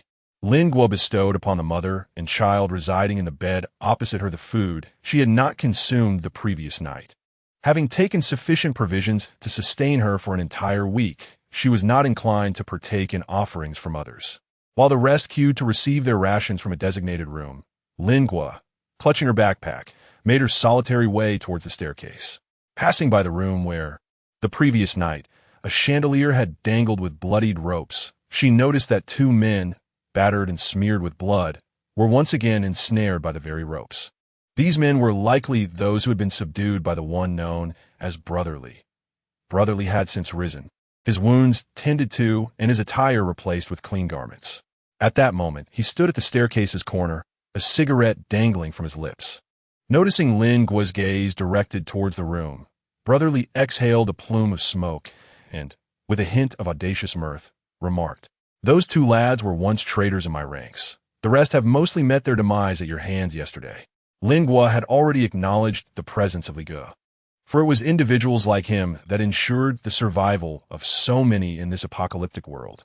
Thus, there was no need for further probing. With the necessity for dialogue diminished, Lin Guo chose to disregard his existence and ascended to the next level alone. Observing Lin Guo's indifference, Li Gu spoke once more, "Hey, if you have nowhere else to go, feel free to stay. With your skills, you could receive the finest treatment here." Lin Guo understood that in such an environment, even if one were not starved to death, they would soon succumb to other ailments. Moreover, summer was swiftly approaching, and the inevitable decay of numerous corpses in the city center would undoubtedly generate toxic fumes. Soon, southern cities would come under siege, and the Holy Blood sect would likely summon the hordes of the dead once more. At that point, the entire mass of corpses would advance southward, marking the opportune moment for evacuation. As the two conversed, the only person Lin Guo had knocked unconscious the night before, Brother Chong, was descending the stairs while rubbing his head. Upon encountering Lin Guo, Brother Chong appeared as if he had seen a ghost. He promptly collapsed to the ground, frantically retreating, nearly screaming in terror. Lingua passed by him without so much as a glance, as if he were invisible. Once Lingua had walked away, Ligu followed suit. As he passed by Changgu, he delivered a sharp kick, admonishing him, with such little ambition, "Go eat your meal. I will seek you out for other matters later." Changgu nodded repeatedly, scrambling down the stairs. Lingua ascended to the top floor, where he encountered a locked iron door leading to the rooftop. Behind him, Ligu, who had been trailing closely, produced a key and stepped forward to unlock it for Lingua. Before opening the door, Ligu cautioned, "Beware. The rooftop is often frequented by those remarkably swift zombies." In response, Lingua turned his masked face towards him and nodded slightly. However, the scene that unfolded next profoundly altered his long-held perceptions of this world. Chapter 117. The Frenzy of Evil Spirits Through the Narrow Crack of the Iron Door. Ligu came to a stark realization. Even in the absence of law, humanity is not free to act without restraint. He felt a wave of relief that he had chosen to open the door when Lingua had knocked the previous night. After issuing his warning, Ligu watched as Lingua, without hesitation, pushed open the iron door and stepped outside. The city center was teeming with zombies, and a rooftop was often a place where desiccated corpses would scurry about. Lingua knew that to exit the building, he would inevitably cross paths with them. Just as Ligu was contemplating this, a desiccated zombie leaped from behind Lingua, lunging towards him with astonishing speed. The force of the zombie's charge met the blade, slicing through it as effortlessly as if it were cutting through a radish. Before the zombie could react, it had already fallen, severed at the torso, onto the rooftop. Indeed, the city center was rife with zombies. As one fell, two more soon surged forward. Lingua sidestepped to evade the attack of the zombie, driving her blade forward with precision. Each strike aimed directly at the vital points. Ligu observed through the cracks, witnessing Lingua encircled by two zombies. Before he could comprehend her movements, the zombies fell lifeless to the ground. Then came three, then four. Ligu, standing behind the door, felt a chill run down his spine and could not help but break into a cold sweat for Lingua. Yet, the numerical advantage posed no threat in the face of Lingua's prowess. It seemed as though she regarded the onslaught with indifference, effortlessly dispatching the swift creatures. Although the rooftop was embroiled in combat, it produced little sound. Each time a zombie attempted to unleash a roar, Lingua would swiftly sever its neck with her blade. Lingua's speed with the blade was astonishingly swift. Before the horde of corpses below could take notice, the battle had already concluded. Ultimately, the nearby dozen or so desiccated zombies, climbing and descending, lay defeated on the rooftop. It was only then that Lingua sheathed her long knife and, unhurriedly, approached the edge of the building, holding a map in search of direction. Ligu, watching from behind the door, was left in awe, unable to suppress his astonishment at the sight. He couldn't help but wonder if this was truly a human being, even if she were an evolved individual. Her capabilities seemed almost beyond belief. Observing the silhouette of the woman at the edge of the building, seeking her way in the morning light, a newfound conviction began to blossom within Li Ji's heart, one he had never experienced before. Lingua found her direction and leaped from the rooftop without hesitation, landing on the roof of the next building before jumping down to the street below, vanishing from the sight of others. Indeed, the city center was fraught with peril. Just moments ago on the rooftop, the number of desiccated zombies posed no significant threat to Lingua. However, as she ventured deeper, her expression grew increasingly grave. The sheer volume of zombies was overwhelming, and continuing her relentless assault would only squander precious time. Ultimately, she resolved to adjust her path slightly, tilting it to avoid areas where large hordes might gather. After 4 arduous days of travel, Lingua finally reached the city's outskirts within a week, once more beholding the familiar barbed wire and towering walls. This imposing barrier differed from those previously encountered. Unlike others that were erected in the wilds surrounding the city, this wall appeared to be constructed directly within the urban confines. Surrounding the wall lay the remnants of abandoned residences, most of which had been reduced to rubble by missile strikes. Yet faint traces suggested that this area had once been a vibrant community. Lingua sought refuge in a distant location with an expansive view, concealing herself as she awaited the emergence of the horde of zombies. Her primary objective was to wait for the defenses to be breached, allowing her to slip in unnoticed. However, this time, she pondered how the Holy Blood Church would penetrate the stronghold. If the walls remained intact, Lin Guo would need to devise alternative methods to access the other side. The following day dawned gloomy, with ominous clouds swirling in peculiar shapes overhead, and the air was thick with the chill of impending rain. The wind, laden with the city's decay and ruin, swept toward the towering walls. Soon, the rain clouds loomed directly above as the spring deluge began anew, accompanied by swarms of zombies. This time, the zombies did not coalesce into a singular mass. Instead, they surged from all directions toward the high walls, the undead within the city rushing toward the iron mesh.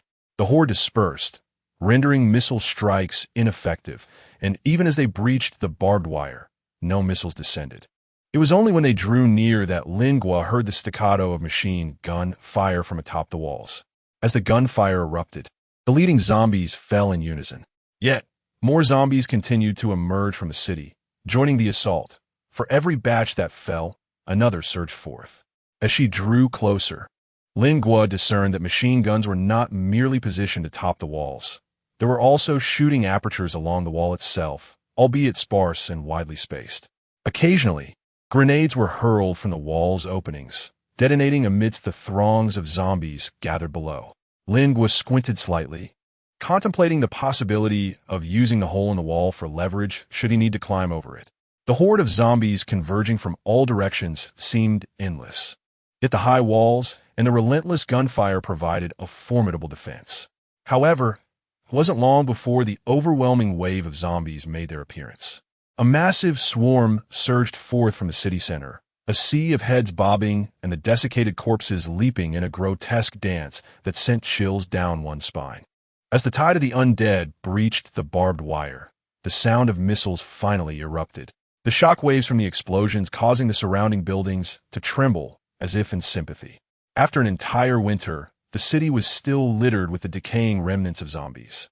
And this latest horde was the largest Lin Guo had ever witnessed. The relentless barrage of missiles turned the first wave of zombies that crossed the wire into mere fertilizer for the earth.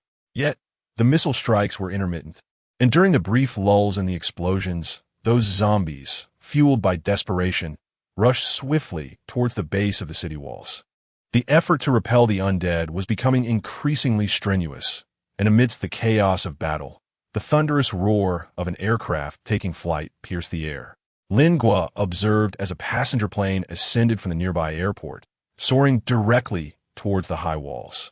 True to form, the aircraft was soon struck by a missile, erupting into a fiery explosion mid-air. This missile, unlike those targeting the zombies, was evidently launched from a different direction, suggesting that the nation still possessed the capability to respond to such threats and indicating that its surveillance network had not yet collapsed.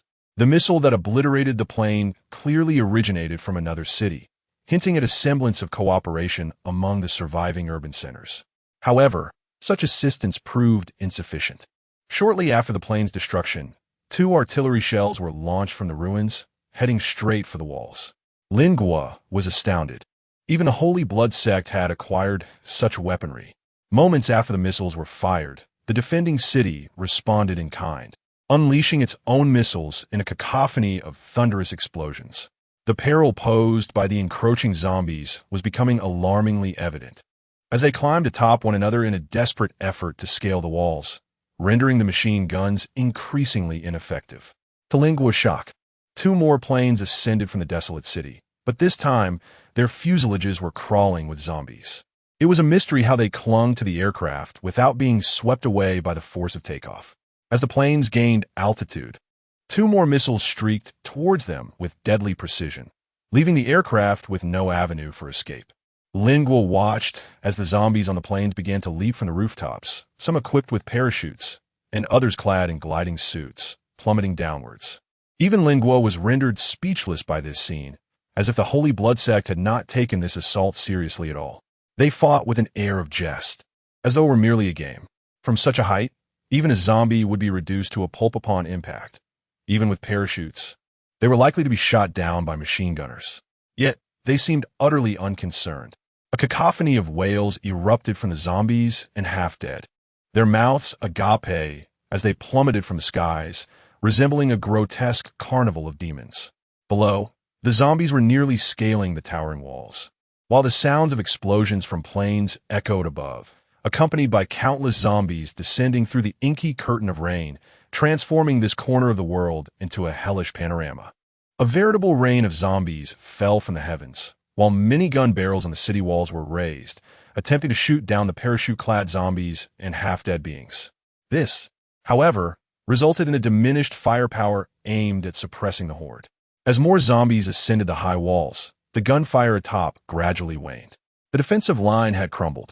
The virus-laden zombies had breached the city, and, even from a distance, Lingua could almost hear the anguished cries and screams of the populace within. At this moment, the sounds of defense had nearly vanished, and Lingua recognized that this was the opportune moment. She leaped from her hiding place, weaving around the clusters of zombies. From afar, she hurled the steel rods in her hands, each one embedding itself into the smooth exterior of the high wall. Lingua approached the towering wall with remarkable speed, dispatching the zombies that lunged at him. Utilizing the steel rebar for leverage, he leaped toward the summit of the wall. As he soared upward and grasped the protruding rebar embedded in the wall, he propelled himself higher. Upon nearing the top, Lingua beheld a group of individuals from the Holy Blood sect. The figure at the center donned a helmet that completely obscured his head, surrounded by several others clad in black cloaks, engaged in conversation with him. The area was in disarray, teeming with zombies, making it difficult for Lingua to ascertain the exact number of people present. However, it was evident that this group was the orchestrators behind the assault on the city. Upon casting a glance, Lingua felt a chill creep down her spine. The individual clad in a helmet possessed formidable strength, and even Lingua sensed an imminent threat. However, her immediate priority remained scaling the towering structure, as she needed to reassess her own identity.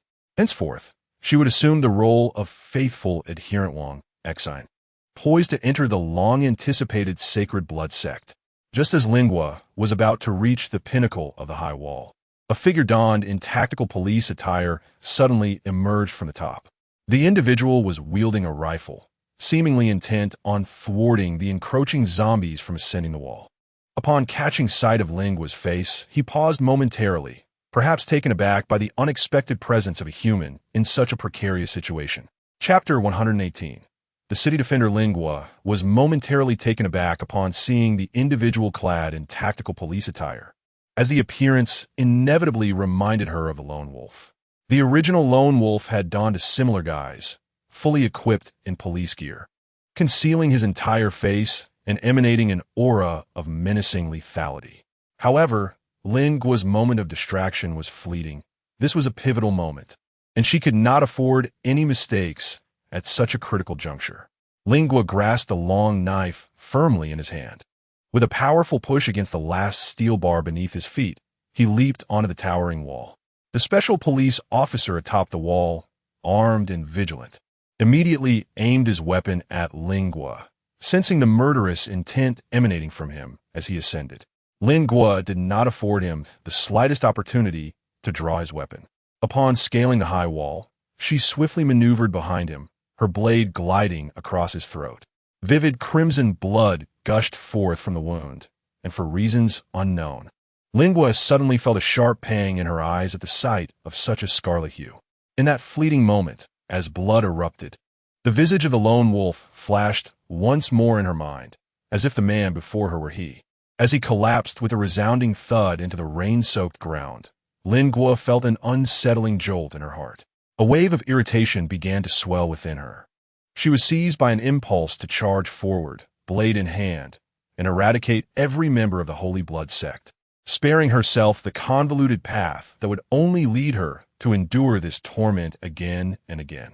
With her eyes closed, Lingua took several deep breaths, ultimately managing to suppress the turmoil within her. Standing atop the towering wall, her perspective broadened significantly. She beheld the flames engulfing the city and heard the distant echoes of explosions. Intriguingly, all the sounds emanated from the far-off city center. Nearby, the residential area lay in eerie silence, as if half the city were devoid of life. Only the zombies that had recently scaled the wall traversed the vicinity, rushing towards the sounds emanating from the city beyond. The sharp crack of gunfire reverberated once more along the wall, and Lingua turned to see a squad of heavily armed special police officers engaging in combat against the cloaked figures of the Holy Blood sect not far away. The remaining guards atop the wall were now but a handful. Below, shadows began to appear as scattered individuals worshipped the black-cloaked figures above with a devout demeanor. Among them were the sightless, half-evolved beings, directing the horde of undead to continue their assault on the city center, under the deliberate control of the half-dead. Not a single zombie attacked those kneeling below.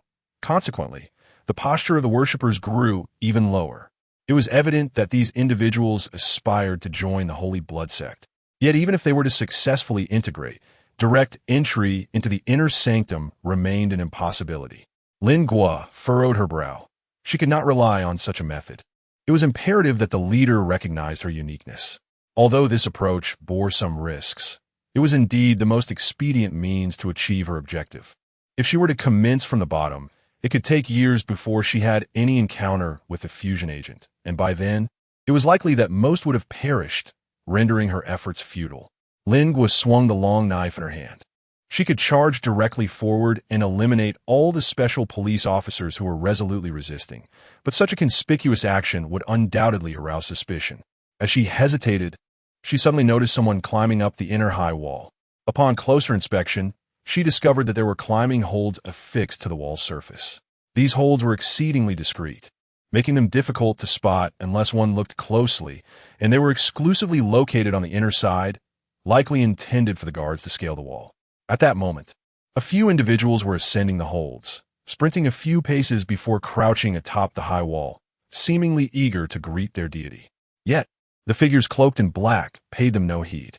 The individuals donned in black were indeed formidable, as just 4 of them managed to encircle an 8-man team of special police officers. Meanwhile, the other cloaked figures engaged in discussions about unrelated matters, appearing completely indifferent to the 8 fierce warriors. Lingua resolved to step forward, realizing that she had overthought the situation. In this chaotic scene, one must stand out to be noticed. Gripping the knife tightly in her hand, Lingua approached the group. But her intention was not to slay the half-dead followers of the Holy Blood sect. Rather, she aimed to eliminate the warriors. They were destined to perish here today, and Lingua intended to exploit their deaths to pave her own way. At this moment, the 8 special police officers were visibly exhausted. Their rifles had slipped from their grasp, discarded by the cloaked figures surrounding them. After a fierce skirmish, all 8 were gasping heavily, with several even removing their gas masks. The captain of the squad, witnessing some of them unmasking, bellowed, "Who permitted you to take off your masks? Are you courting death?"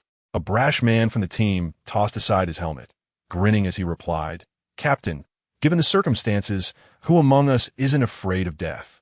The captain's fury remained undiminished. "If you were to die, at least die with purpose. Do you wish to become mere corpses? After all, these masks would provide little protection for long. The timing of their removal made no difference." Observing the 8 surrounded officers engaged in a heated exchange, the 4 cloaked figures exchanged glances. One of them extended an arm, and a long, barbed whip slithered from within her voluminous sleeve. Crack! The whip sliced through the air, accompanied by a sultry yet piercing voice from beneath the cloak. "Stop bickering. Death is inevitable for all. Allow me to guide you on your final journey." With another crack of the whip, this time aimed directly at the 8 officers, they found themselves with no means of escape enduring the lash. The whip struck 3 of them, its barbs slicing deeply, leaving long gashes or tearing away flesh. Blood erupted from the wounded, eliciting sharp gasps of pain. A few more strikes could soon expose their bones. Yet, despite the whip's deadly precision, one among the 3 remained unresponsive. Concerned, a teammate nudged him, calling, "Erko, are you all right?" This individual had previously removed his mask and was now bowing his head. From within another black cloak, a man's shrill voice emerged. "Now, this is going to be entertaining." The voice dripped with malice, relishing the unfolding drama. The 8 special police officers, undeterred, continued to shake their comrade, Erko. Slowly, he raised his arm, then suddenly clutched his head. In an instant, he collapsed to the ground, screaming in a frenzy, his eyes rolling back, a glistening liquid seeping from his mouth, emitting a howl that was far from human. His appearance indicated that he was on the verge of transforming into a zombie. As the man on the ground howled in agony, the other two who had removed their gas masks began the same process. One of whom was the man who had just defiantly contradicted the captain. Although their transformations were somewhat distinct, they all shared a commonality. They were undeniably enduring immense suffering, and the air was filled with their harrowing cries. The four figures cloaked in black, surrounding them, appeared to be mere spectators, indifferent to the primal roars emanating from the depths of existence. Suddenly, after a brief moment, the three men on the ground abruptly rose to their feet and charged towards the encircling black cloaks. The individuals clad in black swiftly retaliated. However, whether struck by whips or pierced by blades, the three men exhibited no reaction. They were on the brink of becoming zombies, and their bodies could no longer perceive external pain. Driven solely by their fading consciousness, they acted with the singular purpose of buying time for their comrades. Indeed, every action they undertook was a final gambit before death, sacrificing their lives to provide their allies with an opportunity to counterattack. While the three cloaked figures were momentarily restrained, the remaining five surged towards the half-zombie figure in the distance, identifiable by his helmet. It was evident to them that he was the leader. If they could bring down the higher-ups of the Holy Blood sect alongside them, their brothers would not have perished in vain. One remaining black cloak attempted to impede their advance, but was seized by two special police officers. These officers had not succumbed to zombification, owing their survival to the modest protection afforded by their gas masks. Yet, such protection merely prolonged the inevitable. The masks could only diminish their exposure to the virus, rendering their transformation a matter of time. Even among them, those capable of evolution had no time left. Thus, they were pitted against evolved beings with the frailties of ordinary humans. Despite their superior physical capabilities, they were woefully inadequate against their evolved foes. Armed only with military knives and their fervent resolve, they fought valiantly, determined to hold their ground against the black cloaks, even if it meant enduring multiple stab wounds. Indeed, fueled by such indomitable will, they managed to momentarily stall the advance of the cloaked figures. Meanwhile, the remaining three charged directly towards the helmeted leader. It was none other than the special police captain, who, having retrieved 2 grenades from his person, expertly disengaged their safety pins while running forward. With all his might, he bellowed, "Brothers, let's go." The 2 men behind him followed suit, brandishing their grenades, sharing the resolute intention of mutual destruction as they rushed towards the group of black cloaks. At that moment, the solitary helmeted figure within the group turned his face towards them. Though his features remained obscured, an aura of ferocity began to emanate from him. The 3 remaining cloaked figures beside him instinctively took a step back, sensing the shift in his demeanor. As the 3 valiant special police officers were about to charge towards the figure cloaked in black, a shadow wielding a long blade positioned itself between them and the followers of the Holy Blood sect. The long knife wielded by Lingua was merciless as she flashed past the 3 men with an expression as cold as ice. Puffed, puffed, puffed. Blood gushed from their necks simultaneously. The 3 warriors, clad in helmets that concealed their expressions, likely bore an air of reluctant acceptance upon their faces. As their bodies fell, Lingua swiftly kicked away the grenades they had activated. The grenades plummeted down the high wall, detonating in midair. The 2 warriors who had bravely obstructed the black cloak shouted in unison, "Captain!" This moment of distraction heralded their demise, as iron spikes pierced through their chests. The trio of transformed corpses ceased their assault, clutching their heads in anguish before beginning to wail. Once their lamentations subsided, they staggered towards the edge of the high wall like soulless beings, until one misstepped and fell straight off the top. Thus, all the guardians of the city perished beneath the relentless downpour. Chapter 119. Hierarchical classification. 4 days had elapsed since the main forces of the Holy Blood sect commenced their operations. Following the city's devastation, these black-clad half-corpses, accompanied by a newly integrated group of humans, arrived at a villa district in the city center, seemingly intending to temporarily reside there. Though they called themselves the Holy Blood Sect, they were not merely a disorganized faction. There appeared to be a greater power looming behind them. Although Lingua had made an impression on the leader that day, she spent the following days living alongside the newcomers. Within the Holy Blood Sect, aside from these newcomers, all others were half-corpses. Apart from the initial confiscation of weapons from everyone, the newly arrived humans managed to live quite comfortably. The closer they were to becoming zombies, the less sustenance they required, resulting in ample food reserves, most of which were allocated to the newcomers. The half-corpses referred to these new arrivals as fetuses.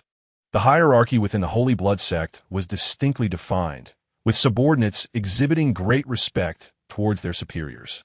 The maintenance of the newcomers' livelihood and the distribution of food were overseen by those half-corpses who had lost their sight and nearly all communicative abilities.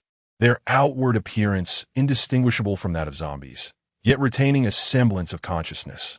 These half-corpses were collectively known as believers, representing the lowest echelon within the Holy Blood Sect.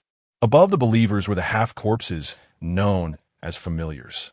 These entities possessed entirely black pupils, retained partial vision, could speak, and engaged in communication.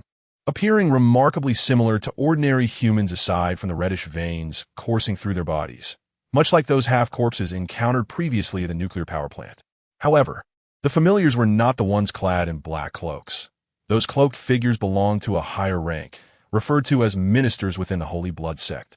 Through the skin visible beneath their cloaks, it is evident that these individuals bear a striking resemblance to the familiars. However, their status within the Sacred Blood Sect is entirely different. Since establishing their presence in the Villa District, these figures clad in black cloaks have seldom appeared before the public. And even when they do, the other half-dead beings exhibit a palpable respect towards them. These hooded half-dead are merely at the threshold of entering the inner sanctum of the Sacred Blood Sect, if not distinguished by appearance. It implies that their strength must be superior, Lin Guo mused internally. The leader of this contingent is the individual who donned an iron helmet that day, referred to within the Sacred Blood Sect hierarchy as the Duke. Initially, Lin Guo assumed this was the person's name, only to later realize it was merely a rank within the sect. Through her observations over the past few days, Lin Guo has discerned the classification system of the Sacred Blood Sect, which is divided into 6 tiers. From the lowest to the highest, they are believers, familiars, ministers, dukes, and above the dukes are the king and emperor. However, aside from this duke, no one has yet encountered individuals of the highest caliber. The fetus is a distinct entity. Strictly speaking, they are not yet considered members of the Sacred Blood Sect, merely individuals with the potential to join. Thus, the sect's stance towards the fetus is rather peculiar, providing them with favorable living conditions while seemingly exhibiting indifference. It was only after these humans began undergoing the sacred blood baptism that Lin Guo grasped the rationale behind this attitude. The so-called sacred blood baptism refers to the fusion of blood, whereby humans receive the blood of those who have been administered a fusion agent aimed at creating half-dead beings. This baptism is both crucial and perilous, determining one's initial status within the Sacred Blood Sect, whether as a believer or a familiar. It wholly depends on one's physical constitution and luck, with no alternative means available. Should one successfully undergo the sacred blood baptism, they will immediately ascend to the ranks of familiars, surpassing all believers. Consequently, the believers regard the fetus individuals with both deference and distance, for at any moment, one might ascend to a position of authority over them. Nevertheless, this baptism poses significant dangers. Individuals who have been taken away in recent days have not reappeared since. Since the Sacred Blood Sect infiltrated the city, they have brazenly traversed the streets, continually bringing survivors into their fold. They perceive themselves as liberators of souls from hell, asserting that while the divine remains oblivious to human suffering, the devil has opened a door for them. It was only 2 days after their arrival in the city that the Sacred Blood Sect commenced the so-called Sacred Blood Baptism. Over this period, numerous transformations have occurred within the crowd, indicating that the sect is employing this method to eliminate the initial batch of individuals. Thus, the notion that joining the Sacred Blood Sect could shield one from infection, preventing oneself or loved ones from becoming zombies, is profoundly misguided. However, the blood sanctum does not entirely extinguish hope for these individuals, as the blood baptism commences on the evening of the following day. Given the numerous cities that have succumbed, it is evident that one may face the prospect of becoming a corpse within 3 or even 4 days. Thus, at the onset, everyone fervently yearns for their turn to arrive swiftly. As they witness their companions succumbing one by one, a pervasive fear grips them, dreading that they might soon join the ranks of the fallen. Despite the high mortality rate associated with the blood baptism, many are willing to gamble on that slender thread of hope. Lingua observed not merely one individual, but several, each cradling their tender offspring, beseeching the half-dead beings for a chance, yearning for even a moment's respite for their children. By the morning of the 3rd day, it was finally Lingua's turn. She was profoundly curious about the process of the sacred blood baptism and harbored a sense of anticipation regarding the experience of opening the gates of hell. As the line progressed at a sluggish pace, a figure cloaked in black appeared before them. The apostle leading the procession sensed the arrival of this entity, halting the advance of the group and bowing in deference towards the black-cloaked half-dead. The figure in the dark robe disregarded the blind half-dead's gesture of respect, sauntering forward to scrutinize the assembly, ultimately halting directly before Lingua. A piercing male voice emanated from beneath the cloak. "Come with me." Lingua's gaze flickered, a smile crossing her heart. Indeed, her appearance that day had made an impact. Without uttering a word, she followed the figure in the black cloak as he led her away from the crowd and towards another direction. Throughout their journey, the cloaked figure remained silent, and Lingua refrained from asking questions, quietly trailing behind him. Sensing his disdain, even a hint of animosity towards her, Lingua felt no trepidation. She was acutely aware that a true warrior possesses keen perception. Even unarmed, she posed no threat to him. The villa district was expansive, and after traversing 2 rows of houses, they arrived at a solitary villa that bore an air of European architecture. Recently, Lingua had been surrounded by devotees and familiars, and the cloaked figures rarely mingled with the crowd. However, today she encountered many of them. They appeared to congregate around this villa, suggesting it was the abode of their leader. Lingua harbored distinct feelings about the leader clad in an iron mask. Through several encounters, she sensed that his essence differed from that of the half-corpse beings. He seemed undeniably human. Despite his human appearance and aura, Lingua held no doubts about his formidable strength. He emanated a vague yet potent presence that warranted respect. He vaguely reminded her of the captain of the team, Ji Ming.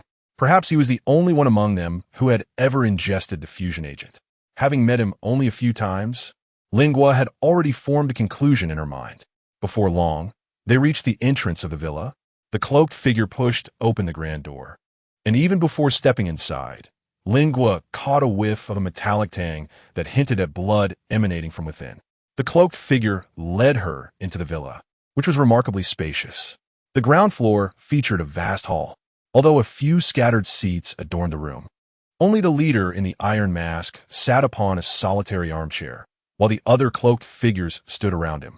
Upon Lingua's entrance, hostile glares from the black-robed figures met her, leaving her perplexed. Lingua exuded an air of confidence, believing herself to be somewhat exceptional. Yet she was certain she had not revealed any telltale signs. Thus, the animosity directed towards her could not stem from her undercover identity being exposed.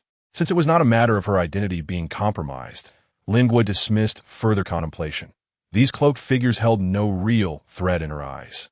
The malevolent glances they cast upon her merely stirred her sanguinary instincts, igniting a desire within her to rend them into pieces.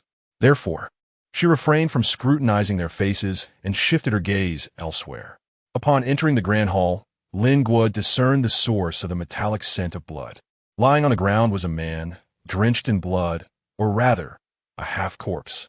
His eyes were entirely black, and his pallid skin was nearly obscured by blood, marred by grotesque, gaping wounds. Standing beside him was the very individual responsible for his injuries, an enigmatic figure clad in a black cloak, wielding a long whip, and having just removed her hood. The woman, with her long hair dyed white, wore a black leather half-mask that concealed the lower half of her face. her entirely black eyes exuding an alluring yet sinister charm. The whip in her hand triggered memories within Lingua. This was the same woman who had wielded a whip atop the high wall, and now the weapon was once again stained with blood. The mask she wore resembled a motorcycle helmet, albeit smaller and seemingly more robust, devoid of any discomfort that might accompany a larger headpiece. The upper half of the helmet was akin to a pane of black glass, rendering the face within invisible. Yet Lingua was acutely aware that this individual was presently appraising her. Chapter 120. The Baptism of Sacred Blood. Lingua cast a cursory glance across the throng in the grand hall, ultimately settling her gaze on the man in the helmet who occupied the central sofa. Upon sensing that he too was observing her, she averted her eyes once more. The figure in the black cloak, who had been guiding Lingua, entered the hall and knelt on one knee before the helmeted man, performing a knightly salute. In a high-pitched voice, he announced, "Lord Gushin, I have brought the person." The man seated on the sofa merely waved his hand, prompting the cloaked figure to stand aside. This marked Lingua's first encounter with such a gesture of homage. Previously, even the half-dead had only bowed slightly, while this helmeted individual commanded a level of reverence that distinctly underscored his elevated status. Once the cloaked figure had retreated, Lingua mimicked his earlier actions, gradually kneeling on one knee, bowing her head in silence, conveying her respect through her posture alone. It was only after witnessing her homage that the helmeted man spoke. "I have great faith in your abilities, which is why I summoned you privately. With your prowess, it is entirely possible for you to ascend to the rank of minister." Upon hearing the leader's words, a ripple of unrest stirred among the black-clad figures nearby.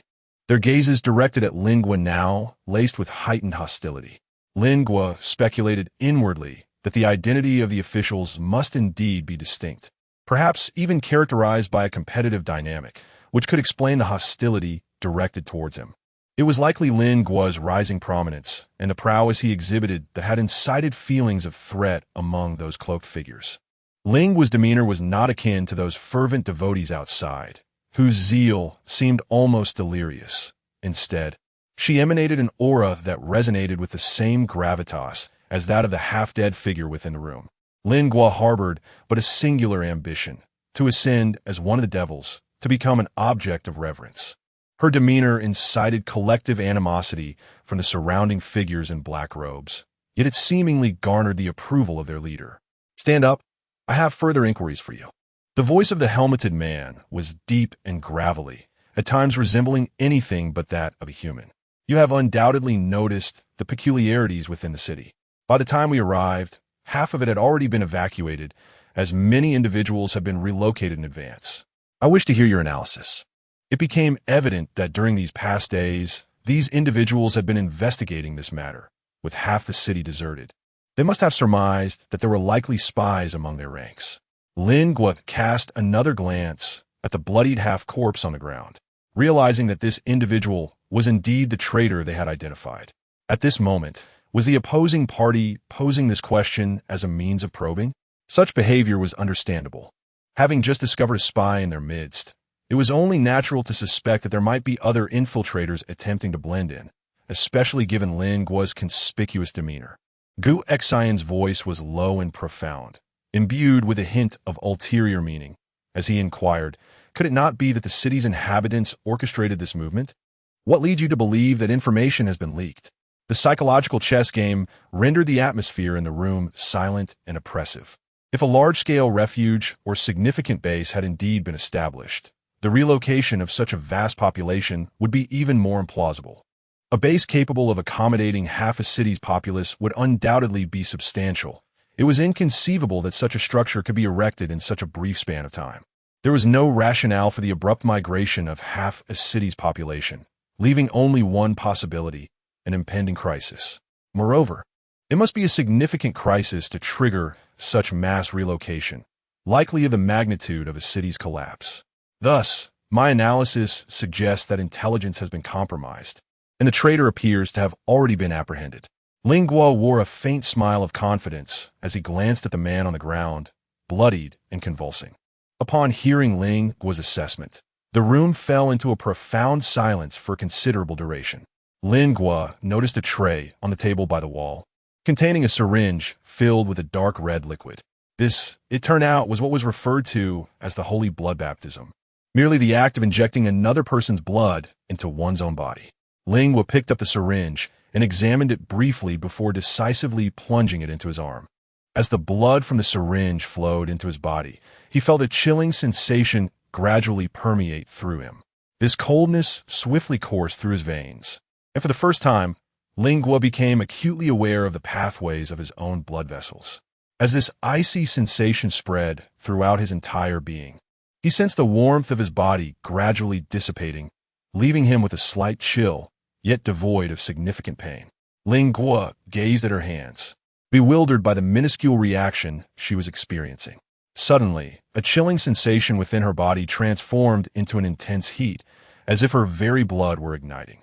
An excruciating pain enveloped her entire being in an instant, causing her to curl up on the ground. As the agony persisted, her ears began to resonate with a deafening roar, drowning out all other sounds, while her vision blurred, her eyes appearing bloodshot, shrouding her surroundings in a crimson haze. It felt as though all her senses had vanished in that fleeting moment, leaving only the rhythmic thumping of her heart, each beat growing increasingly sluggish. She sensed a growing difficulty in breathing, the relentless pain never relenting. After enduring for what felt like an eternity, she could no longer suppress a piercing scream. In tandem with her cry, echoes of Ling Guo's voice resonated in her mind, equally laced with anguish, yet tinged with a hint of sobbing. They both realized that this body was teetering on the brink of death. However, her body resisted this eternal slumber, unwilling to relinquish its vitality and sensation, leading to tremors and spasms. Despite her body slipping from her control, her mind remained lucid. Ling Guo sensed an unsettling anomaly. As an evolved being, she was acutely aware of the viral threat resurfacing, suggesting that the sanctity of the holy blood baptism might not be as divine as claimed.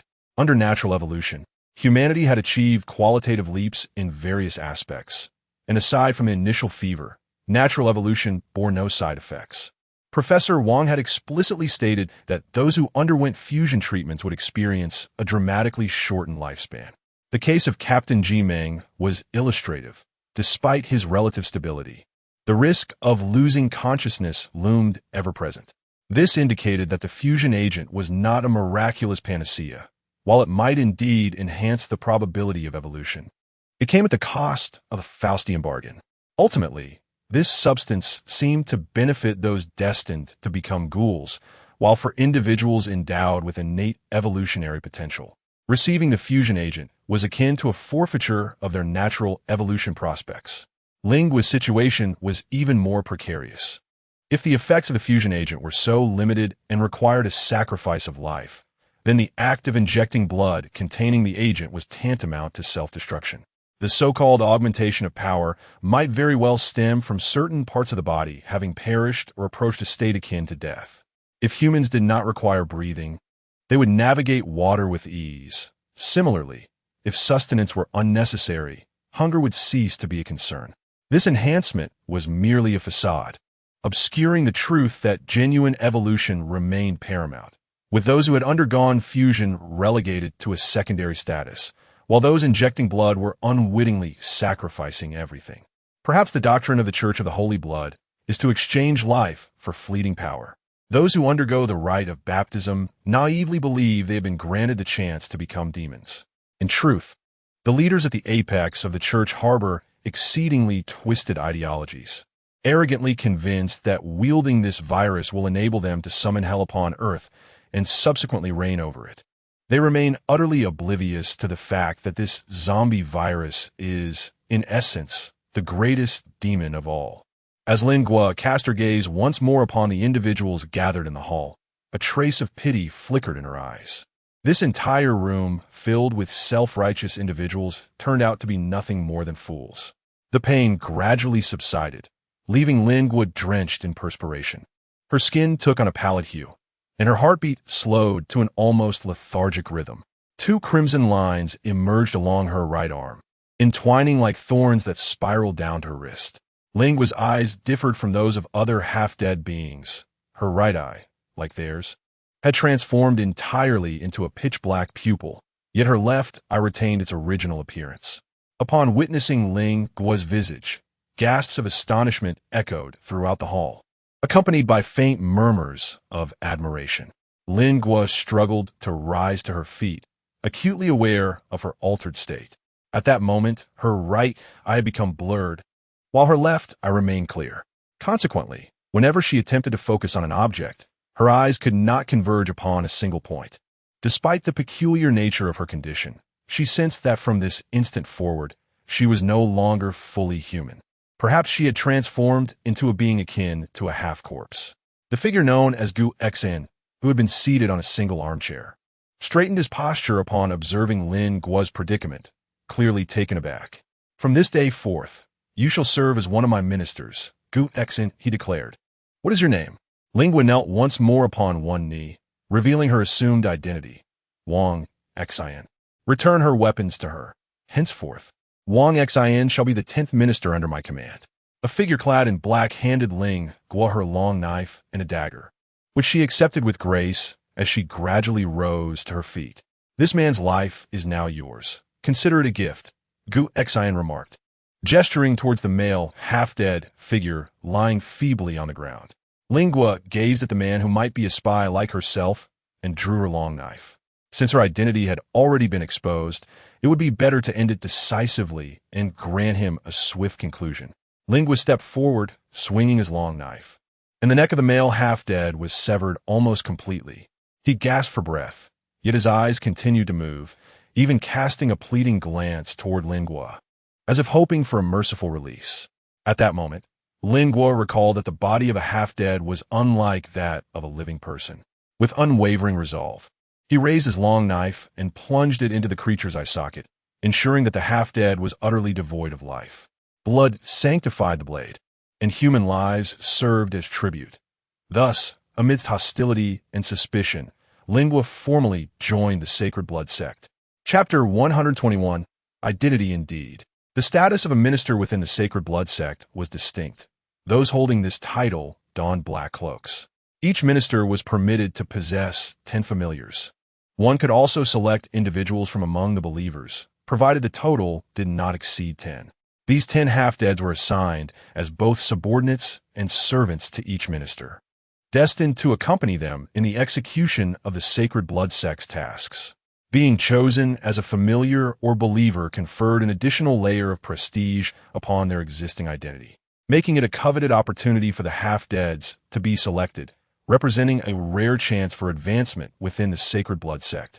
Having just ascended to the rank of minister, Lingua was granted the privilege of residing in a separate villa. This expansive villa district had numerous vacant houses, and Lingua opted for one that featured a ginkgo tree in its courtyard. Upon entering, Lingua discovered the reason the Sacred Blood sect lingered in this location. This villa area still maintained a water supply, and many households were equipped with solar water heaters. The villa selected by Lingua was reasonably well decorated, and the state of the house clearly indicated that it had not been frequently inhabited, with scant evidence of human life. Initially, Lingua had assumed that after transforming into a half-corpse, the need for sleep would diminish. However, after the recent upheaval, she found herself feeling unexpectedly fatigued. After indulging in a refreshing hot shower, she discarded the clothes she had worn for several days, collapsing onto the bed and succumbing to slumber. As evening approached, Lingua sensed a disturbance, prompting her to rise. She wrapped herself in the bedsheet a few times, grasped a long knife, and ventured out of the room. Upon reaching the staircase, she beheld a group of individuals gathered in the hall below.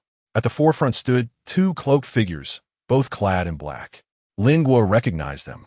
One was the alluring woman with white hair, wielding a whip and obscured by a black mask that concealed the lower half of her face. The other, whose head was swathed in bandages covering the upper portion of his visage, displayed a myriad of crimson lines on the lower half, more densely packed than those of other half-corpse individuals. While Lingua had never seen this person before, his voice resonated with familiarity. As Lingua emerged, a thin, piercing voice called out, "Ah, we hope we're not disturbing your slumber. We noticed you hadn't selected anyone, so we brought you some. With that, the bandaged man gestured toward the 10 familiars behind them. 5 men and 5 women, all half-corpse beings, who bowed their heads, exuding an air of reverence. Lingua's face bore no trace of a smile. The ministers exhibited palpable hostility towards him. Their sudden offer to assist in selecting individuals for him surely harbored ulterior motives.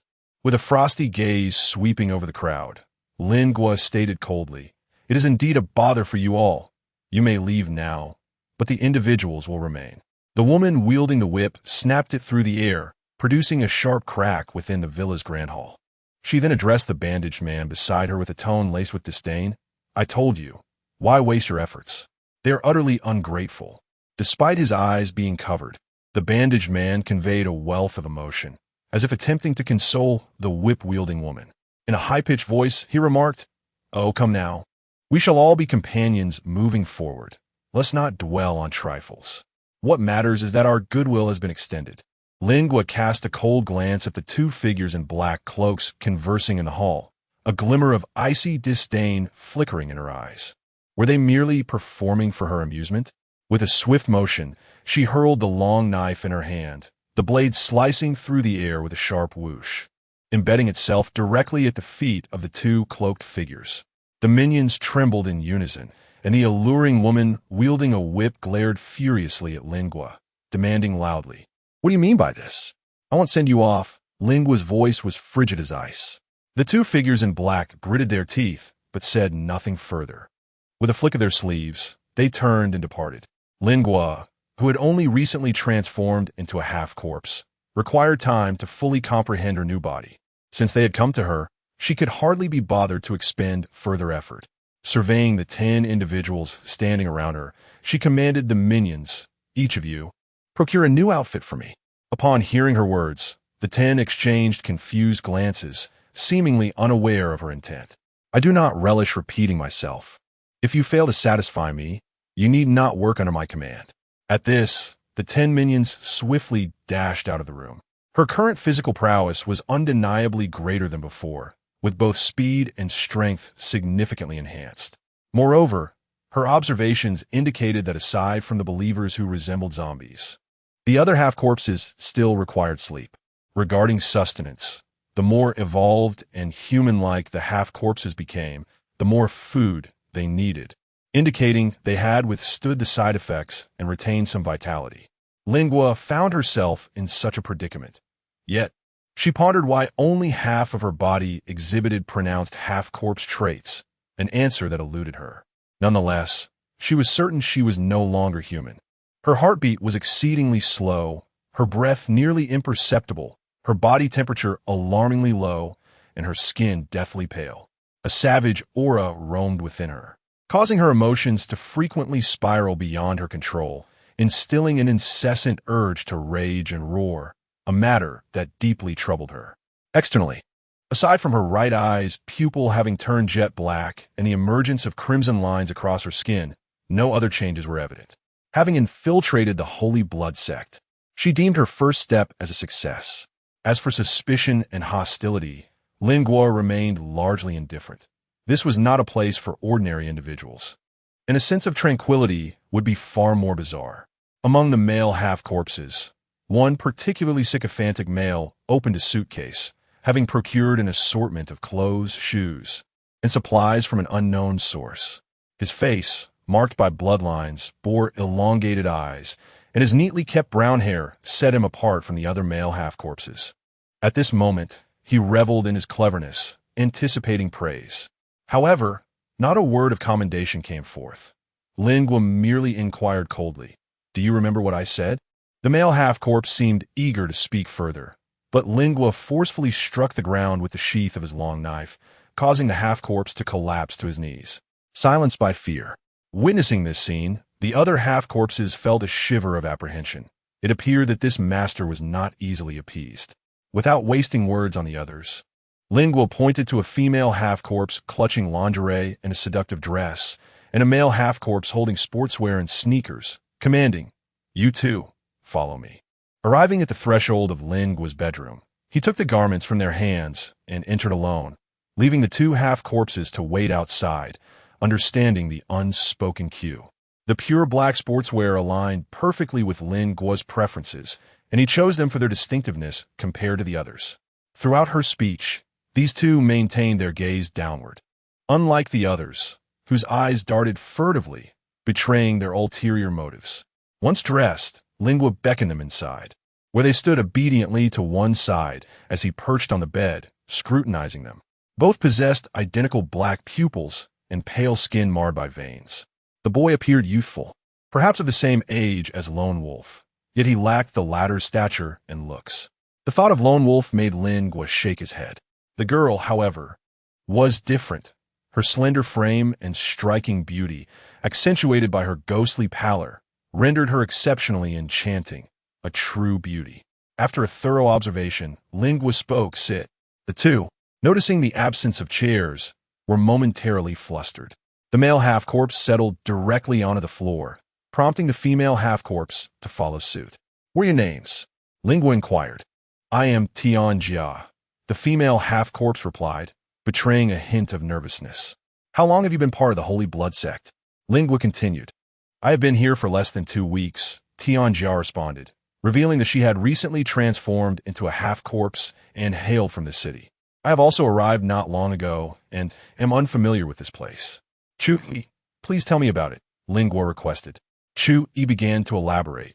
"The leader here is a duke named Gu Xian, the highest authority in this realm. Including you, there are 8 ministers. The one with the bandaged head, known as Wu Mu, is the second minister. Another, named Yao Ji, ranks 7th among them. There are others, but we can discuss them later." Lin Guo interrupted, shifting the conversation to another topic. "You mentioned there are 8 ministers. Why do they refer to me as the 10th? Oh, how did the 9th perish?" Lin Guo pressed on. "It seems he was killed by a fully armored individual during an assault on a human gathering." Lin Guo felt a stir within, yet his expression remained unchanged. He then inquired, "How do you know? Were you present at the scene? Who then is the enemy?" "It seems to be a government organization, known as Jaimin and Ingzhao." Lin Guo's eyes flickered momentarily. The information from the Holy Blood Church proved to be quite astute. "And what of the 8th leader?" Indeed, Lin Guo felt a sense of certainty. His suspicions were confirmed.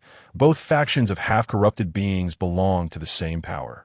Chapter 122. The Kingdom of Demons' winter had drawn to a close, yet spring remained frigid. The sun illuminated the earth, but the nightmare persisted. Regarding the zombie virus, whether it was the initial containment or the subsequent media blackout, all efforts had proven futile.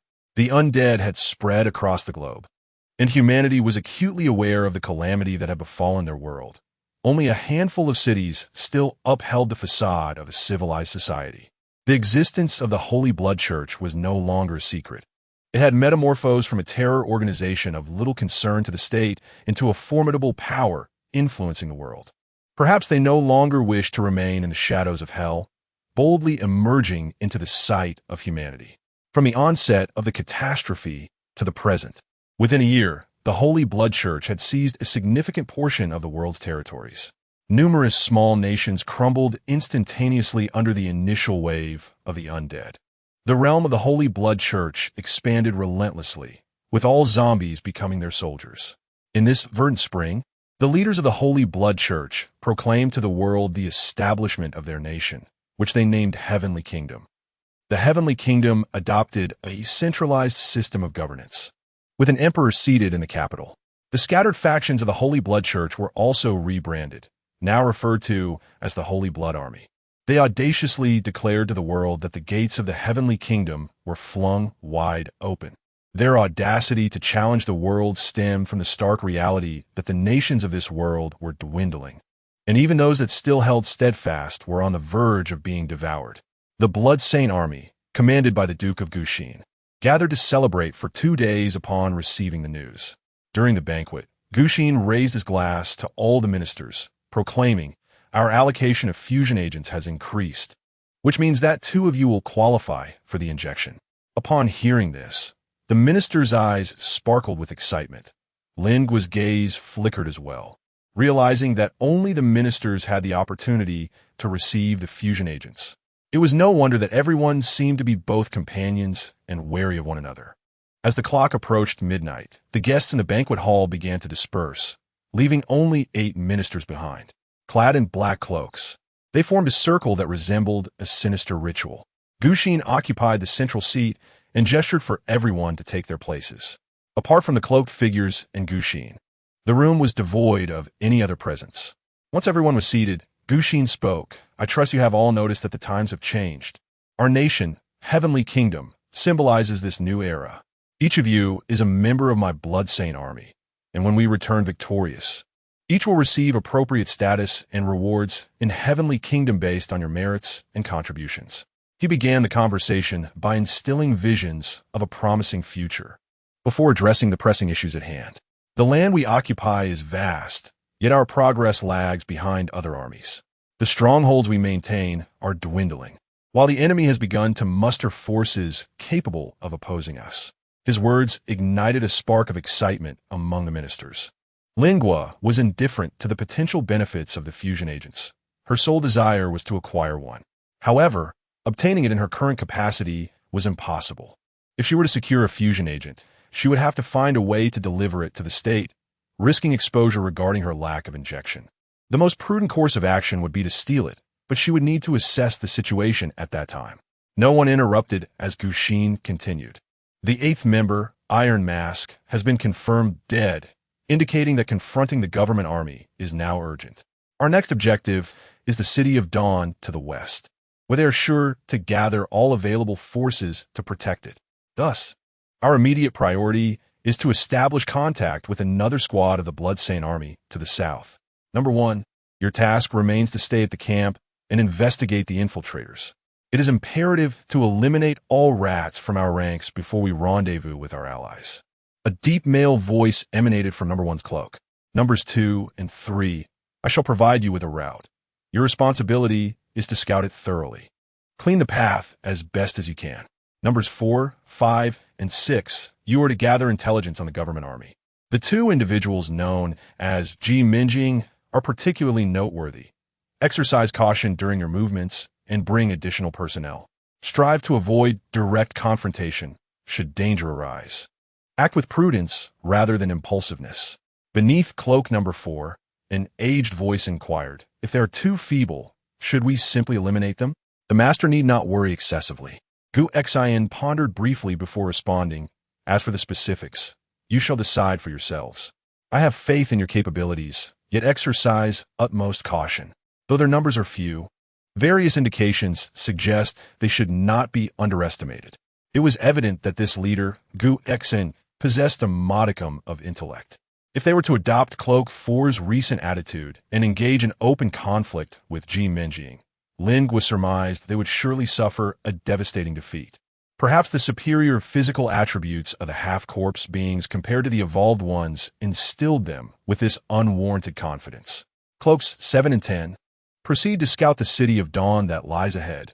Do not alert the enemy. Understood. Preparations for the mission will commence tomorrow, and within a week, you shall depart.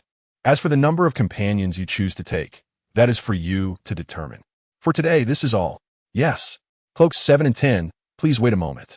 Lingua and the whips-wielding demoness paused as they were exiting, and once the other cloak figures had departed, Gu Xian spoke. 7, this will be 10's first mission. Assist her whenever necessary.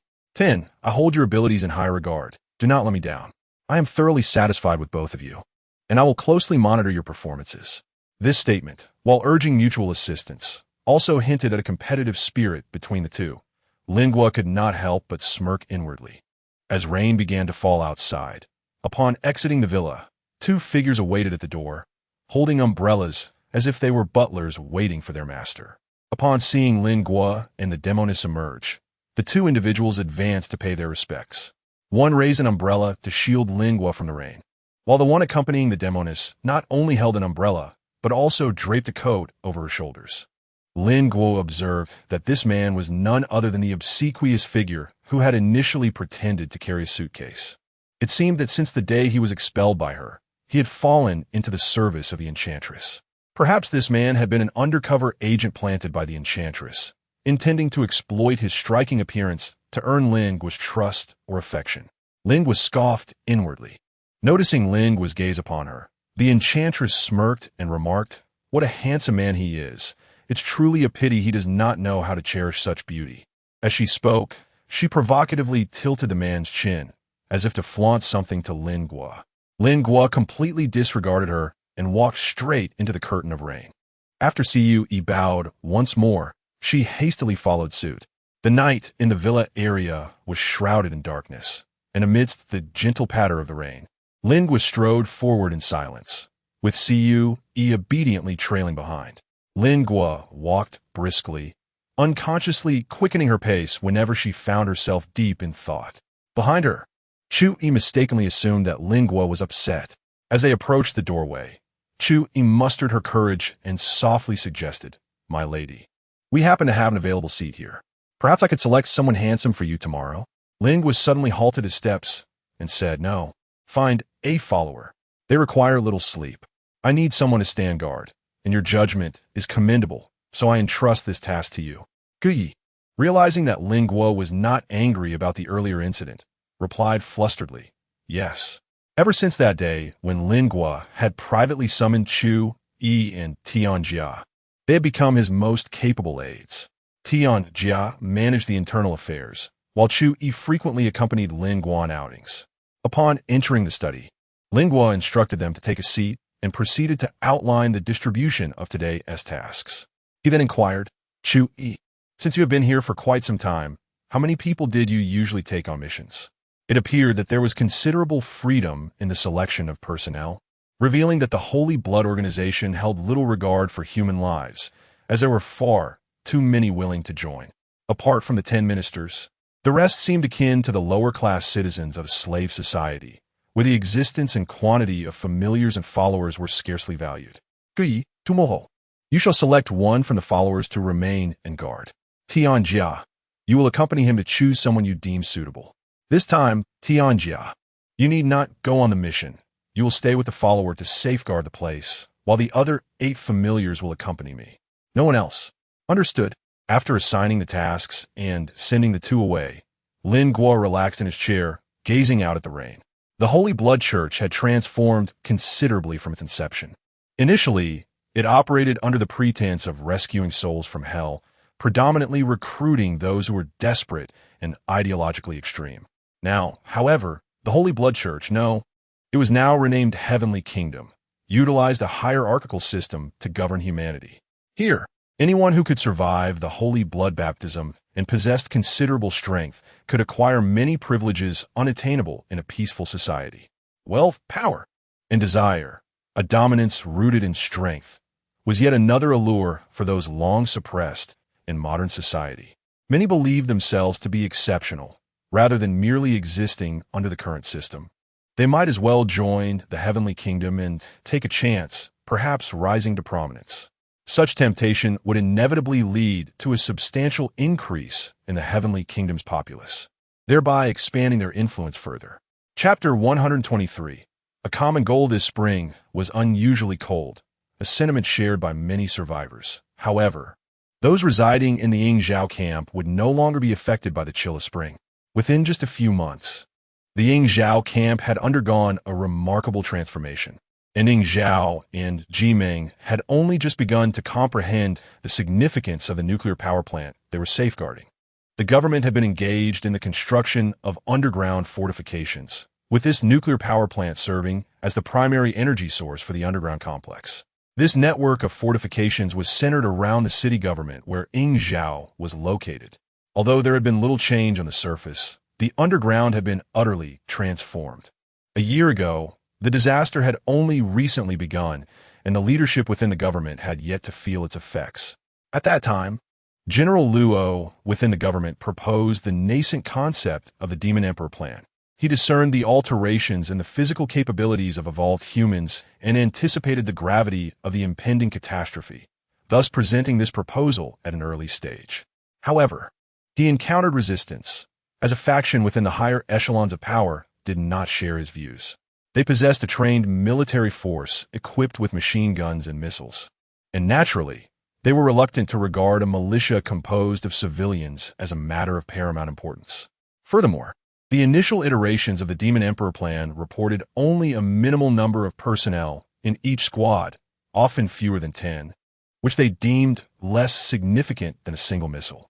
Consequently, at the outset of the disaster, the proposal for the Demon Emperor plan was temporarily shelved, explaining why. After Ing Zhao submitted his name, he received no further directives regarding the initiative. It was not until later, when the existence of the Holy Blood sect was uncovered and the mindless zombies began to assault cities in a coordinated manner, that the gravity of the situation became apparent. Witnessing the relentless horde of corpses battering their esteemed defensive walls and observing how soldiers transformed into zombies shortly after contact, panic ensued among the ranks. General Luo, in a decisive moment, resolved to activate the Demon Emperor plan and took full responsibility for the decision. In the days that followed, city after city fell, each loss signifying the potential demise of thousands of innocent lives. With each military defeat, the number of troops dwindled, leading to utter disarray among the leadership. As the afflicted citizens cried out in anguish, helpless to receive aid, their urgency grew palpable. At this critical juncture, General Luo re-emerged, sharing the progress of the Demon Emperor plan with all. Teams across various locales mobilized swiftly, displaying remarkable activity within their respective cities. In a remarkably brief period, 5 squads rescued over 80,000 individuals. This achievement astounded all, especially considering that many of these teams initially comprised fewer than 10 members. Thus, in subsequent strategies, the Demon Emperor plan was elevated to one of the nation's crucial reserves, with General Luo and his associates emerging as the plan's principal leaders. Likened to the legendary Kuanpeng, the Demon Emperor plan comprises 10 squad positions. However, the number of survivors they could contact was exceedingly limited, leaving these 10 squads perpetually understaffed. Following the state's newfound focus on the Demon Emperor plan, it was established as a foundational pillar for rejuvenation. Consequently, the squads Baizhe, Fei Dan, and Fei Lian were formed. Baizhe consists of researchers whose primary mission is to study the virus and analyze human evolution, representing the hope for humanity's future. Fei Dan is predominantly composed of scholars and experts from various fields, embodying the entirety of human historical civilization. Civilization is humanity's invaluable treasure. Should humanity face annihilation, all vestiges of civilization would vanish. The members of the Fei Dan squad not only safeguard precious documents, but also possess the accumulated research achievements of humanity across diverse domains. All members of the team embody living history, each an erudite individual with mastery in various fields. The Philian team symbolizes a vital component of societal advancement, industry, comprising top-tier talents across diverse technical domains. It is hoped that the confluence of hope, civilization, and industry will stabilize our reserves, allowing a nation on the brink to firmly anchor itself once more. Aside from these 3 teams, the remaining factions within the Demon Emperor plan will be armed forces, as the current era places paramount importance on military strength. The underground base of the Yingzhou headquarters has been largely completed. While the exterior of the previously inhabited buildings appears largely unchanged, the interior has undergone a dramatic transformation. Walls have been replaced with metal, and windows upgraded to bulletproof glass. Those who remain explain that the present circumstances cannot be measured in monetary terms. The edifices constructed are a testament to the highest technologies and techniques the nation, and indeed the world, has ever seen.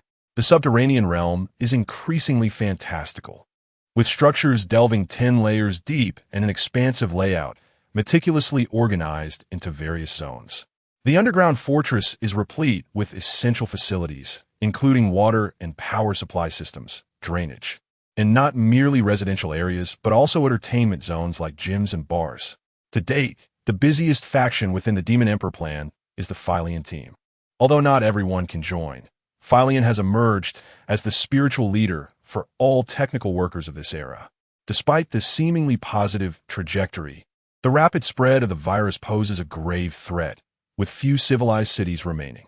Should these urban centers vanish, the fragile foundation laid by the Demon Emperor plan would collapse in an instant, as current advancements heavily rely on these cities. Notably, individuals from Bays, Phaeton, and the majority within Philian still reside in human cities, Should they fall victim to the virus, the ranks of researchers, experts, professors, and technicians would dwindle drastically. However, the Holy Blood Army appears unwilling to grant the government any respite, having begun plans to assault the next city. Consequently, the Jimeng and Yingzhou teams have little time to rest, swiftly receiving their next mission. The task for the Jimeng team is to proceed to Dawn City, identify a suitable location to establish their camp, and rapidly position themselves to encircle the two cities in collaboration with Yingzhou. As the Yingzhou camp is nearly complete, they have been assigned another objective.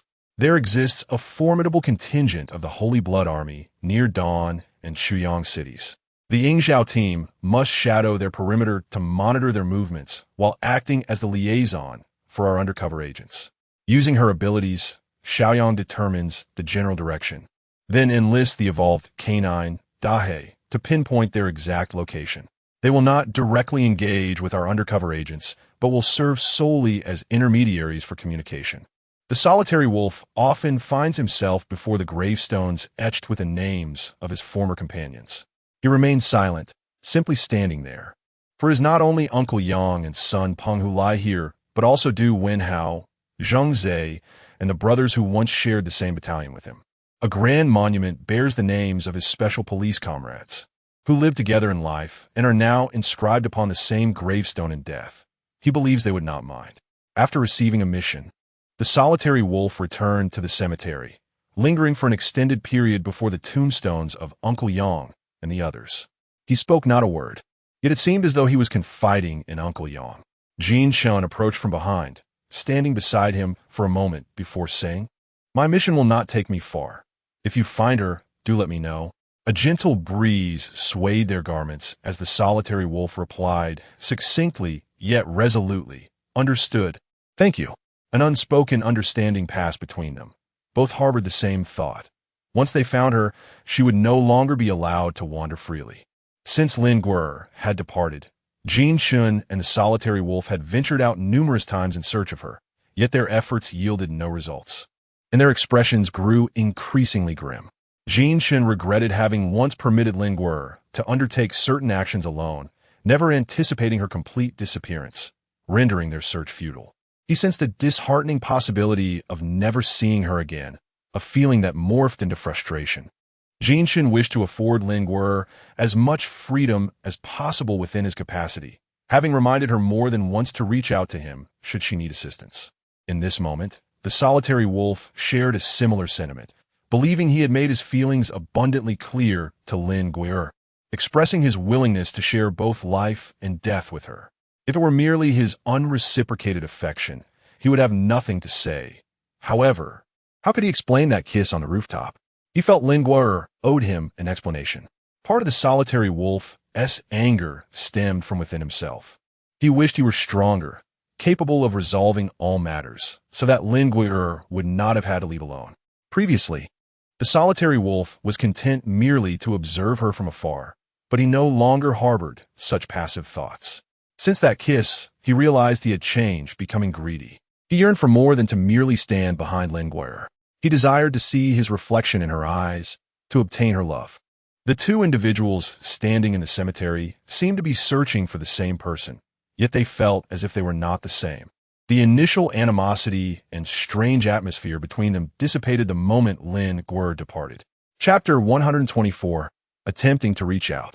Lin Guer's inaugural reconnaissance mission within the Sacred Blood Army commenced in the morning, accompanied solely by her 8 subordinates, known as familiars. In stark contrast, the enchanting demoness not only brought along her 10 loyal followers, but had also meticulously selected an additional 8 devotees specifically tasked with bearing her palanquin. The singular advantage of being a half-dead creature was the absence of concern regarding zombie attacks. Ever since Lin Guer's transformation, she had discovered that zombies no longer posed a threat to her. Moreover, she could exert a rudimentary level of control over them. However, as the undead were mere animated corpses, their instincts were limited to the primal urge to attack and bite. Consequently, their ability to perform intricate tasks, such as lifting a palanquin, was beyond their capabilities. The demoness possessed a grand palanquin of her own design, necessitating the efforts of 8 devotees to carry it. The palanquin was spacious enough to comfortably accommodate 4 individuals. Surrounding this imposing conveyance were 10 formidable warriors, brandishing weapons and exuding an air of authority. While inside reclined a captivating beauty, the bearers of the palanquin appeared as terrifying beings, reminiscent of fiends from the netherworld. Delicate veils adorned the exterior, billowing gracefully as they moved, creating an extraordinary tableau that exuded both an eerie and sacred aura. Traversing through a city teeming with zombies, it truly resembled divine beings surveying the realms of the underworld. In stark contrast, Lin Guo's contingent, consisting of merely 9 individuals including herself, was clad in dark attire, rendering them inconspicuous shadows alongside the demoness entourage. Lin Guo had always maintained a dismissive attitude toward trivial matters. Thus, despite this ostentatious display before her, she did not spare her a second glance. However, ever since the 2 teams set off, Lin Guo began to recognize the advantages of actions for the Holy Blood Army. Her flamboyant demeanor attracted the attention of many survivors who were holed up in their rooms, enduring great distress. Moreover, wherever they passed, the zombies would stand still, motionless, and the survivors, upon witnessing this spectacle, seemed to behold a divine presence, calling out and kneeling at their windows. Whenever saw survivors kneeling, she would send one of her familiars to share the teachings of the heavenly realm with them. The 10 familiars under his command were all strikingly handsome youths, as if the world believed that a benevolent visage was befitting of a bodhisattva. Observing such attractive companions, the survivors grew increasingly enamored with the notion of heaven. However, given that they were currently on a mission, those survivors could not follow the team closely, described the location of the Holy Blood Army, and assured them that she would pass by again in the coming days. Although she could not directly escort anyone to the Holy Blood Army this time, the teachings of the heavenly realm had already spread, and she believed many would soon strive desperately to reach that sanctuary amidst the hellish landscape. As they journeyed, they disseminated their message. Lin Guo walked in the shadows of the buildings, avoiding unnecessary trouble. Approaching the outskirts of the city, she furrowed her brow at the raucous scene near. Turning back, she inquired, "Chu, what information is typically needed for reconnaissance?"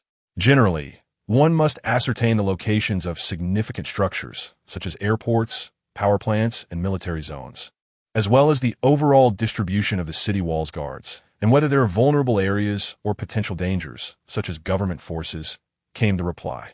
It encompasses everything that could either facilitate or hinder an assault on the city. I understand now. Indeed. After issuing her instructions, Lin Guo's companions dispersed in various directions, while she herself ventured down a nearby street. At this moment, she was impervious to zombie attacks, strolling through the streets as if she were merely shopping. With her weapon in hand, Lin Guo appeared to be searching for a bookstore, yet internally she murmured, "Initiate the first attempt to engage. Do not cease in your quest for the map. Half an hour rest time." Now, the mental connection between Lin Guo and Lin Guo had been severed. When one controlled the body, the other lay in a dormant state. Ever since their minds had completely separated, the two could only exchange control of the body by calling out to one another, a method they had diligently practiced for quite some time.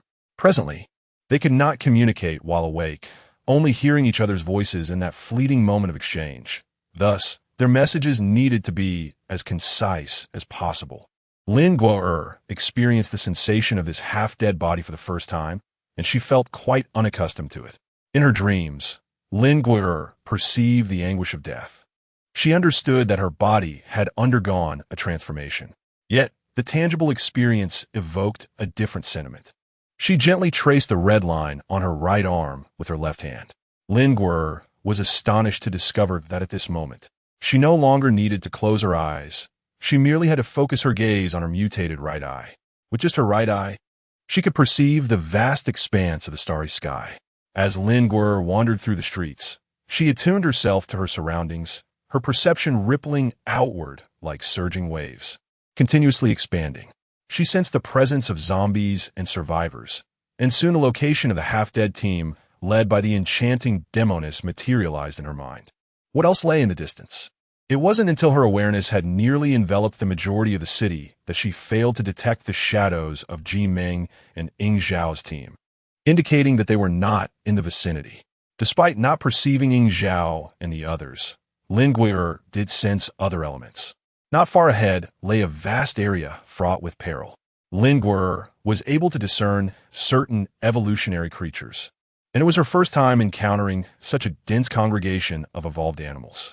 As she became lost in thought, a man's voice suddenly emerged from behind her. "My lady, there's a bookstore here that you have just passed." Lin Gui'er possesses a flaw in her perception.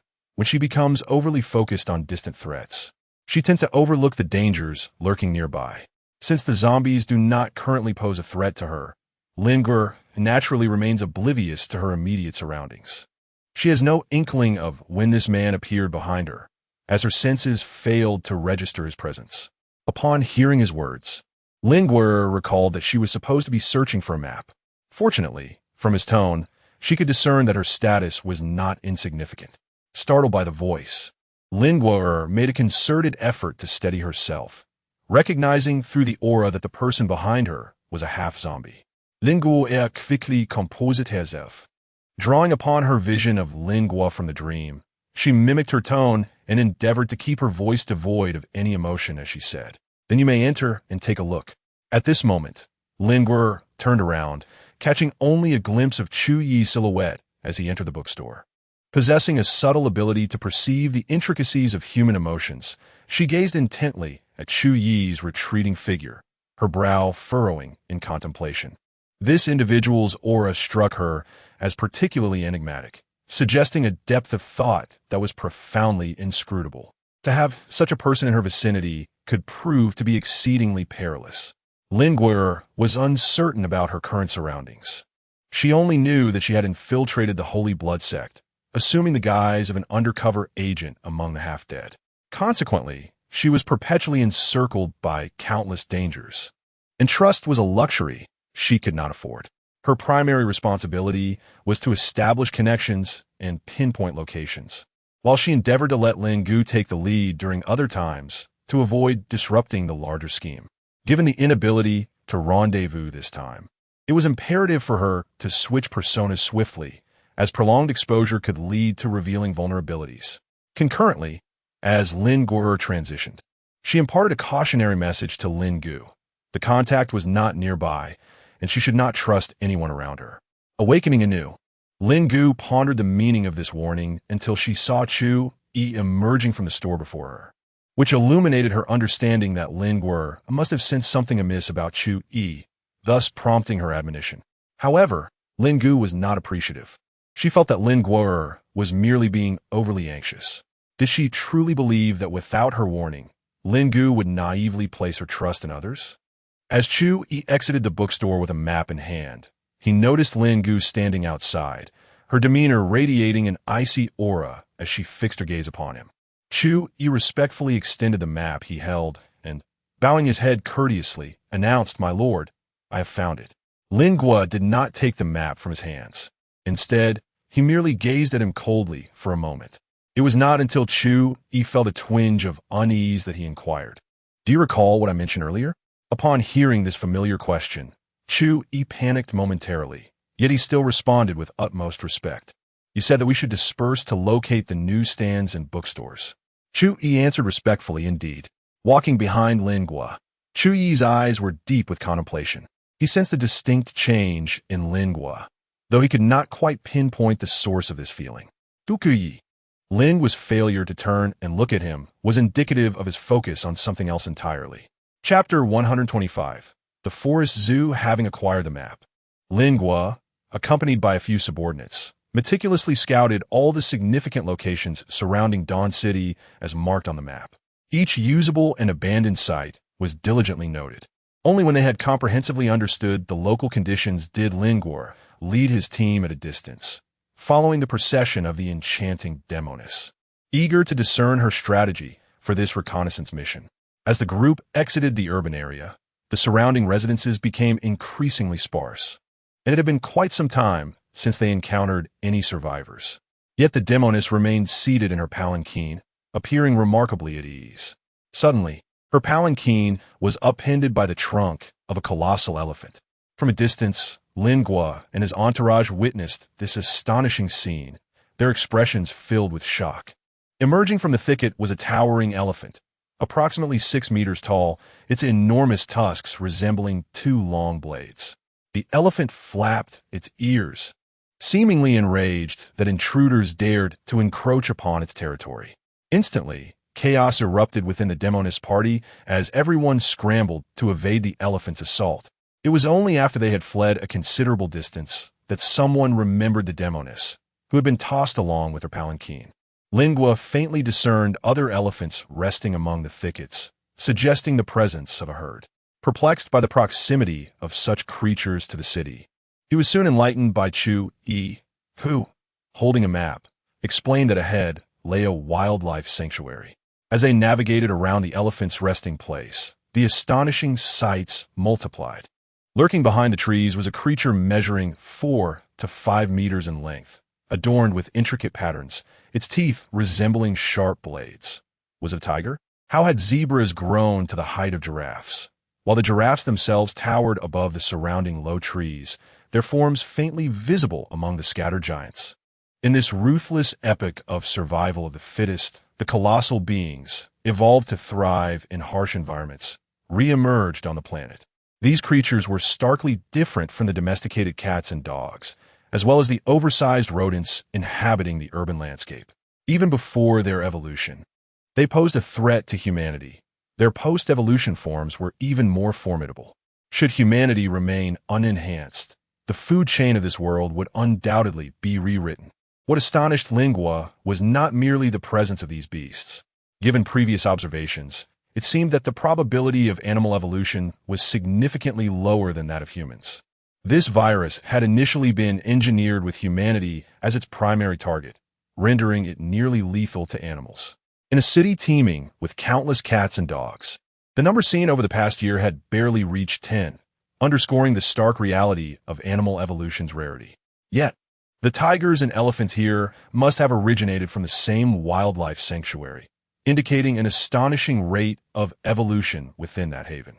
Before long, Lingua and his group arrived at the site where the palanquin had been overturned. The half-corpse lady, despite her injuries, bore no wounds, but her exquisite litter was reduced to shards. As Lingua approached, the familiar beside her courteously stepped aside. Although the lady had escaped injury, she felt humiliated in Lingua's presence, inciting her wrath, which she directed at her familiar. "What did you say? Who's gone mad?" This enchanting lady, strikingly beautiful yet possessing a tempestuous temperament, resembled a rose bristling with thorns.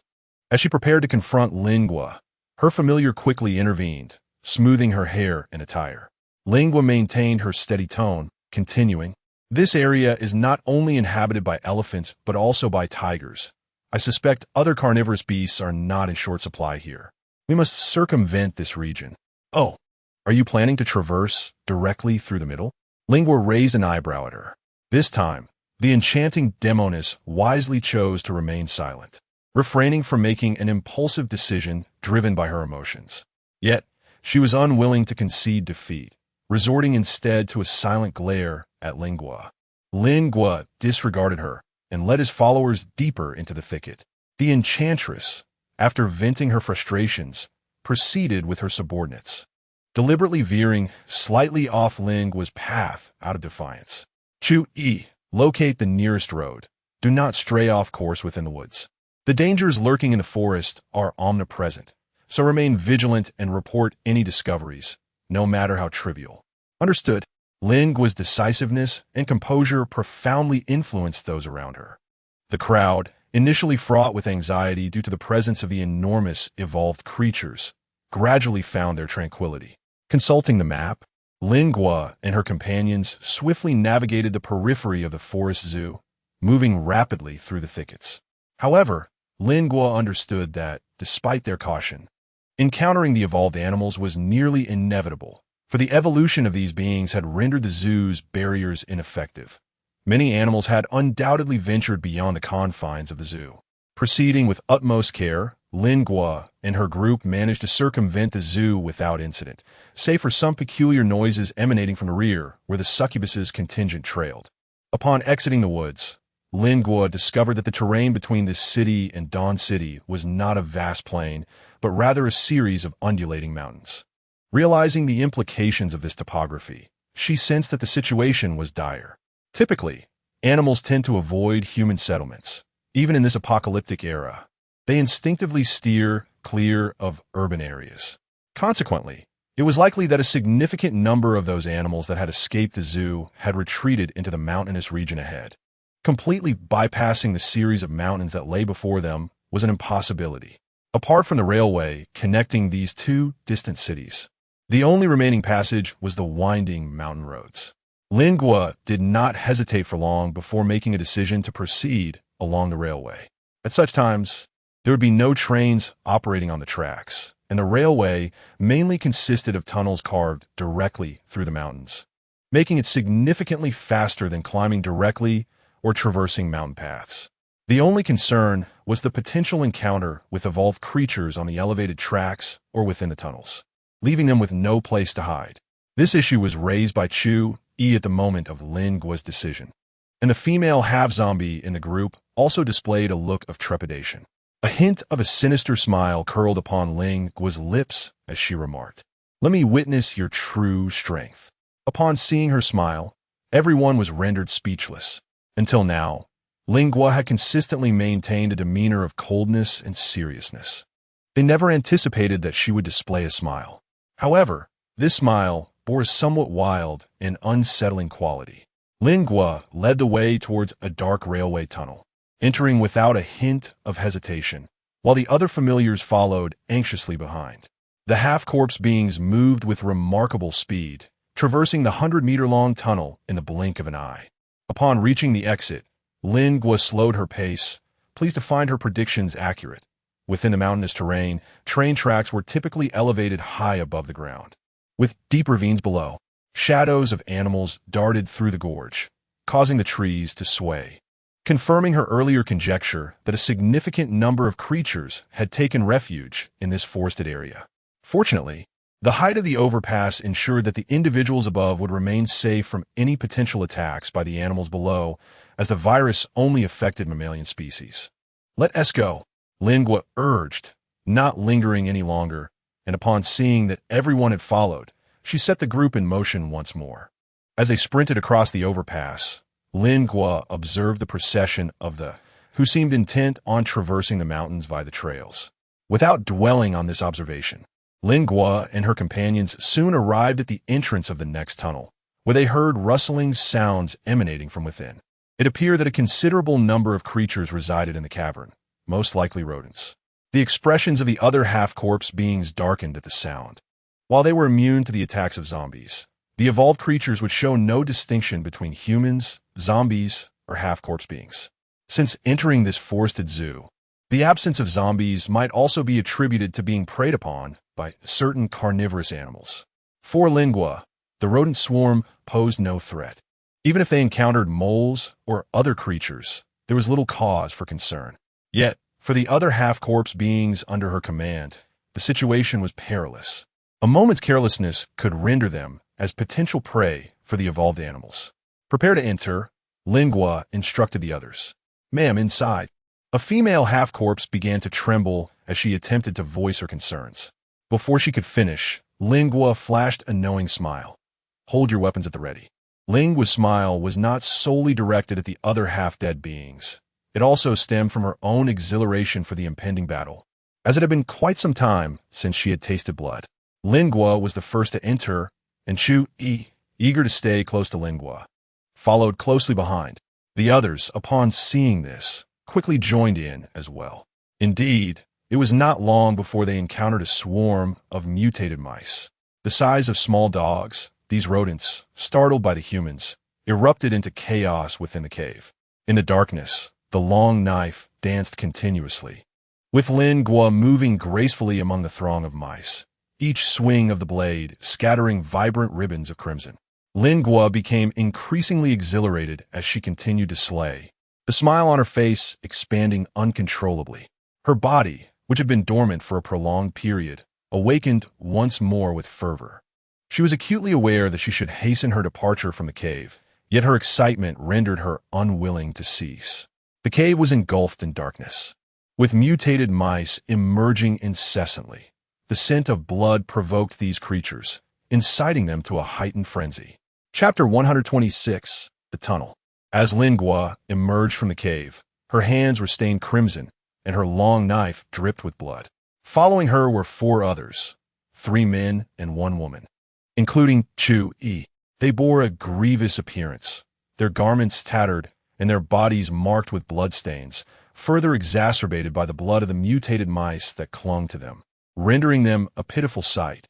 Upon their emergence, all of them gasped for breath, and as they cast glances toward Lingua, their expressions had shifted. They now perceived the stark disparity in strength between themselves and her. For the first time, they comprehended the extent of her ferocity and madness, while Chu-yi, witnessing Lingua's bloodlust, truly felt the convergence of her identity with that of the half-dead beings. After a while, when no one else emerged from the cave, the group at the entrance could only hear the chaotic sounds of the rodent horde within, accompanied by the occasional cries and shouts of their companions. Just as they began to despair over the loss of their 4 comrades, Lingua brandished her long knife and declared, "Stay here. I will go in to investigate." The demeanor of her companions shifted upon witnessing Lingua's determination, their emotions intertwining with surprise, fear, and a hint of gratitude. In the Holy Blood Army, the lives of familiars and followers were often disregarded, receiving special attention only when favored by the higher-ups in battle. Yet, Lingua, aside from showing some regard for Chu-yi and Tianjia, had generally maintained a detached attitude towards the others. They had never anticipated that she would once again risk herself for the sake of a few lives. Chu-yi sought to dissuade Lingua, but was interrupted. "Stay here." In their time following Lingua, these familiars had come to understand her character. Thus, obeying her command in such a moment was the prudent choice. Winning Lingua's favor was a formidable challenge. Even Chu-yi, adept at reading hearts, had yet to fully grasp her nature. Lingua proceeded cautiously through the tunnel, surrounded by large rats that lurked nearby, poised for action, neither daring to approach nor retreating far. Even in their non-combative state, the rodents retained their timid nature, despite an apparent increase in intelligence due to evolution. Their inherent disposition remained unchanged. Before long, a chilling wail of a half-corpse echoed through the tunnel, and as the mournful cry resonated, a large rat suddenly lunged towards Lingua's feet. Lingua gripped the long knife firmly, neither dodging nor flinching, and decisively swung it into the darkness.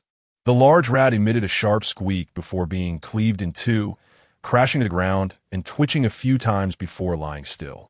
Witnessing the swift demise of this rodent, the surrounding rats erupted into a brief commotion, none daring to launch another attack. The sounds of combat within the tunnel persisted, growing increasingly chaotic as one ventured deeper. She sensed a faint aura of half-dead beings emanating from the other side of the tunnel. As her flashlight beam illuminated the area for a fleeting moment, the nearby swarm of rats panicked in alarm. Lingua finally discerned that among the swarm of rats, there lay a female zombie with wide-open eyes. Her body had been gnawed to the point where bones were exposed, and her limbs had been devoured, giving the impression that she was already deceased. At the moment the beam of Lingua's flashlight illuminated her, her eyes flickered, and her mouth opened as if she wished to plead for help. Yet no sound escaped her lips, for her throat was nearly severed. The nature of a half-zombie's body makes it exceedingly arduous to extinguish their existence, which concurrently implies that their demise is not easily attained. Much like the female half-zombie before her, who was on the verge of being completely consumed by the mutated rats, her head retained a semblance of consciousness. It remained uncertain whether she could still perceive pain in her current state. Lingua did not linger for long.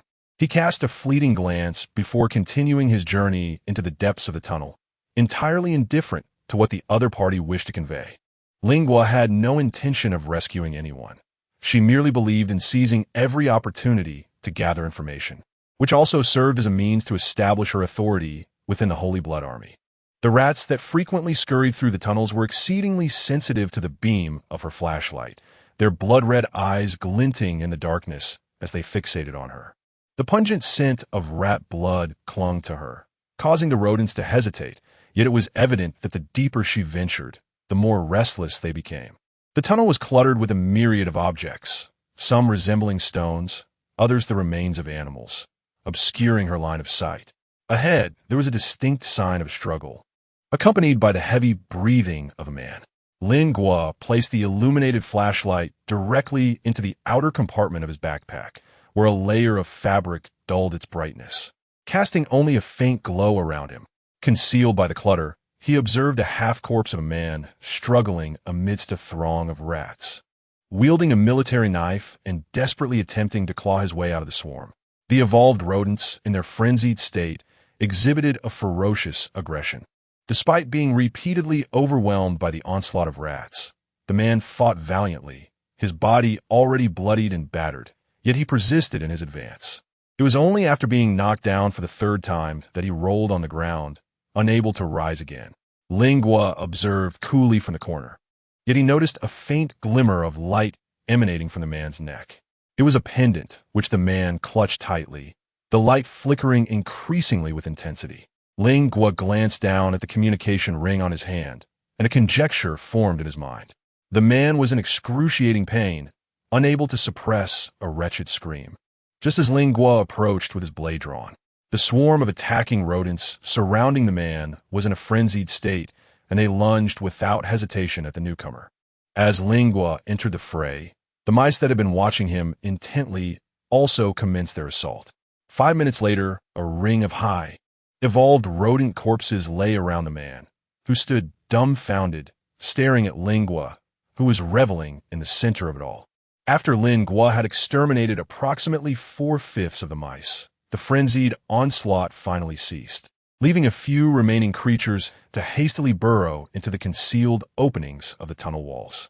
The carnage imbued Ling Guo's eyes with a beguiling hue, bestowing upon her gaze a captivating beauty. As her eyes swept over the man before her, Ling Guo inquired, "What is your name?" "Young Mu, de Min Stamret." "How long have you been a member of the Holy Blood Army?" "Half a month." Ling Guo's eyes narrowed slightly. Indeed, they were a newcomer. Ling Guo glanced a few times before turning his head away, his tone still frigid as he inquired, "Can you still stand? If you can stand, then follow me." Yang Mu quickly nodded, and after 2 attempts, he managed to rise with a resolute clang. His legs were grievously injured, and the mere act of moving was already a formidable challenge. Ling Guo kicked aside the obstructing pile of corpses and continued to venture deeper into the tunnel. Yang Mu limped behind him, cautiously inquiring, "My lord, shall we not make our exit?" Ling Guo's voice was calm as he said, "Let's go in and take a look. There are still 2 yet to be found." After walking for a short distance, the gathering of mice reappeared by the roadside, but this time, the bodies on the ground had been nearly consumed. Ling Guo merely cast a glance before continuing forward, while Yang Mu, behind her slightly, turned his head. Not far ahead, Ling Guo discovered the last half-body figure. This unfortunate being had somehow wedged herself into a narrow crevice in the wall, seemingly attempting to evade the onslaught of the rodent horde, with half of her body squeezed inside. However, the gap was far too constricted, allowing her to shelter only a portion of her form. Once ensconced, she could no longer move, resulting in the exposed half of her body being savagely gnawed upon. The rodent swarm had already dispersed significantly, with only a few still lingering around the woman whose half-body was trapped in the crevice, occasionally biting at her. Given her grievous condition, it was exceedingly difficult for her to extricate herself, leaving her helpless against the relentless assaults of the rats. The woman's face was oriented outward, allowing her to perceive Ling Guo and Yang Mu's arrival. Ling Guo merely stood at a distance, observing without the slightest intention to approach. The woman, half dead and wedged within the crevice, fixed her gaze upon Ling Guo and the others, yet not a single cry for help escaped her lips. There was neither resentment nor anger in her eyes, as if she had grown accustomed to her plight. Yang Mu glanced at the wretched figure of the half-dead woman across from him, then at Ling Guo's apathetic expression, and after much hesitation, ultimately decided to remain silent. A mouse leapt onto the woman's shoulder, seemingly intent on biting her face. As the rodent drew near, the woman, trapped in the crevice, suddenly opened her mouth and clamped down on the mouse's throat. Her expression was fierce, her grip unyielding, while the mouse squeaked in distress, its claws scratching at her face and shoulder. Yet, she did not relent until the creature twitched a couple of times and lay still. Witnessing this scene, Lingua's eyes flickered momentarily, and she resolved to take her along. "What is your name?" Lingua inquired as she approached the woman. The latter's gaze remained fixed on Lingua, and with a hint of confusion, she replied, "Chiorun." "Pull her out," Lingua commanded Yongmu, who then stepped forward with determination, carefully avoiding Chiorun's injured body, reaching into the crevice to extricate her. It soon became apparent that the space Chiorun had wedged herself into was not merely a crack. It concealed a deep hole, evidently burrowed by the mouse. This tunnel appeared to be but a segment of an extensive rat den, suggesting that even more rodents lurked within the mountains. Once freed, Chiorun found her left arm and leg incapacitated, rendering her unable to stand. Observing the two support each other with a clattering of limbs, Lingua furrowed her brow. Realizing such a method was impractical for movement. With a steady hand, she hoisted the immobile Chiorun onto her shoulder and stated calmly, "Let's be on our way."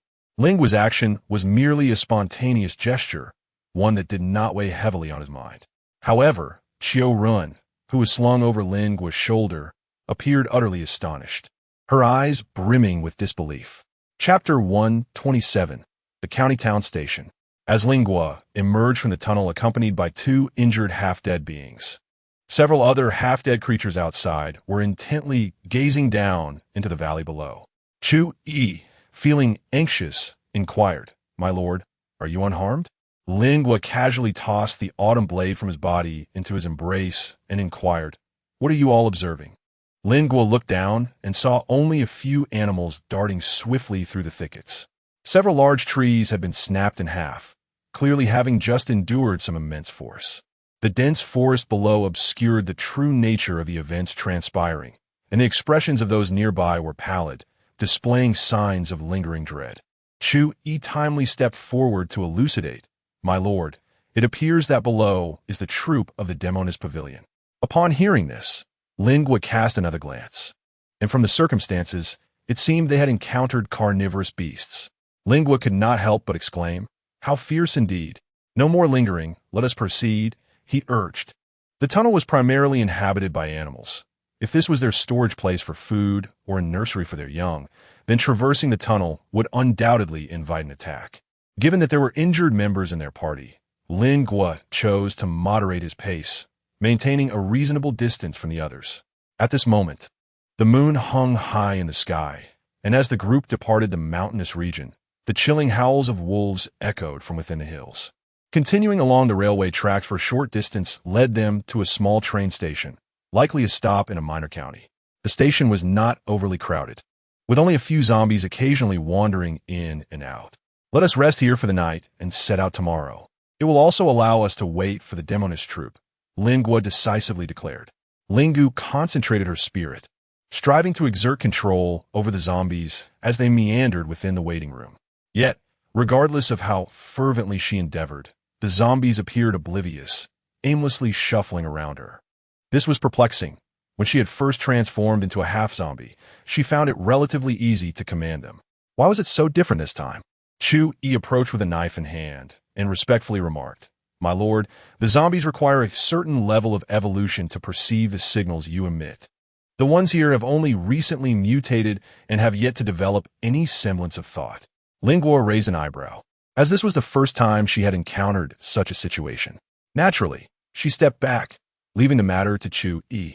Guyi, accompanied by a few individuals who were still in good health, entered the room and swiftly eliminated the remaining zombies, dragging the corpses outside. After a brief tidying up of the interior, Chu-yi respectfully invited Lingua to enter. The spread of the virus was alarmingly rapid. The city across the mountains had only recently fallen, yet the contagion had already reached this place. Observing the scene in the waiting hall, it was evident that the people here remained oblivious to the calamity that had befallen them, continuing their daily routines as disaster loomed. The waiting hall contained only a few rows of seats.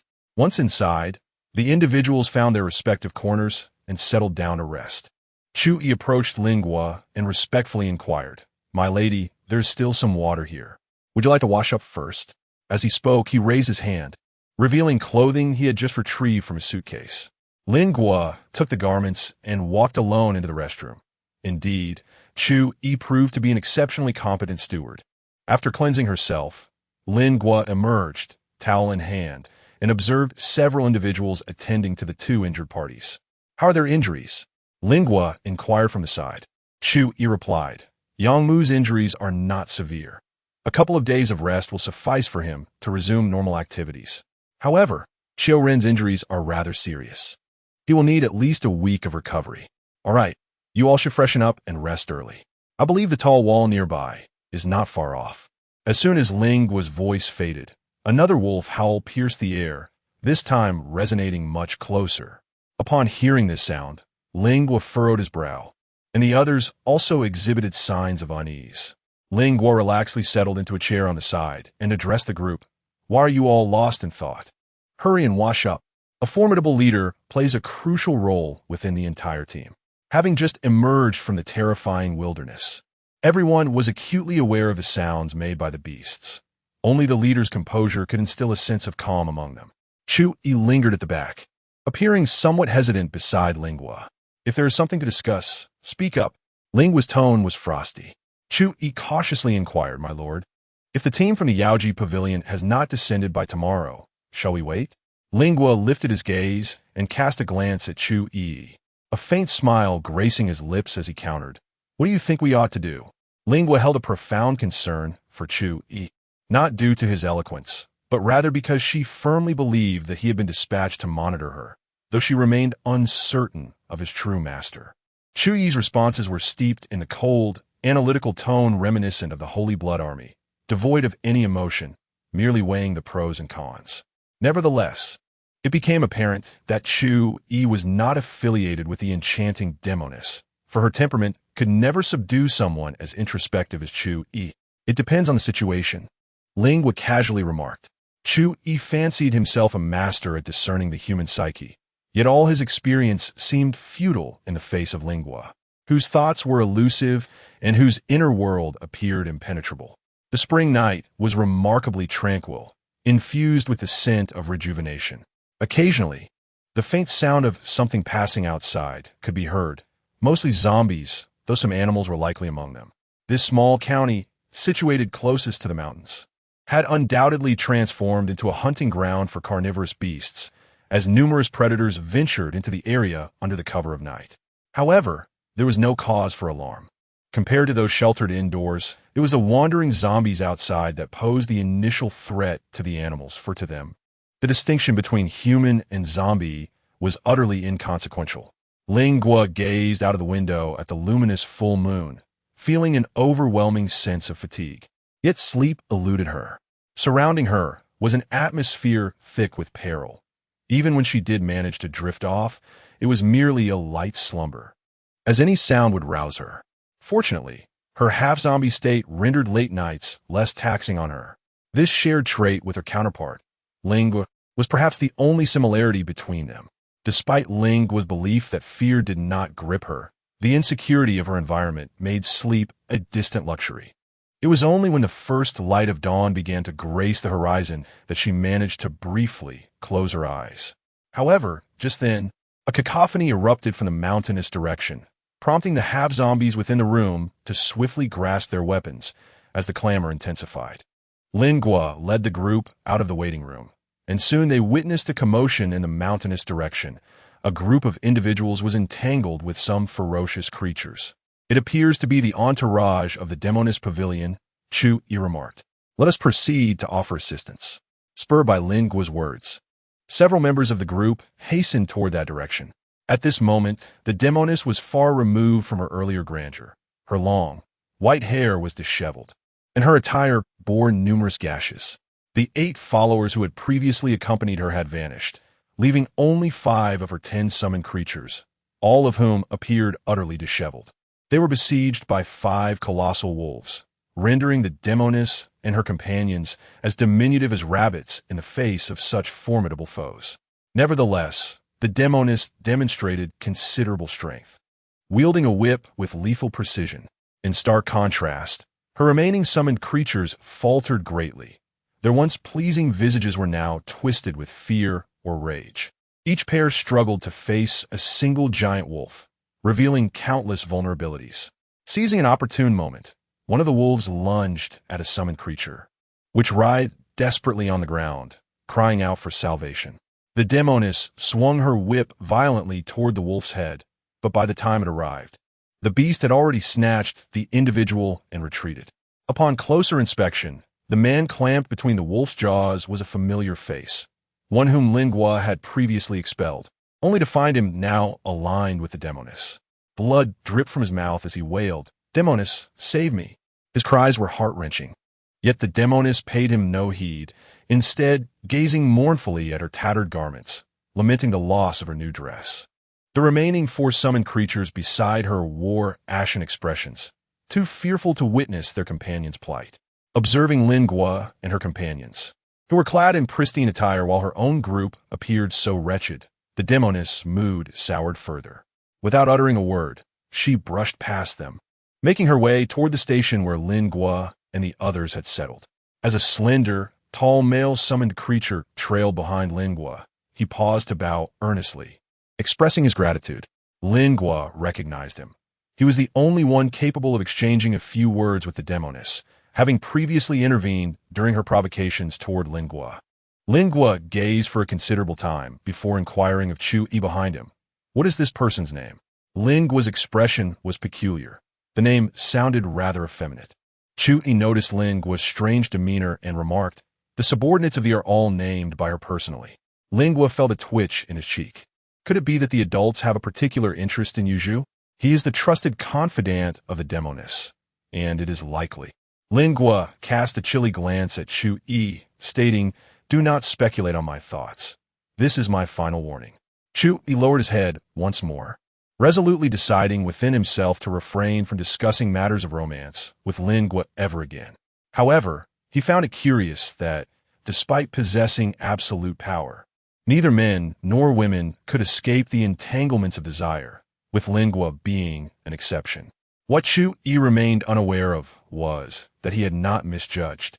Although Lingua harbored no intentions of advancing further, her inquiry about this individual stemmed from personal intrigue. Upon encountering him, she sensed an inexplicable allure emanating from him. Yet she could not pinpoint the source of her fascination. It was only upon closer inspection today that Lingua recognized the striking familiarity of his features, though she could not immediately recall whom he resembled. Chapter 128. Encounter with Ji Meng after traversing a vast mountain range. This group was reduced to 5 members. While Lingua's party had also suffered the loss of 2, no one anticipated that a reconnaissance mission could prove so perilous. Upon regrouping, they ceased her overt antagonism towards Lingua, having astutely realized that their quarrels were counterproductive and nearly led to their demise at the hands of beasts. Fortunately, the journey ahead was not far. Just beyond this small county, the high walls of Dawn City would come into view, allowing the severely injured familiar to remain here temporarily. The remaining reconnaissance tasks were rather straightforward, primarily involving a circumnavigation of the city walls to locate the main gate, while making simple observations of the terrain and military presence. Naturally, mere observation could not definitively ascertain the number of stationed troops, but it could reveal some machine guns positioned atop the formidable walls. It was then that Lingua realized the tall wall indeed possessed a grand gate, albeit one that was largely sealed off. Initially, it had served as an entrance and exit, but eventually, due to the nature of the virus, it had been completely barred. This team had fled through the forest for an entire night, and the remaining members were not in the best condition, had no desire to venture out again that day. Ultimately, Lingua resolved to take a reconnaissance stroll, leaving behind 2 injured companions, and thus, a 5-member squad set forth. Surrounded by dense woodland, the City of Dawn was shielded from a considerable number of zombies, thanks to the mountainous terrain that obstructed their advance. Consequently, The structures and vegetation within the city remained relatively unscathed. The vicinity around dawn was entirely enveloped in trees, and there were no signs of scorched earth from missile bombardments. Everything appeared exceedingly tranquil. After traversing a considerable distance, Lingua was astonished to find that the outer perimeter of the city walls lacked barbed wire. As they moved straight along the edge of the forest, the sound of rushing water gradually reached Lingua's ears.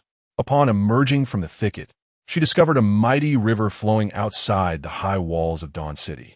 The swift current rendered it impossible for the zombies to cross. Anyone who fell into the water would be swept away to the ocean. On the opposite bank stood the towering walls, beneath which, in the springtime, lush green grass flourished, and a few small trees played host to birds frolicking in delight. This great river provided a natural barrier for Dawn City. The sparse zombies could not possibly navigate the broad expanse of water, and attempting to forcefully breach it with a horde would prove to be exceedingly arduous. On the return journey, Lingua perceived something amiss in the thicket. Her instincts were keen, and she seemed to hear the sound of movement among the bushes. She halted several individuals from proceeding, and the group concealed themselves in the underbrush to observe the situation. The rustling in the forest grew increasingly distinct, and indeed, someone was approaching. Suddenly, a clear voice reached Lingua's ears. "Zhengtai, are you mistaken? Where is there any sign of a wild chicken?" This voice was unmistakably familiar to Lingua. It belonged to Wu Fei, and shortly thereafter, another voice responded. "Brother Wu Fei, aren't you one of Ing Zhao's people? Why do you follow us around all day?" Came a youthful voice. "Ouch!" Zhengtai exclaimed in pain. "Why are there so many pesky children?" Another familiar female voice chimed in. With a quivering tone, Zhang Tai lamented, "Sister Yang Shui, you don't love me anymore. When have I ever loved you? I merely think you are adorable. I am merely teasing you." The woman's voice carried a hint of playful mockery. Brother Wu Fei, you should be cautious. She is not a good person." The woman's voice grew significantly louder. "What did you say? Are you asking for a beating?" Oh no, murder. All right, enough of the commotion. Ahead lies a small town, and we must proceed." At that moment, a gentle yet steady male voice interrupted the laughter of the group. Lingua felt a faint heartbeat that had long been subdued suddenly surge with vigor, and unexpectedly, Lingua's consciousness began to show signs of awakening without her having called for it. Lingua furrowed his brow, realizing that the impact of Captain Ji Meng on Lingua was profoundly significant. Once the Ji Meng squad had moved farther away, Chu Yi, who stood behind Lingua, quietly remarked, "My lord, those are the Ji Meng squad of the government forces. I have heard that the leader is clad in silver armor, and they possess formidable strength. What should we do next?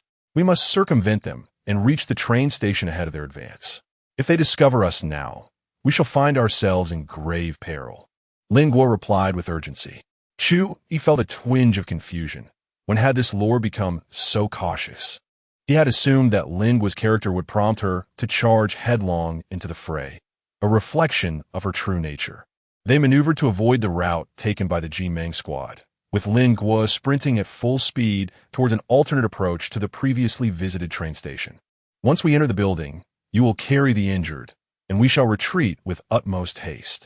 Do not linger," Lingua instructed, propelling herself forward. "Yes," responded the others. Meanwhile, the enchanting Demoness, having just washed up, was reclining on Yu Zhu's lap, leisurely enjoying the scenery. The existence of a half-corpse was one of indulgence. Only a fool would recklessly scurry about. As the Demoness scornfully contemplated Lingua, the door was suddenly thrust open with a resounding bang. Lingua entered with a sullen expression and spoke seriously. "Gather your belongings. We must retreat swiftly, for the government forces are approaching. What is your haste? Have you never encountered the living before? How formidable could they possibly be?" Upon hearing this, Lingua furrowed his brow, recognizing the familiar temper of Yayue. "There are quite a few of them. It seems we are outmatched." Lingua reiterated.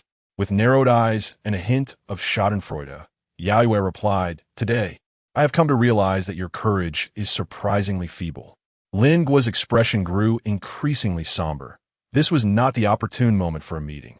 Should a conflict arise, it would undoubtedly result in fatalities, and it was prudent to avoid any contact with them.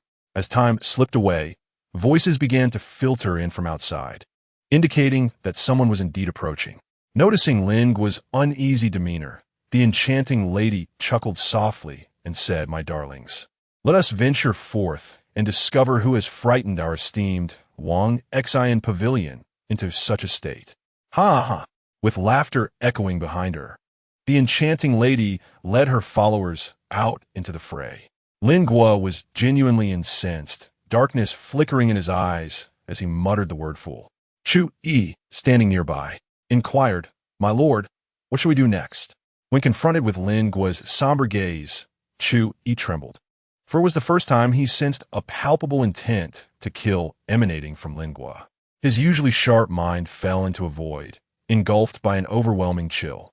The familiars behind her also sensed Lingua's ire and cautiously began to tidy up. Soon, the sounds of battle erupted outside, accompanied by the sharp crack of the demonist's whip. Within the confines of the room, only Chu Yi and Lingua remained. Chu Yi resolutely declared, "My lord, you must leave. I will hold them back." Lingua's demeanor remained unwavering.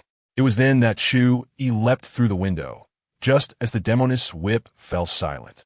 The demoness, her face darkened, breathed heavily, filled with fury and resentment. It was then that Lingua realized her whip had been severed, leaving only a short fragment. Upon seeing Lingua, the enchantress bellowed, "Why did you not inform me that they were deceivers?" Lingua pulled up the hood of her black cloak, her voice icy as she warned, "If you wish to avoid death, retreat swiftly." Without waiting for further words, she leaped through the window. At that moment, the members of the Ji-Meng squad had already surrounded the train station. As Lingua vaulted out, she spotted a figure clad entirely in silver armor approaching her direction. Without a second glance, she turned and sprinted back the way she had come. Yet, after only a few paces, she sensed a fierce killing intent surging from behind. In a desperate roll, she changed her trajectory just in time to avoid an iron halberd that grazed her arm, embedding itself where she had just been. "Wan Xin, you must explain yourself," the demoness shouted angrily as she chased after Lingua. Suddenly, another figure fell beside the demoness. An iron halberd, slicing through the air, pinned the half-corpse firmly to the ground. The half-corpse struggled incessantly but remained trapped, while the Ji-Meng squad advanced swiftly. At this moment, only Yu Zhu remained by the demoness' side, desperately racing until she finally burst into the tunnel they had previously traversed.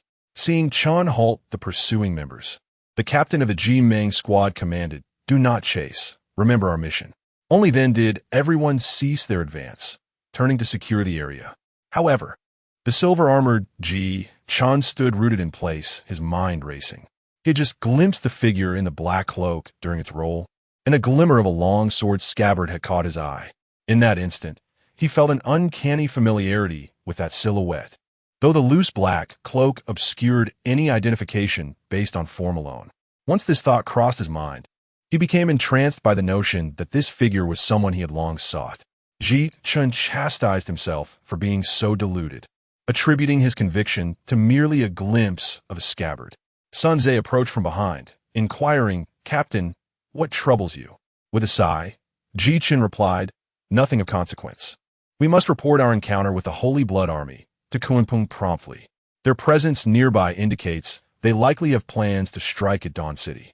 Sun Tze nodded in agreement. Indeed, Ji Chun removed his helmet, surveying the surroundings. "This quaint town seems promising. Let us establish our camp here, surrounded by such verdant scenery." Sun Tze grinned. "The environment is indeed delightful. Yang Shui and Wu Fei will surely appreciate it." His expression softened as he added, "Especially since they are soon to welcome a child."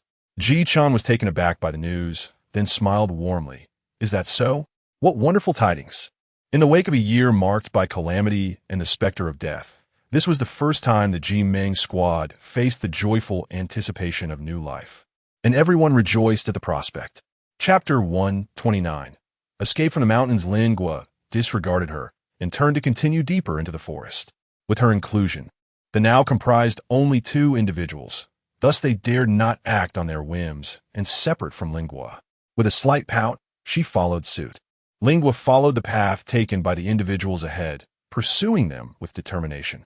However, He had not ventured far when he heard the distant roars of animals echoing from the front.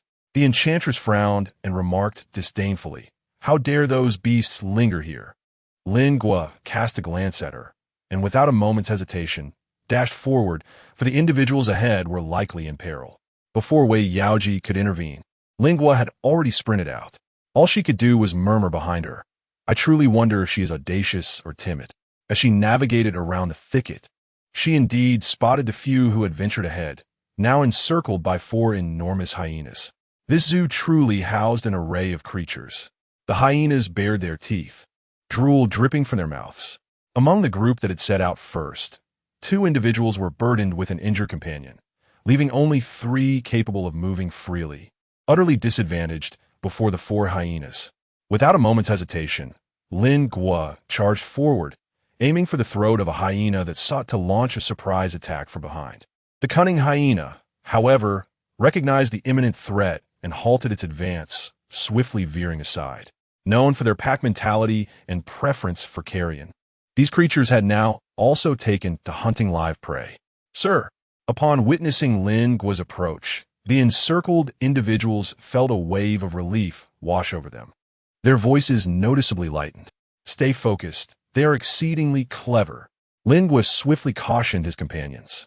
Even with his presence, the hyenas remained undeterred, continuing to lurk menacingly, poised to strike. Yang Mu interjected, "Please set me down. I am capable of walking on my own." His leg injury had improved significantly over the course of the day, yet his movements remained notably sluggish. Lin Guodao said, "Stay put and do not create chaos." In that moment of distraction, the hyena seized the opportunity and pounced. The hyena, remarkably cunning, refrained from attacking Lin Guodao directly, instead setting its sights on others. Despite the significant variation in the hyena's size, its speed remained unabated. As the hyena lunged forward, Lin Guodao raised his long knife to confront it. The evolutionarily sharp fangs clashed against the blade, producing a sound reminiscent of metal striking metal. Lin Gua was somewhat distant, and by the time he arrived, it was already a bit too late. The hyena's claws struck the half-corpse bearing Yang Mu, and the injured Yang Mu was immediately flung away. Lin Gua skillfully thwarted the gaping jaws of the hyena. Otherwise, the half-corpse before him would surely have had its head severed. Observing Yang Mu being flung into the air, the 2 other hyenas quickly closed in.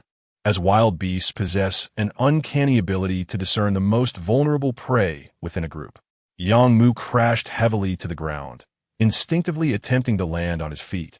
Yet this movement only exacerbated the injury to his already wounded leg. Lying prostrate on the ground, he could only watch helplessly as the 2 massive hyenas lunged towards him with their gaping mouths. At that moment, a dark figure interposed itself before him. Lingua, sprinting in from the side, aimed a kick at one of the hyena's flanks, knowing that the waist of most canines is particularly fragile. With a heavy kick, Lingua sent the hyena flying, tumbling several times before coming to rest beneath a grand tree. After dispatching one, he fixated his gaze on another. The hyena, targeting Yang Mu's neck, appeared poised to strike. Even upon witnessing Lingua's blade hurtling toward it, it was reluctant to concede defeat. Undeterred, the hyena pressed forward, while Yang Mu, his legs injured, summoned his last reserves of strength to shift backward in a desperate attempt to evade the approaching maw. In Lingua's eyes, a flicker of murderous intent ignited as the hyena's jaws neared Yang Mu's face. In an instant, a long blade pierced the hyena's massive head. Yang Mu, confronted with the gaping maw mere inches away, widened his eyes in terror, gasping for breath amidst the lingering dread.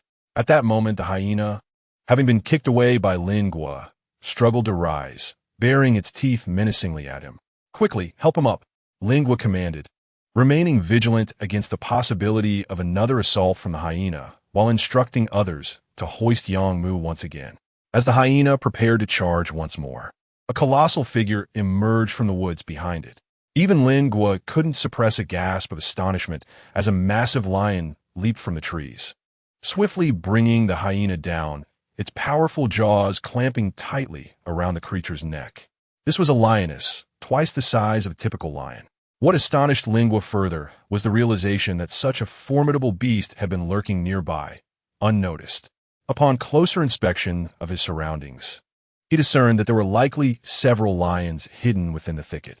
With the hyena grasped firmly in her jaws, the lioness cast a low, scrutinizing glance at the assembled crowd, captivating everyone's attention, even rendering the remaining two hyenas motionless. Just as the atmosphere thickened with tension, another lion emerged from behind the lioness, this one a larger male. Its luxurious mane billowed gently in the breeze, and its piercing gaze radiated a sharp, commanding authority, exuding an aura of sovereignty simply by its presence. In an instant, the two hyenas, sensing the male lion's dominance, whimpered in distress and hastily retreated into the underbrush, tails tucked in fear. Faced with the male lion, Lingua felt a cold sweat trickle down his brow, and some of the half-conscious individuals collapsed weakly to the ground. Lingua refrained from turning around casually, instead casting a brief glance with his peripheral vision at his surroundings. The elevated railway from which he had arrived lay approximately 400 meters to his left. Lingua's eyes were fixed intently on the formidable lion before him. In a low yet clear voice, he declared, "Everyone, be prepared. When I signal, you shall run towards the elevated railway on the left, ascending along the mountainside." As Lingua had yet to finish speaking, the leisurely emerged from the thicket, uttering, "Is it over so soon?" Before she could voice her remaining sarcastic remarks, her gaze fell upon the lion opposite Lingua, prompting her to exclaim, "Lion, lion, lion." Upon hearing Lingua's warning, the surrounding individuals swiftly made their way toward the elevated railway. Initially, the lion had not regarded Lingua and his companions as a threat and was startled by the sudden shout, thus redirecting its attention. The first to reach the cliffside was the half-corpse, who rapidly grasped the rock face and began to ascend. Unbeknownst to him, several lions were in pursuit, the sound of trees being shattered echoing behind him. By the time Lingua reached the cliff, those ahead had already climbed onto the elevated structure, working together to pull up their injured companion. Though the and her companion ran swiftly, the lion was not sluggish either. As the two reached the cliff, they assumed they were safe. However, to their dismay, the lion relentlessly pursued them, leaping with ferocity and striking down with its massive paw, sending Yu Zhu tumbling from a cliff. In that moment, he appeared deeply pained, crying out, "Yu Zhu!" Watching as several lions surrounded the fallen Yu Zhu, the steeled herself, gritting her teeth and continuing her ascent. After its initial strike, the male lion refrained from further attack, merely observing the figures scrambling up the cliff, releasing a roar that reverberated through the ground. The lion's roar was deep and resonant, akin to a heavy bell, causing the entire mountain to tremble slightly. After being violently struck, Yu Zhu took a moment to recover before lifting his body. He glanced upward at the ascending, refraining from shouting or pleading for help, his eyes reflecting a glimmer of sorrow. The focused on her arduous climb, paid no heed to the scene below, yet Lingua, upon witnessing that expression, felt a stirring in his heart. Releasing his grip on the cliff face, Lingua utilized the rock wall as leverage and dove downward toward Yu Zhu amidst the pile of corpses. On the elevated structure, Chu, witnessing this, gasped in astonishment. Lingua seemed like a flying sword, landing swiftly beside Yu Zhu. He grasped his arm firmly and abruptly pulled him to his feet. The lions had calmed down, and two hyena corpses served as today's dinner. They paid little heed to the frail Yu Zhu, as the male lions had pursued him merely for amusement. Thus, when Lingua yanked Yu Zhu away in a hurried escape, the surrounding lions merely swatted at them with their enormous paws in a reflexive manner. And upon seeing Lingua flee into the distance, they did not pursue further. This scene gripped the hearts of all onlookers until Lingua brought Yu Zhu back to the base of the cliff. "Can you still climb?" Lingua's tone remained devoid of fluctuation. "Let us rest at the entrance of the tunnel tonight. We shall kindle a fire within to deter the rodent swarm." He paid no further attention to the two enchanting figures and continued with his directives. At that moment, Chu Yi exclaimed, "My lord, your arm?" Lingua then realized that the lion's casual swipe had indeed grazed her. A deep gash now marred her arm, blood trickling down to her palm. The pain from the crimson-streaked arm was not particularly intense, and Lingua paid little heed, unaware of the seriousness of the wound. Yu Zhu, upon noticing Lingua's injury, appeared somewhat concerned but hesitated to approach directly. The enchanting demoness perceived Yu Zhu's hesitation, furrowed her brow, and abruptly kicked Yu Zhu before striding towards the tunnel alone. Yu Zhu, in a state of urgency, called out from behind, "My lady," and hastily followed. In this tunnel, the evolutionary mice were scarce, with darkness enveloping the night. Everyone resolved to remain there for the night. Chapter 130. Multiple obstacles in the night. Lingua leaned against the tunnel's edge, breathing evenly. To others, she seemed to be in slumber, but in truth, she was merely resting her eyes. Once the voices around her faded, she cautiously summoned Lingua to emerge. "Let us try the meeting again, but refrain from speaking with others." Lingua added this note, deeply concerned that Lingua might err in her presence. Lingua slowly opened her eyes, sighing in dissatisfaction at being treated like a child, feeling frustrated by the admonition to avoid conversation with others. The fire continued to burn brightly. Lingua gazed into the flames, then glanced around for Jian Chun, only to feel a twinge of disappointment at his absence. Lingua pressed her hand against her chest, perplexed. Could it be that she longed for him so intensely that she could still feel the ache in her heart? After taking several deep breaths, she focused her mind, striving to enhance her perception of the surroundings, which gradually intensified. A shiver coursed through her body as she realized she was situated in the very area she had previously sensed as most perilous. Much to her astonishment, she was indeed amidst it. Calming her emotions, Lingua continued to expand her perceptive abilities. Just as she was on the verge of giving up, a familiar aura suddenly infiltrated her awareness. This indicated a successful rendezvous. It was likely that Xiao Yang had already sensed their approximate location, and now they merely needed to find it. On the following day, as dawn broke, everyone departed from the tunnel, setting off towards the direction of the Sacred Blood Army's main camp. Outside, a waterproof black cloth enveloped a figure, stained with Lingua's blood. Recently, the atmosphere within the Sacred Blood Army had become exceedingly oppressive, with all missions encountering various degrees of crisis. It was during this time that the Sacred Blood Army realized the military strength of this nation had, unbeknownst to them, once again solidified. The reconnaissance teams, tasked with surveying the area and determining routes, were similarly hindered by the terrain. The city was largely encircled by towering mountains, with a significant river flowing through it. Initially, a grand bridge spanned the river, connecting both banks. However, it had been destroyed in an effort to contain the zombie outbreak, severing this vital route. Among all, Lingua and the demoness scouting team fared the worst, suffering heavy casualties, with more than half of their personnel lost, and even the leading minister sustaining severe injuries. Lingua's actions were not motivated by goodwill. Rather, she harbored the desire for Yao Ji to secure a place for the fusion agent. She discerned numerous flaws in Yao Ji's character, and if the fusion agent fell into her hands, it would be considerably easier to pilfer it. Though somewhat reluctant, Yao Ji dared not directly inform Duke Gu Xian that she had witnessed nothing and ultimately accepted the materials offered by Lingua.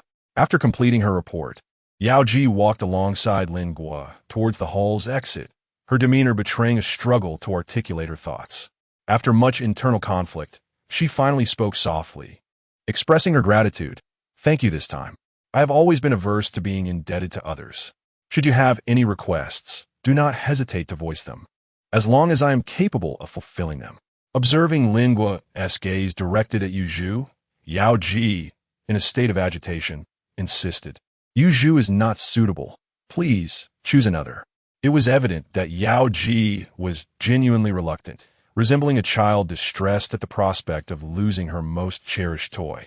Lingua feigned a semblance of conflict and disappointment, pondering for a moment before saying, "Since you are so reluctant, may I borrow it for a week?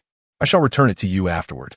At that moment, the two had already stepped outside, and Chu Yi and Yu Zhu had approached. Catching the tail end of Lingua's statement, the enchantress bit her lip, feeling that further refusal would be unreasonable, and could only respond somewhat reluctantly. "All right." Her eagerness to select individuals was merely an attempt to divert Lingua's attention. hoping to distract her from Yuzhu. The enchantress harbored an ominous premonition. She sensed that if Lin Guo truly desired something, she would be unable to contend with her. Observing the enchantress's anxious demeanor, Lin Guo did not decline. Chu Yi stepped forward to drape a new black robe over Lin Guo.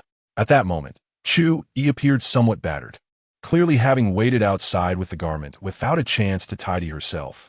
Chu Yi bowed and said yes, as she cast a furtive glance at the somewhat uneasy Yuzhu. Lin Guo and the enchantress ventured into the realm inhabited by the familiars, where the lives of these beings could be deemed quite satisfactory. Here, the hierarchy prevailed, with the superior commanding the subordinate, and beneath them were, of course, the devotees who could be summoned at will. Throughout the journey, the enchantress seemed somewhat distracted, as if engaging in a vindictive selection among the throngs. Her discontent apparent towards everyone she encountered.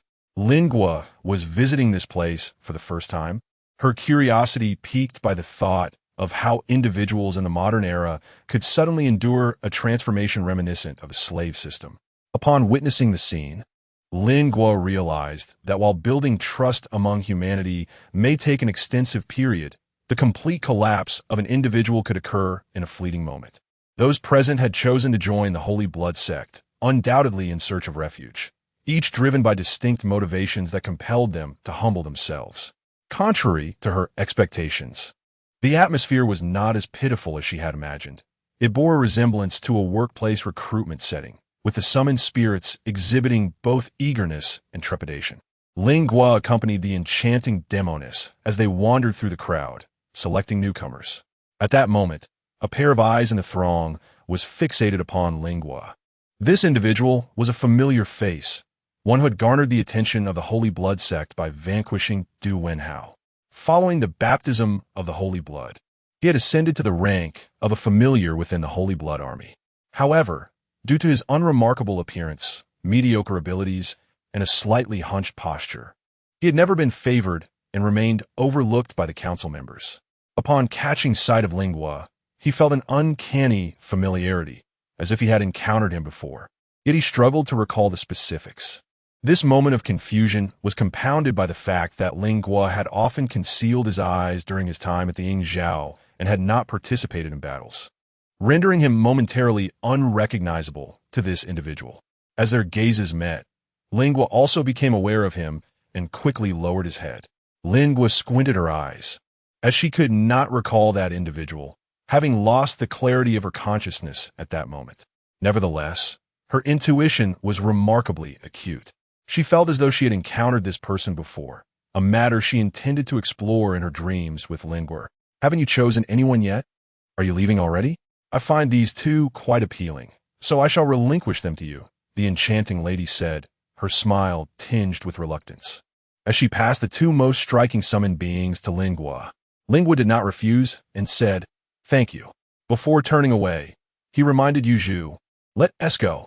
Yuzhu cast a hesitant glance at the enchanting lady. With a strained smile, urged, "Go on." Only then did Yuzhu lower her eyes and follow Lin Guo's group. As they departed, the enchanting lady's smile faded, replaced by a grimace of frustration.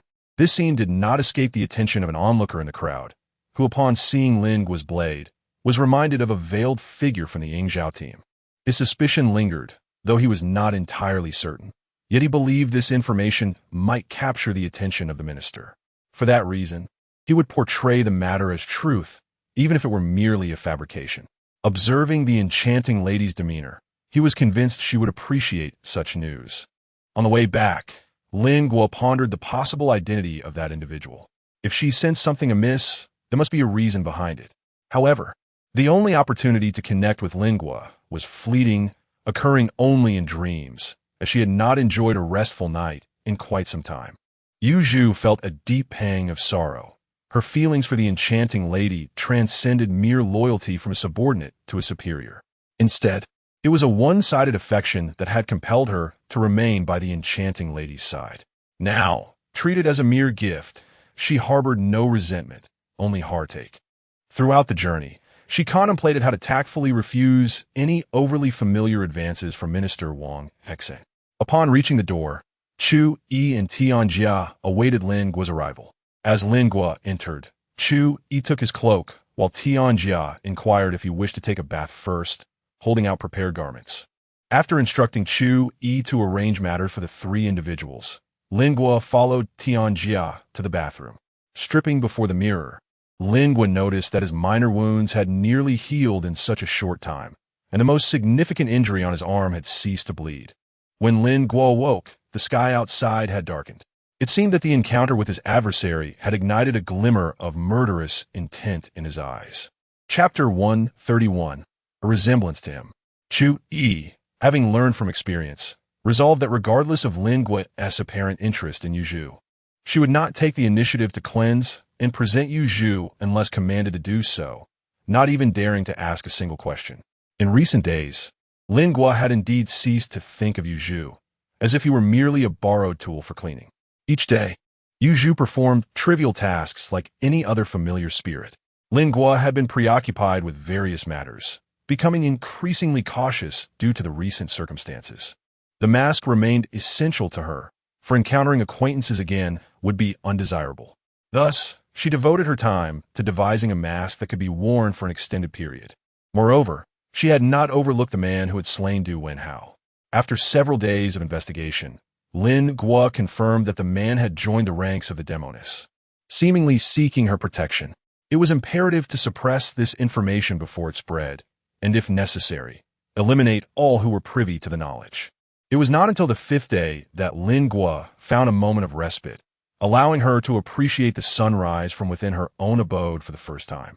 In the grand hall of the villa, Yu Zhu was diligently scrubbing the floor. Ling was sat on the sofa by the window, her face despondently resting against the table before her, as she fixated on the exquisite bamboo in the center of the hall. In recent days, Ling was sensed something amiss within herself. No matter what she undertook, tranquility eluded her, leaving her in a constant state of agitation. Lin Guo felt an inseparable connection between this sensation and the individual named Yu Zhu. Once he swiftly resolved his immediate tasks, he finally found himself with some leisure time, spending the entire morning fixated on him. Chu Yi perceptively prevented others from entering the hall, leaving only Lin Guo and Yu Zhu together. Despite Yu Zhu's earnest attempts to disregard Lin Guo's presence, he found it impossible to calm his thoughts. It was only after the first floor hall had been thoroughly cleaned that Yu Zhu resolved to be the first to shatter the silence. However, when he turned to meet Lin Guo's gaze, the words failed to escape his lips. Yu Zhu discerned that Lin Guo's eyes held no desire, no affection, and not even a hint of admiration. Lin Guo lay languidly, her brow furrowed, as if she were grappling with an exceedingly difficult problem, her eyes betraying only confusion and uncertainty. Although Lin Guo gazed at him, Yu Zhu sensed that her attention was not truly directed at him. Perhaps it was merely due to his resemblance to someone she cared about deeply. Yu Zhu was a person of considerable emotional insight, and his profession as a psychological counselor in the post-apocalyptic world had proven immensely beneficial. His prior knowledge enabled him to discern, albeit roughly, the emotions and even the psyche of the individual before him at that moment. Lin Guo was filled with perplexity. This Yu Zhu had indeed captured her attention on several occasions. Yet each time it vanished before she could discern its essence. Today, despite her prolonged observation, she found no trace of that elusive quality in Yu Zhu. While Lin Guo was lost in her thoughts, the enchanting woman pushed open the villa's grand door and entered, accompanied by a hunched figure. Upon recognizing the newcomer, Lin Guo's heart raced. It was the very man who had slain Du Wenhao.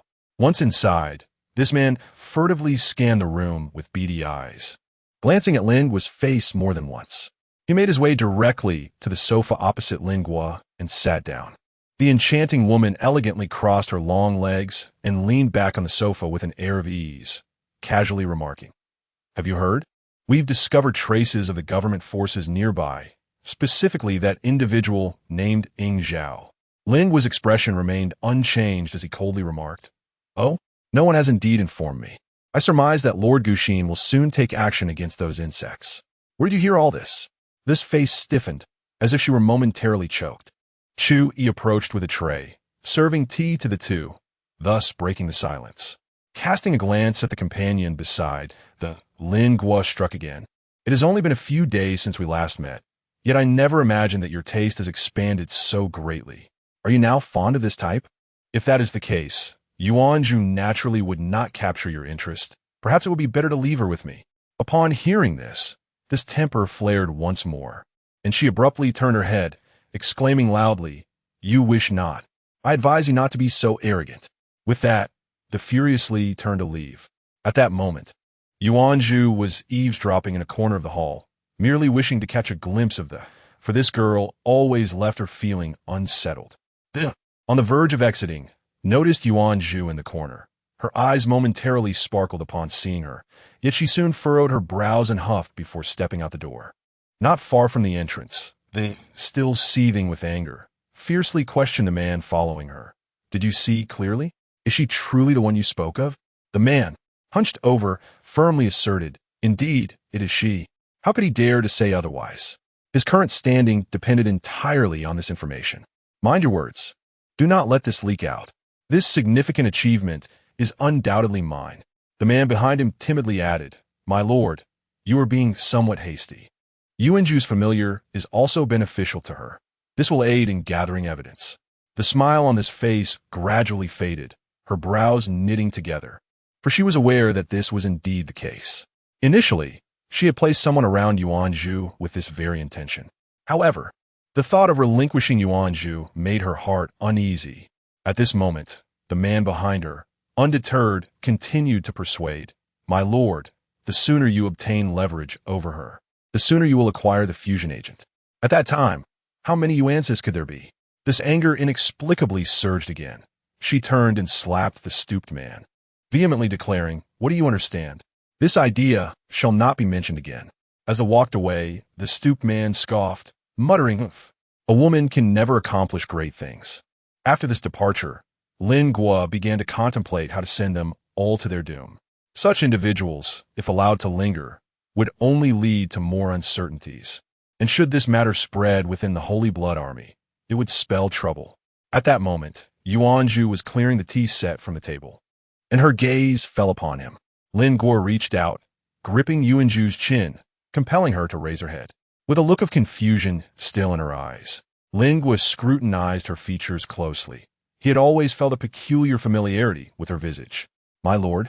Yuanju did not resist, merely striving to interpret Lin Guo's subtle expressions. "Why is this?" Lin Guo murmured softly. "Perhaps I bear a resemblance to a certain acquaintance of an adult." Under the gaze of Lin Guo's heterochromatic eyes, Yuju found herself at a loss, unable to articulate her own judgment. Lin Guo's expression momentarily stiffened as she recalled the figure of the lone wolf. Indeed, there was a semblance between the two in their features. However, the lone wolf was perpetually enveloped in a primal aura of danger, starkly contrasting with Yuju's demeanor. Furthermore, the lone wolf's physique, honed through years of rigorous training, was far more robust and well-proportioned than Yuju's slender frame. Lin Guo recalled the moment when Yuju had firmly grasped the furious demoness, earnestly advising her against reckless actions. This vivid memory resurfaced, and Lin Guo distinctly remembered the figure that had resolutely stood before her, teeth clenched, declaring, "No killing." The image of the lone wolf at that time unexpectedly brought a smile to Lin Guo's lips. Conversely, Yuju's gaze amidst the lion pack reminded Lin Guo of that fateful day when the lone wolf had grasped her wrist, expressing his willingness to face death alongside her. His eyes had reflected a profound affection tinged with melancholy. Contemplating this, Lin Guo's eyes clouded with uncertainty. Could it be that I love him? Is this what love truly is? Her heart was a tumult of emotions. Observing Lin Guo's alternating laughter and frowns, Yuju sighed inwardly, reflecting on a multitude of souls in this world, both wicked and pure. That night, everyone was summoned once again to the residence of Duke Guxin. The government forces had grown significantly, and their route to rendezvous with the Holy Blood Army had been severed. Inside, only Duke Guxin spoke, while the once confident ministers fell silent, afraid to interject. "We shall alter our previous strategy. We will launch a simultaneous assault on Dawn City with the Holy Blood Army and unite our forces there. The remaining cities are few. The government will undoubtedly muster all its strength to safeguard the upcoming cities. This battle promises to be perilous. Does anyone have valuable suggestions? After a lengthy silence following the Duke's inquiry, a childlike voice emerged from beneath a cloak. Why not use the previous method and fly over? This approach was undoubtedly essential. However, this time, the adversary would likely have devised countermeasures, and we cannot rely on a single plan. What do you think, number 10? Duke Gushin suddenly inquired, turning the attention of all towards Lin Gua. Lin Gua calmly declared, launch a full-scale assault. As soon as Lin Guokai finished speaking, the demoness eagerly retorted, a head-on assault? That is tantamount to a suicidal attack. Do you wish to lead everyone to their doom? However, no one else chimed in. After a moment of contemplation, Duke Gushin remarked, considering the current predicament of Dawn City, surrounded by fallen cities, there is indeed some merit to this strategy. Upon hearing Duke Gushin's unexpected support for Lin Guokai, the demoness fell silent, glaring fiercely at her. After endorsing Lin Guokai's perspective, Duke Gushin shifted his tone. Nonetheless, the government forces will undoubtedly intervene. You have already encountered Commander Meng. Facing them directly, how confident are you in securing victory? It is unlikely that only Commander Meng will be present. You must prepare yourselves accordingly. It appears that the situation has escalated to a critical juncture. This brief meeting has swiftly established the date for their march, 2 days hence. Chapter 132. The demoness is a minor actress, struggling in the industry for 5 or 6 years without any significant progress. However, throughout her years of tireless pursuit, she has encountered the person she wishes to entrust her life to. They swiftly fell in love and entered into matrimony within a year. Yet, calamity often strikes unexpectedly. The roads were sparse with vehicles, and the suburban streets lacked streetlights, with only the distant city aglow. The illumination within the vehicle rendered the surrounding darkness even more oppressive, as if lurking behind the roadside foliage were monstrous horrors. The demoness began to feel an inexplicable fear and anxiously addressed her husband in the driver's seat. Darling, do you not find the night particularly dark? Is it? Perhaps it's just your imagination. What difference does a dark night make? But I feel something is amiss. Fear not. I am here. Newlywed couples often share a passionate bond, and the demoness was no exception. The sweetness of love temporarily dulled her fears. Yet, she found it difficult to relax. Her heart racing as she gazed at the red taillights of vehicles passing by. Darling, she began again, but before she could finish her sentence, a car suddenly shot out from the intersection, violently colliding with the side of their vehicle. The car in which the demoness was seated was overturned, spinning before landing on its roof. Fortunately, the airbags deployed, saving her life just in time. In a panic, she shook her husband in the driver's seat. Darling, are you all right? At her urgent call, the man slowly opened his eyes. The demoness exhaled heavily, simultaneously unfastening her seatbelt, her voice trembling. We must get out of the car quickly. It could be dangerous if the fuel tank leaks. At that moment, the man in the driver's seat felt a lingering dizziness, and as he undid his seatbelt, he suddenly tumbled from his seat. At this moment, the car's glass lay shattered, and a man emerged from the wreckage, shielding his head while surveying the scene of the accident. Both vehicles were utterly unrecognizable, with one appearing even more devastated, flames flickering along its body, and thick black smoke billowing from the overturned car. The man, feeling a lingering dizziness, stood vacantly by, gazing into the enveloping darkness surrounding the vehicles. Inside the car, the woman, trapped and struggling with her seatbelt, called out, Darling, I seem to be stuck. Please help me. Upon hearing her voice, the man began to approach her.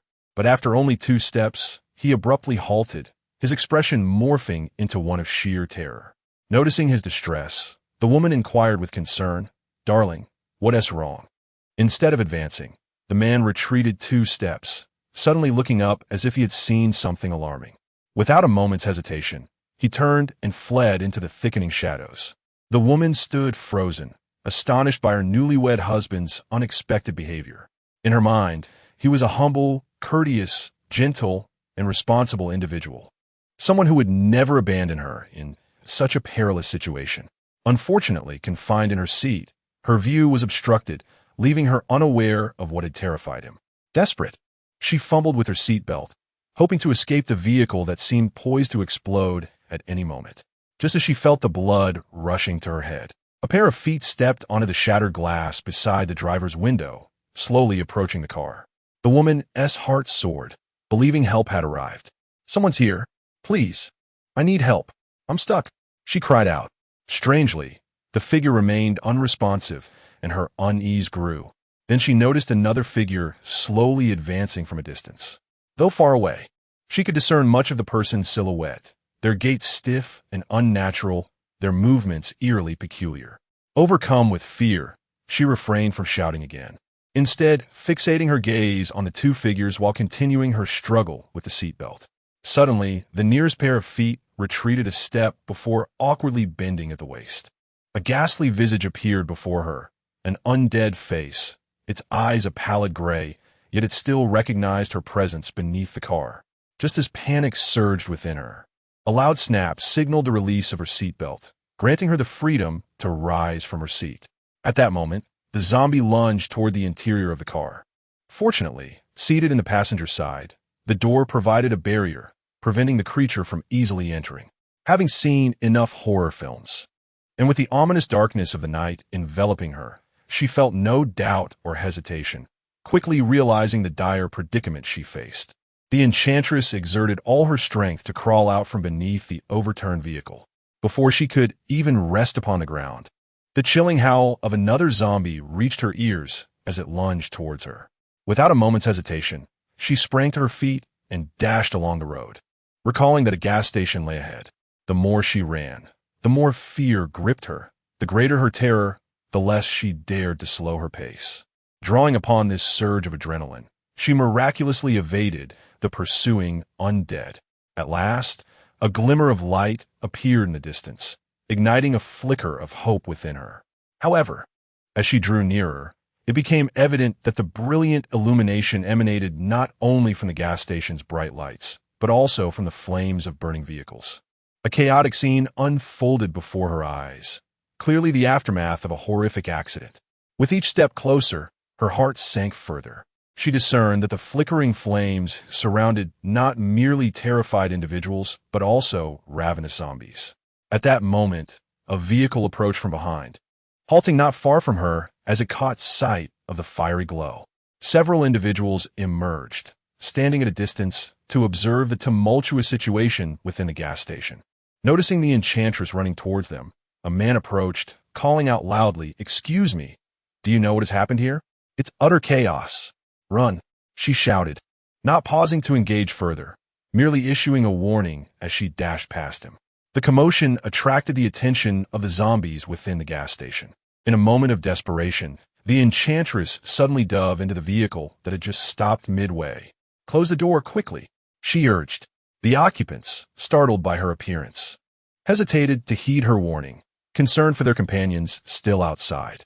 The screams of those being attacked drew the attention of every zombie nearby. Despite the peril, the passengers remained reluctant to shut the door, anxiously urging one another to get inside. Realizing the imminent danger of the zombies potentially breaching the vehicle, the enchantress assessed the situation and stealthily exited from a more concealed side of the car. Seizing the distraction created by the others, she sprinted towards the gas station. Indeed, mere moments after her departure, anguished cries erupted from behind her as the vehicle became swiftly encircled by the ravenous horde. Upon reaching the gas station, she discovered that the large glass windows had been shattered, revealing the interior's harrowing state, devoid of any hiding spots. Her gaze fell upon a vehicle parked at the roadside, still intact and filled with terrified individuals. She hurried over, pounding on the window, in desperation. "Open the door, please let me in." Just then, a zombie caught sight of her and began rushing her way, heightening her anxiety. "You can't open the door. Don't you see the zombies are coming?" came a familiar voice from within the vehicle. The enchantress froze, only then realizing that seated by the door inside was her husband, whom she had wed not long ago. A surge of anger welled up within the enchantress, and before she could unleash her fury, the car door was flung open from the inside. It was evident that others in the vehicle held dissenting opinions. The enchantress swiftly entered the car and slammed the door shut, only for the zombies behind her to crash violently against it. Once abandoned, she could excuse the others' cowardice. attributing it to shock from the accident and the instinct for survival that is inherent to humanity. However, when such a situation recurred, her disappointment became profound. While others extended their hands in times of need, her own husband remained inert. In that moment, the sweetness of their past love transformed into a farce, and their marriage dissipated like mist in her heart. It is astonishing how familiar faces can morph into strangers in an instant. The enchantress could not fathom the reasons behind this transformation, nor did she wish to dwell on it. Now, the mere sight of him repulsed her. In the distance, a vehicle was overwhelmed by zombies, and the remaining survivors, upon noticing the enchantress board this particular car, cried out and rushed over. The zombies were hot on their heels. If the door were open now, this vehicle would soon face the same fate as the last. In such dire circumstances, discerning the right course of action became an arduous task. For those outside, opening the door represented salvation. Yet for those inside, it meant plunging everyone back into peril. The individual who had initially opened the door for the enchantress once again beckoned those outside to enter. As the girl, who had been crying, reached the car door, she was overtaken by the zombies, who viciously sank their teeth into her shoulder, splattering blood in every direction. The occupants inside hastily pulled the girl in, yet they were unable to shut the door in time, as the zombies were already upon them. The enchantress shouted urgently, "Drive." At last, the driver reacted, trembling as they ignited the engine and slammed the accelerator. The vehicle surged forward rapidly, but before long, they discovered a barricade had been set up on the road not far from the gas station. Chapter 133, A Thorn in the Flesh. The car sped too quickly, colliding directly with the barricade and stalling the engine once more. The pursuing zombies closed in around the vehicle, and the enchantress, trembling, opened the door and slipped out, disoriented, into the thicket by the roadside, shrinking into the shadows, hoping the advancing zombies would not detect her. Tragedy struck again as she peered through the gaps in the foliage, witnessing her husband being overwhelmed by several zombies, their jaws tearing into him with ferocity. Listening to his agonizing screams, pain pierced her heart, yet her temperament forbade her from entertaining any delusional notions of compassion. Harnessing this anguish, the enchantress admonished herself to abandon foolish sentiments. From that day forth, love would hold no significance in her heart, and she would live solely for herself. The remaining survivors wailed as they pushed aside the disheveled barricade and fled down the road toward the brightly lit city in the distance. In a state of acute terror, compounded by a violent impact, none among the throng wished to break away. Instead, they all ran frantically along the road, driven by a collective frenzy. This path led to a brilliantly illuminated city, and the thought consumed the demoness. This world was doomed. At that moment, the rustling of the grass beside her sent a surge of anxiety through her, for she found herself with no refuge. Should she dash out of the foliage, the zombies on the road would surely spot her. Thus, she crouched low, her gaze fixed intently on the source of the sound, contemplating her next course of action. From the shadows beyond the thicket, a figure emerged, and the demoness froze, poised to flee, for it was not a zombie that appeared before her, but a person clad in a black cloak. This individual gracefully parted the branches and stepped forward with a slow elegance. Indeed, elegance was the fitting word. After all she had just endured, the demoness thought that anyone who could emerge from the underbrush with such composure could only be described as graceful. In stark contrast, she herself was a disheveled sight, her hair in disarray, clothes stained. Having fled in haste, her high-heeled shoes mismatched, one lost in the fray, her stockings torn, and she crouched in a most ungainly manner in the dark corner. As she gazed at the figure in the black cloak, an inexplicable urge compelled her to stand. She sensed that this person was no ordinary being. Upon her rising, the zombies on the road became aware of her presence. One howled and lunged toward her. The demoness did not flee. Instead, she cast a glance at the cloaked figure. A hand reached forth from the depths of the black cloak, and the zombies advanced slowed, as if it had forgotten her entirely, staggering away in a different direction. In that moment, it felt as if she had glimpsed light amid the inferno. Thus, when the figure in the black cloak extended an invitation to join the sacred blood sect, The demoness accepted without hesitation. She cast aside mundane emotions and embraced a life of freedom, one she had long desired, convinced that she would no longer succumb to infatuation. Yet, love is a capricious force. It was only when Yuezhu was taken by Lingua that the demoness realized her heart stirred once more. Reluctant to acknowledge it, she found herself helpless, for a woman in love is often the most unreasonable of beings. With impending travel, she returned to Lingua's residence with others, pushing the door open to find him leisurely seated on the sofa, polishing a fearsome mask. Upon her entrance, Lingua glanced at her without uttering a word. "What's the rush?" "It's not yet time," he said icily. "In 2 days, we may all be dispatched elsewhere. He is my familiar. I need him by my side in battle. The moment has not arrived. If you are truly without allies, I can lend you one." The enchantress could never contain her ire in front of Lingua, her voice escalating with each word as she declared, "Do not presume that I am powerless against you. Beware. For there may come a day when I shall bring about your demise." "Oh, I wonder what plans the esteemed enchantress has in mind," Lingua remarked, setting down his belongings and raising an eyebrow. The enchantress did not respond to this, swiftly shifting the subject as she questioned, "Do you truly believe you can keep him for long? There are merely 2 days left." Lingua spoke slowly with a hint of a wicked smile. "If you perish in battle, then there shall be no need for repayment." As soon as Lingua's words fell, the enchanting lady was filled with fury, her anger palpable as she raised her whip, ready to charge forward. At that moment, Yuezhu entered the room, balancing a tray laden with tea.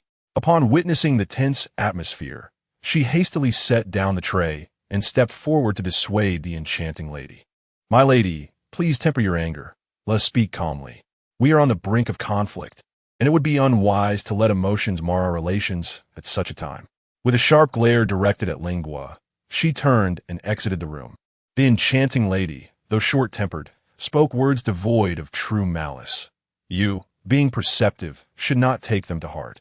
Lingua pondered, acknowledging that although there was indeed opposition, the enchanting lady's words were not truly meant to harm.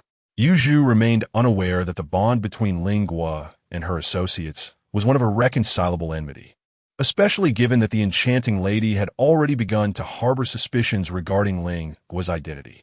Nonetheless, this revelation confirmed for Lingua that Yuezhu was not acting under the enchanting lady's orders to surveil her. Yuezhu's sincerity was evident. Yet Lingua was not one to be swayed by emotions. Her nature was to act according to her own whims. In her perspective, there existed no absolute right or wrong, no distinction between good or evil, and certainly no room for compassion or sympathy. Lingua would not show mercy for the sake of others' feelings, nor would she extend a helping hand simply because someone appeared pitiable. She was only aware that this Yuezhu bore a resemblance to the lone wolf, which she found appealing. With a mischievous grin, she lifted Yuezhu's chin and remarked, "How do you know I have no interest in you? In fact, I quite like you." Yuezhu, puzzled by Lingua's words, could not decipher her heart. He presumed that if Lingua held no interest, she would allow him to leave.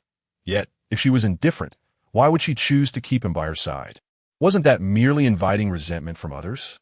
Before Yuezhu could untangle his thoughts, Lingua released her grip and resumed polishing the weapon on the table, casually stating, "The name Yuezhu does not suit you. From now on, you shall be called Mo Lang." This name, inspired by the lone wolf, seemed to enhance the comfort Lingua felt in the presence of the person before her. "You may leave now." Yuezhu found himself unable to voice any objections regarding his identity in Lingua's presence. As he walked away, he wrestled with his thoughts, unable to comprehend Lingua's intentions. Did she not consider the possibility of a stable life within the Holy Blood sect? Her actions could directly offend the enchanting demoness and lead other ministers to perceive her, a newcomer, as overly presumptuous. Furthermore, the renaming suggested that Lingua was confidently determined to keep him by her side.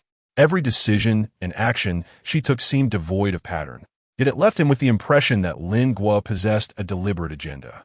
For the first time, Yuezhu felt a sense of mystery surrounding Lingua, as if she harbored numerous secrets. The enchanting demoness, emerging from Lingua's abode, ground her teeth in frustration, yet Lingua's words sparked a realization. She turned and headed towards the ambiguous dwelling of Minister Number 2. Really? Have you found any evidence? The sharp male voice of Wu Mu, whose upper face was swathed in bandages, pierced the air with an edge of surprise. The enchanting demoness, frowning as she sat across from Wu Mu, replied, I have yet to find evidence, but he has already met with Minister Number 10, and I am quite certain of it. As she spoke, she gestured towards the hunchbacked man trailing behind her, who promptly lowered his head further. Despite the bandages obscuring his eyes, Wu Mu's senses were exceptionally keen, akin to those of a zombie. Though the distance was merely 2 or 3 meters, he could distinctly sense the tension emanating from the hunchbacked man. Are you certain she belongs to Ing Zhao?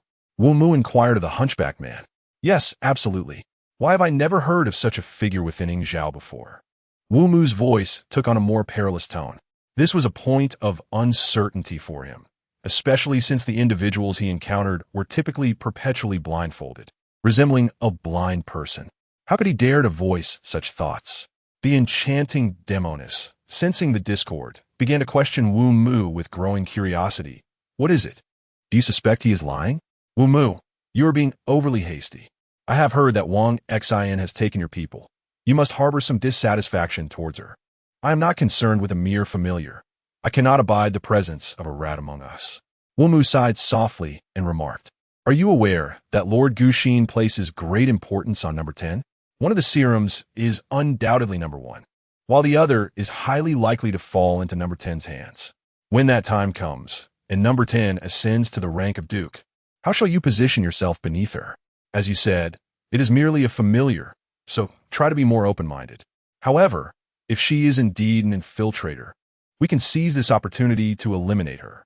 Through this merit, we may even have a chance at acquiring the serum ourselves. You raise a valid point, yet we must proceed with utmost discretion. This cannot be done overtly. Consider this. At such a sensitive time, do you truly believe Number 10 is without Lord Guxin's entourage? If she intended to transmit any information, it would certainly be discovered immediately. Upon Wu Mu's words, Yeoheim began to realize that the situation was far more complex than she had initially perceived, and she could only nod in reluctant agreement. Chapter 134. The situation grows dire. Turning to the hunchbacked man, she said, based on your contributions, you could have easily entered the ranks of Number 9. Alas, with the demise of Number 9 in that incident, you have been languishing among the familiars. I assume you have long coveted a ministerial position. There is no need to hastily deny it. Here within the Holy Blood Army, power is coveted by all. Ordinarily, when a minister perishes, there is no protocol for replacement, though it is not entirely impossible. Wu Mu's voice, though not loud, was sufficient to stir a tempest within the hunchbacked man. If you have accomplished something significant, it is not beyond reason that the 10 ministers could be increased to 11 in your favor. Thus, I inquire, how confident are you? As the hunchbacked man prepared to speak, Wu Mu interjected, Take your time to consider. Should this matter prove false, I assure you, your demise will be most excruciating. Yeoheim, witnessing the previously resolute man's sudden admission of only having a 70% certainty, felt her temper flare and was ready to unleash her wrath. Wu Mu restrained the irate Yeoheim and asked, Is your confidence solely based on intuition? The hunchbacked man hastily stammered, There is also the long knife. During the engagement, that individual was never without a long knife. You must believe me, my instincts are remarkably accurate. It is undoubtedly her. Yeoheim, in a fit of rage, kicked the hunchbacked man away with her high-heeled shoe, exclaiming, What use is this flimsy evidence? You dare to deceive me? Wu Mu again intervened, saying, Do not be so quick to anger. We cannot rely on a single person's testimony to prove that Number 10 is a spy. We must gather additional evidence. Yeoheim's eyes brightened as she asked, Do you believe what he says is true? Wu Mu replied in a tone laced with menace, whether it is true or not. We must test it. If we can bring down Number 10, it will benefit both of us. In truth, Wu Mu harbored resentment towards Lingua. The fate of the remaining vial of fusion agent was uncertain, and Wu Mu believed his chances were substantial. Yet, unexpectedly, a rival emerged, Number 10. How could one not feel animosity? Nevertheless, as the saying goes, silence is golden. Otherwise, we risk facing a fate worse than death. Do you understand? Though most unwillingly, The enchanting Demonis ultimately nodded in agreement. The Holy Blood Army was on the verge of action, and in recent days, all the ministers had been busy organizing their troops. Lin Guo did not instruct Chu Yi to assemble a team. He merely mentioned that the situation would be assessed when the time came. Over the past few days, Lin Guo's familiar, Yang Mu, had been preoccupied, aware that the Holy Blood sect was preparing to embark on a journey. Clutching his pendant, Yang Mu had secluded himself in his room for an entire day. Indeed, he was an undercover agent, having joined the Moth operation 6 months prior under the codename Walnut Leopard. Since his induction into the Holy Blood Army, he had yet to transmit any information outward. Although he had been forewarned that such communication within the Holy Blood Army was perilous, Yang Mu felt that the timing of this operation was crucial intelligence. Moreover, the urgency of the mission was palpable, as the Holy Blood Army intended to march toward Dawn City the following day. He firmly believed he must relay this information. However, having spent years within the Holy Blood Army, he found no opportunity to evade their surveillance. After a day of hesitation, Yang Mu resolutely decided that he would risk his life to transmit the information. Somewhat single-minded in nature, his former comrades often remarked on his obliviousness, a trait that ironically made him suitable for the undercover assignment. It was only when he obtained the pendant that enabled communication with the outside world that he began to feel the weight of the impending danger of his task. Initially, he had not garnered much faith from those around him, but the unfortunate fate of others who had succumbed to the virus left him as the sole remaining operative. Thus, Yang Mu felt he bore the collective will of all his fallen comrades, and regardless of the risks involved, he was determined to fulfill this mission. Given that he was part of the Moth operation, he resolved that a moth must indeed fly into the flame. Fortunately, the undercover agents within the Moth operation operated independently, ensuring that even if Yang Mu's identity were to be compromised due to his blunder, it would not implicate others. Armed with the resolve of one resigned to death, Yang Mu's stubborn nature resurfaced, and he suddenly deemed the information regarding the imminent attack worthy of his sacrifice. Clutching the communicator around his neck tightly, he steeled himself, even contemplating the worst-case scenario. He resolved that should his identity be discovered, he would implicate Wang Xing'e, an associate of his, thereby not only transmitting the information, but also taking down a high-ranking member of the Holy Blood Army with him. Worth it, yet.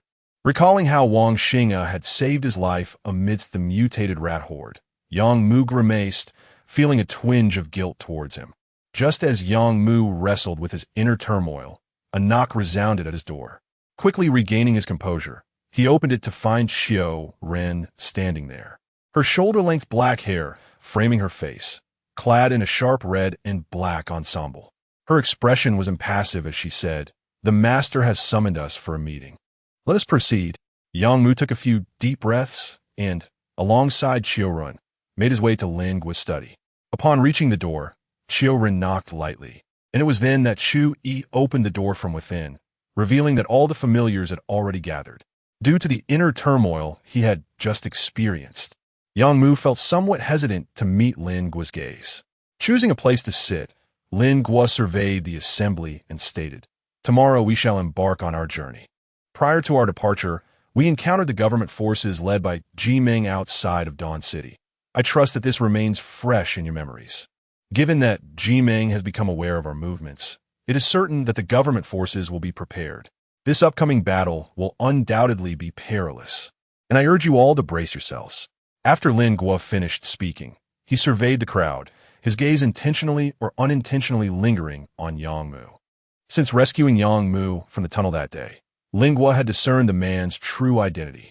The intelligence regarding Yang Mu's role within the Sacred Blood Army was limited, and to prevent Yang Mu from anxiously attempting to relay information, Lin Guo took it upon himself to elucidate the current situation to everyone. After a prolonged pause, Lin Guo continued, "I do not wish to have individuals under my command who cannot comprehend orders. You may relax at other times, but during battle, you must maintain the utmost vigilance." Upon hearing Lin Guo's pre-battle exhortation, Yang Mu finally breathed a sigh of relief.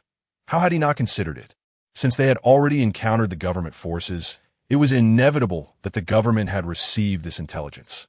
Now that the matter had been addressed, It was clear that those who needed to understand had grasped the situation, and Lingua swiftly concluded his pre-battle address.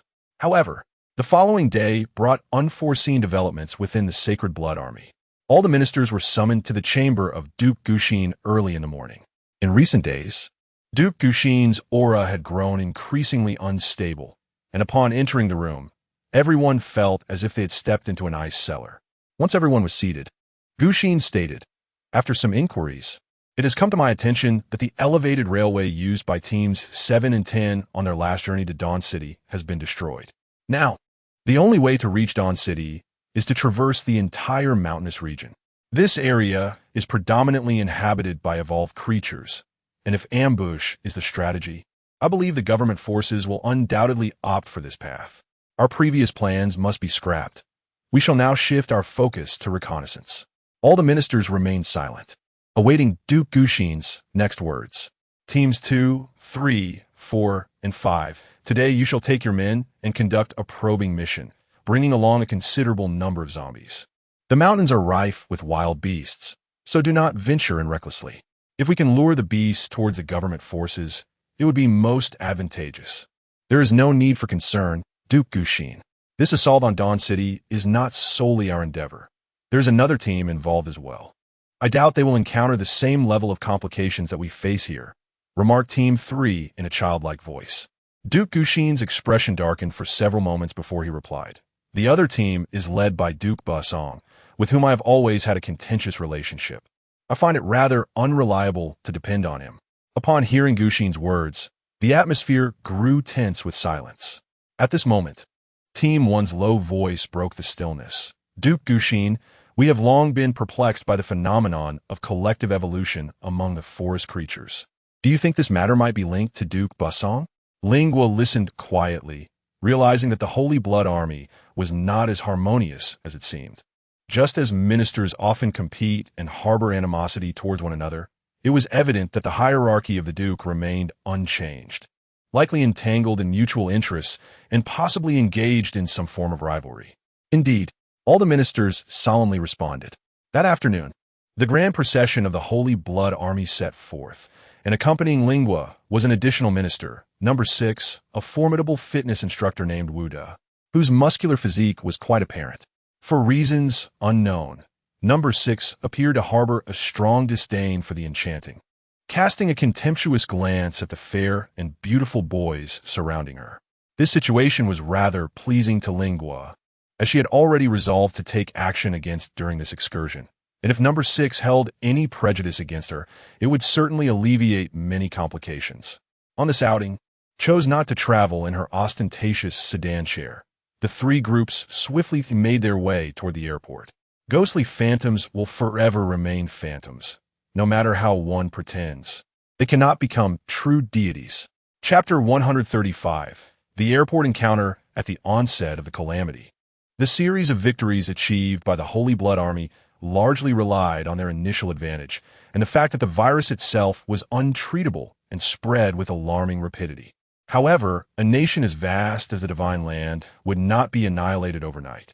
After the initial chaos subsided, the remaining populace quickly united, and their countermeasures began to take effect. Although the safe territories left were dwindling, it was not so easy for the Holy Blood Army to continue their expansion.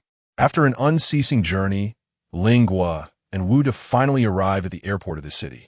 The surrounding buildings were severely damaged, with shattered glass strewn everywhere, alongside toppled trees and charred debris. It appeared that many people had been present when disaster struck, resulting in considerable turmoil. To maneuver the zombies away from the airport, the Holy Blood Army needed to utilize the entire airport, thus preventing excessive gatherings of the undead. 3 cloaked figures ascended to the rooftop of the airport terminal, surveying the entire area, while the remaining half-zombies entered the building for a cursory search. The sky was blue, and the surrounding vegetation had turned green. The 3 ministers, with little to occupy them, sat atop the airport roof enjoying the view, leaving their familiars and followers to conduct the search throughout the airport. The search task was quite straightforward: to assess the general condition of the airport and determine whether it would affect flight operations. This was the life one ought to lead. Leaned against one of her familiars, seemingly in high spirits, stretching languidly. Number 6, Wu De, found demeanor exceedingly distasteful, casting her a glance. He deliberately ignored her and inquired of Lingua. Number 10, I have heard that Lord Guexin holds you in high regard. I believe a fusion agent might very well be yours. Your ascension to Duke is imminent. Originally, Lingua had no desire to partake in the conversation among these individuals. However, the words of number 6 intriguingly captured her attention. Lingua inquired with apparent interest. Oh? Is it true that obtaining the fusion agent grants won the opportunity to ascend to the rank of Duke? You're unaware, I see. Number 6 replied, slightly astonished. However, one must ensure their survival until that moment. Lingua remarked with a calm demeanor. Lingua, however, did not exhibit such fervor. To her, the 6 sounded like a harbinger of extreme pessimism. Yet, in this apocalyptic environment, such despondency was far from rare. Beside her, the enchanting demoness mockingly remarked, indeed, one can only fear that some are not destined to enjoy such fortune. Wu De mistakenly believed the demoness was directing her words at him and was about to retort when a deafening explosion erupted from the nearby helipad. The 3 immediately rose to their feet, witnessing several familiars inspecting the aircraft perilously close to the source of the explosion, only to find themselves engulfed in the blast. Lingua swiftly surveyed the surroundings and noticed several figures standing atop an aircraft, while the identities of 2 individuals remained ambiguous. Lingua had already discerned that one of them was Ying Zhao. Indeed, the government had begun to take the airport seriously. Ying Zhao's presence was likely not a mere coincidence. Among the crowd surrounding Ying Zhao, there were several familiar faces alongside many unfamiliar newcomers. Atop the aircraft stood the ever-imposing figure of the lone wolf, clad in a full black tactical outfit, resembling a weapon of war. At this moment, the enchanting demoness exclaimed, "Who are those individuals?" Wu De, ever the provocateur, retorted, "Who else could be causing trouble at this hour but the government forces?" The demoness shot Wu De a glare and commanded her minions to launch an attack. The minions, accompanied by their followers, charged towards the aircraft where Ying Zhao was located.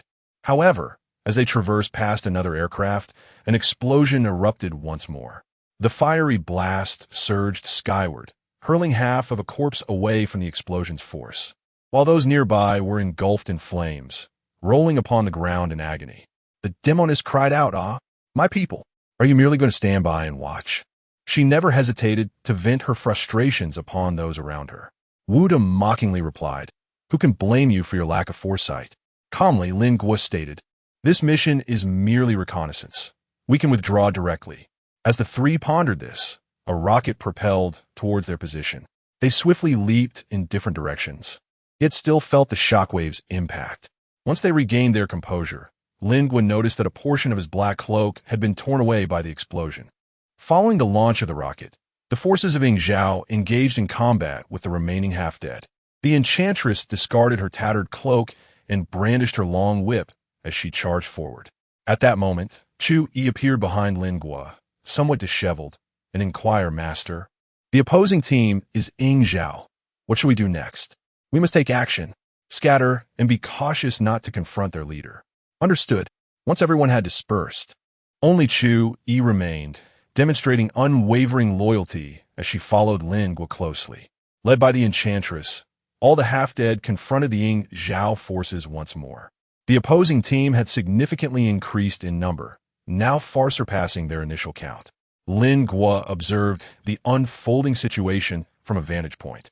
The strength of Ying Zhao's members had markedly improved, and they were equipped with new gear that appeared to be advanced mechanized weaponry. Handguns that could even be used defensively. These devices had been mere whispers of the pre-catastrophe world, thought to be fictitious, yet now they were evidently applicable in combat.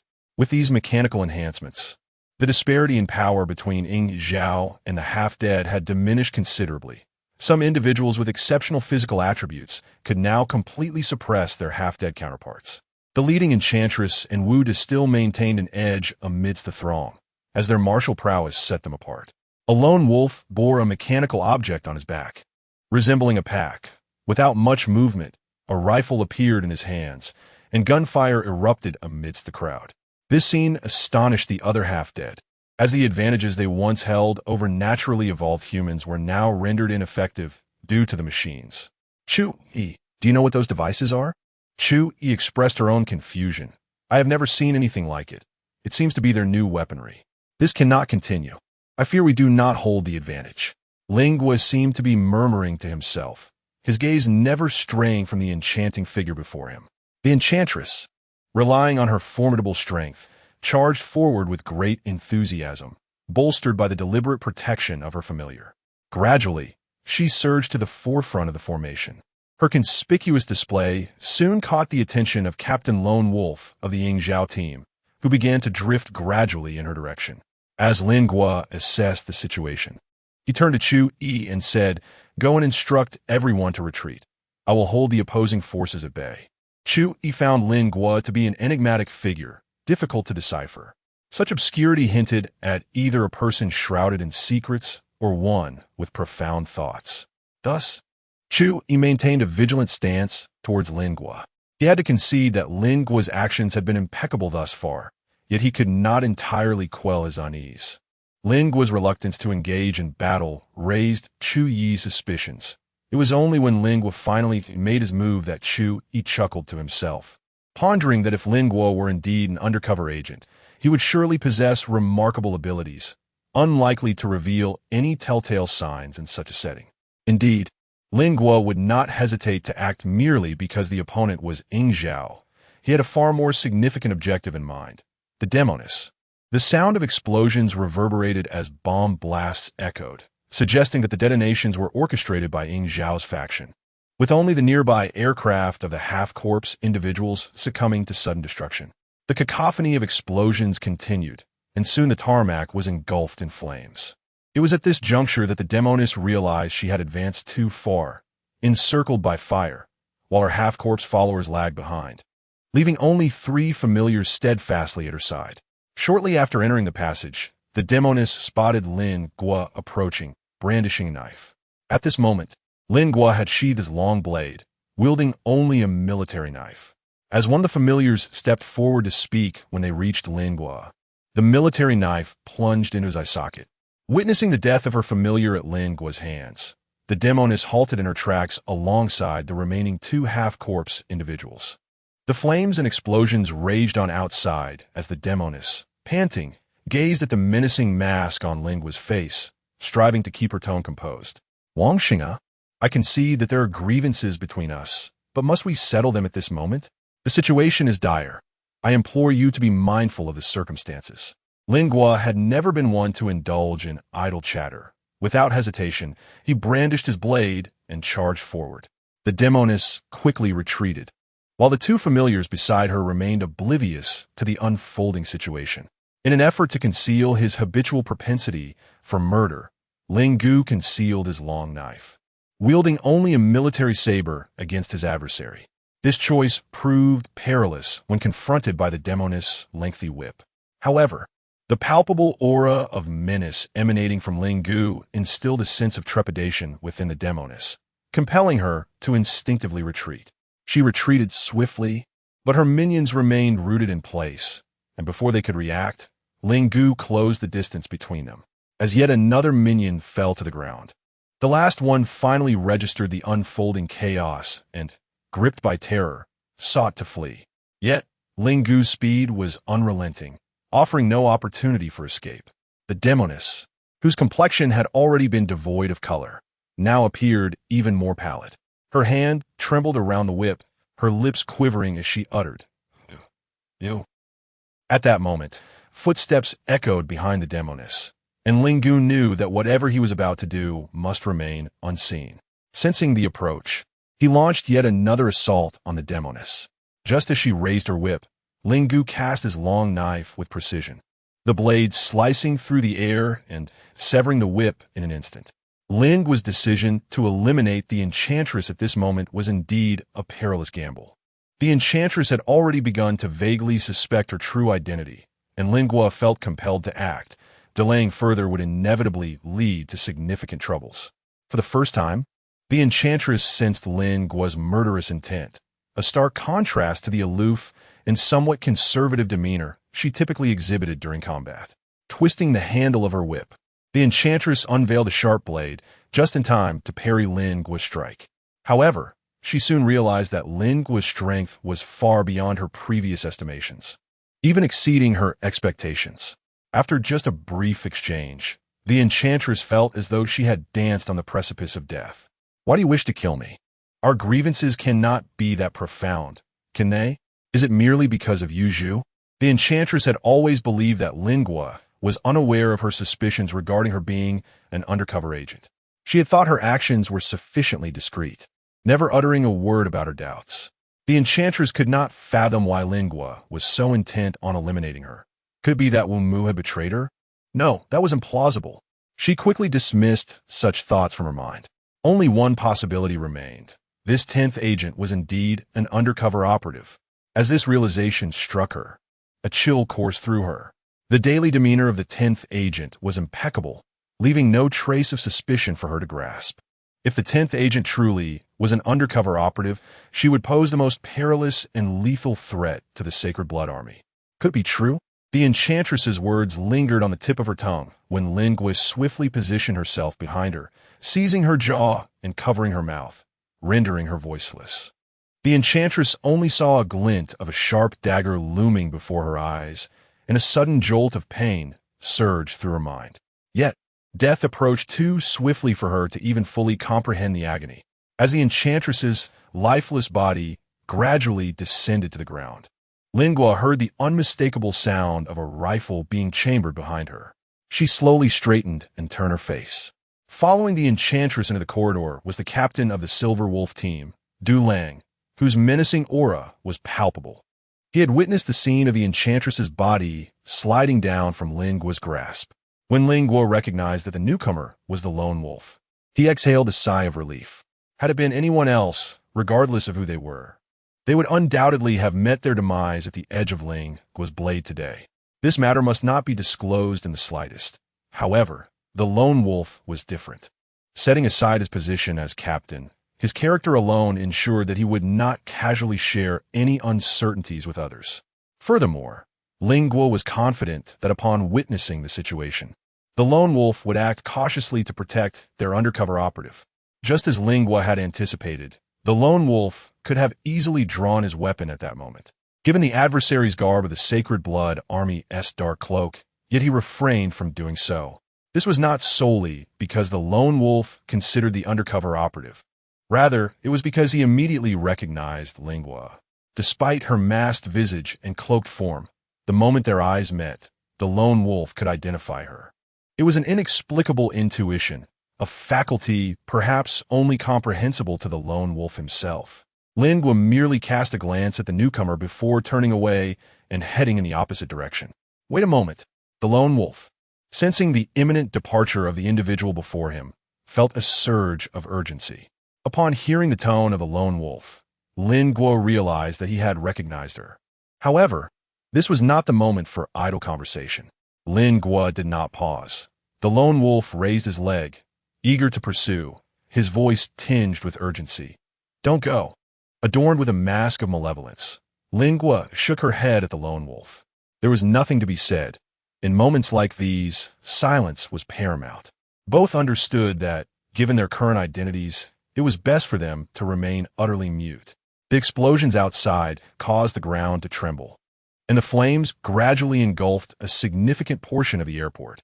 They gazed at each other, yet neither dared to take a step forward. The voice of the adult, Chu Yi, resonated nearby. Lin Guo reached out and grasped the muzzle of the Lone Wolf's gun, directing it towards his left shoulder.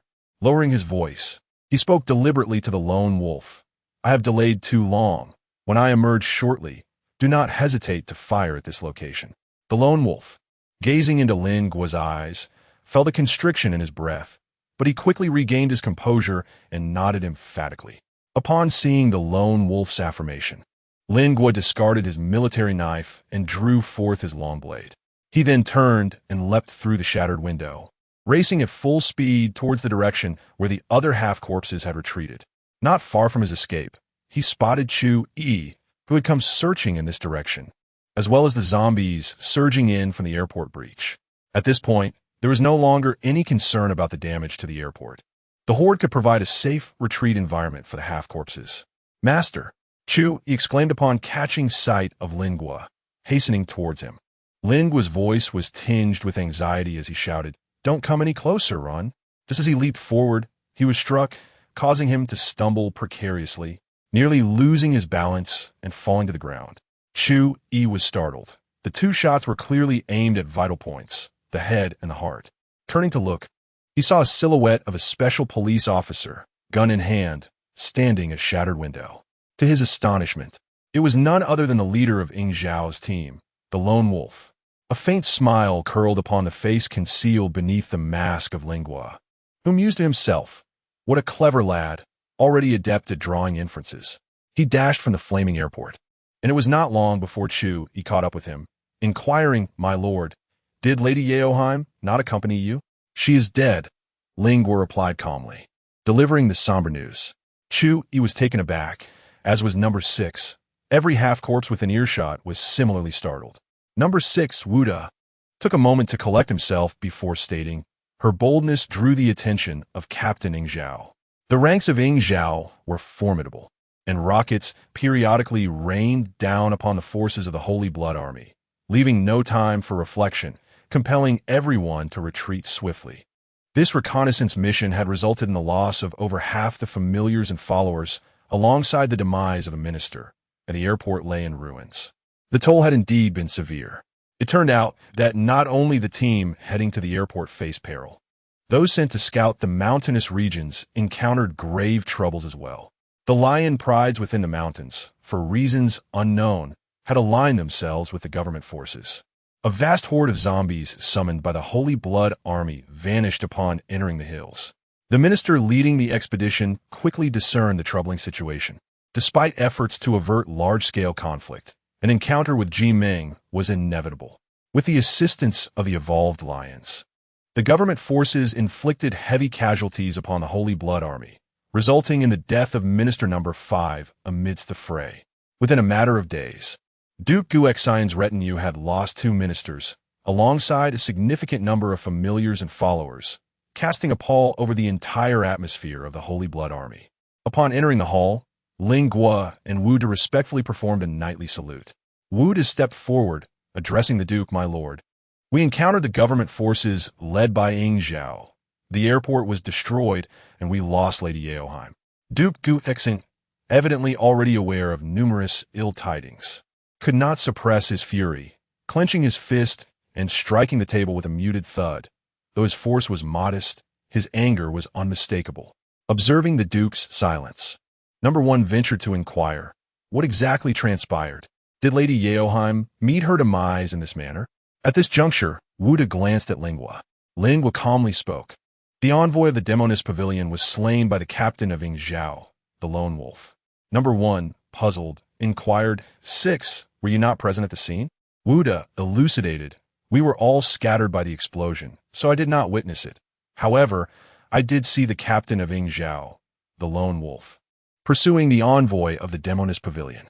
Number 1 then turned to Lingua and asked, "And 10, do you know what transpired at that moment?"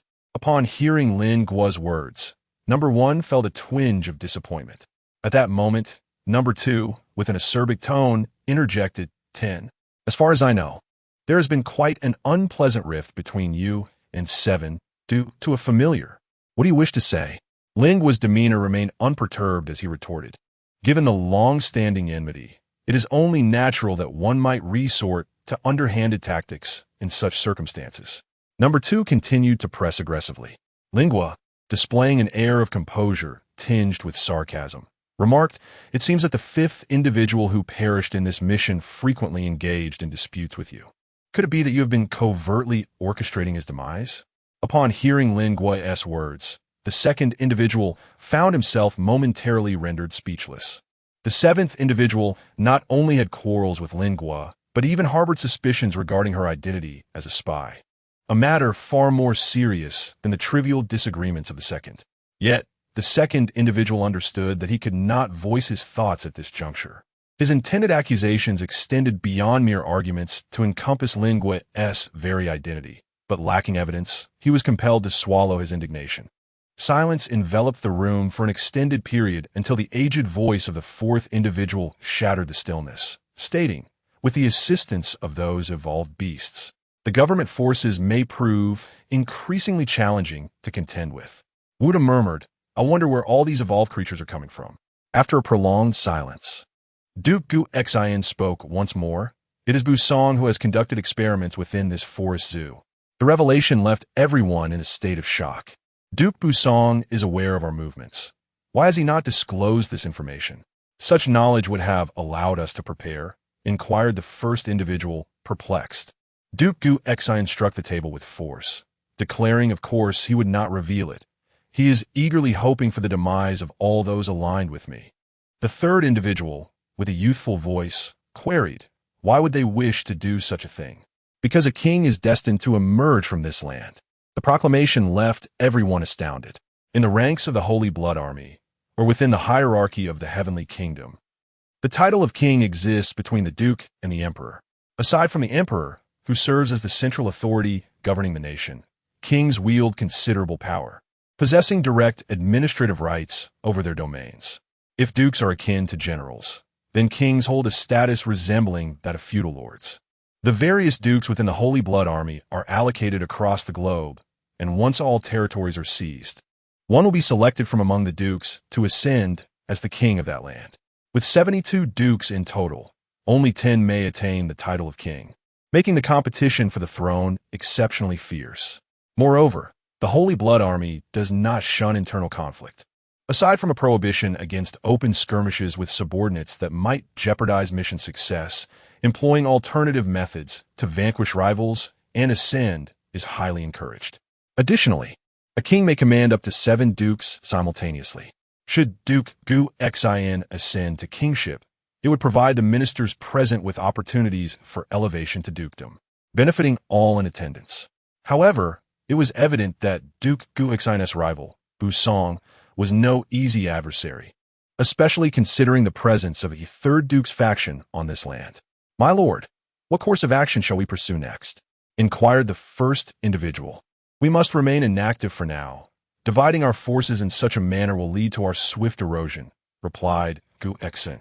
What the previously agreed upon timing for the assault with Duke Busong? Simply inform them of our encounter with an attack and urge them to exert themselves further. It was clear that Duke Gu Xian was genuinely incensed this time. Perhaps the weight within the heart far exceeds that of the body. As soon as she entered the house, Tianjia approached and took Lingua's coat. Following Lingua, Tianjia ascended the staircase when suddenly a figure darted out from the hall. Chu Yi stepped forward to intercept the intruder, stating, Mo Lang, the master is fatigued. Any matters can be discussed tomorrow. Despite Chu Yi's obstruction, Mo Lang was unwilling to relent and pleaded with Lingua, Master, please tell me this isn't true. His legs buckled, and he sank to the ground, momentarily dazed. In that instant, Mo Lang's demeanor was exceedingly unstable, his expression fraught with anxiety and urgency, starkly contrasting his usual gentleness.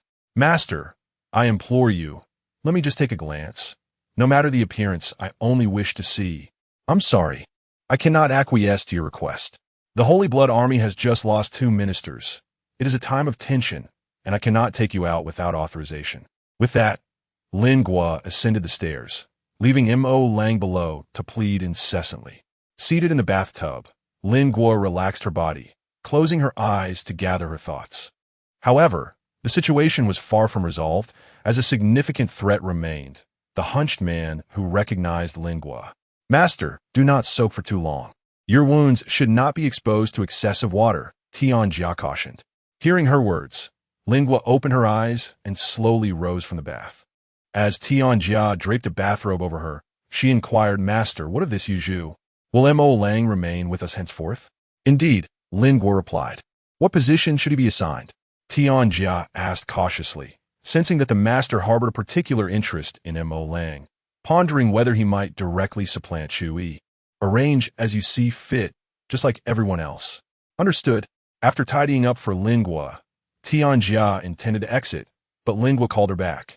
Tianjia, Master, do you have further instructions? What do you think of the relationship between Mo Lang and the Yao Ji minister? On what basis do you ask? I see.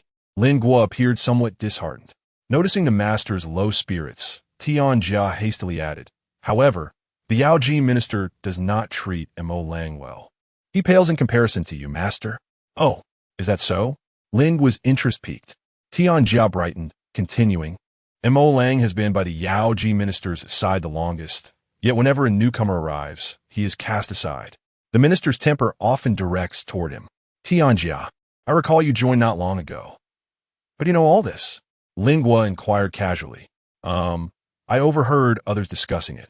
"Oh, should anything arise concerning Mo Lang in the future, do remember to inform me." Ling Guo's demeanor remained unchanged. After closing the door, the innocent expression on Tian Jia's face vanished, replaced by a demeanor that was both grave and frigid. The room was shrouded in darkness, and he sat there in a daze. His previous profession as a psychological interventionist had led him to fall in love with this girl shortly after their first encounter. Perhaps in years, Yao Ji had already matured into womanhood, yet he perceived her heart to remain that of a child. She was capricious, enamored with beauty, prone to temper, and devoid of the poise and restraint often attributed to adults. Mo Lang had never been fond of the characteristics that adults exhibited. He had encountered numerous patients and interacted with many children, most of whom were brought in by their parents. Through his inquiries and interactions, he discerned that the majority of those deemed problematic were, in fact, their parents who exhibited far graver issues. However, these so-called adults had mastered the art of disguise, learned the virtue of silence, and acquired the ability to articulate their thoughts. They could feign normalcy amidst the crowd, blending in seamlessly. Yet, such individuals were the most terrifying, as they refrained from displaying their extremities or radical views in public, even concealing them from their partners, while revealing their true natures in the presence of children. Children, in their innocence, resembled blank slates, oblivious to rebellion. They could only passively accept what was imposed upon them. They absorbed every word spoken to them, which provided a perverse sense of satisfaction to adults who lacked a voice in the outside world. Furthermore, the notion that one's own child is a possession grants adults the right to impose their will, a mindset that further encourages such behavior. Conversely, a child's display of tantrums, lack of empathy, violent tendencies, or what is deemed rebellion is merely a manifestation of their resistance. These children, perpetually exposed to the negative emotions of adults, had their tender spirits and unblemished minds eroded. They may still cry and express their feelings, signifying their youth. However, as they mature and learn the art of concealment and silence, that is when the true terror begins. Yao Ji embodied this very essence. Her heart remained that of a child, though her age had transitioned her affections from plush toys to handsome youths. This did not signify any moral corruption. It was merely a reflection of her preferences. Despite the numerous males surrounding her, she had never been promiscuous. A gentle caress or playful recline in someone's embrace sufficed for her. Yao Ji was simply reveling in a sense of security within her world. Mo Lang was unaware of Yao Ji's past experiences, nor did he concern himself with them. What he knew was that the Yao Ji of the present was an innocent girl, her heart untainted. All she desired was to frolic in a field of flowers. Accompanied by her cherished doll, Mo Lang had once contemplated liberating Yao Ji from the Holy Blood organization, seeking a secluded corner to lead a reclusive life. Yet, in this perilous world, safety was a scarce commodity, prompting Mo Lang to reconsider his plans. Perhaps ascending to a higher echelon within the Holy Blood organization was a viable alternative. The world has been thrown into disarray, and the division of territories is bound to occur eventually. However, he did not anticipate the sudden disappearance of the seductive demoness. He lamented his failure to remain by her side, having concealed his true prowess in order to draw closer to her. Though his abilities could have easily placed him among the ranks of the ministers, when the demoness beckoned him to follow, Ma Long relinquished that ambition, choosing instead to devote himself to her protection. Yet now, in this moment of despair, Ma Long covered his face, yearning to weep, though he found himself bereft of that capacity. He clutched his hair in anguish. Suddenly, a change washed over Ma Long's countenance as a phrase uttered by Minister Wang Exine flickered through his mind. "If you perish in battle, there is no need for repayment." Malong was taken aback by the sudden intrusion of this thought. He could not allow himself to draw conclusions based solely on a single utterance. Yet, he sensed an undeniable connection between this matter and Minister Wang Xen. And the more he pondered, the more unsettling it became. If it were indeed Wang Xen who had acted against the demonists, what could have motivated such an act? On the surface, it appeared to concern him, but only Malong understood that Wang Xen did not hold him in such high regard, and ministers would never jeopardize each other's lives over a mere familiar. If Wang Xen had indeed taken action, there must be deeper reasons at play. Malong's thoughts shifted to the hunchbacked man who lingered by the demonist's side. He could not fathom that this man had been chosen solely for his appearance. Rather, he must have been drawn to her for other reasons. What circumstances could lead to the demise of the demonist minister? The more he contemplated, the colder he felt, convinced that if his suspicions held any truth, a more profound conspiracy lay beneath. Malong resolved to investigate the matter personally. Chapter 138. The Shadow Under the Cloak of Night. A panicked figure scurried through the villa district. The hunchbacked man racing towards the second residence without a clear destination. Perhaps due to overwhelming anxiety, he stumbled along the way, frequently glancing backward as though a monstrous entity might leap from the shadows to devour him. As he turned a corner, he inadvertently tripped over a stone, gasping and looking back, finding the path deserted save for himself. Just as he attempted to rise, he noticed a figure clad in tight black attire standing before him. In a state of terror, the hunchback man fell back to the ground, scrambling away as he stammered, "I said nothing, I don't know you, I said nothing." It was evident that he was thoroughly shaken by the news of the minister's demise. "Where do you intend to go at this hour?" Linggua's cold voice emerged from beneath his mask. I. The hunchback could only shake his head, unable to articulate a coherent response. As Lingua turned his head, the hunchback summoned every ounce of strength to flee, but he had scarcely taken a few steps before a dagger pierced through his skull. Before his demise, the hunchbacked man faintly heard a voice whispering ominously in his ear, "The time has come to repay the life you owe." Lingua dragged the corpse of the hunchbacked man out of the encampment of the Holy Blood Army, for his body could not lie exposed on the streets of the villa district. Otherwise, it would surely be discovered. Lingua intended to dispose of the corpse within the territory of the evolved tigers in the forest zoo, where numerous feral beasts roamed, and the wandering zombies had already become insufficient sustenance. Should this body be cast into that realm, it would undoubtedly be devoured swiftly. Furthermore, the Holy Blood Army in this vicinity had no plans for further incursions, alleviating any concerns of detection by discerning individuals. As he stepped beyond the camp's confines, Lingua discerned a figure lurking in the shadows of a corner. Lingua pretended not to notice the figure lurking in the shadows and swiftly dashed past. As anticipated, the silhouette remained silent, trailing closely behind Lingua. Lingua pressed onward into the forest without pausing, pursued by a figure whose speed was equally swift. No matter how she quickened her pace, the shadow behind her maintained a consistent distance. Lingua grasped one arm of the hunched corpse, creating the illusion that two individuals were supporting one another. They ventured deeper into the forest zoo area, while those behind them remained undeterred.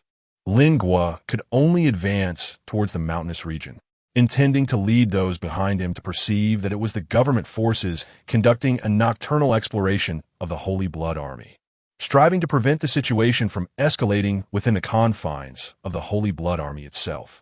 Lingua initially intended to lead the individual into the depths of the forest to eliminate them. However, upon assessing the speed of his pursuer, he realized that this person possessed considerable strength. In such circumstances, it was prudent to avoid any direct contact. Should he fail to silence the individual completely and allow them to escape, there was a possibility that they might deduce his identity based on the information gathered from their encounter. Lingua pressed forward, gradually reaching the edge of the mountainous region. Yet the shadow persisted relentlessly in pursuit. Gritting her teeth, Lingua plunged headlong into the dense thicket, although the jungle was likely riddled with traps set by government forces. She found herself with no alternative. In the dark woods, Lingua suddenly halted, her abrupt stop causing her to hurl the corpse she carried ahead of her. Indeed, The forest concealed lethal mechanisms laid by the government troops, and it took her several deep breaths to regain her composure.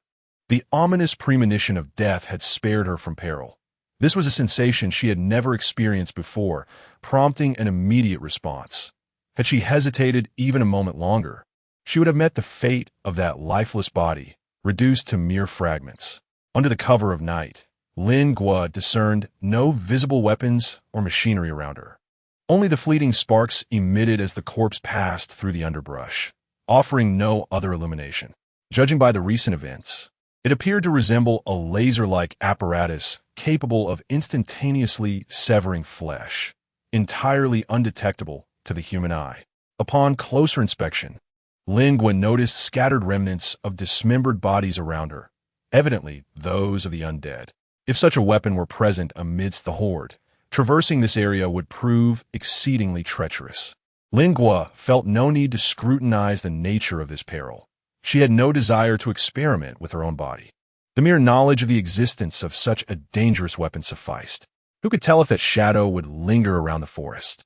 After traversing a considerable distance within the woods, Lin Gua finally emerged at a corner of the woodland area. She had anticipated that the matter would stir waves within the Sacred Blood Army the following day. Yet it was not until several days later that Duke Guxin summoned his ministers for a meeting once more. In the months to come, everyone could enjoy a well-deserved respite, for the most pressing task ahead was merely to augment our numbers. Are we not to assault Dawn City? Inquired the voice of the third, resembling a doll. Guxin replied, the next steps depend on Duke Busong's efforts. For now, we shall remain inactive. If we refrain from action, will they not voice their objections? Questioned the sixth, Wuda. Guxin scoffed, retorting, if he believes in his strength, let him test it. Busong's audacity to strike me before the battle is sheer arrogance. A few victories have inflated his ego. The fourth, with an aged voice, cautioned, but, my lord, if Duke Busong's forces suffer significant losses in this conflict, our subsequent attempt on Dawn City will be all the more arduous. Even uniting our armies may. Such concerns are unwarranted, Guxin reassured. A contingent from the south is already en route. This nation has but 2 cities remaining. Victory is within our grasp. During the meeting, the second maintained a keen eye on Lin Gua, as the death of the demoness had solidified his suspicion of her as an undercover agent. Yet, to this day, he possessed no concrete evidence. Even in light of today's alarming news about the imminent destruction of the nation, the 10th displayed no sign of distress, leisurely sipping tea. The 10th's demeanor was flawless, leaving the second to doubt his own judgment. What are you observing? Inquired the first in a low tone. Why should my observations concern you? The second felt a surge of anxiety at being called out publicly. At that moment, Guxin interjected, do not take it to heart, second. The first tension has its reasons. This leads me to another matter I wish to share. Just a few nights ago, the first noticed a shadow darting from our camp, which subsequently vanished into the mountains. Was it government troops? The third, with a doll-like tone, inquired. The second murmured, could it be him? His voice was barely audible. Yet the keen first caught wind of it and pressed. Who do you mean? Are you certain he has gone missing? No, not exactly. It has merely been a long time since I've seen him. The second hesitated, for he could not be certain, given the vastness of the demon's ranks and the lack of stringent oversight. After the incident with the seventh, he had indeed dispatched others to search, but to no avail. The second fell silent, berating himself for having voiced his thoughts and lamenting the first's unusual perceptiveness that day. Beneath the first cloak, eyes glimmering like those of a hawk fixated on the second, a hint of peril laced the inquiry. Second, if you have something to say, it is prudent to reveal it now to avoid future complications. It was well known that the first held a position of vigilance within the Holy Blood Army, tasked with uncovering internal spies. Thus, the statement bore both suspicion and veiled threat. The second steadied himself and replied, I merely had a favorable impression of that individual previously and wished to invite him here. However, my attempts to send someone to locate him proved fruitless. He hesitated to implicate the 10th, aware that with both the enchantress and the hunchback absent, his words could stand alone as mere conjecture. Should he voice his thoughts now? It could not only fail to implicate the 10th, but also embroil him in difficulties. Thus, he sought a pretext to deflect the matter. It seemed Duke Guxin had also taken note of the situation, addressing the first. We should ascertain the facts in due time. If this individual is indeed missing, we must thoroughly investigate his identity. An infiltrator is not a trivial concern. Indeed, the first responded with reverence. Everyone must remain vigilant regarding those around you. After all, only you 6 ministers remain in my service, and we cannot afford any further lapses. Then why not recruit new members? Lin Guo inquired, her curiosity piqued. Logically, one would expect that capable beings akin to the Enchantress could still be found among the summoned. Why had no new ministers joined? This is a regulation set forth by the leadership of the Celestial Kingdom for each duke, serving as a form of trial. Each duke is permitted only 10 slots. The status of a minister is somewhat unique, as it affords the opportunity to obtain the fusion agent. Thus their replacements cannot be made lightly, Duke Guxin elucidated. This was the first Lin Guo had heard of such a stipulation. It became clear that the position of duke was fraught with challenges. Should a duke's ministers perish, unless his own strength was formidable, he would essentially forfeit his leverage in competing with other dukes. After a prolonged silence, Guxin remarked, "The cities of this nation are dwindling, which implies that any attempt to breach them will be increasingly arduous. The government forces will consolidate in these 2 cities. In preparation for the impending battles, I shall reach a decision regarding the fusion agents promptly. However, do not lose heart if you are not among the fortunate. I assure you, once I ascend to kingship, you shall all rise as my dukes." This proclamation was indeed invigorating, and the atmosphere within the hall lightened considerably. Chapter 139. The cycle of seasons as spring gave way to autumn. The sweltering summer swiftly approached its conclusion. Lin Guo had undoubtedly chosen wisely with this courtyard. As the ginkgo leaves began to turn golden, the setting transformed into a picturesque scene akin to a masterful painting. In recent months, Duke Guxin's faction had remained remarkably tranquil. No one ventured into the mountainous regions for reconnaissance, and the flames of conflict had shifted to another direction in Dawn City. In recent months, the forces led by Duke Busong have launched multiple assaults on Dawn City, reportedly inflicting significant losses on the opposing side.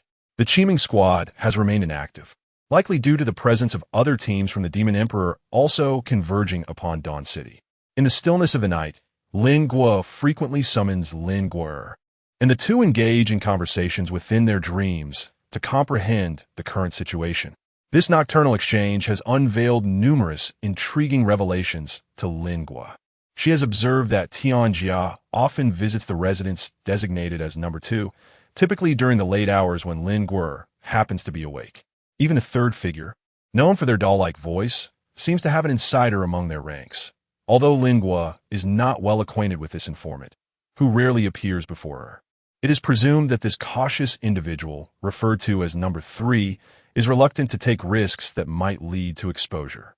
Curiously, the enigmatic Chu Yi has evaded detection thus far. It is possible that during the times Lin Guo is awake, Chu Yi simply does not venture out. Or perhaps they exercise extreme caution. Additionally, it is noteworthy that Mo Lang has exhibited a somewhat altered demeanor in recent days, no longer appearing sorrowful nor aloof as he once did. At times, he even approaches Lin Guo to engage in brief conversations. Within this household, Mo Lang seems to be the only one with whom Lin Guo can converse at length, as she typically maintains a cold demeanor toward others, reserving a different warmth for him alone. Lin Guo was acutely aware that Mo Lang had already devised his own plans. However, she was indifferent. Just based on Mo Lang's visage, Lin Guo resolved not to expose him, allowing him to weave his schemes in her presence. Once the ginkgo leaves turned entirely yellow, the Holy Blood Army commenced another large-scale movement. Due to repeated tactical blunders, the 3 divisions of the Holy Blood Army ultimately decided to converge and jointly assault Dawn City. With the arrival of this news, Duke Gu Xian finally clarified the ownership of the 2 fusion agents in his possession. Upon learning of the merger, the long-rested Holy Blood Army camp stirred into action once more. Within a week, all the half-corpses departed from their prolonged encampment, heading towards the location of Duke Busong. However, Duke Gu Xian remained unhurried. Since the nature of his relationship with Duke Busong had been laid bare, his strategy had shifted. No longer would Duke Gu Xian lead his forces recklessly into the fray. He now had to contend with the government forces while simultaneously guarding against the treachery of the other two divisions. Before departing, Lin Guo once more contacted Ing Zhao, leaving behind crucial information at the location where the Holy Blood Army had previously camped. The government forces were aware of every movement of the Holy Blood Army, eliminating any chance for a surprise attack. The confrontation would ultimately hinge on the true capabilities of both sides.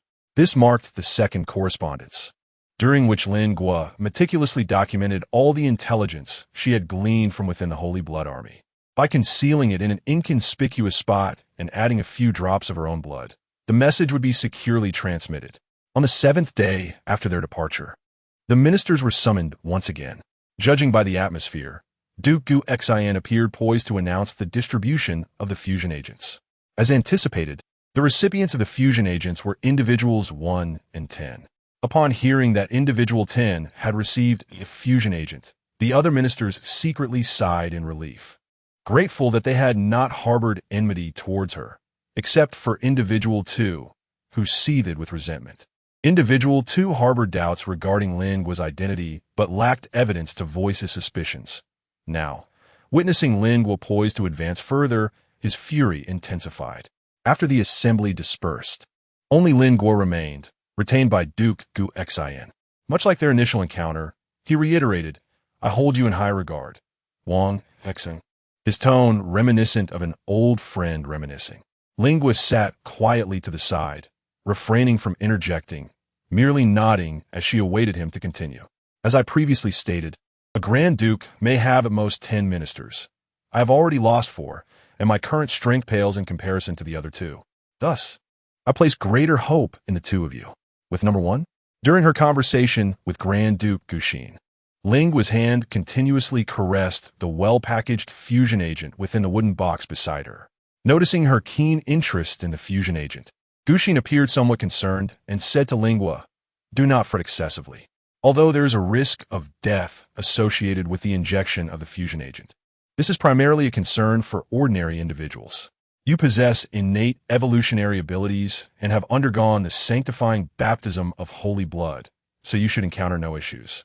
Moreover, having observed for quite some time, I can assert that among these individuals, you and number 1 are the strongest. After the injection of the fusion agent, your power will undoubtedly increase further. How shall we compete with the other 2 lords?" Lin Guo inquired. Grand Duke Guxin reclined against the sofa, appearing somewhat fatigued. After a moment of contemplation, he replied, "Initially, we only needed to declare our achievements to the higher authorities and await their decision. But as you know, how could war possibly be devoid of bloodshed? What if a lord fails? That would depend on who ultimately emerges victorious. The new king will have the opportunity to select their subordinates anew, naturally eliminating those they disfavor." Although Lin Guo's primary objective in joining the Holy Blood sect was to acquire the fusion agent, she had no plans to retreat once she obtained it. Lin Guo suddenly felt that assisting Gu Xian in obtaining the throne would be rather advantageous. Thus, she would acquire the status of a duke, which would undoubtedly grant her access to a wealth of information. Once the nation stabilizes, the next step would be to retaliate, and Lin Guo believed that her position within the Sacred Blood Army would prove invaluable. "I am acutely aware that many individuals join the Sacred Blood Army in uncertainty. Yet such a mindset could become an impediment in the future power struggles of the Sacred Blood Army and the Heavenly Kingdom. Therefore, Wang Xian, is your conviction steadfast enough?" This marked the first instance since joining the Sacred Blood Army that someone posed such a question to Lin Guo. Having spent considerable time in the Sacred Blood Army, she felt that the members here cared more about one's actions than one's words. Thus, Gu Xian's inquiry today was tantamount to probing Lin Guo's loyalty. "Lord Gu Xian, after my extensive time in the Sacred Blood Army, I have discerned the governing principles of the Heavenly Kingdom, and I wholeheartedly endorse this class distinction. Setting aside my father's matters, I eagerly anticipate the world we may achieve under the rule of the Heavenly Kingdom. I wish to be a witness. Hence, I aspire to follow in your footsteps, standing unwavering in the Heavenly Kingdom." In conclusion, Lin Guo once again performed a knightly gesture towards Gu Xian. These sentiments were not entirely disingenuous. At that moment, Lin Guo genuinely harbored the desire to assist Gu Xin in securing the throne. Clearly pleased with Lin Guo's declaration, Gu Xin extended his hand to her, saying, "Then I shall rely on you. Rest assured, my lord. Why is it you today instead of Chu Yi?" Lin Guo inquired. Lin Guo naturally sensed the underlying meaning in Mo Lang's words and inquired, "Do you mind if I mistake you for someone else?" Mo Lang maintained his gentle demeanor and replied, "If a distinguished person like you does not hold it against me, I am truly honored." Indeed, Mo Lang is a master at discerning the thoughts of others, excelling even in concealing his own. Lin Guo refrained from speaking further, quietly pondering how to acquire the fusion agent from number one. The strength of number one was formidable, rendering the direct use of his own fusion agent inadvisable. A misstep could jeopardize his entire faction. Given the uncertainty of when number one might employ the fusion agent, urgency was paramount. Based on the impression left by number one, stealing from him would prove to be no small feat. Thus, Lin Guo resolved to take a risk. He would have Lin Guo act in his stead throughout the day to keep a close watch on number one's movements. Through their continuous communication in dreams, Lin Guo had gained insight into both the members of the Sacred Blood Army and the half-dead individuals around her. As long as she concealed any anomalies from others, she would succeed in her deception. This plan had been discussed between the two well in advance. Once the two fusion agents were released, Lin Guo would diligently monitor the situation to secure the location of the fusion agents. When the time was ripe, she would focus on number one. As Lin Guo traversed the path, he mentally left behind a message. Transitioning into Lin Guo, upon opening her eyes again, Lin Guo found herself in an unfamiliar environment, her steps faltering slightly. The inquisitive Mo Lang, trailing behind her, inquired, "My lord, what is the matter?" "Nothing."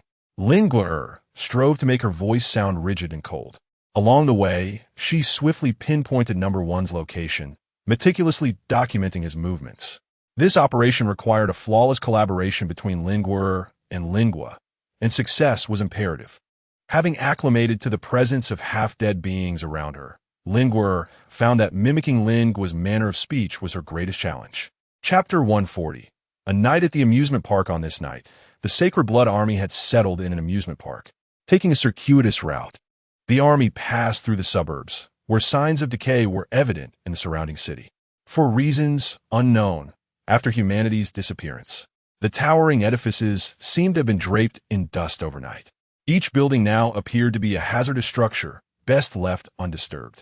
The group traveled far before discovering the expansive amusement park, clearing it of all zombies before establishing it as their encampment. The park was arranged in a circular layout, surrounded by indoor cinemas and castle-themed attractions, which naturally transformed into the abode of the half-dead. At the center of the circle lay outdoor amusement rides. Gazing at the vibrant structures and various entertainment devices, Lin Guo felt a sparkle in her eyes. She had longed to visit an amusement park in her childhood, yet had never had the chance. Today, she finally stepped inside, albeit in this peculiar role. Noticing Lin Guo gazing at the Ferris wheel for an extended period, Mo Lang inquired, "My lord, would you care to take a ride? This amusement park has a backup power source and should still be operational." Lin Guo was about to reveal a smile, but then she recalled her current identity and once again adopted a stern expression. Mo Lang looked on in confusion, observing the silhouette of Lin Guo before him. The third house on the left side of the residence where Lin Guo resides is the dwelling numbered one. "Not far at all. My lord, your room is on the second floor, and I have arranged everything. Do you require anything else?" Tianjia inquired first. "No need," Lin Guo replied, striving to compose herself. Both Tianjia and Chu Yi noticed the wooden box in Lin Guo's hands and exchanged knowing glances. "My lord, shall we guard the door for you tonight?" Chu Yi asked, his words subtly inquiring whether Lin Guo intended to use the fusion agent that evening. "No need." Lin Guo felt immense pressure from their excessive attentiveness and warmth. "Please lead me upstairs," she urged, preempting any further questions from the familiars. Behind her, Chu Yi and Mo Lang exchanged uncertain looks, each perceiving a hint of doubt in the other's eyes. Regardless of how Lin Guo endeavored to learn, she could never entirely replicate Lin Guo's demeanor and actions, leaving others to sense a certain dissonance. Yet, even if they felt something amiss, it could not pinpoint the cause, for they were ultimately the same person. Once free from everyone's gaze, Lingurer finally shut her door and lay upon the simply arranged bed, feeling utterly exhausted in both body and spirit. It was exceedingly challenging to assume the guise of Lingua. Throughout the remainder of the afternoon, Lingurer remained in her room, attentively observing everyone's actions, particularly the crucial number one. However, the outcome was disappointing. Number one did not conceal the fusion agent in any of the expected places, nor did they leave their abode all afternoon. This matter could not be delayed. Should number one inject the fusion agent, Lingua would be compelled to risk herself by disseminating her own fusion agent. No special actions was the last sentence Lingua left behind. Lingua had long anticipated such a scenario. It was highly probable that number one would employ the fusion agent as a bait, yet certainty eluded him. The fusion agent was exceedingly precious, and any damage or theft would jeopardize all subsequent actions of Duke Gushin. Lingua initially hoped to observe any unusual behavior from number one, for such conduct would signify an intention to utilize the fusion agent as bait, thereby presenting an opportunity to exploit. However, given the current circumstances, it appeared that he harbored no such intentions. Thus, it was imperative for Lingua to instigate a measure of chaos. As he toyed with the communication ring, Lingua was assured that the Holy Blood Army possessed detection devices, overseen by none other than number one himself. Should a signal be detected in the dead of night, number one would undoubtedly take action. Yet, it was insufficient for only number one to be thrown into disarray. The turmoil must be amplified. Contemplating this, Lingua revealed a sinister smile. Number two, the blind one, was to be his target.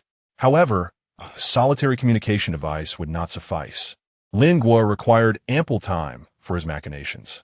That very evening, Yang Mu discovered that his communication pendant had mysteriously vanished, leaving only a chain behind. In a state of panic, he searched frantically, but to no avail. As night fell, Lingua summoned all his minions, embarking on the first step of his elaborate plan. Lingua placed the wooden box containing the fusion agent upon the table, captivating the attention of everyone present. Lingua remarked, "I believe you are aware that we are about to merge with two other teams, yet the matter of the undercover agent within our ranks remains unresolved. I suspect that those individuals will take a keen interest in this situation." As he spoke, Lingua tapped on the wooden box. Chu Yi, filled with concern, responded, "My lord, since you harbor such worries, it would be prudent to act swiftly to avoid any unforeseen complications." Lingua shook her head and said, "No, I intend to use it for fishing." The implication being, as bait? Precisely. Tian Jia replied anxiously, "But what if something goes awry, my lord? If it involves a minor character, I am certain you will not allow them any opportunity to succeed. However, should it involve someone of significance, then such a sacrifice would indeed be worthwhile, would it not?" Lingua inquired with a smile directed at Tian Jia and the others.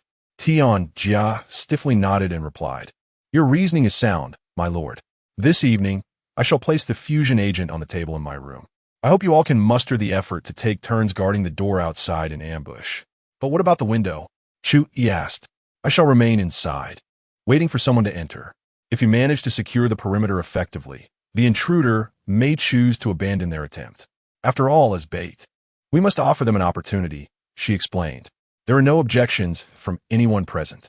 Finally, Lingua patted Chu Yi and Tian Jia on the shoulders and said to them, "I entrust you with the specific arrangements." At that moment, the two were still somewhat dazed. Lingua's plan had been devised too swiftly, and their minds were preoccupied with other matters, leaving them momentarily unable to react. Lingua's analysis of Chu Yi's character suggests that he would likely wait until everything settles before reporting to someone. However, it is evident that Tian Jia is not the type to remain so composed. "Without my signal, do not enter recklessly. It is imperative that no one discovers your ambush at the door. If you enter indiscriminately, it is entirely possible that the thief could slip in through the door unimpeded." Lingua seemed to imply that there might be an undercover presence within the group, fostering an atmosphere of mutual suspicion among everyone.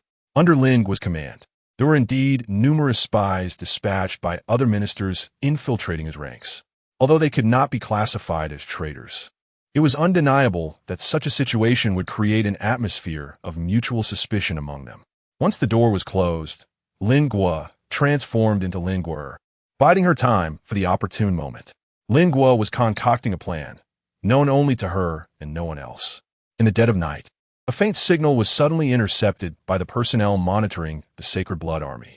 Soon, a frantic knock echoed at the door of Room 1. Startled, one swiftly rose to his feet. "What is it?"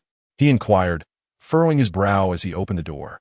"My lord, we have detected a signal from the government forces," the familiar reported in hushed tones. "Where?" "To the west of the amusement park." Without hesitation, one hastily donned his clothing and dashed out of the room, accompanied by his subordinates, racing toward the location where the signal had been detected. Before exiting, one cast a glance at the vial of fusion agent on the table, ultimately retrieving the syringe and securing it on his person. Upon entering Room 2, Tianjia relayed all of Lingua's arrangements to the occupant and then asked, "My lord, this is an opportunity. Should we not seize the fusion agent and, in doing so, frame the government forces infiltrator?" With exasperation, the occupant, Wu Mu, gasped for breath and retorted, "Why would I steal her fusion agent? I instructed you to monitor her, not to pilfer her resources. I assumed your interest in the fusion agent was the reason for my surveillance. What, then, should I be paying attention to?" Tianjia queried, thoroughly perplexed. Initially, Wu Mu had placed spies due to the ownership of the fusion agent, but his objectives had since shifted. However, he had never disclosed this change to anyone, including Tianjia, leading to her misjudgment. Just as Wu Mu intended to issue further instructions, a commotion erupted outside the room, indicating intruders had breached his residence. The meeting with the 10th familiar could not be exposed to others, so he hastily urged Tianjia to escape through the window. No sooner had she leapt out than one burst into Wu Mu's quarters. "At this late hour, to what do I owe your visit?" Wu Mu attempted to maintain a facade of calm, laced with irritation. Without further ado, one commanded his subordinates to commence their search.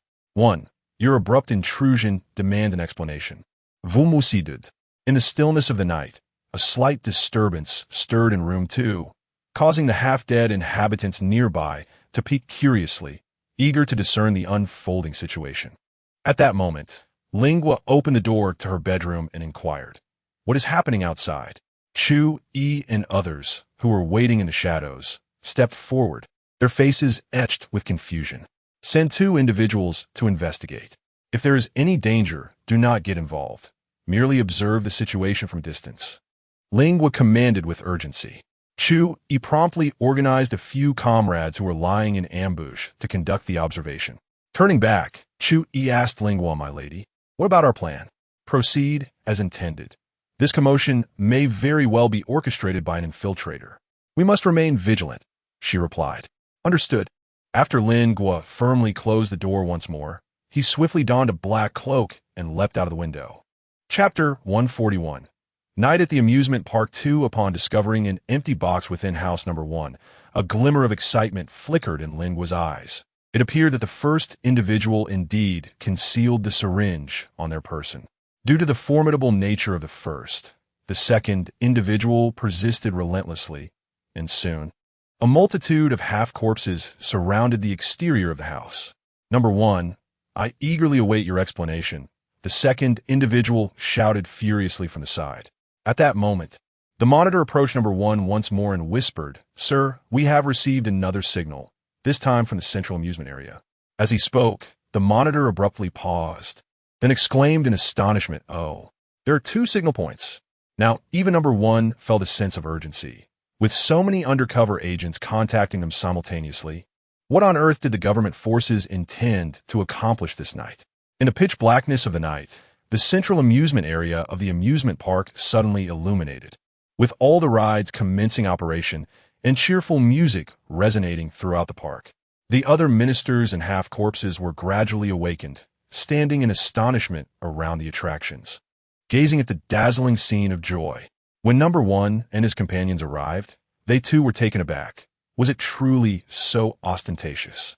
Could the undercover agents be hidden among these rides? "Are you certain the signal is here?" Number 1 inquired skeptically of the monitor beside him. Indeed, sir. Is right by the Ferris wheel.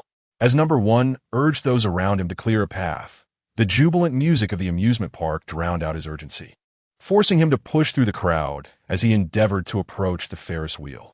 Meanwhile, when Chewie sensed that something was amiss outside, he began to knock on Lingua's door, only to find no one responding. Upon opening the door, Chewie was astonished to discover the room vacant, with even the fusion agent on the table mysteriously vanished. He quickly summoned everyone, and they anxiously searched the vicinity. A shadow was swiftly subdued by Lingua, who demanded, "Are you an undercover agent?" At that moment, Chewie, who had been searching in the vicinity, heard the commotion and hurried over. Lingua had no time to engage with him. Since he was unwilling to speak, his identity became inconsequential. Regardless of which faction he belonged to, he could only be sacrificed at this moment. "My lord?" Chewie arrived just in time, his eyes wide with panic as he surveyed the scene before him. Lingua raised the fusion agent in his hand towards the group and said, "Do not rush. The fusion agent remains. Does anyone among you recognize this individual?" He pointed to the corpse beneath them, for which a considerable amount of blood was flowing. Chewie crouched down for a closer inspection and was taken aback. "I have seen him a few times. He is the familiar of Minister Huiyaj, Number 4. "Oh." Lingua suddenly became intrigued.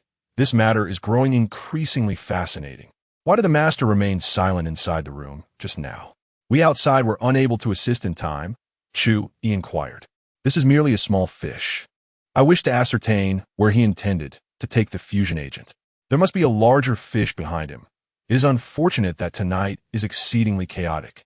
Once he mingles with the crowd, it will be challenging to locate him, potentially jeopardizing our plans." The location where Lingua ended the life of this individual lies adjacent to his residence, rendering this explanation quite plausible and devoid of any apparent inconsistencies. Furthermore, given that the person is now deceased, there are no witnesses to contradict Lingua's narrative. Naturally, he may assert whatever he wishes. Lingua, surveying the bustling epicenter of the amusement park, instructed others to investigate what transpired amidst the chaos of the night. Yes, several individuals promptly complied with his command and departed. At that moment, Lingua caught a glimpse of Jianjia stealthily emerging from the shadows into the dwelling. Indeed, as soon as Lingua crossed the threshold, Jianjia rushed out, visibly flustered, exclaiming, "I saw that the lights of the amusement park are illuminated. What on earth has happened?" Chewie squinted suspiciously and remarked, "You must have been in a deep slumber, for you did not hear me calling for assistance." Jianjia appeared somewhat troubled and apologetic, refraining from disputing with Chewie. At this moment, Lingua stepped forward to mediate, stating, "Tonight's events have been rather chaotic. Fortunately, the fusion agent remains, and the presence of a single corpse does not render our investigation entirely devoid of clues. Let us discuss matters further tomorrow. You have all endured quite a lot. I shall stand guard at the entrance. Should anything arise, do not hesitate to summon me." At this juncture, Imo Lang interjected. Lingua cast a profound glance at him, refraining from any refusal. This evening, Yang Mu found himself enveloped in a state of utter confusion. He felt as though his mind was insufficient to comprehend the chaos surrounding him. He had initially feared that the loss of his communicator might have been deliberate, potentially entangling him in trouble. Yet the events of the night seemed to bear no relation to him. To avoid drawing attention, he attached similar pendants to his original chain as a disguise, having discreetly kept them hidden within his clothing, thereby minimizing the risk of discovery. Nonetheless, he had now lost the means to communicate with the government, a fact that filled him with vexation. Success. Lingua endured the agony, maintaining a cold demeanor, silently addressing another individual in her thoughts. A proud smile flickered upon Lingua's lips. Amidst the turmoil of her mind, a brief exchange occurred between the two. It was not until dawn that Lingua's physical suffering began to subside. She sensed that half of her body, rendered nearly lifeless from the ordeal, was striving to mend itself under the influence of medication. However, this transformation was undeniably irreversible, regardless of the body's resilience, further validating Lingua's previous conjectures. The so-called baptism was merely a veiled form of self-harm, A half-dead person existed in the liminal space between hell and the mortal realm. While administering the fusion agent to those uninfected by the virus was a questionable strategy, it was undeniable that the fusion agent was far superior to the sanctified blood baptism. Her body had endured much, and even Lingua, with her limited grasp of the esoteric knowledge, had drawn certain conclusions, believing that professors and scholars could glean far more from her condition. Lingua was uncertain how much time was left in her life. She only recognized that her physical capabilities were indeed improving. After washing away the sweat from her body, she stepped out of her room as the sun began to rise. As promised, Imo Lang was waiting outside the door, accompanied by Chu Yi, who shared in the anxious anticipation. "My lady, Duke Gu Xin is requesting your immediate presence." As she walked outside, Lingua inquired, "Were there any discoveries last night?" Chu Yi hurriedly followed behind her, replying, "Last night, we detected communication signals from the government forces. Minister Li Jiang was leading a search, but it seems there were no significant results. The amusement park's lights were also ignited by them?" Lingua questioned, feigning ignorance. "No, that doesn't appear to be the case. However, no one knows who actually turned them on." Lingua swiftly arrived at the residence of Duke Guxin, where several of the Duke's familiars were already awaiting outside, clearly indicating that Lingua was the last to arrive. Before he even entered the room, he overheard Duke Guxin, filled with ire, exclaiming, "What? The fusion agent is gone as well? Your efficiency has drastically declined. How can you allow items to be pilfered under your watch? How can you possibly undertake the task of uncovering infiltrators?" Upon Lingua's entrance, all eyes turned toward him, and the gazes of those present visibly flickered with surprise. Lingua was aware that after receiving the fusion agent, both her aura and appearance had undergone certain transformations. The depths of her eyes were no longer stagnant. Even the once completely black pupil seemed to shimmer with a hint of starlight, thus becoming more vibrant. Upon entering the hall, Lingua expressed her astonishment, inquiring, "What do you mean the fusion agent is no longer available? You have arrived. Please take a seat." Duke Xin suppressed his anger, adopting a gentler tone as he invited Lingua to sit. "I trust you have heard about the situation," Duke Xin addressed her. "Indeed, last night I dispatched several individuals to gather intelligence. I have heard there are government military infiltrators establishing contact. Has there been any discovery?" Lingua inquired with an air of detachment. This question caused a deeper furrow to form on the brow of the individual known as Number One. Today, Number One was not clad in his usual black cloak and did not wear a hood. His attire bore some stains, evidence of the previous night's turmoil. Chapter 142. The Cold Current. This was Lingua's first opportunity to scrutinize Number One closely. His name was Li Jiang, a man in his 40s, already showing signs of graying hair. His short, thick mustache was well-defined, imparting an air of maturity and stability, just as Lingua had imagined.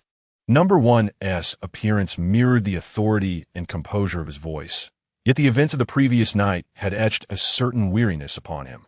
"Number One, please proceed," Duke Xin urged, his voice still tinged with a peculiar electronic timbre. Li Jiang lifted his gaze to meet Lingua and solemnly stated, "Last night, we detected two signals, one originating from Number Two's residence and the other from the Ferris wheel at the amusement park." Lingua cast his gaze toward Number Two, who sharply retorted, "Let us not forget that you found nothing here. Do not attempt to cast blame upon me." Li Jiang frowned at Number Two and remarked, "Do not speak so definitively. While it is true we found nothing, the mere fact that it appeared in your vicinity implicates you." Number Two was momentarily rendered speechless by Number One's assertive rebuttal. Nevertheless, he was perplexed as to why the signal manifested within his residence. Had something been discovered, he might have suspected foul play against him, but the absence of any findings rendered the signal's occurrence a genuine mystery. Though his words were brash, Number Two held no doubts regarding Number One's credibility. After all, he had been tasked with uncovering moles within the Holy Blood Army.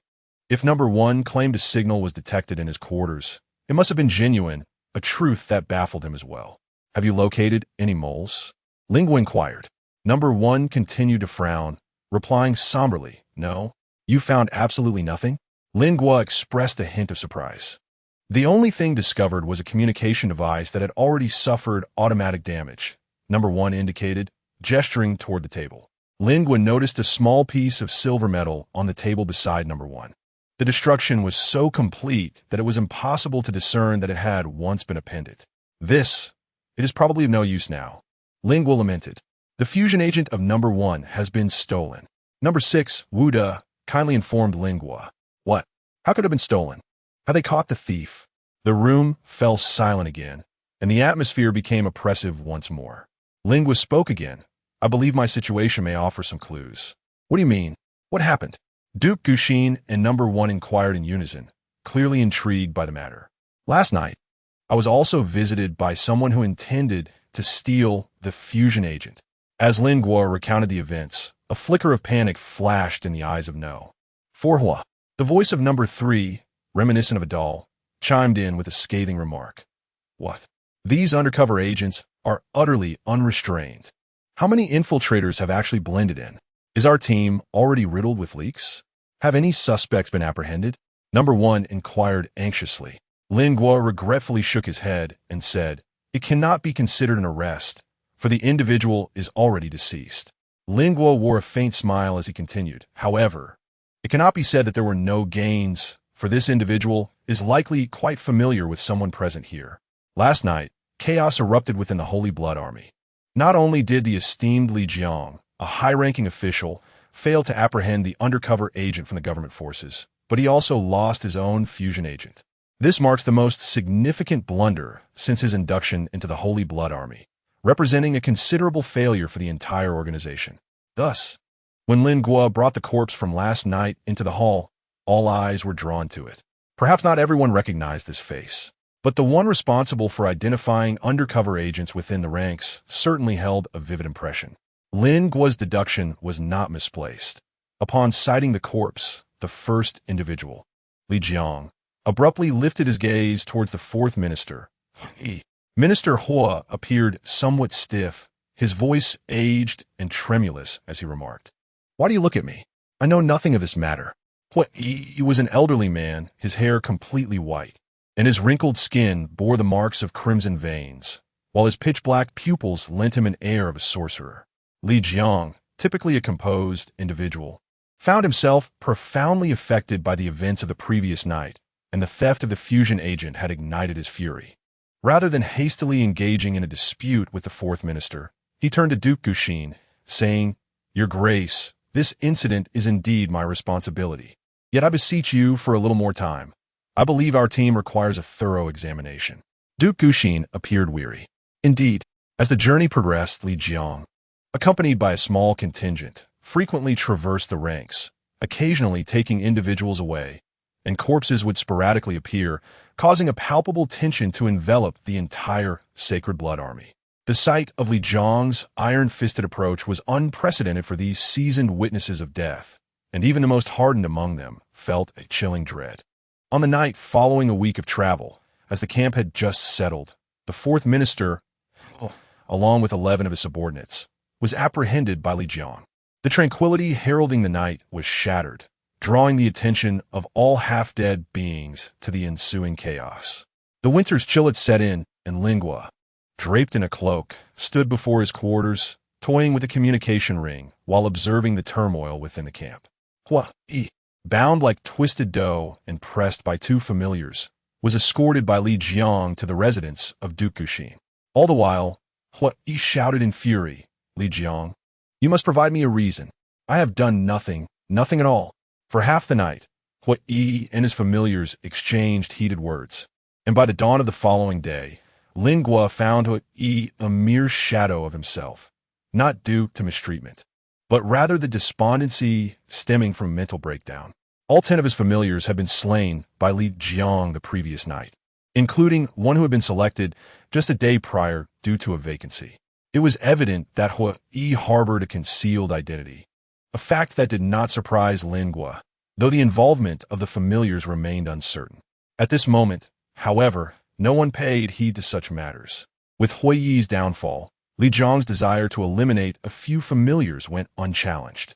The coldness of the sacred blood had ultimately seeped into everyone, and the organization's merciless nature gradually unveiled itself. Even the ministers were not immune. One could only imagine how profoundly the lower-tier familiars or followers felt, in a place where warmth was a mere illusion. With the onslaught of this frigid wave, the once jubilant Sacred Blood Army was on the precipice of their own winter. The Duke of Gushin did not convene all his ministers to discuss the matter concerning Minister E No. 4. Instead, he opted to send an envoy to elucidate the situation to them. E No. 4 was confirmed to be an undercover agent planted by Duke Busong. Regardless of whether he transmitted any information, he had already occupied one of the 10 ministerial positions belonging to Duke Gushin. Clearly, this was a bitter pill for Duke Gushin to swallow. He had already suffered significant losses among his subordinates, and now another infiltrator had been uncovered. One can surmise that Duke Busong had long been strategizing for the throne, and although Duke Gushin was filled with indignation, it proved futile. Rather than ordering the execution of Duke Gushin chose to bind him and planned to present him before Duke Busong. The number of ministers under Duke Gushin's command dwindled once more, now reduced to a mere 5. Yet, it was evident that No. 1 was far from ceasing his actions. In the afternoon, No. 1 arrived with a contingent at the encampment of Lingua, demanding to search everyone's belongings. This location was already in proximity to the final assembly point, and all individuals were preparing for battle. Upon the arrival of such a large group, the occupants of Lingua's quarters halted their tasks. No. 1 stood at the entrance like a formidable general, his countenance devoid of any hint of mirth, and addressed Lingua with a question. "I trust you won't mind?" Lingua was seated at a wooden table, meticulously polishing his long blade, with an iron spear and a military knife laid upon the surface. "Yes," replied Tianjia.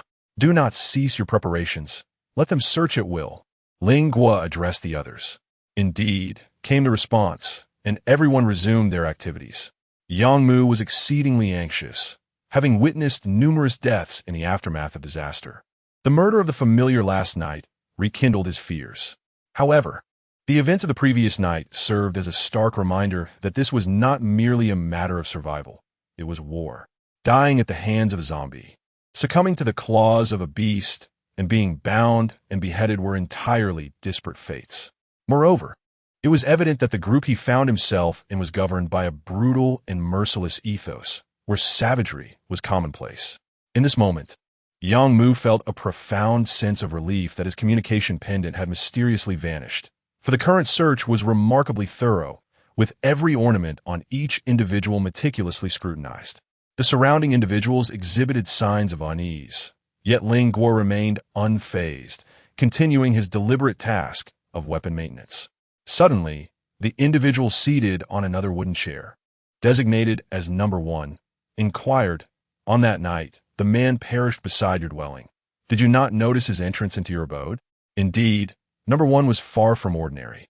Despite the absence of any tangible evidence implicating Lingua, suspicion lingered in the air. Lingua understood that No. 1 was inquiring about the familiar that had stolen the fusion agent. Naturally, he responded, "I wish to uncover the identity of the individual behind him, which is why I allowed him to leave." No. 1 furrowed his brow. Lingua continued, "Who could have anticipated that the chaos outside that night would compel me to take his life? Why not leave him alive, with your prowess? That should have been a trivial task, wouldn't it?" The voice of No. 1 was deep, laced with an ominous undertone. Lingua cast a glance at him and replied, "I'm deeply concerned about the safety of the fusion agent. If my hesitation leads to a mishap, the loss would be substantial." No. 1 narrowed his eyes, pressing on once more. Even when Lingua mentioned the fusion agent, No. 1 remained unfazed, clearly demonstrating an exceptionally resilient psyche. Lingua raised her gaze to meet his, slowly stating, "That is difficult to ascertain." Chapter 143. The Alliance. No. 1 and Lingua held each other's gaze for a moment, before No. 1 averted his eyes first. His glance wandered to Lingua's hand, inquiring, "May I have a look at your ring?" Certainly, this was merely an ordinary ring, for at that moment, the communication ring was nestled within the iron spear she was polishing, alongside the syringe of the fusion agent she had stolen. The spear, the thickness of a heating pipe, was perfectly capable of accommodating the syringe, as well as the communication ring with ease. The sharpened iron rod, polished to a gleam, appeared solid, yet its core was tightly packed with the very items number one was frantically seeking. Who could have imagined that these two objects had been lying on the table since number one entered? When Tianjia brought tea for Li Jiang, he cast a glance at her. Just as she set down the tea and prepared to leave, number one suddenly spoke. "May I see the knife at your waist?" Tianjia hesitated for a moment, then stiffly turned around, removing the short knife from her person and handing it to Li Jiang. He examined the knife from various angles before placing it back on the table. Number one's gaze, sharp as a hawk's, scrutinized Tianjia for a while. Then he asked, "Is this knife yours?" Number one was unaffected by Tianjia's stunning appearance, his voice remaining low and cold. "If I recall correctly, I have seen this knife with number two. You were once one of his people?" "No, that is not the case," Tianjia swiftly denied, casting a furtive glance at Lingua. Lingua ceased her actions, casting a glance at Tianjia before shifting her gaze toward the first number. At this moment, the report from the searching familiar had been completed, revealing no anomalies. The first number rose, adjusting their garments, and addressed those nearby. "Let us proceed, and take this woman along." As he spoke, two familiars moved to seize Tianjia, who, in a state of terror, shook her head vigorously, repeatedly uttering, "I have done nothing. I know nothing." Lingua set down the items in his hands, positioning himself protectively in front of Tianjia, and declared, "Whoever wishes to take her away must present a valid reason." Chu Yi and Qiu Run, upon witnessing this, joined Lingua's side, appearing ready for confrontation. Number one, who had already reached the door, turned back to observe the scene and remarked to Lingua, "She has not spoken the truth. It is evident that she harbors a secret." Lingua turned her gaze towards Tianjia, who was being scrutinized by the two ministers. With a quivering voice, Tianjia confessed, "This dagger was bestowed upon me by Lord Wu Mu. I am indeed one of his subordinates." Lingua, astonished, inquired, "Are you the number two agent placed here as an undercover?" Tianjia, unable to meet Lingua's eyes, lowered her head in a nod. "Take her away," Li Jiang commanded once more. "Wait," Lingua interjected, blocking the path of several individuals. "She is not an undercover agent of the government forces. This is merely a personal vendetta within our ranks. You need not intervene. Perhaps she harbors other undercover identities," number one countered without yielding. "You must provide evidence." At that moment, having been injected with the fusion agent, Lingua's strength vastly surpassed that of number one.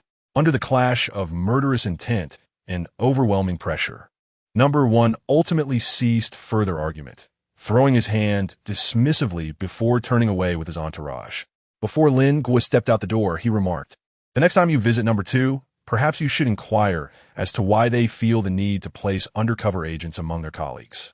I believe the rationale behind this will be of greater concern." After number one departed with his entourage, Tianjia collapsed onto the ground, repeatedly expressing her gratitude to Lingua. Given that the incident had only recently transpired, the possibility of being taken by no one and discussing the events of that day loomed large, and Lingua understood the necessity of being vigilant against even the slightest flaw. Summoning everyone, Lingua took a seat and solemnly advised, "In light of today's events, I urge each of you to refrain from crossing certain boundaries and to avoid engaging in perilous undertakings. Otherwise, no one will be able to rescue you when the time comes." Tianjia, still sprawled on the ground, nodded vigorously, while the other subordinates bowed their heads respectfully, standing quietly by. Lingua continued, "Your identities are of no concern to me. All I require is that you perform your duties diligently and maintain a proper attitude. Do you understand?" The group remained rigid, adhering to his commands. "Take you for instance, Tianjia," Lingua remarked, lifting her chin. "I am indifferent to what you had for breakfast or what you are wearing today. However, if you were to inadvertently steal my fusion agent for him, I assure you, no one would be able to protect you when the time comes. Wouldn't you agree?" The final smile from Lingu sent a shiver through Tianjia. Her expression contorted with fear, and it was evident that had she still been capable of shedding tears at that moment, her eyes would have undoubtedly been bloodshot. 3 days later, Duke Guxin's entourage arrived at the encampment of Duke Busong. They settled in a spacious villa district, and upon their arrival, they received a warm welcome from Duke Busong's forces. The demons and followers under Duke Busong stood atop the rooftops on either side, joyfully observing the approach of Duke Guxin and his retinue. Duke Busong awaited Duke Guxin's arrival in the center of the road. In stark contrast to Duke Guxin, Duke Busong was a robust and brawny man. He appeared remarkably ordinary, particularly for a half-corpse, as it was apparent from his appearance that he was entirely human, not a half-corpse. His pupils were those of a normal person, devoid of the crimson veins associated with the undead, and his skin did not exhibit the pallor indicative of a lethargic heartbeat. He was unequivocally human. The impression Duke Busong gave Ling Gu was reminiscent of Captain Jimming, both exuding a similar aura. If Ling Gu's intuition was correct, Duke Guxin bore a resemblance as well. They were likely among the initial seeds who had entered this land after undergoing the fusion process, though the precise source of the virus remained uncertain. It was evident they hailed from the same origins. "Oh, my old friend, after all this time, you still wear that ridiculous hat." Duke Busong laughed heartily, his words devoid of mercy. "It has been quite a while. I prepared a gift just for you." Duke Guxin's electronic voice resonated calmly at that moment. With a gentle wave of his hand, he signaled number 1 to bring forth number 4, who was now weakened and limp, resembling a drenched chick. The smile on Duke Busong's face faltered ever so slightly, a fleeting change in expression that quickly vanished, only to be replaced by his usual demeanor. "I don't understand. Are you intending to present your minister as a gift to me?" Duke Busong inquired with a smile. Duke Guxin emitted a cold chuckle, and without hesitation, number 1 raised the cleaver.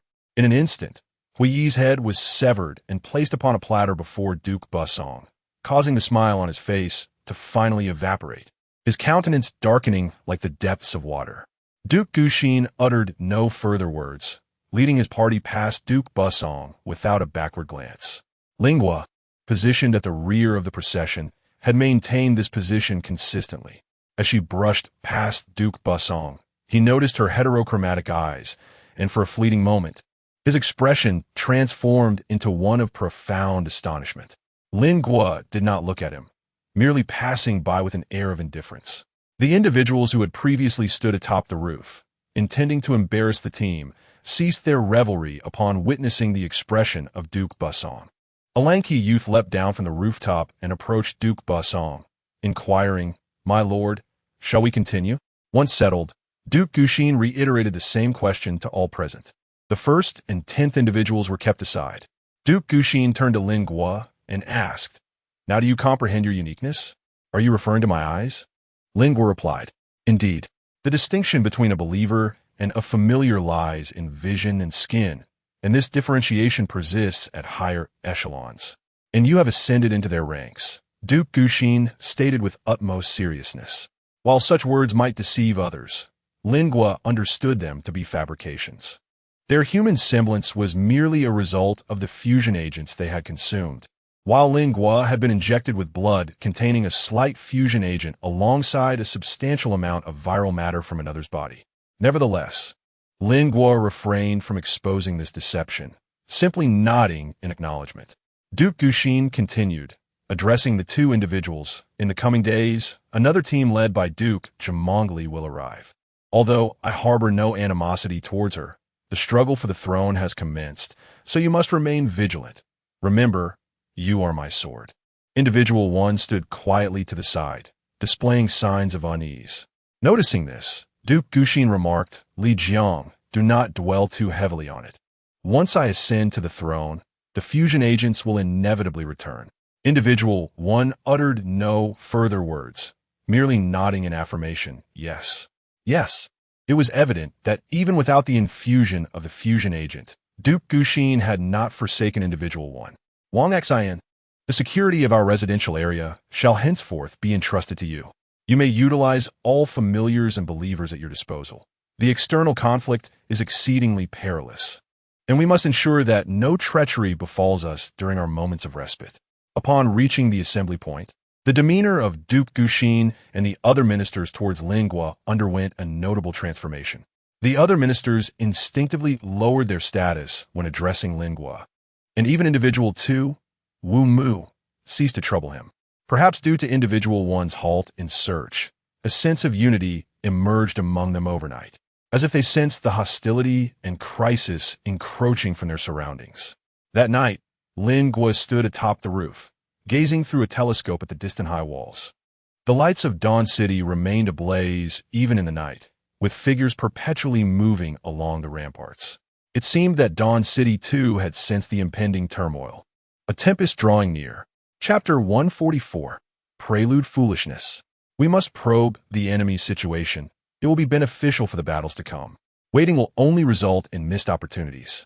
In the Duke's conference room, Duke Guxin spoke with a trace of anger in his tone, clearly irate at the present moment. Busong leisurely sipped his tea across the table. Speaking with a calm demeanor, I merely believe we should wait for Duke Jumongli. It is only right to exert our utmost effort during such a crucial moment. With Duke Jumongli's arrival, reinforcement from the government forces aligned with her would also arrive, and their numbers would undoubtedly rival those of Jumongli. Yet, what purpose does waiting serve? Duke Guxin's hands clenched into fists. You must have more faith in your colleagues. Busong maintained his relaxed demeanor. Guxin had never anticipated that embarking on a reconnaissance mission with Busong would prove so arduous. The strength of the government forces was formidable. His own involvement would only result in needless losses, and it was evident that Busong had no intention of joining him. Rising from the table, Duke Guxin gazed at Busong with a somber tone. What exactly are you scheming? Do you wish to sabotage this battle? I have never entertained such thoughts. With you and Jumongli alone, it is impossible to seize Dawn City, especially with Chu Yang also in play. If the mission fails, no one shall attain the throne. Despite Guxin's nearly gritted teeth remarks, Busong retained his demeanor. Observing Busong's indifference, Guxin chose silence and turned to leave. Once Guxin departed, the smile faded from Busong's face, and he slowly set down his teacup. A tall, slender man behind him quietly inquired, My lord, Guxin's words were not without merit. Should we truly engage them at this juncture? Busong replied with a furrowed brow, I fear we may suffer losses in battle, ultimately allowing Guxin to triumph. Losses are inevitable. It is the same for every faction. Why fret so? As long as that individual under his command remains alive, he has a chance to win. Guxin's voice was low and slightly hoarse. Are you referring to the one with heterochromia? Busong nodded. Should we not attempt to recruit her to our side, akin to how we did with Hui? Busong nodded again, adding, if we cannot secure her allegiance, this person must be eliminated. After leaving the conference room, Li Jiang, perplexed, asked, My lord, why are you so agitated? As you mentioned, waiting or not waiting bears little difference. We could simply await the arrival of the remaining duke to deliberate. Guxin shook his head, replying, You do not understand. Jumongli and Busong have always shared a close bond. It is not difficult to imagine that in the matter of claiming the throne, she will undoubtedly side with Busong. He is merely biding time for his ally. Could they truly strike against us at this moment? Guxin nodded. Let everyone remain vigilant, especially number 10. Understood. Ling would dispatched all her subordinates and demons to be vigilant, scattered around the encampment. She herself sat upon the rooftop, gazing at the celestial river of stars and the distant glow of lights. Ling would never believe that those summoned spirits could impede the ministers under Duke Busong's command. Therefore, when the tall, slender man stood behind her, she felt no surprise whatsoever. Allow me to introduce myself. My name is Xiang Zhao, the foremost minister in the service of Duke Busong. Lin Guo cast a cold gaze at the other party, remaining silent and showing no inclination to introduce himself. Observing Lin Guo's demeanor, Xiang Zhao was not angered. Instead, a subtle smile graced his lips as he continued. I believe you are aware that a king is destined to emerge from this land, where 3 great dukes currently reside. Who do you think holds the greatest potential for this title? What do you think? Lin Guo retorted. Initially, he presumed that the other was seeking trouble. Yet it now appeared that Xiang Zhao might harbor other intentions, igniting a sudden curiosity within Lin Guo. Sensing Lin Guo's counter, Xiang Zhao believed he had made progress, and proceeded, You may not be aware, but the relationship between Duke Busong and Duke Jumongli is rather intricate. I am confident that in the matter of kingship, Duke Busong holds a significant advantage. How do you know that Duke Jumongli does not aspire to claim the throne for himself? You need not concern yourself with that. The ultimate throne will undoubtedly belong to Duke Busong. Furthermore, he is willing to extend an olive branch to you, should you choose to accept. Once Duke Busong ascends to kingship, you too shall enjoy the status of a duke. You are a clever individual, and I trust you comprehend my implications. How unfortunate. I actually believe that Duke Guxin will be the one to attain the throne. Lin Guo revealed a disconcerting smile. Upon hearing this, Xiang Zhao retracted his smile, his expression turning menacing as he warned, I should forewarn you, this battle is one of life and death. You must grasp the consequences of choosing the wrong side. As he spoke, Xiang Zhao subtly lifted his left hand, a gesture that did not escape Lin Guo's notice.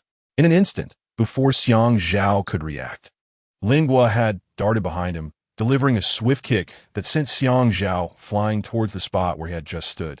A bullet pierced through Xiang Zhao's chest, originally aimed at Lin Guo's shoulder, but the rapid turn of events transformed what was meant to be a targeted shot into a mere ricochet, catching everyone off guard. The shooter was likely one of Busong's ministers, utilizing a homemade firearm that exhibited distinct characteristics compared to ordinary guns. Clearly, Xiang Zhao's earlier gesture had served as a signal to fire, likely intended as a warning or threat to Lin Guo. Coughing up blood, Xiang Zhao gradually rose to his feet, fixating his gaze intently on Lin Guo. His left hand trembled at his side, yet he refrained from raising it again, evidently weighing his strength against Lin Guo's. Xiang Zhao should have discerned that from this distance, Lin Guo could effortlessly evade distant sniper bullets, potentially costing him his life. You will come to regret this, he declared, leaving those words hanging in the air as he turned and vanished into the shadows. Lin Guo stood at the scene, gazing at the silhouette of her opponent. Her hands trembled, not from anxiety, but from exhilaration.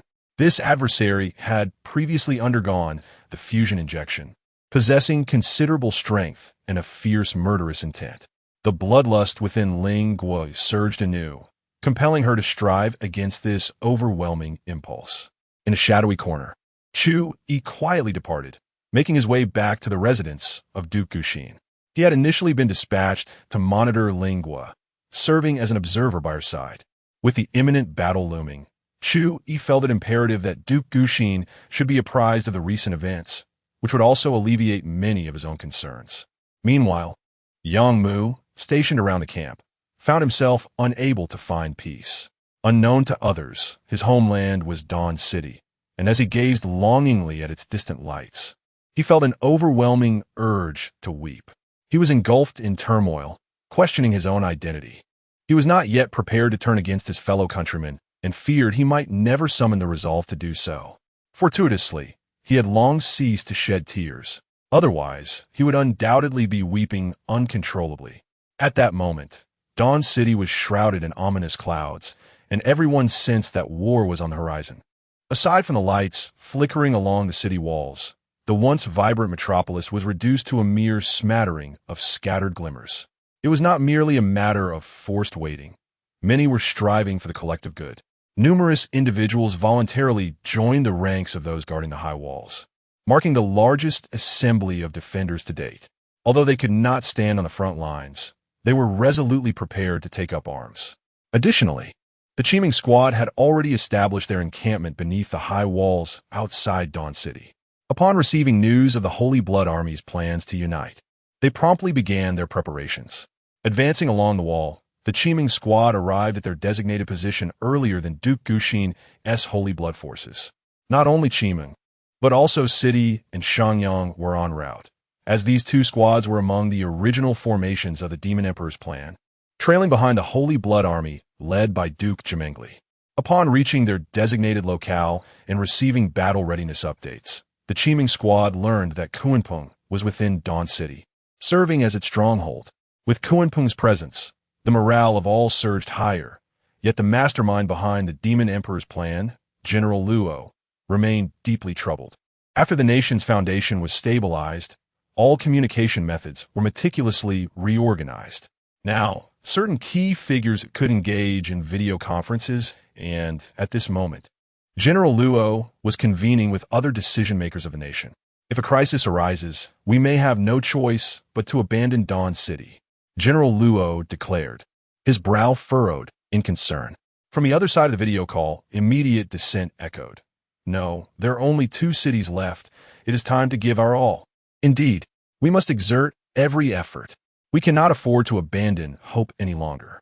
General Luo frowned and said, I cannot allow the loss of strength from the Demon Emperor's plan to occur here. Currently, the entirety of the Demon Emperor's forces is only sufficient to defend a single city. The person on the other end of the video replied, without Dawn City, the Demon Emperor will suffer tremendously as well. Kuanpeng, the 10 Demon Emperors have not yet gathered. Do not give up.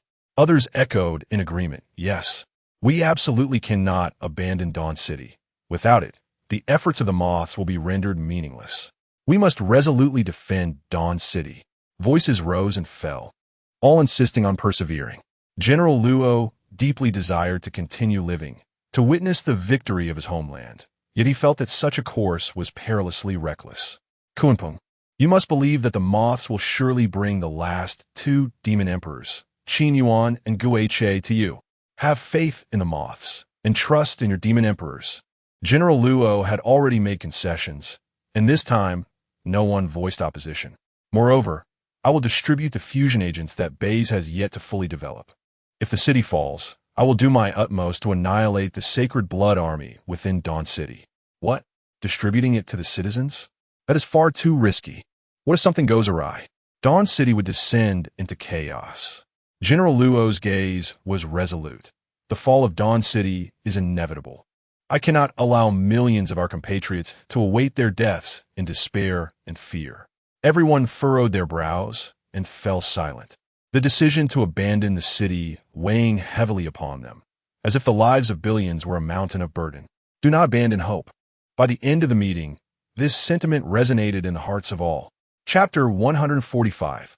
Harmony, what is the situation on your end? I know this battle is unlike any before, and I am truly worried. Yang Shui's voice came through the phone, filled with concern. Wu Fei wore a gentle smile as he replied, Do not worry. There is Kuanpeng within Dawn City. Ying Zhao is nearby. And Ci Tai and Shangyang are on their way. Everything will be fine. But I cannot shake my anxiety. I should have gone with you. Once I give birth, I will come find you. Don't even think about refusing. Otherwise, I will set off right now. Yang Sui Blifuli Triatenet. All right, but before that, you must stay put and not run around. I understand.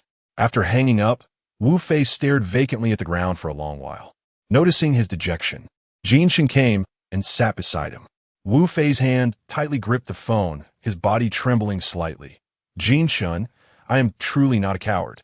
Wu Fei continued to tremble. However, when we received the mission to defend with our lives, I still felt a pang of fear. Jin Shen patted Wu Fei's shoulder and said, This time will indeed be perilous, but you must never lose hope. I understand the significance of this war. I only worry whether she will blame me for deceiving her, for keeping things from her. You do not tell her the truth. Given Yang Shui's character, she would undoubtedly be unable to remain at ease in the small town upon learning this news. It is there that she and the child would find the best refuge. Mentioning the child, Wu Fei could no longer conceal his emotions. He covered his face with his hands, wishing to shield his tears from the eyes of others. God knows how eagerly I have anticipated his birth, and how much I long to accompany him as he grows. Wu Fei bowed his head, his voice thick with emotion as he spoke from the depths of his heart. A flicker of sorrow passed through Jian Chen's eyes. Yet he found himself at a loss for words, merely sitting beside Wu Fei in silent companionship. Taking a deep breath, Wu Fei spoke again. Jian Shen, if I were to die, please ensure you look after them. You won't die, brother Wu Fei, came the youthful voice from the side. Wu Fei lifted his gaze to find a few familiar faces from Jimeng had gathered around him unbeknownst to him. The golden-haired Guangying, smiling, reassured him, Rest assured, on the battlefield, you will stand behind us. We will surely protect you. Hearing Guangying's words, Wu Fei managed a smile as he wiped away his tears. The vice captain, Sun Zhe, added, Your child will be the descendant of Jimeng and Ying Zhao. He will undoubtedly be both strong and brave. Xia Guang, in a wheelchair, rolled himself to Wu Fei's side. Although his body had weakened considerably since then, he insisted on remaining by his brother's side this time. Xia Guang's voice remained gentle. I will keep a close watch over them. The moment the child is born, I will inform you. Wu Fei looked at the people surrounding him, his gratitude genuine. Thank you. Thank you all. At the Jiming base, Wang Jianhu sat amidst a pile of luggage, frowning with anger, when Song Lan approached him to offer comfort. Brother Jianhu, do not be upset. We cannot defy orders. Wang Jianhu huffed in response. What good is it to engage in a disruptive battle on the periphery? Those facing a frontal assault are in grave danger. We might as well join forces with Ji Ming to maximize our strength. The higher-ups surely have their reasons. And what if Ji Ming cannot hold out? Are we to simply watch them perish? Wang Jianhu's voice grew louder. A man of great reliability and loyalty, Wang Jianhu was also impulsive at times. Just as Song Lan pondered how to counsel him, the cold voice of Lone Wolf cut through. Indeed, we can only watch. What use are we, then? If we merely stand by and witness Ji Ming's demise and the fall of Dawn City? What's the purpose of our army? Wang Jianhu, lacking formal training, focused solely on the fact that Ji Ming was a friend and the people within the city were kin. He did not wish to contemplate any strategies, dismissing Lone Wolf's obedience as cold-heartedness. Lone Wolf furrowed his brow as he regarded Wang Jianhu. In moments like these, simply suppressing the others will to obey was unwise, as Wang Jianhu's temperament could lead to disastrous outcomes at critical junctures. The solitary wolf, with a chilling tone, inquired, "Are you aware that if Kunpeng falls within the confines of Dawn City, it will perish alongside it? Have you contemplated the reasons behind their unwavering resolve to embrace such a fate?" King Jianhu, who had been seething with anger just moments ago, found himself perplexed by the wolf's question and, after a moment's reflection, asked in confusion, "Why?" This query rendered even Kanglin, who stood nearby, momentarily speechless. The wings of heroic recruitment referred to Xiaoguang and Lin Guo. It was common knowledge that Xiaoguang was amidst the Ji Ming army, leaving Lin Guo as the only possible subject of the wolf's discourse, an enigma that perplexed everyone. The solitary wolf refrained from elaborating on Lin Guo, inhaling deeply before continuing. Everyone is striving towards a singular goal. We must trust them and ensure that their sacrifices do not dissolve into mere illusions. Do you comprehend? King Jianhu nodded blankly, unable to conjure answers to these inquiries, yet they sufficed to instill a sense of calm within him. As the impending battle loomed, all military factions were mobilizing, yet reconnaissance missions had been halted. Duke Guxin of the Holy Blood Army gazed toward Dawn City, his heart fraught with unease. Even the typically composed Duke Busong had begun to exhibit signs of distress, for news from Duke Jimengli had been absent for 3 days. Unable to contain his anxiety, Duke Guxin rushed to Duke Busong's residence, accompanied by his aide. He demanded, "Waiting is your only course of action? What now? Why the urgency over 3 days of silence?" Duke Busong retorted, though it was evident that his smile was forced. Duke Guxin slammed his fist upon the table, declaring, "If the entire Jimengli army is annihilated, what awaits you is merely the government forces' reinforcements." This time, Duke Busong refrained from hastily countering, instead furrowing his brow and retorting begrudgingly, "What then do you propose we do? Adhere to the original plan. We must conduct a probe," Duke Guxin asserted as he took a seat. Duke Busong's expression darkened. Engaging in battle now would leave no room for retreat. A probe equates to the commencement of war. Yet, war appeared inevitable.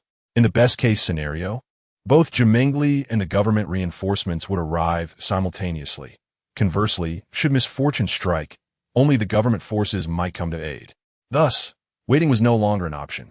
Duke Busong glanced at Duke Guxin several times before reluctantly nodding in agreement, though a sense of dissatisfaction lingered in his heart. Should calamity befall Jimengli, Duke Busong would lose his most vital ally, and Duke Guxin would undoubtedly seize the opportunity to contend for the throne. A strategy was imperative. Suddenly, Duke Busong shifted the conversation, asking Guxin, "I heard you possess 2 vials of the fusion agent. Why has only 1 minister been injected?" He added, "You haven't used it yourself, have you?" Upon hearing Duke Busong's inquiry, the aide lowered his head slightly, oblivious to the implications behind the question. Unmoved, Duke Guxin retorted, "I see you have but 1 minister who has received the fusion agent. What of yours? Mine was stolen. You were already aware of this, were you not?" Duke Busong appeared somewhat flustered. Guxin let out a cold laugh and remarked, "Indeed, the Holy Blood Church was pilfered from the moment of its inception, maintaining the record for the swiftest loss ever, creating quite a sensation at the time. I advise you to mind your own business." Clearly, Guxin had no intention of continuing the conversation and began to rise to depart. However, Duke Busong persisted. "You two should come clean with your subordinates, shouldn't you? Why continue to conceal it? Did you never intend to lead them indefinitely?" Guxin spun around abruptly, and before he could utter a word, a half-corpse rushed in, panicked, exclaiming, "My lord, we have received news from Lord Jamongli." "What did they say?" Busong inquired, springing to his feet. "They reported encountering an assault from government forces and are unable to advance or join us. They intend to redirect their attack towards Dawn City. Lord Jamongli has decided to launch an assault tomorrow, urging us to strike simultaneously." The inability to proceed indicated that the government forces aligned with Jamongli not only possessed the capability to restrain him, but could also pose a tangible threat to his contingent, compelling Jamongli to abandon his original route. The hasty shift towards Dawn City further suggested that delays could exacerbate the situation. Although the message did not explicitly state it, it was evident that Jamongli's forces were under duress. Guxin turned to the messenger, a half-corpse, and inquired, "Has your communication system been compromised as well?" The half-corpse nodded, responding, "Yes, we can only engage in basic communication by sending specific signals now." With a sigh, Guxin waved the half-corpse away. This was indeed grim news. Upon their arrival in this country, they could still disrupt government communications, rendering the authorities utterly powerless. In a remarkably short span, the government had not only re-established its communication network, but was also progressively sealing off the signal transmissions of the Holy Blood Army. It seemed that conquering this nation would not be as facile as anticipated. "Prepare for battle," Guxin declared before departing from Duke Busong's encampment. This would be a protracted conflict, and Lingua had long been ready. Yet, the outcome of the war was not her immediate concern. What she needed now was to dispatch the fusion agents in her possession. Lingua is aware that Xia Guang possesses formidable and profound perception within the ranks of Jimeng, rendering him impossible to overlook. Furthermore, Xiaoyang is currently part of Ing Zhao's team, closely following the Holy Blood Army. Lingua swiftly established contact with the two of them. Holding the vial containing the fusion agent, she felt assured that with their presence, the fusion agent would be delivered safely. Lingua sometimes finds herself astonished by the path she has taken, burdened as she is with a profound resentment toward the world. She once perceived herself as the detritus cast aside by her own body, believing that once she stabilized her hold on it, she would gradually fade away. Yet now, she finds herself with bonds and responsibilities that are evidently hers alone to bear. Placing Lingua in such a predicament would be akin to self-destruction. The deeper her connection with this world, the more tangible her existence becomes, and it is clear that Lingua is indeed a real presence now. Thus, when everything concludes, what should she ultimately do? Chapter 146. The main melody on a blood-red twilight. The war commenced. All the ministers were dispersed atop the high buildings outside the walls of Dawn City, consciously drawing the attention of the surrounding undead, who became frenzied in their response. As if compelled by an unseen force, the horde of zombies howled and surged toward the towering walls of Dawn City. Gunfire and the roar of missiles erupted from atop the walls, creating a cacophony of explosions that echoed through the air. The Chiming squad stood below, poised to eliminate any remnants that slipped through the defenses.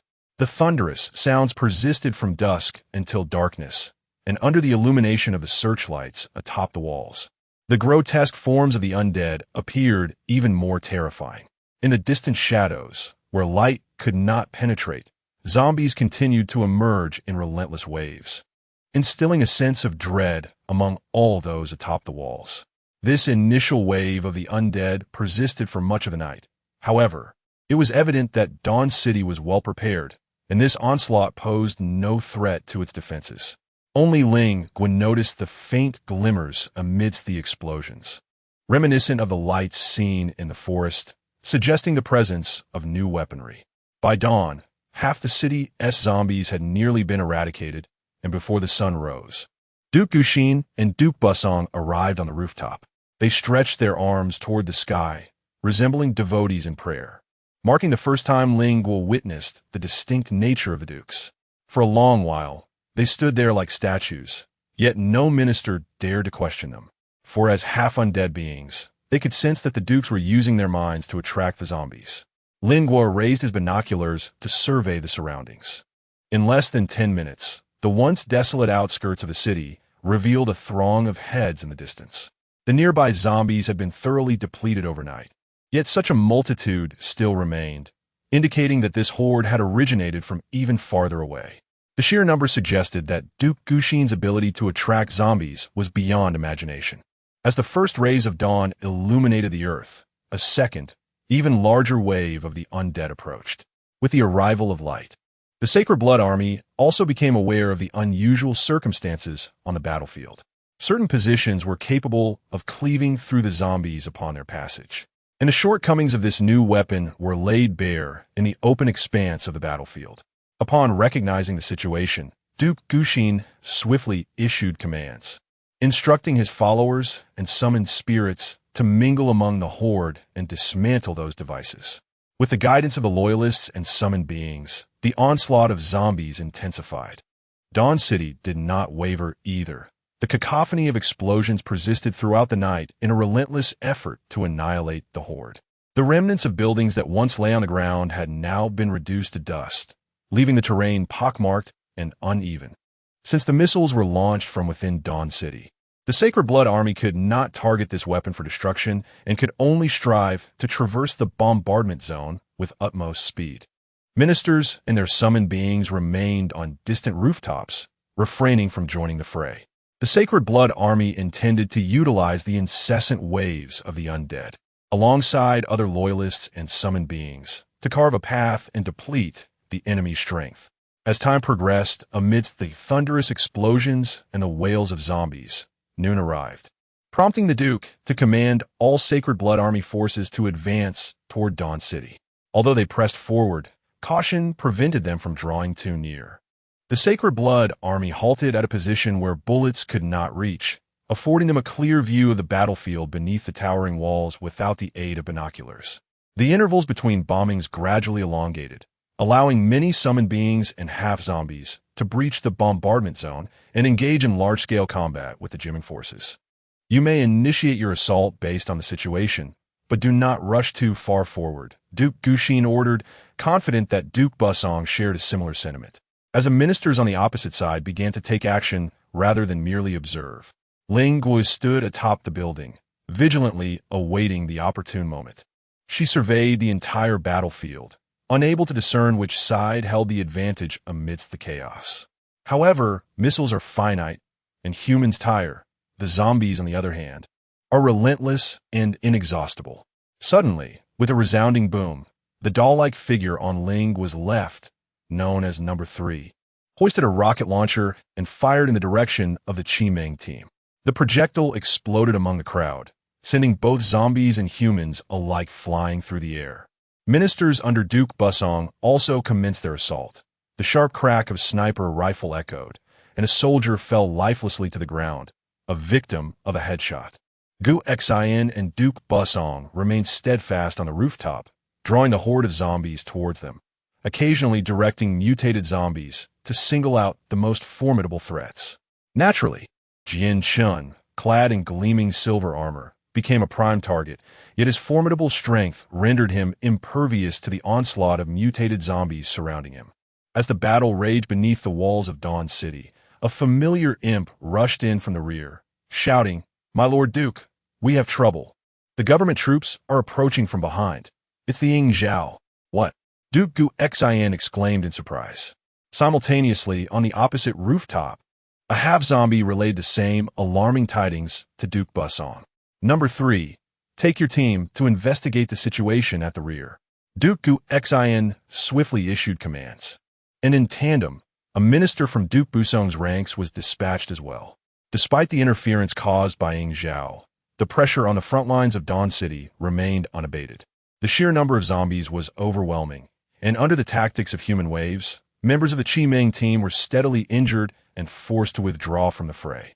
Jian Chun, adorned in his silver armor, navigated the battlefield, his attire now stained with blood, enhancing his menacing presence. This conspicuous target soon caught the attention of the ministers of the Holy Blood Army. After piercing the skull of a zombie, a bullet whizzed past, grazing his helmet. With a resounding thud, a chunk of the resilient armor was shattered, revealing one of Jianshen's eyes. Although the distance was considerable, Jianshen keenly spotted an individual on a nearby rooftop, brandishing a sniper rifle.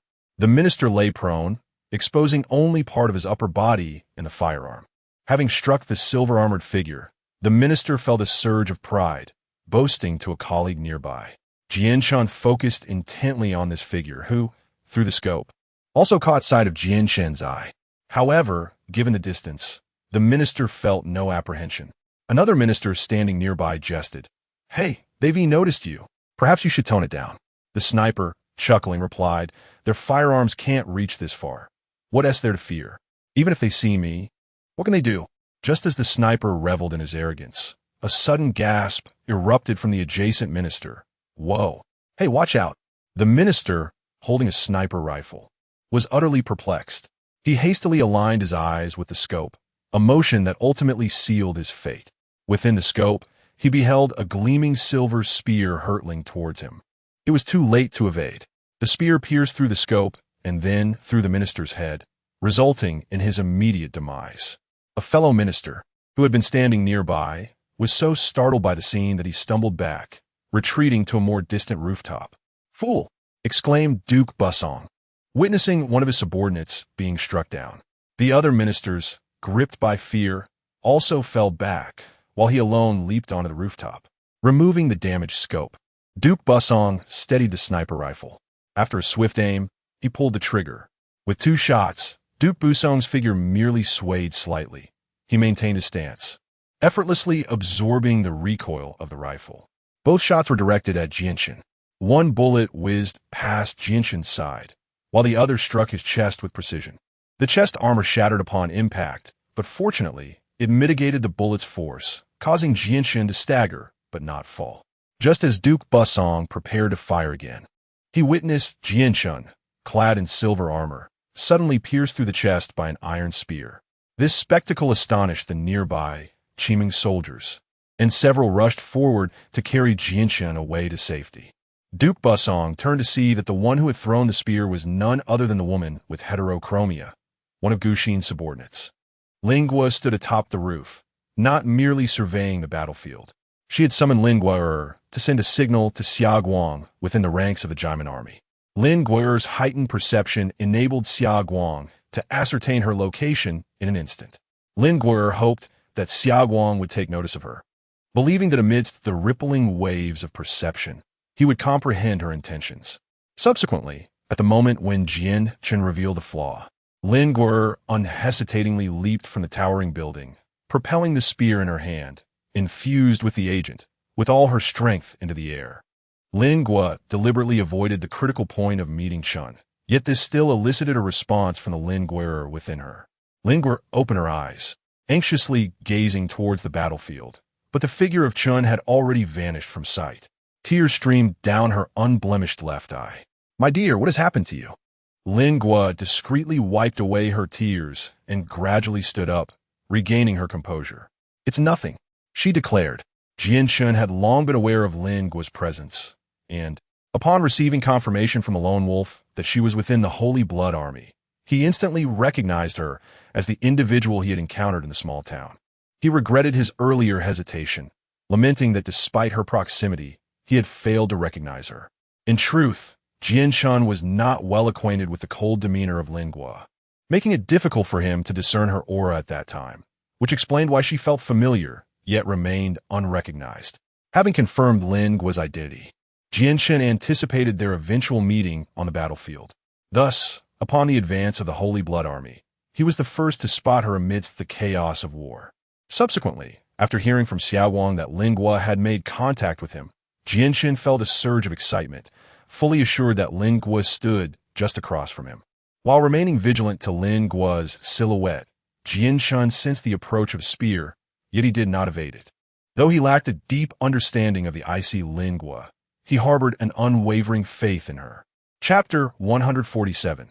The main melody too after Captain Jimeng fell. The missiles became increasingly dense, seemingly intended to provide Jimeng with a moment's respite. At this juncture, the leader of the Holy Blood Army, Li Jiang, approached Gu Exen and said, "My lord, reinforcements from the government are arriving. We notice they have been trailing us. It seems that number 3 may struggle to handle them alone." Gu Exen hesitated, though his concern seemed to lie elsewhere. He inquired, "Who has been dispatched from Busong?" Li Jiang pondered for a moment before responding. "It appears to be that tall, slender man, known as Xiang Zhao." Gu Exen's expression shifted in alarm. "This is bad. He may very well target number 3. I must go and check." "No, send Wang Exen instead.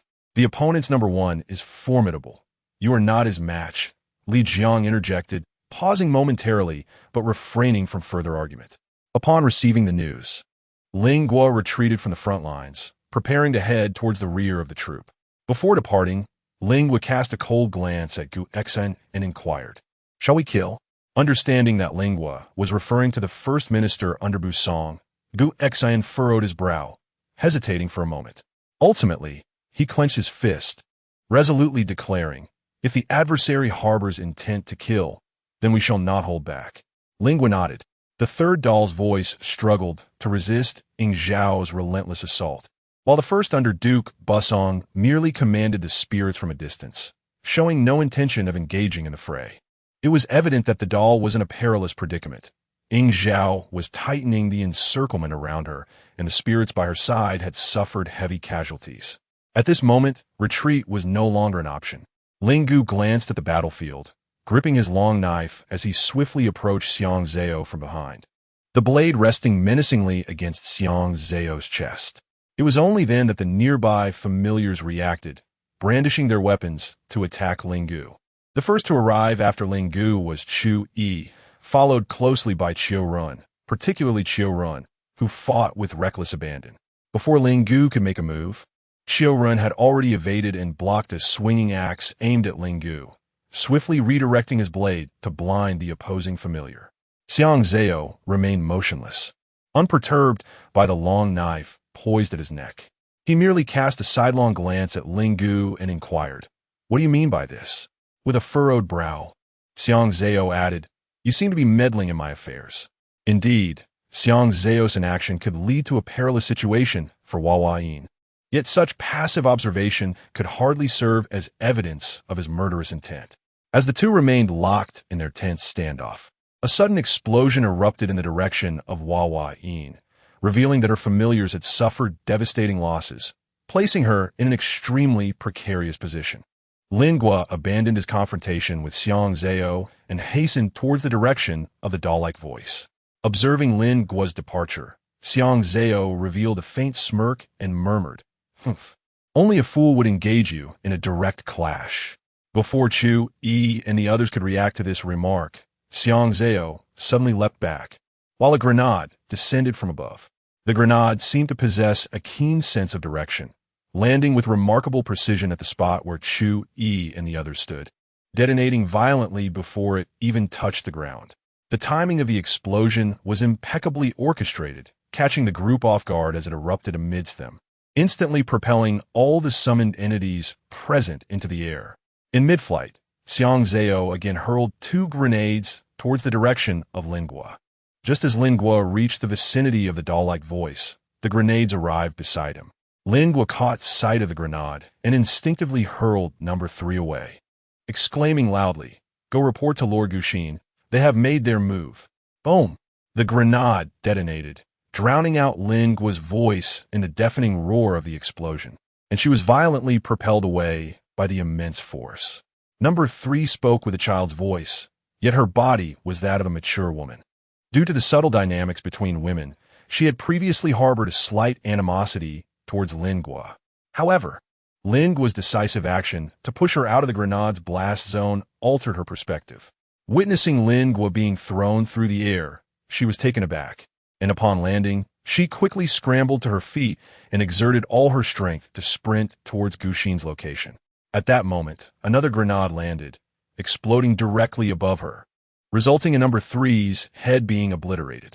From a distance, Xiang Zhao surveyed his handiwork with satisfaction and addressed the group of minions and followers rushing towards him, saying, "Hold back Ing Zhao's team. I shall report to our lord." Lingua truly endured the direct impact of a violent explosion. A grenade detonated beside her, the tremendous force shattering her mask and leaving a gaping wound in her body, severely injuring many of her internal organs. Had she been an ordinary human, she would have succumbed to death in that moment. However, as a half-corpse, Lingua retained her consciousness. She lay amidst the rubble, gasping for breath, her respiration labored, blood trickling from her lips. Lingua observed Xiang Zhao, watching number 3 with a detached demeanor, believing that he would not resort to lethal measures. Thus she did not pay much attention. However, as the grenade approached, Lingua sensed the imminent danger. Yet, she chose not to evade, hoping to leverage this assault to re-establish contact with Ing Zhao. The fusion agent had been dispatched, yet Lingua harbored concerns that the government troops might not detect it. Although she had left numerous clues, the significance of the fusion agent was paramount, and she feared potential complications. Seizing this opportunity, Lingua ultimately hurled number 3 away, making an effort to rotate her body to minimize head injuries. Yet she somewhat underestimated the destructive power of Xiang Zhao's grenade. Lingua coughed twice, expelling more blood. She was now unable to move, her mouth agape as she struggled to breathe. Just as she contemplated summoning Lingua to see if she could establish contact with Xiaoyang, a massive canine figure emerged from behind a pile of rubble, making its way toward Lingua. As Lingua reached for the long knife resting at her side, she suddenly recognized the evolved canine before her. It was Dahei. Dahei sniffed the air and slowly approached Lingua, his massive head looming beside her as he gazed intently at her. Locking eyes with Dahei, Lingua understood that he had recognized her. With determination, she raised her left hand, revealing a hastily scribbled note that read, "Ji Ming, Jian Shun," within the spear. Several simple words regarding the fusion agent. Lingua gazed into the eyes of the imposing Dahei and, with great difficulty, uttered cough, "Give this to the lone wolf."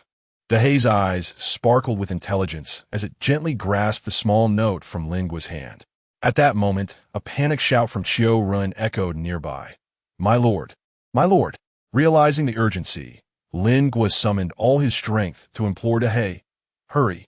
Dahei blinked twice before swiftly turning and running away. Just as Dahei departed, Chiu Ren reached Lingua, her momentum causing her to collapse to the ground.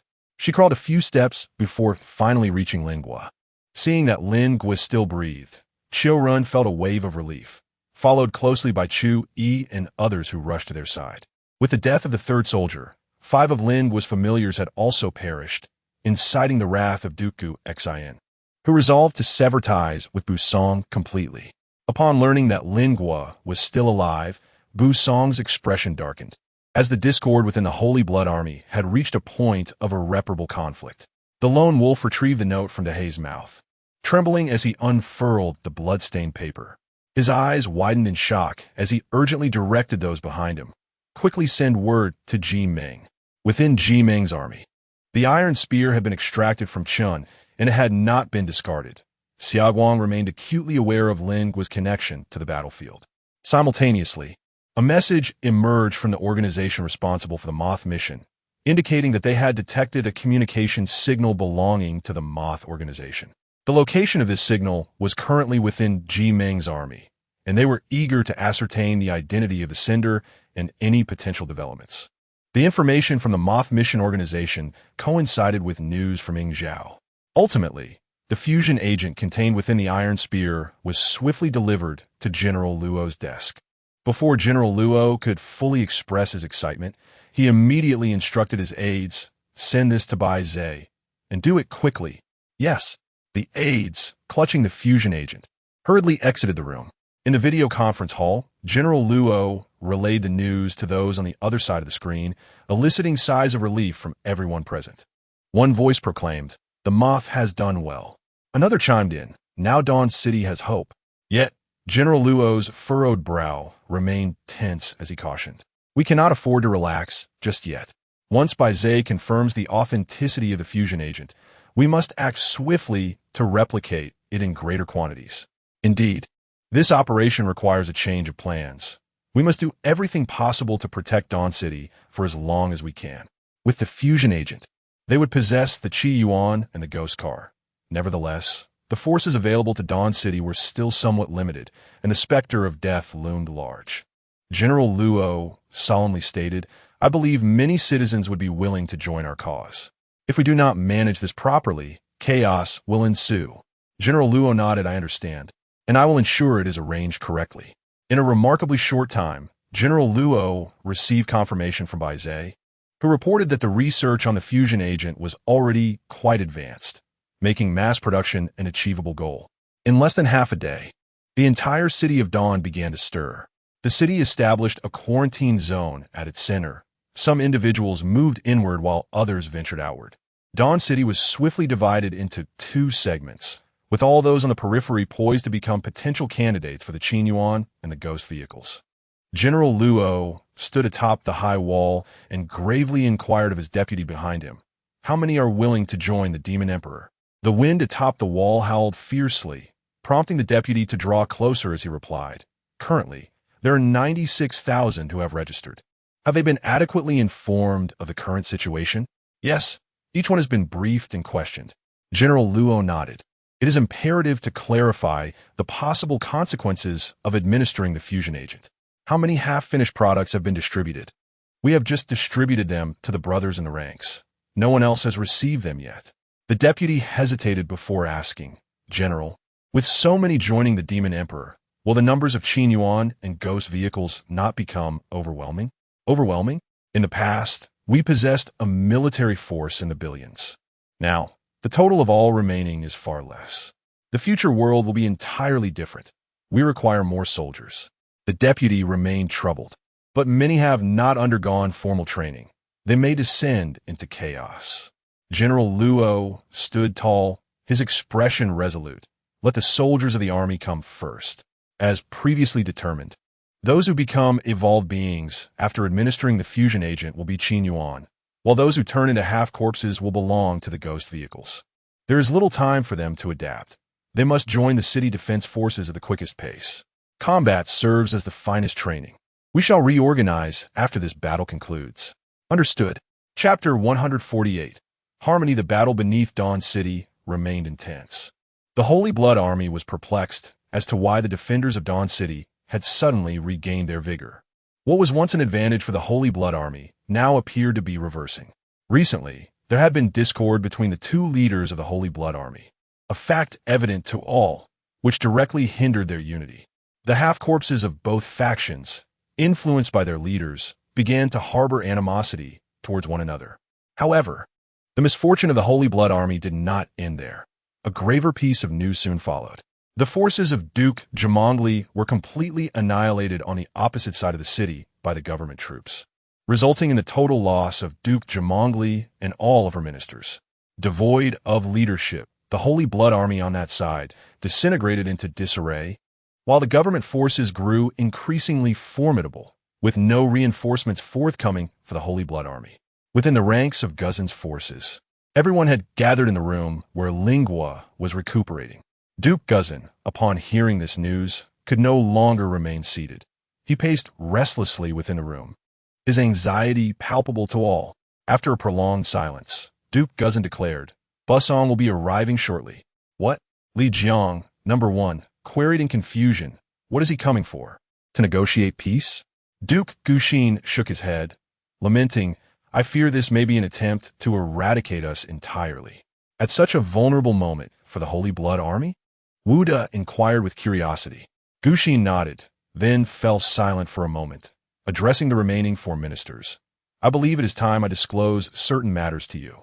An air of solemnity enveloped the room as everyone held their breath, awaiting his continuation.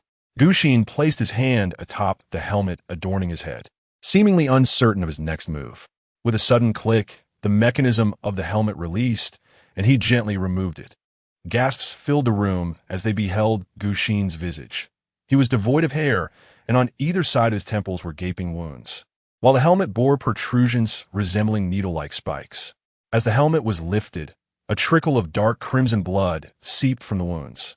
What astonished them was not merely Guxin's peculiar appearance, but the revelation that he, like Lingua, possessed heterochromatic eyes.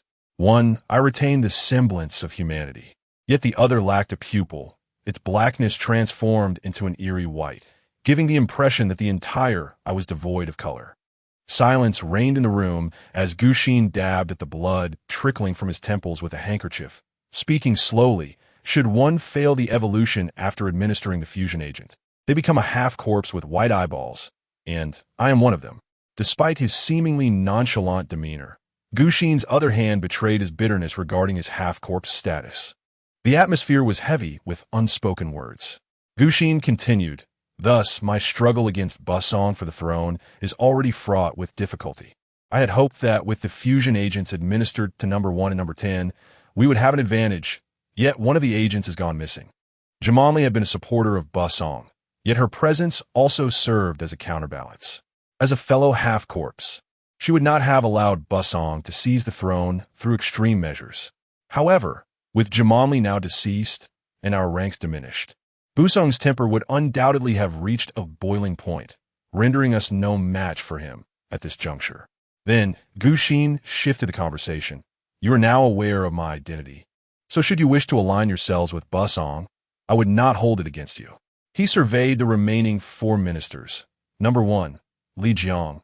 Number 2, Wu Mu. Number 8, Wu Da. And number 10, Wang Xian. But not a single voice was raised in response. Eventually, Li Jiang spoke up. "What shall we do next?" A faint smile of satisfaction crossed Guxin's lips as he replied, "We must submit to Basong, allowing him to lead us through this entire campaign. Once we have captured Dawn City, we can then contemplate our next course of action." Wu Da, perplexed, queried, "He has slain number 3 and injured number 10. Can we truly let this grievance go unaddressed?" Guxin shook his head resolutely. "All decisions will be made after this battle concludes." Without a hint of hesitation, the sharp-voiced individual declared, "We have irrevocably severed ties with them. In this situation, even if we were to submit, I fear they would not accept us. No, they will." Gu Xian asserted with unwavering conviction, "His ministers have already suffered considerable losses, and your collective strength is not insignificant. He will undoubtedly be swayed by you, at least for now, during this critical time of war when he is unlikely to strike." Number 1 appeared somewhat despondent, murmuring, "It seems quite challenging to live peacefully under Busong's command. Do not fret, this is not the end. I shall not relinquish the throne so easily." Lin Guo's injuries were severe. Despite his remarkable physique allowing for rapid recovery, he still found movement exceedingly difficult. Lying in bed, Lin Guo gazed at Duke Gu Xian and inquired, "What purpose does this helmet serve?" Duke Gu Xian smiled at Lin Guo and replied with admiration, "You are indeed quite extraordinary. Do you know what the greatest weakness is for those who have undergone the fusion process?" Everyone shook their heads in ignorance. Gu Xian pointed to his own head and explained, "It lies here. When one's consciousness is influenced, their thoughts may be overtaken by a lost will. If a person's willpower is sufficiently strong, or if their fusion is particularly successful, this scenario is unlikely to occur. However, if someone is deliberately scheming against them, even the mightiest can find themselves in peril. Should an individual be dominated by the zombie consciousness for too long, they will ultimately transform into a zombie. This helmet ensures that I remain impervious to such treachery." Lin Guo, ever perceptive, asked, "Will Duke Busong also be affected?" "Indeed." Guxin Hapfim. Lin Guo revealed a faint smile. "If an opportunity arises, should we take action?" He squinted his eyes. Guxin, wearing a helmet, could not discern Lin Guo's expression, but stared intently at him. After a considerable pause, Guxin nodded affirmatively. "Shall we kill?" Lin Guo inquired once more. Guxin nodded again and whispered to everyone in the room, "Do not miss any potential chance." At that moment, a frantic familiar rushed in to report to Guxin that Duke Basong and his men had arrived at the entrance. The news of the complete annihilation of the Holy Blood Army's Jamonli had reached Dawn City, and everyone was rejoicing over this long-awaited victory. Simultaneously, Ing Cao, Chitai, and Shangyang received new deployment orders, instructing all teams to abandon their previous interference strategies and participate fully in the city defense efforts. As the government forces decided to consolidate their troops, the increasingly chaotic Holy Blood Army also underwent changes. The previously fragmented forces reassembled, heralding yet another wave of a larger undead tide.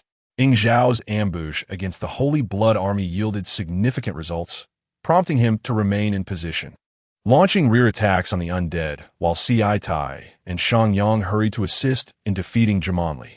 Jaimin, exerting every effort to withstand the onslaught of the undead, found solace in the knowledge that reinforcements were on their way, even as they struggled mightily. The Jaimin army had fought tirelessly for several days. Although they rotated shifts for rest, few could truly sleep with the battlefield so near. The relentless combat gradually diminished the ranks of the Jaimin army, leaving their spirits somewhat dulled.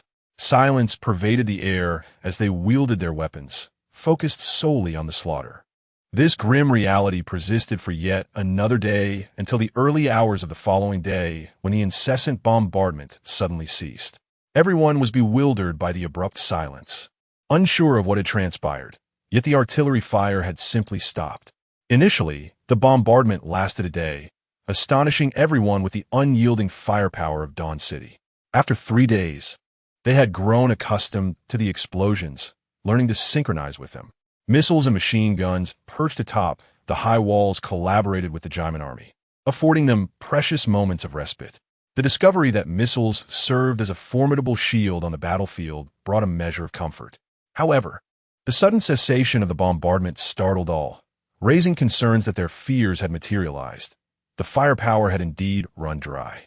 While the missile strikes had halted, the horde of undead continued unabated. Though no longer as densely packed, they remained a terrifying sight. Wu Fei, resting in the rear, stiffened momentarily upon hearing the silence of explosions. Once his ears adjusted, he quickly discerned the chilling howls of the zombies. Grasping the axe beside him, he stepped out of the makeshift shelter, only to encounter the shadowy figure of Guangying lingering at the entrance. Upon seeing Wu Fei emerge, Guangying turned and revealed a smile reminiscent of sorrow, saying, "I had intended to bring you good news. Reinforcements Ci Tai and Shangyang will arrive in the coming days." Wu Fei, with a frozen expression and a dazed gaze, remarked, "I fear we will not be able to wait for them any longer." Guangying patted Wu Fei on the back and encouraged, "Cheer up, we must persevere." Yet, deep down, everyone understood that without the support of artillery, their endurance would not last long. The Holy Blood Army was also aware that reinforcements for the government troops would soon arrive. Thus, they resolved to utilize all their strength for a swift resolution. The recently surrendered Gu Xan and his ministers naturally became the primary targets for Busong. Aside from the severely injured Lingua, Gu Xan, Li Jiang, Wu Mu, and Wu Da were dispatched as the vanguard of the first wave of the assault, accompanied by all their subordinate familiars. With the Archduke and his ministers leading the charge, the zombie horde grew increasingly ferocious, resulting in a rapid decrease in the numbers of the Qiming team during their brief encounter with the undead. Wu Fei found himself confronted by Wu Da, a minister of the Holy Blood Army. Having undergone a robust evolution, Wu Da's physique was significantly more imposing, towering over Wu Fei by a considerable margin. Even at his peak, Wu Fei might have struggled against Wu Da, and now, after days of warfare, although he moved with fluidity in dispatching zombies, he was swiftly hurled away after a single blow from Wu Da. He crashed heavily to the ground, and the nearby zombies lunged at him without hesitation. At this moment, Wu Fei felt a sense of numbness. He was devoid of tension or fear, even pain, rising instinctively to strike and continue the fight. Although the zombies failed to inflict harm upon him, the impact of the fall sent a jarring sensation through his mind. Wu Da, having taken notice of Wu Fei amidst the throng, was intent on not letting him escape. Brandishing an axe, Wu Da struck with tremendous force, the chilling whoosh of the blade echoing in the air. Wu Fei raised his axe to block, but the sheer power of the blow caused him to falter, collapsing to one knee. The surrounding zombies, unperturbed by the skirmish, seized any opportunity to pounce on Wu Fei. Une vue dans relentless assault. Wu Fei was gradually bitten or clawed, leaving him with bloodied scratches, and he began to perceive the world around him growing increasingly blurred. Chapter 149. A high-profile, Just as Wu Fei's mind began to dull, Guanyin surged in from the side. After dispatching 2 zombies that had lunged at Wu Fei, he grasped Wu Fei's faltering body and shouted, "Stay alert." Wu Fei lifted his head, managing a weak smile at Guanying's face, only to open his mouth in gratitude when a massive axe swung through the air, severing Guanying's head. As Guanying's body crumpled to the ground, Wu Fei sank down in shock, his eyes wide open. Before Wu Fei could catch his breath, the half-zombie's axe swung toward him again, forcing him to scramble and roll on the ground in a frenzied attempt to evade the attack. Gazing at Guanying's headless corpse, Wu Fei felt a lump rise in his throat, his mouth opening in a silent scream. The axe, still stained with the blood of shadows, swung once more toward Wu Fei. Wu Fei furrowed his brow, his eyes widening with fury, distorting his entire countenance in rage. Meanwhile, the half-dead Wu Da, momentarily emboldened by his previous triumph, pursued Wu Fei with a casual demeanor. But when Wu Fei suddenly erupted, Wu Da found himself utterly unprepared. Wu Fei deftly evaded the strike, swiftly maneuvering to the side of the half-dead being, and raised his axe to deliver a fierce blow to Wu Da's arm. With a sickening crack, Wu Da's left arm severed, and he cried out in agony, yet he remained on his feet. As Wu Fei launched another assault, Wu Da, undeterred, wielded his weapon in defense with one hand. The unexpected ferocity of Wu Fei's attack overwhelmed Wu Da, gradually forcing him into a defensive retreat. Up close, Wu Fei's expression was grotesque, more akin to a malevolent spirit than the surrounding zombies. At that moment, a singular thought consumed Wu Fei's mind. Kill. Eliminate these half-dead beings. Eradicate all the zombies.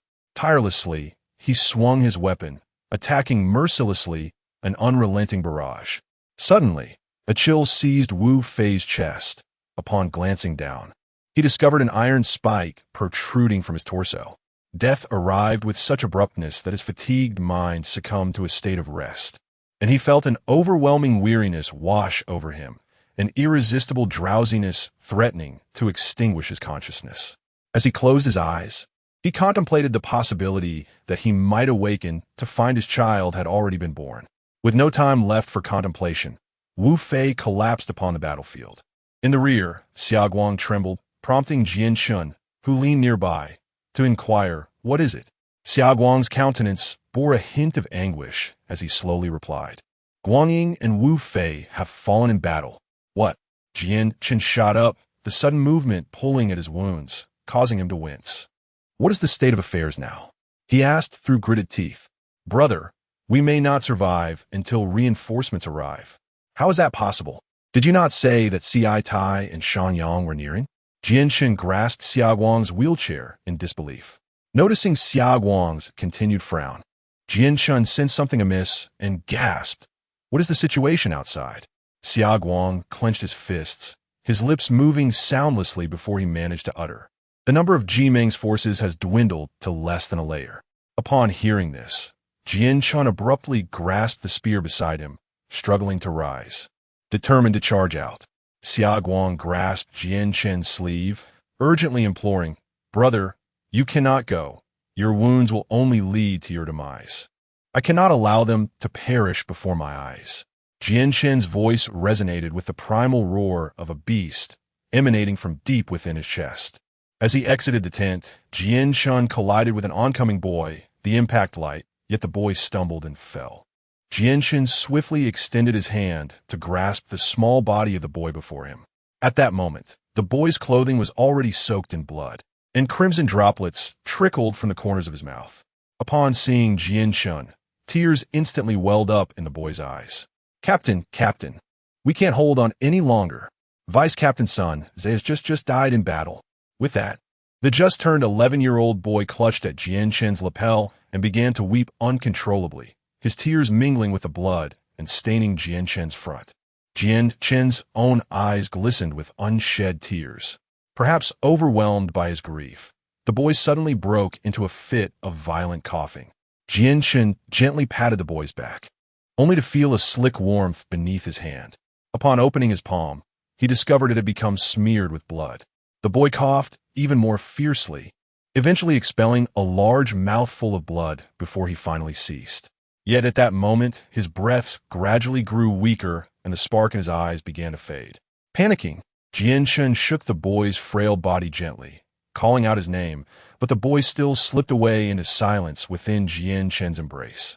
Clenching his fists tightly, he shut his eyes, for these individuals from the post-apocalyptic world had become his brothers in life and death, akin to family.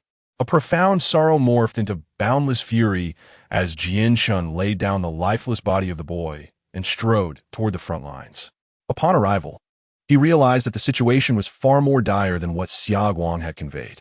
Lacking Xiaoguang's perceptive abilities, he found it impossible to locate the few remaining comrades on the battlefield. All around him, he could only see a dense mass of zombies, with no trace of the Jimeng team in sight. In some areas, the horde had already breached the hastily erected barriers, surging toward the high walls. As far as the eye could see, 3 formidable clusters of the undead loomed, with more zombies relentlessly pushing upward, their numbers swelling perilously close to the apex of the fortifications. The machine guns atop the walls never ceased firing, yet their impact against such a massive throng was negligible. Having consumed the fusion agent, Jian-Chen possessed this latent ability. However, he had never fully embraced this identity, resulting in a lack of rigorous training for such powers. Typically, he could only exert simple control over the zombies nearby, but today he aspired to command the entire battlefield. Not enough. Not enough. Jian-Chen's mind echoed with desperate cries. To control the undead, he had to recall their frenzied nature. His inner shouts gradually manifested into a tangible voice, erupting from his chest as a primal roar of life. As this cry resonated, the battlefield seemed to freeze, the zombies halting in their tracks, immobilized.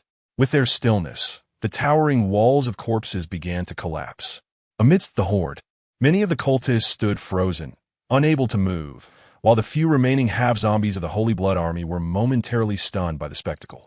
Duke Busong, observing from a distance, noted the tide of battle shifting in their favor, a faint smile gracing his lips. However, just then, a scene that shattered his heart unfolded before him.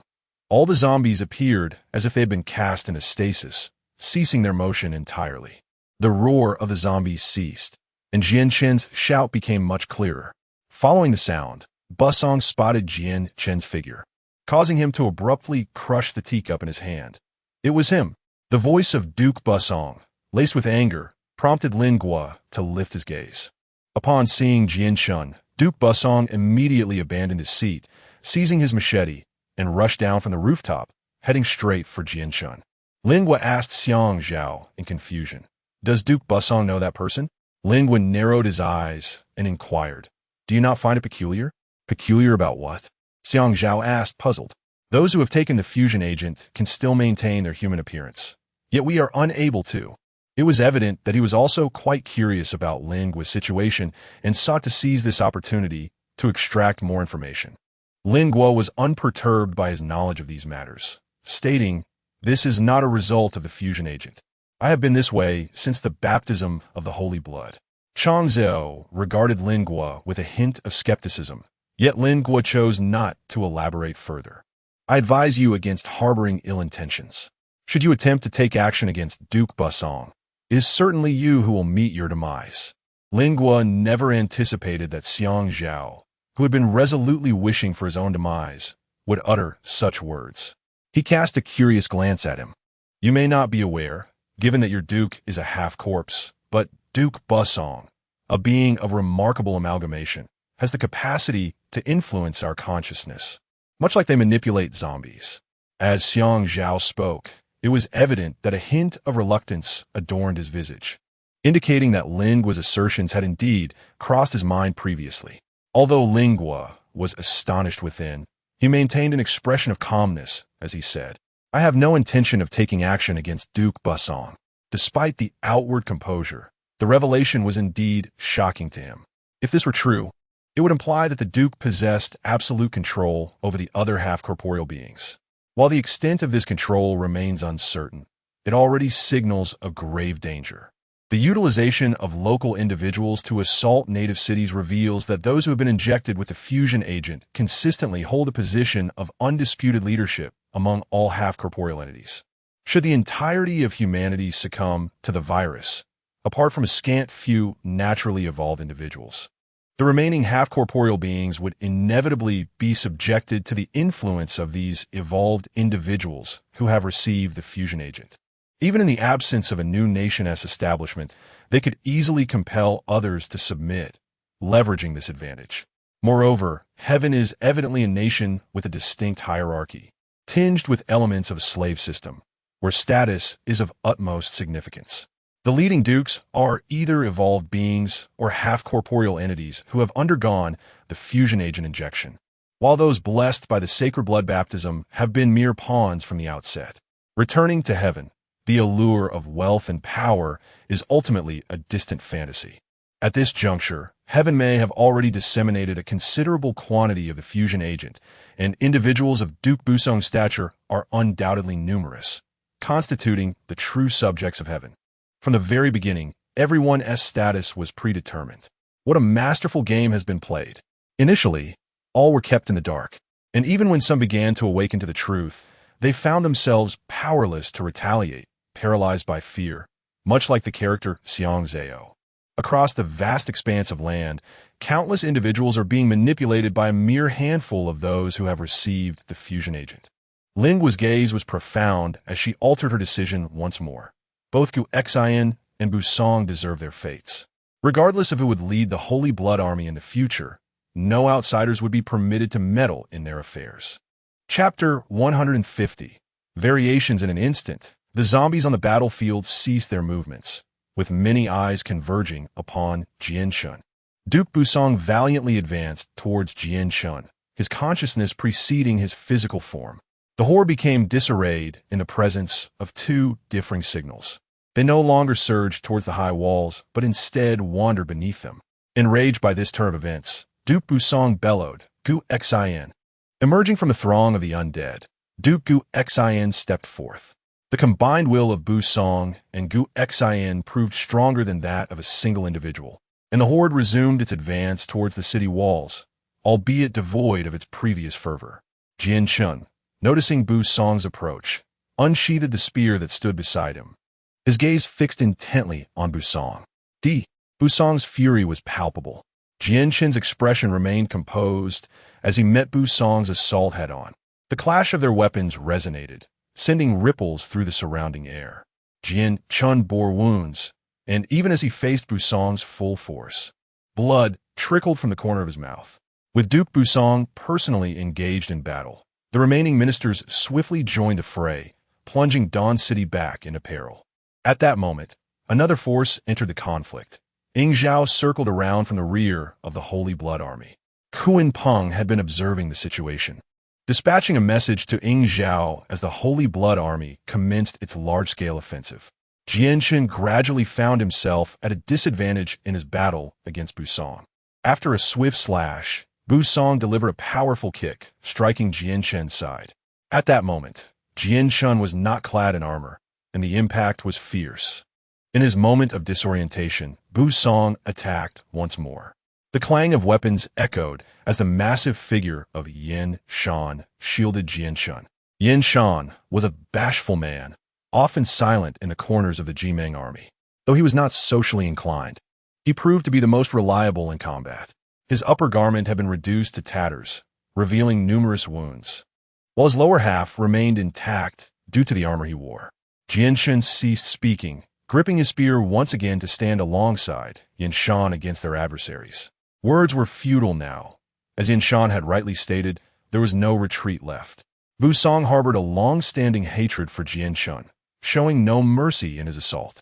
It soon became evident to all that Duke Busong was of a caliber equal to Jianshun, rendering Yin Shan incapable of countering and forcing him into a defensive stance.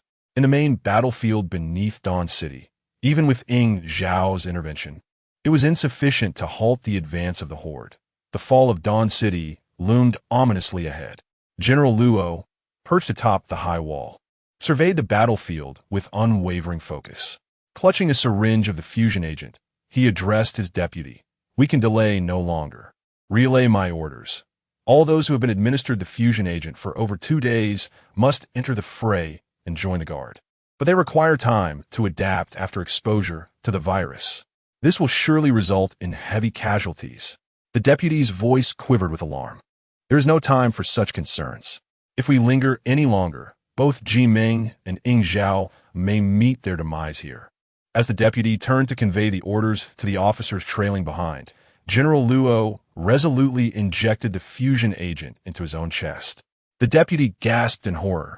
General, what are you doing? With a slight sway, General Luo steadied himself, standing tall and unwavering. I shall join them. But General, you are the captain of Kunpeng and the core of the Demon Emperor. How can you? What if something goes awry? The deputy's apprehension was not unfounded. Even the injection of the fusion agent carried the risk of death. General Luo, momentarily faltering, pressed a hand to his chest and replied, You are mistaken.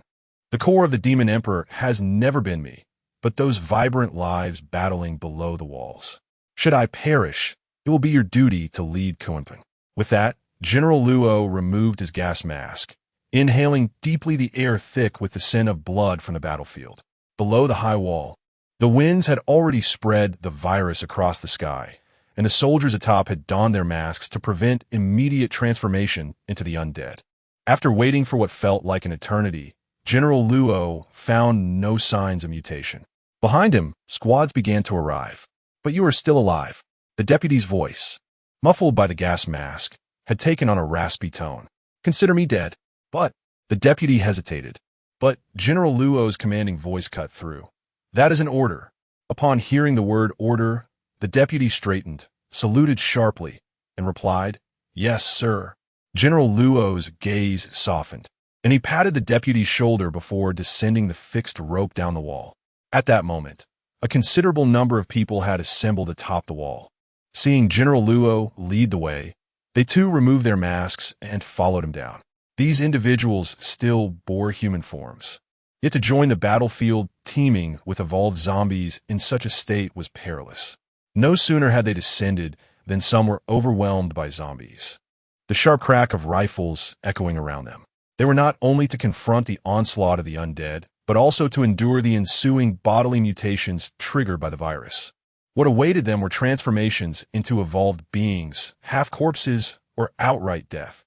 This metamorphosis would unfold relentlessly within the ranks over the coming days. Nevertheless, countless individuals continued to join the battlefield, with no time to undergo a tranquil transition. They can only plunge into combat, fueled by fervor and bearing the names of Qin Yuan and Ghost Car. Amidst the throng of corpses, Guxin observed government troops leaping from the high walls. Initially, he presumed it to be a suicidal assault, but as members of the squad began to evolve, transforming even into half-corpse beings, Guxin sensed something was amiss. The white eyeballs signified that these individuals had ingested the fusion agent, the greatest secret of the Celestial Kingdom. Although aware that this secret could not be perpetually sustained, he was astounded by how swiftly it had fallen into their hands. For reasons unknown, Guxin felt an immense connection between this and the fusion agent that had been lost. Yet he could not untangle the intricacies of the situation. There was no time to ponder how this nation had acquired the fusion agent. Based on the current circumstances, it was evident that they could mass-produce it. If those behind the high walls were all individuals who had been injected with the fusion agent, it would constitute a terrifying force, prompting Guxin to abandon his thoughts of continuing the siege. Karafuyi sumring li jiang, wumo. And Wu De from the horde of corpses to his side. He instructed them to remain vigilant, fixing his gaze upon Duke Busong. The first action taken by Duke Busong's ministers upon entering the battlefield was to rush to his side, assisting him in slaying Jianshan. Observing that he would soon have reinforcements, Guxin swiftly removed his helmet, seizing the opportunity to hurl it towards the fray between Busong and Jianshan. Before the helmet even touched the ground, it began to emit a plume of white dust, enveloping the combatants in a thick, smoke-like mist. Jianshan, aware that this mist was no ordinary substance, waited anxiously. Yet after some time, he felt no change in his body. The smoke bore no scent and was unlike tear gas. Jianshan staggered, relying on his iron spear to support himself. "What's wrong?" Yinshan asked, tense. "I feel dizzy." Jinshan's voice was low, almost unrecognizable, as veins began to surface on his skin, as if he were enduring some form of agony. The white mist continued to billow forth, obscuring their vision further. Suspecting that the mist might be the cause, Yinshan intended to shield Jinshin and retreat. At that moment, Duke Busong's figure suddenly burst through the fog, lunging towards Yinshan's great shield. Duke Busong appeared in a most alarming state. Bloodshot eyes and wild howls indicated a frenzy had taken hold of him. His strikes became erratic and chaotic, devoid of the previous finesse, dramatically increasing his offensive power. No matter how Yinshan attempted to evade, he could not escape the onslaught. Behind him, Jinshan rose once more, and Yinshan sensed a murderous intent closing in from behind, yet he dared not shift away, fearing that if he lowered his shield, Jinshan would be unable to confront Busong's assault in his current condition. Fortunately, the mist gradually dissipated, allowing Yinshan to fend off Busong's assault while cautiously preparing to launch his own counterattack. However, fate was unkind. Jinshan ultimately raised his spear against him, prompting Busong to lift his machete once more. Caught in the middle, Yinshan felt a surge of panic. At that critical moment, an immense force grasped Yinshan's wrist, pulling him out of the fray. The instant he departed, two bloodshot-eyed figures locked gazes. They had lost all semblance of reason. Standing between them was tantamount to courting death. The lone wolf coldly admonished Yinshan. Yet their captain was injured, and at that moment, he was no match for the Holy Blood Army. Desperate to re-enter the fray, Yinshan glanced at the composed lone wolf and nodded. At that moment, a few of Busong's ministers had just arrived, oblivious to the tension surrounding the Duke. Their anxiety led to one minister being cleaved in half by Busong's machete, prompting the remaining officials to retreat in panic to avoid becoming collateral damage. Gushin had been observing the situation from a distance, and seeing the opportune moment, decisively commanded his ministers, "Let us proceed." In Chapter 151, the final note, Busong and Jinshan descended into madness, transforming into the most frenzied of zombies, the most fearsome of beasts. Yet, this transformation was not complete. They retained some lucidity, enabling them to locate each other amidst the chaos, both determined to leave no chance for survival for the other. No amount of shouting from the surrounding crowd could halt their relentless clash. Just as their fierce confrontation intensified, Gushin's figure emerged behind Busong. In a flash, Busong spun around, but he could not evade the already prepared spikes from Gushin. The spikes pierced his body, and Busong let out a guttural roar, indistinguishable from mere animalistic howls. The other half-zombies, witnessing this turn of events, could not intervene in time, as Li Jiang, Wumu, and Wu had also arrived, leading to a tense standoff. Seeing the Holy Blood Army embroiled in infighting, the lone wolf charged forward without hesitation, swiftly binding Jinshan's waist and left arm with a rubber band, dragging him backward. Jinshan exerted all his strength to break free, but the elasticity of the band rendered his efforts futile. Realizing escape was impossible, Jinshan swung his iron spear at the lone wolf, who deftly dodged and circled around him, securing the bindings even tighter. With a swift kick, the lone wolf disarmed Jinshan, handing him over to Yinshan, who then dashed backward with Jinshan in tow. The lone wolf chose to remain, recognizing that such an opportunity amidst the Holy Blood Army's discord was rare. Busong, consumed by fury, felt his reason slipping further away. Regardless of Gushin's calculations, as a half-zombie, he could not deliver a fatal blow to the Duke. Undeterred, Gushin pressed onward, and seeing Busong momentarily restrained, the lone wolf cautiously edged toward the battlefield. Countless blades pierced through Busong's body, as Gushin, consumed by rage, felt the blood trickle from his temples once more. Uninfluenced by external factors, Gushin gradually succumbed to a morbid transformation. Wuda had long since lost an arm, ultimately falling victim to the chaotic skirmish at the hands of Busong's ministers. It was only in the fleeting moment before his demise that Wuda pondered the true purpose of his struggle. Yet, time slipped away before he could contemplate this profound question. Xiang Zhao, the foremost minister under Busong, possessed the capacity to extricate himself from the entanglements surrounding him. Yet he hesitated to leap into the fray. His reluctance stemmed not only from fear of being implicated, but also from an unexpected yearning within his heart for Busong's downfall. The battle between Guxin and Busong escalated to a fever pitch, with Guxin gradually finding himself at a disadvantage. Were it not for Busong's intermittent cries of despair, Guxin would have already met his end beneath Busong's blade. As Busong once again clutched his head in anguish, the lone wolf took action, firing his rifle into the tumultuous crowd. Though several bullets struck Busong, he appeared impervious, momentarily distracted by the gunfire, which provided the opening for a blade to pierce his eye socket. "Brother," Xiaoguang shouted. He saw Jian Cheng bound to a tree, writhing in agony and crying out in torment. Yin Shan, having exhausted his strength through the ordeal, sat nearby. As he noticed Xiaoguang approaching, he quickly warned, "Don't come closer. The captain can't recognize you right now. It's perilous." Xiaoguang, in a state of urgency, questioned, "What happened to him? Has this occurred before?" Yin Shan recalled a previous incident and muttered, "Yes, once." "What transpired then?" Yin Shan shook his head. "I can't recall. When we arrived, the captain was entangled with that woman from Yingzhou, and he had bitten her shoulder until it bled. I remember her name. It was Lingua. Yes, that's it," Xiaoguang said, maneuvering his wheelchair forward. "What did she do at that moment?" "Huh? What did Lingua do?" Yin Shan replied, "Not much, really. She just held the captain's head and kept calling his name. Oh, please, don't go over there. It's dangerous." As Xiaoguang drew nearer to Jian Cheng, Yin Shan grew increasingly anxious. "It's all right. I believe I can be of assistance," Xiaoguang murmured, seemingly to himself. As he approached Jian Cheng, the cries of Jian Cheng persisted unabated, and Xiaoguang wheeled himself directly in front of him. Bound and trembling, Jian Cheng furrowed his brow, his thoughts oscillating between clarity and confusion. He was aware of Xiaoguang's proximity and wished to avoid harming him, yet his mind was a tempest, torn between the desire to flee and the urge to lash out at the figure before him.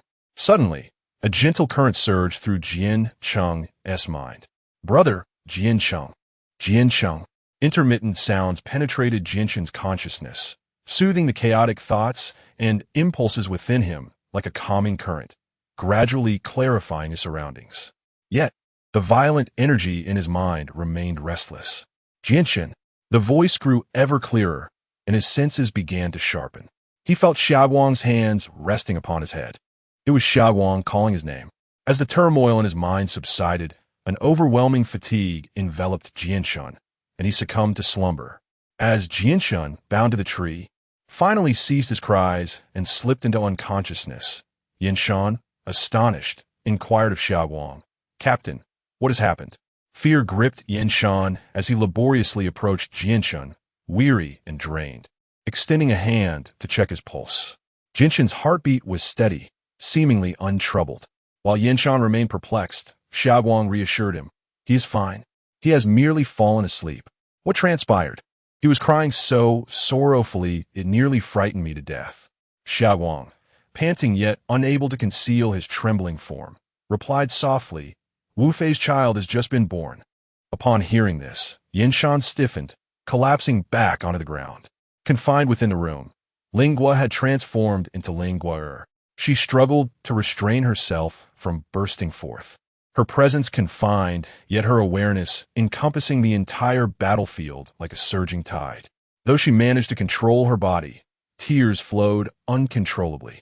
She sensed Jinshin's injuries, his wildness and subsequent calmness. The knowledge that she could not be by his side filled her with sorrow, and she wept for Xiaoguang as well. She could perceive the fragility of Xiaoguang's life, akin to a flickering flame poised to extinguish at any moment. Lin Guo'er felt no trace of the familiar presence of Ji Ming, and the absence of such sensations deepened her sorrow, signifying that they had indeed perished. Lin Guo'er did not leave the room, yet her melancholy did not escape the keen eyes of Mo Lang. As a psychological interventionist, he possessed an exceptional ability to perceive the intricacies of the human heart. Over the past few days, he had sensed numerous subtle disturbances. Meanwhile, outside the door, Qiu Run remained oblivious to these sentiments, solely focused on guarding Lin Guoyer's chamber. Also stationed outside was Yang Mu, who was preoccupied and distracted. The recent battle had left him profoundly shaken. Although Lin Guoyer's injury spared him from the battlefield, he remained burdened with worries for Dawn City. The whereabouts of Chu Yi and Tian Jia were unknown. One was a spy under Gu Xian, and the other, a subordinate of the second-in-command. Surely, they were currently following their respective leaders. After all, in the aftermath of war, rewards were typically distributed, and they must have anticipated greater gains amidst the chaos. However, for the Sacred Blood Army, this battle ultimately resulted in defeat. Lacking a formidable commander, the horde of corpses did not recklessly breach the towering walls, instead wandering aimlessly below. Meanwhile, the number of individuals emerging from Dawn City continued to rise, transforming the battlefield into an elaborate ritual of evolution. As more and more succumbed to the virus and underwent mutations, the horde of corpses below was gradually being cleared. Duke Busong had perished, and Gu Xian retreated with his officials, with Duke Busong's remaining aides following suit. Utilizing the remaining zombies, Gu Xian led the survivors deeper into the ruins. The government forces also suffered significant losses, leaving the surroundings of Dawn City in a state of desolation. With no additional manpower available to completely eradicate the remaining Sacred Blood Army, the soldiers atop the high walls, witnessing the retreat of the Sacred Blood Army, gradually regained control of the situation below, and all could not help but shed tears of joy. They had all received the fusion agent. Despite the agonizing pain of evolution that left them curled on the ground, smiles mingled with tears on their faces. At long last, they had achieved their first victory, allowing them the courage to pause and reminisce about those they had lost. Lovers, family, friends. This catastrophe had claimed countless lives and obliterated everything. Many had lost track of how long this war had lasted, only knowing it felt like an eternity, long enough for all to forget the passage of time. Though this victory did not signify the war's end, it demonstrated their newfound capacity for retaliation. Beneath the high walls of Dawn City, the corpses lay piled high, as half the city's populace had received the injection of the fusion agent. The 10 demon emperors of the Demon Emperor plan had gathered. After General Luo received the fusion agent, he successfully evolved the following day, taking command of those who had also successfully transformed. He bore the name of the esteemed Demon Emperor Qin Yuan, while the mastermind of the Demon Emperor plan, Kuanpeng, entrusted leadership to his deputy, Wu Hui. Soon, the government began to clear the battlefield. After all those who had received the fusion agent evacuated from Dawn City, a team assembled by the human army, known as 9 Infants, dispatched personnel from Chuyang to take over the city's defenses in place of Kuanping. The city of Dawn is gradually resuming its former life. In the past, every time before a siege, efforts were made to evacuate the populace, leading to a city now overflowing with the remaining inhabitants. Consequently, with half of Dawn's population departed, the 2 remaining cities have experienced a significant alleviation of their burdens. The Sacred Blood Army, which had ravaged the land for an extended period, vanished following this conflict, while the government embarked on robust restoration efforts. Armed with samples of the fusion agent, Baze is diligently developing vaccines or other countermeasures for the planet that once housed billions now finds itself with countless undead. In the ensuing decades, even centuries, humanity must coexist with these zombies, and the potential for the virus to mutate anew remains uncertain. Moreover, across the sea lies an entity known as the Heaven, which is ever poised for action. Yet, at this moment, with the nation still boasting 20 million ordinary citizens, it has witnessed its first victory. All who remain alive are overwhelmed with joy, channeling their unprecedented vitality into the reconstruction of their homeland. Chapter 152. Love and hatred as the inhabitants of Dawn celebrate their triumph. The remnants of the Sacred Blood Army are desperately fleeing, with no alternatives left. They are a mere band of defeated soldiers. Should the government decide to pursue them ruthlessly, their fate would be dire. The siege had depleted the nearby hordes of zombies, and the Sacred Blood Army escaped for 3 days, traversing 2 cities, only daring to pause when the zombies began to regroup. Once they managed to stabilize, the members of their ranks were in a dire state, and it was only during this moment of respite that they could reorganize. Guxin attempted to send a message to heaven, only to discover that all his communication devices had become inoperative. If he wished to transmit a message, he would have to venture further away, striving to distance himself from the rising sun and dawn in hopes of a successful attempt. To those in the Sacred Blood Army, individuals who had received the fusion agent were regarded as extraordinary, akin to messengers from heaven. However, this time they witnessed countless individuals who had been injected with the fusion agent bursting forth from the City of Dawn, rendering the agent no longer an exalted entity. This failure sowed seeds of doubt among many half-zombies regarding the true sanctity of heaven. Duke Guxin, a half-zombie himself, discerned the thoughts of some, particularly those of the former Duke Busong's ministers, realizing that his strength was insufficient to command them. Guxin had always been perceptive of the prevailing circumstances. He openly stated to all remaining that should anyone wish to depart from the Sacred Blood Army, he would not impede their choice. Consequently, several ministers abandoned the main force midway, vanishing into the ruins with their loyal followers. Surprisingly, Xiang Zhao expressed a desire to remain and offered his services to Duke Guxin, perhaps still clinging to hopes regarding heaven. Evidently, the sole individual remaining who can communicate with the celestial realm is Guxin. In the days that follow, the Sacred Blood Army gradually journeys towards the lofty mountains and vast seas, harboring the hope of transmitting their signal to the beyond. Lingua has temporarily abandoned her intentions towards Guxin, as she is eager to discern what arrangements heaven has in store for this land. Without Guxin, she would lose her source of information, and she is in no rush to act, for the Holy Blood Army is presently in a state of disarray. Of the 10 ministers, only 3 remain. Number 1, Li Jiang. Number 2, Wu Mu. And number 10, Lingua. Additionally, the former minister of Busong, Xiang Zhao, makes a mere 4. Such a scale of loss cannot be rectified in a short span of time. Due to the ramifications of this war, only her familiars Chu Yi, Yang Mu, Qiu Run, and Mo Lang remain by her side. In recent days, Guxin has been striving to rebuild the Holy Blood Army. As Lingua is injured and unable to assist personally, she generously lent Chu Yi to him. One more night has passed, and the team has taken refuge at a resort nestled at the foot of a mountain. Lingua's body is recovering at an accelerated pace, and it is estimated that in a few days she will be fully restored. Due to her injuries, she has lost much tissue and flesh, and her body has been in a continuous state of regeneration.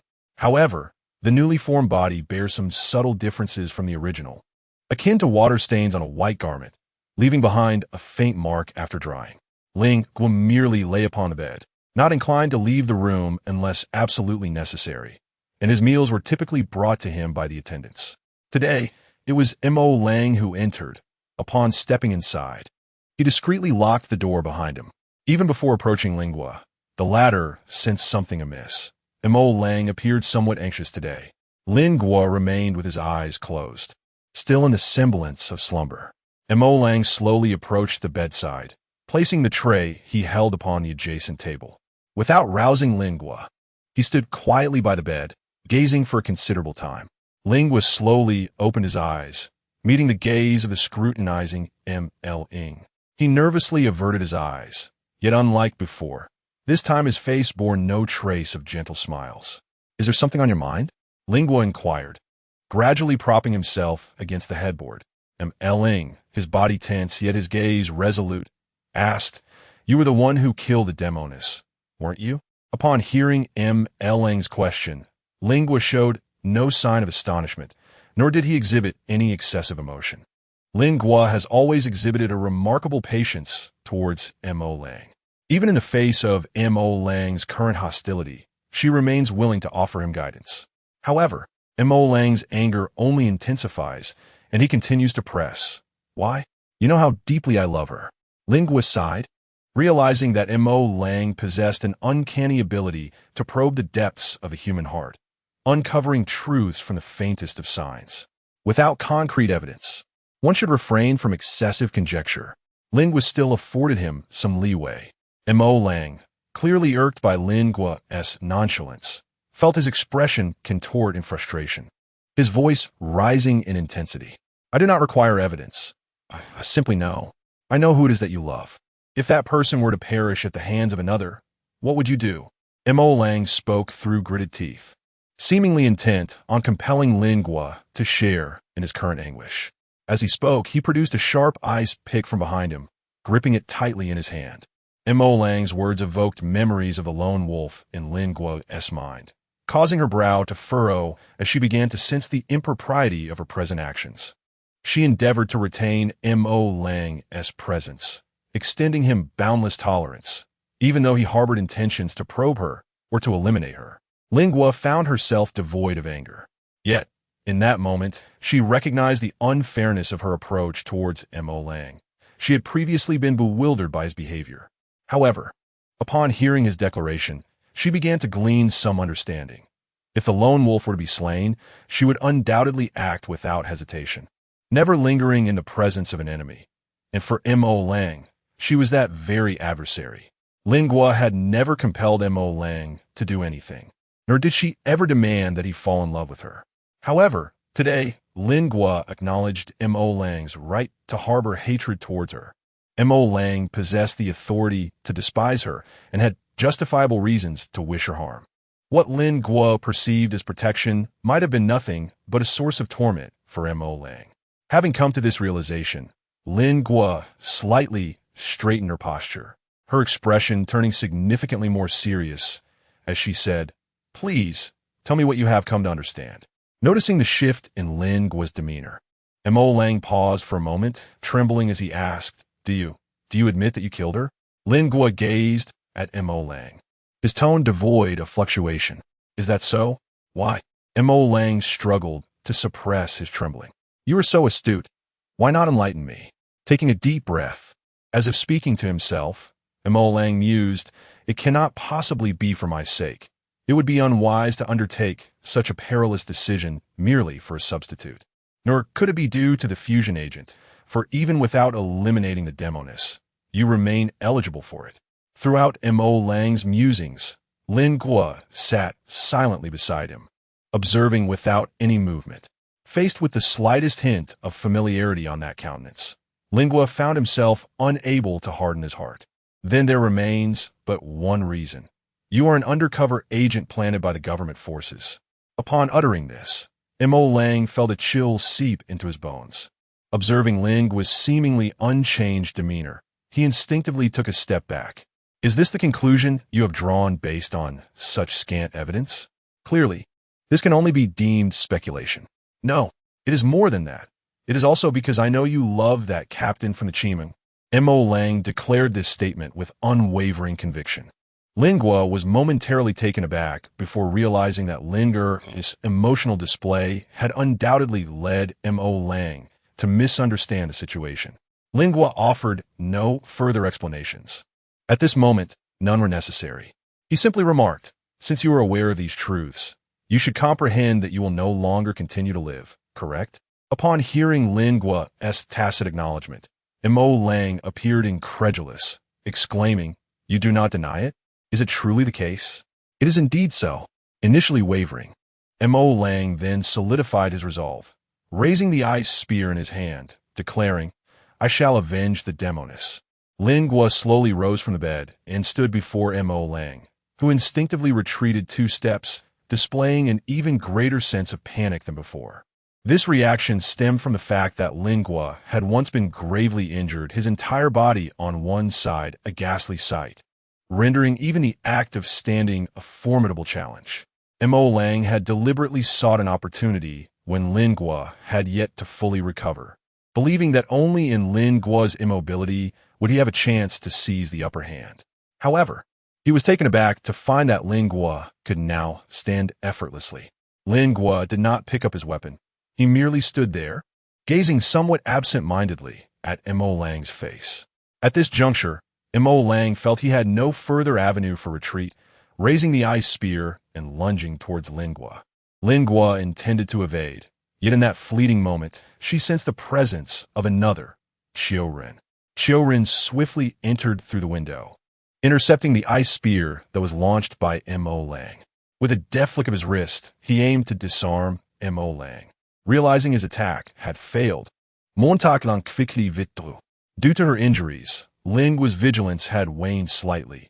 She had not anticipated Xiao-Ren's presence at the window. She was aware that her residence was guarded by Xiao-Ren and his companions, who would not allow outsiders to enter freely. Yet she never expected that Xiao-Ren would overhear their conversation. Lingwa stood at the scene, observing the fierce confrontation between Xiao-Ren and Mo Lang. Neither yielding an inch. "There is no need to hold back any longer," Lingwa declared. Blood splattered increasingly, marking the wounds on their arms and the gashes on their thighs. Mo Lang, sensing his impending fate, grew increasingly frantic in the face of life and death. His frustration mounted as his aspirations remained unfulfilled. The tumult of emotions escaping from Mo Lang's eyes severed the last vestiges of resemblance between him and the solitary wolf in Lingwa's mind. Ultimately, as Xiao-Ren's blade pierced through Mo Lang's heart, his limbs fell limp, and the gash on his neck continually oozed a dark crimson fluid. Even a half-dead man's heart continues to beat, sustaining the remnants of reason. As the lifeblood drained away, his body succumbed to death, not to perish entirely, but to rise again as a zombie. Lingwa approached slowly, observing Mo Lang, who was spitting blood, raising his eyes to meet hers with great difficulty. "Thank you for your care, but I still despise you," he uttered. "I know," Lingwa replied with unwavering calmness. Mo Lang's pitch-black pupils grew increasingly murky, and as his breath ceased, the faint glimmer in his eyes faded entirely. This state of lifelessness lasted only a few seconds before Mo Lang's body stirred once more, emitting a mournful wail akin to that of a zombie, his form twitching like a famished specter. Ultimately, Xiao-Ren remained silent, and Lingwa refrained from acting. Had Xiao-Ren spoken, regardless of his words, her demise would have been inevitable. Yet, perhaps due to this silence, or perhaps because of Mo Lang, Lingwa found herself altering her usual approach to matters. To this day, Lingwa remained unchanged, continuing to follow her heart's desire. Chapter 153. Carnage. Following the victory in the Battle of Dawn City, the lone wolf did not linger, taking a portion of the elite personnel with him as they followed the trajectory of the Holy Blood Army. Typically, the lone wolf refrained from excessive discourse. Yet this time he could not contain himself. Captain Ji Ming simultaneously relayed this aspiration to the person in charge. Given the identities of the two, the higher-ups had initially intended to grant approval, but just as the message was about to be dispatched, a sudden change of decision occurred. The head of the Moth Plan received word from Lingwa, indicating that the Holy Blood Army was attempting to establish contact with Heaven to inquire about their subsequent actions. Lingwa's identity is unique. Never before has an undercover agent held such a high position within enemy ranks. Ultimately, it was decided to retain Lingwa within the enemy's military to gather further intelligence. Yet this waiting extended into a year. Throughout this time, Gu Xin exhausted every possible method to establish contact with the Heavenly Kingdom, but despite the arrival of others sent by them, no communication was forthcoming. Over the course of the year, the team traversed most of the mountain ranges and coastal areas, ultimately finding refuge on a shore far removed from both Chuyang City and Liming City, unceasingly attempting to send signals. The means of contacting the Heavenly Kingdom was no longer a secret within the team. It merely involved two uncommon satellite communicators. Just as Duke Gu Xin was on the brink of despair, one day he unexpectedly received a message from the Heavenly Kingdom, which simply instructed him to report the situation. Filled with a mix of excitement and urgency, Gu Xin recounted the war that had transpired and earnestly described his current plight. Yet the response was merely to remain in place and wait. In a fit of fury, Duke Gu Xin shouted into the communicator, asserting that he had been one of the founding members of the Holy Blood Church, only to be met with the cold demand to obey orders. Refusing to relent, he insisted on speaking with his old friends, and upon mentioning names such as Baal, Agaris, and Vasak, the operator's demeanor softened considerably, allowing Gu Xin an explanation of the current situation. Across the globe, various small factions of survivors had emerged, posing a significant threat to the Heavenly Kingdom, particularly from the evolved beings. Consequently, all efforts from the Heavenly Kingdom had been directed towards countering local forces. The territory where Gu Xin resided remained the only nation still extant in the world. The vast expanse of land, coupled with the stabilizing foundation of the nation, meant that any military action in this region was temporarily shelved, as it could not be resolved swiftly. Gu Xin discerned that while the war here had momentarily ceased, it had not been entirely abandoned. The Heavenly Kingdom was uncertain how long it would take to effectively deal with local powers, hence the instruction to wait. During this year, the government of the Middle Kingdom had indeed grown increasingly stable.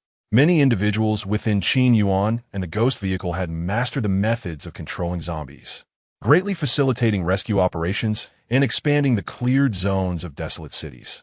With Chuyang City and Liming City as the focal points, reconstruction had commenced, and the influence of the Holy Blood Army was steadily waning. Expanding their power once more proved to be exceedingly arduous, as most living individuals encountered along the way resisted fiercely, unwilling to undergo the baptism of holy blood. Moreover, within this year, there had been unsettling instances of some demons and followers unexpectedly transforming into zombies. The side effects of the holy blood baptism had begun to surface. The consciousness that had been preserved through desperate exchanges might suddenly vanish, leaving only death or the fate of becoming a mindless corpse. This situation sparked considerable turmoil within the ranks of the Holy Blood Army. Due to the decisions made by the Heavenly Realm, Duke Guxin no longer devoted himself entirely to the battles, nor did he expend his energies on maintaining the Sacred Blood Army. This led to a palpable lethargy and despondency within the ranks. It was evident that Guxin's heart was yearning for home. Even under such circumstances, he expressed no anger, channeling all his efforts into reorganizing the troops, eager to set forth at the earliest opportunity. He sent word to Ying Zhao, while Lingua donned the form-fitting black attire she had not worn in ages. The injuries from her last encounter had rendered her body less resilient than before, and she realized that the accumulation of pain had begun to manifest issues. The one constant was the insatiable desire for bloodshed that she had suppressed deep within her heart. And that day had finally arrived. Summoning Xiu Run and Yang Mu, Lingua, seated at the high position, personally informed Yang Mu of the order for the Moth Plan's undercover withdrawal. Yang Mu stood frozen in disbelief, his eyes fixed on Lingua, unblinking. He had always believed he would embark on a long journey with Guxin's forces to a foreign land, and in recent days, he had even felt a pang of sorrow at the thought of leaving his homeland. This sudden turn of events caught him off guard. At that moment, he could hardly comprehend it, his mind racing with doubts about whether Lingua was attempting to deceive him, only to quickly dismiss the thought.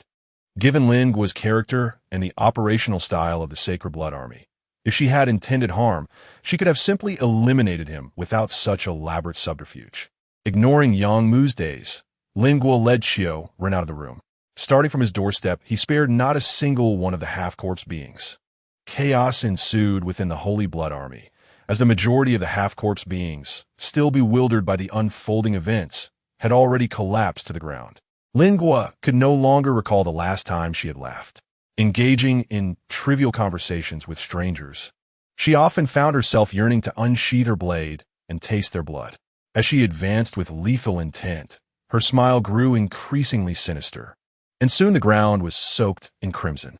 The blind number 2 sensed Lingua's murderous aura and, filled with dread, cautiously stepped out of the room. Upon witnessing Lingua's demeanor, he staggered backward, trembling as he could only stammer, "Why you? You?" Shortly thereafter, number 1, Li Jiang, arrived and was equally taken aback by Lingua's appearance. He demanded sharply, "Number 10, what are you doing?"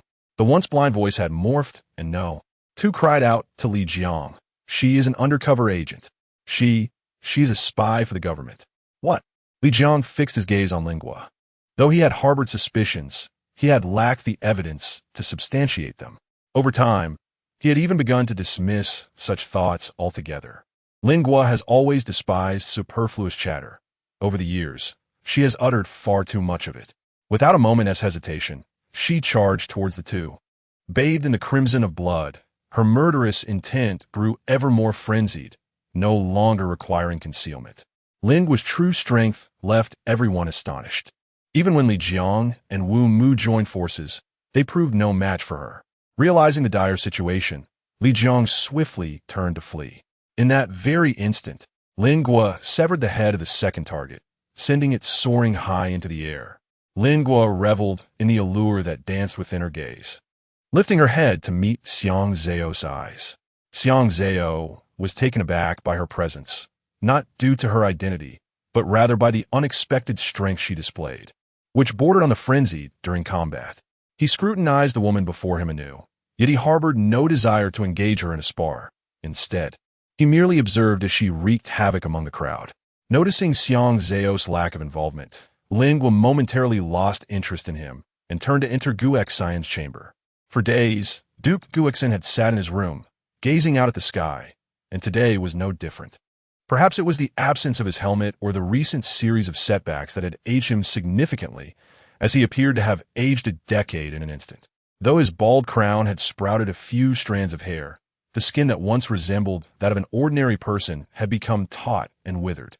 When Lin Guo entered wielding her blade, Gu Xian was initially startled, but he quickly composed himself, resembling an old man as he sat in his chair, and remarked, "You have ultimately arrived." The significance of these words was lost on Lin Guo, for at that moment, her identity and past speculations had become inconsequential. Lin Guo approached slowly with a knife in hand, yet Gu Xian remained seated calmly, speaking to himself. "Even when you first pledged your allegiance to me, I never truly felt superior to you. I always anticipated this day would come, though I never expected it to arrive so soon." Lin Guo stood before him, silent and cold, as he raised the knife and lunged towards Gu Xian's head. At that moment, Gu Xian's gaze met Lin Guo's, and an intense pain surged through Lin Guo's mind. Lin Guo, anxious about being ambushed by Gu Xian amidst his turmoil, exerted his last ounce of strength to retreat hastily. However, in his frantic withdrawal, he collided with the wall, bringing himself to a sudden halt. "Master?"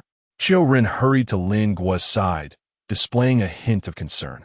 Lin Guo brushed aside the autumn blades and rose to his feet. This must be what Xiang Zhao had referred to as mental control. Having injected Gu Xin's blood, Lin Guo was fated to be bound by his influence. It was likely that most here would never live to see that day. A chill permeated Lin Guo's tone. Gu Xin's eyes widened in disbelief as he exclaimed, "What do you know? You are far too clever. I should never have allowed you to remain. It was my grave mistake." Gu Xin lamented, tugging at his scant hair in frustration. With a flick of his long blade, Lin Guo lost interest in conversation, casting a scornful glance at Gu Xin before charging forward once more. As he approached, a sharp pain coursed through him again, but this time Lin Guo did not evade it. He quickly crouched and delivered a kick to the chair beneath Gu Xin. The blade that Gu Xin had held tightly in his grasp swung through empty air, forcing him to dodge Lin Guo's strike. In an instant, Gu Xin's expression twisted into a scene of grotesque terror. As Lin Guo approached within 2 meters of Gu Xian, he found himself capable of influencing her thoughts. Yet, Lin Guo was undeniably a deranged individual. The relentless agony drove her to the brink of madness, prompting her to attack instinctively. Gu Xian struggled increasingly to defend himself, a flicker of terror gradually manifesting on his face. At that moment, the first officer, Li Jiang, arrived with a throng of half-dead beings, and Chu Yi followed him through the door. Upon witnessing the scene within, Chu Yi exclaimed in astonishment, "My lord?" It remained uncertain whether he was addressing Lin Guo or Gu Xian. Chu Yi was the most astounded, as he had always prided himself on his ability to discern character. Yet he had ultimately misjudged Lin Guo. The rational thread of Lin Guo has become exceedingly fragile, as the bloodlust coursing through her veins and the consciousness akin to that of a zombie gradually encroach upon her mind. Paradoxically, this descent into chaos brings her a peculiar sense of exhilaration. The thoughtless act of slaughter induces a pleasurable shudder within her, and with each pang of pain in her head, she finds herself driven further into madness. Chapter 154, 2 years later. On a cool May morning, the air, though refreshing, no longer felt cold. The winds carried with them the whispers of spring, and as one gazed around, a verdant panorama unfolded. interspersed occasionally with remnants of crumbling walls from a bygone era. Only in the distance could faint shadows of the once vibrant city be discerned. Yet most had succumbed to the relentless embrace of nature, either cloaked in foliage or reduced to ruins. The asphalt roads, once smooth, had cracked, with numerous plants sprouting from the crevices. Now, many of these thoroughfares lay enveloped by greenery, leaving only the main routes, frequently traversed by pedestrians, free from nature's encroachment. Determining which city this once was has become a daunting task, as the survivors' efforts at restoration have long ceased and the towering edifices have vanished. The nation has entered a phase of post-disaster reconstruction, with only 2 civilized cities remaining. Compounded by a lack of manpower, productivity across various sectors has plummeted dramatically. The ability to sustain the daily lives of the survivors has become increasingly strained, leading to a significant reduction or even cessation of production for numerous goods. All available teams have turned their focus to waste sorting, which might more accurately be described as treasure hunting. The primary task involves scouring every dwelling, categorizing the items within. Those that can still be utilized or might be of use are repurposed. Even the bricks from roadside flower beds are collected, awaiting the reimagining of urban landscapes post-disaster. Chengdu City and Dawn City have emerged as the engines of the nation, with the majority of technological advancements and resources concentrated within their bounds. However, the term resources does not pertain to food. The industrious citizens of the nation prioritized agricultural development immediately following the disaster, resolving the food crisis within less than a year. The distinctions between the city and its outskirts are stark in various aspects. Within the city, efforts are made to maintain the technological standards that existed prior to the catastrophe, with continual advancements being pursued. Conversely, the outskirts have transformed into a hybrid of old and new urban environments. For instance, transportation within the city has been meticulously reorganized, allowing residents to travel via subways and buses, while those outside have largely abandoned vehicles. In addition to the resurgence of bicycles, the inhabitants of the outskirts have taken inspiration from medieval conveyances, ingeniously merging them with modern technology to create an array of novel horse-drawn carriages, featuring superior shock absorption, exquisite adornments, and more comfortable seating. Ultimately, these carriages are drawn by evolved canines, and with the aid of modern innovations and these enhanced beasts, this mode of transport has become a source of envy for city dwellers. At this moment, a 4-wheeled carriage, a relic of medieval transport, races along the broad main road, no longer pulled by horses but by 2 evolutionarily advanced dogs, each the size of a standard horse, striding effortlessly in the morning light.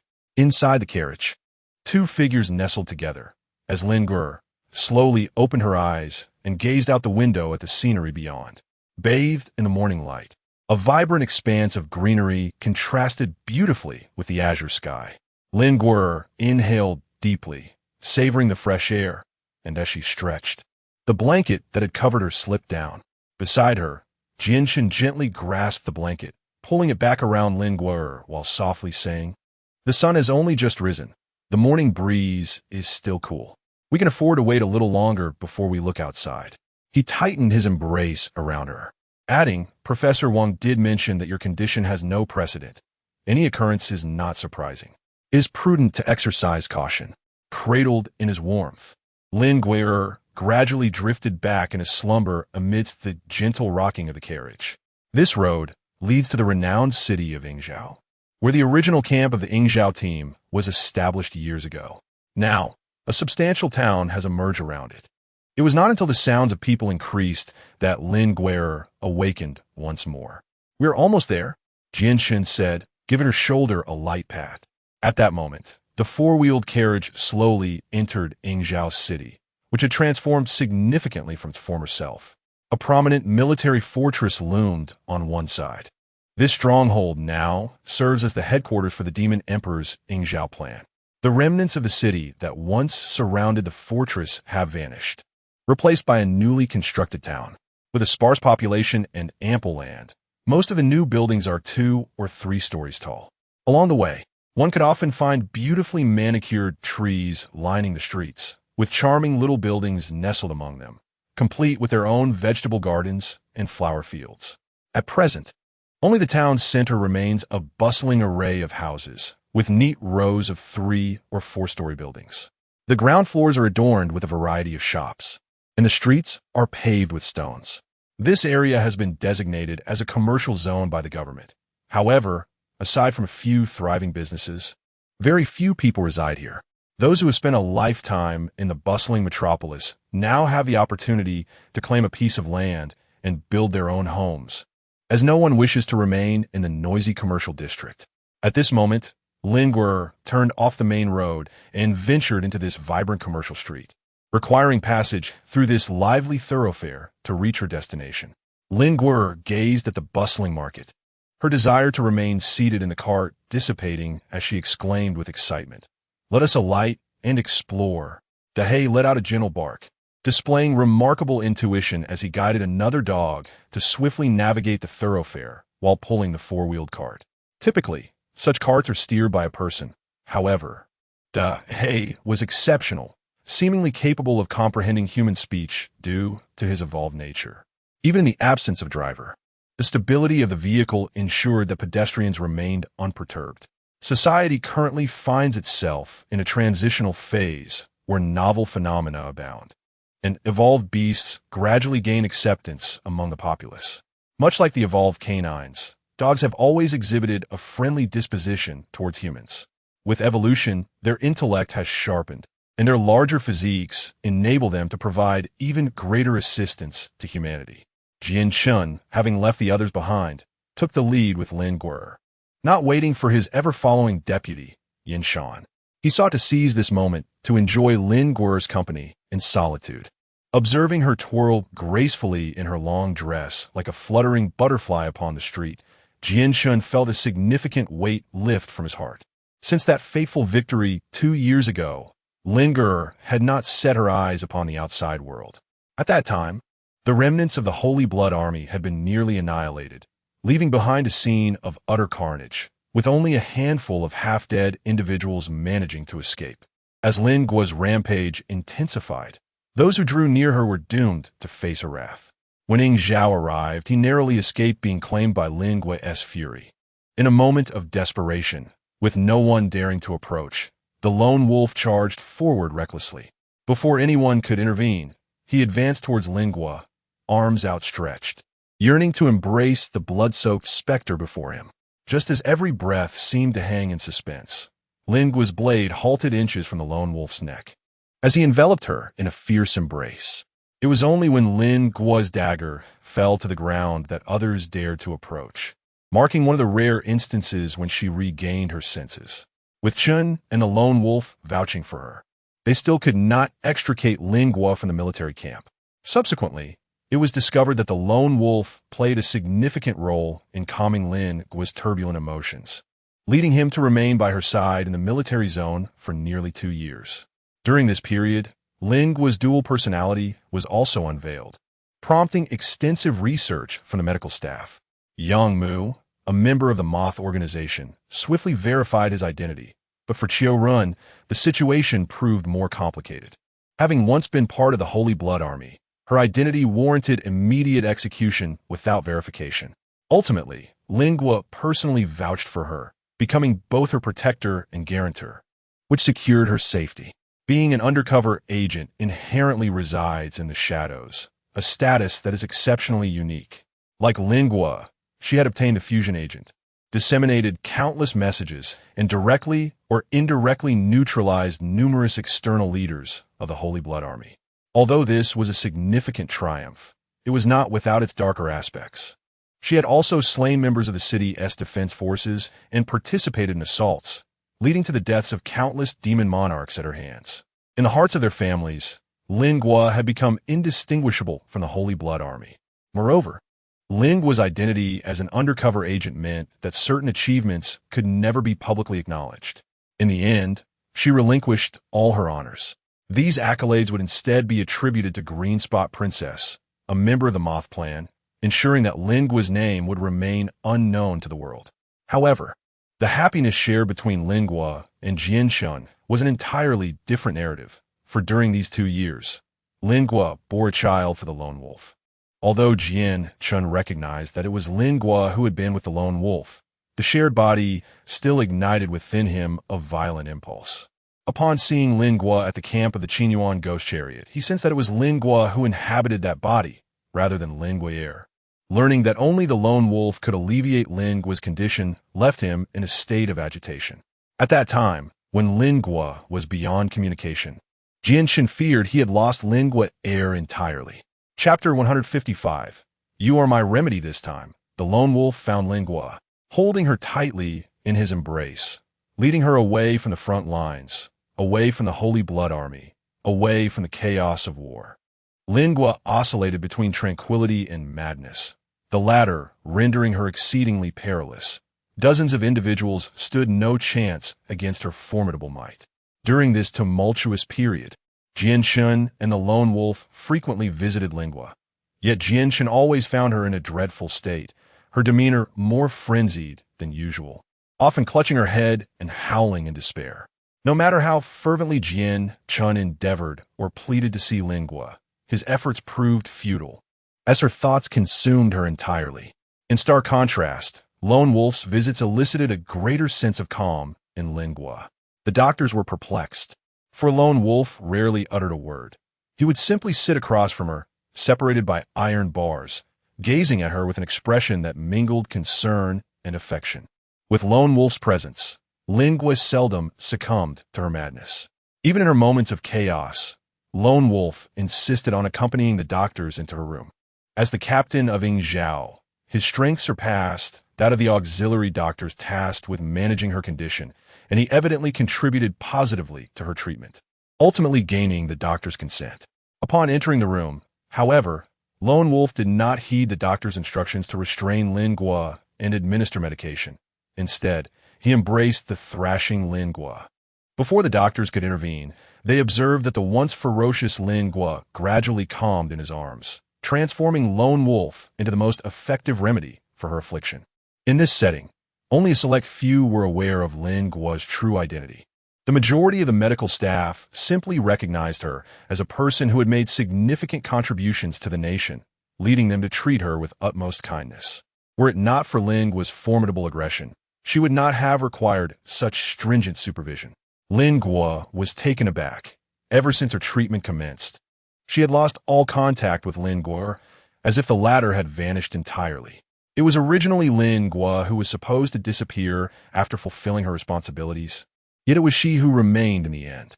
Following the improvement of Lingua's condition, she transitioned from a ward that felt akin to a prison to a solitary courtyard.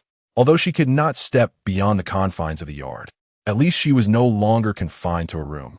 The solitary wolf became Lingua's sole companion, and as Lingua's moments of lucidity lengthened, her gaze lingered on the solitary wolf for increasing durations, eventually refusing to let him depart. The doctors around them gradually recognized the romantic bond between the two. The solitary wolf did not deny it, nor did Lingua offer any rebuttal. Occasionally, nurses would witness their affectionate interactions, further solidifying this relationship. Initially, the solitary wolf merely assisted the doctors with Lingua's treatment, spending the majority of his time as her caretaker. At first, Lingua was uncertain how to navigate such emotions, and the solitary wolf was evidently not one to articulate his feelings, expressing instead his affection through his deeply expressive eyes. Each evening, he would accompany Lingua until she fell asleep, ensuring her mental stability during solitary moments. However, today felt somewhat different. Lingua was never one to suppress her desires, and the lingering connection with the solitary wolf, who had managed to touch her heart, was undeniable, especially now. Lingua set aside the book he had been perusing to pass the time and approached the lone wolf, who sat comfortably on a single armchair. As Lingua drew near, he crossed one leg and leaned down, gazing intently into the lone wolf's face. This proximity evoked memories of their first kiss. Yet the emotions exchanged between them had transformed into something entirely different. "Would you be willing to be mine?" Lingua's voice was soft, yet the lone wolf heard him clearly. Was this a declaration of affection, or was it not? Was there something amiss? A whirlwind of confusion swirled within the lone wolf's mind. Lingua understood the concepts of lovers and spouses, Yet she always felt a sense of dissonance when these scenarios were projected onto her own life. In recent days, she pondered deeply, realizing that she could not embody the image of a delicate little girl, while at the same time, she found herself inclined to forge an intimate bond with a lone wolf. Ultimately, Lin Guo relinquished her fearless contemplation. She had always been a person guided by her whims, pursuing her desires in her own unique manner. The beauty of emotions was often elusive for Lin Guo, as she struggled to analyze what she found difficult to truly feel. The lone wolf, somewhat agitated, retorted, "What did you say? Do you not wish to be mine?" Lin Guo reiterated her inquiry, observing her expression. The lone wolf hesitated and asked, "You understand what your words mean, do you not? Are you willing?" At that moment, he felt as though he was not facing a mere human, but rather an enchanting being that bewitched his thoughts. In a state of confusion, the lone wolf nodded, deciding not to dwell on the meaning behind Lin Guo's words. Whatever her intent, his answer would be affirmative. Noticing his nod, Lin Guo revealed a hint of beguiling smile and leaned down to kiss him once more.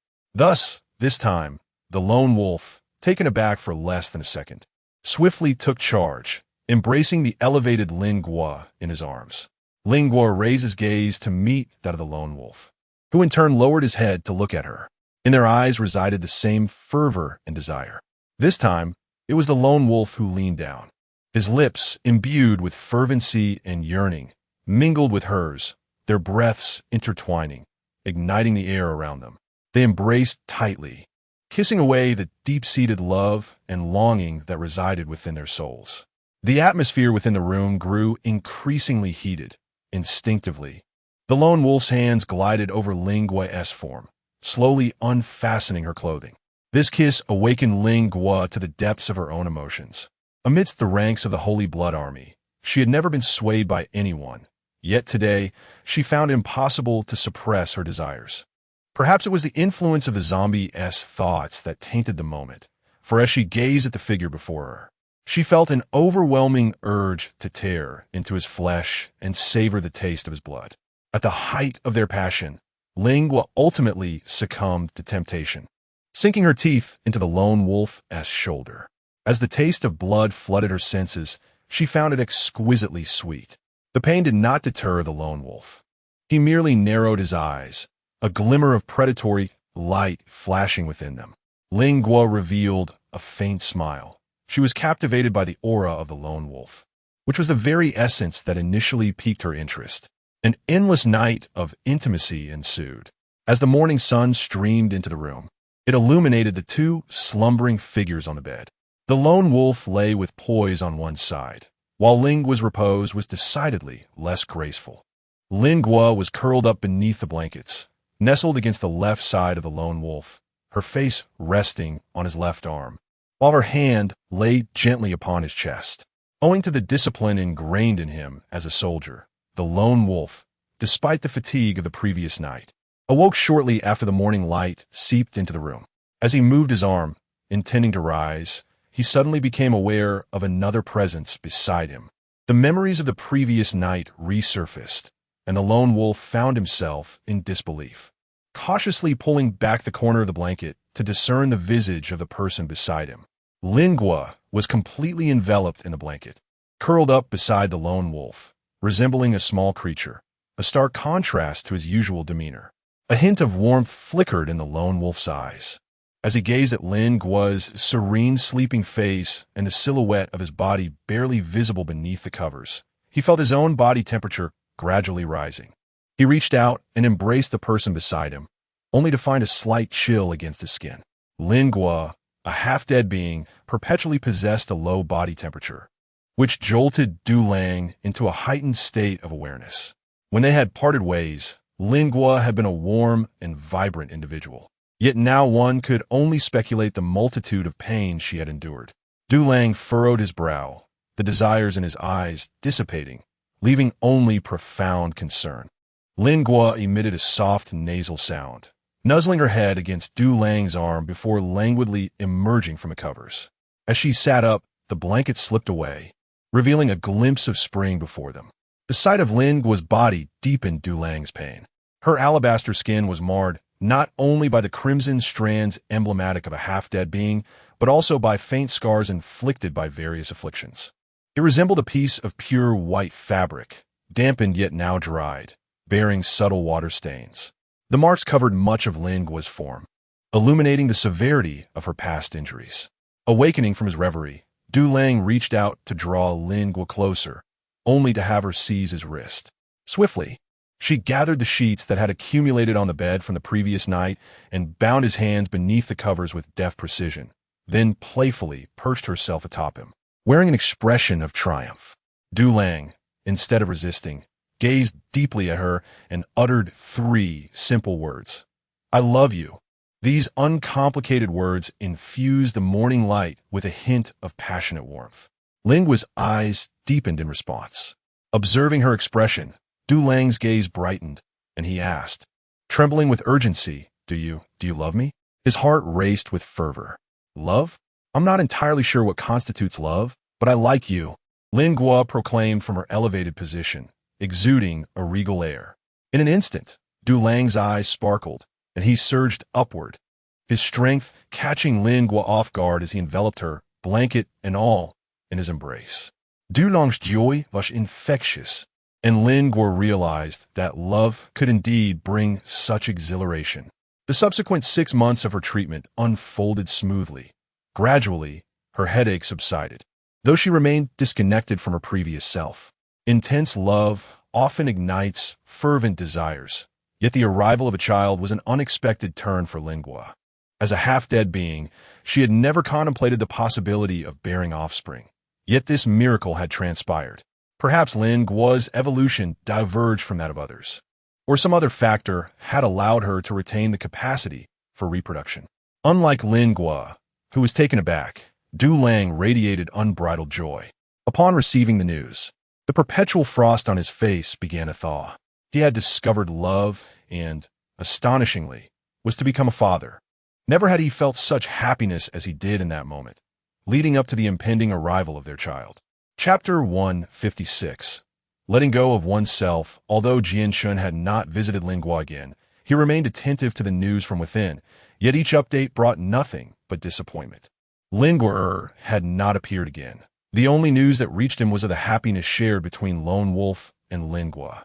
Upon hearing that Lingua had given birth to a child, Jianshun felt he should relinquish his hopes.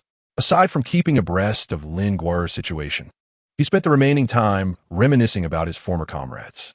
For over a year, Jianshun had been living in a haze induced by alcohol. He endeavored to re-establish the new Kamong army and worked diligently to restore a semblance of normalcy. Frequently, he visited the branches of Fei Dan and Fei Lian to acquire new knowledge, discuss innovative inventions, and contribute to the construction of new cities. Even the birth of Lone Wolf and Lingua's child did not deter Jianshun from his tasks. He instructed his subordinates to send gifts as a token of his sentiment, only to receive a letter from Lone Wolf 6 months later. This letter felt like a ray of sunlight piercing through the shadows of Jianshun's heart, prompting him to embrace it with tears of joy. Finally, at last. Yet, the brevity of the letter was a reflection of Lone Wolf's nature, as he had never been one to express his emotions openly. This transformation had occurred 6 months prior, during the tumultuous moment of Lingua's childbirth, when the excruciating pain roused the long-dormant Lingua. However, Lingua had vanished. Amidst her chaotic thoughts, Lingua heard Lingua's terrified cry, "I do not want to disappear." It was the first instance she had perceived fear in Lingua, and, at that moment, she remained oblivious to the events that had transpired during her slumber. Once the dust had settled and she found herself cradling a child, Lone Wolf and Lingua's offspring, she possessed no memories but instinctively felt a mother's love for the child in both body and spirit. Meanwhile, when Lone Wolf returned to the delivery room, filled with anticipation, he immediately recognized that the person lying on the bed was no longer Lingua. Lingua found herself ensnared in her own world, oblivious to the presence of the Lone Wolf.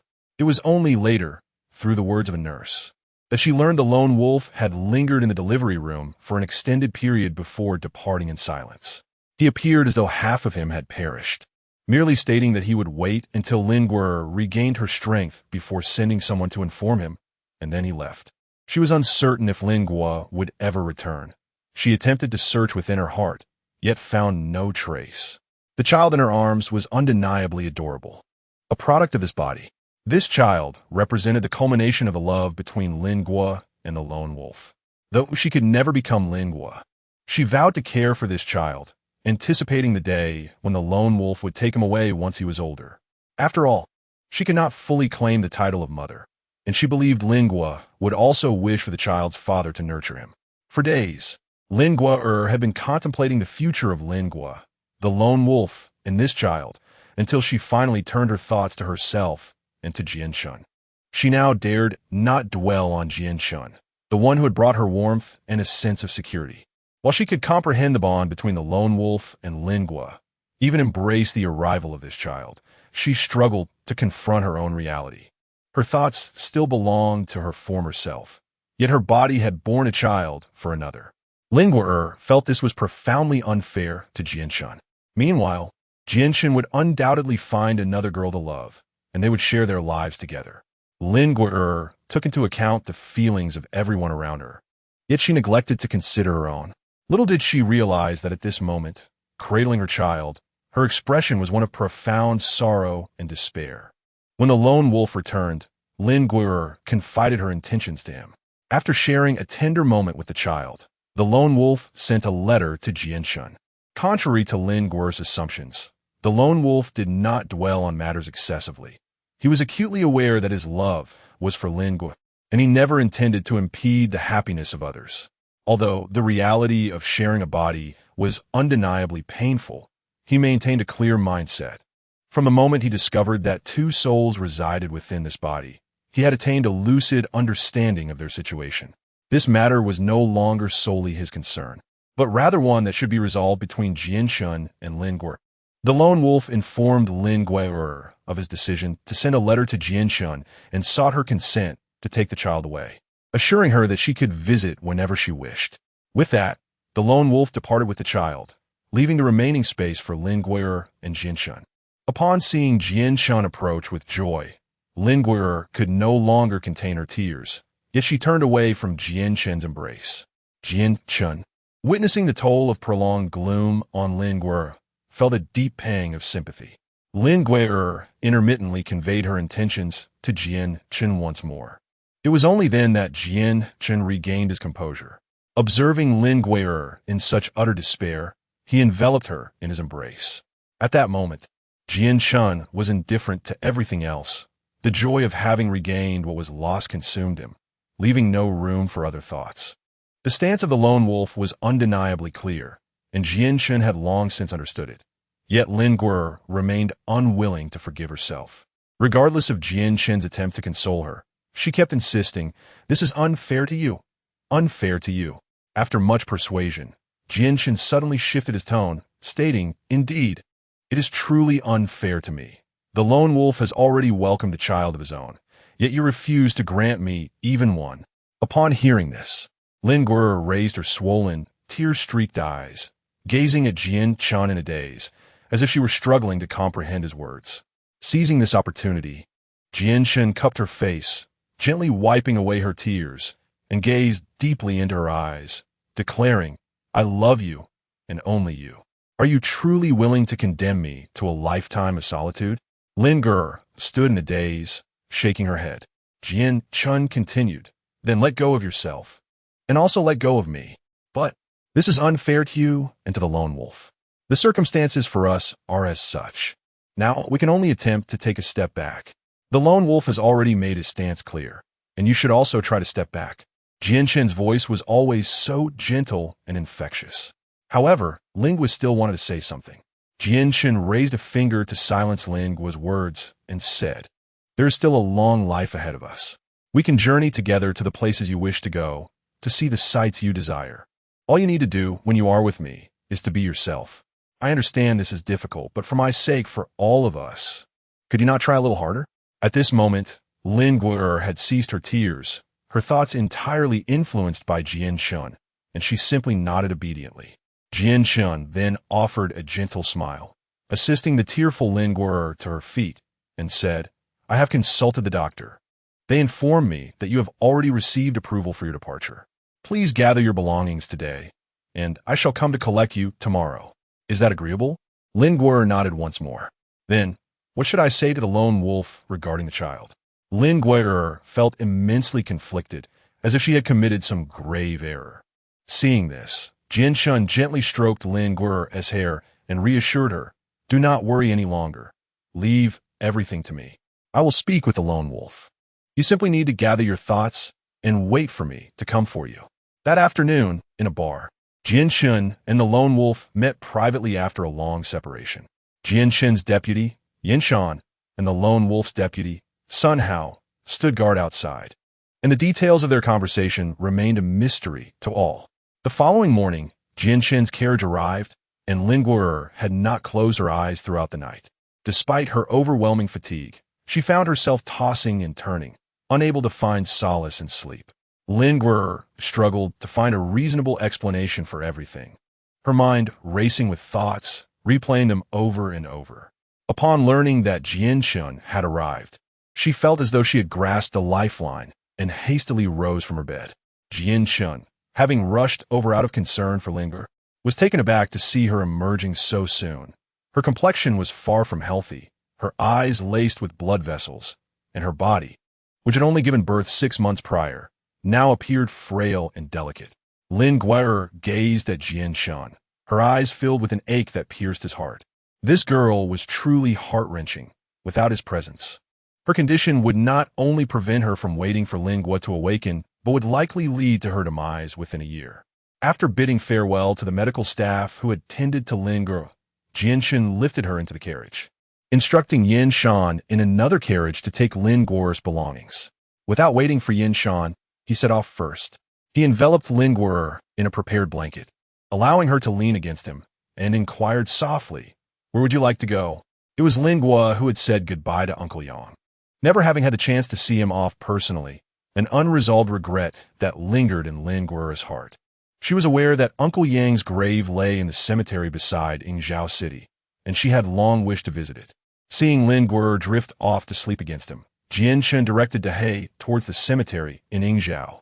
This foolish girl continually tormented herself. Living for the sake of others, he mused. When they first met, Lin Guer had been blindfolded, her nerves taut day and night for the safety of all, despite her own fragility. Even now, her kindness would be her lifelong torment. A heart too soft would inevitably suffer greater harm. Cradling the slumbering Lin Guer, Jian Shun felt a growing pang of sorrow.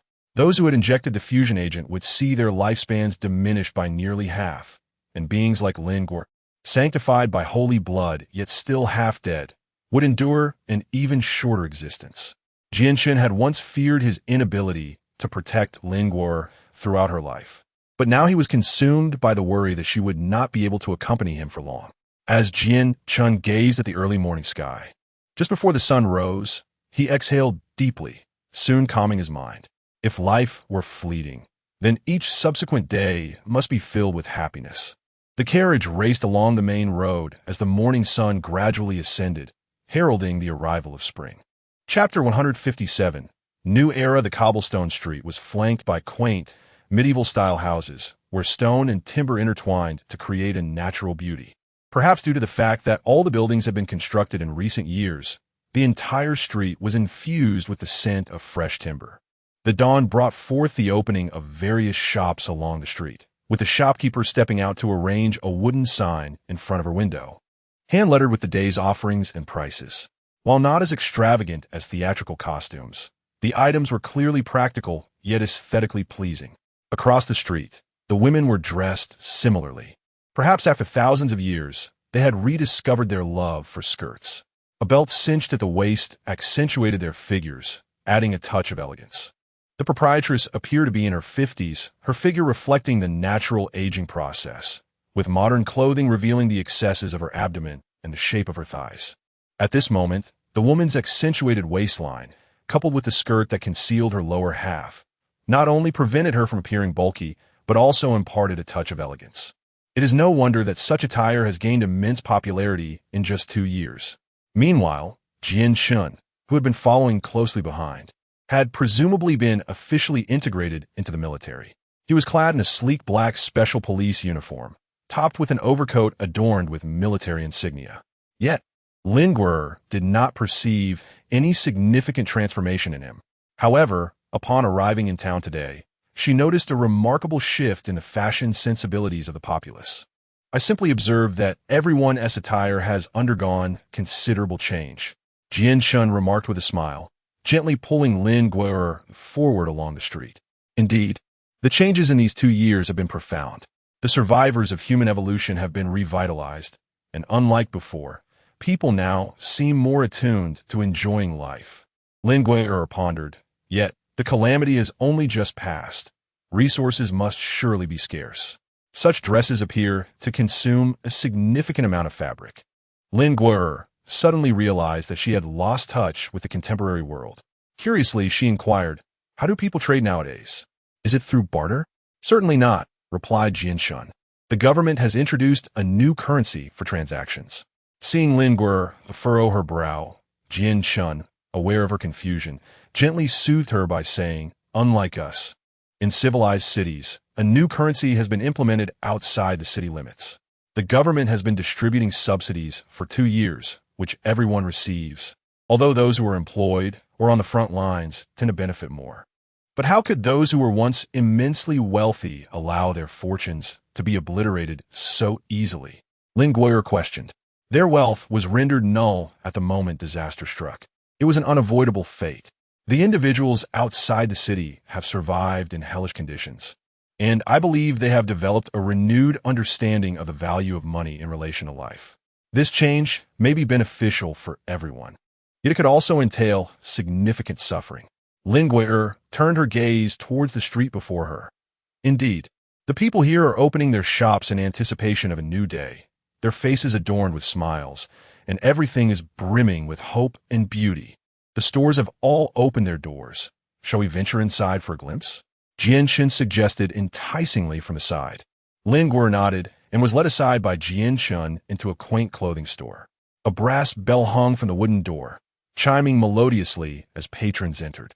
The shop boasted a spacious interior of approximately 50 to 60 square meters, adorned with several vintage manual sewing machines against one wall, suggesting that this establishment not only sold garments, but also engaged in bespoke tailoring.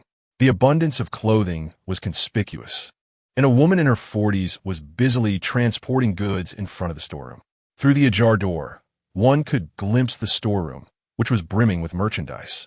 The array of products was astonishing, featuring everything from pre-disaster denim and athletic wear to the retro skirts often spotted on city streets, all artfully displayed on several large racks.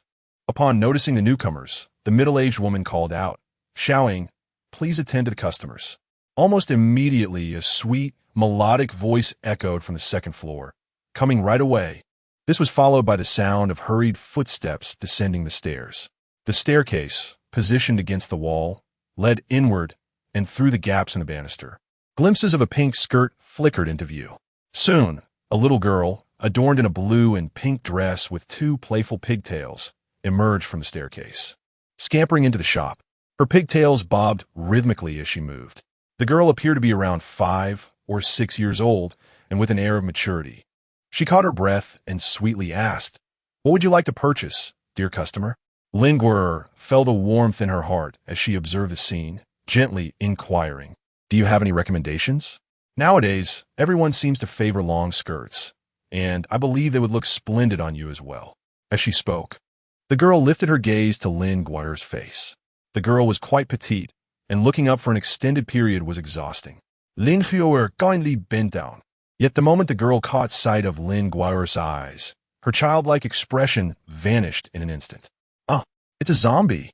Startled, the girl froze for a moment before crying and retreating, inadvertently stumbling and falling to the ground, clearly frightened. Lin Guer then recalled her own eyes, gently brushing her fingers over her right eye. She desperately wished to approach and assist the girl, yet fear of startling her once more kept her rooted in disappointment. As she observed Jian Shun helping the girl to her feet, it was evident that the child harbored fear towards this newcomer who had entered alongside Lin Guer.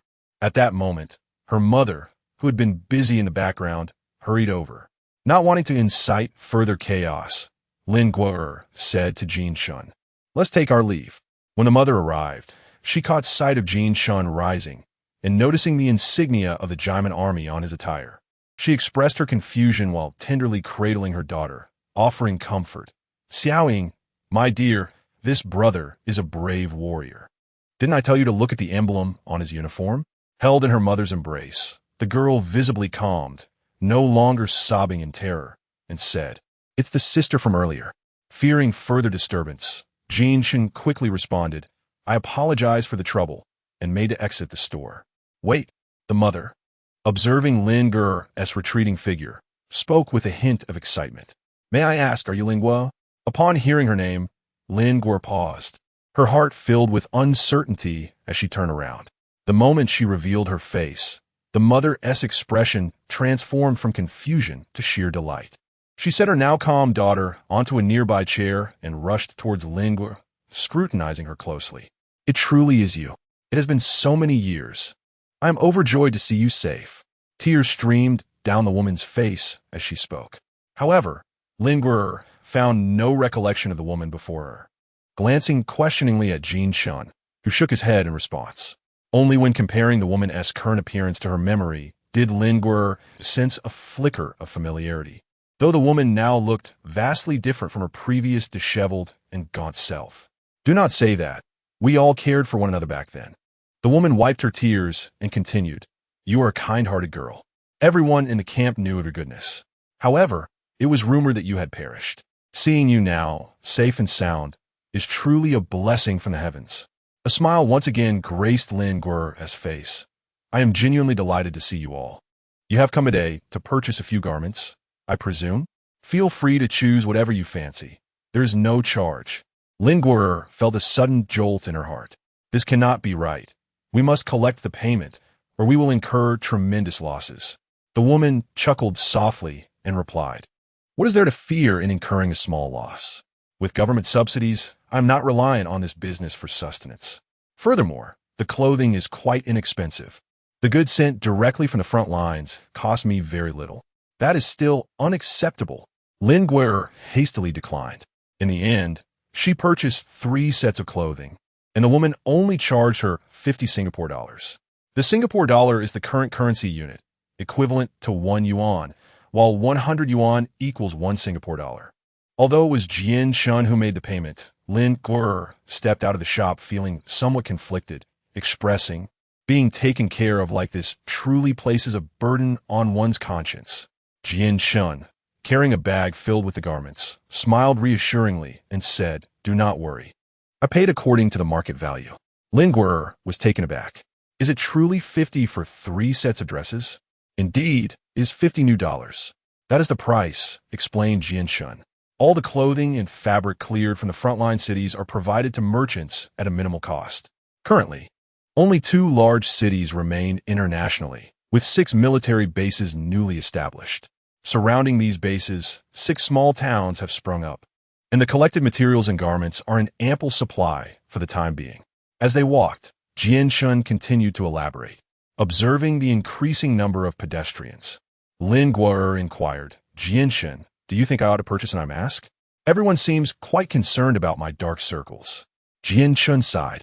"The damage inflicted by the Holy Blood Army has been profound, and their characteristics have thus been etched in memory. There is little to be done about it. However, an eye mask, being an uncommon item, is not easily procured. One must either have it custom-made or wait for someone from the front line to organize it. Then let us refrain from shopping today and return another time," Lin Guo said, her disappointment evident as she hurried across the street. Jin Shun, feeling a tinge of sadness, quickly followed her.